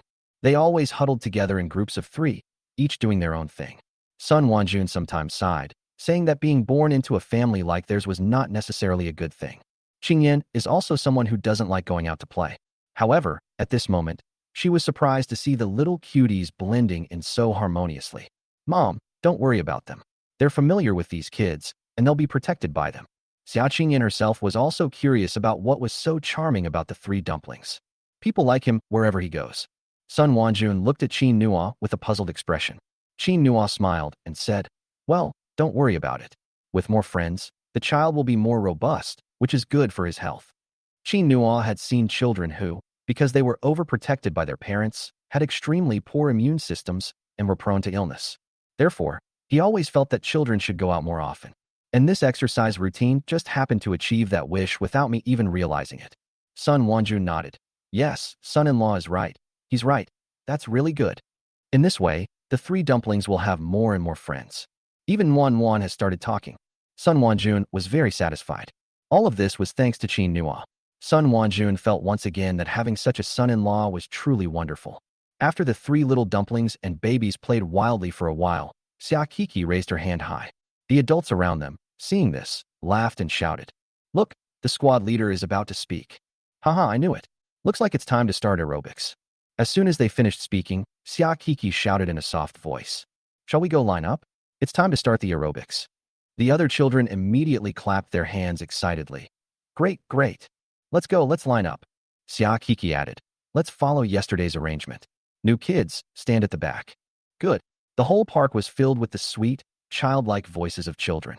Xia Guagua and Xia Nuanyuan were the first to go and find their places. The other children immediately found their places and stood in line according to the two children. After the children were all lined up, the adults also stood behind them. The entire square was bustling with activity. Brother Qin, come quick. It's starting. It's starting. It's starting. Someone has already prepared the sound system. Qin Nua then looked at Xia Qingyan and Sun Wanjun. Let's go. Auntie, you can stand next to Qingyan. Huh? Qingyan wants to dance too. Ahem. Upon hearing this, Xia Qingyan quickly coughed lightly to cover her embarrassment. Well, I was just jumping around with the kids. Sun Wanjun did not expose her. However, she herself found herself in a dilemma. Oh, but I've never jumped it before. She was a little conflicted. Actually, she was reluctant to go square dancing before because she was afraid that she would dance badly and become a laughing stock. She had barely finished speaking when she suddenly saw several familiar faces. Sister Sun. Huh? What brings you here too? Sun Wanjun looked up and saw a group of familiar people walking over. This group of people had just arrived, and they were all around her age. They were all sisters who had danced with Li Shufan before. When Sun Wanjun saw them, she quickly glanced back. Why hasn't Li Shufan arrived yet? Their gazes lingered on Sun Wanjun, Xia Qingyan, and the three little dumplings for a few moments. One of them suddenly realized. Sister Sun, could this be your daughter, Qingyan? Wow, I was wondering why these three little dumplings look familiar. Oh, they're your granddaughters. Sun Wanjun nodded. Yes. These wealthy wives, after retiring, have been traveling around and rarely get involved in business matters anymore. Xia Qingyan is a workaholic. All they knew was that Sun Wanjun had a very capable daughter and three granddaughters. However, I haven't seen it much. That's why I didn't recognize him before. But the more he looked at Xia Qingyan, the more familiar she seemed. Hearing Sun Wanjun say that, the others immediately burst into laughter. Wow, Sister Sun is so lucky. Those three dumplings are just so adorable. If they don't come one day, I feel like something is missing. Suddenly, someone realized, wait a minute, Sister Sun, isn't your daughter Qingyan unmarried? That young man Qin. Everyone looked in Qin Nua's direction with suspicion. Sun Wanjun laughed and boasted, oh, that's my son-in-law. Marriage is just a formality. They weren't even willing to get it. Don't worry, you won't escape this red envelope. Really? Ha ha, I knew it. Qingyan has such good taste. That's amazing. I used to say that no one in this world was good enough for Sister Sun's daughter. It seems I was overthinking it. These two standing together, along with the three little ones, completely captivated everyone who came to dance. I've been dancing more energetically these past few days, and I've actually lost several pounds. Haha, me too. Sister Sun, I just heard you say you've never danced before? That's okay. That's okay. Come on. Come on. This dance is easy. And your son-in-law is very patient. He always teaches us again and again. Those three little dumplings have also become little tutors, teaching lessons to the other children. As they were talking, before Sun Wanjun could react, they stepped forward, grabbed her hand, and pulled her into the crowd. Everyone found their place. He then placed Sun Wanjun among them and shouted at Xia Qingyan. Qingyan, go dance with your husband. We'll take care of your mother. Don't worry, we'll definitely teach her. I won't let your mother bother you. Xia Qingyan had no choice but to nod and walk towards Qin Nua. After Xia Qingyan stood still, the music started. Everyone started moving to the rhythm of the music. When Li Shufan arrived, this was the scene she saw. Chapter 114, Isn't My Son-in-Law Handsome? One corner of the plaza in Xinghe Park was brightly lit. The music played incessantly. The liveliness here is in stark contrast to other places, as if everyone in Xinghe Park has gathered here. Everyone lined up and diligently followed along to dance and exercise. The team was so large that Li Shufan felt it was dozens of times larger than the team she had previously assembled. And there were not only elderly people inside, but also young people and children. You can find it for all age groups. Some elderly people can't keep up with the rhythm, so the people around them will teach them. Li Shufan was slightly taken aback. She remembered that there were also people in her team who didn't know how to do it. But those who don't know how are always disliked. Over time, the number of people decreased, which led to those who could dance becoming more and more proficient. Li Shufan thought this was their honor. But at this moment, she suddenly felt that it might not be so. This strange feeling started the moment she witnessed this shocking scene. Li Shufan felt a little uncomfortable. She walked forward from the side of the crowd. She wanted to see who was leading the dance, someone so charismatic. The further Li Shufan walked, the more surprised she became. Why are all the people in front of me children? Several rows of children stood there. Moreover, the children were all exceptionally attentive. Why are there so many children dancing? Her grandson hates dancing the most. Every time she goes dancing, her grandson will complain. With this question in mind, Li Shufan continued walking forward. As she walked, she saw three little dumplings standing at the very front. Those three were actually the smallest of the children. But he jumped with extra effort. More importantly, they are really so cute. It looks so cute and cuddly. Moreover, they were wearing identical clothes, and their movements were exceptionally beautiful. Triplets? Li Shufan shook her head. No, apart from Sister Sun's family, she had never heard of triplets in Jiangning. It was probably just a coincidence that they were wearing the same clothes. Thinking this to herself, Li Shufan looked up at the lead dancer. There were two people leading the dance. A man and a woman, both tall. The man stood in the very center, his movements clean, crisp, and perfectly executed. He was clearly a trained fighter. Women's movements are gentler, but they are still very beautiful. Li Shufan frowned. Is this the handsome man the sisters were talking about? Then look at their movements and postures. Li Shufan couldn't help but sigh. This is so beautiful. She seems more mature than her dance troupe. It made her somewhat tempted. But remembering her purpose for today, she gritted her teeth. I decided to go around to see just how handsome this man was. Before heading over, she sent a WeChat message to Sun Wanjun. Sister Sun, why aren't you here yet? I saw that pretty boy. I must say, he dances quite well. Wait here, I'll take a picture and show it to you in a bit. After sending the message, she took her phone and walked to the side. Throughout this time, her eyes never left the lead dancer. Li Shufan finally stopped when she saw the man's face. However, at this moment, she was completely stunned. Even while dancing, the man appeared remarkably relaxed. It was as if the body and the movement had become one. Add to that perfect face, and Li Shufan instantly felt her breath catch in her throat. That's actually pretty handsome. Those three dumplings must be his daughters, right? Snort. So what if he's handsome? If a man stays home to take care of the kids, how unhappy must his woman be? Thinking of this, Li Shufan turned her gaze to the woman beside her. This one look reveals something unfortunate. Li Shufan's breath hitched again. Isn't this Sister Sun's daughter, Qingyan? Li Shufan usually spends more time with Sun Wanjun. So he has met Xia Qingyan. At this moment, her eyes were filled with shock. What's Qingyan doing here? Are those three Qingyan's children? And this man? Is this the man with a delicate face? Li Shufan suddenly felt like she had discovered some incredible secret. Oh no, oh no, oh no. Does Sister Sun even know? If Sister Sun comes, will Qingyan's secret be exposed? She had never heard that Xia Qingyan had a man. In her panic, Li Shufan was completely unaware that she had overlooked the fact that Xia Qingyan could dance. Her mind was solely focused on stopping Sun Wanjun. Then, she quickly called Sun Wanjun. But no one answered the phone after 2 attempts. Li Shufan was extremely anxious. What should we do? What should we do? As she was pondering, She noticed the dance had stopped. The man on stage is announcing a 10-minute intermission. The three little dumplings wiped their sweat, ran to the side and handed a towel and a bottle of water to the man and Qingyan respectively, their faces beaming. Xia Qingyan stood beside the man and handed him the towel. The man took the towel and ruffled the woman's hair. Li Shufan felt like she was going crazy. In her lifetime, she actually witnessed Qingyan interacting with a man. Just as she was wondering what to do, her phone rang. Li Shufan quickly answered the phone. Hello? Sister Sun, where are you? I'm telling you, don't come over yet, She had barely finished speaking when Sun Wanjuan's voice rang out from the side. So you're here? Shufan, why are you only getting here now? We've already finished our dance. Li Shufan turned her head in shock and saw Sun Wanjun wiping her sweat as she walked over with a group of sisters. Sister Sun, you're dancing too? Really? She had tried every possible way to get Sun Wanjun to join her dance troupe, but to no avail. Yes, that's right. Shufan, what were you going to say to me just now? Li Shufan was a little confused. I. She glanced at Xia Qingyan and Qin Nua, then suddenly realized, Sister Sun, you know that belongs to Qingyan.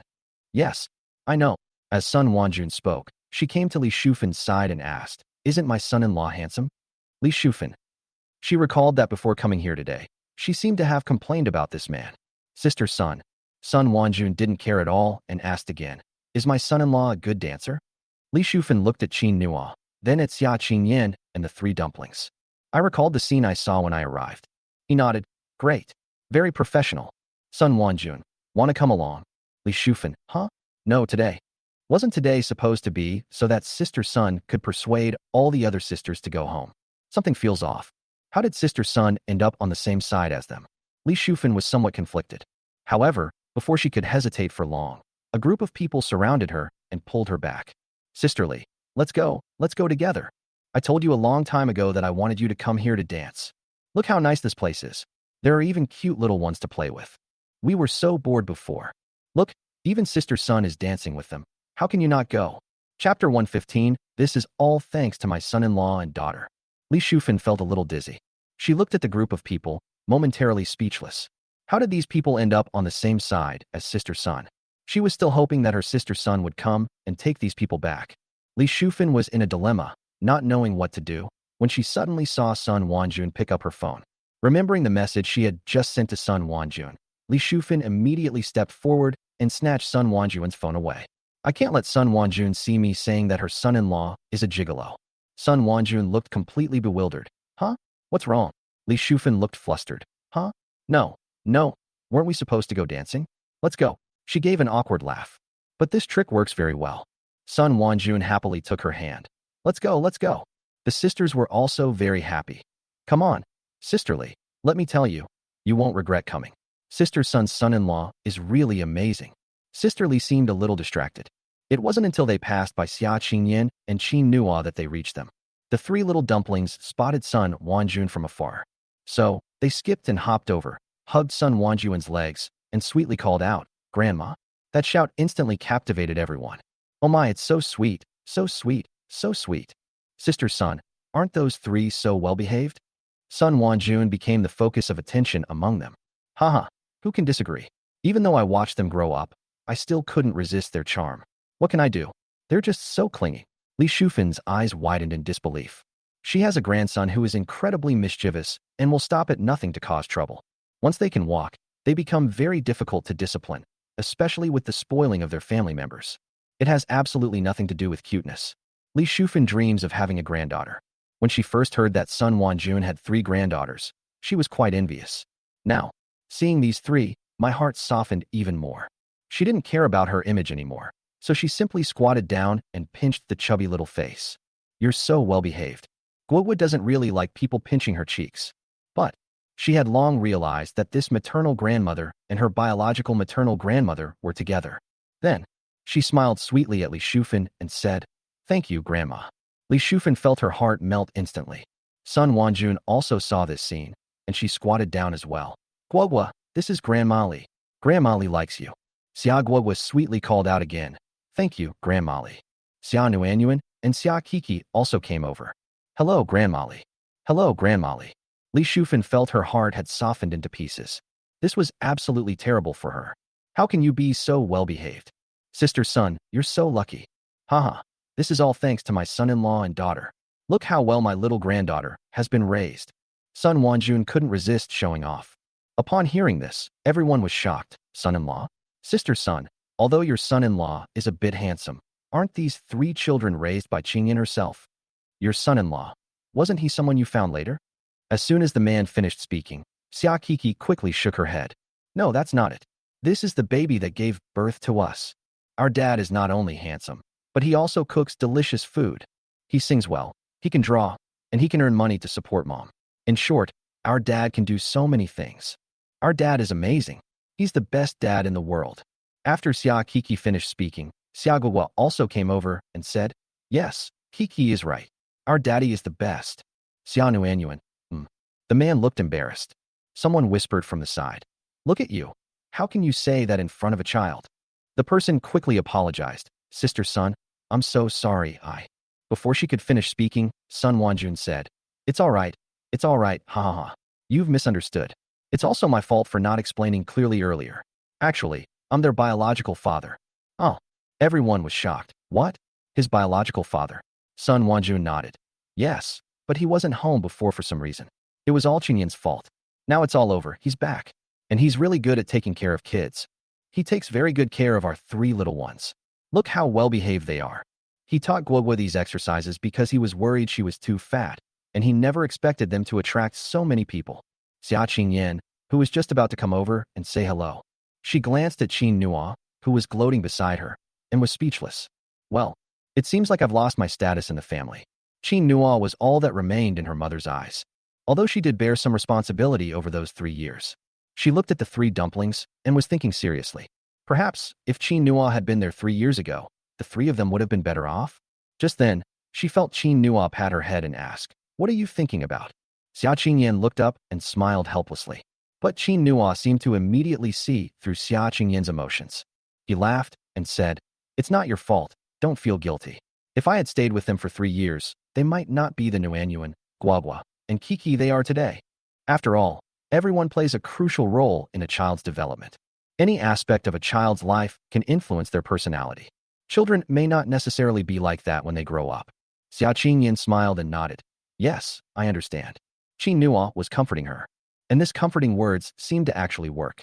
Not far ahead of them. People were shocked when they heard Sun Wanjuan's words. Really? Really? Is this really that surreal? Ha ha ha. No wonder they're so loving. It turns out it wasn't easy for them to be together. Those who had their backs to Qin Nua and Xia Qingyan looked puzzled. How do you know they're very much in love? Look, the man bowed his head towards the front. Everyone immediately looked in Qin Nua's direction. They just happened to see Qin Nua take his hand off Xia Qingyan's head and Xia Qingyan's shy expression. They couldn't help but smile like doting ants. Wow, this. Are all young couples this sweet in their relationships? Sun Wanjun. Of course, my daughter and son-in-law are just that sweet. Xia Qingyan, who had already heard their conversation. She quickly lowered her head, feeling somewhat embarrassed. Aunties, don't listen to my mom's nonsense. What nonsense are you spouting? We all saw it. That's right, ha ha ha. Qingyan, don't be shy. You should cherish such a good husband. You don't have many 3 years in your life to waste. Even Li Shufan smiled at this moment. She hadn't noticed Qin Nua because she was far away. I only realized now that Qin Nua is really handsome. No wonder Sister Sun was so happy. Chapter 116, A Promise Must Be Kept. Looking at the 3 well-behaved little dumplings again, Li Shufan thought about it carefully. If my son-in-law were this outstanding, I would probably be just as happy, right? She stood up. Qingyan, your aunties are right. You should hold on tight. Xia Qingyan could only smile helplessly. Okay, I will try my best. Qin Nua turned around in surprise. Really? Wife? Xia Qingyan was slightly taken aback when she asked that question. She was just trying to agree with them. Why did Qin Nua suddenly ask that question? Before Xia Qingyan could answer, Qin Nua feigned innocence and said, the aunties are all my witnesses, so I can't go back on my word. Xia Qingyan. Listen to this. This is the usual drama queen routine. Seeing that the aunties were about to start talking again, Xia Qingyan quickly said, yes, really. This silenced the gossips of the aunties. Haha, look how loving this young couple is. What do they call it, in the words of those young people? Sigh. Yes, it's called showing off their love. Haha, let's go everyone. Let's get some exercise, or we'll be stuffed with this dog food. After saying goodbye to the 3 adorable animals, the group quickly walked into the crowd. They even pulled Sun Wanjun, who didn't want to leave, along with them. Before leaving, they reminded Qin Nua, little Qin, right? Hurry up, after this dance is over. You two can go back and have some sweet time together. These words made Xia Qingyan blush. Qin Nua also laughed. He ignored Xia Qingyan's reaction and replied casually, okay. The way everyone looked at Xia Qingyan was full of ambiguity. After they left, Qin Nua said to Xia Qingyan, let's go on stage. Xia Qingyan suddenly felt very embarrassed. You? How come you agree to everything? Qin Nua said seriously. Qingyan, I saw that you were in a dilemma just now. What if they wouldn't leave if I didn't agree? Xia Qingyan. Although he knew perfectly well that Qin Nua was faking it, he was powerless to refute it. Then, Xia Qingyan had no choice but to take the three little ones and stand in line to wait for the dance. Qin Nua had no choice but to walk over. However, no one saw the faint smile on his lips. The dance begins. Li Shufan stood in the crowd, feeling somewhat at a loss. She had never learned these dances. Remembering that she used to be the captain of a square dance team, Li Shufan suddenly felt embarrassed. These women will probably laugh at themselves, right? However, before she could speak, several of the sisters she had previously complained about gathered around her. Come on, Sister Li, I'll teach you. Me too, Sister Li, just follow our lead. Xiao Qin said that this exercise routine, like square dancing, is for everyone to exercise. There's no need to make it look too fancy. We can learn it slowly. Li Shufan looked at the group in shock. Although they said that, they danced extremely well. Looking at the crowd dancing energetically beside her, Li Shufan suddenly wondered if she was being too stubborn. Once upon a time, she went to square dancing to improve her health. But later, with all the competitions around, she forgot her original intention. They even established their own dance troupe, and people around them were too afraid to dance with them. Li Shufan was smug, saying that her team danced too well and that the others were not worthy. But at that moment, she realized that she had made a huge mistake. That feeling of everyone exercising together is the original intention. Being followed and praised by such a group of people seems much better than those useless trophies. Thinking about this, Li Shufan suddenly understood. She laughed and called out, coming. Soon, I joined everyone. Although she didn't dance well at first because she wasn't familiar with the movements. However, having a background in dance, she was able to keep up with the rhythm very quickly. After a while, she was jumping very well. So much so that the newcomers all followed behind her and danced along with her. Li Shufan suddenly became happy. Seeing this, the people around were very happy. Sister Li, you found the fun, haven't you? We asked you to come before, but you wouldn't. Dancing here is so much fun. Look how fast you're learning. Li Shufan laughed loudly. Isn't it because you guys are too stupid? Everyone knew that Li Shufan was joking, and they all laughed along. Yes, we're the clumsy ones. Sister Li is the smartest. Sigh, Sister Li, where are the other sisters? When are they coming? We all miss them. Yes, let's call all the ladies to come. Wouldn't it be great if we all danced along with Xiao Qin? Upon hearing this, Li Shufan frowned. They're just as stubborn as her. I wonder if they'd even want to come. Her thoughts were immediately seen through by everyone. They said, Sister Li, find an opportunity to call them over. With Sister Sun, the three little dumplings, and Qingyan there, they'll definitely like them too. Hearing this, Li Shufan laughed. Okay, I'll try another day. But Sister Sun, there's something I'm wondering if I can ask you for help.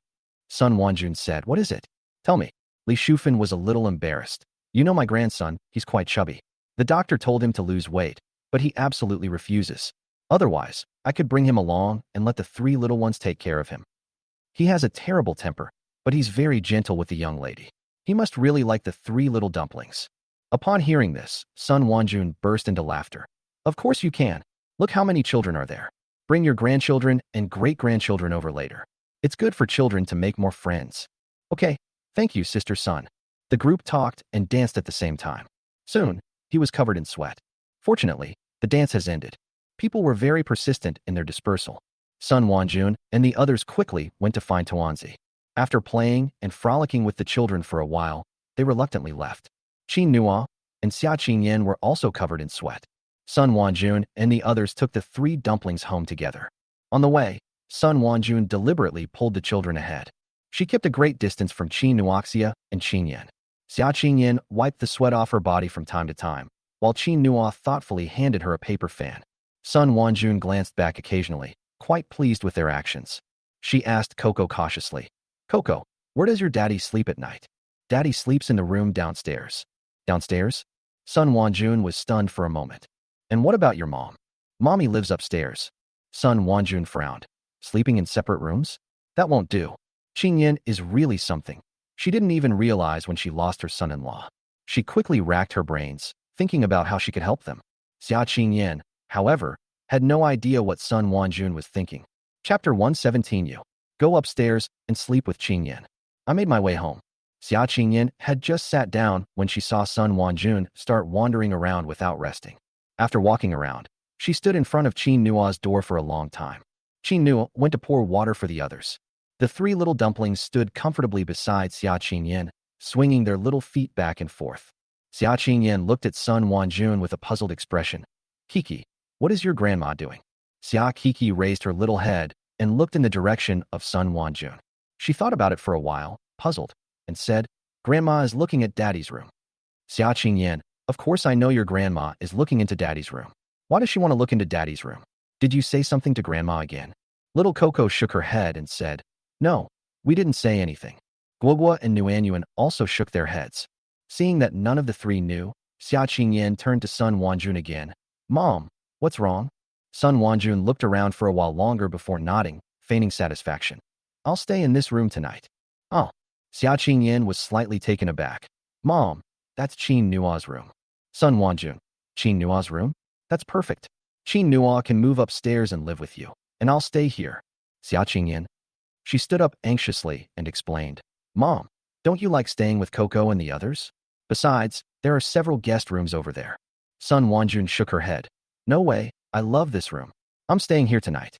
Xia Qing Yin looked helpless. She discovered that she couldn't win an argument with Sun Wanjun at all. I had no choice but to say, all right, I'll go and clean up the room next door for Qin Nua to stay in.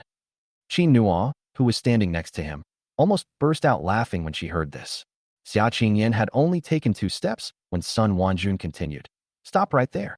What's wrong with living with your boyfriend? Xia Qing Yin didn't move, so Sun Wanjun simply walked to Xia Qing Yin's side and said, Don't tell me you don't want to take responsibility. I heard you were the one who slept with Qin Nua. He's such a nice young man, and now he's staying home helping you take care of the kids. You can't let Qin Nua down. As Sun Wanjun spoke, she gave Qin Nua a meaningful look. Qin Nua watched as Xia Qing Yin waited for his explanation, but she didn't say a word. He fed the babies with a faint smile. Xia Qing Yin became anxious. It seems that if I don't agree, my mother will accuse me of starting something and then abandoning it. But does Qin Nua want to live with me? She clenched her fingers. What should we do? Xia Qing Yin didn't answer, but the 3 little dumplings answered for her.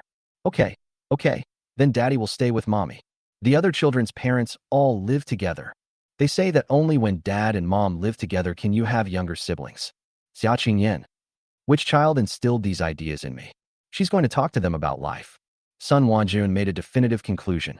Qing Yin, I think Kiki is right. Let's do it this way.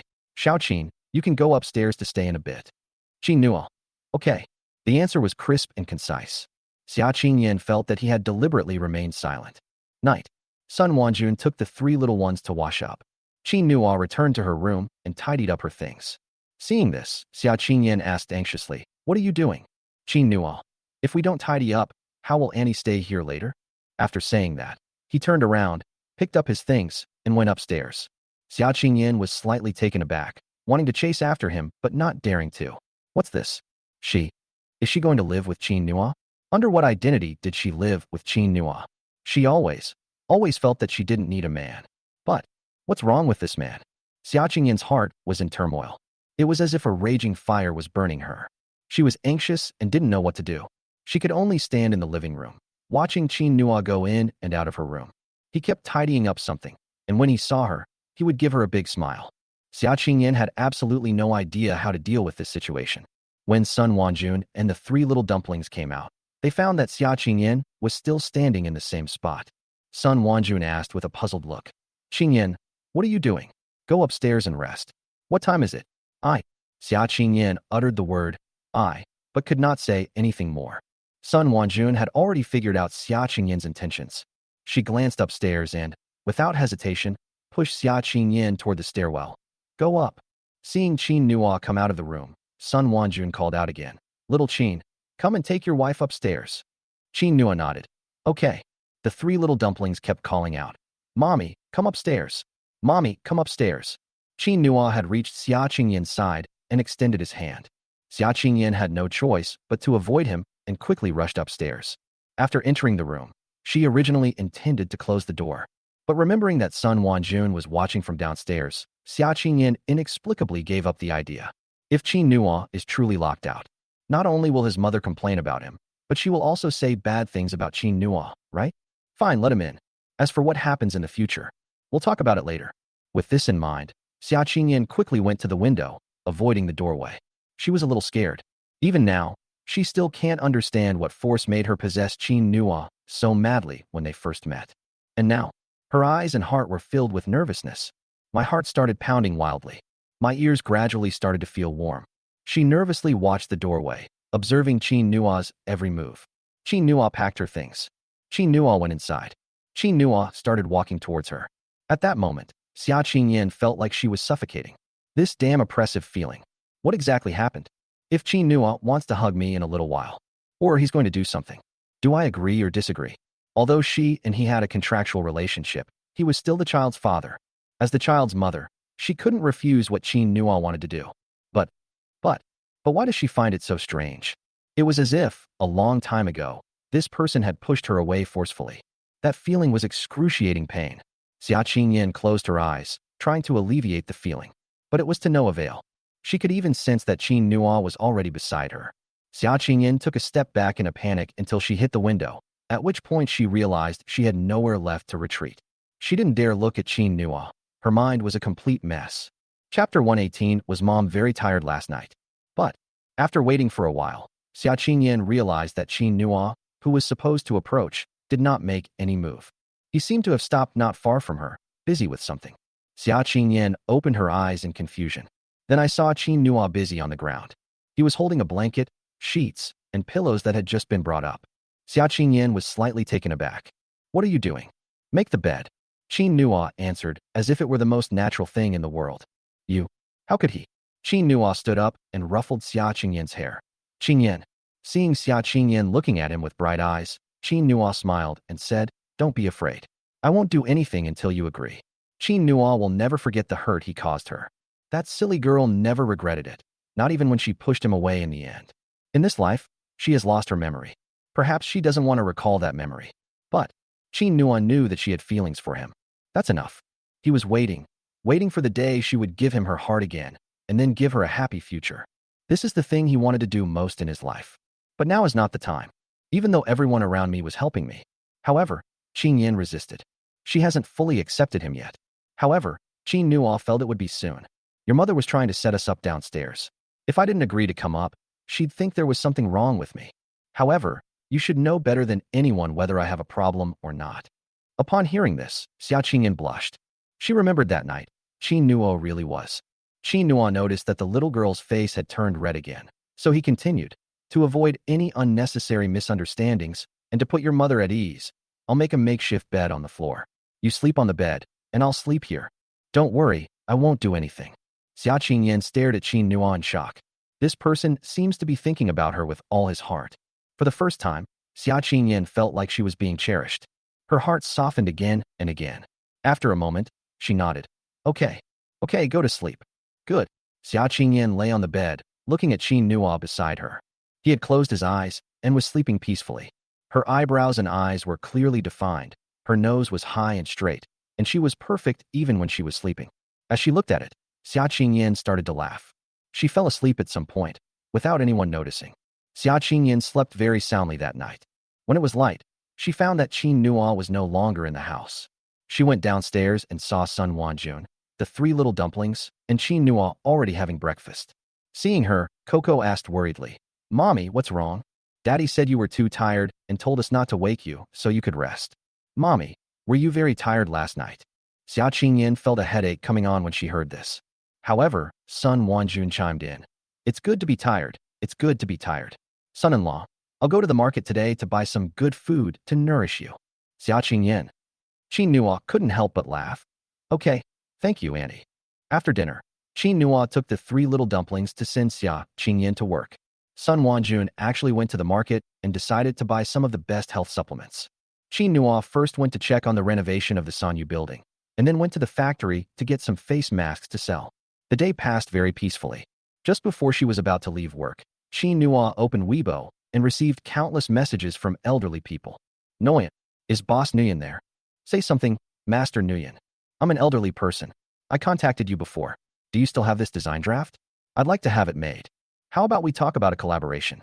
I currently work at Huime Apparel. Do you know Huime Apparel?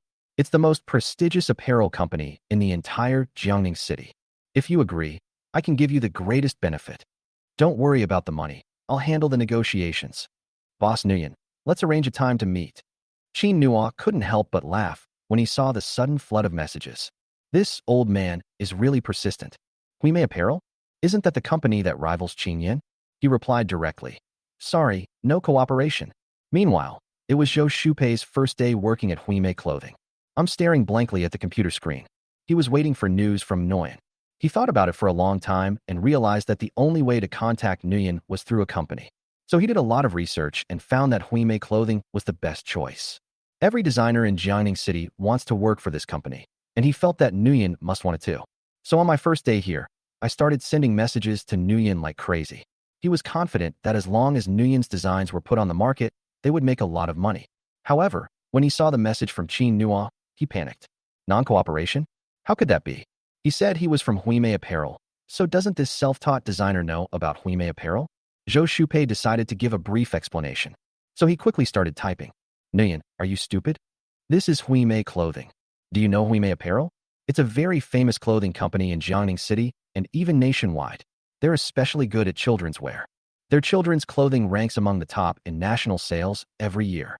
I showed your design drawings to their design director, and they were very satisfied. That's why I came to talk to you. Qin Nua took a sip of tea and replied, not interested.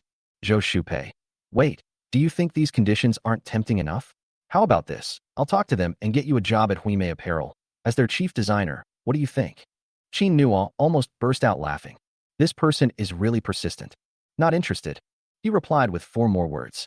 But Zhou Shupei was not giving up at all. But Huime Clothing has been #1 in sales every year. Don't you want your designs to become famous? Qin Nua, it won't be like this year. Zhou Shupei, huh? What don't you mean? Qin Nua, this year, Huime Apparel won't be #1. After all, Qin Yin decided to make children's clothing, and with his designs and 3 adorable little models, he was able to succeed. He really didn't believe that any company could compare. Zhou Shupei, Nguyen, are you kidding me? Have you never paid attention to the market? Let me tell you. Qin Nua couldn't stand it any longer and had to say, old man, I'm really sorry, but I've already agreed to cooperate with someone else, and besides, I'm really not interested in Huime Clothing. I suggest you design your own clothes as soon as possible. Otherwise, Huime Apparel will suffer a crushing defeat this year. Chapter 119, The Surprise from Qin Yan. 1 week later, the counters at the Sanyu building have been renovated. Without Qin Nua's knowledge, Dong Chunli also renovated all 3 counters next to this one for Qin Nua's use. When Qin Nua saw it, he was stunned, but there was nothing he could do but accept it. He also decided that he would help Dong Chunli whenever he needed help in the future. And this day was also the first day that Yueyin Company produced its face cream. Qin Nua decided to try selling the face cream at the new counter.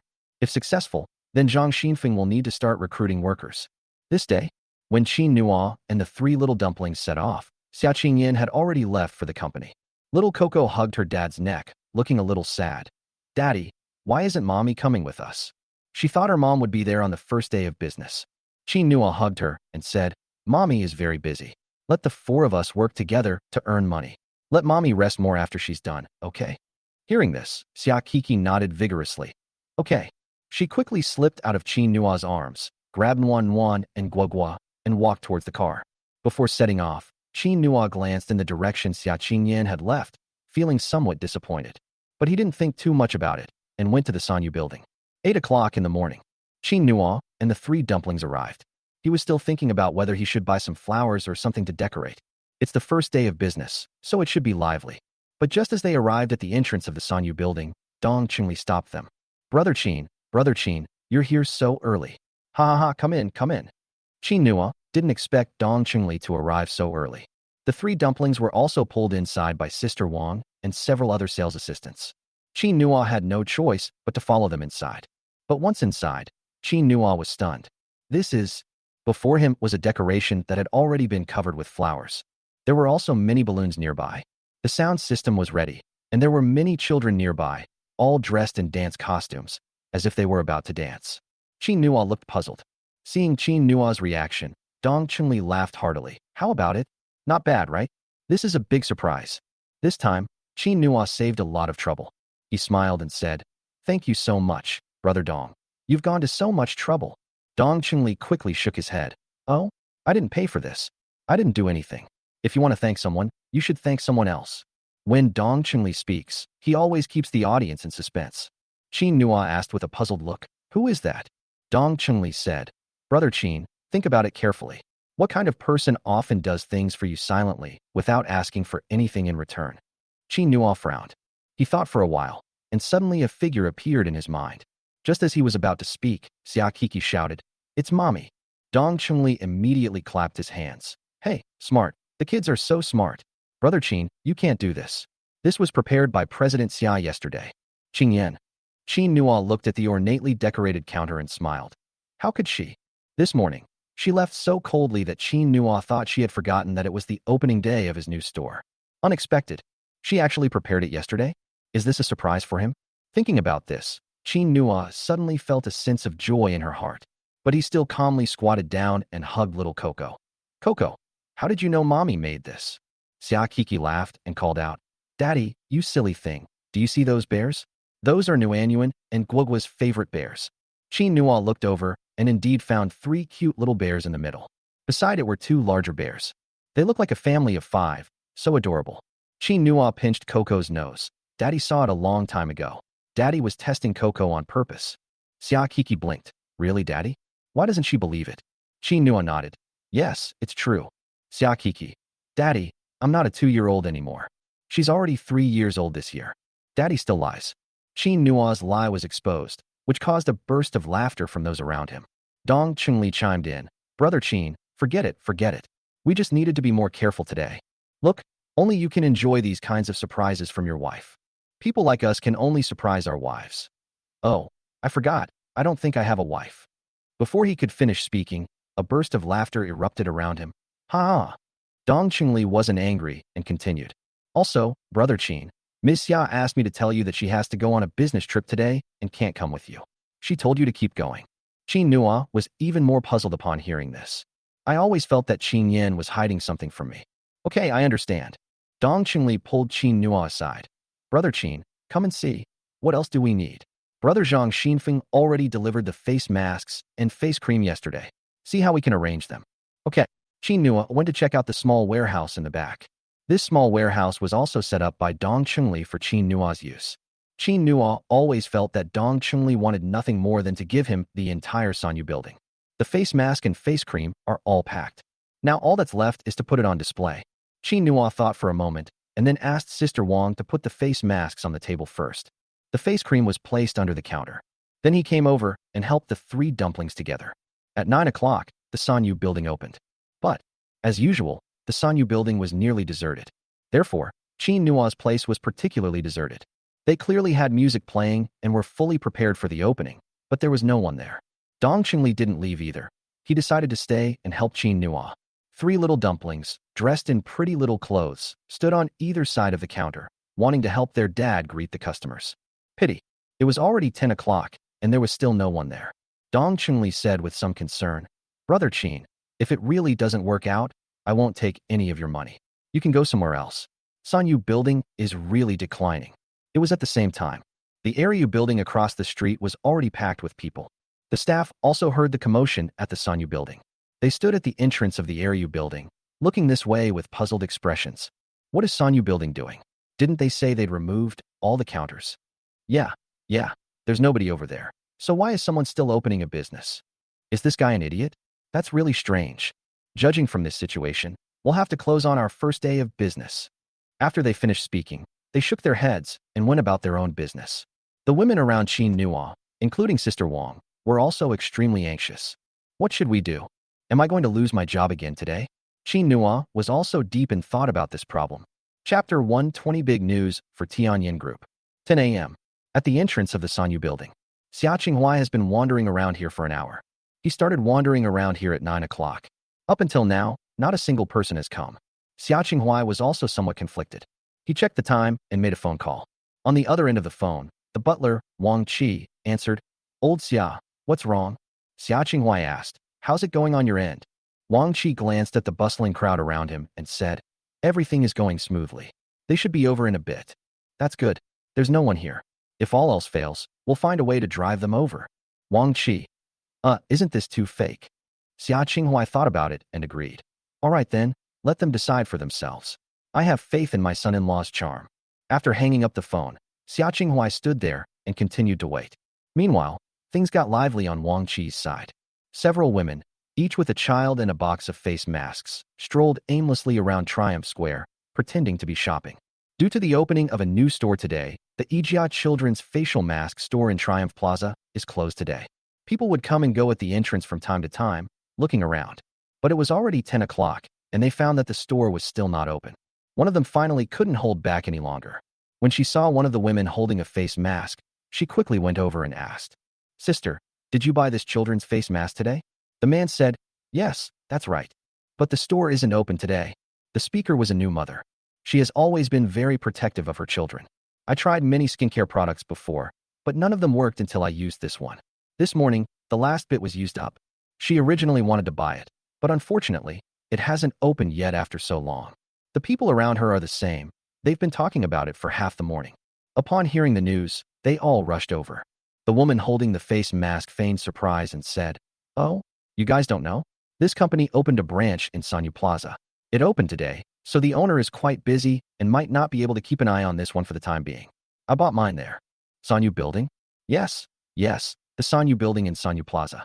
The shops there are even bigger than here. If you need it urgently, go check it out over there." After a moment's thought, everyone nodded immediately. "Okay, let's go. Kids' stuff is indispensable." Sigh, did the shop owner forget to advertise here? After they finished talking, they headed to Sanyu's building together. The woman with the face mask continued to stroll around the doorway. This is her task for today. Wang Qi was very pleased to see this. He quickly called Xia Qinghua again to tell him the good news. Xia Qinghua felt very gratified. Today's trip was worthwhile. He finally found his value. Otherwise, he couldn't help his son-in-law at all, and he wasn't happy at all. Qin Nua stood in the shop for a long time before finally remembering a question. "I forgot to advertise." After saying this, Dong Chungli and the others became anxious. "Oh no, what should we do?" Seeing Qin Nua frown, Dong Chungli couldn't help but laugh. "Brother Qin, so you have your imperfections too, huh?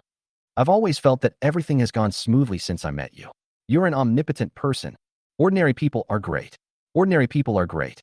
You wait, I'll go out and spread the word for you right now." Realizing that Qin Nua was also an ordinary person, Dong Chungli felt that the brotherhood between him and Qin Nua had grown even closer. He finally found an opportunity to help Qin Nua. However, as soon as Dong Chungli reached the door, he saw a large group of people suddenly rush in. They all had children with them, and when they saw Qin Nua, it was as if they were seeing a family member. "Boss Qin, oh dear, look at you. You opened a shop without even saying a word. We've been waiting for so long at the Triumph building, but we didn't expect you to be closed today."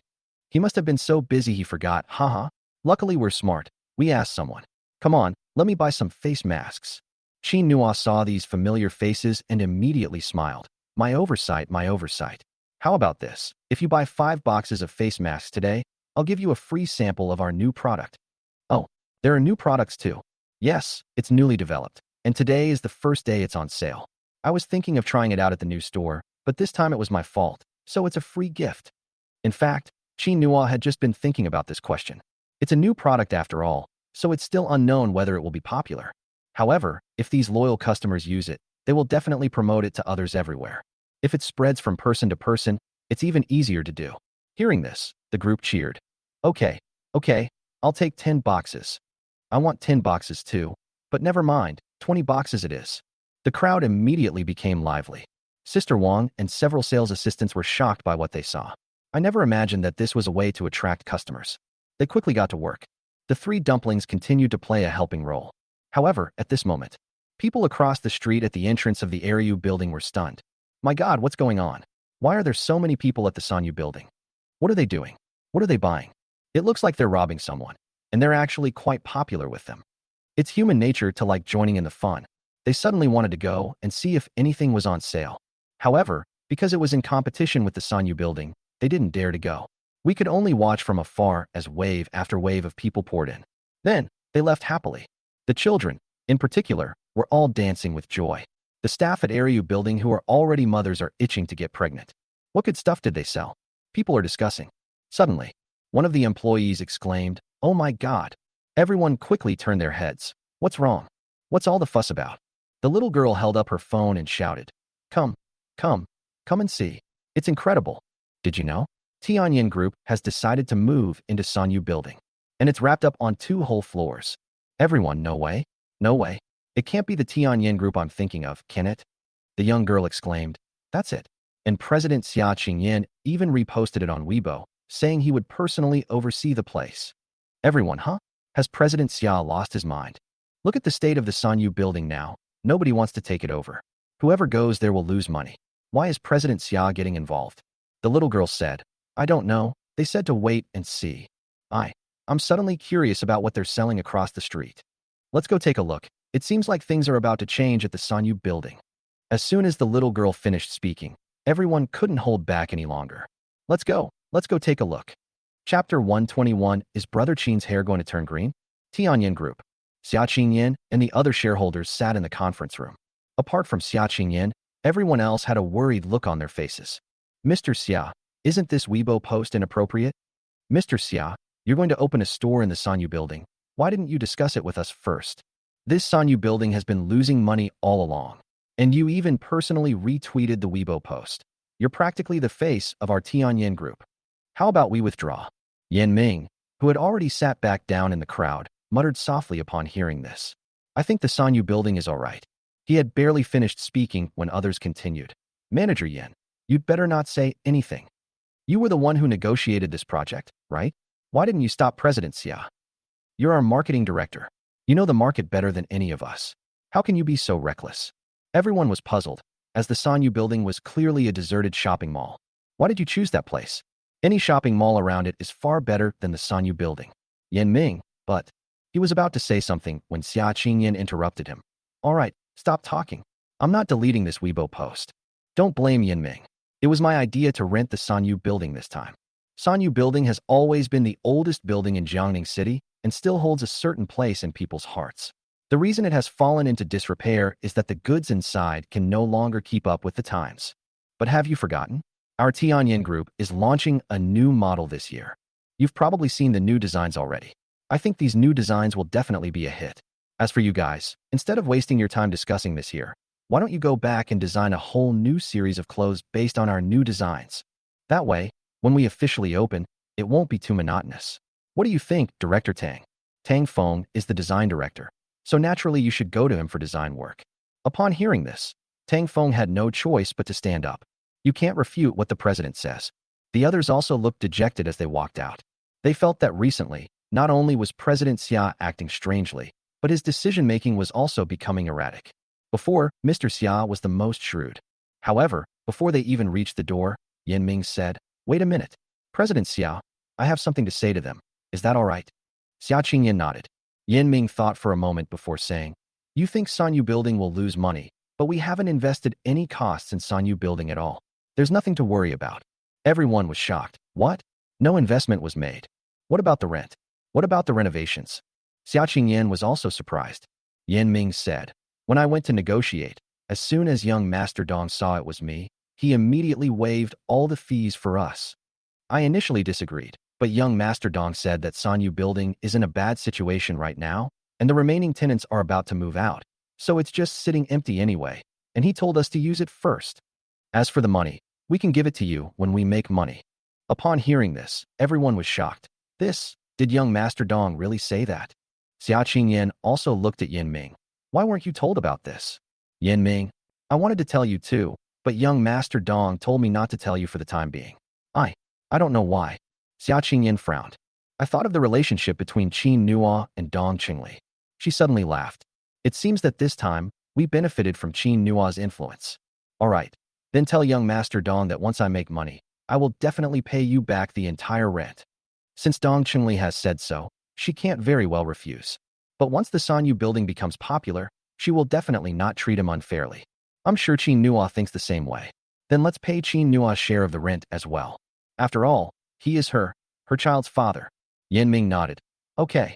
Xia Qingyan then said, Manager Tang, go back and discuss the publicity matters with the design department as soon as possible. Yes. If there's nothing else, the meeting is adjourned. After saying that, Xia Qingyan left quickly. Lin Mumu, however, always felt something was amiss. After taking a few steps, she couldn't help but grab Tang Feng's arm. Manager Tang, I have a question. Tang Feng stopped in his tracks. Go on. Lin Mumu, who exactly is this young Master Dong? Why are you so nice to President Xia? Lin Mumu had only recently returned to Jiangning and did not know Dong Qingli. In her eyes, only Qin Nua truly loved Xia Qingyan. How could you let someone like that break up a couple? She would absolutely not agree. Tang Feng said, Oh, you mean young Master Dong? He's the chairman of Lisin Group. Lin Mumu, Lisin Group? Does he know our CEO Xia? Tang Feng, yes, we know each other. They even went on a blind date, but it didn't work out. Lin Mumu, have you been on a blind date? Holy crap, this is a huge problem. Tang Feng assumed Lin Mumu was expressing regret for Xia Qingyan, so he said, Hey, our CEO Xia is really beautiful, but she's never had a boyfriend before. Blind dates are perfectly normal. Let's go, designer Lin. We still have a lot of work to do. Oh. Lin Mumu walked forward blankly, conflicted at the same time. I've been on blind dates. Was this done to curry favor with President Xia? President Xia actually accepted it? Oh no. Is Brother Qin's hair about to turn green? What should we do? Lin Mumu fell into deep thought. When Xia Qingyan returned to her office, she opened WeChat. She specifically arranged for someone to live stream Qin Nua's situation, thinking that she could go and help if any problems arose. But as soon as I turned on the live stream, I saw a huge crowd of people on the other side. And there are more and more people. Qin Nua and the three little dumplings were happily busy, creating a very heartwarming scene. As she looked at it, she smiled. However, the lake suddenly turned, and she spotted someone she knew. Xia Qingyan narrowed her eyes, turned off the live stream, and took out her phone to dial Xia Qinghuai's number. Dad, what are you doing at the Sanyu building? Shoo. Don't be so loud. You're not in there, are you? I'm not here. Oh, that's good. After Xia Qinghuai finished answering, he suddenly felt that something was wrong. His voice suddenly rose in pitch. What? You're not here? Your future husband runs the shop and you're not here? What are you doing? Get over here right now. Xia Qingyan. Is this really his biological father? She took a deep breath and tried to keep her tone calm as she spoke. Dad, have you checked Weibo? What Weibo? If you haven't seen it yet, please take a look now. Okay, just a moment. Xia Qinghuai didn't hang up the phone. Instead, he opened Weibo. After seeing Tianyin Group move into Sanyu building, Xia Qinghuai laughed. Chapter 122, You just need to work hard, kid. Great job, honey. That was a great move. Qin Nua will be very touched when he sees it. No wonder so many people have come to the Sanyu building right now. It's all thanks to you. Yes, that's right. You need to support your husband's career from behind the scenes. Qingyan, you should do more of this kind of thing in the future. Otherwise, Qin Nua will have to take care of the children and work hard at the same time. That will be too tiring.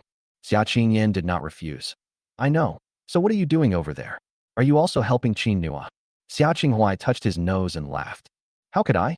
I just came over for a look around and, by the way, to check him out and see what kind of kid Qin Nua is. Xia Qinghuai spoke while thinking. Qingyan is, after all, her own daughter, so she can't show too much favoritism towards her son-in-law. We still need to preserve some dignity for our daughter. However, we can't not praise the son-in-law. After all, he's so outstanding. Haha, I didn't expect this kid to be so outstanding. So many people came. Look at this. After speaking, Xia Qinghuai even turned on the video, turned the camera to the back, and showed it to Xia Qingyan. These people didn't all come because of you. Many came spontaneously. It's been so long since there have been this many people at the Sanyu building. I think Qin Nua might just be able to revitalize the Sanyu building this time. You've taken the second floor, which is perfect. Working together as a couple will make the work easier. Xia Qingyan's lips twitched. I always feel like I'm not their biological child. Every word Lao Xia said revolved around Qin Nua, but she nodded anyway. Okay, I understand. Xia Qinghuai was overjoyed. Then, I'll go back to watching the excitement. You go ahead and do your work. Tianyin Group has so much work to do. Don't come and join in the fun. Xia Qingyan. Isn't she just a heartless work machine? After hanging up the phone, Xia Qinghuai continued to leisurely look inside the Sanyu building. There are more and more people here. At this moment, suddenly a voice rang out. Old Xia, what are you doing here? Xia Qinghuai smiled when he saw the person who had arrived. Oh, Lao Yang? You're here too. This man's name was Yang Dong, and he was an old friend of Xia Qinghua. Now I'm retired and taking care of my grandson at home. Right now, he's holding his grandson's hand with one hand as he walks into the crowd. I've come to see what they're selling. I'm bored today and thought I'd come to the market to see if there's any small business I can start. I didn't expect business here to be so good. If I could do it, I'd like to. Xia Qinghua looked at Yang Dong with disdain. You? You do it too? You're an old man. What can you do? Yang Dong. TCH, Lao Xia, look at you. I'm doing this for my daughter-in-law. Isn't she just bored? Because of the child, she can't find a suitable job, so she's in a bad mood and often argues with my son. I really feel sorry for them. I just want to help them. I see. Xia Qinghua pondered for a moment and said, your daughter-in-law is quite suitable. Xia Qinghua knew a lot about Yang Dong's family. They are all good people, and his daughter-in-law is also a hard-working person. Xia Qinghua recalled that not long ago, Qin Nua was still talking about finding franchisees. Isn't this just like it being delivered right to our door? Yang Dong looked puzzled upon hearing this. Old Xia, what do you mean by this? Xia Qinghua, this is where we sell children's face masks and creams. We may also sell other cosmetics in the future. Yang Dong was shocked. Children? So many people are buying children's products? Doesn't that mean they contain chemicals and children can't use them? Xia Qinghua chuckled and said, you don't understand, do you? Other brands have chemical ingredients, but this one doesn't. It's completely non-irritating and works wonderfully. All three of my kids use it. Their skin is getting better and better. Yeah. Yang Dong couldn't believe it at all. Xia Qinghua said, I happen to have a bottle here. Why don't you try it? He also asked Qin Nua for a bottle specifically to promote Qin Nua's business. I never expected it would actually come in handy. While Yang Dong was being tested, Xia Qinghua sent a message to Qin Nua. You're looking for franchisees. How much are you planning to charge for a franchise fee per store? Qin Nua, who was busy at the time, saw that it was a message from Xia Qinghua and quickly put down her work to open it. After all, it's news from my future father-in-law. Upon seeing the message, Qin Nua quickly replied, 100,000. Xia Qinghua. Okay, I understand. After he sent the message, Yang Dong also tried the face mask on himself. He still didn't dare to let his grandson try it first. As soon as he held the face mask in his hands, he felt a particularly comfortable sensation. Moreover, the wrinkles that appeared with age seemed to have faded a lot. But I didn't feel any discomfort. Yang Dong was stunned. This is really possible? Yes, right? This bottle is for you. Take it back and let your daughter-in-law try it too. If she's interested in joining the franchise, come find me. Yang Dong, looking for you? This is a property of the Xia family. Because of their long-standing friendship, Yang Dong trusted Xia Qinghua completely. The products manufactured by the Xia family have a very good reputation. Yang Dong immediately became very interested in the face mask. Xia Qinghua laughed proudly. I guess so. Of course, one's own son-in-law belongs to one's own family. Yang Dong. Okay, I'll go back and ask right away. Seeing Yang Dong about to leave, Xia Qinghua shouted from behind. The franchise fee is 100,000. We'll provide the goods. Okay, I got it. Xia Qinghua smiled happily as he watched this scene. Finally, my son-in-law's career has contributed to my success once again. He took out his phone and saw a message from Qin Nua. What's wrong, Uncle Xia? No problem. I'll find you a franchisee. Don't worry, they're absolutely reliable. Qin Nua was very happy when she saw the message. Okay, thank you, Uncle Xia. No need to thank me. We're all family. Why say such things? Just focus on your work and take good care of Qin Yin for me in the future. Qin Nua felt a pang of sadness upon seeing those words. When I usually interact with Xia Qinghua and Sun Wanjun, he discovered that the two elders had always been on his side. But Qin Nua herself knew that all they did was to make her treat Qin Yin better. That's their daughter. Parents are indeed capable of doing anything for their daughter. Qin Nua turned to look at the three sticky little balls. When they grow up, I'll probably be like that too. Just then, Xia Guogua came up to him, saw his gaze, and asked curiously, Daddy, what's wrong? Qin Nua. It's nothing. I just missed you guys. Xia Guogua's eyes widened in horror. Coco Nuanyuan, look. Daddy's gone crazy. I'm right next to him, and he still says he misses me. Qin Nua. This commotion caused everyone around to burst into laughter. Qin Nua also took out her phone and replied to Xia Qinghua. Uncle Xia, don't worry. Xia Qinghua, After reading the message, Qin Nua suddenly heard Sister Wang exclaim, Ah, young Master Dong, Boss Qin, great news. Tianyin Group has actually moved into our Sanyu building. Young Master Dong, why didn't you tell us about something this big? Chapter 123. Guess why Tianyin Group suddenly decided to move into our Sanyu building. Qin Nuo, who had just replied to Xia Qinghuai's message, immediately opened Weibo. After seeing the message on Weibo, he put his phone away and calmly continued to serve his customers. However, a smile appeared on his face. Seeing this, Sister Wang was very curious. Huh? Why isn't Boss Qin excited at all? This is great news. Tianyin Group is coming, and our Sanyu building might be able to recover. It will be a great benefit to our shop's business. Dong Qingli laughed heartily. You just don't understand, do you? Sister Wang, huh? What don't I understand? Dong Qingli. Guess why Tianyin Group suddenly decided to move into our Sanyu building? Sister Wang, why? Dong Qingli glanced at Qin Nuo and found that Qin Nuo did not seem to be hiding anything. So he cleared his throat and said, Of course, it's because of our boss Qin. Sister Wang, huh? Hee hee, young Master Dong, are you kidding me? She looked at Qin Nuo in disbelief, even though Qin Nuo was indeed handsome. But because of Boss Qin? Why did Tianyin Group do this for Boss Qin? Seeing Wang Jie's clueless look, Dong Qingli shook his head helplessly. Forget it. You wouldn't understand even if I told you. He quickly walked over to Qin Nuo and put his arm around Qin Nuo's shoulder. Brother Qin, congratulations. Qin Nuo smiled.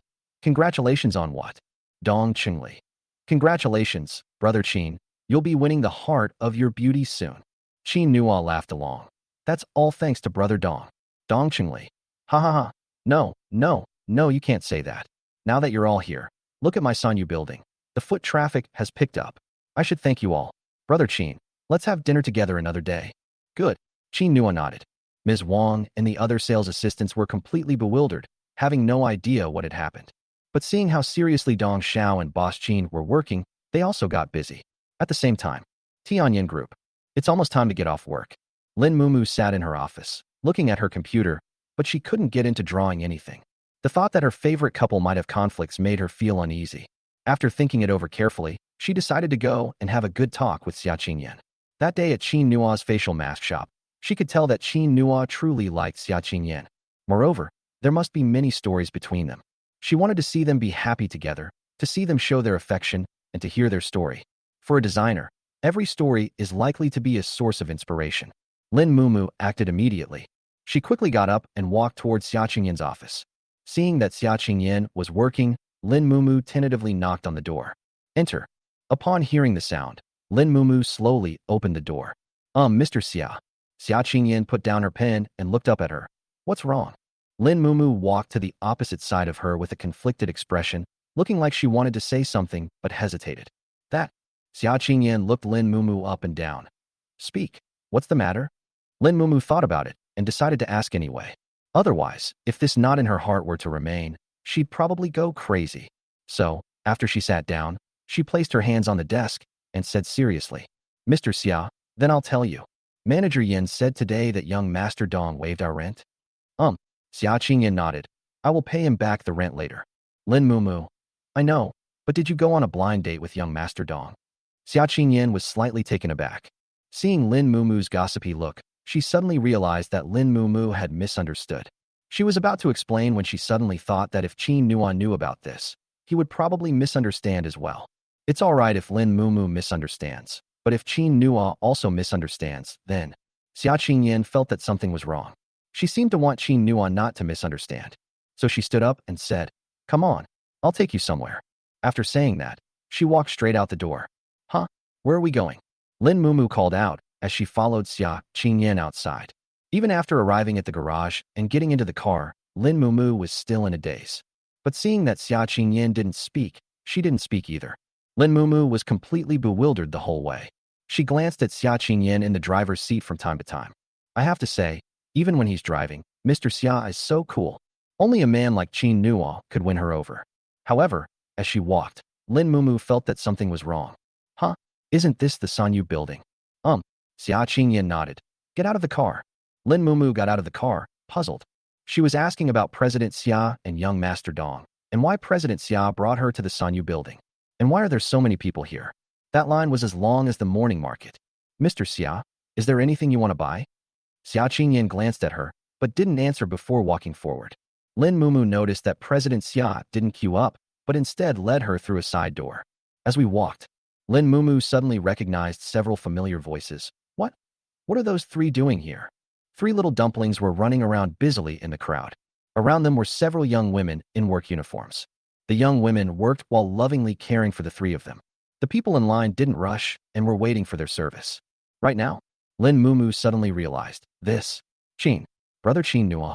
Xia Qingyan nodded. Lin Mumu. Brother Qin Nua opened a shop here? Xia Qingyan nodded again. Lin Mumu.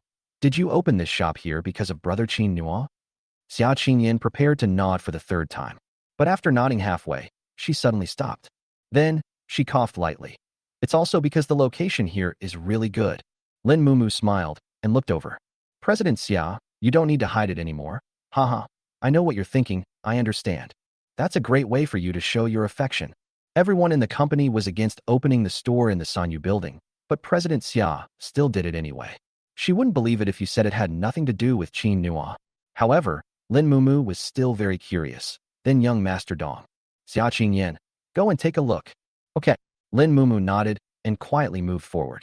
She didn't let the three dumplings find her. As she got closer, she saw Qin Nua and the man beside her. The man was slightly overweight and was currently helping Qin Nua load goods. He was sweating profusely from exhaustion, but he was still all smiles. The woman next to him couldn't bear to watch any longer and handed him a tissue. Young Master Dong, why don't you take a break? I'll do this job. This couple in chapter 124, is this some kind of idol drama script? How can that be? This is my brother Qin's shop. My brother Qin is busy. How can I take a break? Dong Chunli worked even harder. Qin Nua said half-jokingly, young Master Dong, you are the owner of Sanyu Building. I can't afford to pay you your salary. Dong Chunli, no need, brother Qin, I don't want a salary. It's already my honor to help you, haha. I'll come and help you whenever I have free time. Ms. Wang and several sales assistants nearby were already used to this situation. The moment Dong Xiao saw Qin Nua, he acted like a little fanboy. He had absolutely no airs of a boss. Lin Mumu, however, gaped in surprise. Ah, your boss Dong? Why does it seem like Mr. Dong's relationship with Qin Nua is even closer than his relationship with President Xia? Shouldn't they be rivals in love? Upon hearing this, Dong Chunli looked up in confusion. I am, and you are. Qin Nua also saw Lin Mumu, and he waved with a smile. Mumu? What brings you here? Lin Mumu covered her mouth again. I came here because... She wondered if her brother Qin Nua would be angry if she said she had misunderstood. She had no choice but to turn her head and look at Xia Qingyan. At this time, Xia Qingyan, who had been standing in the shadows without disturbing them, finally came out. The moment she appeared, the women around her paled in comparison. Everyone was stunned. Who is this? So beautiful. This aura is so powerful, I love it. They hadn't finished expressing their feelings. The three little dumplings quickly ran to Xia Qingyan's side and hugged her legs. Mommy, I miss you so much. Mommy, I miss you a little bit more. Everyone was stunned again. Mommy of three little dumplings. No wonder it looks so good. Wouldn't that mean it's Mr. Qin's? People looked at Qin Nua with a mixture of doubt and envy. Qin Nua also dropped what he was doing and looked at Xia Qingyan. Dong Chunli had already made way for him. He also winked at Sister Wang and the sales assistants, telling them to move to the sides so that Qin Nua and Xia Qingyan could stand face to face. Qin Nua laughed. His smile was full of tenderness. You've come. Those three simple words sounded exceptionally pleasant coming from his mouth. The customers who come to buy things are all stay-at-home moms. I usually enjoy watching idol dramas, and seeing this scene now. They felt as if they were on the set of an idol drama, watching the male and female leads reunite. And they all became the supporting characters who were envied. This envy is genuine.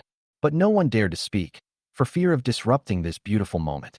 Fortunately, Xia Qingyan's days didn't last long. She nodded. Yes, I just came to see how things are here. As she spoke, she walked towards Qin Nua. At this moment, the crowd finally couldn't hold back any longer. Wow, this scene is so beautiful. So sweet, it's killing me. Wow, I could watch this scene 100 times. How can there be such handsome men and beautiful women? I'm in love. And your three little dumplings. Look. They haven't bothered mommy and daddy at all. They're standing obediently to the side. So cute. Haha. Even a 3-year-old knows how to create opportunities for mom and dad. Am I really not watching TV? Quickly wipe the drool from the corner of your mouth. You're still lecturing me? Look at your auntie smile. But when are they going to kiss? I can't wait. Lin Mumu stood in the position closest to Xia Qingyan and Qin Nua. At that moment, she felt that the couple she was shipping was about to become a reality. That feeling of a dream about to come true. This is so awesome. Hearts were practically forming in her eyes. But the two of them remained motionless for a long time. Lin Mumu finally couldn't hold back any longer. She quietly stepped forward before Xia Qingyan could react. He suddenly shoved Xia Qingyan, then quickly take a step back, as if nothing had happened. And because of her efforts, Xia Qingyan stumbled. Fortunately, Qin Nuo reacted quickly and caught her in his arms. Xia Qingyan, who fell directly into Qin Nuo's arms, was slightly taken aback. When she looked up again, her face was flushed. But then enthusiastic applause erupted from the side. Wow, I've got a hug. My dream came true. This is outrageous. Quick, lock them down. Let's hug each other for 10,000 years. Xia Qingyan certainly wouldn't let Qin Nuo hold her for 10,000 years. She quickly let go of Qin Nuo. Pity. Even the simple act of letting go was overinterpreted by onlookers. Haha, the female lead is shy. I love this scene the most. Ah, the male lead, pounce on him. Xia Qingyan. Why do I suddenly feel like coming here today was a mistake? This situation is somewhat beyond her control. Qin Nuo looked at her with amusement. This girl, who was a powerful figure in the business world, looked like a shy little girl at this moment. He had no choice but to give Dong Chunli a wink. Dong Chunli immediately understood. He stepped forward and quickly said, "Everyone, stop making a fuss. Stop making a fuss. We still need to sell our goods. So many people behind us haven't bought any yet. Otherwise it'll get dark soon. Come on, let's get busy." Upon hearing this, everyone remembered why they had come here in the first place. They were laughing so hard at themselves. Unexpectedly, they actually became infatuated with him here. Fortunately, it's not too serious yet, and it can still be saved. Okay, I'll buy it. The proprietress looks so radiant. What products does she use? Isn't that a pointless question? Of course the boss's wife uses the boss's products. Yes, look at my brain. Boss, can adults use this product? Qin Nuo laughed. Unexpectedly, Qingyan's arrival had such a miraculous effect. Yes, but I will release adult products in the future. There aren't any yet, so you can use these for now. Okay, then give me 50 boxes. I want some too. The crowd began to scramble for it. Xia Qingyan quickly joined in to help Qin Nuo. Seeing this, Lin Mumu excitedly joined the group. Unbeknownst to them, Xia Qinghuai took out his phone and sent a photo to Sun Wanjun from the crowd. In the photo, Qin Nuo is holding Xia Qingyan, creating a particularly heartwarming scene. This is a snapshot he just took. I think it looks really good and I want my wife to see it too. Qin Nuo and Xia Qingyan, on the other hand, were unaware of all this. Halfway through his work, Qin Nuo asked curiously, "Qingyan, why did Miss Lin come with you?" He remembered that last time they were in the store, Qingyan seemed to dislike Lin Mumu. He explained for quite a while. How come women have formed a united front so quickly? Good night, my little cuties. Thank you everyone for the gifts. Chapter 125. This is the first time I've seen Qingyan put aside her own work to help others. Upon hearing this, Shi Qingyan said helplessly, "You should ask her about that. I feel that if I don't come, I'll be accused of some bad things." Qin Nuo looked at Lin Mumu curiously. What's wrong? Lin Mumu became a little embarrassed at this moment. I'm sorry, brother Qin Nuo. I was in a meeting this morning and heard that young Master Dong had waived the company's rent, so I thought. She knew that even if she didn't explain it clearly, Qin Nuo would understand. I rushed into the office to find President Xia, and then President Xia brought me here. At this point, she glanced guiltily at Qin Nuo. Brother Qin Nuo, do you know what this means? Qin Nuo was still somewhat puzzled, feeling as if she had missed some important information. What does this mean? Lin Mumu secretly glanced at Xia Qingyan and found that she didn't seem angry. Then he said, "This shows that President Xia cares about you a lot." Qin Nuo laughed upon hearing this. He looked at Xia Qingyan, but found that Xia Qingyan's eyes were avoiding his. "No, I just came to check on how the shop I rented is doing." Qin Nuo, didn't you just rent it? This news has just been released. It just so happens to be the day my new store opens. Exposed, Xia Qingyan glanced helplessly at Qin Nuo. Well, I'll have to come and see too. Yes, we should take a look. After all, he's here. It's normal for a wife to miss him. However, Qin Nuo finally realized something was wrong. He looked at Lin Mumu. "Miss Lin, are you at Qingyan Company?" Hearing this, Lin Mumu chuckled again. "Yes, I work at Tianyin Group." Qin Nuo then looked at Xia Qingyan. This change happened way too fast. The two of them were even angry about this last time. A woman's heart is like a needle at the bottom of the sea. Seeing Qin Nuo's helpless expression, Xia Qingyan suddenly felt that she had finally turned the tables. In the past, Qin Nuo always surprised him. Today it's finally been switched. "Yes, I work at our company." Qin Nuo was slightly taken aback, but didn't say anything more. He believed that Qin Yin wouldn't misjudge someone. Seeing the two chatting happily, the others became unhappy. Boss, are you still selling goods? Boss, stop showing off your love. We're all full, hurry up. Come on, kids, help Annie load the goods. The three little dumplings immediately went off to get busy, all by themselves. Xia Qinyin and Qin Nua also went off to get busy, just like everyone else. As a result, the sales assistant and Sister Wang suddenly had nothing to do. At this moment, Sister Wang was looking at Xia Qinyin and Qin Nua in shock. It wasn't until Dong Qingli came to her side that she finally couldn't help but ask, "Young Master Dong, is that President Xia?" Dong Qingli, yes. Sister Wang, President Xia of Tianyin Group? Dong Qingli, yes. Sister Wang swallowed hard. She's Boss Qin's woman? Dong Qingli, yes. Sister Wang swallowed again. At this moment, she finally understood why Tianyin Group had suddenly moved into Sanyu Building. So it was all for her husband. This couple has such a great relationship. I never imagined that such a love story could exist in a wealthy family. Sister Wang smiled unconsciously. Dong Qingli, what are you laughing at? Hurry up and follow the new boss and get to work. Sister Wang, yes, sisters, let's get to work. They were suddenly filled with hope for the future. Sun Wanjun, who was busy at home, smiled when she saw the photos sent by Xia Qinghuai. She quickly replied to Xia Qinghuai, "Where is this?" Xia Qinghuai, Sanyu Building. Sun Wanjun, Qingyan actually went to the Sanyu Building? Xia Qinghuai, Sun Wanjun, haha, this is the first time I've seen Qingyan put aside her own work to help others. Qinghuai, this time, we're really going to marry off our daughter. Xia Qinghuai, yes, we need to prepare well. For some reason, Mingming has always hoped that her daughter would find a good husband. She has clearly been helping her son-in-law all along. But at this moment, I still feel a little heartbroken. But thinking about it carefully, as long as my daughter is doing well, it's all worth it. Xia Qinghuai then felt relieved. Inside the office building of Huimei Apparel, the newly arrived designer, Zhou Shupei, was idly scrolling through Weibo. As he was looking around, a message suddenly popped up. Tianyin Group has officially moved into Sanyu Building. Zhou Shupei suddenly sat up straight. Tianyin Group? Isn't this a company that has always been a competitor of Huimei Apparel?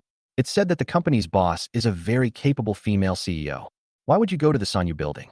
Is Tianyin Group really in such a sorry state now? Thinking about this, Zhou Shupei took out his phone, took a screenshot of the message, and sent it to Nguyen via private message. Big designer, look at this. Tianyin Group is finished. They actually chose this location. Jiangning City will soon be left with only Huimei Apparel. Aren't you going to reconsider? Qin Nua, who was busy, heard his phone ring. He took it out and saw the message on it. I couldn't help but laugh. He then put his phone away without replying to a single word. This Zhou Shupei is so naive. He didn't think he and Qin Yin would lose money.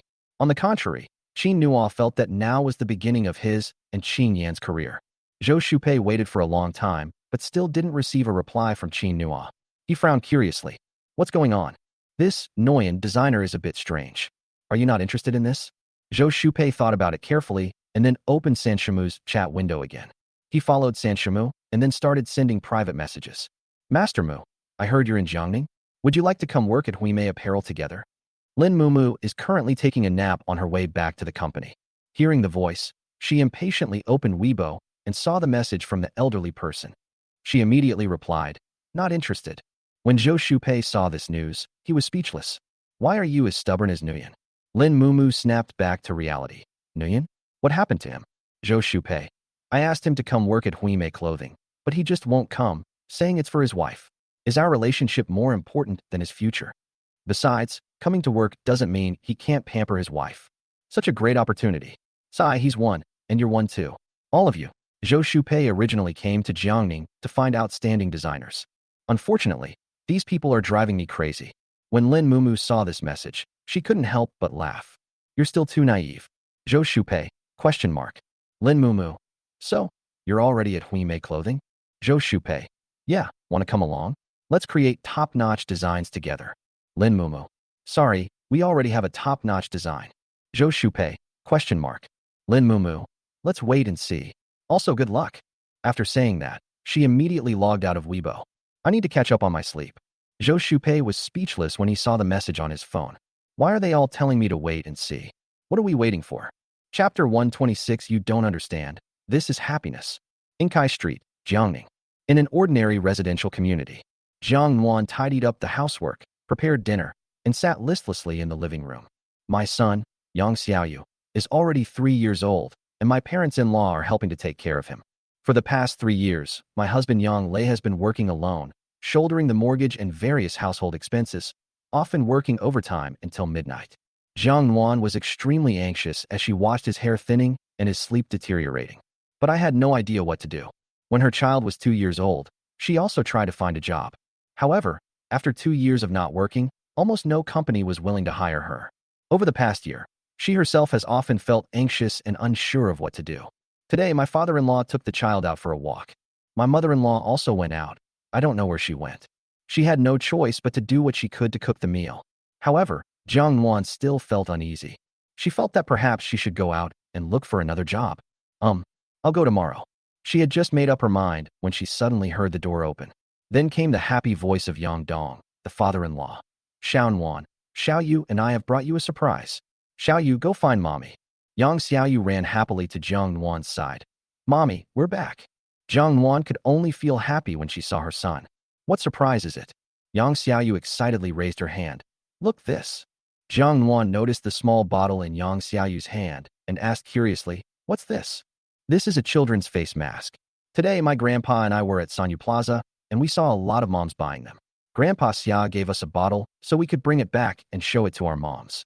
Mommy, doesn't my face look especially smooth today?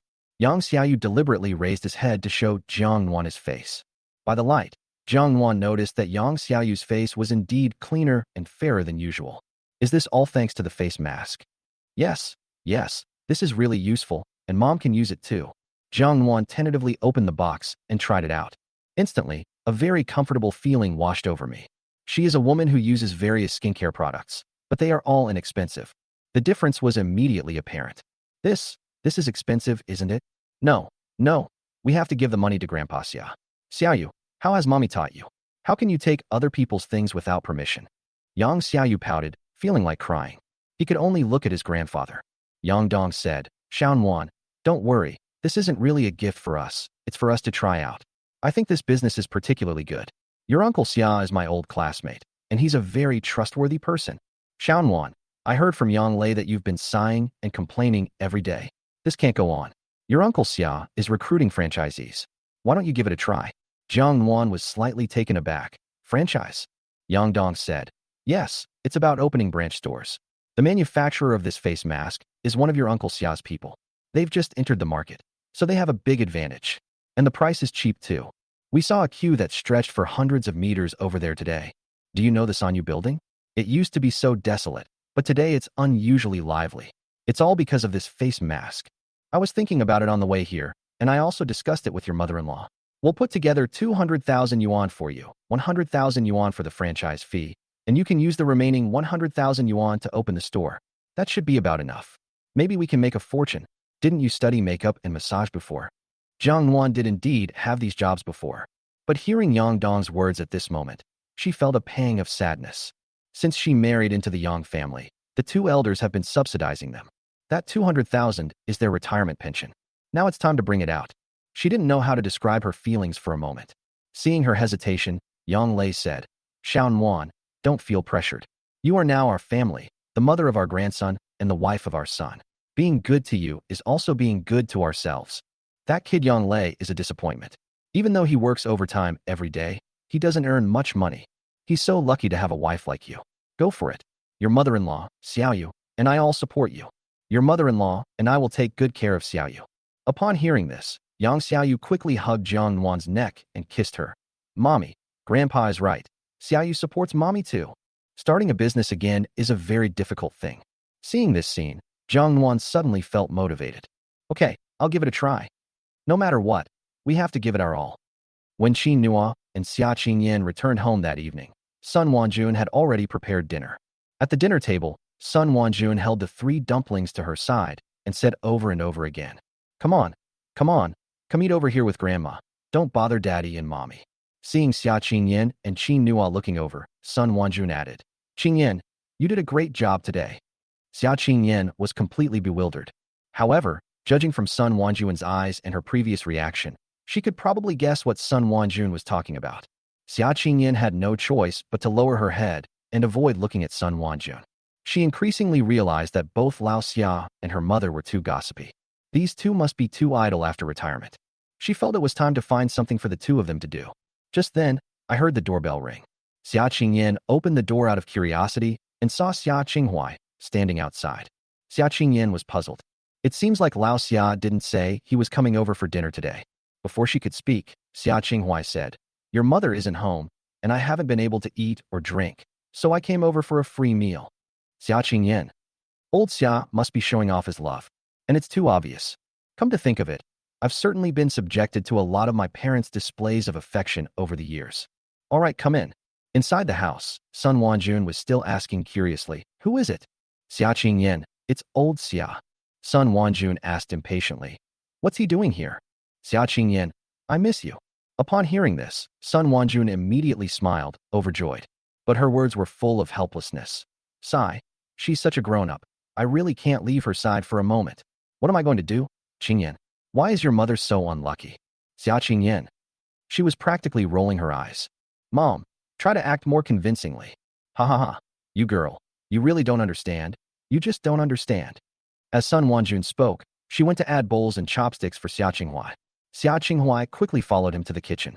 Qin Nua sighed upon seeing this scene. Xia Qingyan was slightly taken aback. "What's wrong?" "Qin Nua, I'm so envious." "Xia Qingyan, what are you envious of?" Qin Nua suddenly looked at Xia Qingyan seriously. "Qingyan, tell me, when can we be this happy?" Chapter 127 Rewards. Happiness. Xia Qingyan looked up at Qin Nua. Qin Nua smiled and nodded in the direction of Xia Qinghuai and Sun Wanjun. "See that? That's called happiness." Xia Qingyan turned her head to look.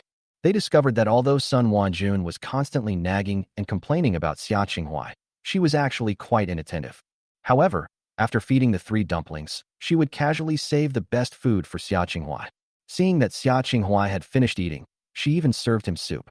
Xia Qinghuai happily accepted everything, eating whatever Sun Wanjun offered him. Xia Qingyan often saw this kind of atmosphere before. She thought that everyone was like that. It was only when Qin Nua mentioned it that she remembered. Qin Nua has no parents. Is this what happiness feels like? Seeing Qin Nua's eyes, Xia Qingyan suddenly felt a pang of heartache. Without realizing it, she picked up a piece of food and put it into Qin Nua's bowl. "Eat." She didn't answer Qin Nua's question, but silently proved her point through her actions. Qin Nua laughed. "Thank you, wife." Sun Wanjun and Xia Qinghuai, who were nearby, also witnessed this scene. Xia Qinghuai chuckled to himself. Wanjun, look at Qingyan." Sun Wanjun. "Haha, my daughter is the best. Old Xia, don't leave tonight. Let's all stay here." As she spoke, she winked at Xia Qinghuai. Xia Qinghuai immediately understood what Sun Wanjun meant. He nodded as he ate with relish. Yes, yes.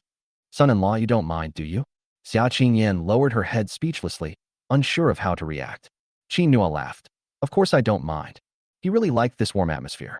That night, Xia Qinghuai really didn't leave. Qin Nua then slept on the floor in Xia Qingyan's room.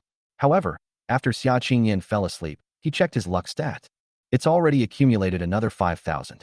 Qin Nua thought about it and decided to try her luck with the lottery. This time, Qin Nua was lucky. "Congratulations, host, you have obtained a formula for an adult whitening face mask." "Congratulations, host, you have obtained an adult moisturizing face mask formula."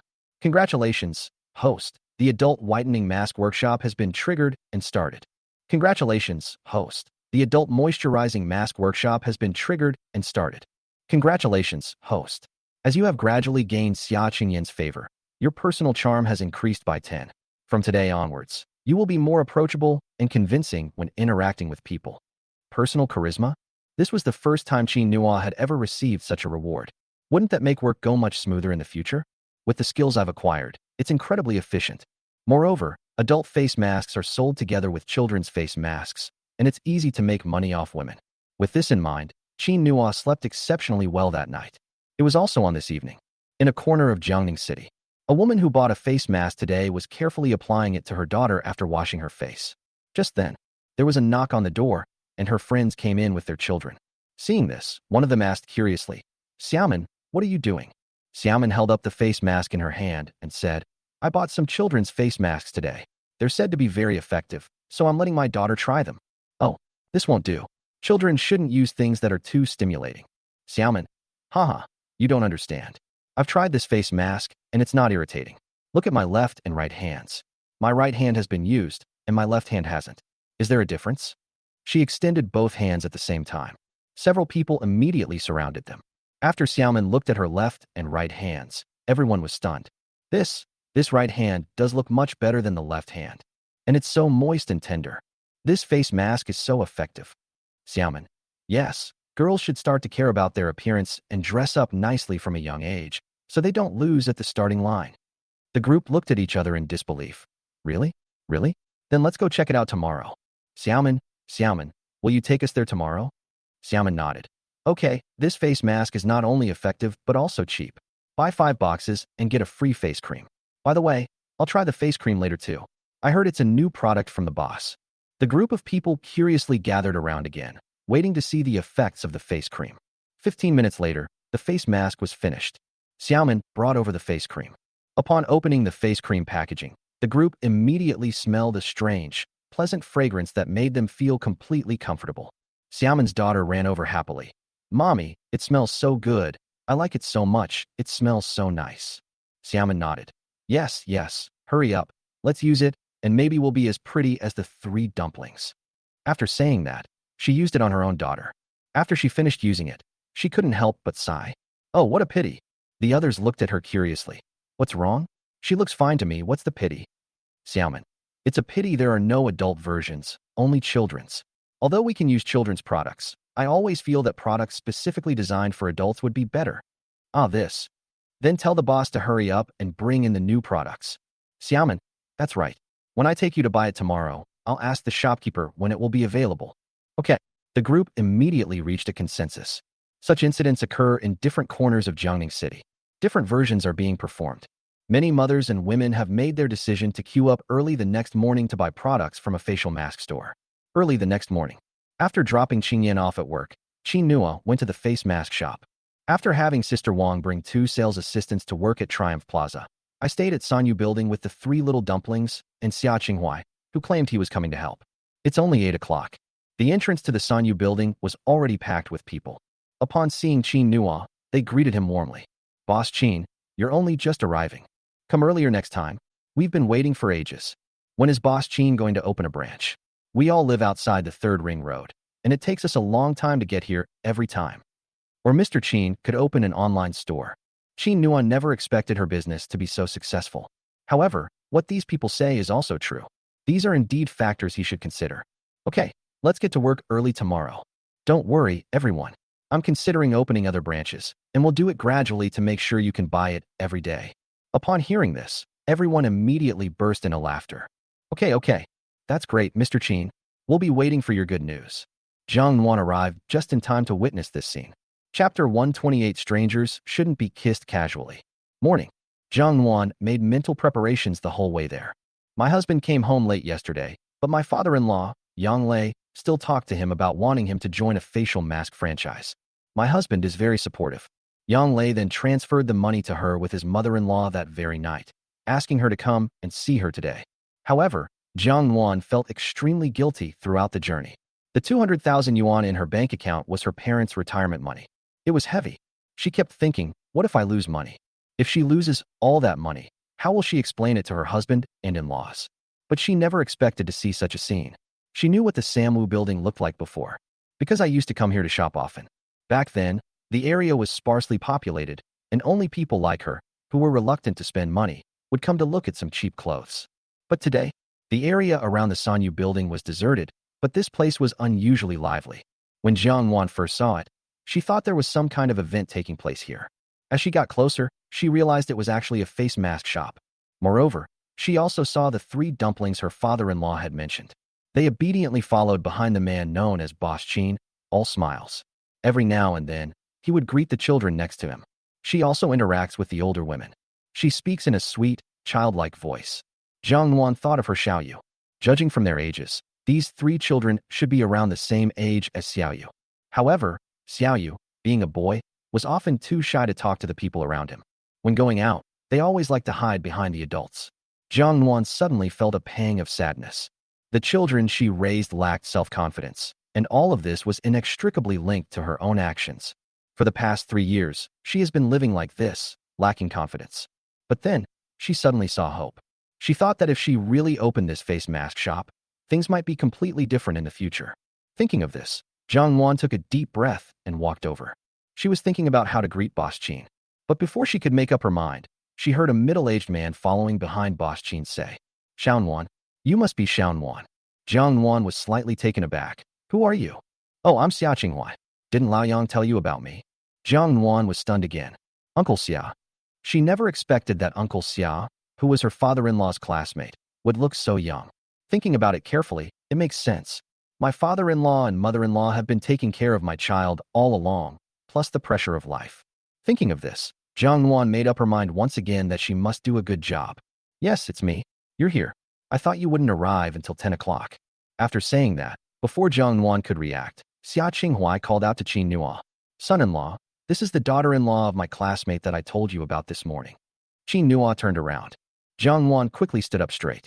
She remembers that all successful people have a sense of aloofness and superiority. She needs to cultivate a good relationship with this boss. However, before she could speak, the man in front of her greeted her with a warm smile and politely said, "Is this Sister Jiang?"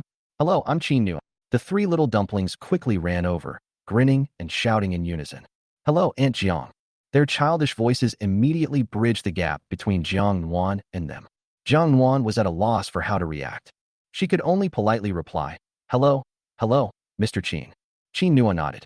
"Sister Jiang, come in with me." Jiang Wan quickly followed behind him, afraid that she might do something wrong. Well, Qin Nua noticed Jiang Wan's nervousness, so he gestured to Coco. Little Coco immediately understood and quickly came to Jiang Wan's side, stretching out her little arms. "Aunt Jiang, Coco is tired. Can Auntie give her a hug?" Upon hearing this, Jiang Wan felt a warmth in her heart. The little guy's smile is so sweet it warms your heart. The way she looked up and pouted, asking for a hug, melted Jiang Wan's heart. At this moment, she had no time to worry about being nervous. Her mind was completely focused on the little girl in front of her. Can I hug you?" Qin Nua. "Yes, go ahead and hug me." He knew that a mother could never refuse her child's request for a hug. Besides, Coco is so cute. No one could refuse, and it was a good opportunity for Jiang Wan to relax.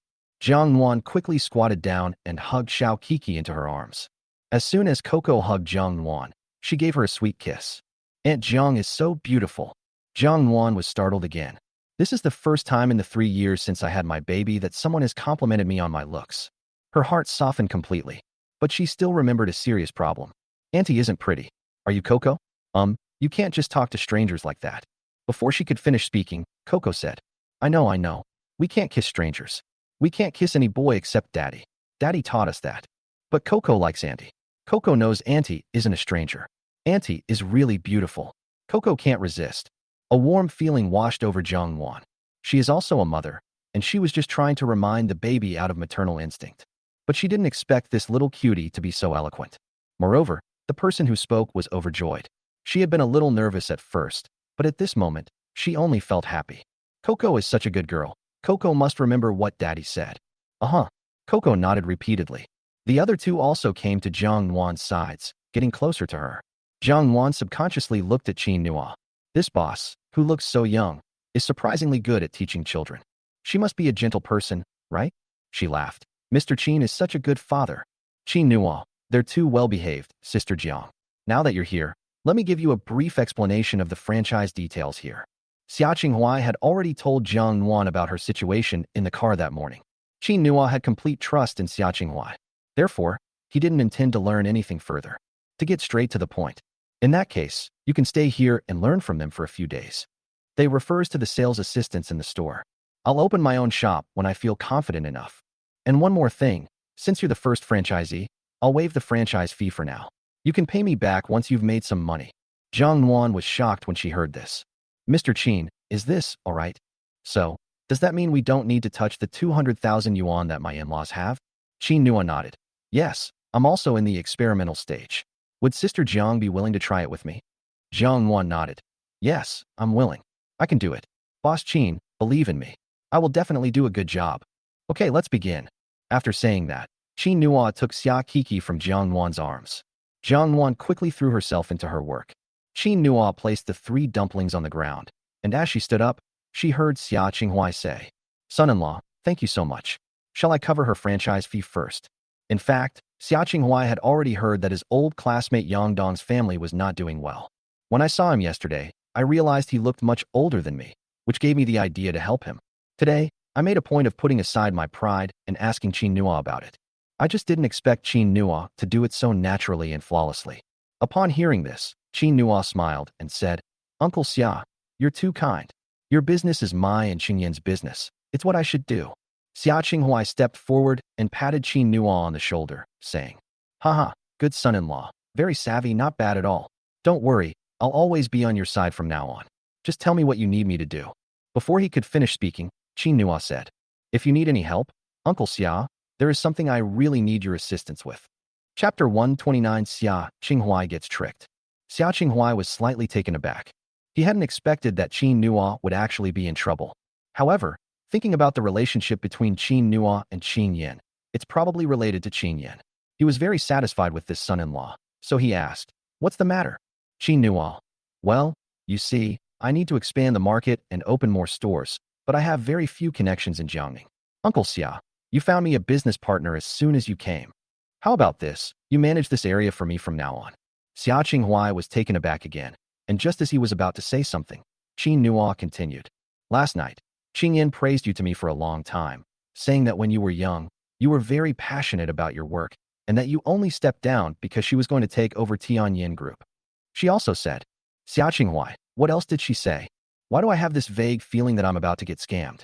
Qin Nua deliberately forced a smile, his expression tinged with disappointment. She also said that if I wasn't willing to come and help, it would prove that I wasn't capable, and then she would make me leave. Of course, Qin Nua made up the second half of the sentence himself. Xia Qingyin did indeed ask him to find Xia Qinghua to come to work. Actually, Qin Nua felt that this was not a good idea at the time, since Uncle Xia had already retired. But Xia Qingyin said, Old Xia is too idle. When he doesn't work, he just stays at home and flaunts his love. Qin Nua finally understood what Xia Qingyin meant. He then agreed. Upon hearing this, Xia Qinghua became agitated. Nonsense. How can you leave? If you leave, where will my little granddaughters find their daddy? The three dumplings also heard this. They all ran to Xia Qinghua's side and hugged his legs. Grandpa, please say yes to daddy. We can't live without poop. Wah. What will we do if mommy kicks daddy out? Wah. Xia Qinghua couldn't resist such a sweet and adorable offensive. Her heart softened instantly. Okay, I promise. Qin Nua, that's great. The three little dumplings immediately came to Qin Nua's side and started hugging his legs. Daddy, that's awesome. Xia Qinghua, feeling utterly dejected with nothing on his legs, once again felt like he'd been tricked. This time, it wasn't just his own daughter. But having already said it, he felt embarrassed to take it back. So he said, I'll go back and prepare, and we'll start tomorrow. Thank you, Uncle Xia. Qin Nua immediately nodded. Qin Yin is right. You really are the best dad in the world. Upon hearing this, Xia Qinghua immediately felt very pleased. Did she really say that? My daughter rarely praises anyone. She was usually very arrogant, and sometimes when he and Sun Wanjun tried to get closer to her, they were rejected. Unexpectedly, this girl would praise herself behind my back. Xia Qinghua instantly felt that agreeing to work for Qin Nua was worth it. Qin Nua nodded. Yes, she also said that she was very grateful to you for being so kind to her. Sigh, she's still my daughter after all. All right, I'll go back and pack up now, get the contacts ready, leave the market to me. After saying that, Xia Qinghua left happily. The three little dumplings watched their grandfather's retreating figure, then turned back and asked Qin Nua in confusion. Daddy, did mommy really say that? Why don't they remember their mother saying that? Qin Nua smiled and said, That's definitely what she's thinking. However, Qin Yin has never been good at expressing her feelings. Let him be the middleman then. Jiang Nuan and the others nearby burst into laughter upon seeing this scene. The Qin family is so harmonious. Mr. Qin is so good at handling family relationships. That's wonderful. Qin Nua felt a little embarrassed by the praise. In both his lives, he had never had a home. Qin Nua's greatest desire has always been to have a home of her own. Unexpectedly, Qin Yin also helped him realize this wish. Deep down, Qin Nua was also very happy. Sales at the Sanyu building were excellent that day. In one day, they sold a total of 250,000. After deducting labor costs, raw material costs, and other expenses, they earned a full 200,000 yuan a day. Even the shops on the 4th and 5th floors that had been losing money made money today. Jiang Nuan was stunned when she heard the number. She never imagined that such a small shop could be so profitable. In the evening, if it weren't for the fact that they were completely out of stock, none of the mothers wanted to leave. And this highly profitable store only requires a franchise fee of 100,000 yuan. By this calculation, the franchise fee can be earned back in just one day. It's ironic that such a profitable shop has such a wonderful owner. Jiang Nuan suddenly felt full of hope for the future. Before leaving, she quickly went to Qin Nua's side and bowed deeply to him. Mr. Qin, I've decided to franchise this store. Thank you, Mr. Qin. Qin Nua nodded. Okay, then find a location yourself. Once it's almost ready, let me know, and I'll handle the renovations and supplies. Jiang Nuan nodded repeatedly. Yes, okay. Today, she regained her confidence as a woman. When Jiang Nuan returned home that evening, her face was radiant. She thought for a moment, then turned around and went to the supermarket to buy a lot of ingredients, deciding to go back and cook a good meal. Meanwhile, the Yang family. Yang Lei didn't work overtime today and left work early to come home. He was somewhat worried about Jiang Nuan. Dad, are you sure this will work? It's already 7 o'clock. Why hasn't Xianwan come back yet? Should I go pick her up? Yang Dong waved his hand. No need. Don't you trust your Uncle Xia? He even held you when you were little. He's a really good uncle. Yang Lei. But so many years have passed. Didn't you say that Uncle Xia has become successful long ago and that we shouldn't bother him? Over the years, as a businessman, Uncle Xia must have changed. Yang Dong thought for a moment and said, No, I don't think so. Wait a minute. Ask Xiao Nuan when she gets back. Yang Lei could only pace back and forth in the living room, feeling extremely uneasy, until the door was opened. Yang Lei turned around in surprise, looking at Jiang Nuan with delight. Nuan, you're finally back. How did you do? Why? Why did you buy so much food? They even have toys? Upon hearing this, Yang Xiaoyu quickly ran to Jiang Nuan's side and took the Ultraman from his hand. Mommy, this is the Ultraman I've always wanted. Yang Xiaoyu had his eye on this Ultraman for a long time. But Jiang Nuan had never been able to bring herself to buy it because it was too expensive. She passed by that store while grocery shopping and went straight in, deciding to give her son a surprise. Clearly, the surprise was spot on. Yang Xiaoyu liked it very much. Jiang Nuan said cheerfully, Xiaoyu, go play over there. Yang Lei, come help Mom and me cook. We'll make something delicious today. Chapter 130, You're the Only One in My Heart. Yang Lei looked at Jiang Nuan in confusion. What's wrong? My wife seems completely different today. It was as if she had suddenly become radiant. A smile graced her face, and she seemed very happy. Yang Lei felt he hadn't seen that smile in many years. He was momentarily dazed. Seeing this, Yang Dong, who was standing next to him, also laughed. Has it worked? Jiang Nuan shouted happily. Yes, Dad, husband, I did it. Boss Qin's business is indeed very good. He sold a total of 250,000 today. I've already talked to him. Once I've chosen a location, I'll go to him for renovations and stocking. I'll try my best to be like Boss Qin and make a lot of money. Honey, you don't need to work so hard anymore. Yang Lei instantly became happy as well. He picked Jiang Nuan up and spun her around the room. Really? That's wonderful, that's wonderful. Jiang Nuan was a little embarrassed. Put me down. Dad's still here. Put me down quickly. Yang Dong was also very happy. After Jiang Nuan and Yang Lei calmed down, he said, Since Boss Qin has agreed, Xiao Nuan, make sure to pay the money on time. We also need to show our sincerity. Dad, that's exactly what I wanted to tell you. Jiang Nuan put down the dishes, quickly went to Yang Dong's side, and handed him the bank card in her hand. Boss Qin said he wouldn't take our money until I sold it and made some money. Then he would take it. Dad, please take this money back. I don't need it anymore. You and Mom should save this money and wait for Yang Lei and me to earn money to support you. Upon hearing this, Yang Dong's eyes immediately welled up with tears. But what about Boss Qin? I've confirmed with Mr. Qin, and it's perfectly feasible. I'm confident, Dad. I know what to do. I won't let Mr. Qin lose money. Yang Lei also said, That's right, Dad. Then you should take it back. Yang Dong then took the bank card. All right, it's our good fortune to meet someone like Boss Qin. I'll go with you to properly thank Boss Qin later. Jiang Nuan nodded vigorously. As she was leaving for the kitchen, she heard Yang Dong ask again, By the way, Xiao Nuan, what's the relationship between Boss Qin and Lao Xia? Why does this Boss Qin seem so unusual? But Lao Xia said that the face mask was also from his family. He hadn't heard that Tianyin Group was going to switch to making skincare products. Jiang Nuan said, He's Uncle Xia's son-in-law. Huh? Son-in-law? Yang Dong was slightly taken aback. Isn't that Tianyin Group? Yes, the fiancé of the president of Tianyin Group. No wonder, no wonder. Ha ha ha. Old Xia has found a good son-in-law. Yes, those 3 dolls are very cute too.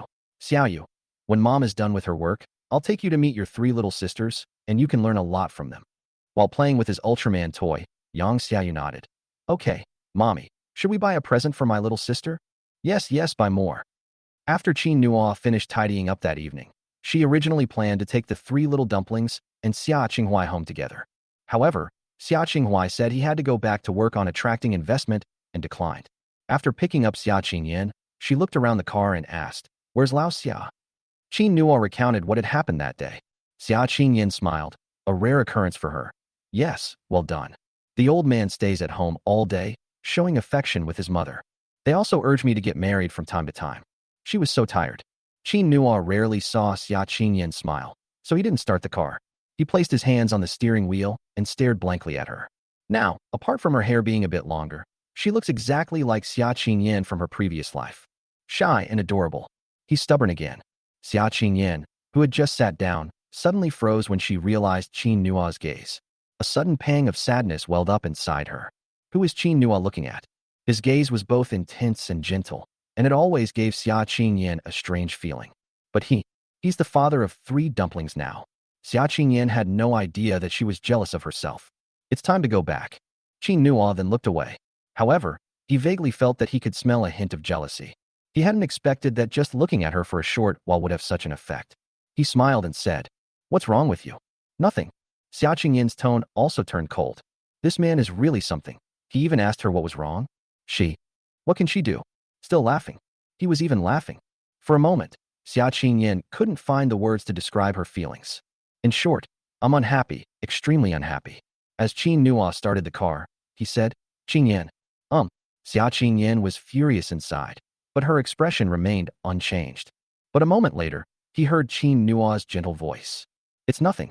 I just wanted to tell you that you're the only one in my heart." After saying that, he started the car and drove back. Xia Qingyan was slightly taken aback at this moment. Is Qin Nuo trying to explain? Although she didn't seem to need to explain, she still felt a warm glow inside after hearing those words. Xia Qingyan unconsciously raised the corners of her lips again. When she got home, she was in a great mood. Seeing Sun Wanjun cooking, Xia Qingyan even offered to help. The three little dumplings happily went off to play on their own. Qin Nuo's gaze remained fixed on Xia Qingyan. Upon discovering this, Sun Wanjun couldn't help but laugh. "What's wrong, honey? Did something happy happen today?" Xia Qingyan, "Huh? No." But Sun Wanjun didn't believe it at all. "I raised you. I know what's going on."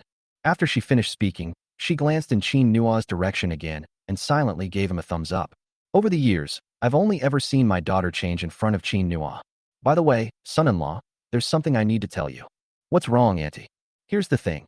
Your Aunt Lee said her grandson is too fat, and she wants you to take him to do some exercises with him so he and Guogua can lose weight. Xia Guogua, who happened to be passing by and overheard, pouted and said, "Grandma, I've already lost weight.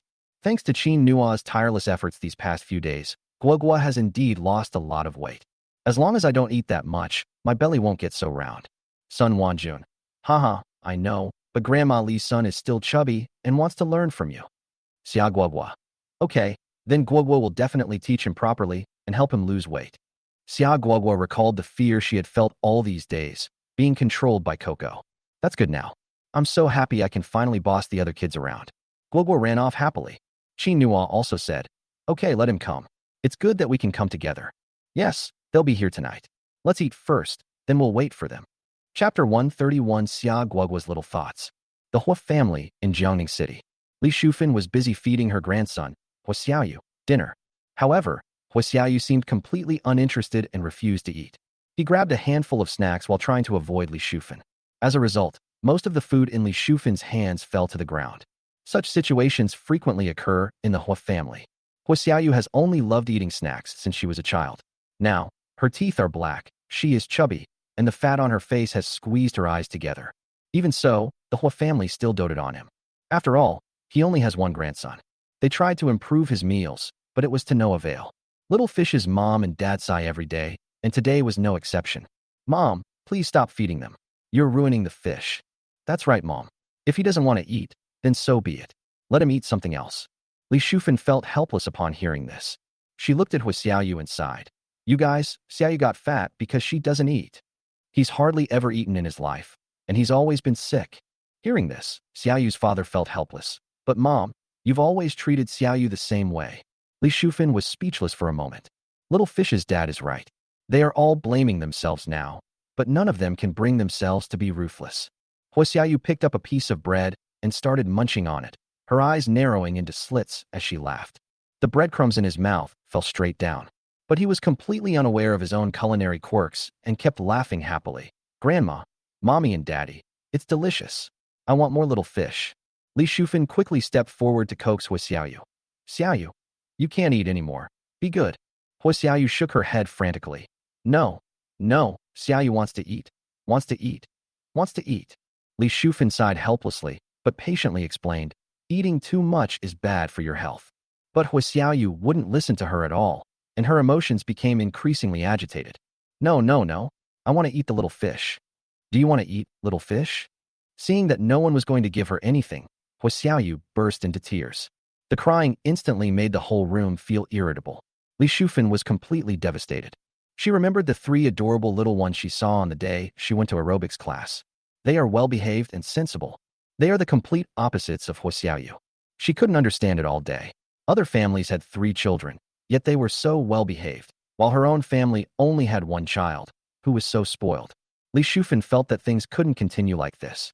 Seeing that little fish's father had already gotten up, he got some bread for her little fish. Li Shufan jumped up. Stop eating. Her sudden loud voice startled little fish's father. Mom, what's wrong? Li Shufan desperately suppressed her anger and looked at Xiaoyu. Little fish, Grandma will take you to square dancing in a little while. Without even thinking, Xiaoyu replied. No, no, no.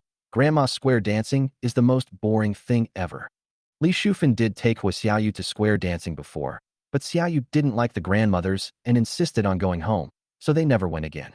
But Li Shufan knew she couldn't let Xiaoyu continue like this. Otherwise, this child will be ruined. She walked up to Xiaoyu and said seriously, Little fish, listen to what Grandma has to say. The square dance we did this time was different from the one Grandma did before. This time there were a lot of good-looking and cute kids. Little fish will definitely like them. How about little fish goes with Grandma? Li Shufan always had a misconception that Xiaoyu would like those 3. After all, the other children really liked them. Xiaoyu paused for a moment, then looked at her father and mother, and shook her head. But Li Shufan knew she couldn't let Xiaoyu continue to be so willful. She took the bread from her son's hand and said very seriously, Little fish, look at Grandma. The bread is in Grandma's hands now. If you don't come with Grandma, you won't get the bread. Xiaoyu pouted, about to cry. Then, will Grandma give Xiaoyu food when she goes to the fish restaurant? Li Shufan's heart softened instantly, and she nodded. Okay, you go with Grandma, and Grandma will give you some. All right, Grandma, give it to me then. Little fish go. Xiaoyu would agree to any condition for food. This was a problem that Li Shufan had noticed long ago. She looked at Xiaoyu and sighed. Oh, this child. But since she had already agreed, she still handed the bread to Xiaoyu. After taking the bread, the little fish stuffed it into its mouth. After finishing the bread, although Xiaoyu still didn't want to go, Li Shufan simply picked him up. Today, no matter what, I'm going to take Xiaoyu to lose weight. Hopefully, the 3 little cuties can help make the little fish more obedient. Before leaving, little fish's dad and mom were still a little worried. Mom, is this really okay? Li Shufan, many children are jumping there. Let them try it. We don't have any better ideas. Little fish's dad and little fish's mom had no choice but to nod. Li Shufan is right. They had no better solution. Even after Li Shufan left, they still felt uneasy. That was their son, whom they had spoiled for 3 years. Little fish's mom paced back and forth in the house, and after circling 3 times, she finally couldn't resist anymore. Shall we go take a look too? Little fish daddy. Okay, let's go take a look. Let's go. The 2 of them hurriedly went out the door as well. At the same time, Xinghe Park. The 3 little dumplings and Qin Nua had already formed a line and started exercising. Today was as lively as usual. Only Xia Guoguo was always looking to the side with a distracted expression. She pouted, looking very well behaved. Xia Kiki had already seen this scene, and she curiously leaned closer to Xia Guoguo. What are you looking at, Guoguo? Hurry up and exercise. Xia Guoguo was startled by Kiki. She quickly said, No, Coco, don't talk nonsense. I'm just waiting for my brother. Elder brother? Grandma said that little fish brother was coming over to dance and lose weight today. Why hasn't he come yet? Xia Guoguo couldn't wait to discipline others. The first dance is almost over. Why hasn't brother little fish arrived yet? Xia Kiki nodded. Oh, I see. Grandma Li's older brother. He should be here soon. As soon as she finished speaking, she spotted Grandma Li by the roadside. Xia Kiki happily stretched out her hand and pointed in that direction. There it is. Coming here, brother little fish is here. As Hui Xiaoyu finished shouting, the first dance segment was also completed. Everyone turned their heads and saw a chubby little boy being carried towards them. Upon seeing this, Sun Wanjun quickly approached. You finally arrived. Oh, Xiaoyu, is this Xiaoyu? Chapter 132. The little fat boy is so round. Upon seeing this, the chubby Hui Xiaoyu quickly hugged Li Shufan's neck. He was a little scared. Why are there so many people here? He used to watch his grandmother dance. There weren't this many people there. And why are there so many children here? They are all so well behaved, but they seem a little different from me. Hui Xiaoyu looked down at herself again. He suddenly noticed something different. He looked much bigger than they did. No, it's more like there are many round ones. At this moment, in the crowd, one of the children shouted, Look, here comes a chubby little boy. The little chubby boy is so round. Little fatty, are you here to lose weight too? Hui Xiaoyu tilted her head, feeling very wronged. How can they call themselves little fatso? I'm not that fat. He shook his head frantically, a strange feeling rising within him. These children are all bad people. So he hugged Li Shufan's arm even tighter. Grandma. He stopped even looking at the children. He doesn't want to play with those other kids. Grandma is lying to him. At this time, not far away by the roadside, Little Fish's dad and mom had just parked their car. Seeing this, Little Fish's father felt a pang of heartache. As she walked this way, she said, Oh, my little fish, he's sad. Hurry up, take Xiaoyu home. I told you this place wouldn't work. Little Fish's mom originally went along too. But halfway there, she suddenly noticed a little girl running towards the fish. As she ran, she called out, Brother Little Fish, you're here. Little Fish's mom quickly grabbed Little Fish's dad. Wait, don't go. Little Fish dad looked completely bewildered. What's wrong? Look over there. Oh. After being completely bewildered, Little Fish dad also noticed the little girl. He was stunned. That is. Look, there are two more behind her. They're running a bit slower. These must be Aunt Sun's granddaughters, right? It should be. They're so well behaved. Oh my God, they look so cute. Honey, let's just leave them be, okay? Maybe our little fish can do it too. But, oh no buts. Should I listen to me or you? Little Fish daddy. I'll listen to you. Little Fish's mom was finally satisfied. Let's go to the back and look around in the crowd. If it doesn't work out, we'll take Little Fish home. The two reluctantly left and walked into the shadows. The little fish mustn't see them, otherwise, they'll definitely cry and come looking for them. At this time, Hui Xiaoyu also heard the childish voice. He wanted to turn his head to look, but remembering the repeated calls of little fatty just now, Hui Xiaoyu instantly tightened his arms. Sun Wanjun had already reached Li Shufan. What's wrong with Xiaoyu? Li Shufan became a little embarrassed. Well, Xiaoyu is probably shy. Shy? Haha, my Nuanyuan used to be shy too, but now she's not afraid at all. It's okay, she'll get used to it with more practice. After saying that, she turned to greet her three little darlings. When Li Shufan saw them, she felt envious again. Xia Guogua greeted sweetly. Hello, Grandma Li. Because she had just finished exercising, her forehead was still covered in a fine layer of sweat. Her hair was a little messy, but it actually made her look even better. Li Shufan quickly replied, Okay, Guogua is good. Xia Guogua looked up in confusion at Hui Xiaoyu, who had been keeping his head down. Little fish brother, what's wrong with little fish brother? Before Li Shufan could turn around, Sun Wanjun turned her head and said, Guogua, Xiaoyu is sorry. You should go and call Xiaoyu to play together. Xia Guogua, okay. Her voice was sweet, with a childlike quality, which was very pleasant to listen to. Hui Xiaoyu had already heard it. He wanted to turn around and take a good look, but he felt too embarrassed. But Xia Guogua didn't care whether he was embarrassed or not. She stood right in front of Li Shufan and called out in a childish voice. Little fish brother, come down and do your exercises. Let me tell you, aerobics is so much fun. Guogua loves doing aerobics. And all the kids love it too. Come down, Guogua will teach you how to dance together. Little fish brother? Seeing that Hui Xiaoyu was still ignoring her, Xia Guogua looked puzzled. It seems like no child has ever ignored her. She had no choice but to stretch out her hand, but she could only reach the little fish's feet. But she still tentatively tugged at it. Little fish brother, look at me. After shouting, she simply ran behind Li Shufan and looked directly at Hui Xiaoyu. Little fish brother, do you want to play hide and seek? I see you. Xia Guogua and Xia Kiki had already reached Sun Wanjuan's side, but they didn't do anything, just watching Guogua with amusement. Xia Kiki leaned close to Xia Nuanyuan and said, Nuanyuan, I think Guogwa seems to be doing something naughty. Xia Nuanyuan smiled, but didn't say anything. But that's what she thinks too. This was the first time she had ever seen Guogwa so enthusiastic. Xia Guogwa had already started waving at Huixiaoyu. Little fish brother, are you asleep? Little fish brother, look at me. After she finished speaking, she made a cute, playful expression. Huixiaoyu couldn't hold back any longer. This little girl is such a chatterbox. But it's not annoying. Huixiaoyu decided to open her eyes and take a good look. Upon opening her eyes, she saw Xia Guogwa. The next moment, his eyes lit up. Wow, this little girl is so cute. Her smile is so sweet. Huixiaoyu started to soften her heart. I wasn't asleep. I know, little fish wants to play hide and seek. Come down, lots of us will play hide and seek with you.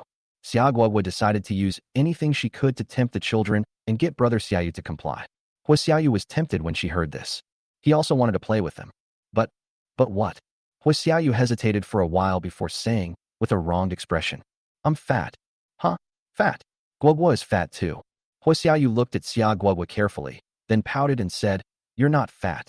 Xia Guogwa laughed. Little fish brother is so cute. Isn't this exactly what she wanted? Brother little fish, Guogwa used to be very chubby, really, really chubby.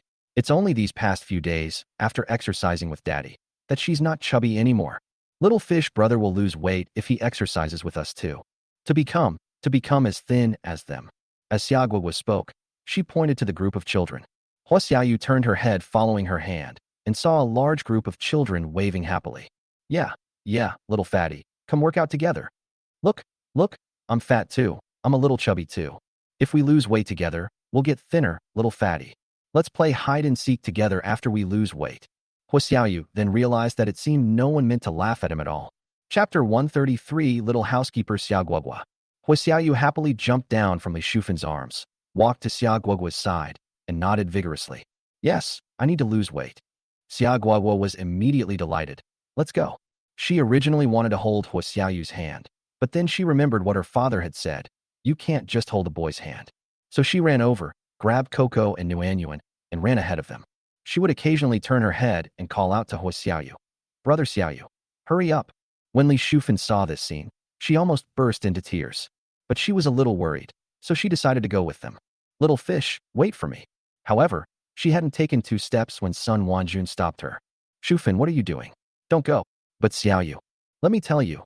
Shufan, you have to learn to let go when disciplining children. If you always follow him around, he will cry as soon as he sees you. This will make him dependent on you, and he will know that crying can solve the problem. So he will not want to do anything at all.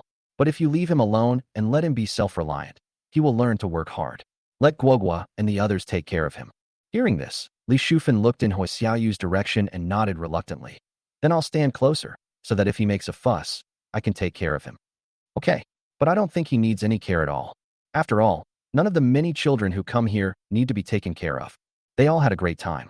On the other side, Little Fish's dad and Little Fish's mom were also stunned by what they saw. They never expected that the little fish would actually be able to play with these children.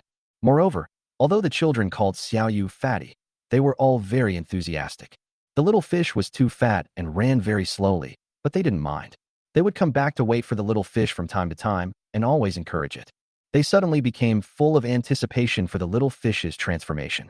Once everyone was in position, Xia Guogwa made room for Huixiaoyu next to her. Little fish brother, come stand over here. Huixiaoyu was a little nervous at first, but when he saw his sister's smile, he quickly went over to her. My sister's smile is so beautiful. Okay. Xia Guogwa was even happier. She clapped her hands and said, Little fish brother, if you don't know how to do it later, you can ask me, and I'll teach you. Guogwa is really good at jumping. Huixiaoyu nodded again. Okay. He thought the younger sister in front of him was simply amazing.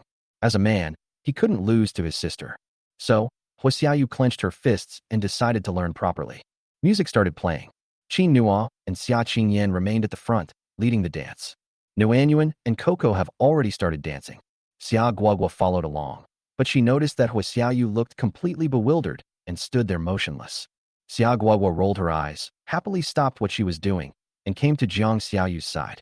Little fish brother, don't be shy, follow my daddy's lead. Huixiaoyu shook her head, sniffling with a wronged expression. But I can't. Xia Guogwa thought for a moment and said, How about we go over there, and I'll teach you once first. She spoke with great joy. In this way, I can not only be lazy, but also become a little teacher. Hua Xiaoyu nodded vigorously, feeling that her younger sister was getting better and better. Xia Guogua quickly told Kiki her thoughts, and then quickly took Hua Xiaoyu to the side. Qin Nua did not stop them. Once they were on the side, Xia Guogua began to gesture to Hua Xiaoyu. Come on, follow my instructions first. After saying that, she started doing aerobics while swaying her waist. She remembered that this was how her father taught her. However, after she finished a series of actions, Hua Xiaoyu still stared at her blankly. It seems to have no reaction at all. Xia Guogua asked in confusion, "What's wrong with you?" Hua Xiaoyu bit her lip, looking completely bewildered. I still don't understand." Xia Guogua. She scratched her head blankly, looking at Hua Xiaoyu with some confusion. "Where do I not understand?" Hua Xiaoyu. I didn't understand any of it." Xia Guogua. "Then I'll do it again, and you can watch it again, brother Xiaoyu." Hua Xiaoyu. "Okay." Xia Guogua then repeated all the movements she had just performed. However, after this round, she found that Hua Xiaoyu was still confused. Xia Guogua, little fish brother? Hua Xiaoyu shook her head somewhat embarrassed. Xia Guogua scratched her head again, looking troubled. What happened? Am I not a good teacher? She understood it after her dad did it once. How could brother little fish not understand? She hesitated for a moment, because after jumping twice, sweat had already started to drip from her forehead. Xia Guogua thought about it carefully. Her father had said that some children don't have certain talents. Does that mean little fish brother has no talent for dancing? But you can't tell little fish brother this either. Little fish brother looks like a very sensitive older brother. It would be sad to know. Besides, I was the one who was going to teach brother Xiaoyu, even though my original intention was to be lazy. But we can't give up halfway. Daddy said that you have to work hard to be a good child. With that thought in mind, Xia Guogua made up her mind. She said, "Then I'll show you one movement at a time, and you can follow along and learn one by one." Hua Xiaoyu nodded and smiled. My little sister is so nice. Then I must try my best to learn it." Hua Xiaoyu completely forgot that she had only come here to trick her grandmother into giving her snacks. Seeing Xia Guogua start to perform the movements, he began to learn them seriously. Li Shufan, who was not far from them, almost burst into tears when she saw this scene. Guogua is such a good child. Sun Wanjun, who was standing next to her, laughed and said, "Haha, our Guogua is great, but Xiaoyu is great too." Shufan, you see, I told you, letting the children teach the children is the best way. If you come every day from now on, the more you interact with the children, the more willing Xiaoyu will be to exercise. Li Shufan now completely trusts Sun Wanjun. She nodded quickly. Okay, come on. The little fish dad and little fish mom, who were hiding in the shadows, were also very moved. That's amazing. Our son is amazing. Thanks to that little girl. She's from the Xia family, right? Honey, if the Xia family ever needs any help, you must lend a hand. Okay, definitely. Don't worry. From now on their business is my business. The two were filled with gratitude towards the Xia family. Half an hour later, Xia Guogua was covered in sweat. The aerobic session next to it had already ended, but she was still trying her best to teach Hua Xiaoyu. This is much more tiring than her usual aerobics. She's exhausted. Seeing her father walking towards her, Xia Guogua straightened up again. I can't let daddy see me slacking off. Chapter 134. You said you would support me. When Qin Nua arrived, he happened to see Xia Guogua twisting her waist with all her might. Hua Xiaoyu, who was next to her, was also trying her best to learn from her. Both of them had beads of sweat on their foreheads. He asked, with a mix of concern and amusement, "How is Guogua?" Xia Guogua shouted proudly, Hurry, Daddy, little fish brother is almost there. Daddy, praise me. Now that you've praised me, I can finally rest. So tired. However, the praise she expected did not come. What I received in return was encouragement from my father. That's good. Then teach Guogua well. Mom, my sister, and I will be waiting for you here. Xia Guogua. Her smile gradually froze on her face, and she looked wronged, wanting to cry but unable to. Daddy, she's so tired. Why is the poop like this? But her grievances did not change Qin Nua's mind. He turned around, pulled Coco and Nuanyuan, and led Xia Qingyan to the side, where they actually sat down and started playing. Nobody cared about her at all. Seeing Xia Guogua looking so wronged, Hua Xiaoyu asked with heartache, Little Guogua, am I too stupid? Upon hearing this, Xia Guogua, who was about to cry, wiped away her tears again and shook her head. No, brother little fish isn't stupid. It's okay, Guogua will continue to teach you. Beside, Qin Nua and Xia Qingyan were talking as if nothing was wrong. But their eyes never left Xia Guogua for a moment. Qin Nua, is this okay? Don't worry, Guogua is our child. She can do it. On the other side, some of the people dispersed, but some of them remained. They saw that only Xia Guogua and Hua Xiaoyu were dancing. He shouted from the side, "Go Guogua, go little fatty." Xiaoyu's dad and mom stood at the back of the crowd and saw that Hua Xiaoyu was covered in sweat. My calves started to tremble. They were a little reluctant. "How about we call it a day?" "Okay, then I'll go talk to mom." Just as little fish's mom was about to go over, she saw one of the children in front of her shout, "How about we go and keep Guogua and the chubby boy company?" Okay, let's all do it together." Let's go, let's go." A group of children immediately came up behind Xia Guogua and Hua Xiaoyu and jumped up and down with them. They jumped and laughed, and every now and then, someone would help Hua Xiaoyu correct her mistakes. Little fish mommy could no longer move her feet. Little fish daddy was also deeply moved and wiped away his tears. "I never knew our little fish could be so charming. These children are so cute." He hadn't seen this kind of pure friendship for many years. Li Shufan was also wiping away tears. Sun Wanjun would offer her a few words of comfort from time to time. This made Li Shufan stop crying and start laughing. "Sister Sun, these are tears of happiness." Seeing how lively the children were, Xia Nuanyuan and Xia Kiki immediately ran over and jumped up and down with them. Only Xia Qingyan and Qin Nua remained, sitting alone on the bench. The soft yellow light illuminated their figures. Qin Nua suddenly turned her head curiously and asked, "Qingyan, why haven't you been working overtime lately?" He remembered that when they first moved in, Qingyan was working overtime almost every day. Xia Qingyan was slightly taken aback upon hearing this. "It seems that's really the case. Since becoming acquainted with Qin Nua, I have rarely worked at night.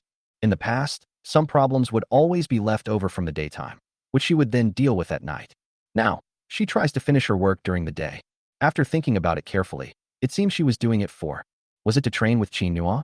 When this thought popped into her mind, Xia Qingyan was startled. She quickly said, "I want to spend more time with the children." "Yeah." Qin Nua looked at her with a smile, as if he could see right through her. Faced with such an intense gaze, Xia Qingyan finally couldn't hold back and said, "Didn't you say you were going to earn money to support me?" Qin Nua was slightly taken aback. He was just trying to tease Xia Qingyan. Unexpectedly, she actually said something like that. He suddenly felt a jolt in his heart. Does this mean that Qingyan is gradually accepting him?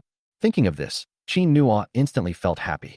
After 2 lifetimes of twists and turns, she and he were finally able to sit under the dim light, just like before. The only difference is that there are now 3 more dumplings. But this did not affect their relationship in the slightest. Qin Nua even felt that it was more intense than before. Xia Qingyan was stunned after saying that. She didn't know what was wrong with her. She suddenly blurted out that sentence in a daze. She dared not look at Qin Nua again, but waited in vain for Qin Nua's reaction. Just when she thought she was being delusional, she finally heard Qin Nua's words. "Yes, I'll take care of you." In that instant, Xia Qingyan's heart felt as sweet as if it had been coated with honey. She kept her head down and didn't say anything. After Xia Guogua and Hua Xiaoyu finished dancing, the 3 of them hopped over. She then realized what was happening. After finishing her exercises, Hua Xiaoyu was also going to find her grandmother. He was almost unable to stand. But then, she saw her parents. Hua Xiaoyu was startled and quickly took a step back. Just as he was about to say something, his mother rushed forward and hugged him. Little fish, you're amazing. You are my absolute pride." Little fish daddy exclaimed happily. "My son is just so outstanding." Li Shufan was also somewhat bewildered when she saw the 2 of them. "Why are you here?" Little fish dad and little fish mom were a little embarrassed. "Mom, we came right after you left because we were really worried about Xiaoyu, but we didn't expect him to behave so well. By the way, Aunt Sun, where are your 3 daughters? I want to thank them properly." Sun Wanjun, "Then we won't need to." Little fish daddy, No. Aunt Sun, you don't know? This is the first time I've seen little fish so happy and working so hard. I must go and thank her." Helpless, Sun Wanjun could only point to the 3 little dumplings surrounding Qin Nua and Xia Qingyan. At this moment, Xia Nuanyuan and Xia Kiki were standing on either side. Xia Guogua threw herself into her father's arms. "Daddy, Guogua is so tired." Qin Nua smiled helplessly. "Are you happy that you helped brother Xiaoyu?" Xia Guogua, so happy. Guogua is the happiest." Qin Nua, "That's right. Being tired is worthwhile, and Guogua can learn a lot from it." Although Xia Guogua didn't understand what her father meant, she still nodded. She knew that her father was praising her, but she really didn't want to take another step. "How can I get my dad to hold me?" As she was thinking, she heard Qin Nua say, "Okay, Guogua did a good deed today, so how about daddy carries Guogua home on his back?" Xia Guogua immediately beamed with joy. Okay, Daddy, Guogua loves you. Qin Nua was about to carry the little girl home. Then Hu Xiaoyu ran over. Little Guogua, my daddy said he wants to thank you properly. Chapter 135, When are you having your wedding? Xia Guogua's sleepy little eyes opened brightly when she heard those words. When little Fish's dad saw her like that, he couldn't stop smiling. Brother Qin Nua, you're amazing. These three little cuties are so adorable. His eyes were practically popping out of their sockets. Ever since Xiaoyu was born, he has been eagerly wanting a daughter. But as Xiaoyu grew up, both Xiaoyu's dad and mom realized that raising a child is an extremely tiring thing. She was especially afraid of raising her daughter to be like Xiaoyu. So when he saw Qin Nua's three little dumplings, he was absolutely envious. Qin Nua smiled politely. Thank you. Guogua, say hello to your uncle. Xia Guogua wrapped her little arms around Qin Nua's neck and sweetly called out, Hello, uncle. Okay. After saying good several times, little fish dad finally remembered the real reason for his visit. Brother Qin, thank you so much for today. Qin Nua hugged the little Guogua in her arms closer. It's all thanks to Guogua. Hearing this, Xia Guogua's eyes lit up even more. She likes it when her dad praises her. Little Fish's dad quickly looked at Little Fruit. Yes, Fruit. If it weren't for you, Little Fish definitely wouldn't have been able to learn. You are our Little Fish's lucky star. Little Fish, say thank you. For the first time, Hu Xiaoyu didn't refute and said earnestly, Thank you, Sister Guogua. The two kept thanking her, which made Xia Guogua blush. She nestled shyly in Qin Nua's arms and said bashfully, You're welcome. Qin Nua burst out laughing when he saw her expression. The little guy, who was clearly trying to be lazy, ended up doing something good by accident. She's actually feeling shy now. Little Fish Daddy laughed heartily. Haha, having a daughter is so much fun. Honey, let's try to have one when we get back. Little Fish, how about Daddy and Mommy give you a little sister? Hu Xiaoyu stared wide-eyed and asked, Is she a little sister as cute as Guogua? Little Fish's dad nodded quickly. Yes, a little sister just as cute as Guogua. But Little Fish, you need to learn from Guogua and Coco Nuan, otherwise you won't be able to teach your little sister well. Hu Xiaoyu nodded vigorously. Okay, Daddy, I know. Little Fish Dad was extremely satisfied with his reaction. When he looked at Qin Nua and Xia Qingyin again, his eyes were full of gratitude. Is this President Xia? Brother Qin Nua, President Xia, from today onwards we are friends. If you need any help in the future, just let us know, and we will do our best to help. Xia Qingyin didn't speak, but Qin Nua said, You're too kind. Thank you very much, Brother Hua. Haha, no need to thank me.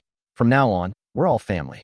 Oh, by the way, Brother Qin Nua, you and President Xia haven't had your wedding yet, have you? When are you planning to hold it? As soon as he finished speaking, Xiaoyu's mother saw that Xia Qingyin and Qin Nua were both stunned. She quickly nudged the little fish next to her. Honey, stop talking. Little Fish Daddy asked, Why? Little Fish's mom wanted nothing more than to slap Little Fish's dad awake. Can't you see that the atmosphere between Qin Nua and President Xia is different? Based on her years of gossip experience, such an expression indicates that there is a problem between the two. But Little Fish Daddy was oblivious to all of this. He continued, I also want to go to Mr. Xia and Brother Qin Nua's wedding banquet. Little Fish's mom looked at Little Fish's dad with sympathy. She always felt that her husband's appearance would be disliked by President Xia and Qin Nua. What if we stop letting their little cutie teach Xiaoyu? She really had no other way to teach the little fish. She was trying to figure out how to save her husband, who spoke without thinking. Suddenly, Qin Nua spoke up. Soon. Little Fish Daddy, really? Then you must let us know when the time comes. Qin Nua. Okay. After exchanging pleasantries with Little Fish Daddy for a while, he took Xia Qingyin and the three babies home. As soon as she got home, Xiao Guogua fell asleep without even washing up. Helpless, Qin Nua had no choice but to put her on the sofa, bring her warm water, and carefully wash her little hands and feet. Coco and Nuanyuan were taken to the bathroom to take a bath by Sun Wanjun. Xia Qingyan stood beside Qin Nua, looking at Qin Nua's serious expression, and remembered what Xiaoyu's mother had said. She suddenly felt that marrying Qin Nua wasn't such an unbearable thing after all. I arrived at the factory the next day. Qin Nua then told Zhang Xinfeng about her plan to produce adult face masks and took him to see the workshop. Zhang Xinfeng was surprised, but didn't ask any further questions. After all, anything can happen with Qin Nua. He was a little worried, though. I'm afraid we don't have enough manpower. Qin Nua immediately made the decision. We'll start recruiting tomorrow. Upon hearing this, Zhang Xinfeng immediately became excited. Okay, let's start tomorrow. During his few days working for Qin Nua, Zhang Xinfeng realized how capable Qin Nua was. In contrast, he was completely clueless back then, messing around aimlessly, and looked like a clown. No wonder his company failed. That afternoon, Zhang Xinfeng began recruiting. Just as he was pondering how to write the recruitment notice, he saw Wu Yuliang and a few others, looking worried, eating steamed buns. They didn't touch a single bite of the food in front of them. Zhang Xinfeng looked puzzled. What's wrong with you guys? These guys are usually very enthusiastic about eating. After working for Qin Nuo, they all said they needed to hug each other to replenish their energy so they could work better. After exchanging glances, the group finally let Wu Yuliang, the most eloquent of them, speak. Brother Zhang, as you know, we joined a group for disabled people. There are many brothers and sisters inside. We encourage each other and live a good life together. Even when life is tough, I try my best to make things better for myself, but lately. Upon hearing this, Zhang Xinfeng knew that things were not simple. What's wrong lately? Wu Yuliang sighed. There's a workers' alliance in our area that provides jobs. There was a factory in the north of the city that was hiring disabled people. The wages were very low, but many of my friends went there in order to realize their social value. They had only completed their 3-month probation period when they were told they were not qualified and were told to go home. During the 3-month internship, I only received 1,000 yuan a month. They'll give me 4,000 after I'm officially hired. I'm thinking, maybe they're just using cheap labor, but there's nothing I can do about it. It's so hard for people like us to find a job. Wu Yuliang recalled his work experience from the previous few years. I felt once again incredibly honored to be able to work for Qin Nuo. He also wants to help those in need, but it seems he doesn't have the ability to do so yet. Upon hearing this, Zhang Xinfeng smiled. You mean this? I happen to have some good news to tell you. Chapter 136 Mr. Qin, Unparalleled. Zhang Xinfeng was originally worried about how to talk to these brothers and get them to help recruit people. People who are not in good health are often exceptionally sensitive. He wanted to be considerate of their feelings. Unexpectedly, they brought it up themselves. Zhang Xinfeng then took the opportunity to bring it up. The others looked over in surprise upon hearing this. What good news? Zhang Xinfeng. Our company is going to expand its recruitment. Oh, is that so? Are we starting to hire now? But the surprise was short-lived. Soon, Wu Yuliang began to struggle again. But we can't recruit that many people here. We don't have that kind of scale. Zhang Xinfeng laughed again. Haha, Xiao Wu, you're mistaken. Our boss Qin has opened 2 new workshops and needs to hire a lot of people. Starting today, you'll be the mentors. When the new recruits arrive, you'd better teach them well. Their eyes immediately lit up. Really? Really? That's great. So, Brother Zhang, what procedures do we need to follow? Do we need to submit resumes? I'll have them prepare them. Zhang Xinfeng slapped Wu Yuliang on the back of the head. What resume? Have them come for an interview. Okay, I'll go tell them right away. Holding the steamed bun, Zhang Xinfeng ran quickly outside, turning back happily to shout. Brother Zhang, please thank Boss Qin for me. He's such a good person. Seeing this, Zhang Xinfeng shook his head helplessly and smiled. I understand. Go ahead. The recruitment process went very smoothly. In just a few days, 50 people have been recruited. Zhang Xinfeng divided them into 4 workshops and assigned Wu Yuliang and others to lead them. He then reported his work to Qin Nuo. Qin Nuo expressed great satisfaction. A week later, when Qin Nuo arrived at the factory, she found Zhang Xinfeng looking worried. He told the 3 adorable animals to stand aside, then walked over and asked, Brother Zhang, what's wrong? Upon hearing that Qin Nuo had arrived, Zhang Xinfeng quickly turned around, looking nervous. Mr. Qin, you've arrived. What's wrong? Zhang Xinfeng glanced ahead at the finished products, feeling somewhat conflicted. Well, Mr. Qin, you see, we already have 4 products, and our daily production volume is quite large. But we only have 2 stores now, which seems like we're not selling enough. I've been thinking about how to increase sales, but I'm just too stupid. Zhang Xinfeng felt somewhat guilty when this was mentioned. Hearing this, Qin Nuo laughed. Yes, I know. You don't need to worry about this. Our agents and franchisees should be ready soon. Mr. Qin, you already thought of that. Qin Nuo nodded, and just as he finished speaking, his phone rang. On the other end of the phone, Jiang Nuan's excited voice rang out. Mr. Qin, everything's ready on my end. When would you like to take a look at the location and the renovation? Let's do it now. Qin Nuo hung up the phone after speaking. Then he said to Zhang Xinfeng, Look, they've called. Don't worry, Brother Zhang. We'll have more and more stores in the future. Qin Nuo, carrying 3 dumplings, said goodbye to Zhang Xinfeng. Then I drove to the location Jiang Nuan sent me. At this time, in a small shop, Jiang Nuan's older sister, Jiang Qing, was constantly complaining about her. Nuan, what are you doing? Why are you opening a shop right after starting work? Do you know how many people have lost money opening shops recently? Otherwise, I'll try to find you a job, and you can return the money then? Jiang Qing had some free time today, so she thought she'd come and visit her younger sister. Unexpectedly, after making the phone call, I learned that Jiang Nuan was busy opening her own shop, and that she was almost ready. All that's left is to open the door. Jiang Qing then hurried over. Especially cosmetic stores, haven't you learned your lesson from your sister? Those small, roadside cosmetic stores will never have any customers. Nowadays, women want to buy big brands. They feel more confident about the quality. Anwan, can you listen to your sister? Otherwise, I'll have to call your brother-in-law. As Jiang Nuan spoke, she took out her phone. She had dreamed of opening a cosmetic store before, but it didn't work out. After 6 months of hard work, I still lost 50 or 60,000 yuan. Therefore, Jiang Qing strongly disapproved of this matter. Upon hearing her sister's words, Jiang Nuan quickly reassured her. Sister, I found a really good face mask shop this time. Don't worry, I'll definitely succeed. Jiang Qing frowned. A face mask shop? Are you crazy? There are so many trendy face masks now. In Jiangning City, I've only heard of that one children's face mask shop that's doing well recently. The others are no good. Let's stop messing around, okay? If you need money, I can sponsor you first.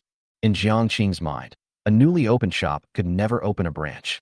Therefore, in her opinion, Jiang Nuan was courting death. Besides, by opening this shop, aren't you just competing with them? We can't compete with them. Jiang Qing repeated it twice. Jiang Nuan felt a warmth in her heart upon hearing this. This older sister has helped me a lot over the years. Even now, I'm still worried about losing money. She suddenly felt a soreness in her nose. Jiang Nuan decided to tell Jiang Qing everything about herself. But just then, a familiar voice rang out from outside the door. Sister Jiang. Aunt Jiang. Hello, Auntie. The three little dumplings quickly came to Jiang Nuan's side, asking for a hug. Jiang Nuan's face instantly broke into a wide smile. She quickly crouched down and hugged Coco, who was the fastest runner. Then he greeted Qin Nua. Hello, Mr. Qin. At this time, Jiang Qing, who was standing next to her, was completely dumbfounded. She pointed at the three dumplings in disbelief, feeling a little dizzy. Wow, what happened? Are these three triplets? And this man? So handsome. Is he the father of triplets? An impossible scene appeared in Jiang Qing's mind. She remembered that when her friends came back and talked about that children's face mask shop, the thing they mentioned most was, the boss is very handsome. Those three little dumplings are so cute. I can't wait. I'm going again tomorrow. Only a boss as handsome as him could have triplets. Thinking about this, Jiang Qing was even more conflicted. Who is this person? Jiang Nuan laughed. Sister, I was just about to tell you that this is Boss Qin, the owner of that children's face mask shop you mentioned. These three are his precious daughters. Aren't they adorable? After she finished speaking, she pinched Coco's cheek. Coco couldn't help but giggle. Hello, Annie. Chapter 137, We're in a Relationship. Qingyan. Jiang Qing was completely stunned and stood there in shock. She stared in disbelief at the three little dumplings and Qin Nua, feeling dizzy. You? Anwan this. Am I hallucinating? Did you find Boss Qin? Jiang Nuan smiled gently when she saw her sister's expression. Sister, yes, I want to franchise Mr. Qin's facial mask shop. I was just about to tell you, but I didn't expect Boss Qin to come in person. Jiang Qing swallowed hard. It took her a while to react. Wow, this is amazing. Anwan, I didn't expect you to be so capable, actually managing to cooperate with Boss Qin. After she finished speaking, she turned to Qin Nua. Mr. Qin, I'm sorry, I didn't know it was you. I was just talking nonsense before. Qin Nua looked at her in confusion. What did you say? Jiang Qing quickly shook her head and burst into laughter. Haha, it's nothing. It's nothing. Jiang Nuan said, my sister was just worried about me. Why did you come in person, Mr. Qin? I was thinking that you could just send someone to give me some advice. Qin Nua smiled and said, I happen to have nothing to do, so I came over to take a look. Jiang Nuan. Oh, Mr. Qin, I'm sorry. This store isn't particularly outstanding in this area, but I have limited funds, so I can only rent this place for now. Do you think it would be alright if we renovated it? Qin Nua looked around. This is indeed a small shop, even smaller than the shop in Triumph Plaza. But his face masks have already gained some fame in Jiangning City, and he firmly believes that no one in the world can make a better face mask than his. After all, this is a product of the system. Whoever joins will surely achieve success. Qin Nua waved her hand. It's okay, I think it's fine. Tomorrow I'll find a decorator to decorate it in the same style as ours, and I'll supply the materials directly to you then. Okay, that's great. Jiang Nuan was filled with gratitude. Qin Nua smiled and continued. By the way, Sister Jiang, I have a lot of other face masks to stock. Do you want to sell them all together, or just one type? Without even thinking, Jiang Nuan answered directly. Sell them together. Ever since seeing how popular Qin Nua's store was that day, Jiang Nuan knew that Qin Nua's products must be the best. All right, let's go together. Qin Nua stayed there for a while longer. The three dumplings made Jiang Qing and Jiang Nuan laugh heartily. He left only after explaining all the details. Jiang Qing watched the three little dumplings and Qin Nua's retreating figures and couldn't help but sigh. I always heard them say that this boss is young, promising, and handsome. Now it seems that's true. Upon hearing this, Jiang Nuan laughed. Haha, sister, you can be a fangirl sometimes too. Jiang Qing quickly said. All right, Anwan, let's go. Let's get what we need first, as Boss Qin said. I'll help you. We're just killing time anyway. Jiang Nuan. Aren't you going to stop me now? Jiang Qing. Of course I won't stop her. How could I stop my own sister from making money? Jiang Nuan glanced at Jiang Qing silently and then smiled. And on the same day, the Xia family's old residence. Xia Qinghuai sat at the table drinking tea. He was surrounded by 7 men who were about his age. They looked at Xia Qinghuai with suspicion. Old Xia, what exactly are you up to? Yeah, we've been sitting here drinking tea for most of the day. Are you going to tell me or not? How mysterious. Even at such an advanced age, they still can't shake the habits from their youth. These 7 people are Xia Qinghuai's old friends. In his youth, he worked alongside Xia Qinghuai to establish Tianyin Group. Later, feeling that they were getting old enough, they all retired and went back to fishing and playing mahjong. Yesterday, Xia Qinghuai called them separately, saying that he had something important to tell them. Although Xia Qinghuai used this trick when he was young, he ended up talking about a trivial matter. But retirement life is just too boring. They couldn't resist their curiosity and came to the Xia family early in the morning. But Xia Qinghuai didn't say a word all morning. The impatient Lao Hu and Lao Wang finally couldn't hold back any longer. Old Xia, are you going to tell me or not? If you're not going to tell me, I'm leaving. I have to go back and get busy. Bullshit.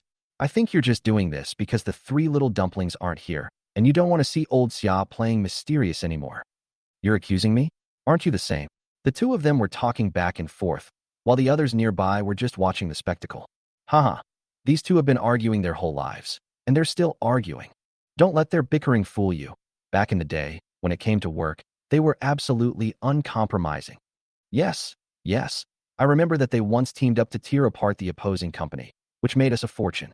Sigh, it's all because I'm retired and have too much free time. At our age, I don't know what else we can do. We've been idle for 2 years now, and if this continues, my old bones will fall apart. Xia Qinghuai couldn't help but laugh when he saw this. Although they are old now, they still have the same drive as when they were young. He picked up his teacup and chuckled. Do you really think you're too idle? Everyone. Yeah, I've been playing mahjong so much lately that I'm getting dizzy and lightheaded. I feel like if this keeps up, I might die early. Me too. Unlike you. You already have 3 granddaughters to take care of so early. My daughter, on the other hand, absolutely refuses to get married. It drives me crazy. Xia Qinghuai couldn't help but laugh. Since meeting Nuanyuan and the others, I've become the happiest among this group of middle-aged men from southern China. He took another sip of tea and said, Perfect timing. I need to talk to you about something today. It'll keep you busy and also give you more opportunities to see my 3 kids. What do you think? Everyone was surprised when they heard this. What's wrong? Old Xia, I have a feeling you're trying to fool me. Those 3 hardly ever go out, and Qing Yin keeps a close eye on them. How could she just see them whenever she wants? I'm not trying to be mean, Lao Xia, but I think you should advise Qing Yin to find a boyfriend soon. Once she's in a relationship, she won't have time to take care of the 3 little ones. That way, you and your sister-in-law can play with them together, don't you think? Xia Qinghuai burst into laughter upon hearing this. Qing Yin and I are dating. Oh, everyone was shocked. When did this happen? How come we didn't know? Old Xia, that's not fair of you. You didn't even tell us about something so important. Huh? That's not right. Qing Yin's in a relationship, so why haven't I seen you with your 3 little ones? And your sister-in-law doesn't seem to be home either. What? You've been abandoned and are all alone now. Xia Qinghuai, that makes sense when you think about it. Now that they live together, isn't he all alone in this old house? Chapter 138, Big News. But Xia Qinghuai didn't want to admit that he had really been abandoned. He waved his hand and said, How could that be? It's my future son-in-law who's amazing. He's taking care of 3 kids all by himself, leaving your sister-in-law, Qing Yin, and me all with some free time. The group exchanged bewildered glances. What? The future son-in-law taking care of the baby? No wonder Qing Yin was interested in him. She's always focused on her work. Turns out this young man is really something. Quick, quick, introduce me to this stay-at-home dad. I want to learn from him so I can find one for my daughter. My daughter is too lazy. I don't think she can manage on her own. Upon hearing this, Xia Qinghuai burst into laughter. Please don't get excited. I have something else to say. What? What could be more important than introducing your future son-in-law to us? Old Xia, you can't do this. Xia Qinghuai smiled mysteriously. Yes, you'll definitely be interested in this. The 7 men were going crazy. Old Xia, stop with this trick. Hurry up, or we're leaving. Xia Qinghuai, didn't you want to go back to work? I found a great opportunity. Everyone's hearts skipped a beat. Huh? A job? But soon they shook their heads and said no. Old Xia, we're so old. Is there anywhere that would want us? Besides, you wouldn't even look down on those small places.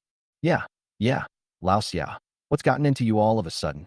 Xia Qinghuai shook his head. There's no age requirement, and we can definitely do it. Have you forgotten the days when we were out there running the market together? Back then, we created a legend in Jiangning. This time, we can definitely do it again. Everyone, going to the market? What for? Xia Qinghuai, make cosmetics. Everyone. What?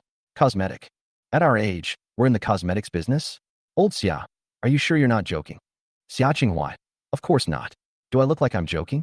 Let me tell you, this product will definitely be produced. You can rest assured, I've investigated it. Everyone, but what does making cosmetics have to do with the 3 little dumplings? What did you just say? That if we agreed, we'd see the 3 little babies more often. Am I remembering correctly? Xia Qinghuai smiled mysteriously again. Of course, if I remember correctly. Because the 3 of them are doing this right now. Everyone, huh? They're selling cosmetics? Xia Qinghuai, Everyone, no way, Lao Xia. You can't even afford to raise your little granddaughter anymore. You're making them go out to work at such a young age. Otherwise, you can give us 3, and we'll raise them. Xia Qinghuai's lips twitched. What's wrong with these people's thought process? You're dreaming. Everyone, then you. Xia Qinghuai felt he had kept them in suspense long enough. So he said, don't you know about the face masks that are popular on the market right now? Facial mask? The group was puzzled, completely failing to understand Xia Qinghuai's meaning. After a while, one of them realized, could it be a face mask from a mask shop? Our neighbor bought some a while ago and said it's really good. My wife keeps asking for some, but we haven't been able to buy any. She scolded me several times already. Huh? What kind of face mask is so amazing? Once this person mentioned it, everyone else became curious as well. It's just a children's face mask, supposedly specially made for kids, but the amazing thing is, it works great for adults too. They all say it's better than the ones they buy in the market.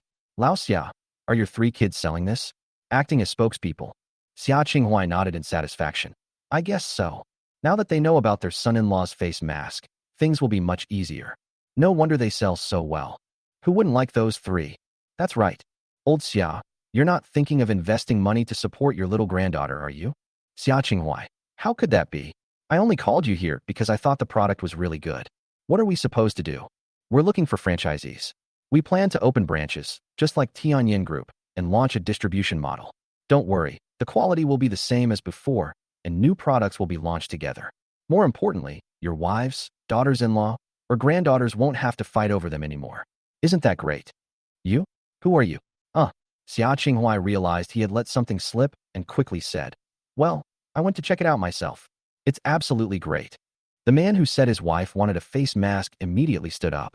Okay, I'll join, but my wife's face mask. Don't worry, I'll handle it. Seeing that someone had stepped forward, the others were eager to try as well. Hey Xia, what's that boss like? I heard he's a young guy. Absolutely reliable. After all, he was Xia Qinghuai's son-in-law. Everyone. All right, I'll join too. Me too. Old Xia, tell us exactly how to do this. Good. Next, Xia Qinghuai carefully explained the franchise details. They also provided samples to each person and gave each person 2 bottles of face mask and 2 bottles of face cream as a gift. Over the next 3 days, the 7 people quickly found 10 reliable franchisees. Moreover, they are all in the best locations in Jiangning City. Xia Qinghuai immediately laughed when he heard this. Excellent, excellent. Now we can go and explain to our son-in-law. And it was on this very day. A news article about Tianyin Group spread throughout Jiangning. The news was simple. It was about Tianyin Group's new clothing line that would be available this quarter. There are 2 styles of clothing in total. One big, one small. On Tianyin Group's official Weibo account, after the finished product photos and model photos of the 2 garments were posted, the entire fashion industry was shocked. My God, what kind of design is this? This outfit is really nice.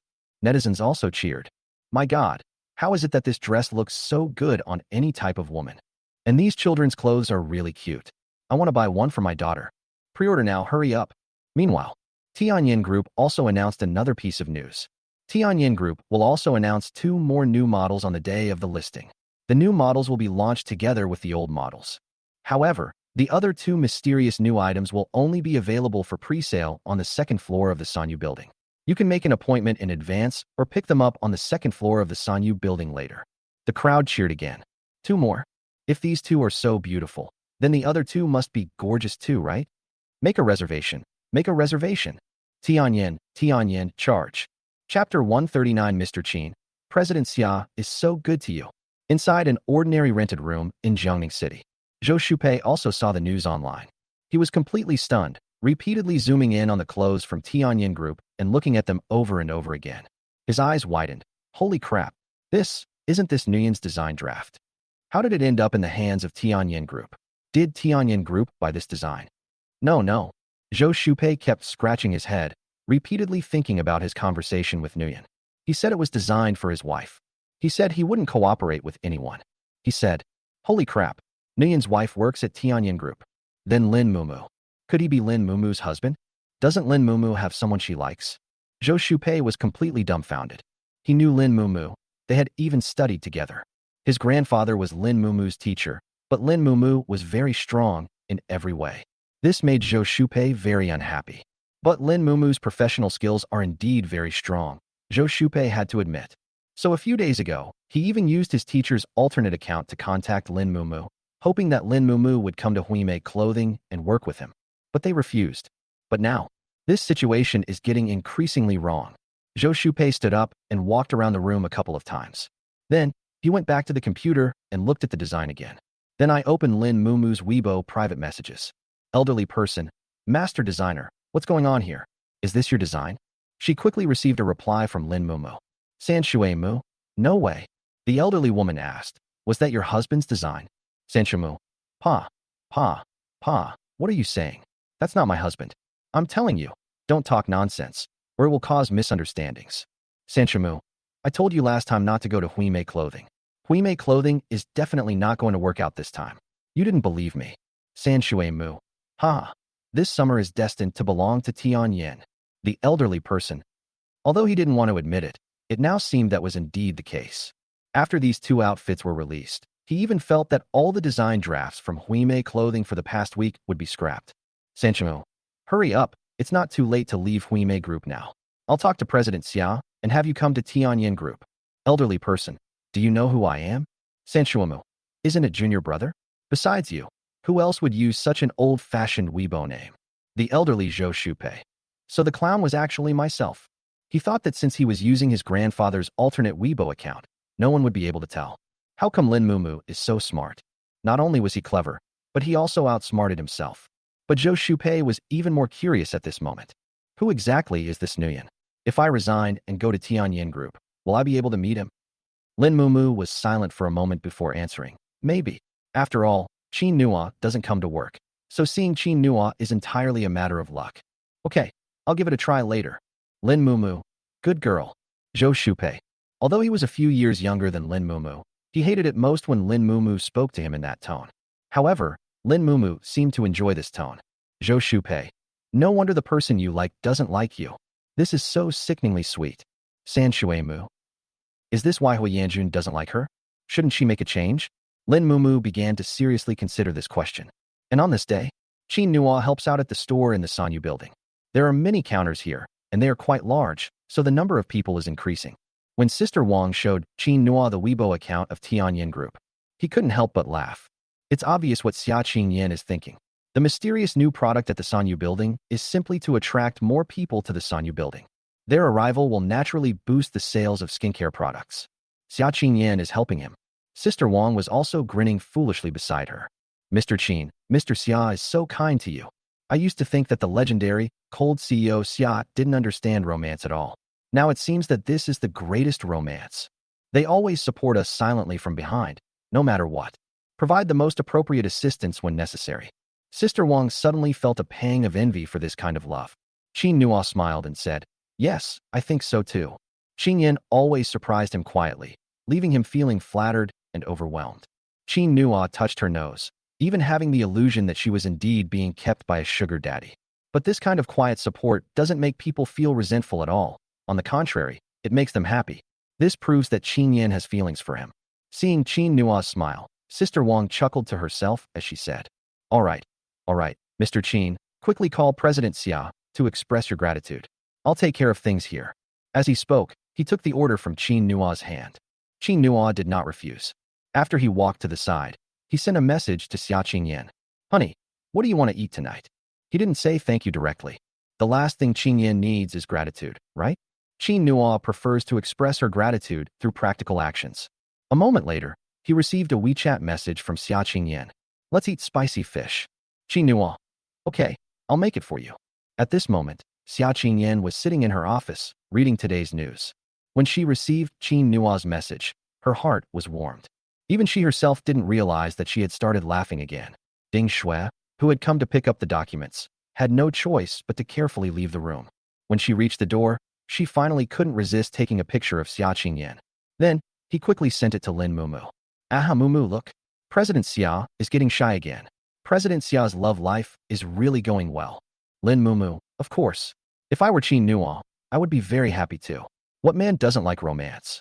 Ding Shui, you've got that backwards, haven't you? It's women who need romance, isn't it? Lin Mumu, but our CEO Xia isn't an ordinary woman. She's Xia Qingyan, the #1 businesswoman in Jiangning. Ding Shui, that makes a lot of sense. So how do you think Mr. Qin will thank me? Lin Mumu, I guess I'll cook a meal for President Xia. Ding Shui, it's that simple. Lin Mumu, you don't understand, do you?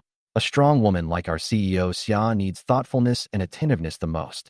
She's not short of money, so she's easily moved by small details. And I think Qin Nua does this very well.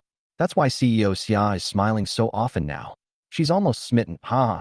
Ding Shui, you're so perceptive, but how come you're still single? Lin Mumu, don't bring up things you don't want to talk about. Haven't you heard of a relationship expert? What relationship expert has ever been in a relationship? Ding Shui was speechless for a moment. But seeing how happy Qin Yan was, she was quite happy too. Chapter 140, Where did President Xia go? Qin Nua, who was sending a message to Xia Qingyan, replied with a single word, okay. Then he just sat there grinning like an idiot. I feel that Qin Yan is paying more and more attention to me, which is a good sign. Xia Guoguo was originally hiding in a corner, slacking off. She's been teaching Hua Xiaoyu and the other children to dance these past few days, and she's been exhausted. The amount of exercise was several times the usual amount. So during the day, she would always hide in a corner and rest for a while. Fortunately, her father knew she was tired and never bothered her. At this moment, Xia Guoguo couldn't help but walk towards Qin Nua when she saw his appearance. I originally wanted to give my dad a big hug. Pity. As she approached Qin Nua, she realized that her father seemed completely oblivious to her, his eyes vacant. The smile on his lips did not disappear. Xia Guoguo tilted her head, even more puzzled. She walked silently to Qin Nua's side, and when she saw that Qin Nua still hadn't reacted, she finally couldn't hold back anymore. Shout at Qin Nua, Daddy. Qin Nua suddenly realized what was happening and was jolted awake. Guoguo, what are you doing? Xia Guoguo, Daddy, what are you doing? Why are you daydreaming? Qin Nua patted Xia Guoguo's little head. Guoguo is still young. You don't understand. After he finished speaking, he stood up and walked towards the counter. However, before she had taken 2 steps, she heard Xia Guoguo's cheerful and loud little voice behind her. Daddy, are you thinking about Mommy? Xia Guoguo's voice was very loud, and the distance between here and the counter was not far to begin with. When she shouted that, everyone on the other side heard it. A group of people turned their heads instantly. Qin Nua paused, suddenly feeling completely unwell. This kid is such a troublemaker. Why are so many people watching him? However, Xia Guoguo was unaware that her words immediately put her father in the spotlight. She clapped her hands and said, Coco said that when Daddy is spacing out, he's definitely thinking about Mommy. Hee, Daddy. I'll tell Mommy you miss her in a bit. I'm going to call Mommy now. After saying that, she ran to a corner and used her wristband phone to call Xia Qingyan. Qin Nua faced the gazes of a group of people, her face full of helplessness. He could only touch his nose to ease his embarrassment. Everyone, let's continue. There are still so many people queuing outside. Everyone burst into laughter. Haha, keep going. The boss and his wife are so loving. Haha, unlike my old man, he has absolutely no romantic sense.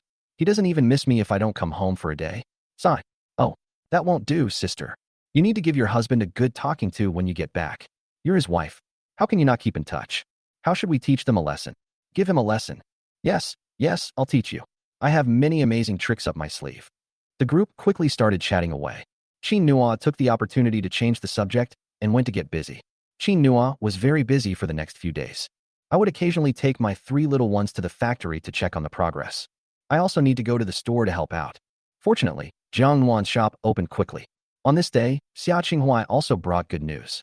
They said they had already found 10 franchisees for Qin Nua. As for the franchise fee, it was also paid to Qin Nua. When Qin Nua heard this news, he couldn't stop smiling. Sure enough, my father-in-law's intervention was as effective as 2 men's. He also started contacting these franchisees. At the same time, Jiang Nuan's franchise store is almost finished with renovations. Qin Nua began supplying her with goods.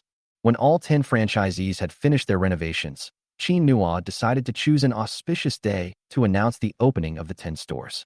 Of course, Jiang Nuan's shop was also promoted. The day arrived quickly. This day, the entire city of Jiangning was instantly thrown into a frenzy. Wow, this face mask store has opened 11 more branches. Wow, that's amazing. It's only been a little over a month. Including the ones before, there should be 13 now, and the entire first floor of the Sanyu building is now filled with their counters. It's a huge shopping mall. Who says it isn't? Mom won't have to worry about me not being able to buy face masks anymore. Huh? Wait a minute. There seems to be other information in this ad. Are they going to start selling adult face masks? They even have whitening and moisturizing versions. I love it. No, I'm pre-ordering. I'll buy it today. Because they want to build a chain brand. Qin Nua's mask stores all need to have a children's mask store, but the brand logo for the masks is Yuan. Of course, Qin Nua also designed the logo himself. It has received widespread praise from the general public. Just as everyone was feeling sentimental, the launch date for Tianyin Group's new product was also set.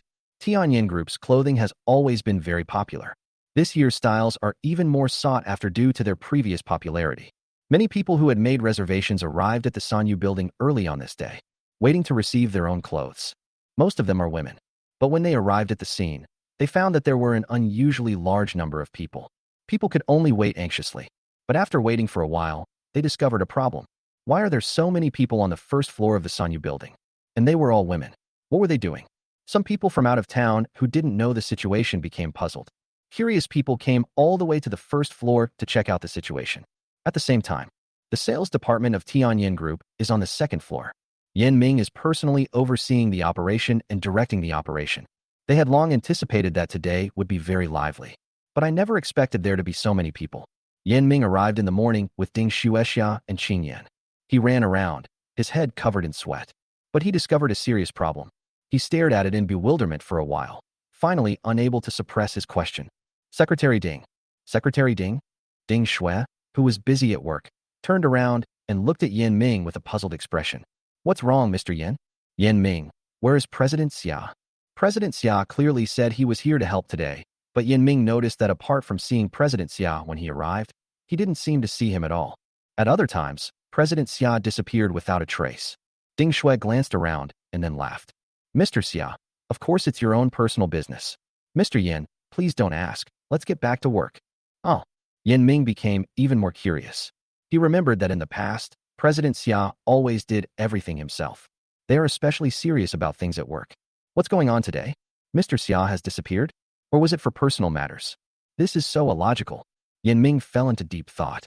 Is there anything more important than the launch of Tianyin Group's new products? Good night, everyone. Moi. Chapter 141. Why are you here? First floor of Sanyu building. The atmosphere gradually became lively. Qin Nua and the sales assistants were extremely busy. When Xia Qingyan came down, she saw this scene. She didn't know what was wrong with her. After being busy upstairs for a while, I couldn't resist taking a stroll downstairs. She only felt a little better after seeing Qin Nua and the 3 little dumplings. Xia Qingyan was about to walk over when she suddenly heard someone behind her exclaim, Mr. Xia, what brings you here? Boss Qin, look, it's President Xia. The 3 little ones saw their mother and quickly ran over to hug Xia Qingyan's legs. Qin Nua raised her head slightly. Why are you here? Xia Qingyan was stunned for a moment, unsure how to answer Qin Nua. To outsiders, their interactions and smiles appeared to be a public display of affection. Then, The crowd immediately started to cheer. Haha, Mr. Chin, look at the question you asked. President Xia came here, of course, to see you. That's right, Mr. Chin. Hurry up, make room for President Xia. After people finished shouting, the sales assistant who was closest to Qin Nua immediately moved aside. Xia Qingyan walked over and stood next to Qin Nua. I'll help. Everyone exclaimed. Wow, President Xia actually came to help in person. President Xia and Boss Qin are so affectionate. Absolutely amazing. This is so sweet. Come on, Mr. Xia. I want 20 boxes of face masks and 20 boxes of face cream. I want some too. I want some too. The crowd became lively again. When Qin Nua looked at Xia Qingyan, he sighed silently. Xia Qingyan, who was helping to hand over the goods, looked puzzled and asked, What's wrong? Qin Nua, fortunately, I'm in the business of serving women. If it were a man, he would probably go even crazier if he saw Qingyan, right? He couldn't stand seeing his wife surrounded by a group of men. Xia Qingyan didn't understand Qin Nua's meaning and asked curiously, What did you say? Qin Nua quickly shook her head. No, it's nothing. Let's get to work, Guagua. Kiki Nuanyuan, get busy. Upon hearing the voice, the three immediately joined the group. The curious onlookers who had just come from the second floor queue were stunned by what they saw. Are you guys fighting over face masks? Yeah. Aren't you one of them? I came to the second floor to buy clothes. Oh, it's all right. It's all right. We're all from the same company. This face mask is really good. Want to buy some? The curious person looked completely bewildered. Really? Yeah. Otherwise, how could there be so many people? Don't you think so? Curious consumers were aroused by the words and developed a strong desire to buy. She nodded. Then, I'll buy some and try them out. The curious onlookers' eyes lit up when they saw the three little dumplings and Xia Qingyan. You are all so beautiful. For a moment, she didn't know how to describe what she had seen. He felt that Xia Qingyan and the three little dumplings in front of him were even more beautiful than the big stars on TV. Suddenly, a curious person had a brilliant idea. Why don't you go upstairs to buy clothes? The clothes upstairs are so nice, they definitely suit you. The clothes sold by Tianyin Group on the second floor are children's and women's clothing. For some reason, from the moment he saw them, the curious man felt that the woman and the three little dumplings were very well suited to those clothes. She couldn't help but start recommending it. However, as soon as she finished speaking, it caused bursts of laughter. Even the beautiful woman and the three little dumplings laughed. The curious person looked completely bewildered. What's wrong? I'm serious, boss lady. You have to believe me, it really looks great. The new children's clothes are perfect for your baby, and I also think the women's clothes would suit you very well. Xia Qingyan was stunned for a moment, unsure how to respond. Qin Nua wanted to laugh. Thank you. I'll go buy it in a bit. Okay. I'll go upstairs and wait for you. She couldn't wait to see how the older sister and the babies would look in them. She had completely forgotten that people had just told her that the two stores were owned by the same company. After she left, the people on the first floor burst into laughter. Haha, boss, why don't you tell her that those clothes are yours? Qin Nua glanced at Xia Qingyan and said, It's okay. She's so enthusiastic. She'll be happy to know we're willing to wear it. Just satisfy her. After all, the customer is always right. Although Qin Nua just didn't want Xia Qingyan to feel nervous. Upon hearing this, everyone laughed. Haha, Boss Qin is really good. A qualified businessman. I'll go check out the clothes upstairs later. It's just in time I need to buy some clothes. Me too. Take me with you. At this time, upstairs, the curious person who had just come upstairs stood mysteriously next to his friend. She was also carrying an elegant bag in her arms. When her friend saw her acting suspiciously, he was speechless. Xiaomi, what shady things have you done this time? Xiaomi pouted. No way, Huizi, you can't slander me. I just bought some nice things downstairs. Huh? Something good? What is it? Xiaomi, keep it a secret. Huizi, Xiaomi, you only said half of what you meant. Do you want to get beaten up? Xiaomi, wah, you're so violent, Huizi. Keiko clenched her fists. Violence? I can be even more violent. You believe me. After saying that, she hit Xiaomi. However, it was a light tap. After all, it was just playful banter between sisters. Xiaomi quickly surrendered.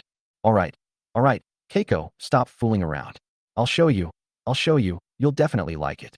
She quickly took out the face mask that she had been protecting in her arms. When Huizi saw that it was a face mask, she immediately lost interest. Uffed, I thought it was something else, but it's just a face mask. I have plenty of these at home. I have a lot of them stocked up. I don't care. But Huizi, don't you have your own brand? Why are you using this cheap stuff from a street stall? What kind of cheap stuff is this? It's really useful. I just tried it downstairs, and it's truly exceptional. Wheezy, aren't you planning to buy some? Wheezy was adamant. I won't buy it. Xiaomi sighed helplessly. All right then, but I think you'll definitely regret it. Ha. But there's something else, Wheezy leaned over, waiting earnestly for Xiaomi to speak. However, Xiaomi suddenly changed the subject halfway through her sentence. However, I'm not going to tell you yet. Haha, I'll give you a surprise later. When those 3 babies and Xia Qingyan come up in a little while, they'll definitely become the focus of attention here. Xiaomi is eagerly anticipating it. Wheezy was speechless. Xiaomi, that's enough. She ignored Xiaomi and continued queuing to get her clothes. Meanwhile, Xiaomi looked expectantly at the stairwell, waiting for the little ones to come up. Chapter 142. Who is that man? It was almost noon, and the busy work below had subsided for a while. Xia Qingyan was resting on the side when she suddenly saw Qin Nua walking over. She subconsciously moved to the side. Why did you come over here too? Qin Nua said. I checked the time. It's almost noon. We should be less busy soon. Let's go upstairs together. Xia Qingyan looked up curiously. Qin Nua laughed. Let's go. The 3 little dumplings want to go see them too. I know you came down here just now because of the 3 little dumplings. Cough. Xia Qingyan coughed lightly, but did not refuse Qin Nua. Okay, let's go. Although I really want to continue helping down here, I also have my own job up here. She should go and take a look. Meanwhile, upstairs, Yin Ming is already extremely busy. He had to go to the warehouse for a while, and then go to the front to check the situation and deal with some emergencies. Yin Ming felt that he had never worked so hard in all the time he had been with Tianyan Group. He wiped the sweat from his brow and wailed. Secretary Ding, hasn't President Xia finished dealing with his personal matters yet? You'd better call and urge them. I can't handle this by myself. Ding Shui had just received the order form when she silently glanced at Yin Ming. President Yin, have you been working under President Xia for too long and become too comfortable? President Xia didn't actually need to come to these things, but over the years, she has helped us with everything to lighten our burden. Now that President Xia isn't here, you can't handle it? Are you really capable? This. Yin Ming was speechless. He suddenly didn't know what to say. What Ding Shui said seems to make a lot of sense. Upon arriving at Tianyan Group, they were so protected by President Xia that they forgot that these matters were not President Xia's responsibility to interfere in. She worked very hard, so they gradually started to slack off. They actually take it for granted now. Yin Ming began to feel deep remorse. But at the same time, they also realized how difficult these things would be without President Xia. Yin Ming smiled sheepishly. Secretary Ding, please don't tell President Xia. I'll get back to work now. Ding Shui nodded. Yes, that's more like it. President Xia will naturally come up when he's done with his work. Yin Ming nodded and left for the warehouse. Ding Shui muttered to herself. Sigh. President Yin is so easy to fool. President Xia went to find Qin Nua, and he probably won't be back for a while. She shook her head and continued working. However, at this very moment, a commotion suddenly broke out at the stairwell. Ding Shui looked up and saw Qin Nua and Xia Qingyan walking at the front. She was slightly taken aback, then smiled and said, You're actually back, and not just by yourself. Our CEO Xia's charm is just irresistible. It was at the same time. Xiaomi, who was resting while sitting, quickly stood up, coming. Keiko, who had already closed her eyes to rest, opened them upon hearing this. But she was clearly getting impatient. Xiaomi, let me tell you, if she's not as pretty as you say, I'll beat you to death in a minute. I've been waiting here for an hour. Before she could finish speaking, she saw 3 bouncy little dumplings. His eyes widened instantly. Holy crap! Are these 3 little angels? How can there be such a beautiful doll? Do such large eyes really exist? Hearing that holy crap, Xiaomi knew that Hui Zi had seen the 3 dumplings. She immediately laughed. How about it? Aren't they cute? Don't they suit the clothes here perfectly? Hui Zi nodded eagerly. Perfect, absolutely perfect. These clothes are practically made for babies. Xiaomi, I told you so, haha, look ahead again. Keiko, whose eyes were completely captivated by the 3 dumplings, looked utterly bewildered. What? Look ahead. Don't you want to know what kind of person gave birth to such a cute baby? Upon hearing this, Hui Zi quickly raised her head. Then she saw a handsome man and a beautiful woman. The man was half a head taller than the woman, but it still couldn't overshadow the woman's unique radiance. She was like a blooming lily, clean, aloof, and beautiful. The man maintained a faint smile throughout, occasionally shielding the woman from approaching or touching others, always keeping her in a safe zone. Hui Zi was incredibly envious. Holy crap, am I seeing a celebrity? Xiaomi, probably not. Keiko, but how come that? Xiaomi, isn't she prettier than a celebrity? Look at the dress you're holding. Doesn't it look like it was tailor-made for women? Keiko nodded again. Yes, yes. But, Xiaomi asked in confusion, but what? Huizi's eyes never left Xia Qingyan and Qin Nua. Don't you think these two are showing off their affection? Xiaomi, of course. Can't you see that? But I think it's so sweet. I'm happy to eat this dog food. Huizi, this man is so considerate. He must be madly in love with women. Wow, what an amazing man he is. Xiaomi slapped Huizi on the shoulder. All right, stop being a fangirl. This guy is not meant to be yours. He already has a child. As soon as she finished speaking, Huizi heard the three little dumplings in front of her call out in a clear voice. Daddy, Mommy, hurry up. Their shout immediately stirred the hearts of those around them once again. This is so sweet. Huizi even felt that she couldn't breathe properly. She also wants three adorable daughters like that. Wah. Xiaomi looked at Huizi and her mouth was practically watering. He tugged at her again. Okay, come on, let's go say hello to the young men and women. Keiko, is that okay? Xiaomi, of course. This is the surprise I told you about. I just saw them downstairs. Let's go. After saying that, Xiaomi pulled Huizi forward. At this time, everyone around was wondering how they could talk to this family without feeling awkward. After all, this family is so good-looking. It's all about appreciating beauty. They all wanted to be friends with this family. However, no one dared to step forward. Just then, two little girls skipped and hopped over. Meanwhile, Ding Shui was considering whether to tell Yan Ming that President Xia had come up. Alternatively, you could talk to General Manager Xia and ask him to visit General Manager Yan. After careful consideration, she chose the latter. But she had only taken 2 steps when she was stopped by people from Tianyan Group. They pointed at President Xia in front of them and the man next to him. I was shocked. Secretary Ding, is there a man with President Xia? Am I seeing things? I must be seeing things. Holy crap. That man is so handsome. Who is he? Chapter 143. A man appeared beside President Xia. Ding Shui smiled slightly, looking at her incredibly excited colleagues around her. I suddenly felt really good. How can you only ship couples yourself?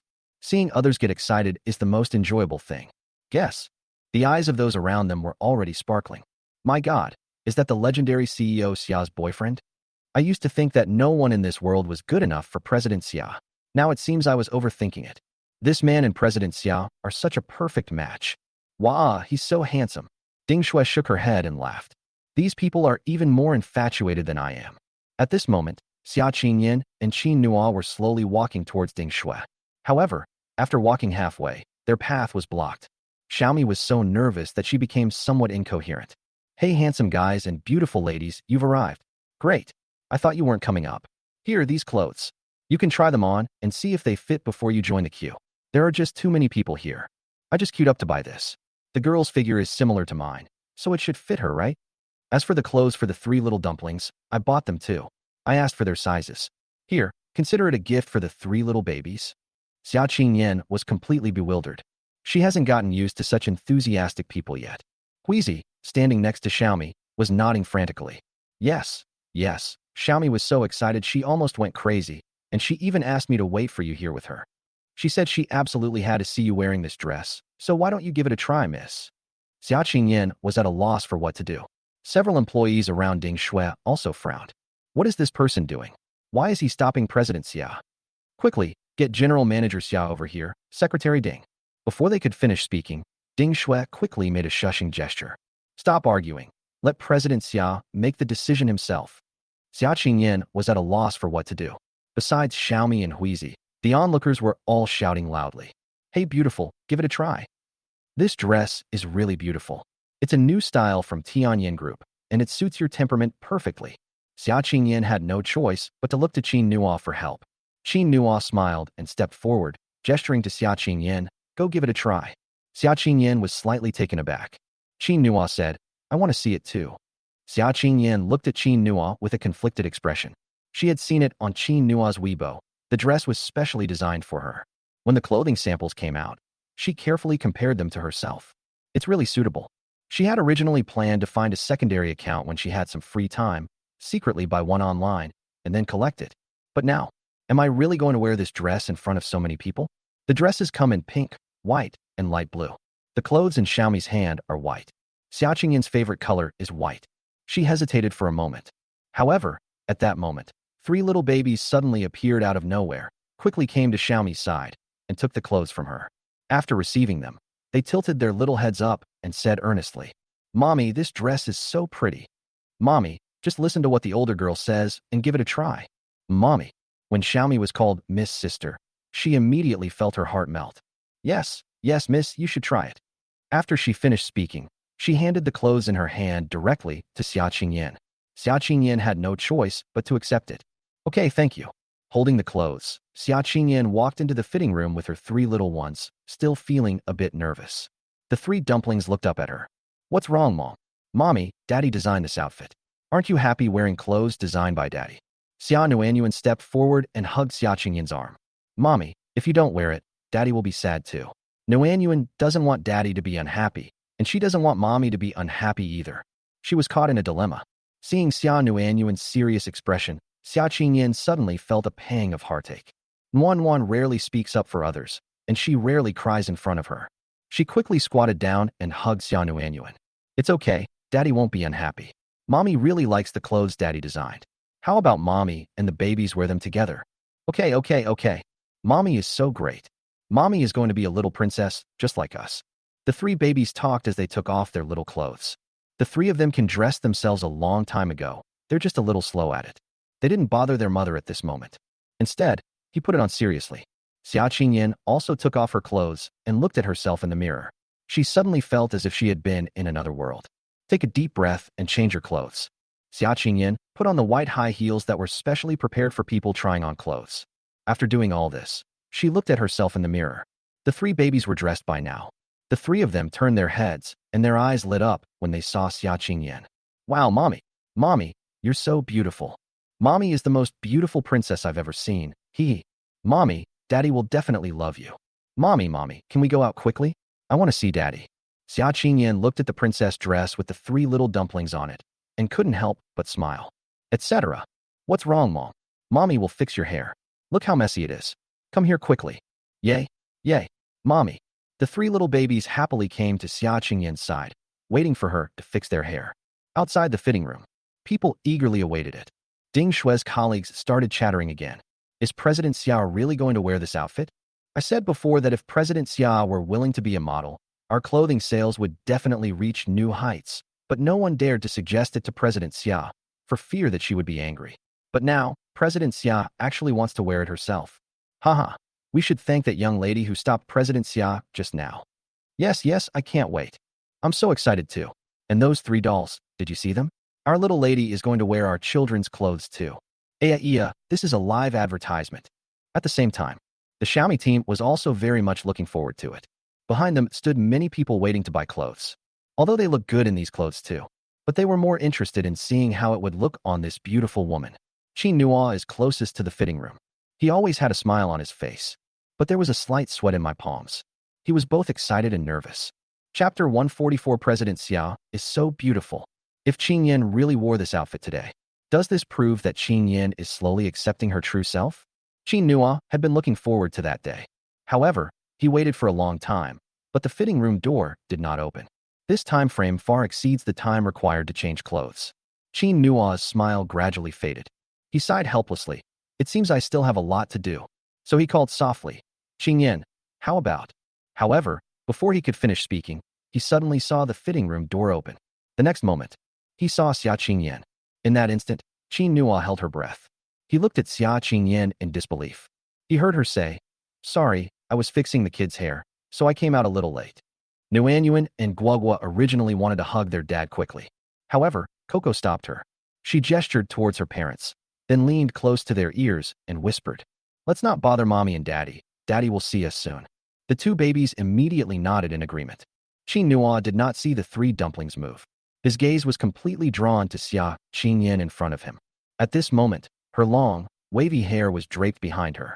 The white strapless dress accentuated her beautiful collarbones. The same clothes were tailor-made for her, perfectly showcasing her figure from top to bottom. Below that are long, slender legs, paired with white high heels.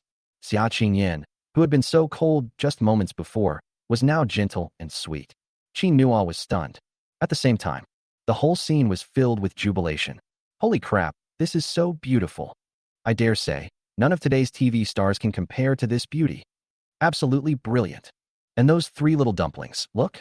They're hiding behind Mommy, so they won't bother Mommy and Daddy. Haha, she's always been a good girl. and now she's wearing the same princess dress as her mom. She looks so adorable. I want a hug, a kiss, and to be lifted up high. Xiaomi and Huizi were also stunned by what they saw. It took Xiaomi a while to react. She nudged Huizi next to her. Look, Huizi. I saw it. I saw it. Xiaomi. So, was it worth the hour's wait? Huizi. It's worth it, absolutely worth it. Could you ask those 3 dolls what color burlap sack they like later, so I can prepare it? Xiaomi rolled her eyes at Huizi, but in reality, she thought the same thing. On the other side, Ding Shui was completely flustered at this moment. She gaped in surprise, then took out her phone and happily snapped a picture of Xia Qingyan. Looking at President Xia in the photo, Ding Shui couldn't help but sigh. No wonder President Xia trusts this dress so much. It seems it was specially designed for her. The colleagues nearby, who were only focused on cheering, vaguely heard these words. He immediately turned to look at her. Secretary Ding, what are you saying? Ding Shui, huh? No, I didn't say anything. You guys keep watching. Ah, look. Our CEO Xia is so beautiful. They quickly forgot what Ding Shui had just said and were completely captivated by Xia Qingyan and the 3 little dumplings. I'm about to die. Does Miss Xia need a boyfriend? The kind where gender isn't a hard number. Ha ha ha, stop dreaming. Isn't Miss Xia's boyfriend right next to her? Be careful. Miss Xia might dock your pay when she gets back. Ha ha ha. Pretend you didn't hear anything. Didn't hear anything, hee hee. However, I think that once President Xia wears this outfit, our design will probably become a hit. It was going to go viral anyway. Just wait, it definitely will. Hey, where's General Manager Yan? One of them suddenly realized that one person was missing from their group. Ding Shui. Oh, he went to the warehouse. Don't worry about him. He's too unlucky to have such a good look. Let's take a closer look for him. Everyone, that's awesome. That's awesome. This guy kept talking about President Xia all morning, and now that President Xia is here, he's actually gone. Ha ha. Yin Ming, who was busy in the warehouse, suddenly sneezed. He touched his nose and muttered to himself. Who's talking badly about me behind my back? Xia Qingyan stood in front of Qin Nuo for a while, but Qin Nuo didn't react at all. Xia Qingyan suddenly felt a sense of loss. Are my clothes really that bad? She said she shouldn't have come out dressed like that. Thinking of this, Xia Qingyan quickly lowered her hand. I'll go inside and change my clothes. She turned around as soon as she finished speaking. However, the next moment, she was pulled back by Qin Nuo. Don't.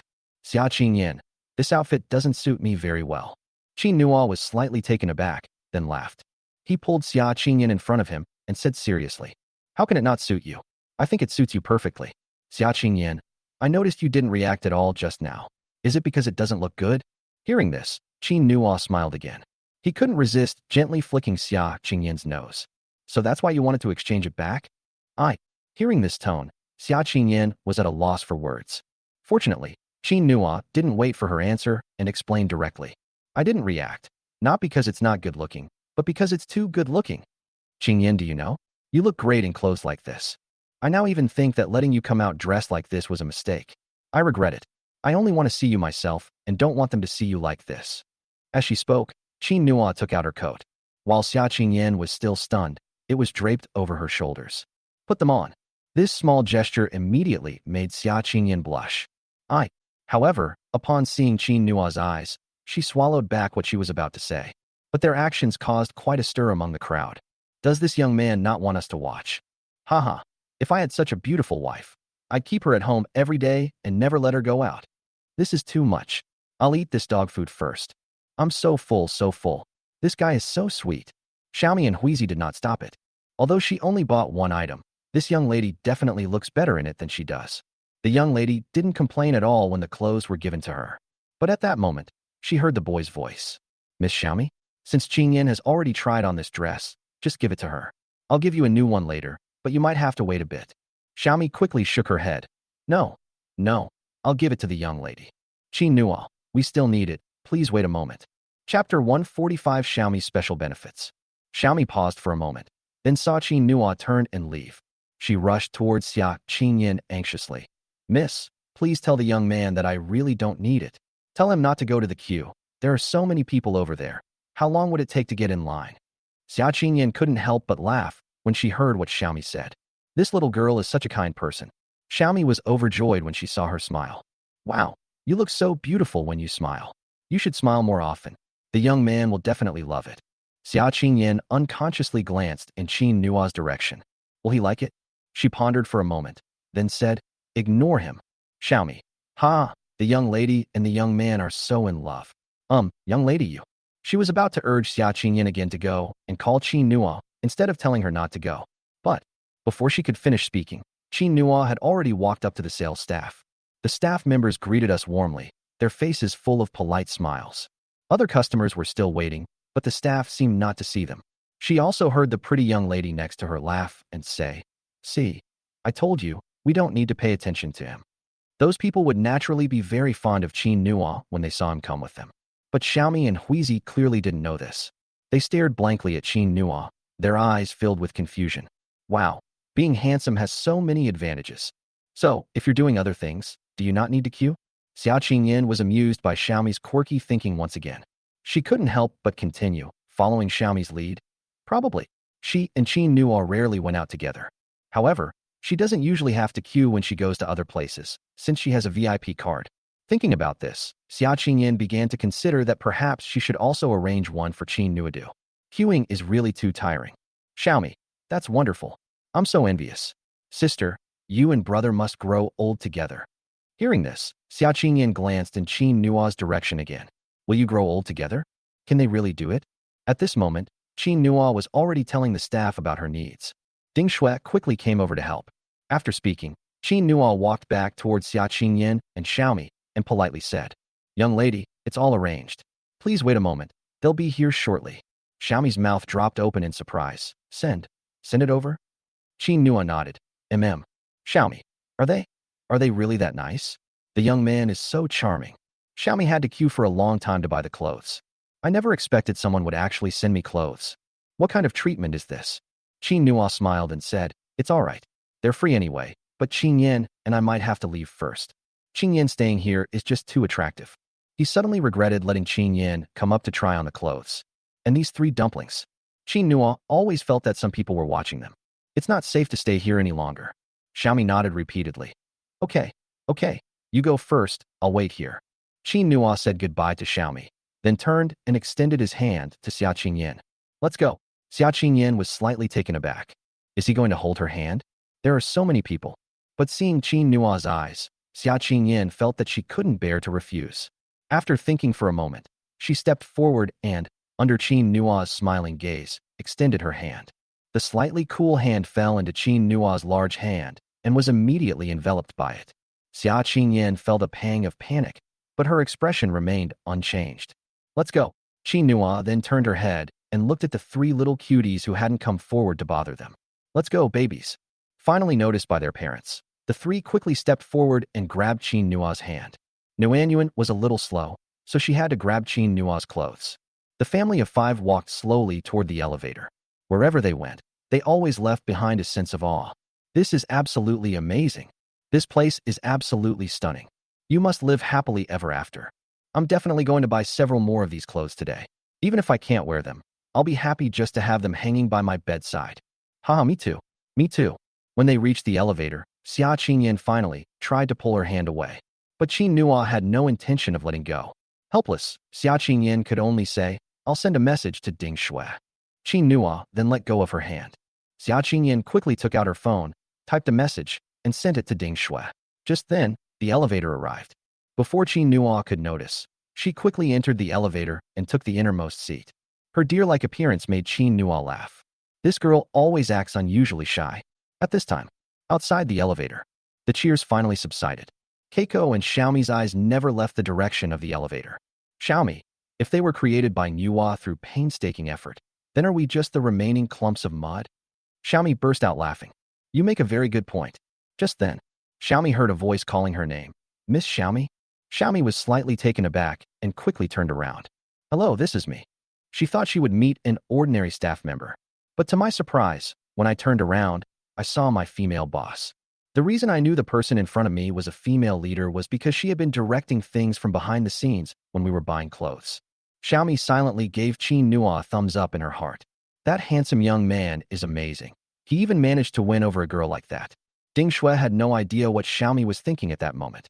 She simply looked Xiaomi up and down, then nodded and said, "Little girl, thank you for earlier. Here are the clothes for you." Xiaomi was taken aback when she saw Ding Shui handing her several bags. Which one is this? All of them. Oh. Xiaomi was a bit confused. There look like there are 4 items, right? Ding Shui smiled and said, don't be surprised. These are indeed all yours. They were given to you by our CEO, Miss Xia. The adult clothes are all your size, and the children's clothes are based on the sizes of the 3 of them. Also, there's something else I need to tell you. Xiaomi's head was spinning as she listened. Xia, Mr. Xia? What is it? Xiaomi had heard of the identity of this female president of Tianyin Group. She's said to be a very cold woman. Chapter 146, CEO Xia's boyfriend. In Xiaomi's impression, this is always President Xia, a strong woman. She should be the type of woman with short hair, who doesn't care about dressing up and wears business attire all day. Such a person will always prioritize their career when doing anything. Why would she pay attention to someone as insignificant as her? Xiaomi became increasingly curious. Why would President Xia give me this? Ding Shui smiled but did not answer. After handing the bag to Xiaomi, she pulled 2 more bags from behind her and handed them to Huizi. This is for you. Keiko looked surprised. Huh? I have one too. Ding Shui nodded. Huizi this. Seeing the 2 people's surprised expressions, Ding Shui secretly chuckled to herself. Oh, right, Miss Xiaomi. There's something else I need to give you. Huh? There's more. Xiaomi felt like her brain couldn't keep up with her thoughts. She felt dizzy. What? Ding Shui took a card out of her bag and handed it to Xiaomi. This was also instructed by General Manager Xia. Xiaomi took the card with a puzzled look and was stunned when she saw that it read Tianyin Group VIP card. This, as President Xia said, with the Tianyin Group VIP card, you can use this card to pick up anything you want from Tianyin Group in the future. Tianyin Group will provide you with free access for life. Oh, Xiaomi felt dizzy again. Ding Shui. From now on, you will be the only VIP in our Tianyin Group. Xiaomi was completely bewildered. But why? Ding Shui said seriously. You should ask President Xia about that. Xiaomi. But I've never met President Xia, and I don't have her contact information. Ding Shui smiled mysteriously. You've met her before. Miss Xiaomi. I have to go now. Remember to come visit often. After saying that, Ding Shui turned and left. Xiaomi and Huizi were left standing there bewildered. Huizi was the first to react. She tugged at Xiaomi, signaling her to leave. Xiaomi, who had turned around, still didn't react. She looked at the card in her hand again and again. Huizi was also dumbfounded. Xiaomi, when did you meet President Xia? Why weren't you told about something this important? If we had known, we wouldn't have had to queue up. We could have just grabbed it and left. Xiaomi shook her head, looking a little dejected. I don't know either. I've never seen it before. Huizi, haven't you ever seen why someone gives you a VIP card? Do you think they're stupid? Xiaomi, but. Huizi. No buts. Think carefully. Haven't you met them before and then forgotten them? Xiaomi shrugged, trying to recall who she had met. After a moment, she suddenly took a deep breath. I understand. Keiko quickly turned her head, her face full of anticipation. Who is it? Where? Xiaomi, I. As she spoke, Xia Qingyin's image kept flashing through her mind. That person. Is that President Xia? Is that right? She had always been stuck in her ways, thinking that President Xia was the kind of strict person, so she never connected that young lady with President Xia. Moreover, she had only heard that President Xia had triplets, but had never heard that President Xia had a boyfriend. Those 3 adorable babies. That's absolutely right. It turns out that President Xia has found true love. Thinking of this, Xiaomi couldn't help but laugh. That's fantastic. That's absolutely fantastic. President Xia is such a kind person. Huizi, huh? Who exactly is President Xia? Xiaomi smiled mysteriously. I'm not telling you. Let's go, Huizi, let's go home. At this moment, Xiaomi was as happy as if he had won the lottery. Xiaomi, wait for me. Explain yourself to me. They walked a long way, laughing and joking. Ding Shui watched the 2 of them from behind and couldn't help but laugh. These young girls nowadays are so adorably naive. No wonder President Xia likes them. After saying that, she turned around and prepared to return to her post. However, right now, she suddenly realized that she was surrounded by her colleagues. Ding Shui looked completely bewildered. What's wrong? Colleague A. Tell me, Secretary Ding. Who was that man just now? Colleague B. That's right, Secretary Ding. Tell me, I'm so curious. Colleague C. Hey, is there even a need to guess? It's definitely our CEO Xia's boyfriend. It's so obvious. Isn't that right, Secretary Ding? Ding Shui. Guess for yourselves. Everyone. Secretary Ding. How could you be so inconsiderate? You won't even share such juicy gossip with us. When did our CEO Xia start dating? This guy is indeed quite handsome, but is he worthy of our CEO Xia? If he treats our CEO Xia well, it's not impossible. I agree to this marriage. Ding Shui couldn't help but roll her eyes. Does it mean that President Xia's approval is all that's needed? Everyone. That makes sense. So how did they meet? There were rumors circulating in the company, and I thought they were joking, but it turns out it's true. Ding Shui. Oh, you should ask President Xia. After saying that, Ding Shui left immediately. Everyone, if they dared to ask President Xia, they wouldn't be wasting their breath here. At this time, in the warehouse, Yan Ming, who had finally finished his work, went out the door. He was about to say something to the people in the warehouse, but he found that there was no one around him. Yan Ming sneezed and looked around in confusion. Where is everyone? Where did everyone go? At this moment, the warehouse manager ran over quickly, laughing as he ran, followed by several other warehouse staff. Upon seeing Yan Ming, they were slightly taken aback. Mr. Yan, what are you doing here? Didn't you go to the front? Yan Ming, what are you going to do up there? We're not finished yet. Warehouse manager. Let's go see General Manager Xia. Yan Ming, President Xia is back? Where is he? Where is he? Warehouse manager. They've left again. Yan Ming. So none of you are going to see President Xia anymore. Warehouse manager. Yes, you have no idea how beautiful Ms. Xia looks today. Our clothes fit her perfectly. I've never seen Ms. Xia so beautiful. I hope she'll wear casual clothes more often in the future. Yan Ming, what are you talking about? Why would President Xia wear clothes like this? Warehouse manager. It's really true. Not only did President Xia wear it, but she also made her 3 little babies wear it too. It was quite a scene upstairs just now. And, President Yan, you don't know, there was an incredibly handsome man next to President Xia. I guarantee you've never seen anyone so handsome before. Yan Ming almost jumped up. What? A handsome man? Where is he? I'll go see. My eyes instantly lit up with a gossipy curiosity. He was extremely curious about CEO Xia's boyfriend. We just haven't had a chance to meet. Today seems like the right time. As he spoke, Yan Ming was about to run outside. However, the warehouse manager stopped him. Mr. Yan, the person has already left. Yan Ming. Chapter 147, he kissed her lips. Yan Ming felt he had missed a huge secret. He reluctantly broke free from the warehouse manager and quickly went to the store in front. However, the store was bustling with activity, but Mr. Xia was nowhere to be seen.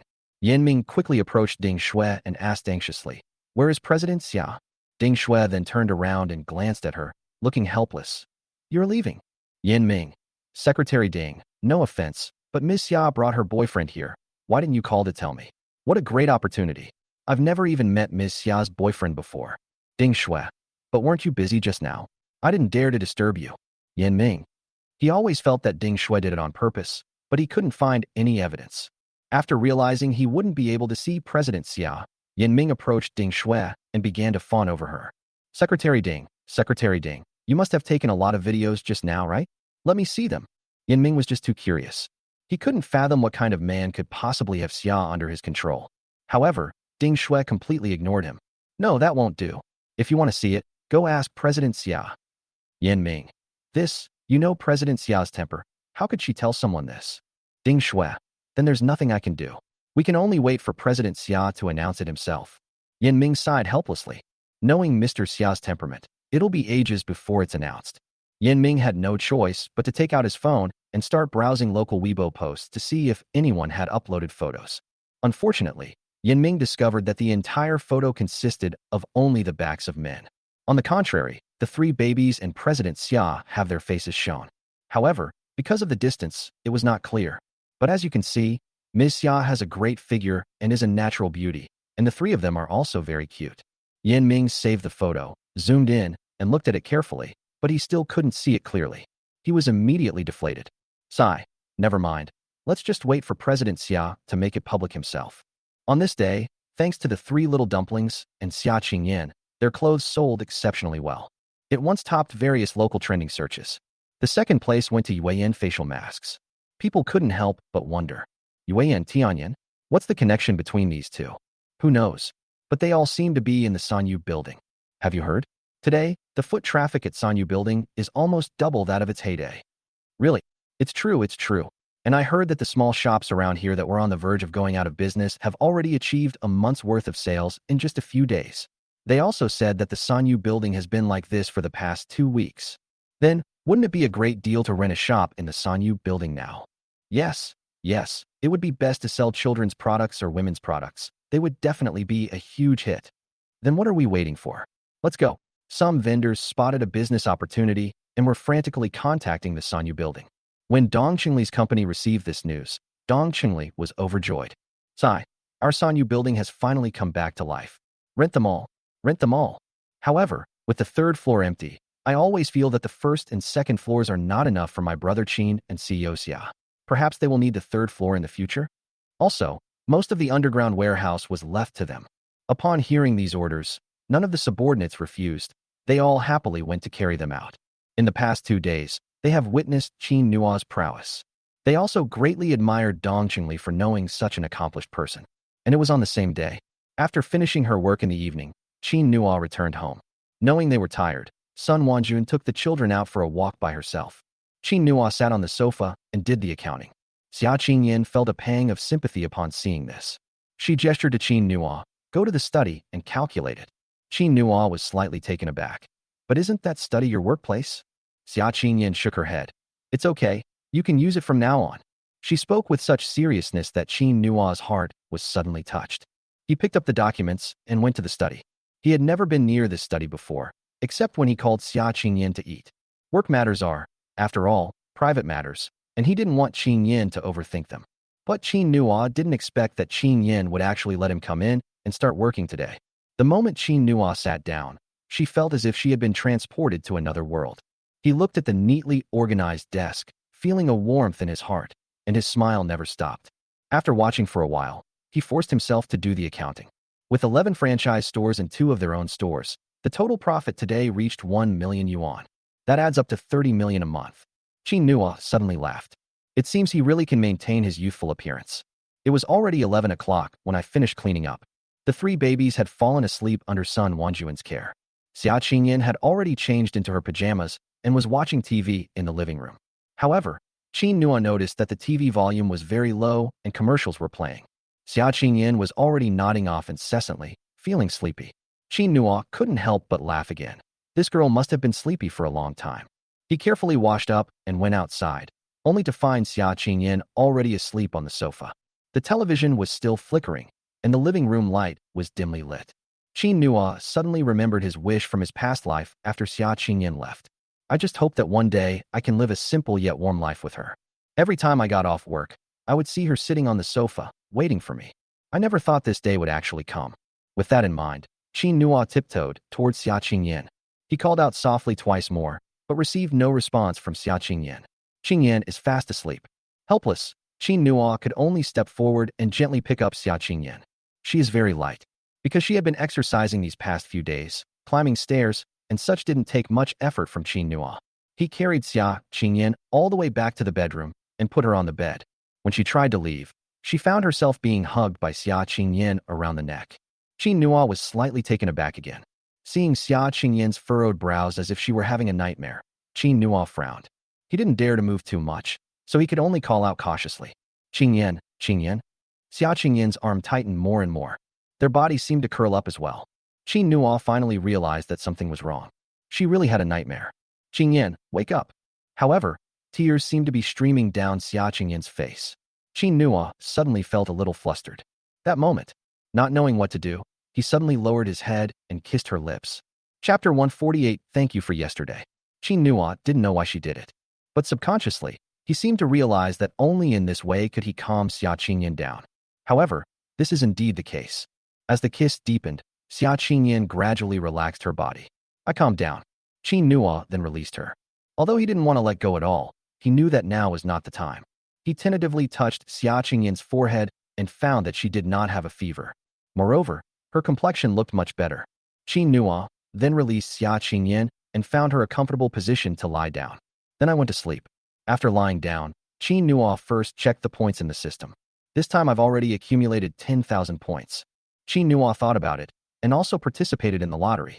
As before, after the "Thank you for your patronage" message rang several times, Qin Nua received a reward. Congratulations, host, you have acquired a Rolls-Royce.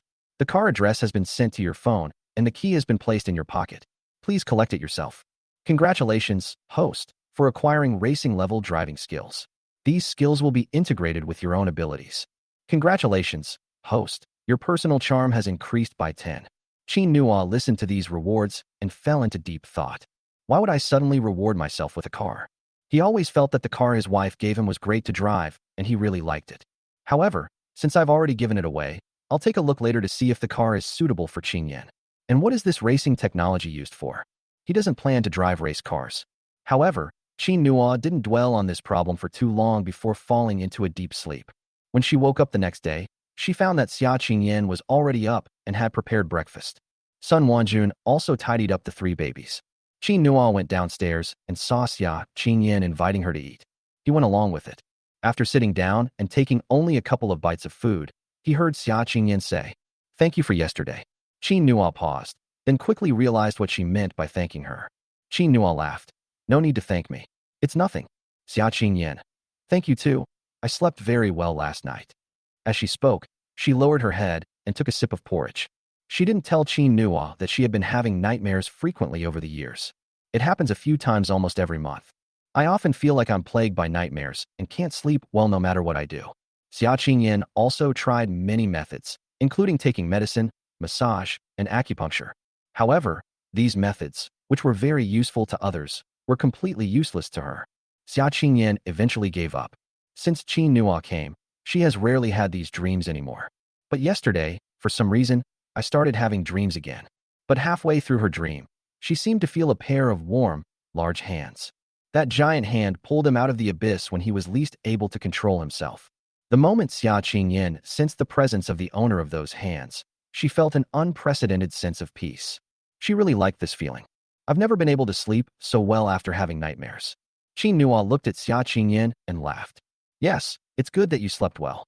The three babies were eating steamed buns while turning their heads to look intently at their parents. Hearing their words, the three looked at each other in bewilderment. Xia Kiki turned her little head and asked seriously, "Grandma, Daddy and Mommy are so loving." Sun Wanjun, "Go away. What do you know at such a young age? But they really love each other, huh?" Qingyan, "It's rare to find someone who can cure your insomnia. You must hold on tight to this opportunity." Xia Qingyan could only lower her head in embarrassment. Qin Nua could only laugh. It's okay, it's okay. If this helps you sleep well, then I can do it every day." I originally wanted to say kiss. But then I remember my future mother-in-law and the three little dumplings were there. Qin Nua had no choice but to keep quiet. "I can help you sleep every day from now on." Xia Qingyan nodded. Seeing Sun Wanjuan's eager, gossipy gaze, Xia Qingyan quickly changed the subject. "By the way, I think you should hire an accountant. The company is so big and there are so many accounts. You definitely can't handle it all by yourself. Find a professional team and you won't have to work overtime anymore."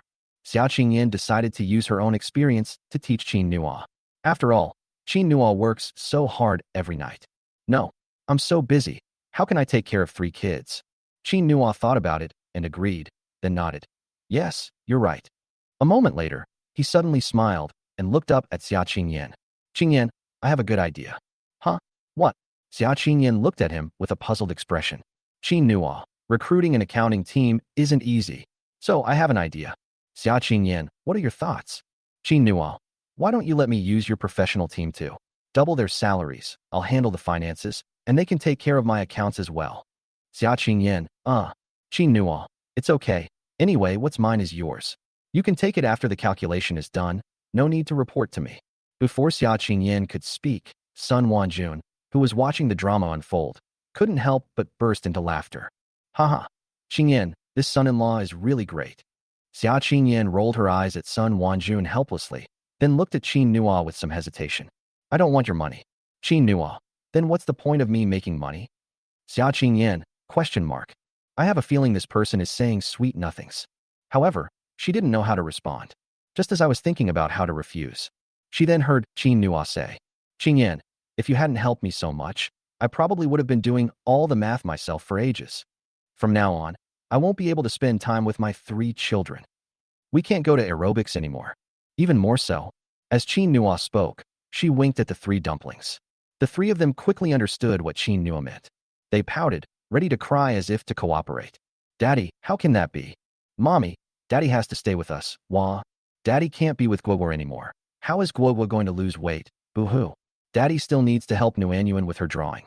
Mommy." The three of them chimed in, one after another, until Xia Qingyan's heart completely softened. She gave Qin Nua a mournful look.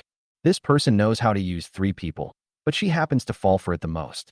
Left with no other choice, Xia Qingyan could only nod. "Okay, I agree. That's great. Nua was practically cheering. However, I also need to consult my employees on this. I'll give you an answer tonight. Good. Nua was confident as long as Xia Qingyan agreed. After finishing their meal, Nua set off with the three little dumplings. He wanted to pick up the car he received as a reward yesterday first. However, at a crossroads, Nua heard a cry of alarm. Chapter 149, Saving Lives. Ah, help! Help! The gasps grew louder and louder. The three little ones sitting in the back seat were all craning their necks, their faces full of fear. Daddy, what's wrong? Nua also looked out the car window. A group of people were gathered not far ahead. A car owner's hands were trembling with anxiety. What do we do? What do we do? Honey, my wife is about to give birth. What do we do? Inside the car, there was a woman screaming. The people around were also very anxious. Don't get agitated. Quickly take your wife to the hospital. But this place is still far from the hospital and my wife. The man slapped himself as he spoke. It's all my fault. I should have gone to the hospital sooner. There's still traffic now. His mind was in a mess, and he panicked. Seeing his wife in pain, he felt utterly helpless. Those around who witnessed this scene were also deeply distressed. One of them quickly took out his phone, opened the map, and checked the route. A moment later, he happily held up his phone. This road isn't congested, but it's a bit far from the hospital, so we might have to speed up. Brother, are you all right? The driver's hands trembled, his face filled with surprise. But when he saw the route, he was dumbfounded. Because of the detour, the distance was almost 3 times the usual distance. My wife's condition simply won't hold out until then. This is too far. I just got my driver's license not long ago. The man grew increasingly frightened. He knew he should step forward at this moment, but after all, he was a novice. If anything were to happen, he would never be able to forgive himself. The man looked around anxiously in the crowd. Brothers, is there anyone who can drive well? I beg you, once my wife gets to the hospital, I'll give you whatever money you want. However, at this moment, everyone looked at each other in bewilderment. They all shook their heads. Nobody wants to take responsibility, and besides, the distance is indeed too great. The man was almost in tears. After hesitating for a while, Nua finally got out of the car with the babies. Last night, the system rewarded him with racing skills, and his driving experience today felt completely different. But because I had my child with me, and I didn't want to be too conspicuous, I drove as usual. Unexpectedly, an emergency occurred. Nua quickly came to the man's side. Let me see. Seeing that someone had finally come over, the man quickly handed over his phone. Nua glanced at the distance on her phone and fell into deep thought. He made a rough estimate and asked, did the doctor say how long it would take to get to the hospital? The man said anxiously, half an hour. I just contacted the doctor, and he said I have to be there within half an hour. But this distance takes an hour. Nua frowned. Half an hour? I can try, but my child. He turned his head to look at the 3 babies. From the crowd, someone shouted, Hey bro, I have a 7-seater, want to drive mine? Nua nodded and saw a young man in his 20s. The young man tossed the car keys over and said, I actually wanted to help, but I'm not capable enough. I'll wait for you guys here, brother. Take mine, bring your baby and them with you. The pregnant woman's husband, who looked anxious, excitedly grasped the young man's hand. Thank you, brother. Nua stopped being coy. He took the 3 dumplings with him and got into the 7-seater car. With everyone's help, they lifted the pregnant woman upstairs. Although the pregnant woman was still shouting, she kept thanking Nua in between shouts. Nua looked at the 3 little dumplings beside her, squatted down, and patted their little heads. Are you scared? The 3 dumplings shook their heads vigorously. Don't be afraid. Daddy, did mommy give birth to us like this too?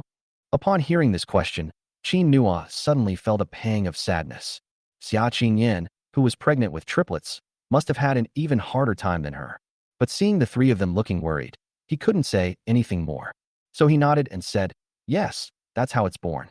Mommy, you've worked so hard. Daddy, you have to help this auntie. We're not afraid. Let's go, Daddy. Nua nodded. After getting into the driver's seat, Nua turned around and gestured to the man. Brother, please take good care of your wife. The car might be going a little fast. Okay, thanks, bro. Nua then turned to the 3 little ones. You too. Fasten your seatbelts properly and hold on tight. Okay, Daddy. Don't worry, Daddy. We'll get there quickly. Nua nodded in relief. Then, he began to rely on the muscle memory that had become integrated into his body. They quickly drove the car away. In that instant, the man in the back seat felt as if the car had flown off the road. Even the pregnant woman was so frightened that she forgot to cry out. She grabbed her husband's hand to maintain her balance. Those who witnessed this scene were instantly stunned. Holy crap, did that car just fly off? So fast, yet so steady? Dude, what kind of car do you drive? It's awesome. The young man who lent out the car was also completely bewildered. I don't know either. When did my car become so powerful? At this moment, Chin Nua had already taken the long detour and gotten onto the elevated road. He drove carefully the whole way, avoiding almost all the vehicles he was about to encounter. When we saw the traffic lights, we didn't stop because we were in a hurry. Then, people on this road saw a seven-seater car speeding along at an unusually high speed. Several times, traffic police tried to stop the car, but the car only left them with its tail. Left with no other option, they had to chase after it on their electric scooters. At the same time, the entire traffic police brigade in Jiangning received a message. A seven-seater SUV is speeding down the road. It needs to be intercepted immediately. The traffic police officers immediately got on the road. However, they could only watch helplessly as the car sped past them. So, a group of people drove up behind Chin Nua's car. On the bus, the man sitting in the back seat almost burst into tears when he saw this. What do we do? Bro, there are so many traffic cops. You'll definitely be fined by them, otherwise you. Chin Nua, don't speak. Time is life. Man. But, your driver's license. Chin Nua. Don't worry, nothing will happen. The system's technology was indeed impressive.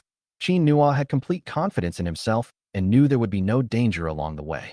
At most, his driver's license will be revoked, but he can take the test again. But the pregnant woman clearly couldn't wait. The man behind the car looked at Chin Nua's resolute figure and felt a strange pang of sorrow in his heart. Brother, don't worry. After this, no matter what happens to your sister-in-law, I won't let you take the blame. Chapter 150, Are you really not a race car driver? Chin Nua had no idea what the person behind him was thinking. He only had one thing to do now: get the pregnant woman to the hospital as quickly as possible. The traffic police behind me were honking their sirens louder and louder. Chin Nua avoided them all perfectly. 25 minutes later, Chin Nua braked suddenly and stopped the car in front of the maternal and child health hospital. The man had already contacted a doctor, who carried the pregnant woman down and took her to the emergency room. The three dumplings had kept their eyes closed the whole way, but they opened them now. They all stared anxiously at Chin Nua. Daddy, how is Auntie? Chin Nua patted their little heads again. It's okay. Annie will be fine. The three babies nodded happily. The middle-aged man also quickly went to the emergency room. At this moment, the traffic police who had been chasing him finally arrived. The person in charge was Chen Shu, the captain of the nearby traffic police brigade. He was prepared to fight the thugs, but he never expected to see three adorable babies. There was also a group of people watching the spectacle. The young man who was driving was standing calmly beside the car, waiting for him. Behind him was the door to the emergency room of the maternal and child health hospital. Chen Shu was slightly taken aback. He put away the stun gun, walked over to Chin Nua, looked him up and down for a while, and then looked at Chin Nua. It's not a race car. Chin Nua answered very seriously, no. Chen Shu. But judging from what I saw just now, you were driving even more aggressively than a race car driver. How can you drive a car like that? Chin Nua could only explain. The situation is urgent. There's nothing I can do. I'm sorry, boss, for causing you trouble. Traffic police. The trouble itself isn't a big deal, and I haven't seen you cause any real harm along the way. But you're with a child in your arms. Aren't you worried about something going wrong? Chin Nua looked at the three dumplings. I don't think there will be any problems. Chen Shu. Hey kid, tell me what happened. Otherwise, you won't be able to escape this charge of disturbing traffic. Upon hearing this, Chin Nua recounted the events of the journey. Chen Shu frowned. Why didn't you ask the traffic police for help to clear the way? Chin Nua glanced at Chen Shu's motorcycle and said somewhat embarrassedly, Can I tell you the truth? Chen Shu, what do you think? If you're not telling the truth, do you not want to go home? Chin Nua had no choice but to say, I think your car is a bit slow, and I'm afraid it won't make it in time. Chen Shu, why do I suddenly feel like I'm being looked down upon? However, after following Chin Nua for so long, he had actually discovered this problem. Their cars are no match for Chin Nua's. Chen Shu could only sigh. Do you know how dangerous this is? Chin Nua. I know. Chen Shu. Knowing that, you still dared to do this? Chin Nua. The situation was urgent at the time, and I also knew that with me there would be no danger. Chen Shu looked at Chin Nua in surprise. You. He wanted to say something, but in the end he just sighed and said, All right, next time something like this happens, you can't be so hasty. Chin Nua nodded. Okay, thank you. Chen Shu was slightly taken aback. Why are you thanking me?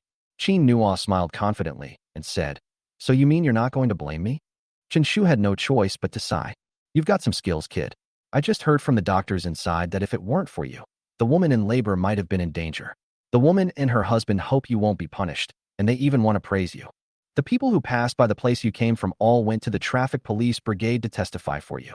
The higher-ups told me to come to the scene to check the situation. If the situation is true, they won't make things difficult for you. Qin Nua was surprised that even strangers extended a helping hand. He suddenly felt extremely happy. Thank you. Shu stepped forward, patted Qin Nua on the shoulder, and said, You're a good young man. What do you do? Qin Nua, selling face masks. Huh? You're really not a race car driver. No. Have you ever thought about racing? Let me tell you, you can make a lot of money racing. It's definitely more promising than selling face masks. If you're selling face masks, who can surpass the UAN group that's been rising in popularity these past few days? They'll take over the market sooner or later. Do you want to consider racing? I happen to know someone there. It's definitely more promising than selling face masks. In Shu's eyes, Qin Nua was just a nobody. Moreover, he is a small person who is very brave, skilled, and kind-hearted. If he could help, he would still like to help Qin Nua. Qin Nua rubbed his temples. No need, Officer Chun. I'm not very interested in racing, thank you. Shu nodded. All right then. If you're interested in the future, you can come to me, and I'll find you some resources. Okay. Qin Nua nodded again. After exchanging pleasantries with Shu for a while, Qin Nua decided to go in and see if the baby had been born yet. Shu followed him in. Qin Nua was slightly taken aback. Officer Qin? What are you doing? Shu. Come see the baby. This baby was brought to the hospital after such a hard journey. Shouldn't I be there to see him born? Qin Nua laughed. Let's go see it together. Uh-huh. The two of them arrived together at the delivery room. A team of traffic police followed them. The pregnant woman's husband's surname is Li, and his given name is Chung. He was pacing nervously outside the delivery room. Seeing Qin Nua come in with a group of traffic police, he hurriedly came over. Officer, this has nothing to do with this guy today, really. Please punish me, but after my wife gives birth, I'll let you do whatever you want with me.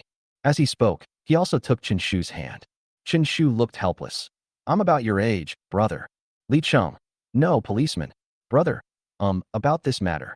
Shu had no choice but to turn around and signal to the group of police officers behind him to leave quickly. He then walked up to Li Chung and said, Don't worry, we're just here to see the child. We won't arrest Brother Qin. Li Chung breathed a sigh of relief. That's good.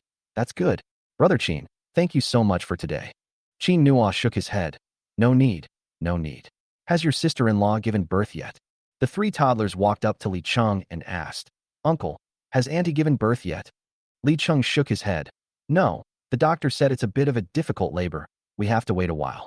Sigh, it's all my fault. As he spoke, Li Chung squatted down on the ground, tears welling up in his eyes. Seeing this scene, Qin Nua suddenly felt a pang of heartache. He wondered how he would feel if Qin Yan were lying inside. When Qin Yan gave birth to her three adorable children, he wasn't even there. Chapter 151, Let's have another little brother, Mom and Dad.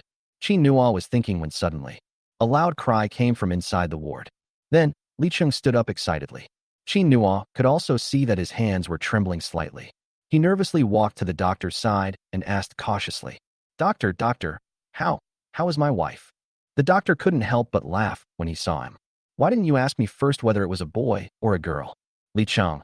I love any child she gives birth to, whether it's a boy or a girl. The doctor was amused again. All right, it's nothing. Your wife is fine. She gave birth to a big, healthy boy. Congratulations. Li Chung finally loosened his grip. He almost jumped up and shouted. Very good. Just as Qin Nua was about to step forward to congratulate him, Li Chung turned around and took Qin Nua's hand. Did you hear that, bro? My wife's doing great. She gave birth to a son. Seeing this, Qin Nua could only helplessly say, I heard you. Li Chung turned around and grabbed Shu again. Officer Chun, my wife is fine. She gave birth. Shu, who was originally somewhat short-tempered, was now at a loss for words. Okay. Li Chung. That's great. That's really great. He was practically circling around the group, looking completely bewildered. The three little dumplings also came over. Daddy, is Uncle Li crazy? Qin Nua. Shu, don't let your Uncle Li hear. Although he also thought Li Chung was a bit foolish. But thinking about it carefully, I wonder what if I had been there when Qin Yan gave birth. It will probably be like this. And they have three little darlings. Qin Nua was overjoyed just thinking about it. Therefore, he could understand Li Chung very well. Your little brother is out. Go see him. Following Qin Nua's gaze, the three little dumplings indeed saw a nurse standing at the ward door holding a wailing baby. Who is Mr. Li Cheng? Li Cheng was so excited that he was incoherent. Me? I am here. Is this my son? Where is his mother? Li Cheng glanced at the child, then anxiously looked into the ward. This was the first time the nurse had ever seen a man who wasn't in a hurry to see his child. She quickly stopped Li Cheng at the door of the ward. Hey, you can't go into the ward yet. Your wife is fine. She's just too tired and needs to rest. Don't disturb her. Here, take a look at the baby first. Li Cheng then carefully took the baby in his arms. The little guy seemed to know he was being held by his dad. She stretched out her little hand and grabbed Li Cheng's little finger haphazardly. Then she burst into tears. When Li Cheng was grabbed by that soft little hand, his paternal instincts were finally aroused. He happily teased the little cutie. Hey, little guy, you almost scared your dad to death. Your mom is still in the hospital because of you. You have to treat your mom well from now on, okay? Otherwise, daddy will be angry. Come, meet your savior and the three young ladies. After saying that, Li Cheng squatted down, holding the child. The three little girls had been standing beside him for a while, wanting to see the baby, but seeing how serious their uncle was, they were too embarrassed to call out. Now that they finally saw the baby, the three of them were filled with curiosity. Xia Kiki even reached out her little hand, wanting to poke the baby's face. Seeing this, Qin Nua quickly stopped her. Kiki, don't move around. Your little brother is still young. Xia Kiki quickly withdrew her hand. Li Cheng said, It's all right. Let them touch it. They're so cute. Qin Nua said, That won't do. They're too young. I'm afraid they won't know their place. Coco, Nuanyuan, and Guagua, how about you wait until your little brother is a bit older before you play with him? The three nodded seriously, their little voices filled with laughter. Okay. They played with the baby for a while, and then Li Cheng picked the child up. He walked over to Qin Nua and handed the baby to her. Come here, brother Qin, give me a hug. Baby, look. This is Uncle Qin, your savior. Come here and let Uncle give you a hug. The baby seemed to understand Li Cheng's words and actually opened its eyes to look at Qin Nua. Although it's unknown whether newborn babies can truly recognize people, Qin Nua watched as Li Cheng handed the baby over and suddenly felt a little scared too. I think I'd better not. He's never held such a small baby before. At this moment, Chen Shu next to him laughed. Haha, brother Qin, I saw you running on the road before. You were so brave. How come you're scared now? Amazing. Qin Nua was also helpless. This is different. Li Cheng laughed and said, It's all right, brother Qin.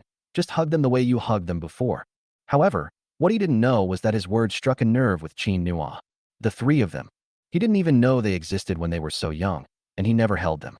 This has always been Qin Nua's regret. Li Cheng finally realized he had said the wrong thing and quickly changed the subject. Then I'll have the nurse take the baby inside first. Before he could turn around, he suddenly heard Qin Nua say, No, come here, let me hug you. Just now, he suddenly realized something. Since we haven't experienced what the three babies looked like when they were little, let's hold some other babies instead. They should all be about the same, right? He also wanted to feel the power of new life. Li Cheng quickly handed the baby over. He trusted Qin Nua completely. Qin Nua gently took the child and suddenly felt a pang of tenderness in her heart. This weight, this temperature. In his arms was a tiny life. Xia Nuanyuan, Xia Kiki, and Xia Guogua all sidled over. He looked at Qin Nua intently. After watching for a while, Xia Kiki tilted her head and asked, Daddy, do you like the baby? I love it. Qin Nua spoke unconsciously. Xia Kiki was overjoyed. Since you like babies so much, why don't you and Mommy have another baby boy for us? Okay, Daddy, we all love our little brother. Xia Nuanyuan and Xia Guogua both nodded vigorously. Qin Nua looked at the three of them and smiled helplessly. How can it be so easy to give birth to them? Seeing this, Li Cheng and Chen Shu also laughed. Haha, life. Brother Qin, with such excellent genes, your son will definitely charm a lot of young girls. Hurry up and have the baby.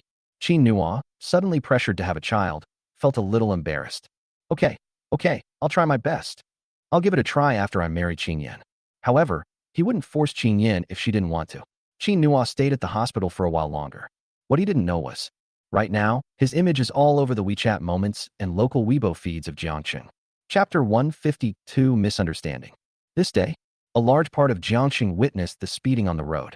Some people even filmed the incident and posted it on their WeChat moments. On Weibo, it also sparked a debate in the local area. My God, speeding on the road. That's like driving an SUV like an airplane. Amazing.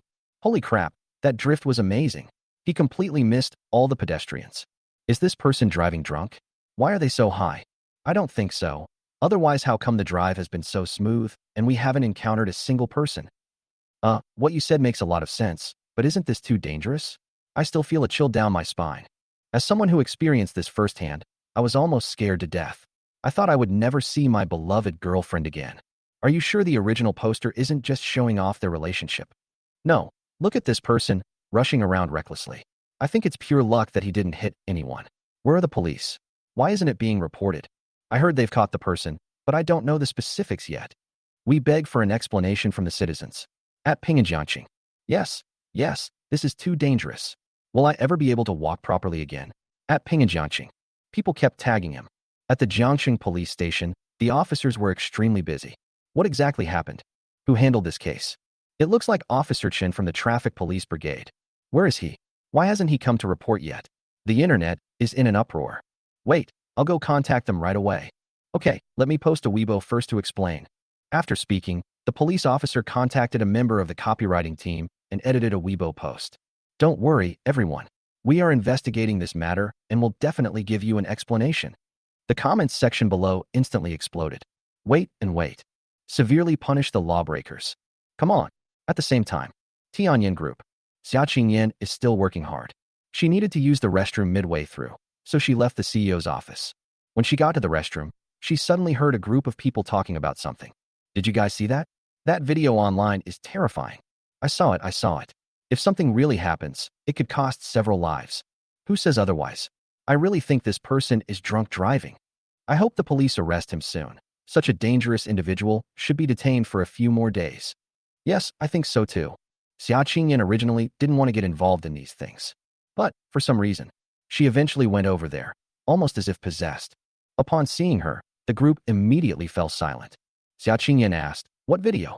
The group looked at Xia Qingyan nervously, feeling extremely frightened. One of them quickly stepped forward and said nervously, "President Xia, we didn't mean to be lazy. It's just that this video is too scary. Look at this person, driving like a madman, ignoring red lights." It said that it took more than half an hour to drive there, and many people saw it. It's all over social media today. This is really scary. We just saw it, and that's why we're discussing it here. Xia Qingyan didn't listen to anything the employee said afterward. She took the phone and, after seeing the video on it, felt a strange sensation in her heart for some reason. "Send me the video, okay?" "Oh, you found it on Weibo, right?" "MHM. The group nodded. Xia Qingyan turned and walked towards the office. "Okay, I understand. You guys go to work." After speaking, Xia Qingyan quickly returned to her office. She forgot about work and opened Weibo. Then I clicked on the trending topic that was at the top of the local search rankings.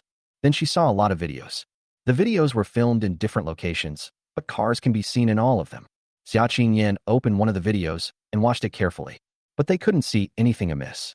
She was certain she didn't recognize the car. But why does it feel so familiar?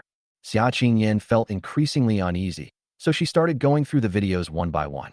Finally, when I saw the fifth video, it was no longer just a monotonous car. It's a video shot from the driver's perspective, and you can see the driver's face in the video. Even though it was just a side profile, Xia Qingyan still recognized her. "That's Qin Nua." Xia Qingyan jumped up. How could Qin Nua? He also has 3 children with him. No, Qin Nua isn't that kind of person. She definitely didn't drink. Moreover, the car he was driving wasn't his own. What on earth is going on? Xia Qingyan felt a pang of panic. She forced herself to remain calm and continued reading. As I watched, I saw one of the videos taken at the entrance of a hospital. The car has stopped. There was no one inside the car. Seeing this, Xia Qingyan's anxiety worsened. What exactly happened? Did something happen to one of the 3? In Xia Qingyan's eyes, Qin Nua was not the kind of person who didn't know his place. If it weren't for the child, she couldn't think of any other situation that could make Qin Nua so flustered. Xia Qingyan suddenly felt incredibly nervous. Even breathing became somewhat difficult. What to do? Xia Qingyan, who had been thriving in the business world for so many years, suddenly felt somewhat lost. She even forgot to call Qin Nua. He simply took out his phone and rushed outside. At this moment, she suddenly heard her phone ring. Xia Qingyan quickly answered the phone and heard what was happening on the other end. Xia Qinghuai's voice. "Qingyan, did you see the video online? What exactly happened? Why does that person look so much like my son-in-law?" As Xia Qingyan walked out, she said, It's not just a resemblance, it's him. Xia Qinghua, what? What happened? How could he be driving drunk? Xia Qingyan. It shouldn't be, I don't know either, As soon as Xia Qinghua heard the voice, he knew that something was wrong with Xia Qingyan. He had never seen his daughter so nervous in all these years. He quickly said, "Don't worry, don't cry. I'll investigate for you. Don't worry, I won't let my son-in-law suffer this injustice for nothing." Xia Qingyan bit her lip. "Okay, I'll go to the hospital to get checked out." "Okay, calm down, let Ding Shui go with you." "Good." After hanging up the phone, Xia Qingyan quickly asked Ding Shui to check the address. Meanwhile, the Xia family. Xia Qinghua opened his phone and kept looking at the comments on Weibo and the internet. Because there have been no investigation results, online opinions have become increasingly exaggerated. They seem to have completely imagined Qin Nuo as a bad person. Xia Qinghua couldn't stand this insult. He decided to contact all available resources to quell the online criticism. Only then did Qin Nuo finally see the comments online. His eyes narrowed, and he couldn't help but smile. "Officer Chen, it seems you can't keep slacking off here." Chapter 153 Concern. Chen Shu turned around and saw the message on his phone screen. He immediately realized what was happening. Wait a minute, I'll go back to the team and report to clear things up for you. Qin Nuo nodded. The three little dumplings also came over and looked at Qin Nuo. "Daddy, what's wrong?" Qin Nuo shook her head. "It's okay, don't worry. Uncle Chun has to go, let's stay here for a while." Qin Nuo originally planned to go home. But given the current situation, going out might result in being stuck in traffic. He's fine with it, but the three little ones are still small. After Chen Shu left, Li Cheng also came over. The baby has already been taken away by the nurse. Li Cheng frowned upon seeing the message. How could they do this? This is outrageous. "It's all right, brotherly, don't worry." "I'm not worried. I'm just angry." "Wait a minute, I'm free right now. I'll go register a Weibo account and clear things up for you." As Li Cheng spoke, he quickly went to register for a Weibo account. He used to use Weibo, but he almost never said anything. Knowing how terrifying keyboard warriors can be, Li Cheng never expected that they would actually bully Brother Qin. Qin Nuo really helped him a lot today. How can we let him suffer? Just as Qin Nuo was about to tell Li Cheng that they didn't need to do these things yet, his phone rang. Qin Nuo was slightly taken aback when she saw that it was Xia Qingyan calling. He quickly answered the phone. At this moment, Xia Qingyan was sitting in the car. She had calmed down for a while before finally remembering to call Qin Nuo. Her voice was still trembling after the call connected. "Qin Nuo." As soon as she spoke, Qin Nuo sensed something was wrong. In the past, Xia Qingyan's words were usually cold or aloof. "When I'm shy, I can be awkward, but I don't tremble like this." Qin Nuo's heart skipped a beat. Before Xia Qingyan could answer, he quickly said, "Qingyan, did you see the news online? Don't worry, the babies and I are fine." Hearing this, Xia Qingyan, who was holding her phone, gradually tightened her grip. "Don't lie to me. I'm going to the hospital right now. Wait for me." "Qin Nuo, it's really nothing. I just ran into a pregnant woman who was about to give birth on the road, so I drove over quickly. All three babies are safe. Wait a minute, I'll get them to come and talk to you." Before Xia Qingyan could answer, Qin Nuo quickly grabbed his phone and went to the three little dumplings. "Quick, talk to mommy." Standing at the very front, Xia Nuanyuan was the first to speak. "Mommy, it's me, Nuanyuan, and I'm perfectly fine." Next was Xia Kiki. "Mommy, Kiki is doing well too. Kiki did a good thing with Daddy today. She saw the cute little brother who was just born." Hearing those two voices, Xia Qingyan's tension finally eased a bit. She had just breathed a sigh of relief when she heard Xia Guoguo's voice tremble with a hint of tears. "Mommy." Xia Qingyan's hands tightened again, and her heart clenched. "Guoguo, what's wrong?" Xia Guogua sniffled, and tears streamed down her face. "Mommy, Daddy and Uncle said that Annie had a hard time giving birth to my little brother. Just now in the car, Guogua saw that Auntie was in a lot of pain." "Did it hurt a lot when Mommy gave birth to us?" "Guogua is so chubby. Is she the one who caused Mommy the most pain?" "Mommy, I'm sorry." As Xia Guogua spoke, she began to cry. However, Xia Qingyan couldn't help but laugh when she heard this. She quickly turned her face towards the door, not wanting the driver to see her vulnerability. "No, Guogua, don't talk nonsense. Mommy doesn't hurt." Actually, at that time, she also forgot about the pain. But hearing the three of them being so heartwarming, Xia Qingyan suddenly felt that everything was worthwhile. Xia Guogua then stopped crying and smiled. "It's good that it doesn't hurt, Mommy. Guogua loves you. Coco loves you too. Warm and cozy too." Xia Qingyan was instantly warmed by those three sweet, childlike voices. "Are you all really all right?" "It's okay, Mommy, it's okay. Our little brother is so cute. We just saw him." The nurse was very nice, and the doctor was very nice too. Daddy was hesitant to hold my little brother just now. The three of them took turns reporting the day's events to Xia Qingyan. That's right, we were walking too fast on the road, and it seems we alerted the police. But the police officer said they would help us prove our innocence, and Daddy told us to wait at the hospital first. Mommy, don't worry. Xia Qingyan connected the dots between everything she had seen in the video. What the three little cuties said completely overlapped with what they said. She then stopped crying and started to smile. It's all right, it's all right. Give the phone to Daddy. Mommy wants to say a few words to Daddy. Okay. The three children obediently handed the phone to Qin Nua. Qin Nua answered the phone and said, "See, I didn't lie to you, did I? Don't worry, they're safe with me. Even if I get hurt, I won't let them have any problems." Qin Nua. As soon as Qin Nua finished speaking, he heard Xia Qingyan's serious voice. He was slightly taken aback. What's wrong? You mustn't get hurt either. Xia Qingyan's voice was very soft, but Qin Nua still heard it. He suddenly smiled and said, I understand, honey. Xia Qingyan, it's good that you're all right. I'll get someone from the company to do some public relations work now. Wait a moment. Qin Nua. No need to buy. I believe the announcement will be released soon. Xia Qingyan. All right then, I'll come to the hospital to keep you company. Qin Nua mm. After exchanging a few more words with Xia Qingyan, Qin Nua hung up the phone. But now, his face was completely free of worry. Only a smile remained. Meanwhile, at the Xia family, Xia Qinghuai quickly contacted a large number of online trolls. At his command, these online trolls and people on the internet joined the battle.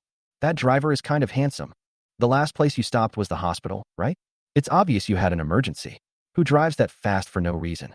Upstairs, are you saying that if you're in a hurry, you can completely ignore traffic lights? I didn't say that, but there's always a moral obligation beyond the law. Perhaps this matter concerns life and death. This statement immediately resonated with some people. That's true. I've seen other news reports before about people running red lights to save lives. Was this driver the same? Huh, where are there so many? The world is at peace. Where are there so many people waiting to be rescued? Stop comforting yourselves, okay? You're risking your lives for a dangerous individual? I seriously doubt who you are. I don't know who specifically investigated them. Soon, another voice spread online. Hey, isn't this the leader of the online trolls? How much do you get paid to speak up for dangerous elements? We can make money together. I can say that too. Chapter 154, that's my son-in-law. TCH, the police haven't even said anything yet, and you've already labeled him a dangerous individual? What are you up to? Open your blind eyes and watch the video. How can you say he's not a dangerous person? He was just lucky today that nothing happened. What if something had happened? Haven't you seen those news reports about drunk people running into the middle of the road and killing so many people? That's an isolated case, an isolated case. So what if it's an isolated case? If this driver isn't disciplined, he'll definitely cause trouble in the future. Exactly. It seems this year's online army isn't up to par. Everyone's eyes are sharp. Let's wait and see the result. The more people argued, the louder it got. Xia Qinghuai was browsing Weibo at home, and the more he looked, the angrier he became. He jumped to his feet, furious. These people have gone too far. They've gone too far. No, I can't stand by and watch my son-in-law be bullied. Thinking of this, Xia Qinghuai took out his phone, logged into his Weibo account which he hadn't used in a long time, and sent a message. At former president of Tianyin Group, Lao Xia. This driver went to the hospital for a reason, and it was to save someone. Everyone, please stop speculating and wait for the results. Xia Qinghuai had a considerable number of fans before he retired. Moreover, most of them are from Jiangqing. They were thrilled when they saw the news. WTF? The former president of Tianyin Group is personally involved? This guy must have some connections. No wonder he's so powerful. I knew it. Capital is truly invincible. Is this an attempt to suppress us with the power of capital? Ha ha ha. Come on, give us the money.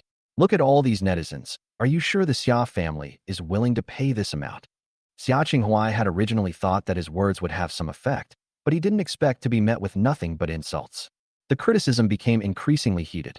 Xia Qinghuai was furious, especially when he saw messages on his phone from the old guys who had helped Qin Nua with marketing.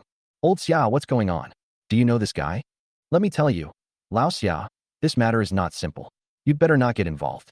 It's not good for Tianyin Group's reputation. I think so too. Lao Xia, this is going to be a tough situation for Tianyin.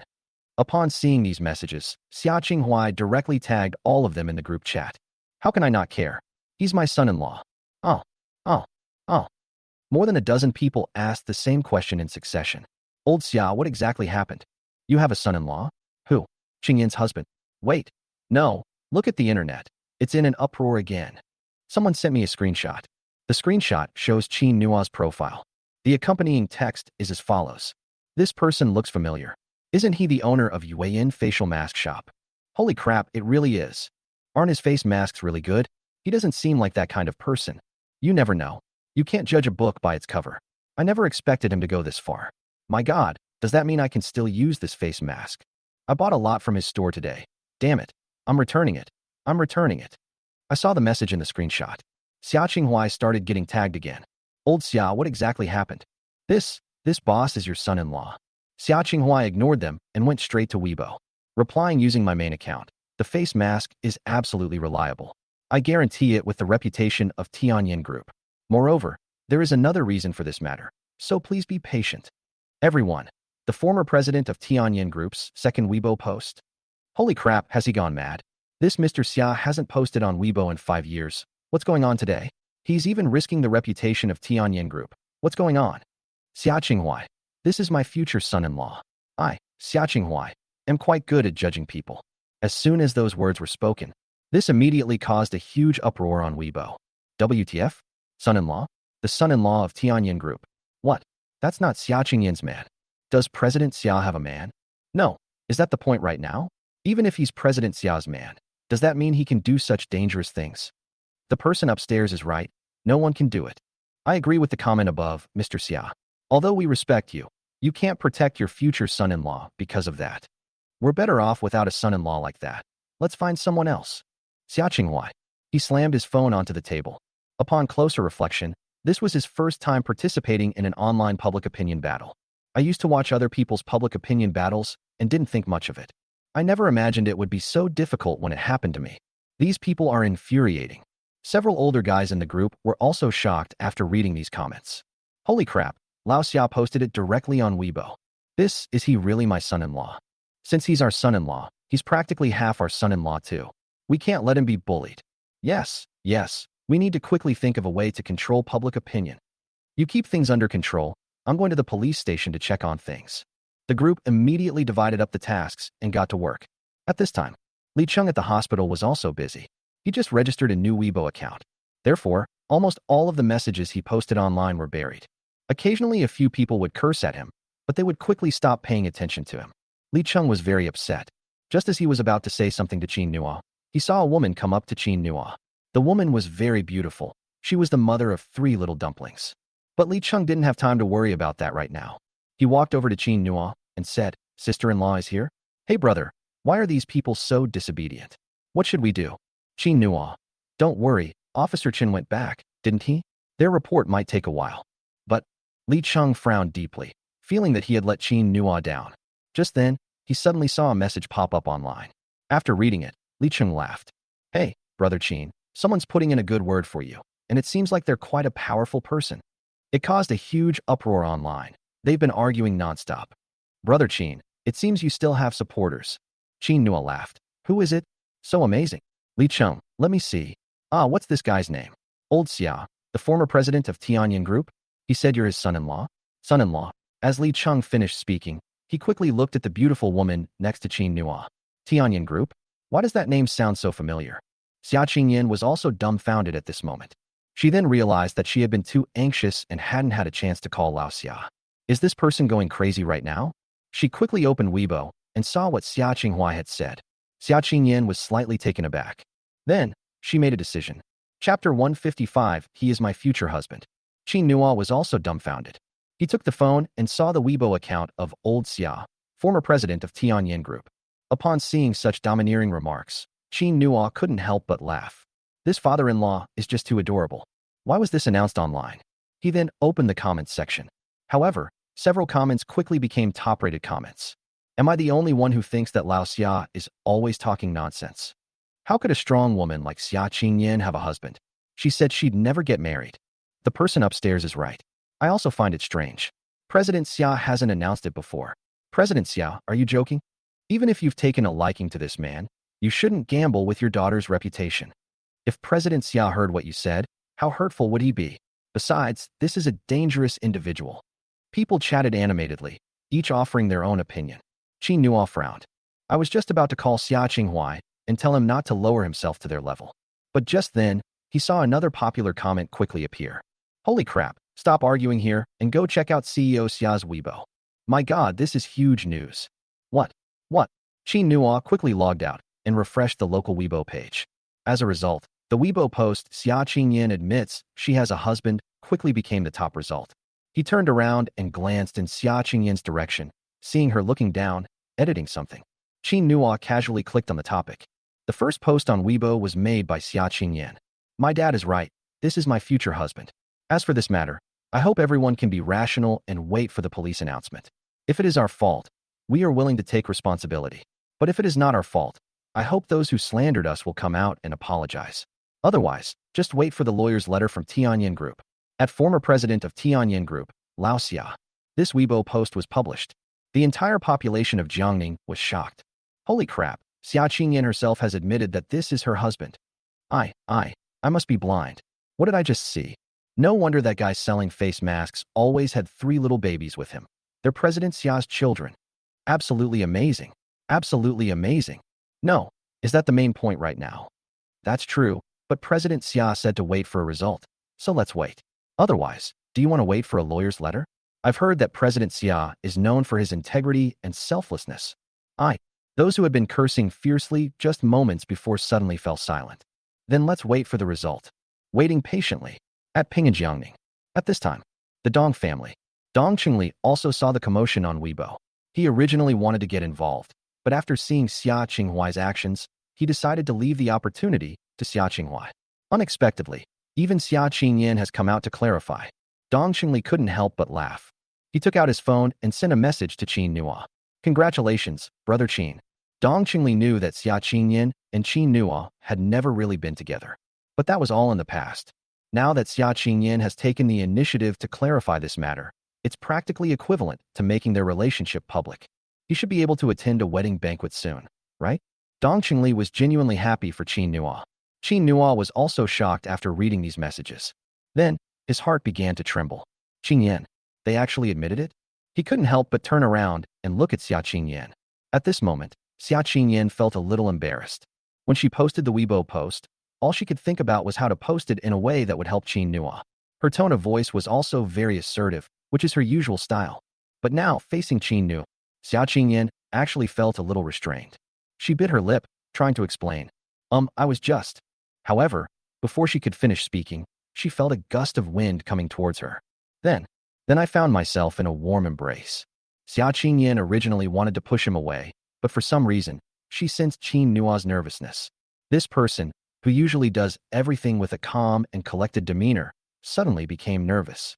Xia Qingyan ultimately couldn't bring herself to do it. On the contrary, she even felt that the embrace was exceptionally warm. It was as if I had been looking forward to it for a long time. Xia Qingyan herself didn't even realize that she had actually raised the corners of her lips and smiled. Standing to the side, Li Cheng looked completely bewildered. What's going on? However, as soon as he finished speaking, he felt his trouser leg being tugged. Li Cheng looked down and saw 3 little dumplings gesturing for him to be quiet.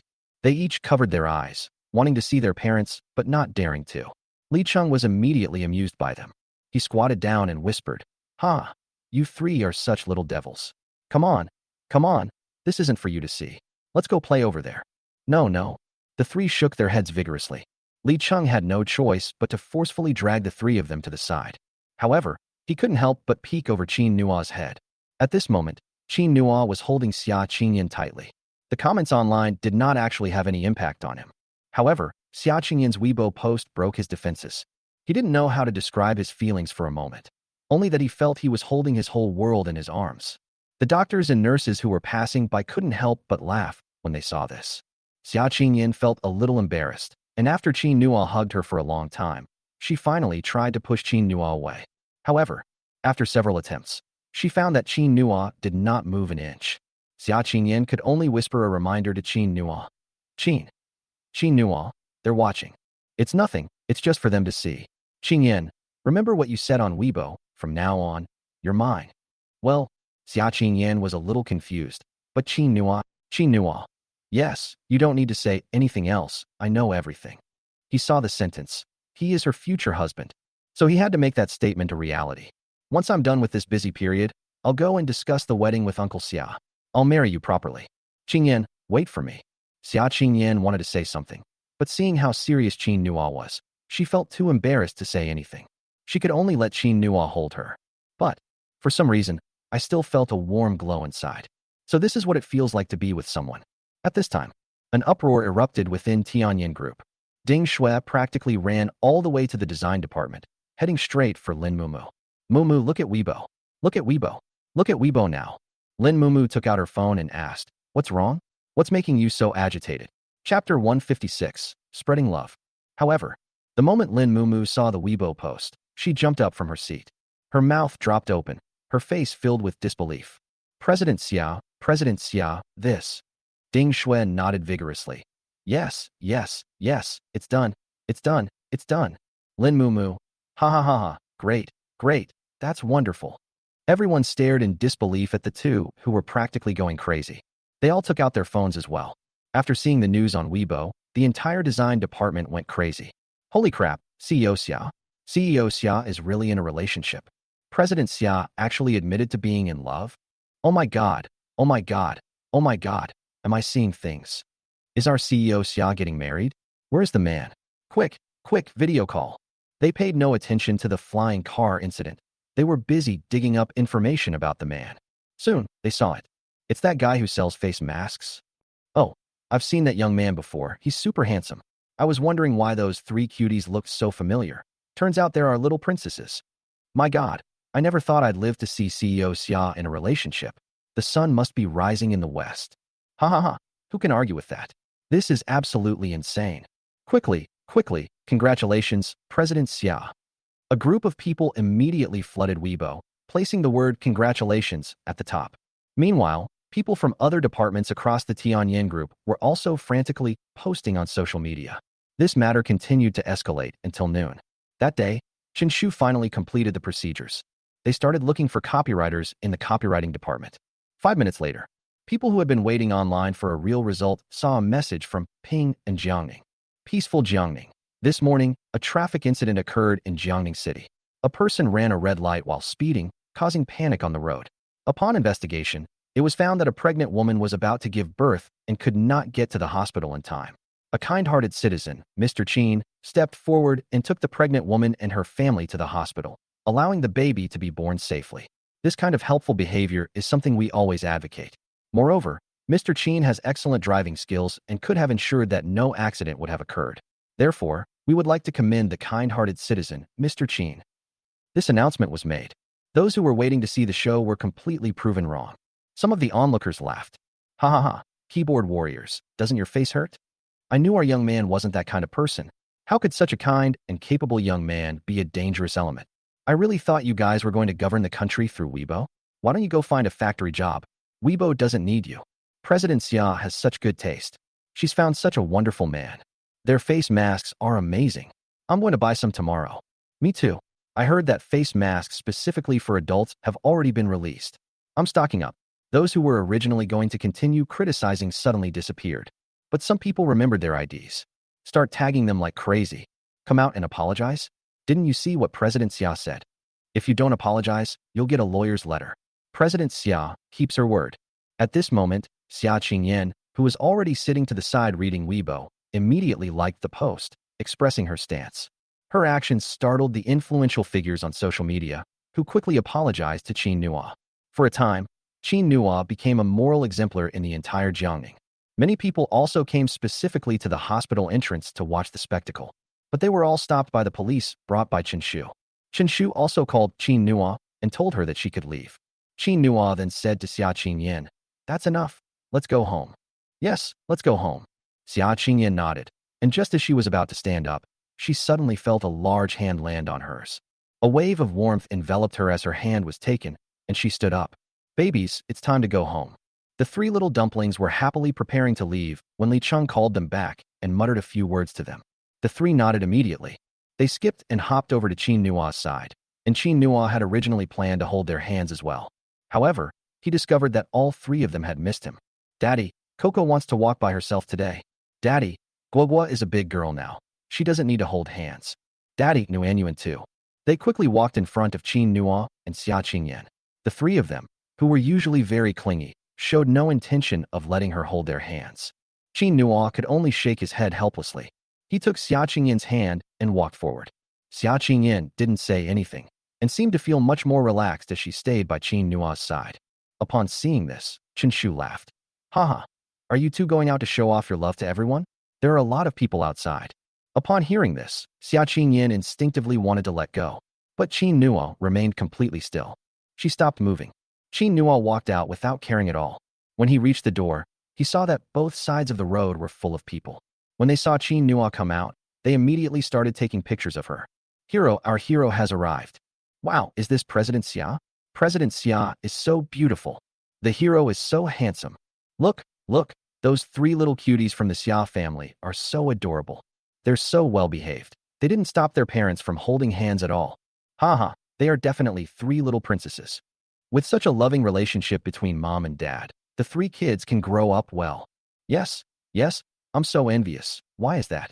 This dog food is so delicious today. I heard that this young man not only has great face mask skills, but his driving skills just now. Did you see them? They were practically godlike. I see. It's not that our CEO Xia doesn't want to be in a relationship. It's just that he hasn't met anyone as good as her yet. Look, CEO Xia has already fallen for her. Haha. Although their voices were mixed up, Xia Qingyan still managed to hear them. She lowered her head helplessly, unsure how to face these people. What happened? These people are so gossipy. Although the distance from the hospital entrance to the car wasn't far, Xia Qingyan felt like she had walked for a very long time. She only breathed a sigh of relief after getting into the car. Qin Nuo helped her fasten her seatbelt. Then he said, "Let's give Uncle Xia a call. Thank you so much for today. Or, let's invite Uncle Xia over for dinner tonight, and I'll cook for him myself." Xia Qingyan nodded. That's possible, but it seems that Lao Xia's car broke down and was sent for repairs. I'll send someone to pick him up. As Xia Qingyan spoke, she took out her phone. Upon hearing this, Qin Nuo suddenly remembered a question. Wait, don't call yet. I think I forgot to pick up the car. Perfect timing. I'll take it to Uncle Xia after I get it. Don't bother fixing the broken car. Chapter 157. This man is too attractive. Xia Qingyan was slightly taken aback and looked at Qin Nuo with a puzzled expression. Seeing her slightly dazed expression, Qin Nuo couldn't resist reaching out and ruffling her hair. I originally went out this morning to pick up my car, but I was delayed because of Brother Li's matter. Now it's just in time, let's go. But why did you suddenly buy a car? I just happened to see a car I liked, so I bought it. Since Uncle Xia needs a car, let's give it to him as a gift. We can buy another one later. Qin Nuo spoke casually, but it deeply moved Xia Qingyan. Just because I casually mentioned it, I didn't expect Qin Nuo to actually send me a car. She felt a sweet warmth in her heart. Qin Nuo started the car and took her and the three little ones to the 4S store. At this time, inside the 4S store, a salesperson suddenly ran up from behind, holding a mobile phone. Brothers and sisters, did you go online today? Did you see the headlines in Jiangning today? My God, that guy driving fast is actually Xia, the CEO of Tianyan Group, fiancé. The store employees were all working diligently in the morning. They had no idea about the big news. They all looked at the girl with suspicion. What? President Xia's fiancé? Yeah, he's super handsome. He's that guy selling face masks. Huh? Is that the young man who runs a shop with his triplets? Let me see. As they talked, they gathered together and read through all the content on Weibo. As I watched, I couldn't help but smile with envy, like an auntie. Wow, what a perfect couple. It's a pity I can't see the guy's face clearly. I haven't bought a face mask yet. Is he really as handsome as the rumors say? Yes, you haven't bought it yet? You definitely have to try it sometime. Their face masks are amazing. I recommend them. Haha, no wonder President Xia's skin is so good. Is it all thanks to this face mask? Maybe so. I just didn't expect that President Xia would have a man. Come to think of it, I always thought President Xia would never get married. As they were talking, one of them suddenly seemed to remember something and said, "Speaking of which, it's really strange. How come so many powerful figures have appeared in Jiangning lately? Oh, are there any others? Have you forgotten about our newly arrived limited edition Rolls-Royce? It arrived late last night, and they said its owner would come to pick it up today, but why hasn't it shown up yet? Oh, yeah, that car is worth 50 million. I want to see which tycoon owns it. Maybe it's a pot-bellied middle-aged man. Ha. Don't talk nonsense. I think he'll be a highly eligible bachelor. TCH, have you been watching too many idol dramas? Do you think only CEOs and young men can own cars like this? Let me tell you, reality is always cruel. Let's make a bet. What if it were a handsome young man? Well, I'll treat everyone in the store to dinner tonight. But if it's an old man, you'll have to treat him. Okay, you keep your word. After this little incident, everyone started discussing CEO Xia's man again. They kept searching for various videos online, trying to see what this young man actually looked like. However, no matter how hard they searched, they couldn't find a high-resolution image. Just as the group was about to give up, suddenly, a childish voice sounded from the doorway. "Daddy, is this the place? Daddy, should we say hello to those girls? Wow, Daddy, all the girls are so pretty. And the cars here are so cute too." Following the direction of the sound, they immediately saw three toddlers running quickly toward them. They stopped next to a black car and looked it over. "Daddy, I like this. Guo likes this too. Warm-hearted too. Grandpa will definitely like this too." When Xia Qingyan walked in, she saw a limited edition Rolls-Royce being surrounded by three people.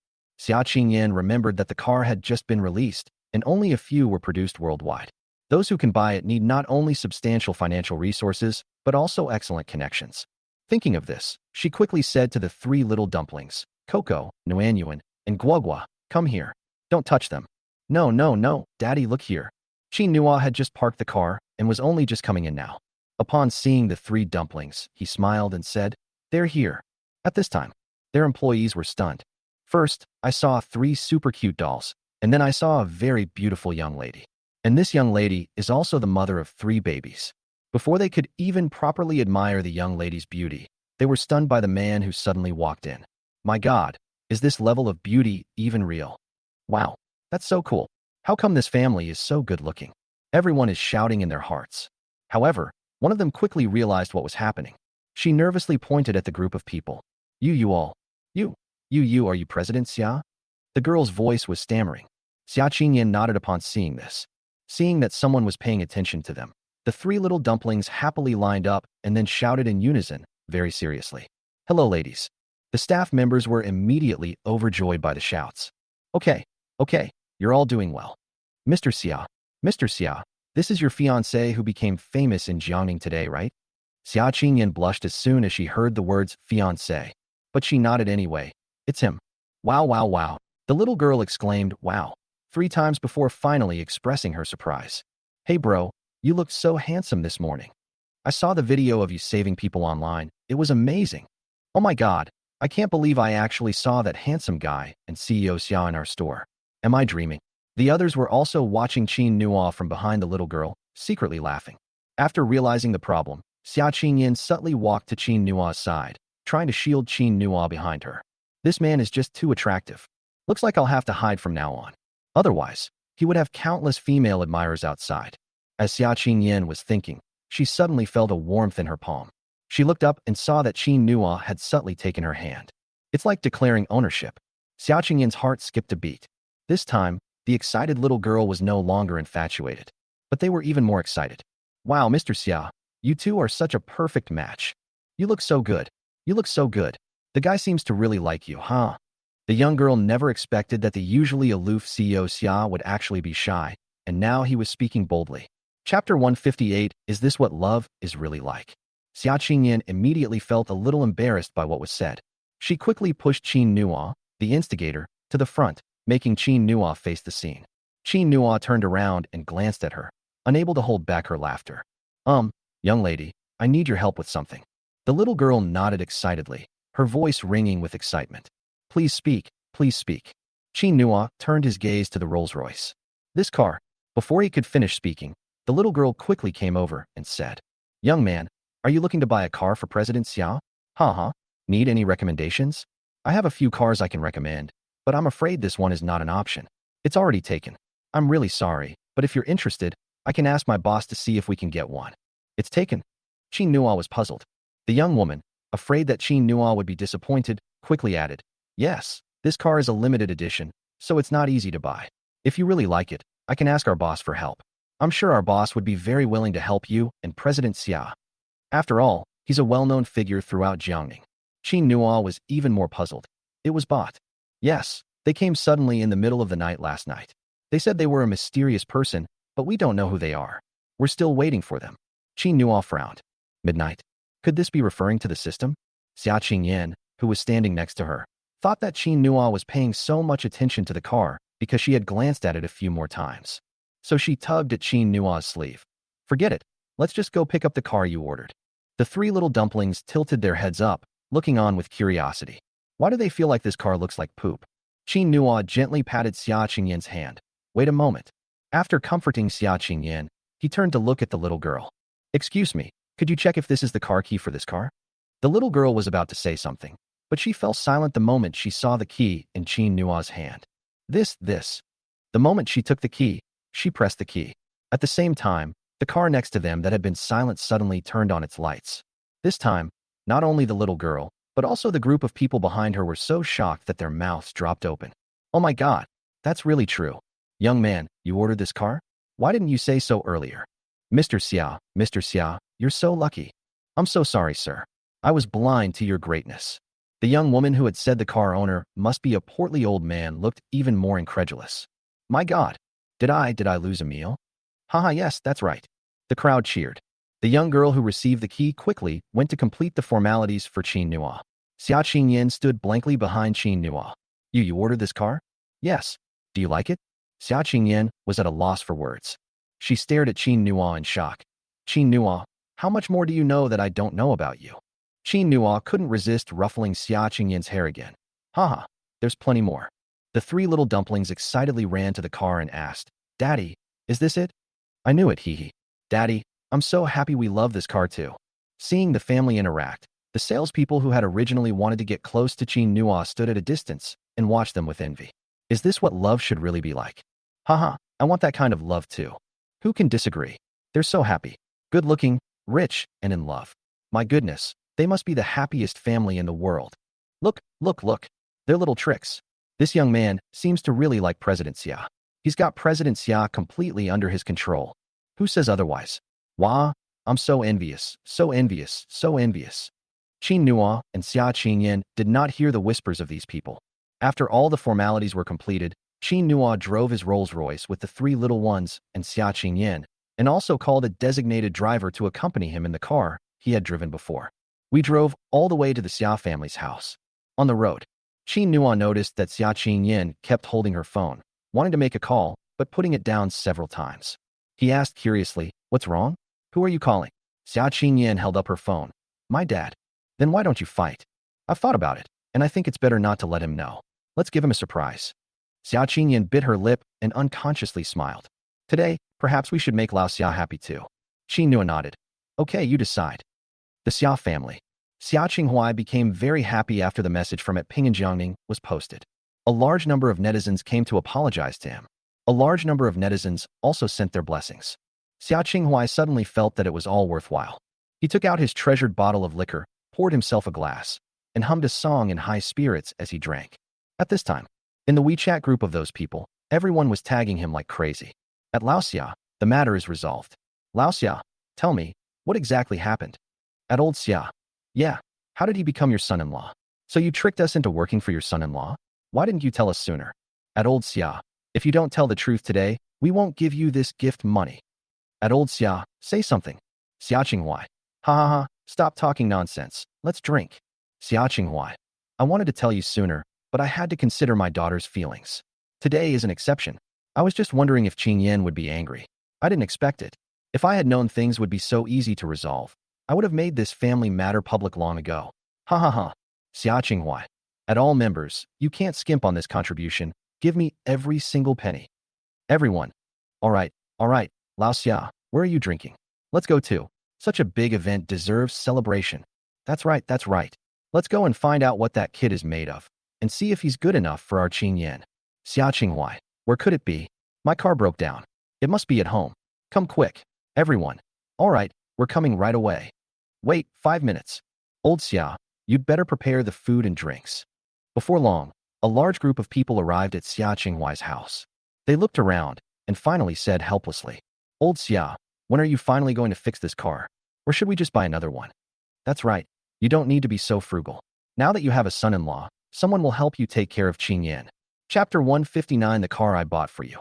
Xia Qinghua downed a glass of wine and coughed up the burning sensation in his throat. Haha, it's all right. I'm getting old. I'll leave more for Qingyan and the others. Besides, I spent a lot of money on that car. If it breaks down, I can just fix it. Why buy more? Sayu. Upon hearing this, everyone sighed silently. But no one said much. Over the years, they have all known how much Xia Qinghua dotes on Xia Qingyan and their three little cuties. He was always the first to rush to their aid whenever they needed him. Just like back then, when Xia Qingyan wanted to manage the company, Xia Qinghua used almost ruthless methods to cultivate her abilities. Then he quickly retired. In his words, if Qingyan continues like this, she needs to learn to be independent. Of course, Xia Qingyan is independent enough now. After retiring, Xia Qinghua seemed to be enjoying his later years. But in reality, she is saving money and living a frugal life. I only become a little generous when I'm with my three little cuties. Xia Qinghua chuckled and said, all right, you guys, don't say these things when you see my Qingyan. I can still drive that car for a long time. All right, I won't say anymore. Come on, let's have a drink. And while we're at it, let's talk about your future son-in-law. That's great. Come on, let me tell you how wonderful my son-in-law is. After the group sat down, Xia Qinghua began to boast about each and every one of them. And he added several new entries to his little notebook. Everyone listened with amusement. In the end, everyone showed expressions of envy. Old Xia, when are you going to introduce your son-in-law to us? Speaking of which, we're practically your son-in-law's employees now, right? Even though you tricked us. But we've never even met the boss, which is a bit of a loss. Our little boss did something amazing today. That's wonderful. Xia Qinghua was delighted by their praise and was very happy. Wait a little longer, just a little longer, and I'll let you meet my wonderful son-in-law, huh? Seeing Xia Qinghua smug, no one said much. After all, seeing old Xia happy made them very happy too. But in my heart, I became even more curious about this son-in-law of Xia, who was praised as a flower. They drank for a full half hour. But because they drank very little and spent most of their time chatting, they didn't drink alcohol. When Xia Qingyan and Qin Nua returned, this was the scene they witnessed. Xia Qingyan frowned, looking at the chaotic scene in the restaurant, somewhat worried. Dad, uncles, have you been drinking? Xia Qinghua was startled. He hid the wine glass behind his back as he said, why are you all back? No, I didn't drink. It was all your uncles who wanted to drink. Everyone. Old Xia, could you be any more shameless? However, they never said it aloud. Xia Qingyan didn't want Lao Xia to drink, and Lao Xia had promised before. Well, now we've been caught red-handed. As brothers, they had no choice but to cover for Lao Xia. The three little dumplings also saw this scene, and they quickly ran over to Xia Qinghua's side. As she ran, she shouted, Grandpa, what are you doing? Xia Qinghua accidentally dropped his wine glass on the ground. But before he could even pick up his wine glass, he grabbed Xia Kiki, who was the fastest runner. No, Grandpa is just playing at home. But Xia Kiki, who was being hugged, mercilessly exposed him. Grandpa, you've been drinking. You smell strongly of alcohol. Xia Qinghua. He could only look at Xia Qingyan with a silly smile. The others, however, had already turned their attention to Qin Nua. This, old Xia, this is your future son-in-law, right? Excellent. You are indeed a handsome man. Haha, Lao Xia, we've arrived just in time. Looks like we don't need your introductions. Come on, son-in-law, come and have a drink with us. As they spoke, two of them stepped forward and put their arms around Qin Nua's shoulders. Qingyan, you don't object to this kid coming to drink with us, do you? This is the first time we've met him today. They decided to drag Qin Nua into the mess so that Lao Xia wouldn't be in a difficult position. At this moment, Xia Qingyan didn't know what to say. He had no choice but to leave the problem to Qin Nua. Let him decide for himself. Qin Nua touched his nose. This girl is trying to sell herself. Faced with the crowd's enthusiasm, he had a sudden inspiration. Uncles, please wait a moment. What's wrong? Young man, don't worry about Qingyan's attitude. Don't fret. We uncles will stand up for you here today. Qingyan wouldn't dare to do anything to you. Qin Nua glanced at Xia Qingyan with a mournful expression and continued. No, uncles, it's like this. I drove here today. Then don't go back. Qingyan's family can accommodate you. No, that's not what I meant, uncle. I came to deliver the car to Uncle Xia. The car is still parked outside and hasn't been taken to the garage yet. I don't know which garage to put it in. You see, Uncle Xia has been drinking, so he definitely can't drive. I have to park the car in a bit, and then I have to take the three little ones back for exercise. I really can't drink anymore. Everyone was shocked to hear this. What car delivery? Xia Qinghua was also completely bewildered. Deliver a car? What car? Is my car fixed? Hearing this, Xia Kiki, nestled in his arms, mischievously tugged at Xia Qinghua's beard. No, Grandpa, it's Daddy. Daddy bought you the car. Oh, Mommy said your car broke down, so Daddy gave you the new car he bought. Grandpa, isn't Daddy so good? Hee hee. This? Xia Qinghua looked at Xia Qingyan with a puzzled expression, but she turned her face away in disgust and ignored him. Xia Qinghua had no choice but to turn his gaze to Qin Nua again. Qin Nua then walked over and said seriously, Uncle Xia, don't bother repairing your car. I just bought a new one and don't need it. You can drive it. Xia Qinghua opened his mouth, but suddenly didn't know what to say. Everyone else looked over in confusion, completely bewildered. After a long pause, Xia Qinghua, realizing what was happening, suddenly burst into laughter. Ha ha ha, did you hear that? My son-in-law delivered a car to me. My son-in-law bought me a new car, ha ha. I told you my son-in-law is a good man. Let's go. Let's hurry. Let's go see the new car. Everyone, could you please speak a little lower? We can hear you. As they walked out, they said helplessly, Old Xia, who just said they don't need to buy a new car? We thought you didn't like the new car. Haha, how could that be? I love it. I love it, especially since my son-in-law bought it. As Xia Qinghua spoke, he rushed down the slope. Soon, the car parked in front of the door came into view. But at that moment, the area around the car was filled with people. Chapter 160 Envy of Others. The villa area where Xia Qinghua lives is not considered high-end. Actually, many people live there, but they don't usually interact much. But today is different. 5 minutes ago, Zhang Hao from Villa number 3 passed by here. When he saw the Rolls-Royce parked at the door, his eyes widened in surprise. He had seen this car before, or rather, he had seen the car model in advertisements. It was at a new car launch event. At the press conference, it was stated that there are only 10 of these cars in the world. He liked it very much at the time, but he knew that he would never see a car like that in his lifetime. But he never expected that a few days later, he would see the car in his own neighborhood. Without thinking twice, Zhang Hao took out his phone and took a picture of the car. Then I quickly posted it in the family group chat. His family's group was thus met with cheers. The news spread quickly, from 1 person to 10, from 10 to 20, until all the neighbors in the community knew about it. So, all the car enthusiasts gathered around to watch the spectacle. They circled the car again and again, praising it and discussing it. My God, who could possibly own such a nice car? This is absolutely amazing. I have to take a picture with this car. Huh? Isn't this old Xia's house? Did old Xia buy this car? That shouldn't be it. Could it be CEO Xia? Mr. Xia is amazing. She actually managed to buy a car like this. As people talked, they started posing for photos with their cars. At this moment, they suddenly heard the door behind them open. Next, Xia Qinghua rushed out. Everyone was taken aback. Xia Qinghua was also stunned. He never expected there to be so many people around the car. What are you doing? We're looking at cars, Lao Xia. Is this your car? Where is Miss Xia? Quickly, quickly, let her out. We need to see her. Old Xia, does your young boss Xia have a boyfriend yet? How about I introduce her to someone? Xia Qinghua. What car are you looking at? My car is so nice. Huh? Your car? Old Xia nodded. Yes, my son-in-law bought it for me. By the way, I have a son-in-law now, so you can stop eyeing my daughter.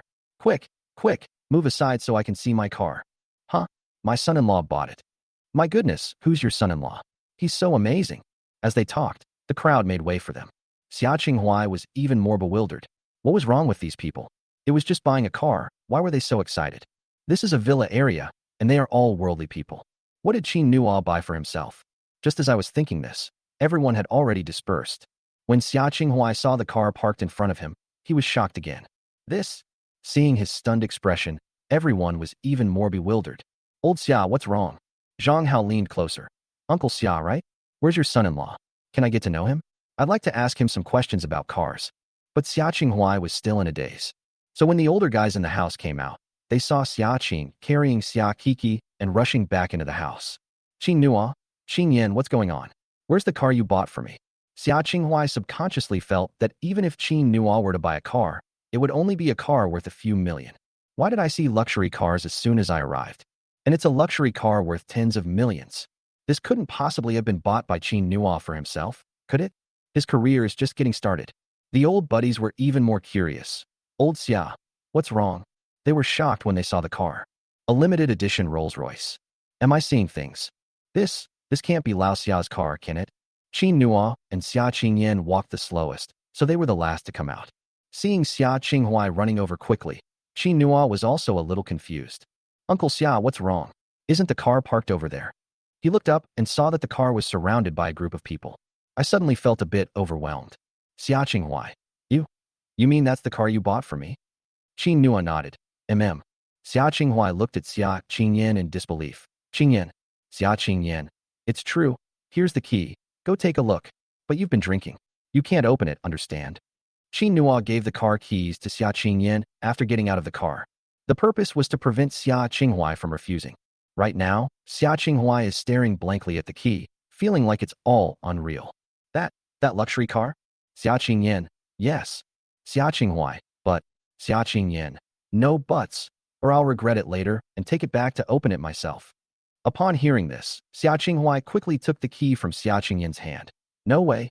You said you were giving it to me, so you can't take it back. Hey guys, let's go see my new car. This car was a gift from my son-in-law, huh? Everyone. Look, here we go again. They've all become precious sons-in-law. Those who were gathered around the car also saw Qin Nua and Xia Qingyan. The crowd gasped in surprise again. Holy crap, what a perfect couple.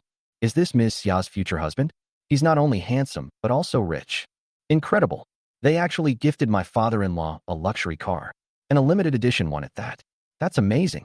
Haha, no wonder Mr. Xia looks much better lately. Zhang Hao had already moved closer to Qin Nua. He glanced at Qin Nua, but didn't dare to go up and greet her. Although he himself came from a wealthy family, he knew that this car was more than just a financial investment.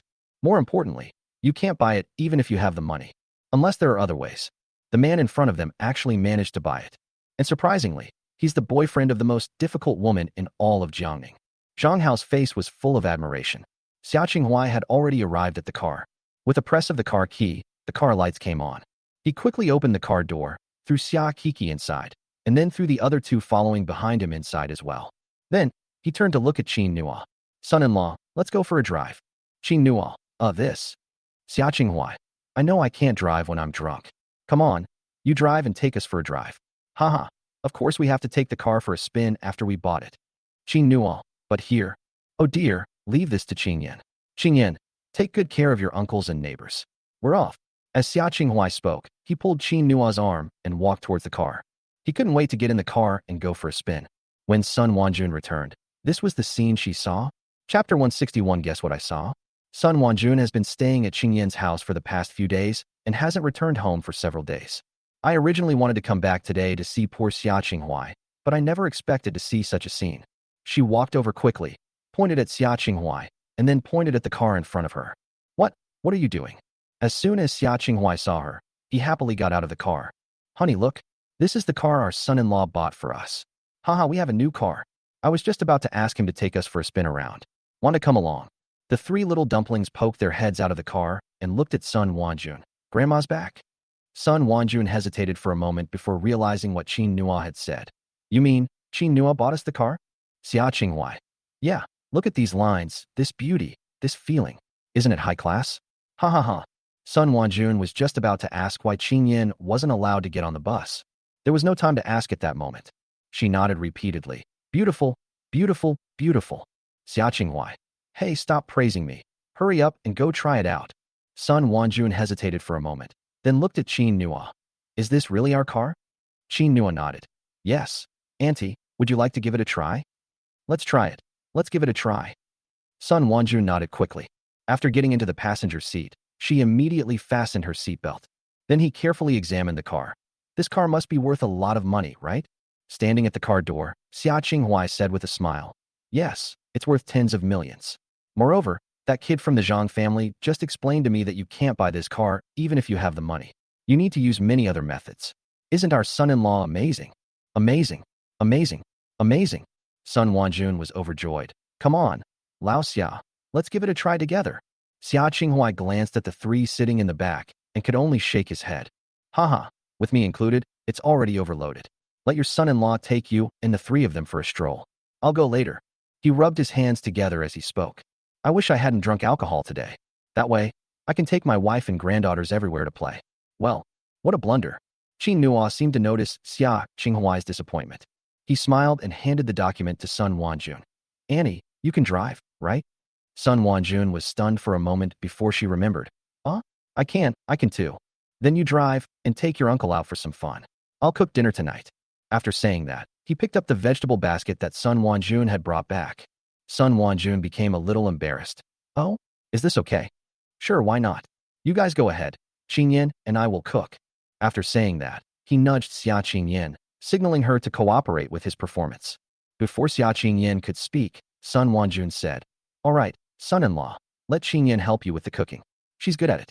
Qingyan, we're leaving now. Take good care of the uncles and cook the meals while you're at it." Xia Qingyan, why do I feel like I'm being disliked? But she just sighed and didn't say anything. Sun Wanjun quickly grabbed the keys, went to the driver's seat, started the car, tested the feel of it, and then drove off. The uncles who came to visit the Xia family could only look at Xia Qingyan helplessly. "Qingyan, now that your fiancé is here, your position is in jeopardy, huh? Come on, come on, we'd like to try your cooking too. You used to cook really well, but unfortunately, after you started managing the company, we haven't had the chance to enjoy it anymore. Show us your skills today." One of them patted Qin Nua on the shoulder. "Nephew, I heard you can cook." Yes, yes. Qin Nua nodded, still very polite to his uncles. Moreover, he knew that Xia Qinghua had brought these people to help him. "Don't worry, uncles, we'll definitely make you satisfied." "Okay, fine, but let me tell you, if your cooking isn't as good as Qingyan's, we won't help you." The group chatted and laughed as they returned to their house. Xia Qingyan then brought Qin Nua to the kitchen. Seeing Xia Qingyan put on an apron herself, Qin Nua nudged her. "I'll do it. Let me do it. It's your first time visiting our home." "It's okay, there's food for so many people, I'll do it." "But, there's no but, Qingyan. If you feel embarrassed, just help me tie my apron." As he spoke, Qin Nua opened his arms and gestured to Xia Qingyan with his eyes. A faint smile was on his face. Xia Qingyan originally wanted to refuse, but for some reason, as if possessed, she stepped forward, wrapped her arms around Qin Nua's waist, and actually tied an apron around Qin Nua's neck. As she bent over, her face pressed against Qin Nua's chest. Xia Qingyan suddenly felt a little nervous. She seemed to hear Qin Nua's heartbeat, and it was right next to my ear. The feeling was magical and wonderful. Qin Nua just looked at her without saying a word. As she was tying it, Xia Qingyan stumbled and almost fell. Qin Nua reacted quickly and grabbed her, but ended up pulling her into his arms. At this moment, an uncle's voice rang out from the doorway. "Qingyan, where is your tea?" However, he had only spoken halfway when he saw Xia Qingyan and Qin Nua hugging each other. The uncle immediately smiled and said, "Haha, I'm not drinking tea anymore. You guys continue." After saying that, he slunk away. As he walked, he kept saying to the people outside, "Guess what I saw? Oh my god, it's earth-shattering news." Xia Qingyan. She gave Qin Nua a coquettish look and quickly took a step back. "I'll help you wash the vegetables." "Good." Qin Nua laughed when he saw her expression. "I originally wanted to tease her a bit, but today, many people are waiting to eat, so Qin Nua dares not neglect them. I had no choice but to start cooking seriously." As for Xia Qinghua, after he and Sun Wanjun came out, he opened the convertible top of the car. Sun Wanjun drives very slowly. In addition, this road, which belongs to the villa area, was originally not very crowded. The three little dumplings stood up, grabbed the car seat, clapped their hands, and laughed happily. Xia Qinghua was also very happy. "Haha, honey, look. With our son-in-law around, our quality of life has improved dramatically. Who says otherwise? This car is so easy to drive. Old Xia, this car is mine from now on." Xia Qinghua, huh? He even planned to drive it around and show it off. Unfortunately, Sun Wanjun didn't give him a chance at all. "Since you have a car anyway, why don't you fix up your beat-up one? I've got my eye on this one." Xia Qinghua. He suddenly felt wronged, but this was his wife. He could only force a smile and say, "Well, honey, how about you lend me your car once in a while?" Chapter 162. Wasn't the dowry already given? Sun Wanjun rolled her eyes at Xia Qinghua. "You wretched creature. Fine, I'll take pity on you." Xia Qinghua nodded repeatedly. "Thank you, my dear wife." The three of them laughed even harder from behind. Half an hour later, they strolled home. Qin Nua and Xia Qingyan were still cooking. None of the uncles in the living room disturbed them. Upon seeing Xia Qinghua and Sun Wanjun, they immediately gathered around. "Come here, Lao Xia, let me tell you some gossip."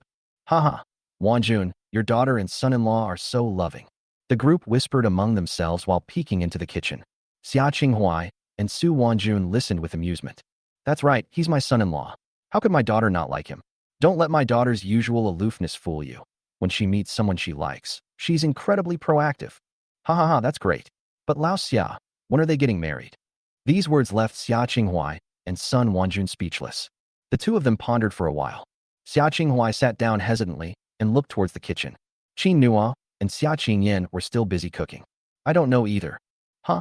You didn't know either? Old Xia, this won't do." "Yes, Although I've said it many times, it's ultimately the children's own business, and I can't keep nagging them. Besides, I think Qingyan seems to have something on her mind. You all know Qingyan.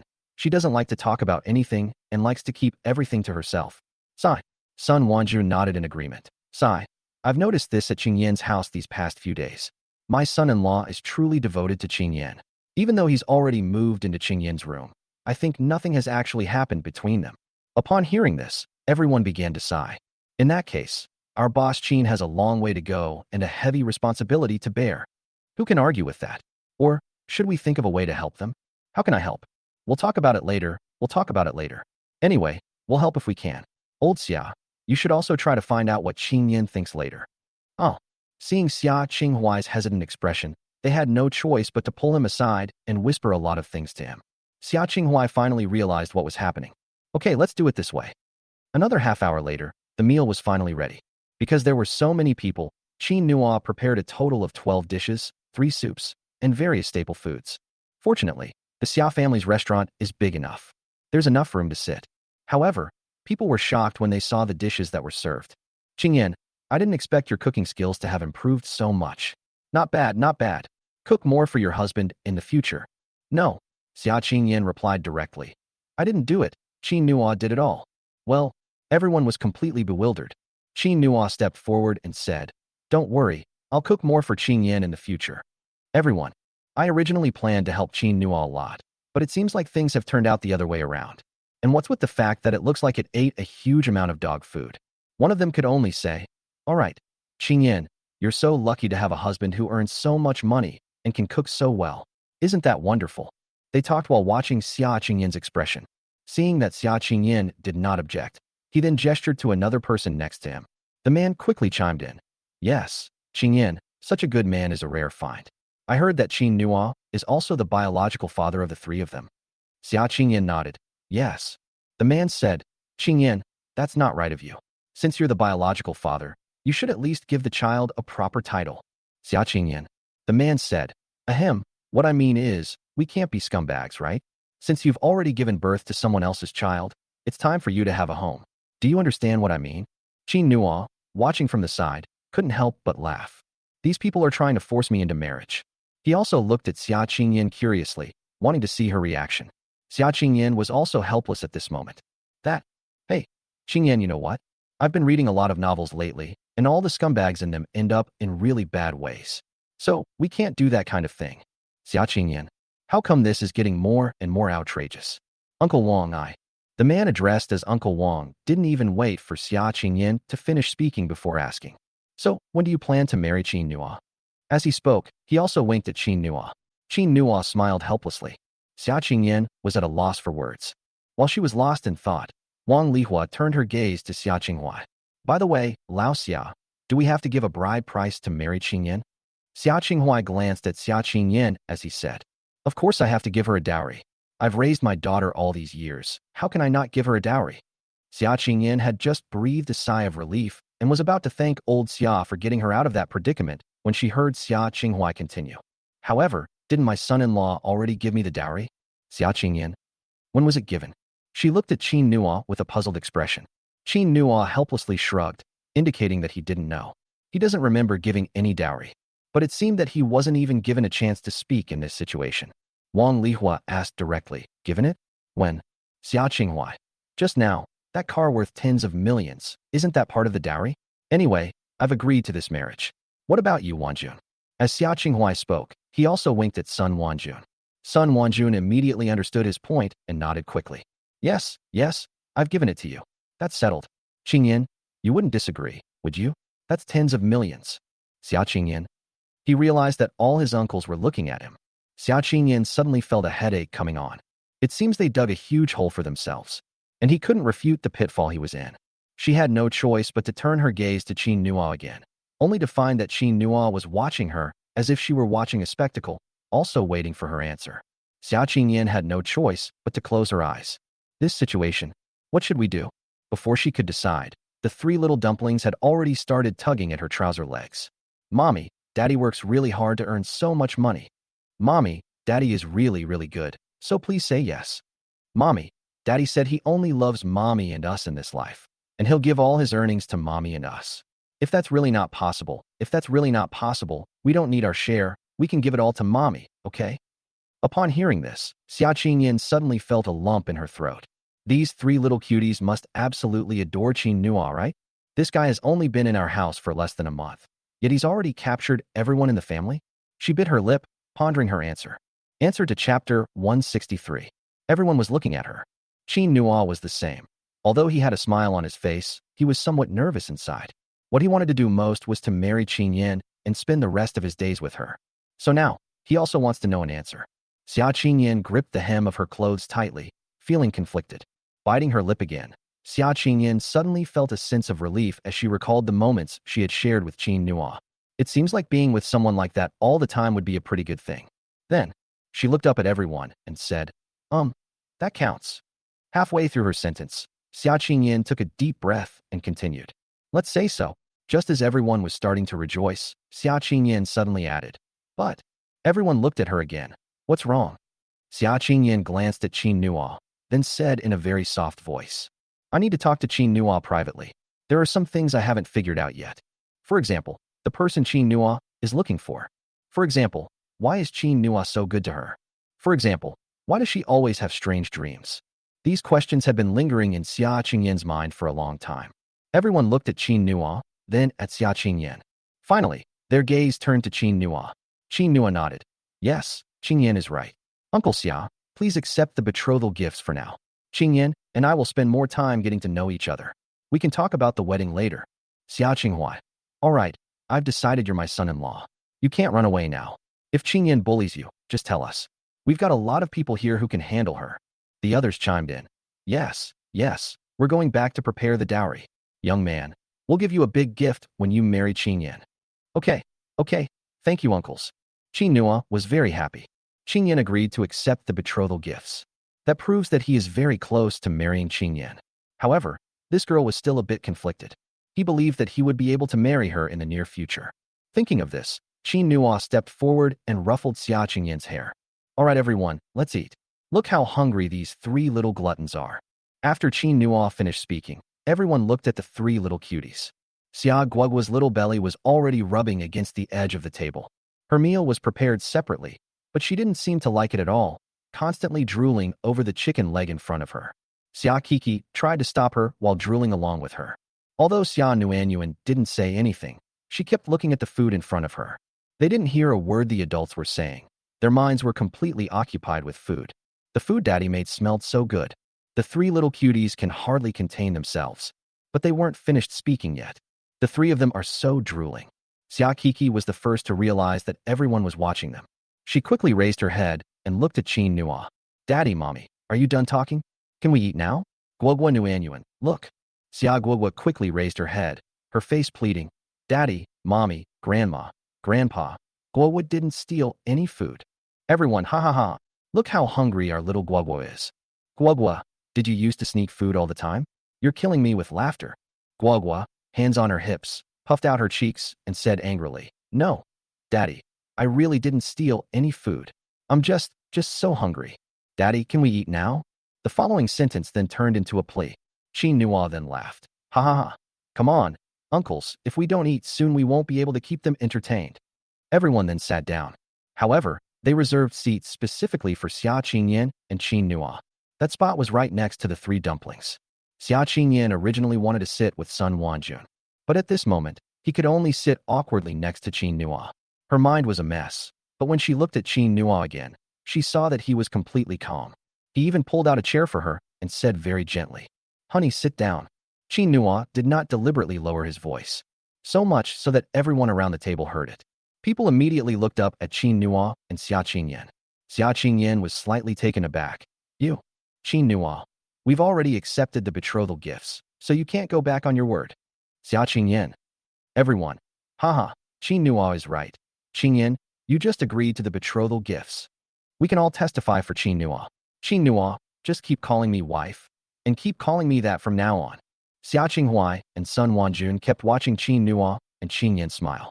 They discovered that Qingyan always seemed panicked only when Qin Nua was around. They were very satisfied with this way of getting along. Just as Xia Qingyan was wondering what to do, She heard her three adorable little ones, who were already eating with food in their hands, happily shouting along. Wife, sit down. Honey, come sit down. Grandma. Everyone burst into laughter again. Xia Qingyan had no choice but to sit down, feeling rather annoyed. Qin Nua, standing nearby, couldn't resist tapping the three little heads. That's Daddy's wife. You can't call her wife, understand? Xia Kiki hid after being knocked. Okay, Daddy, let's call Mommy. Daddy, you don't need to serve us any food. You should serve Mommy instead. The other kids say that this is how moms know dads love moms. Upon hearing this, Xia Qingyan glared at Xia Kiki with annoyance. Which child said that? Xia Kiki was startled. She thought about it seriously for a while, then seemed to suddenly remember something and said, That's what the kids on TV said. Xia Qingyan. It's television again. She was about to say something when she saw Qin Nua starting to serve her food, and the uncles all looked at her. Xia Qingyan had no choice but to lower her head and eat the food Qin Nua had put on her plate. Then everyone said, Ah, that's more like it. Qin Nua. Qin Yin isn't very good at dating. You should teach her more. Ha ha, come on, let's eat too. Huh? Qin Nua's cooking is pretty good. Who says it isn't? It really is delicious, even better than what those professional chefs make. Qingyan, you've struck gold. Xia Qingyan. Have these people started talking about Qin Nua all the time? She didn't know what to say for a moment. Fortunately, the meal was eaten quickly. The main reason is that Qin Nua's cooking is so delicious. After finishing the meal, Xia Qingyan volunteered to wash the dishes. Otherwise, if I stay here, I'll definitely continue to be talked about. Qin Nua had originally planned to go as well. However, Xia Qinghua stopped him. Qin Nua looked completely bewildered. Uncle Xia, what's wrong? I was just about to wash the dishes. Xia Qinghua pulled Qin Nua aside and said seriously, Wait a while before you go. I have something to ask you. Let Qin Yan wash up. Qin Nua had no choice but to follow Xia Qinghua to the side and ask seriously, What's wrong? Xia Qinghua. Qin Nua. Qin Yan has already accepted the betrothal gifts. Although she hasn't agreed to the marriage yet, she will eventually. I think it's necessary for us to meet with your relatives. Chapter 164. Do you believe it? This is destiny.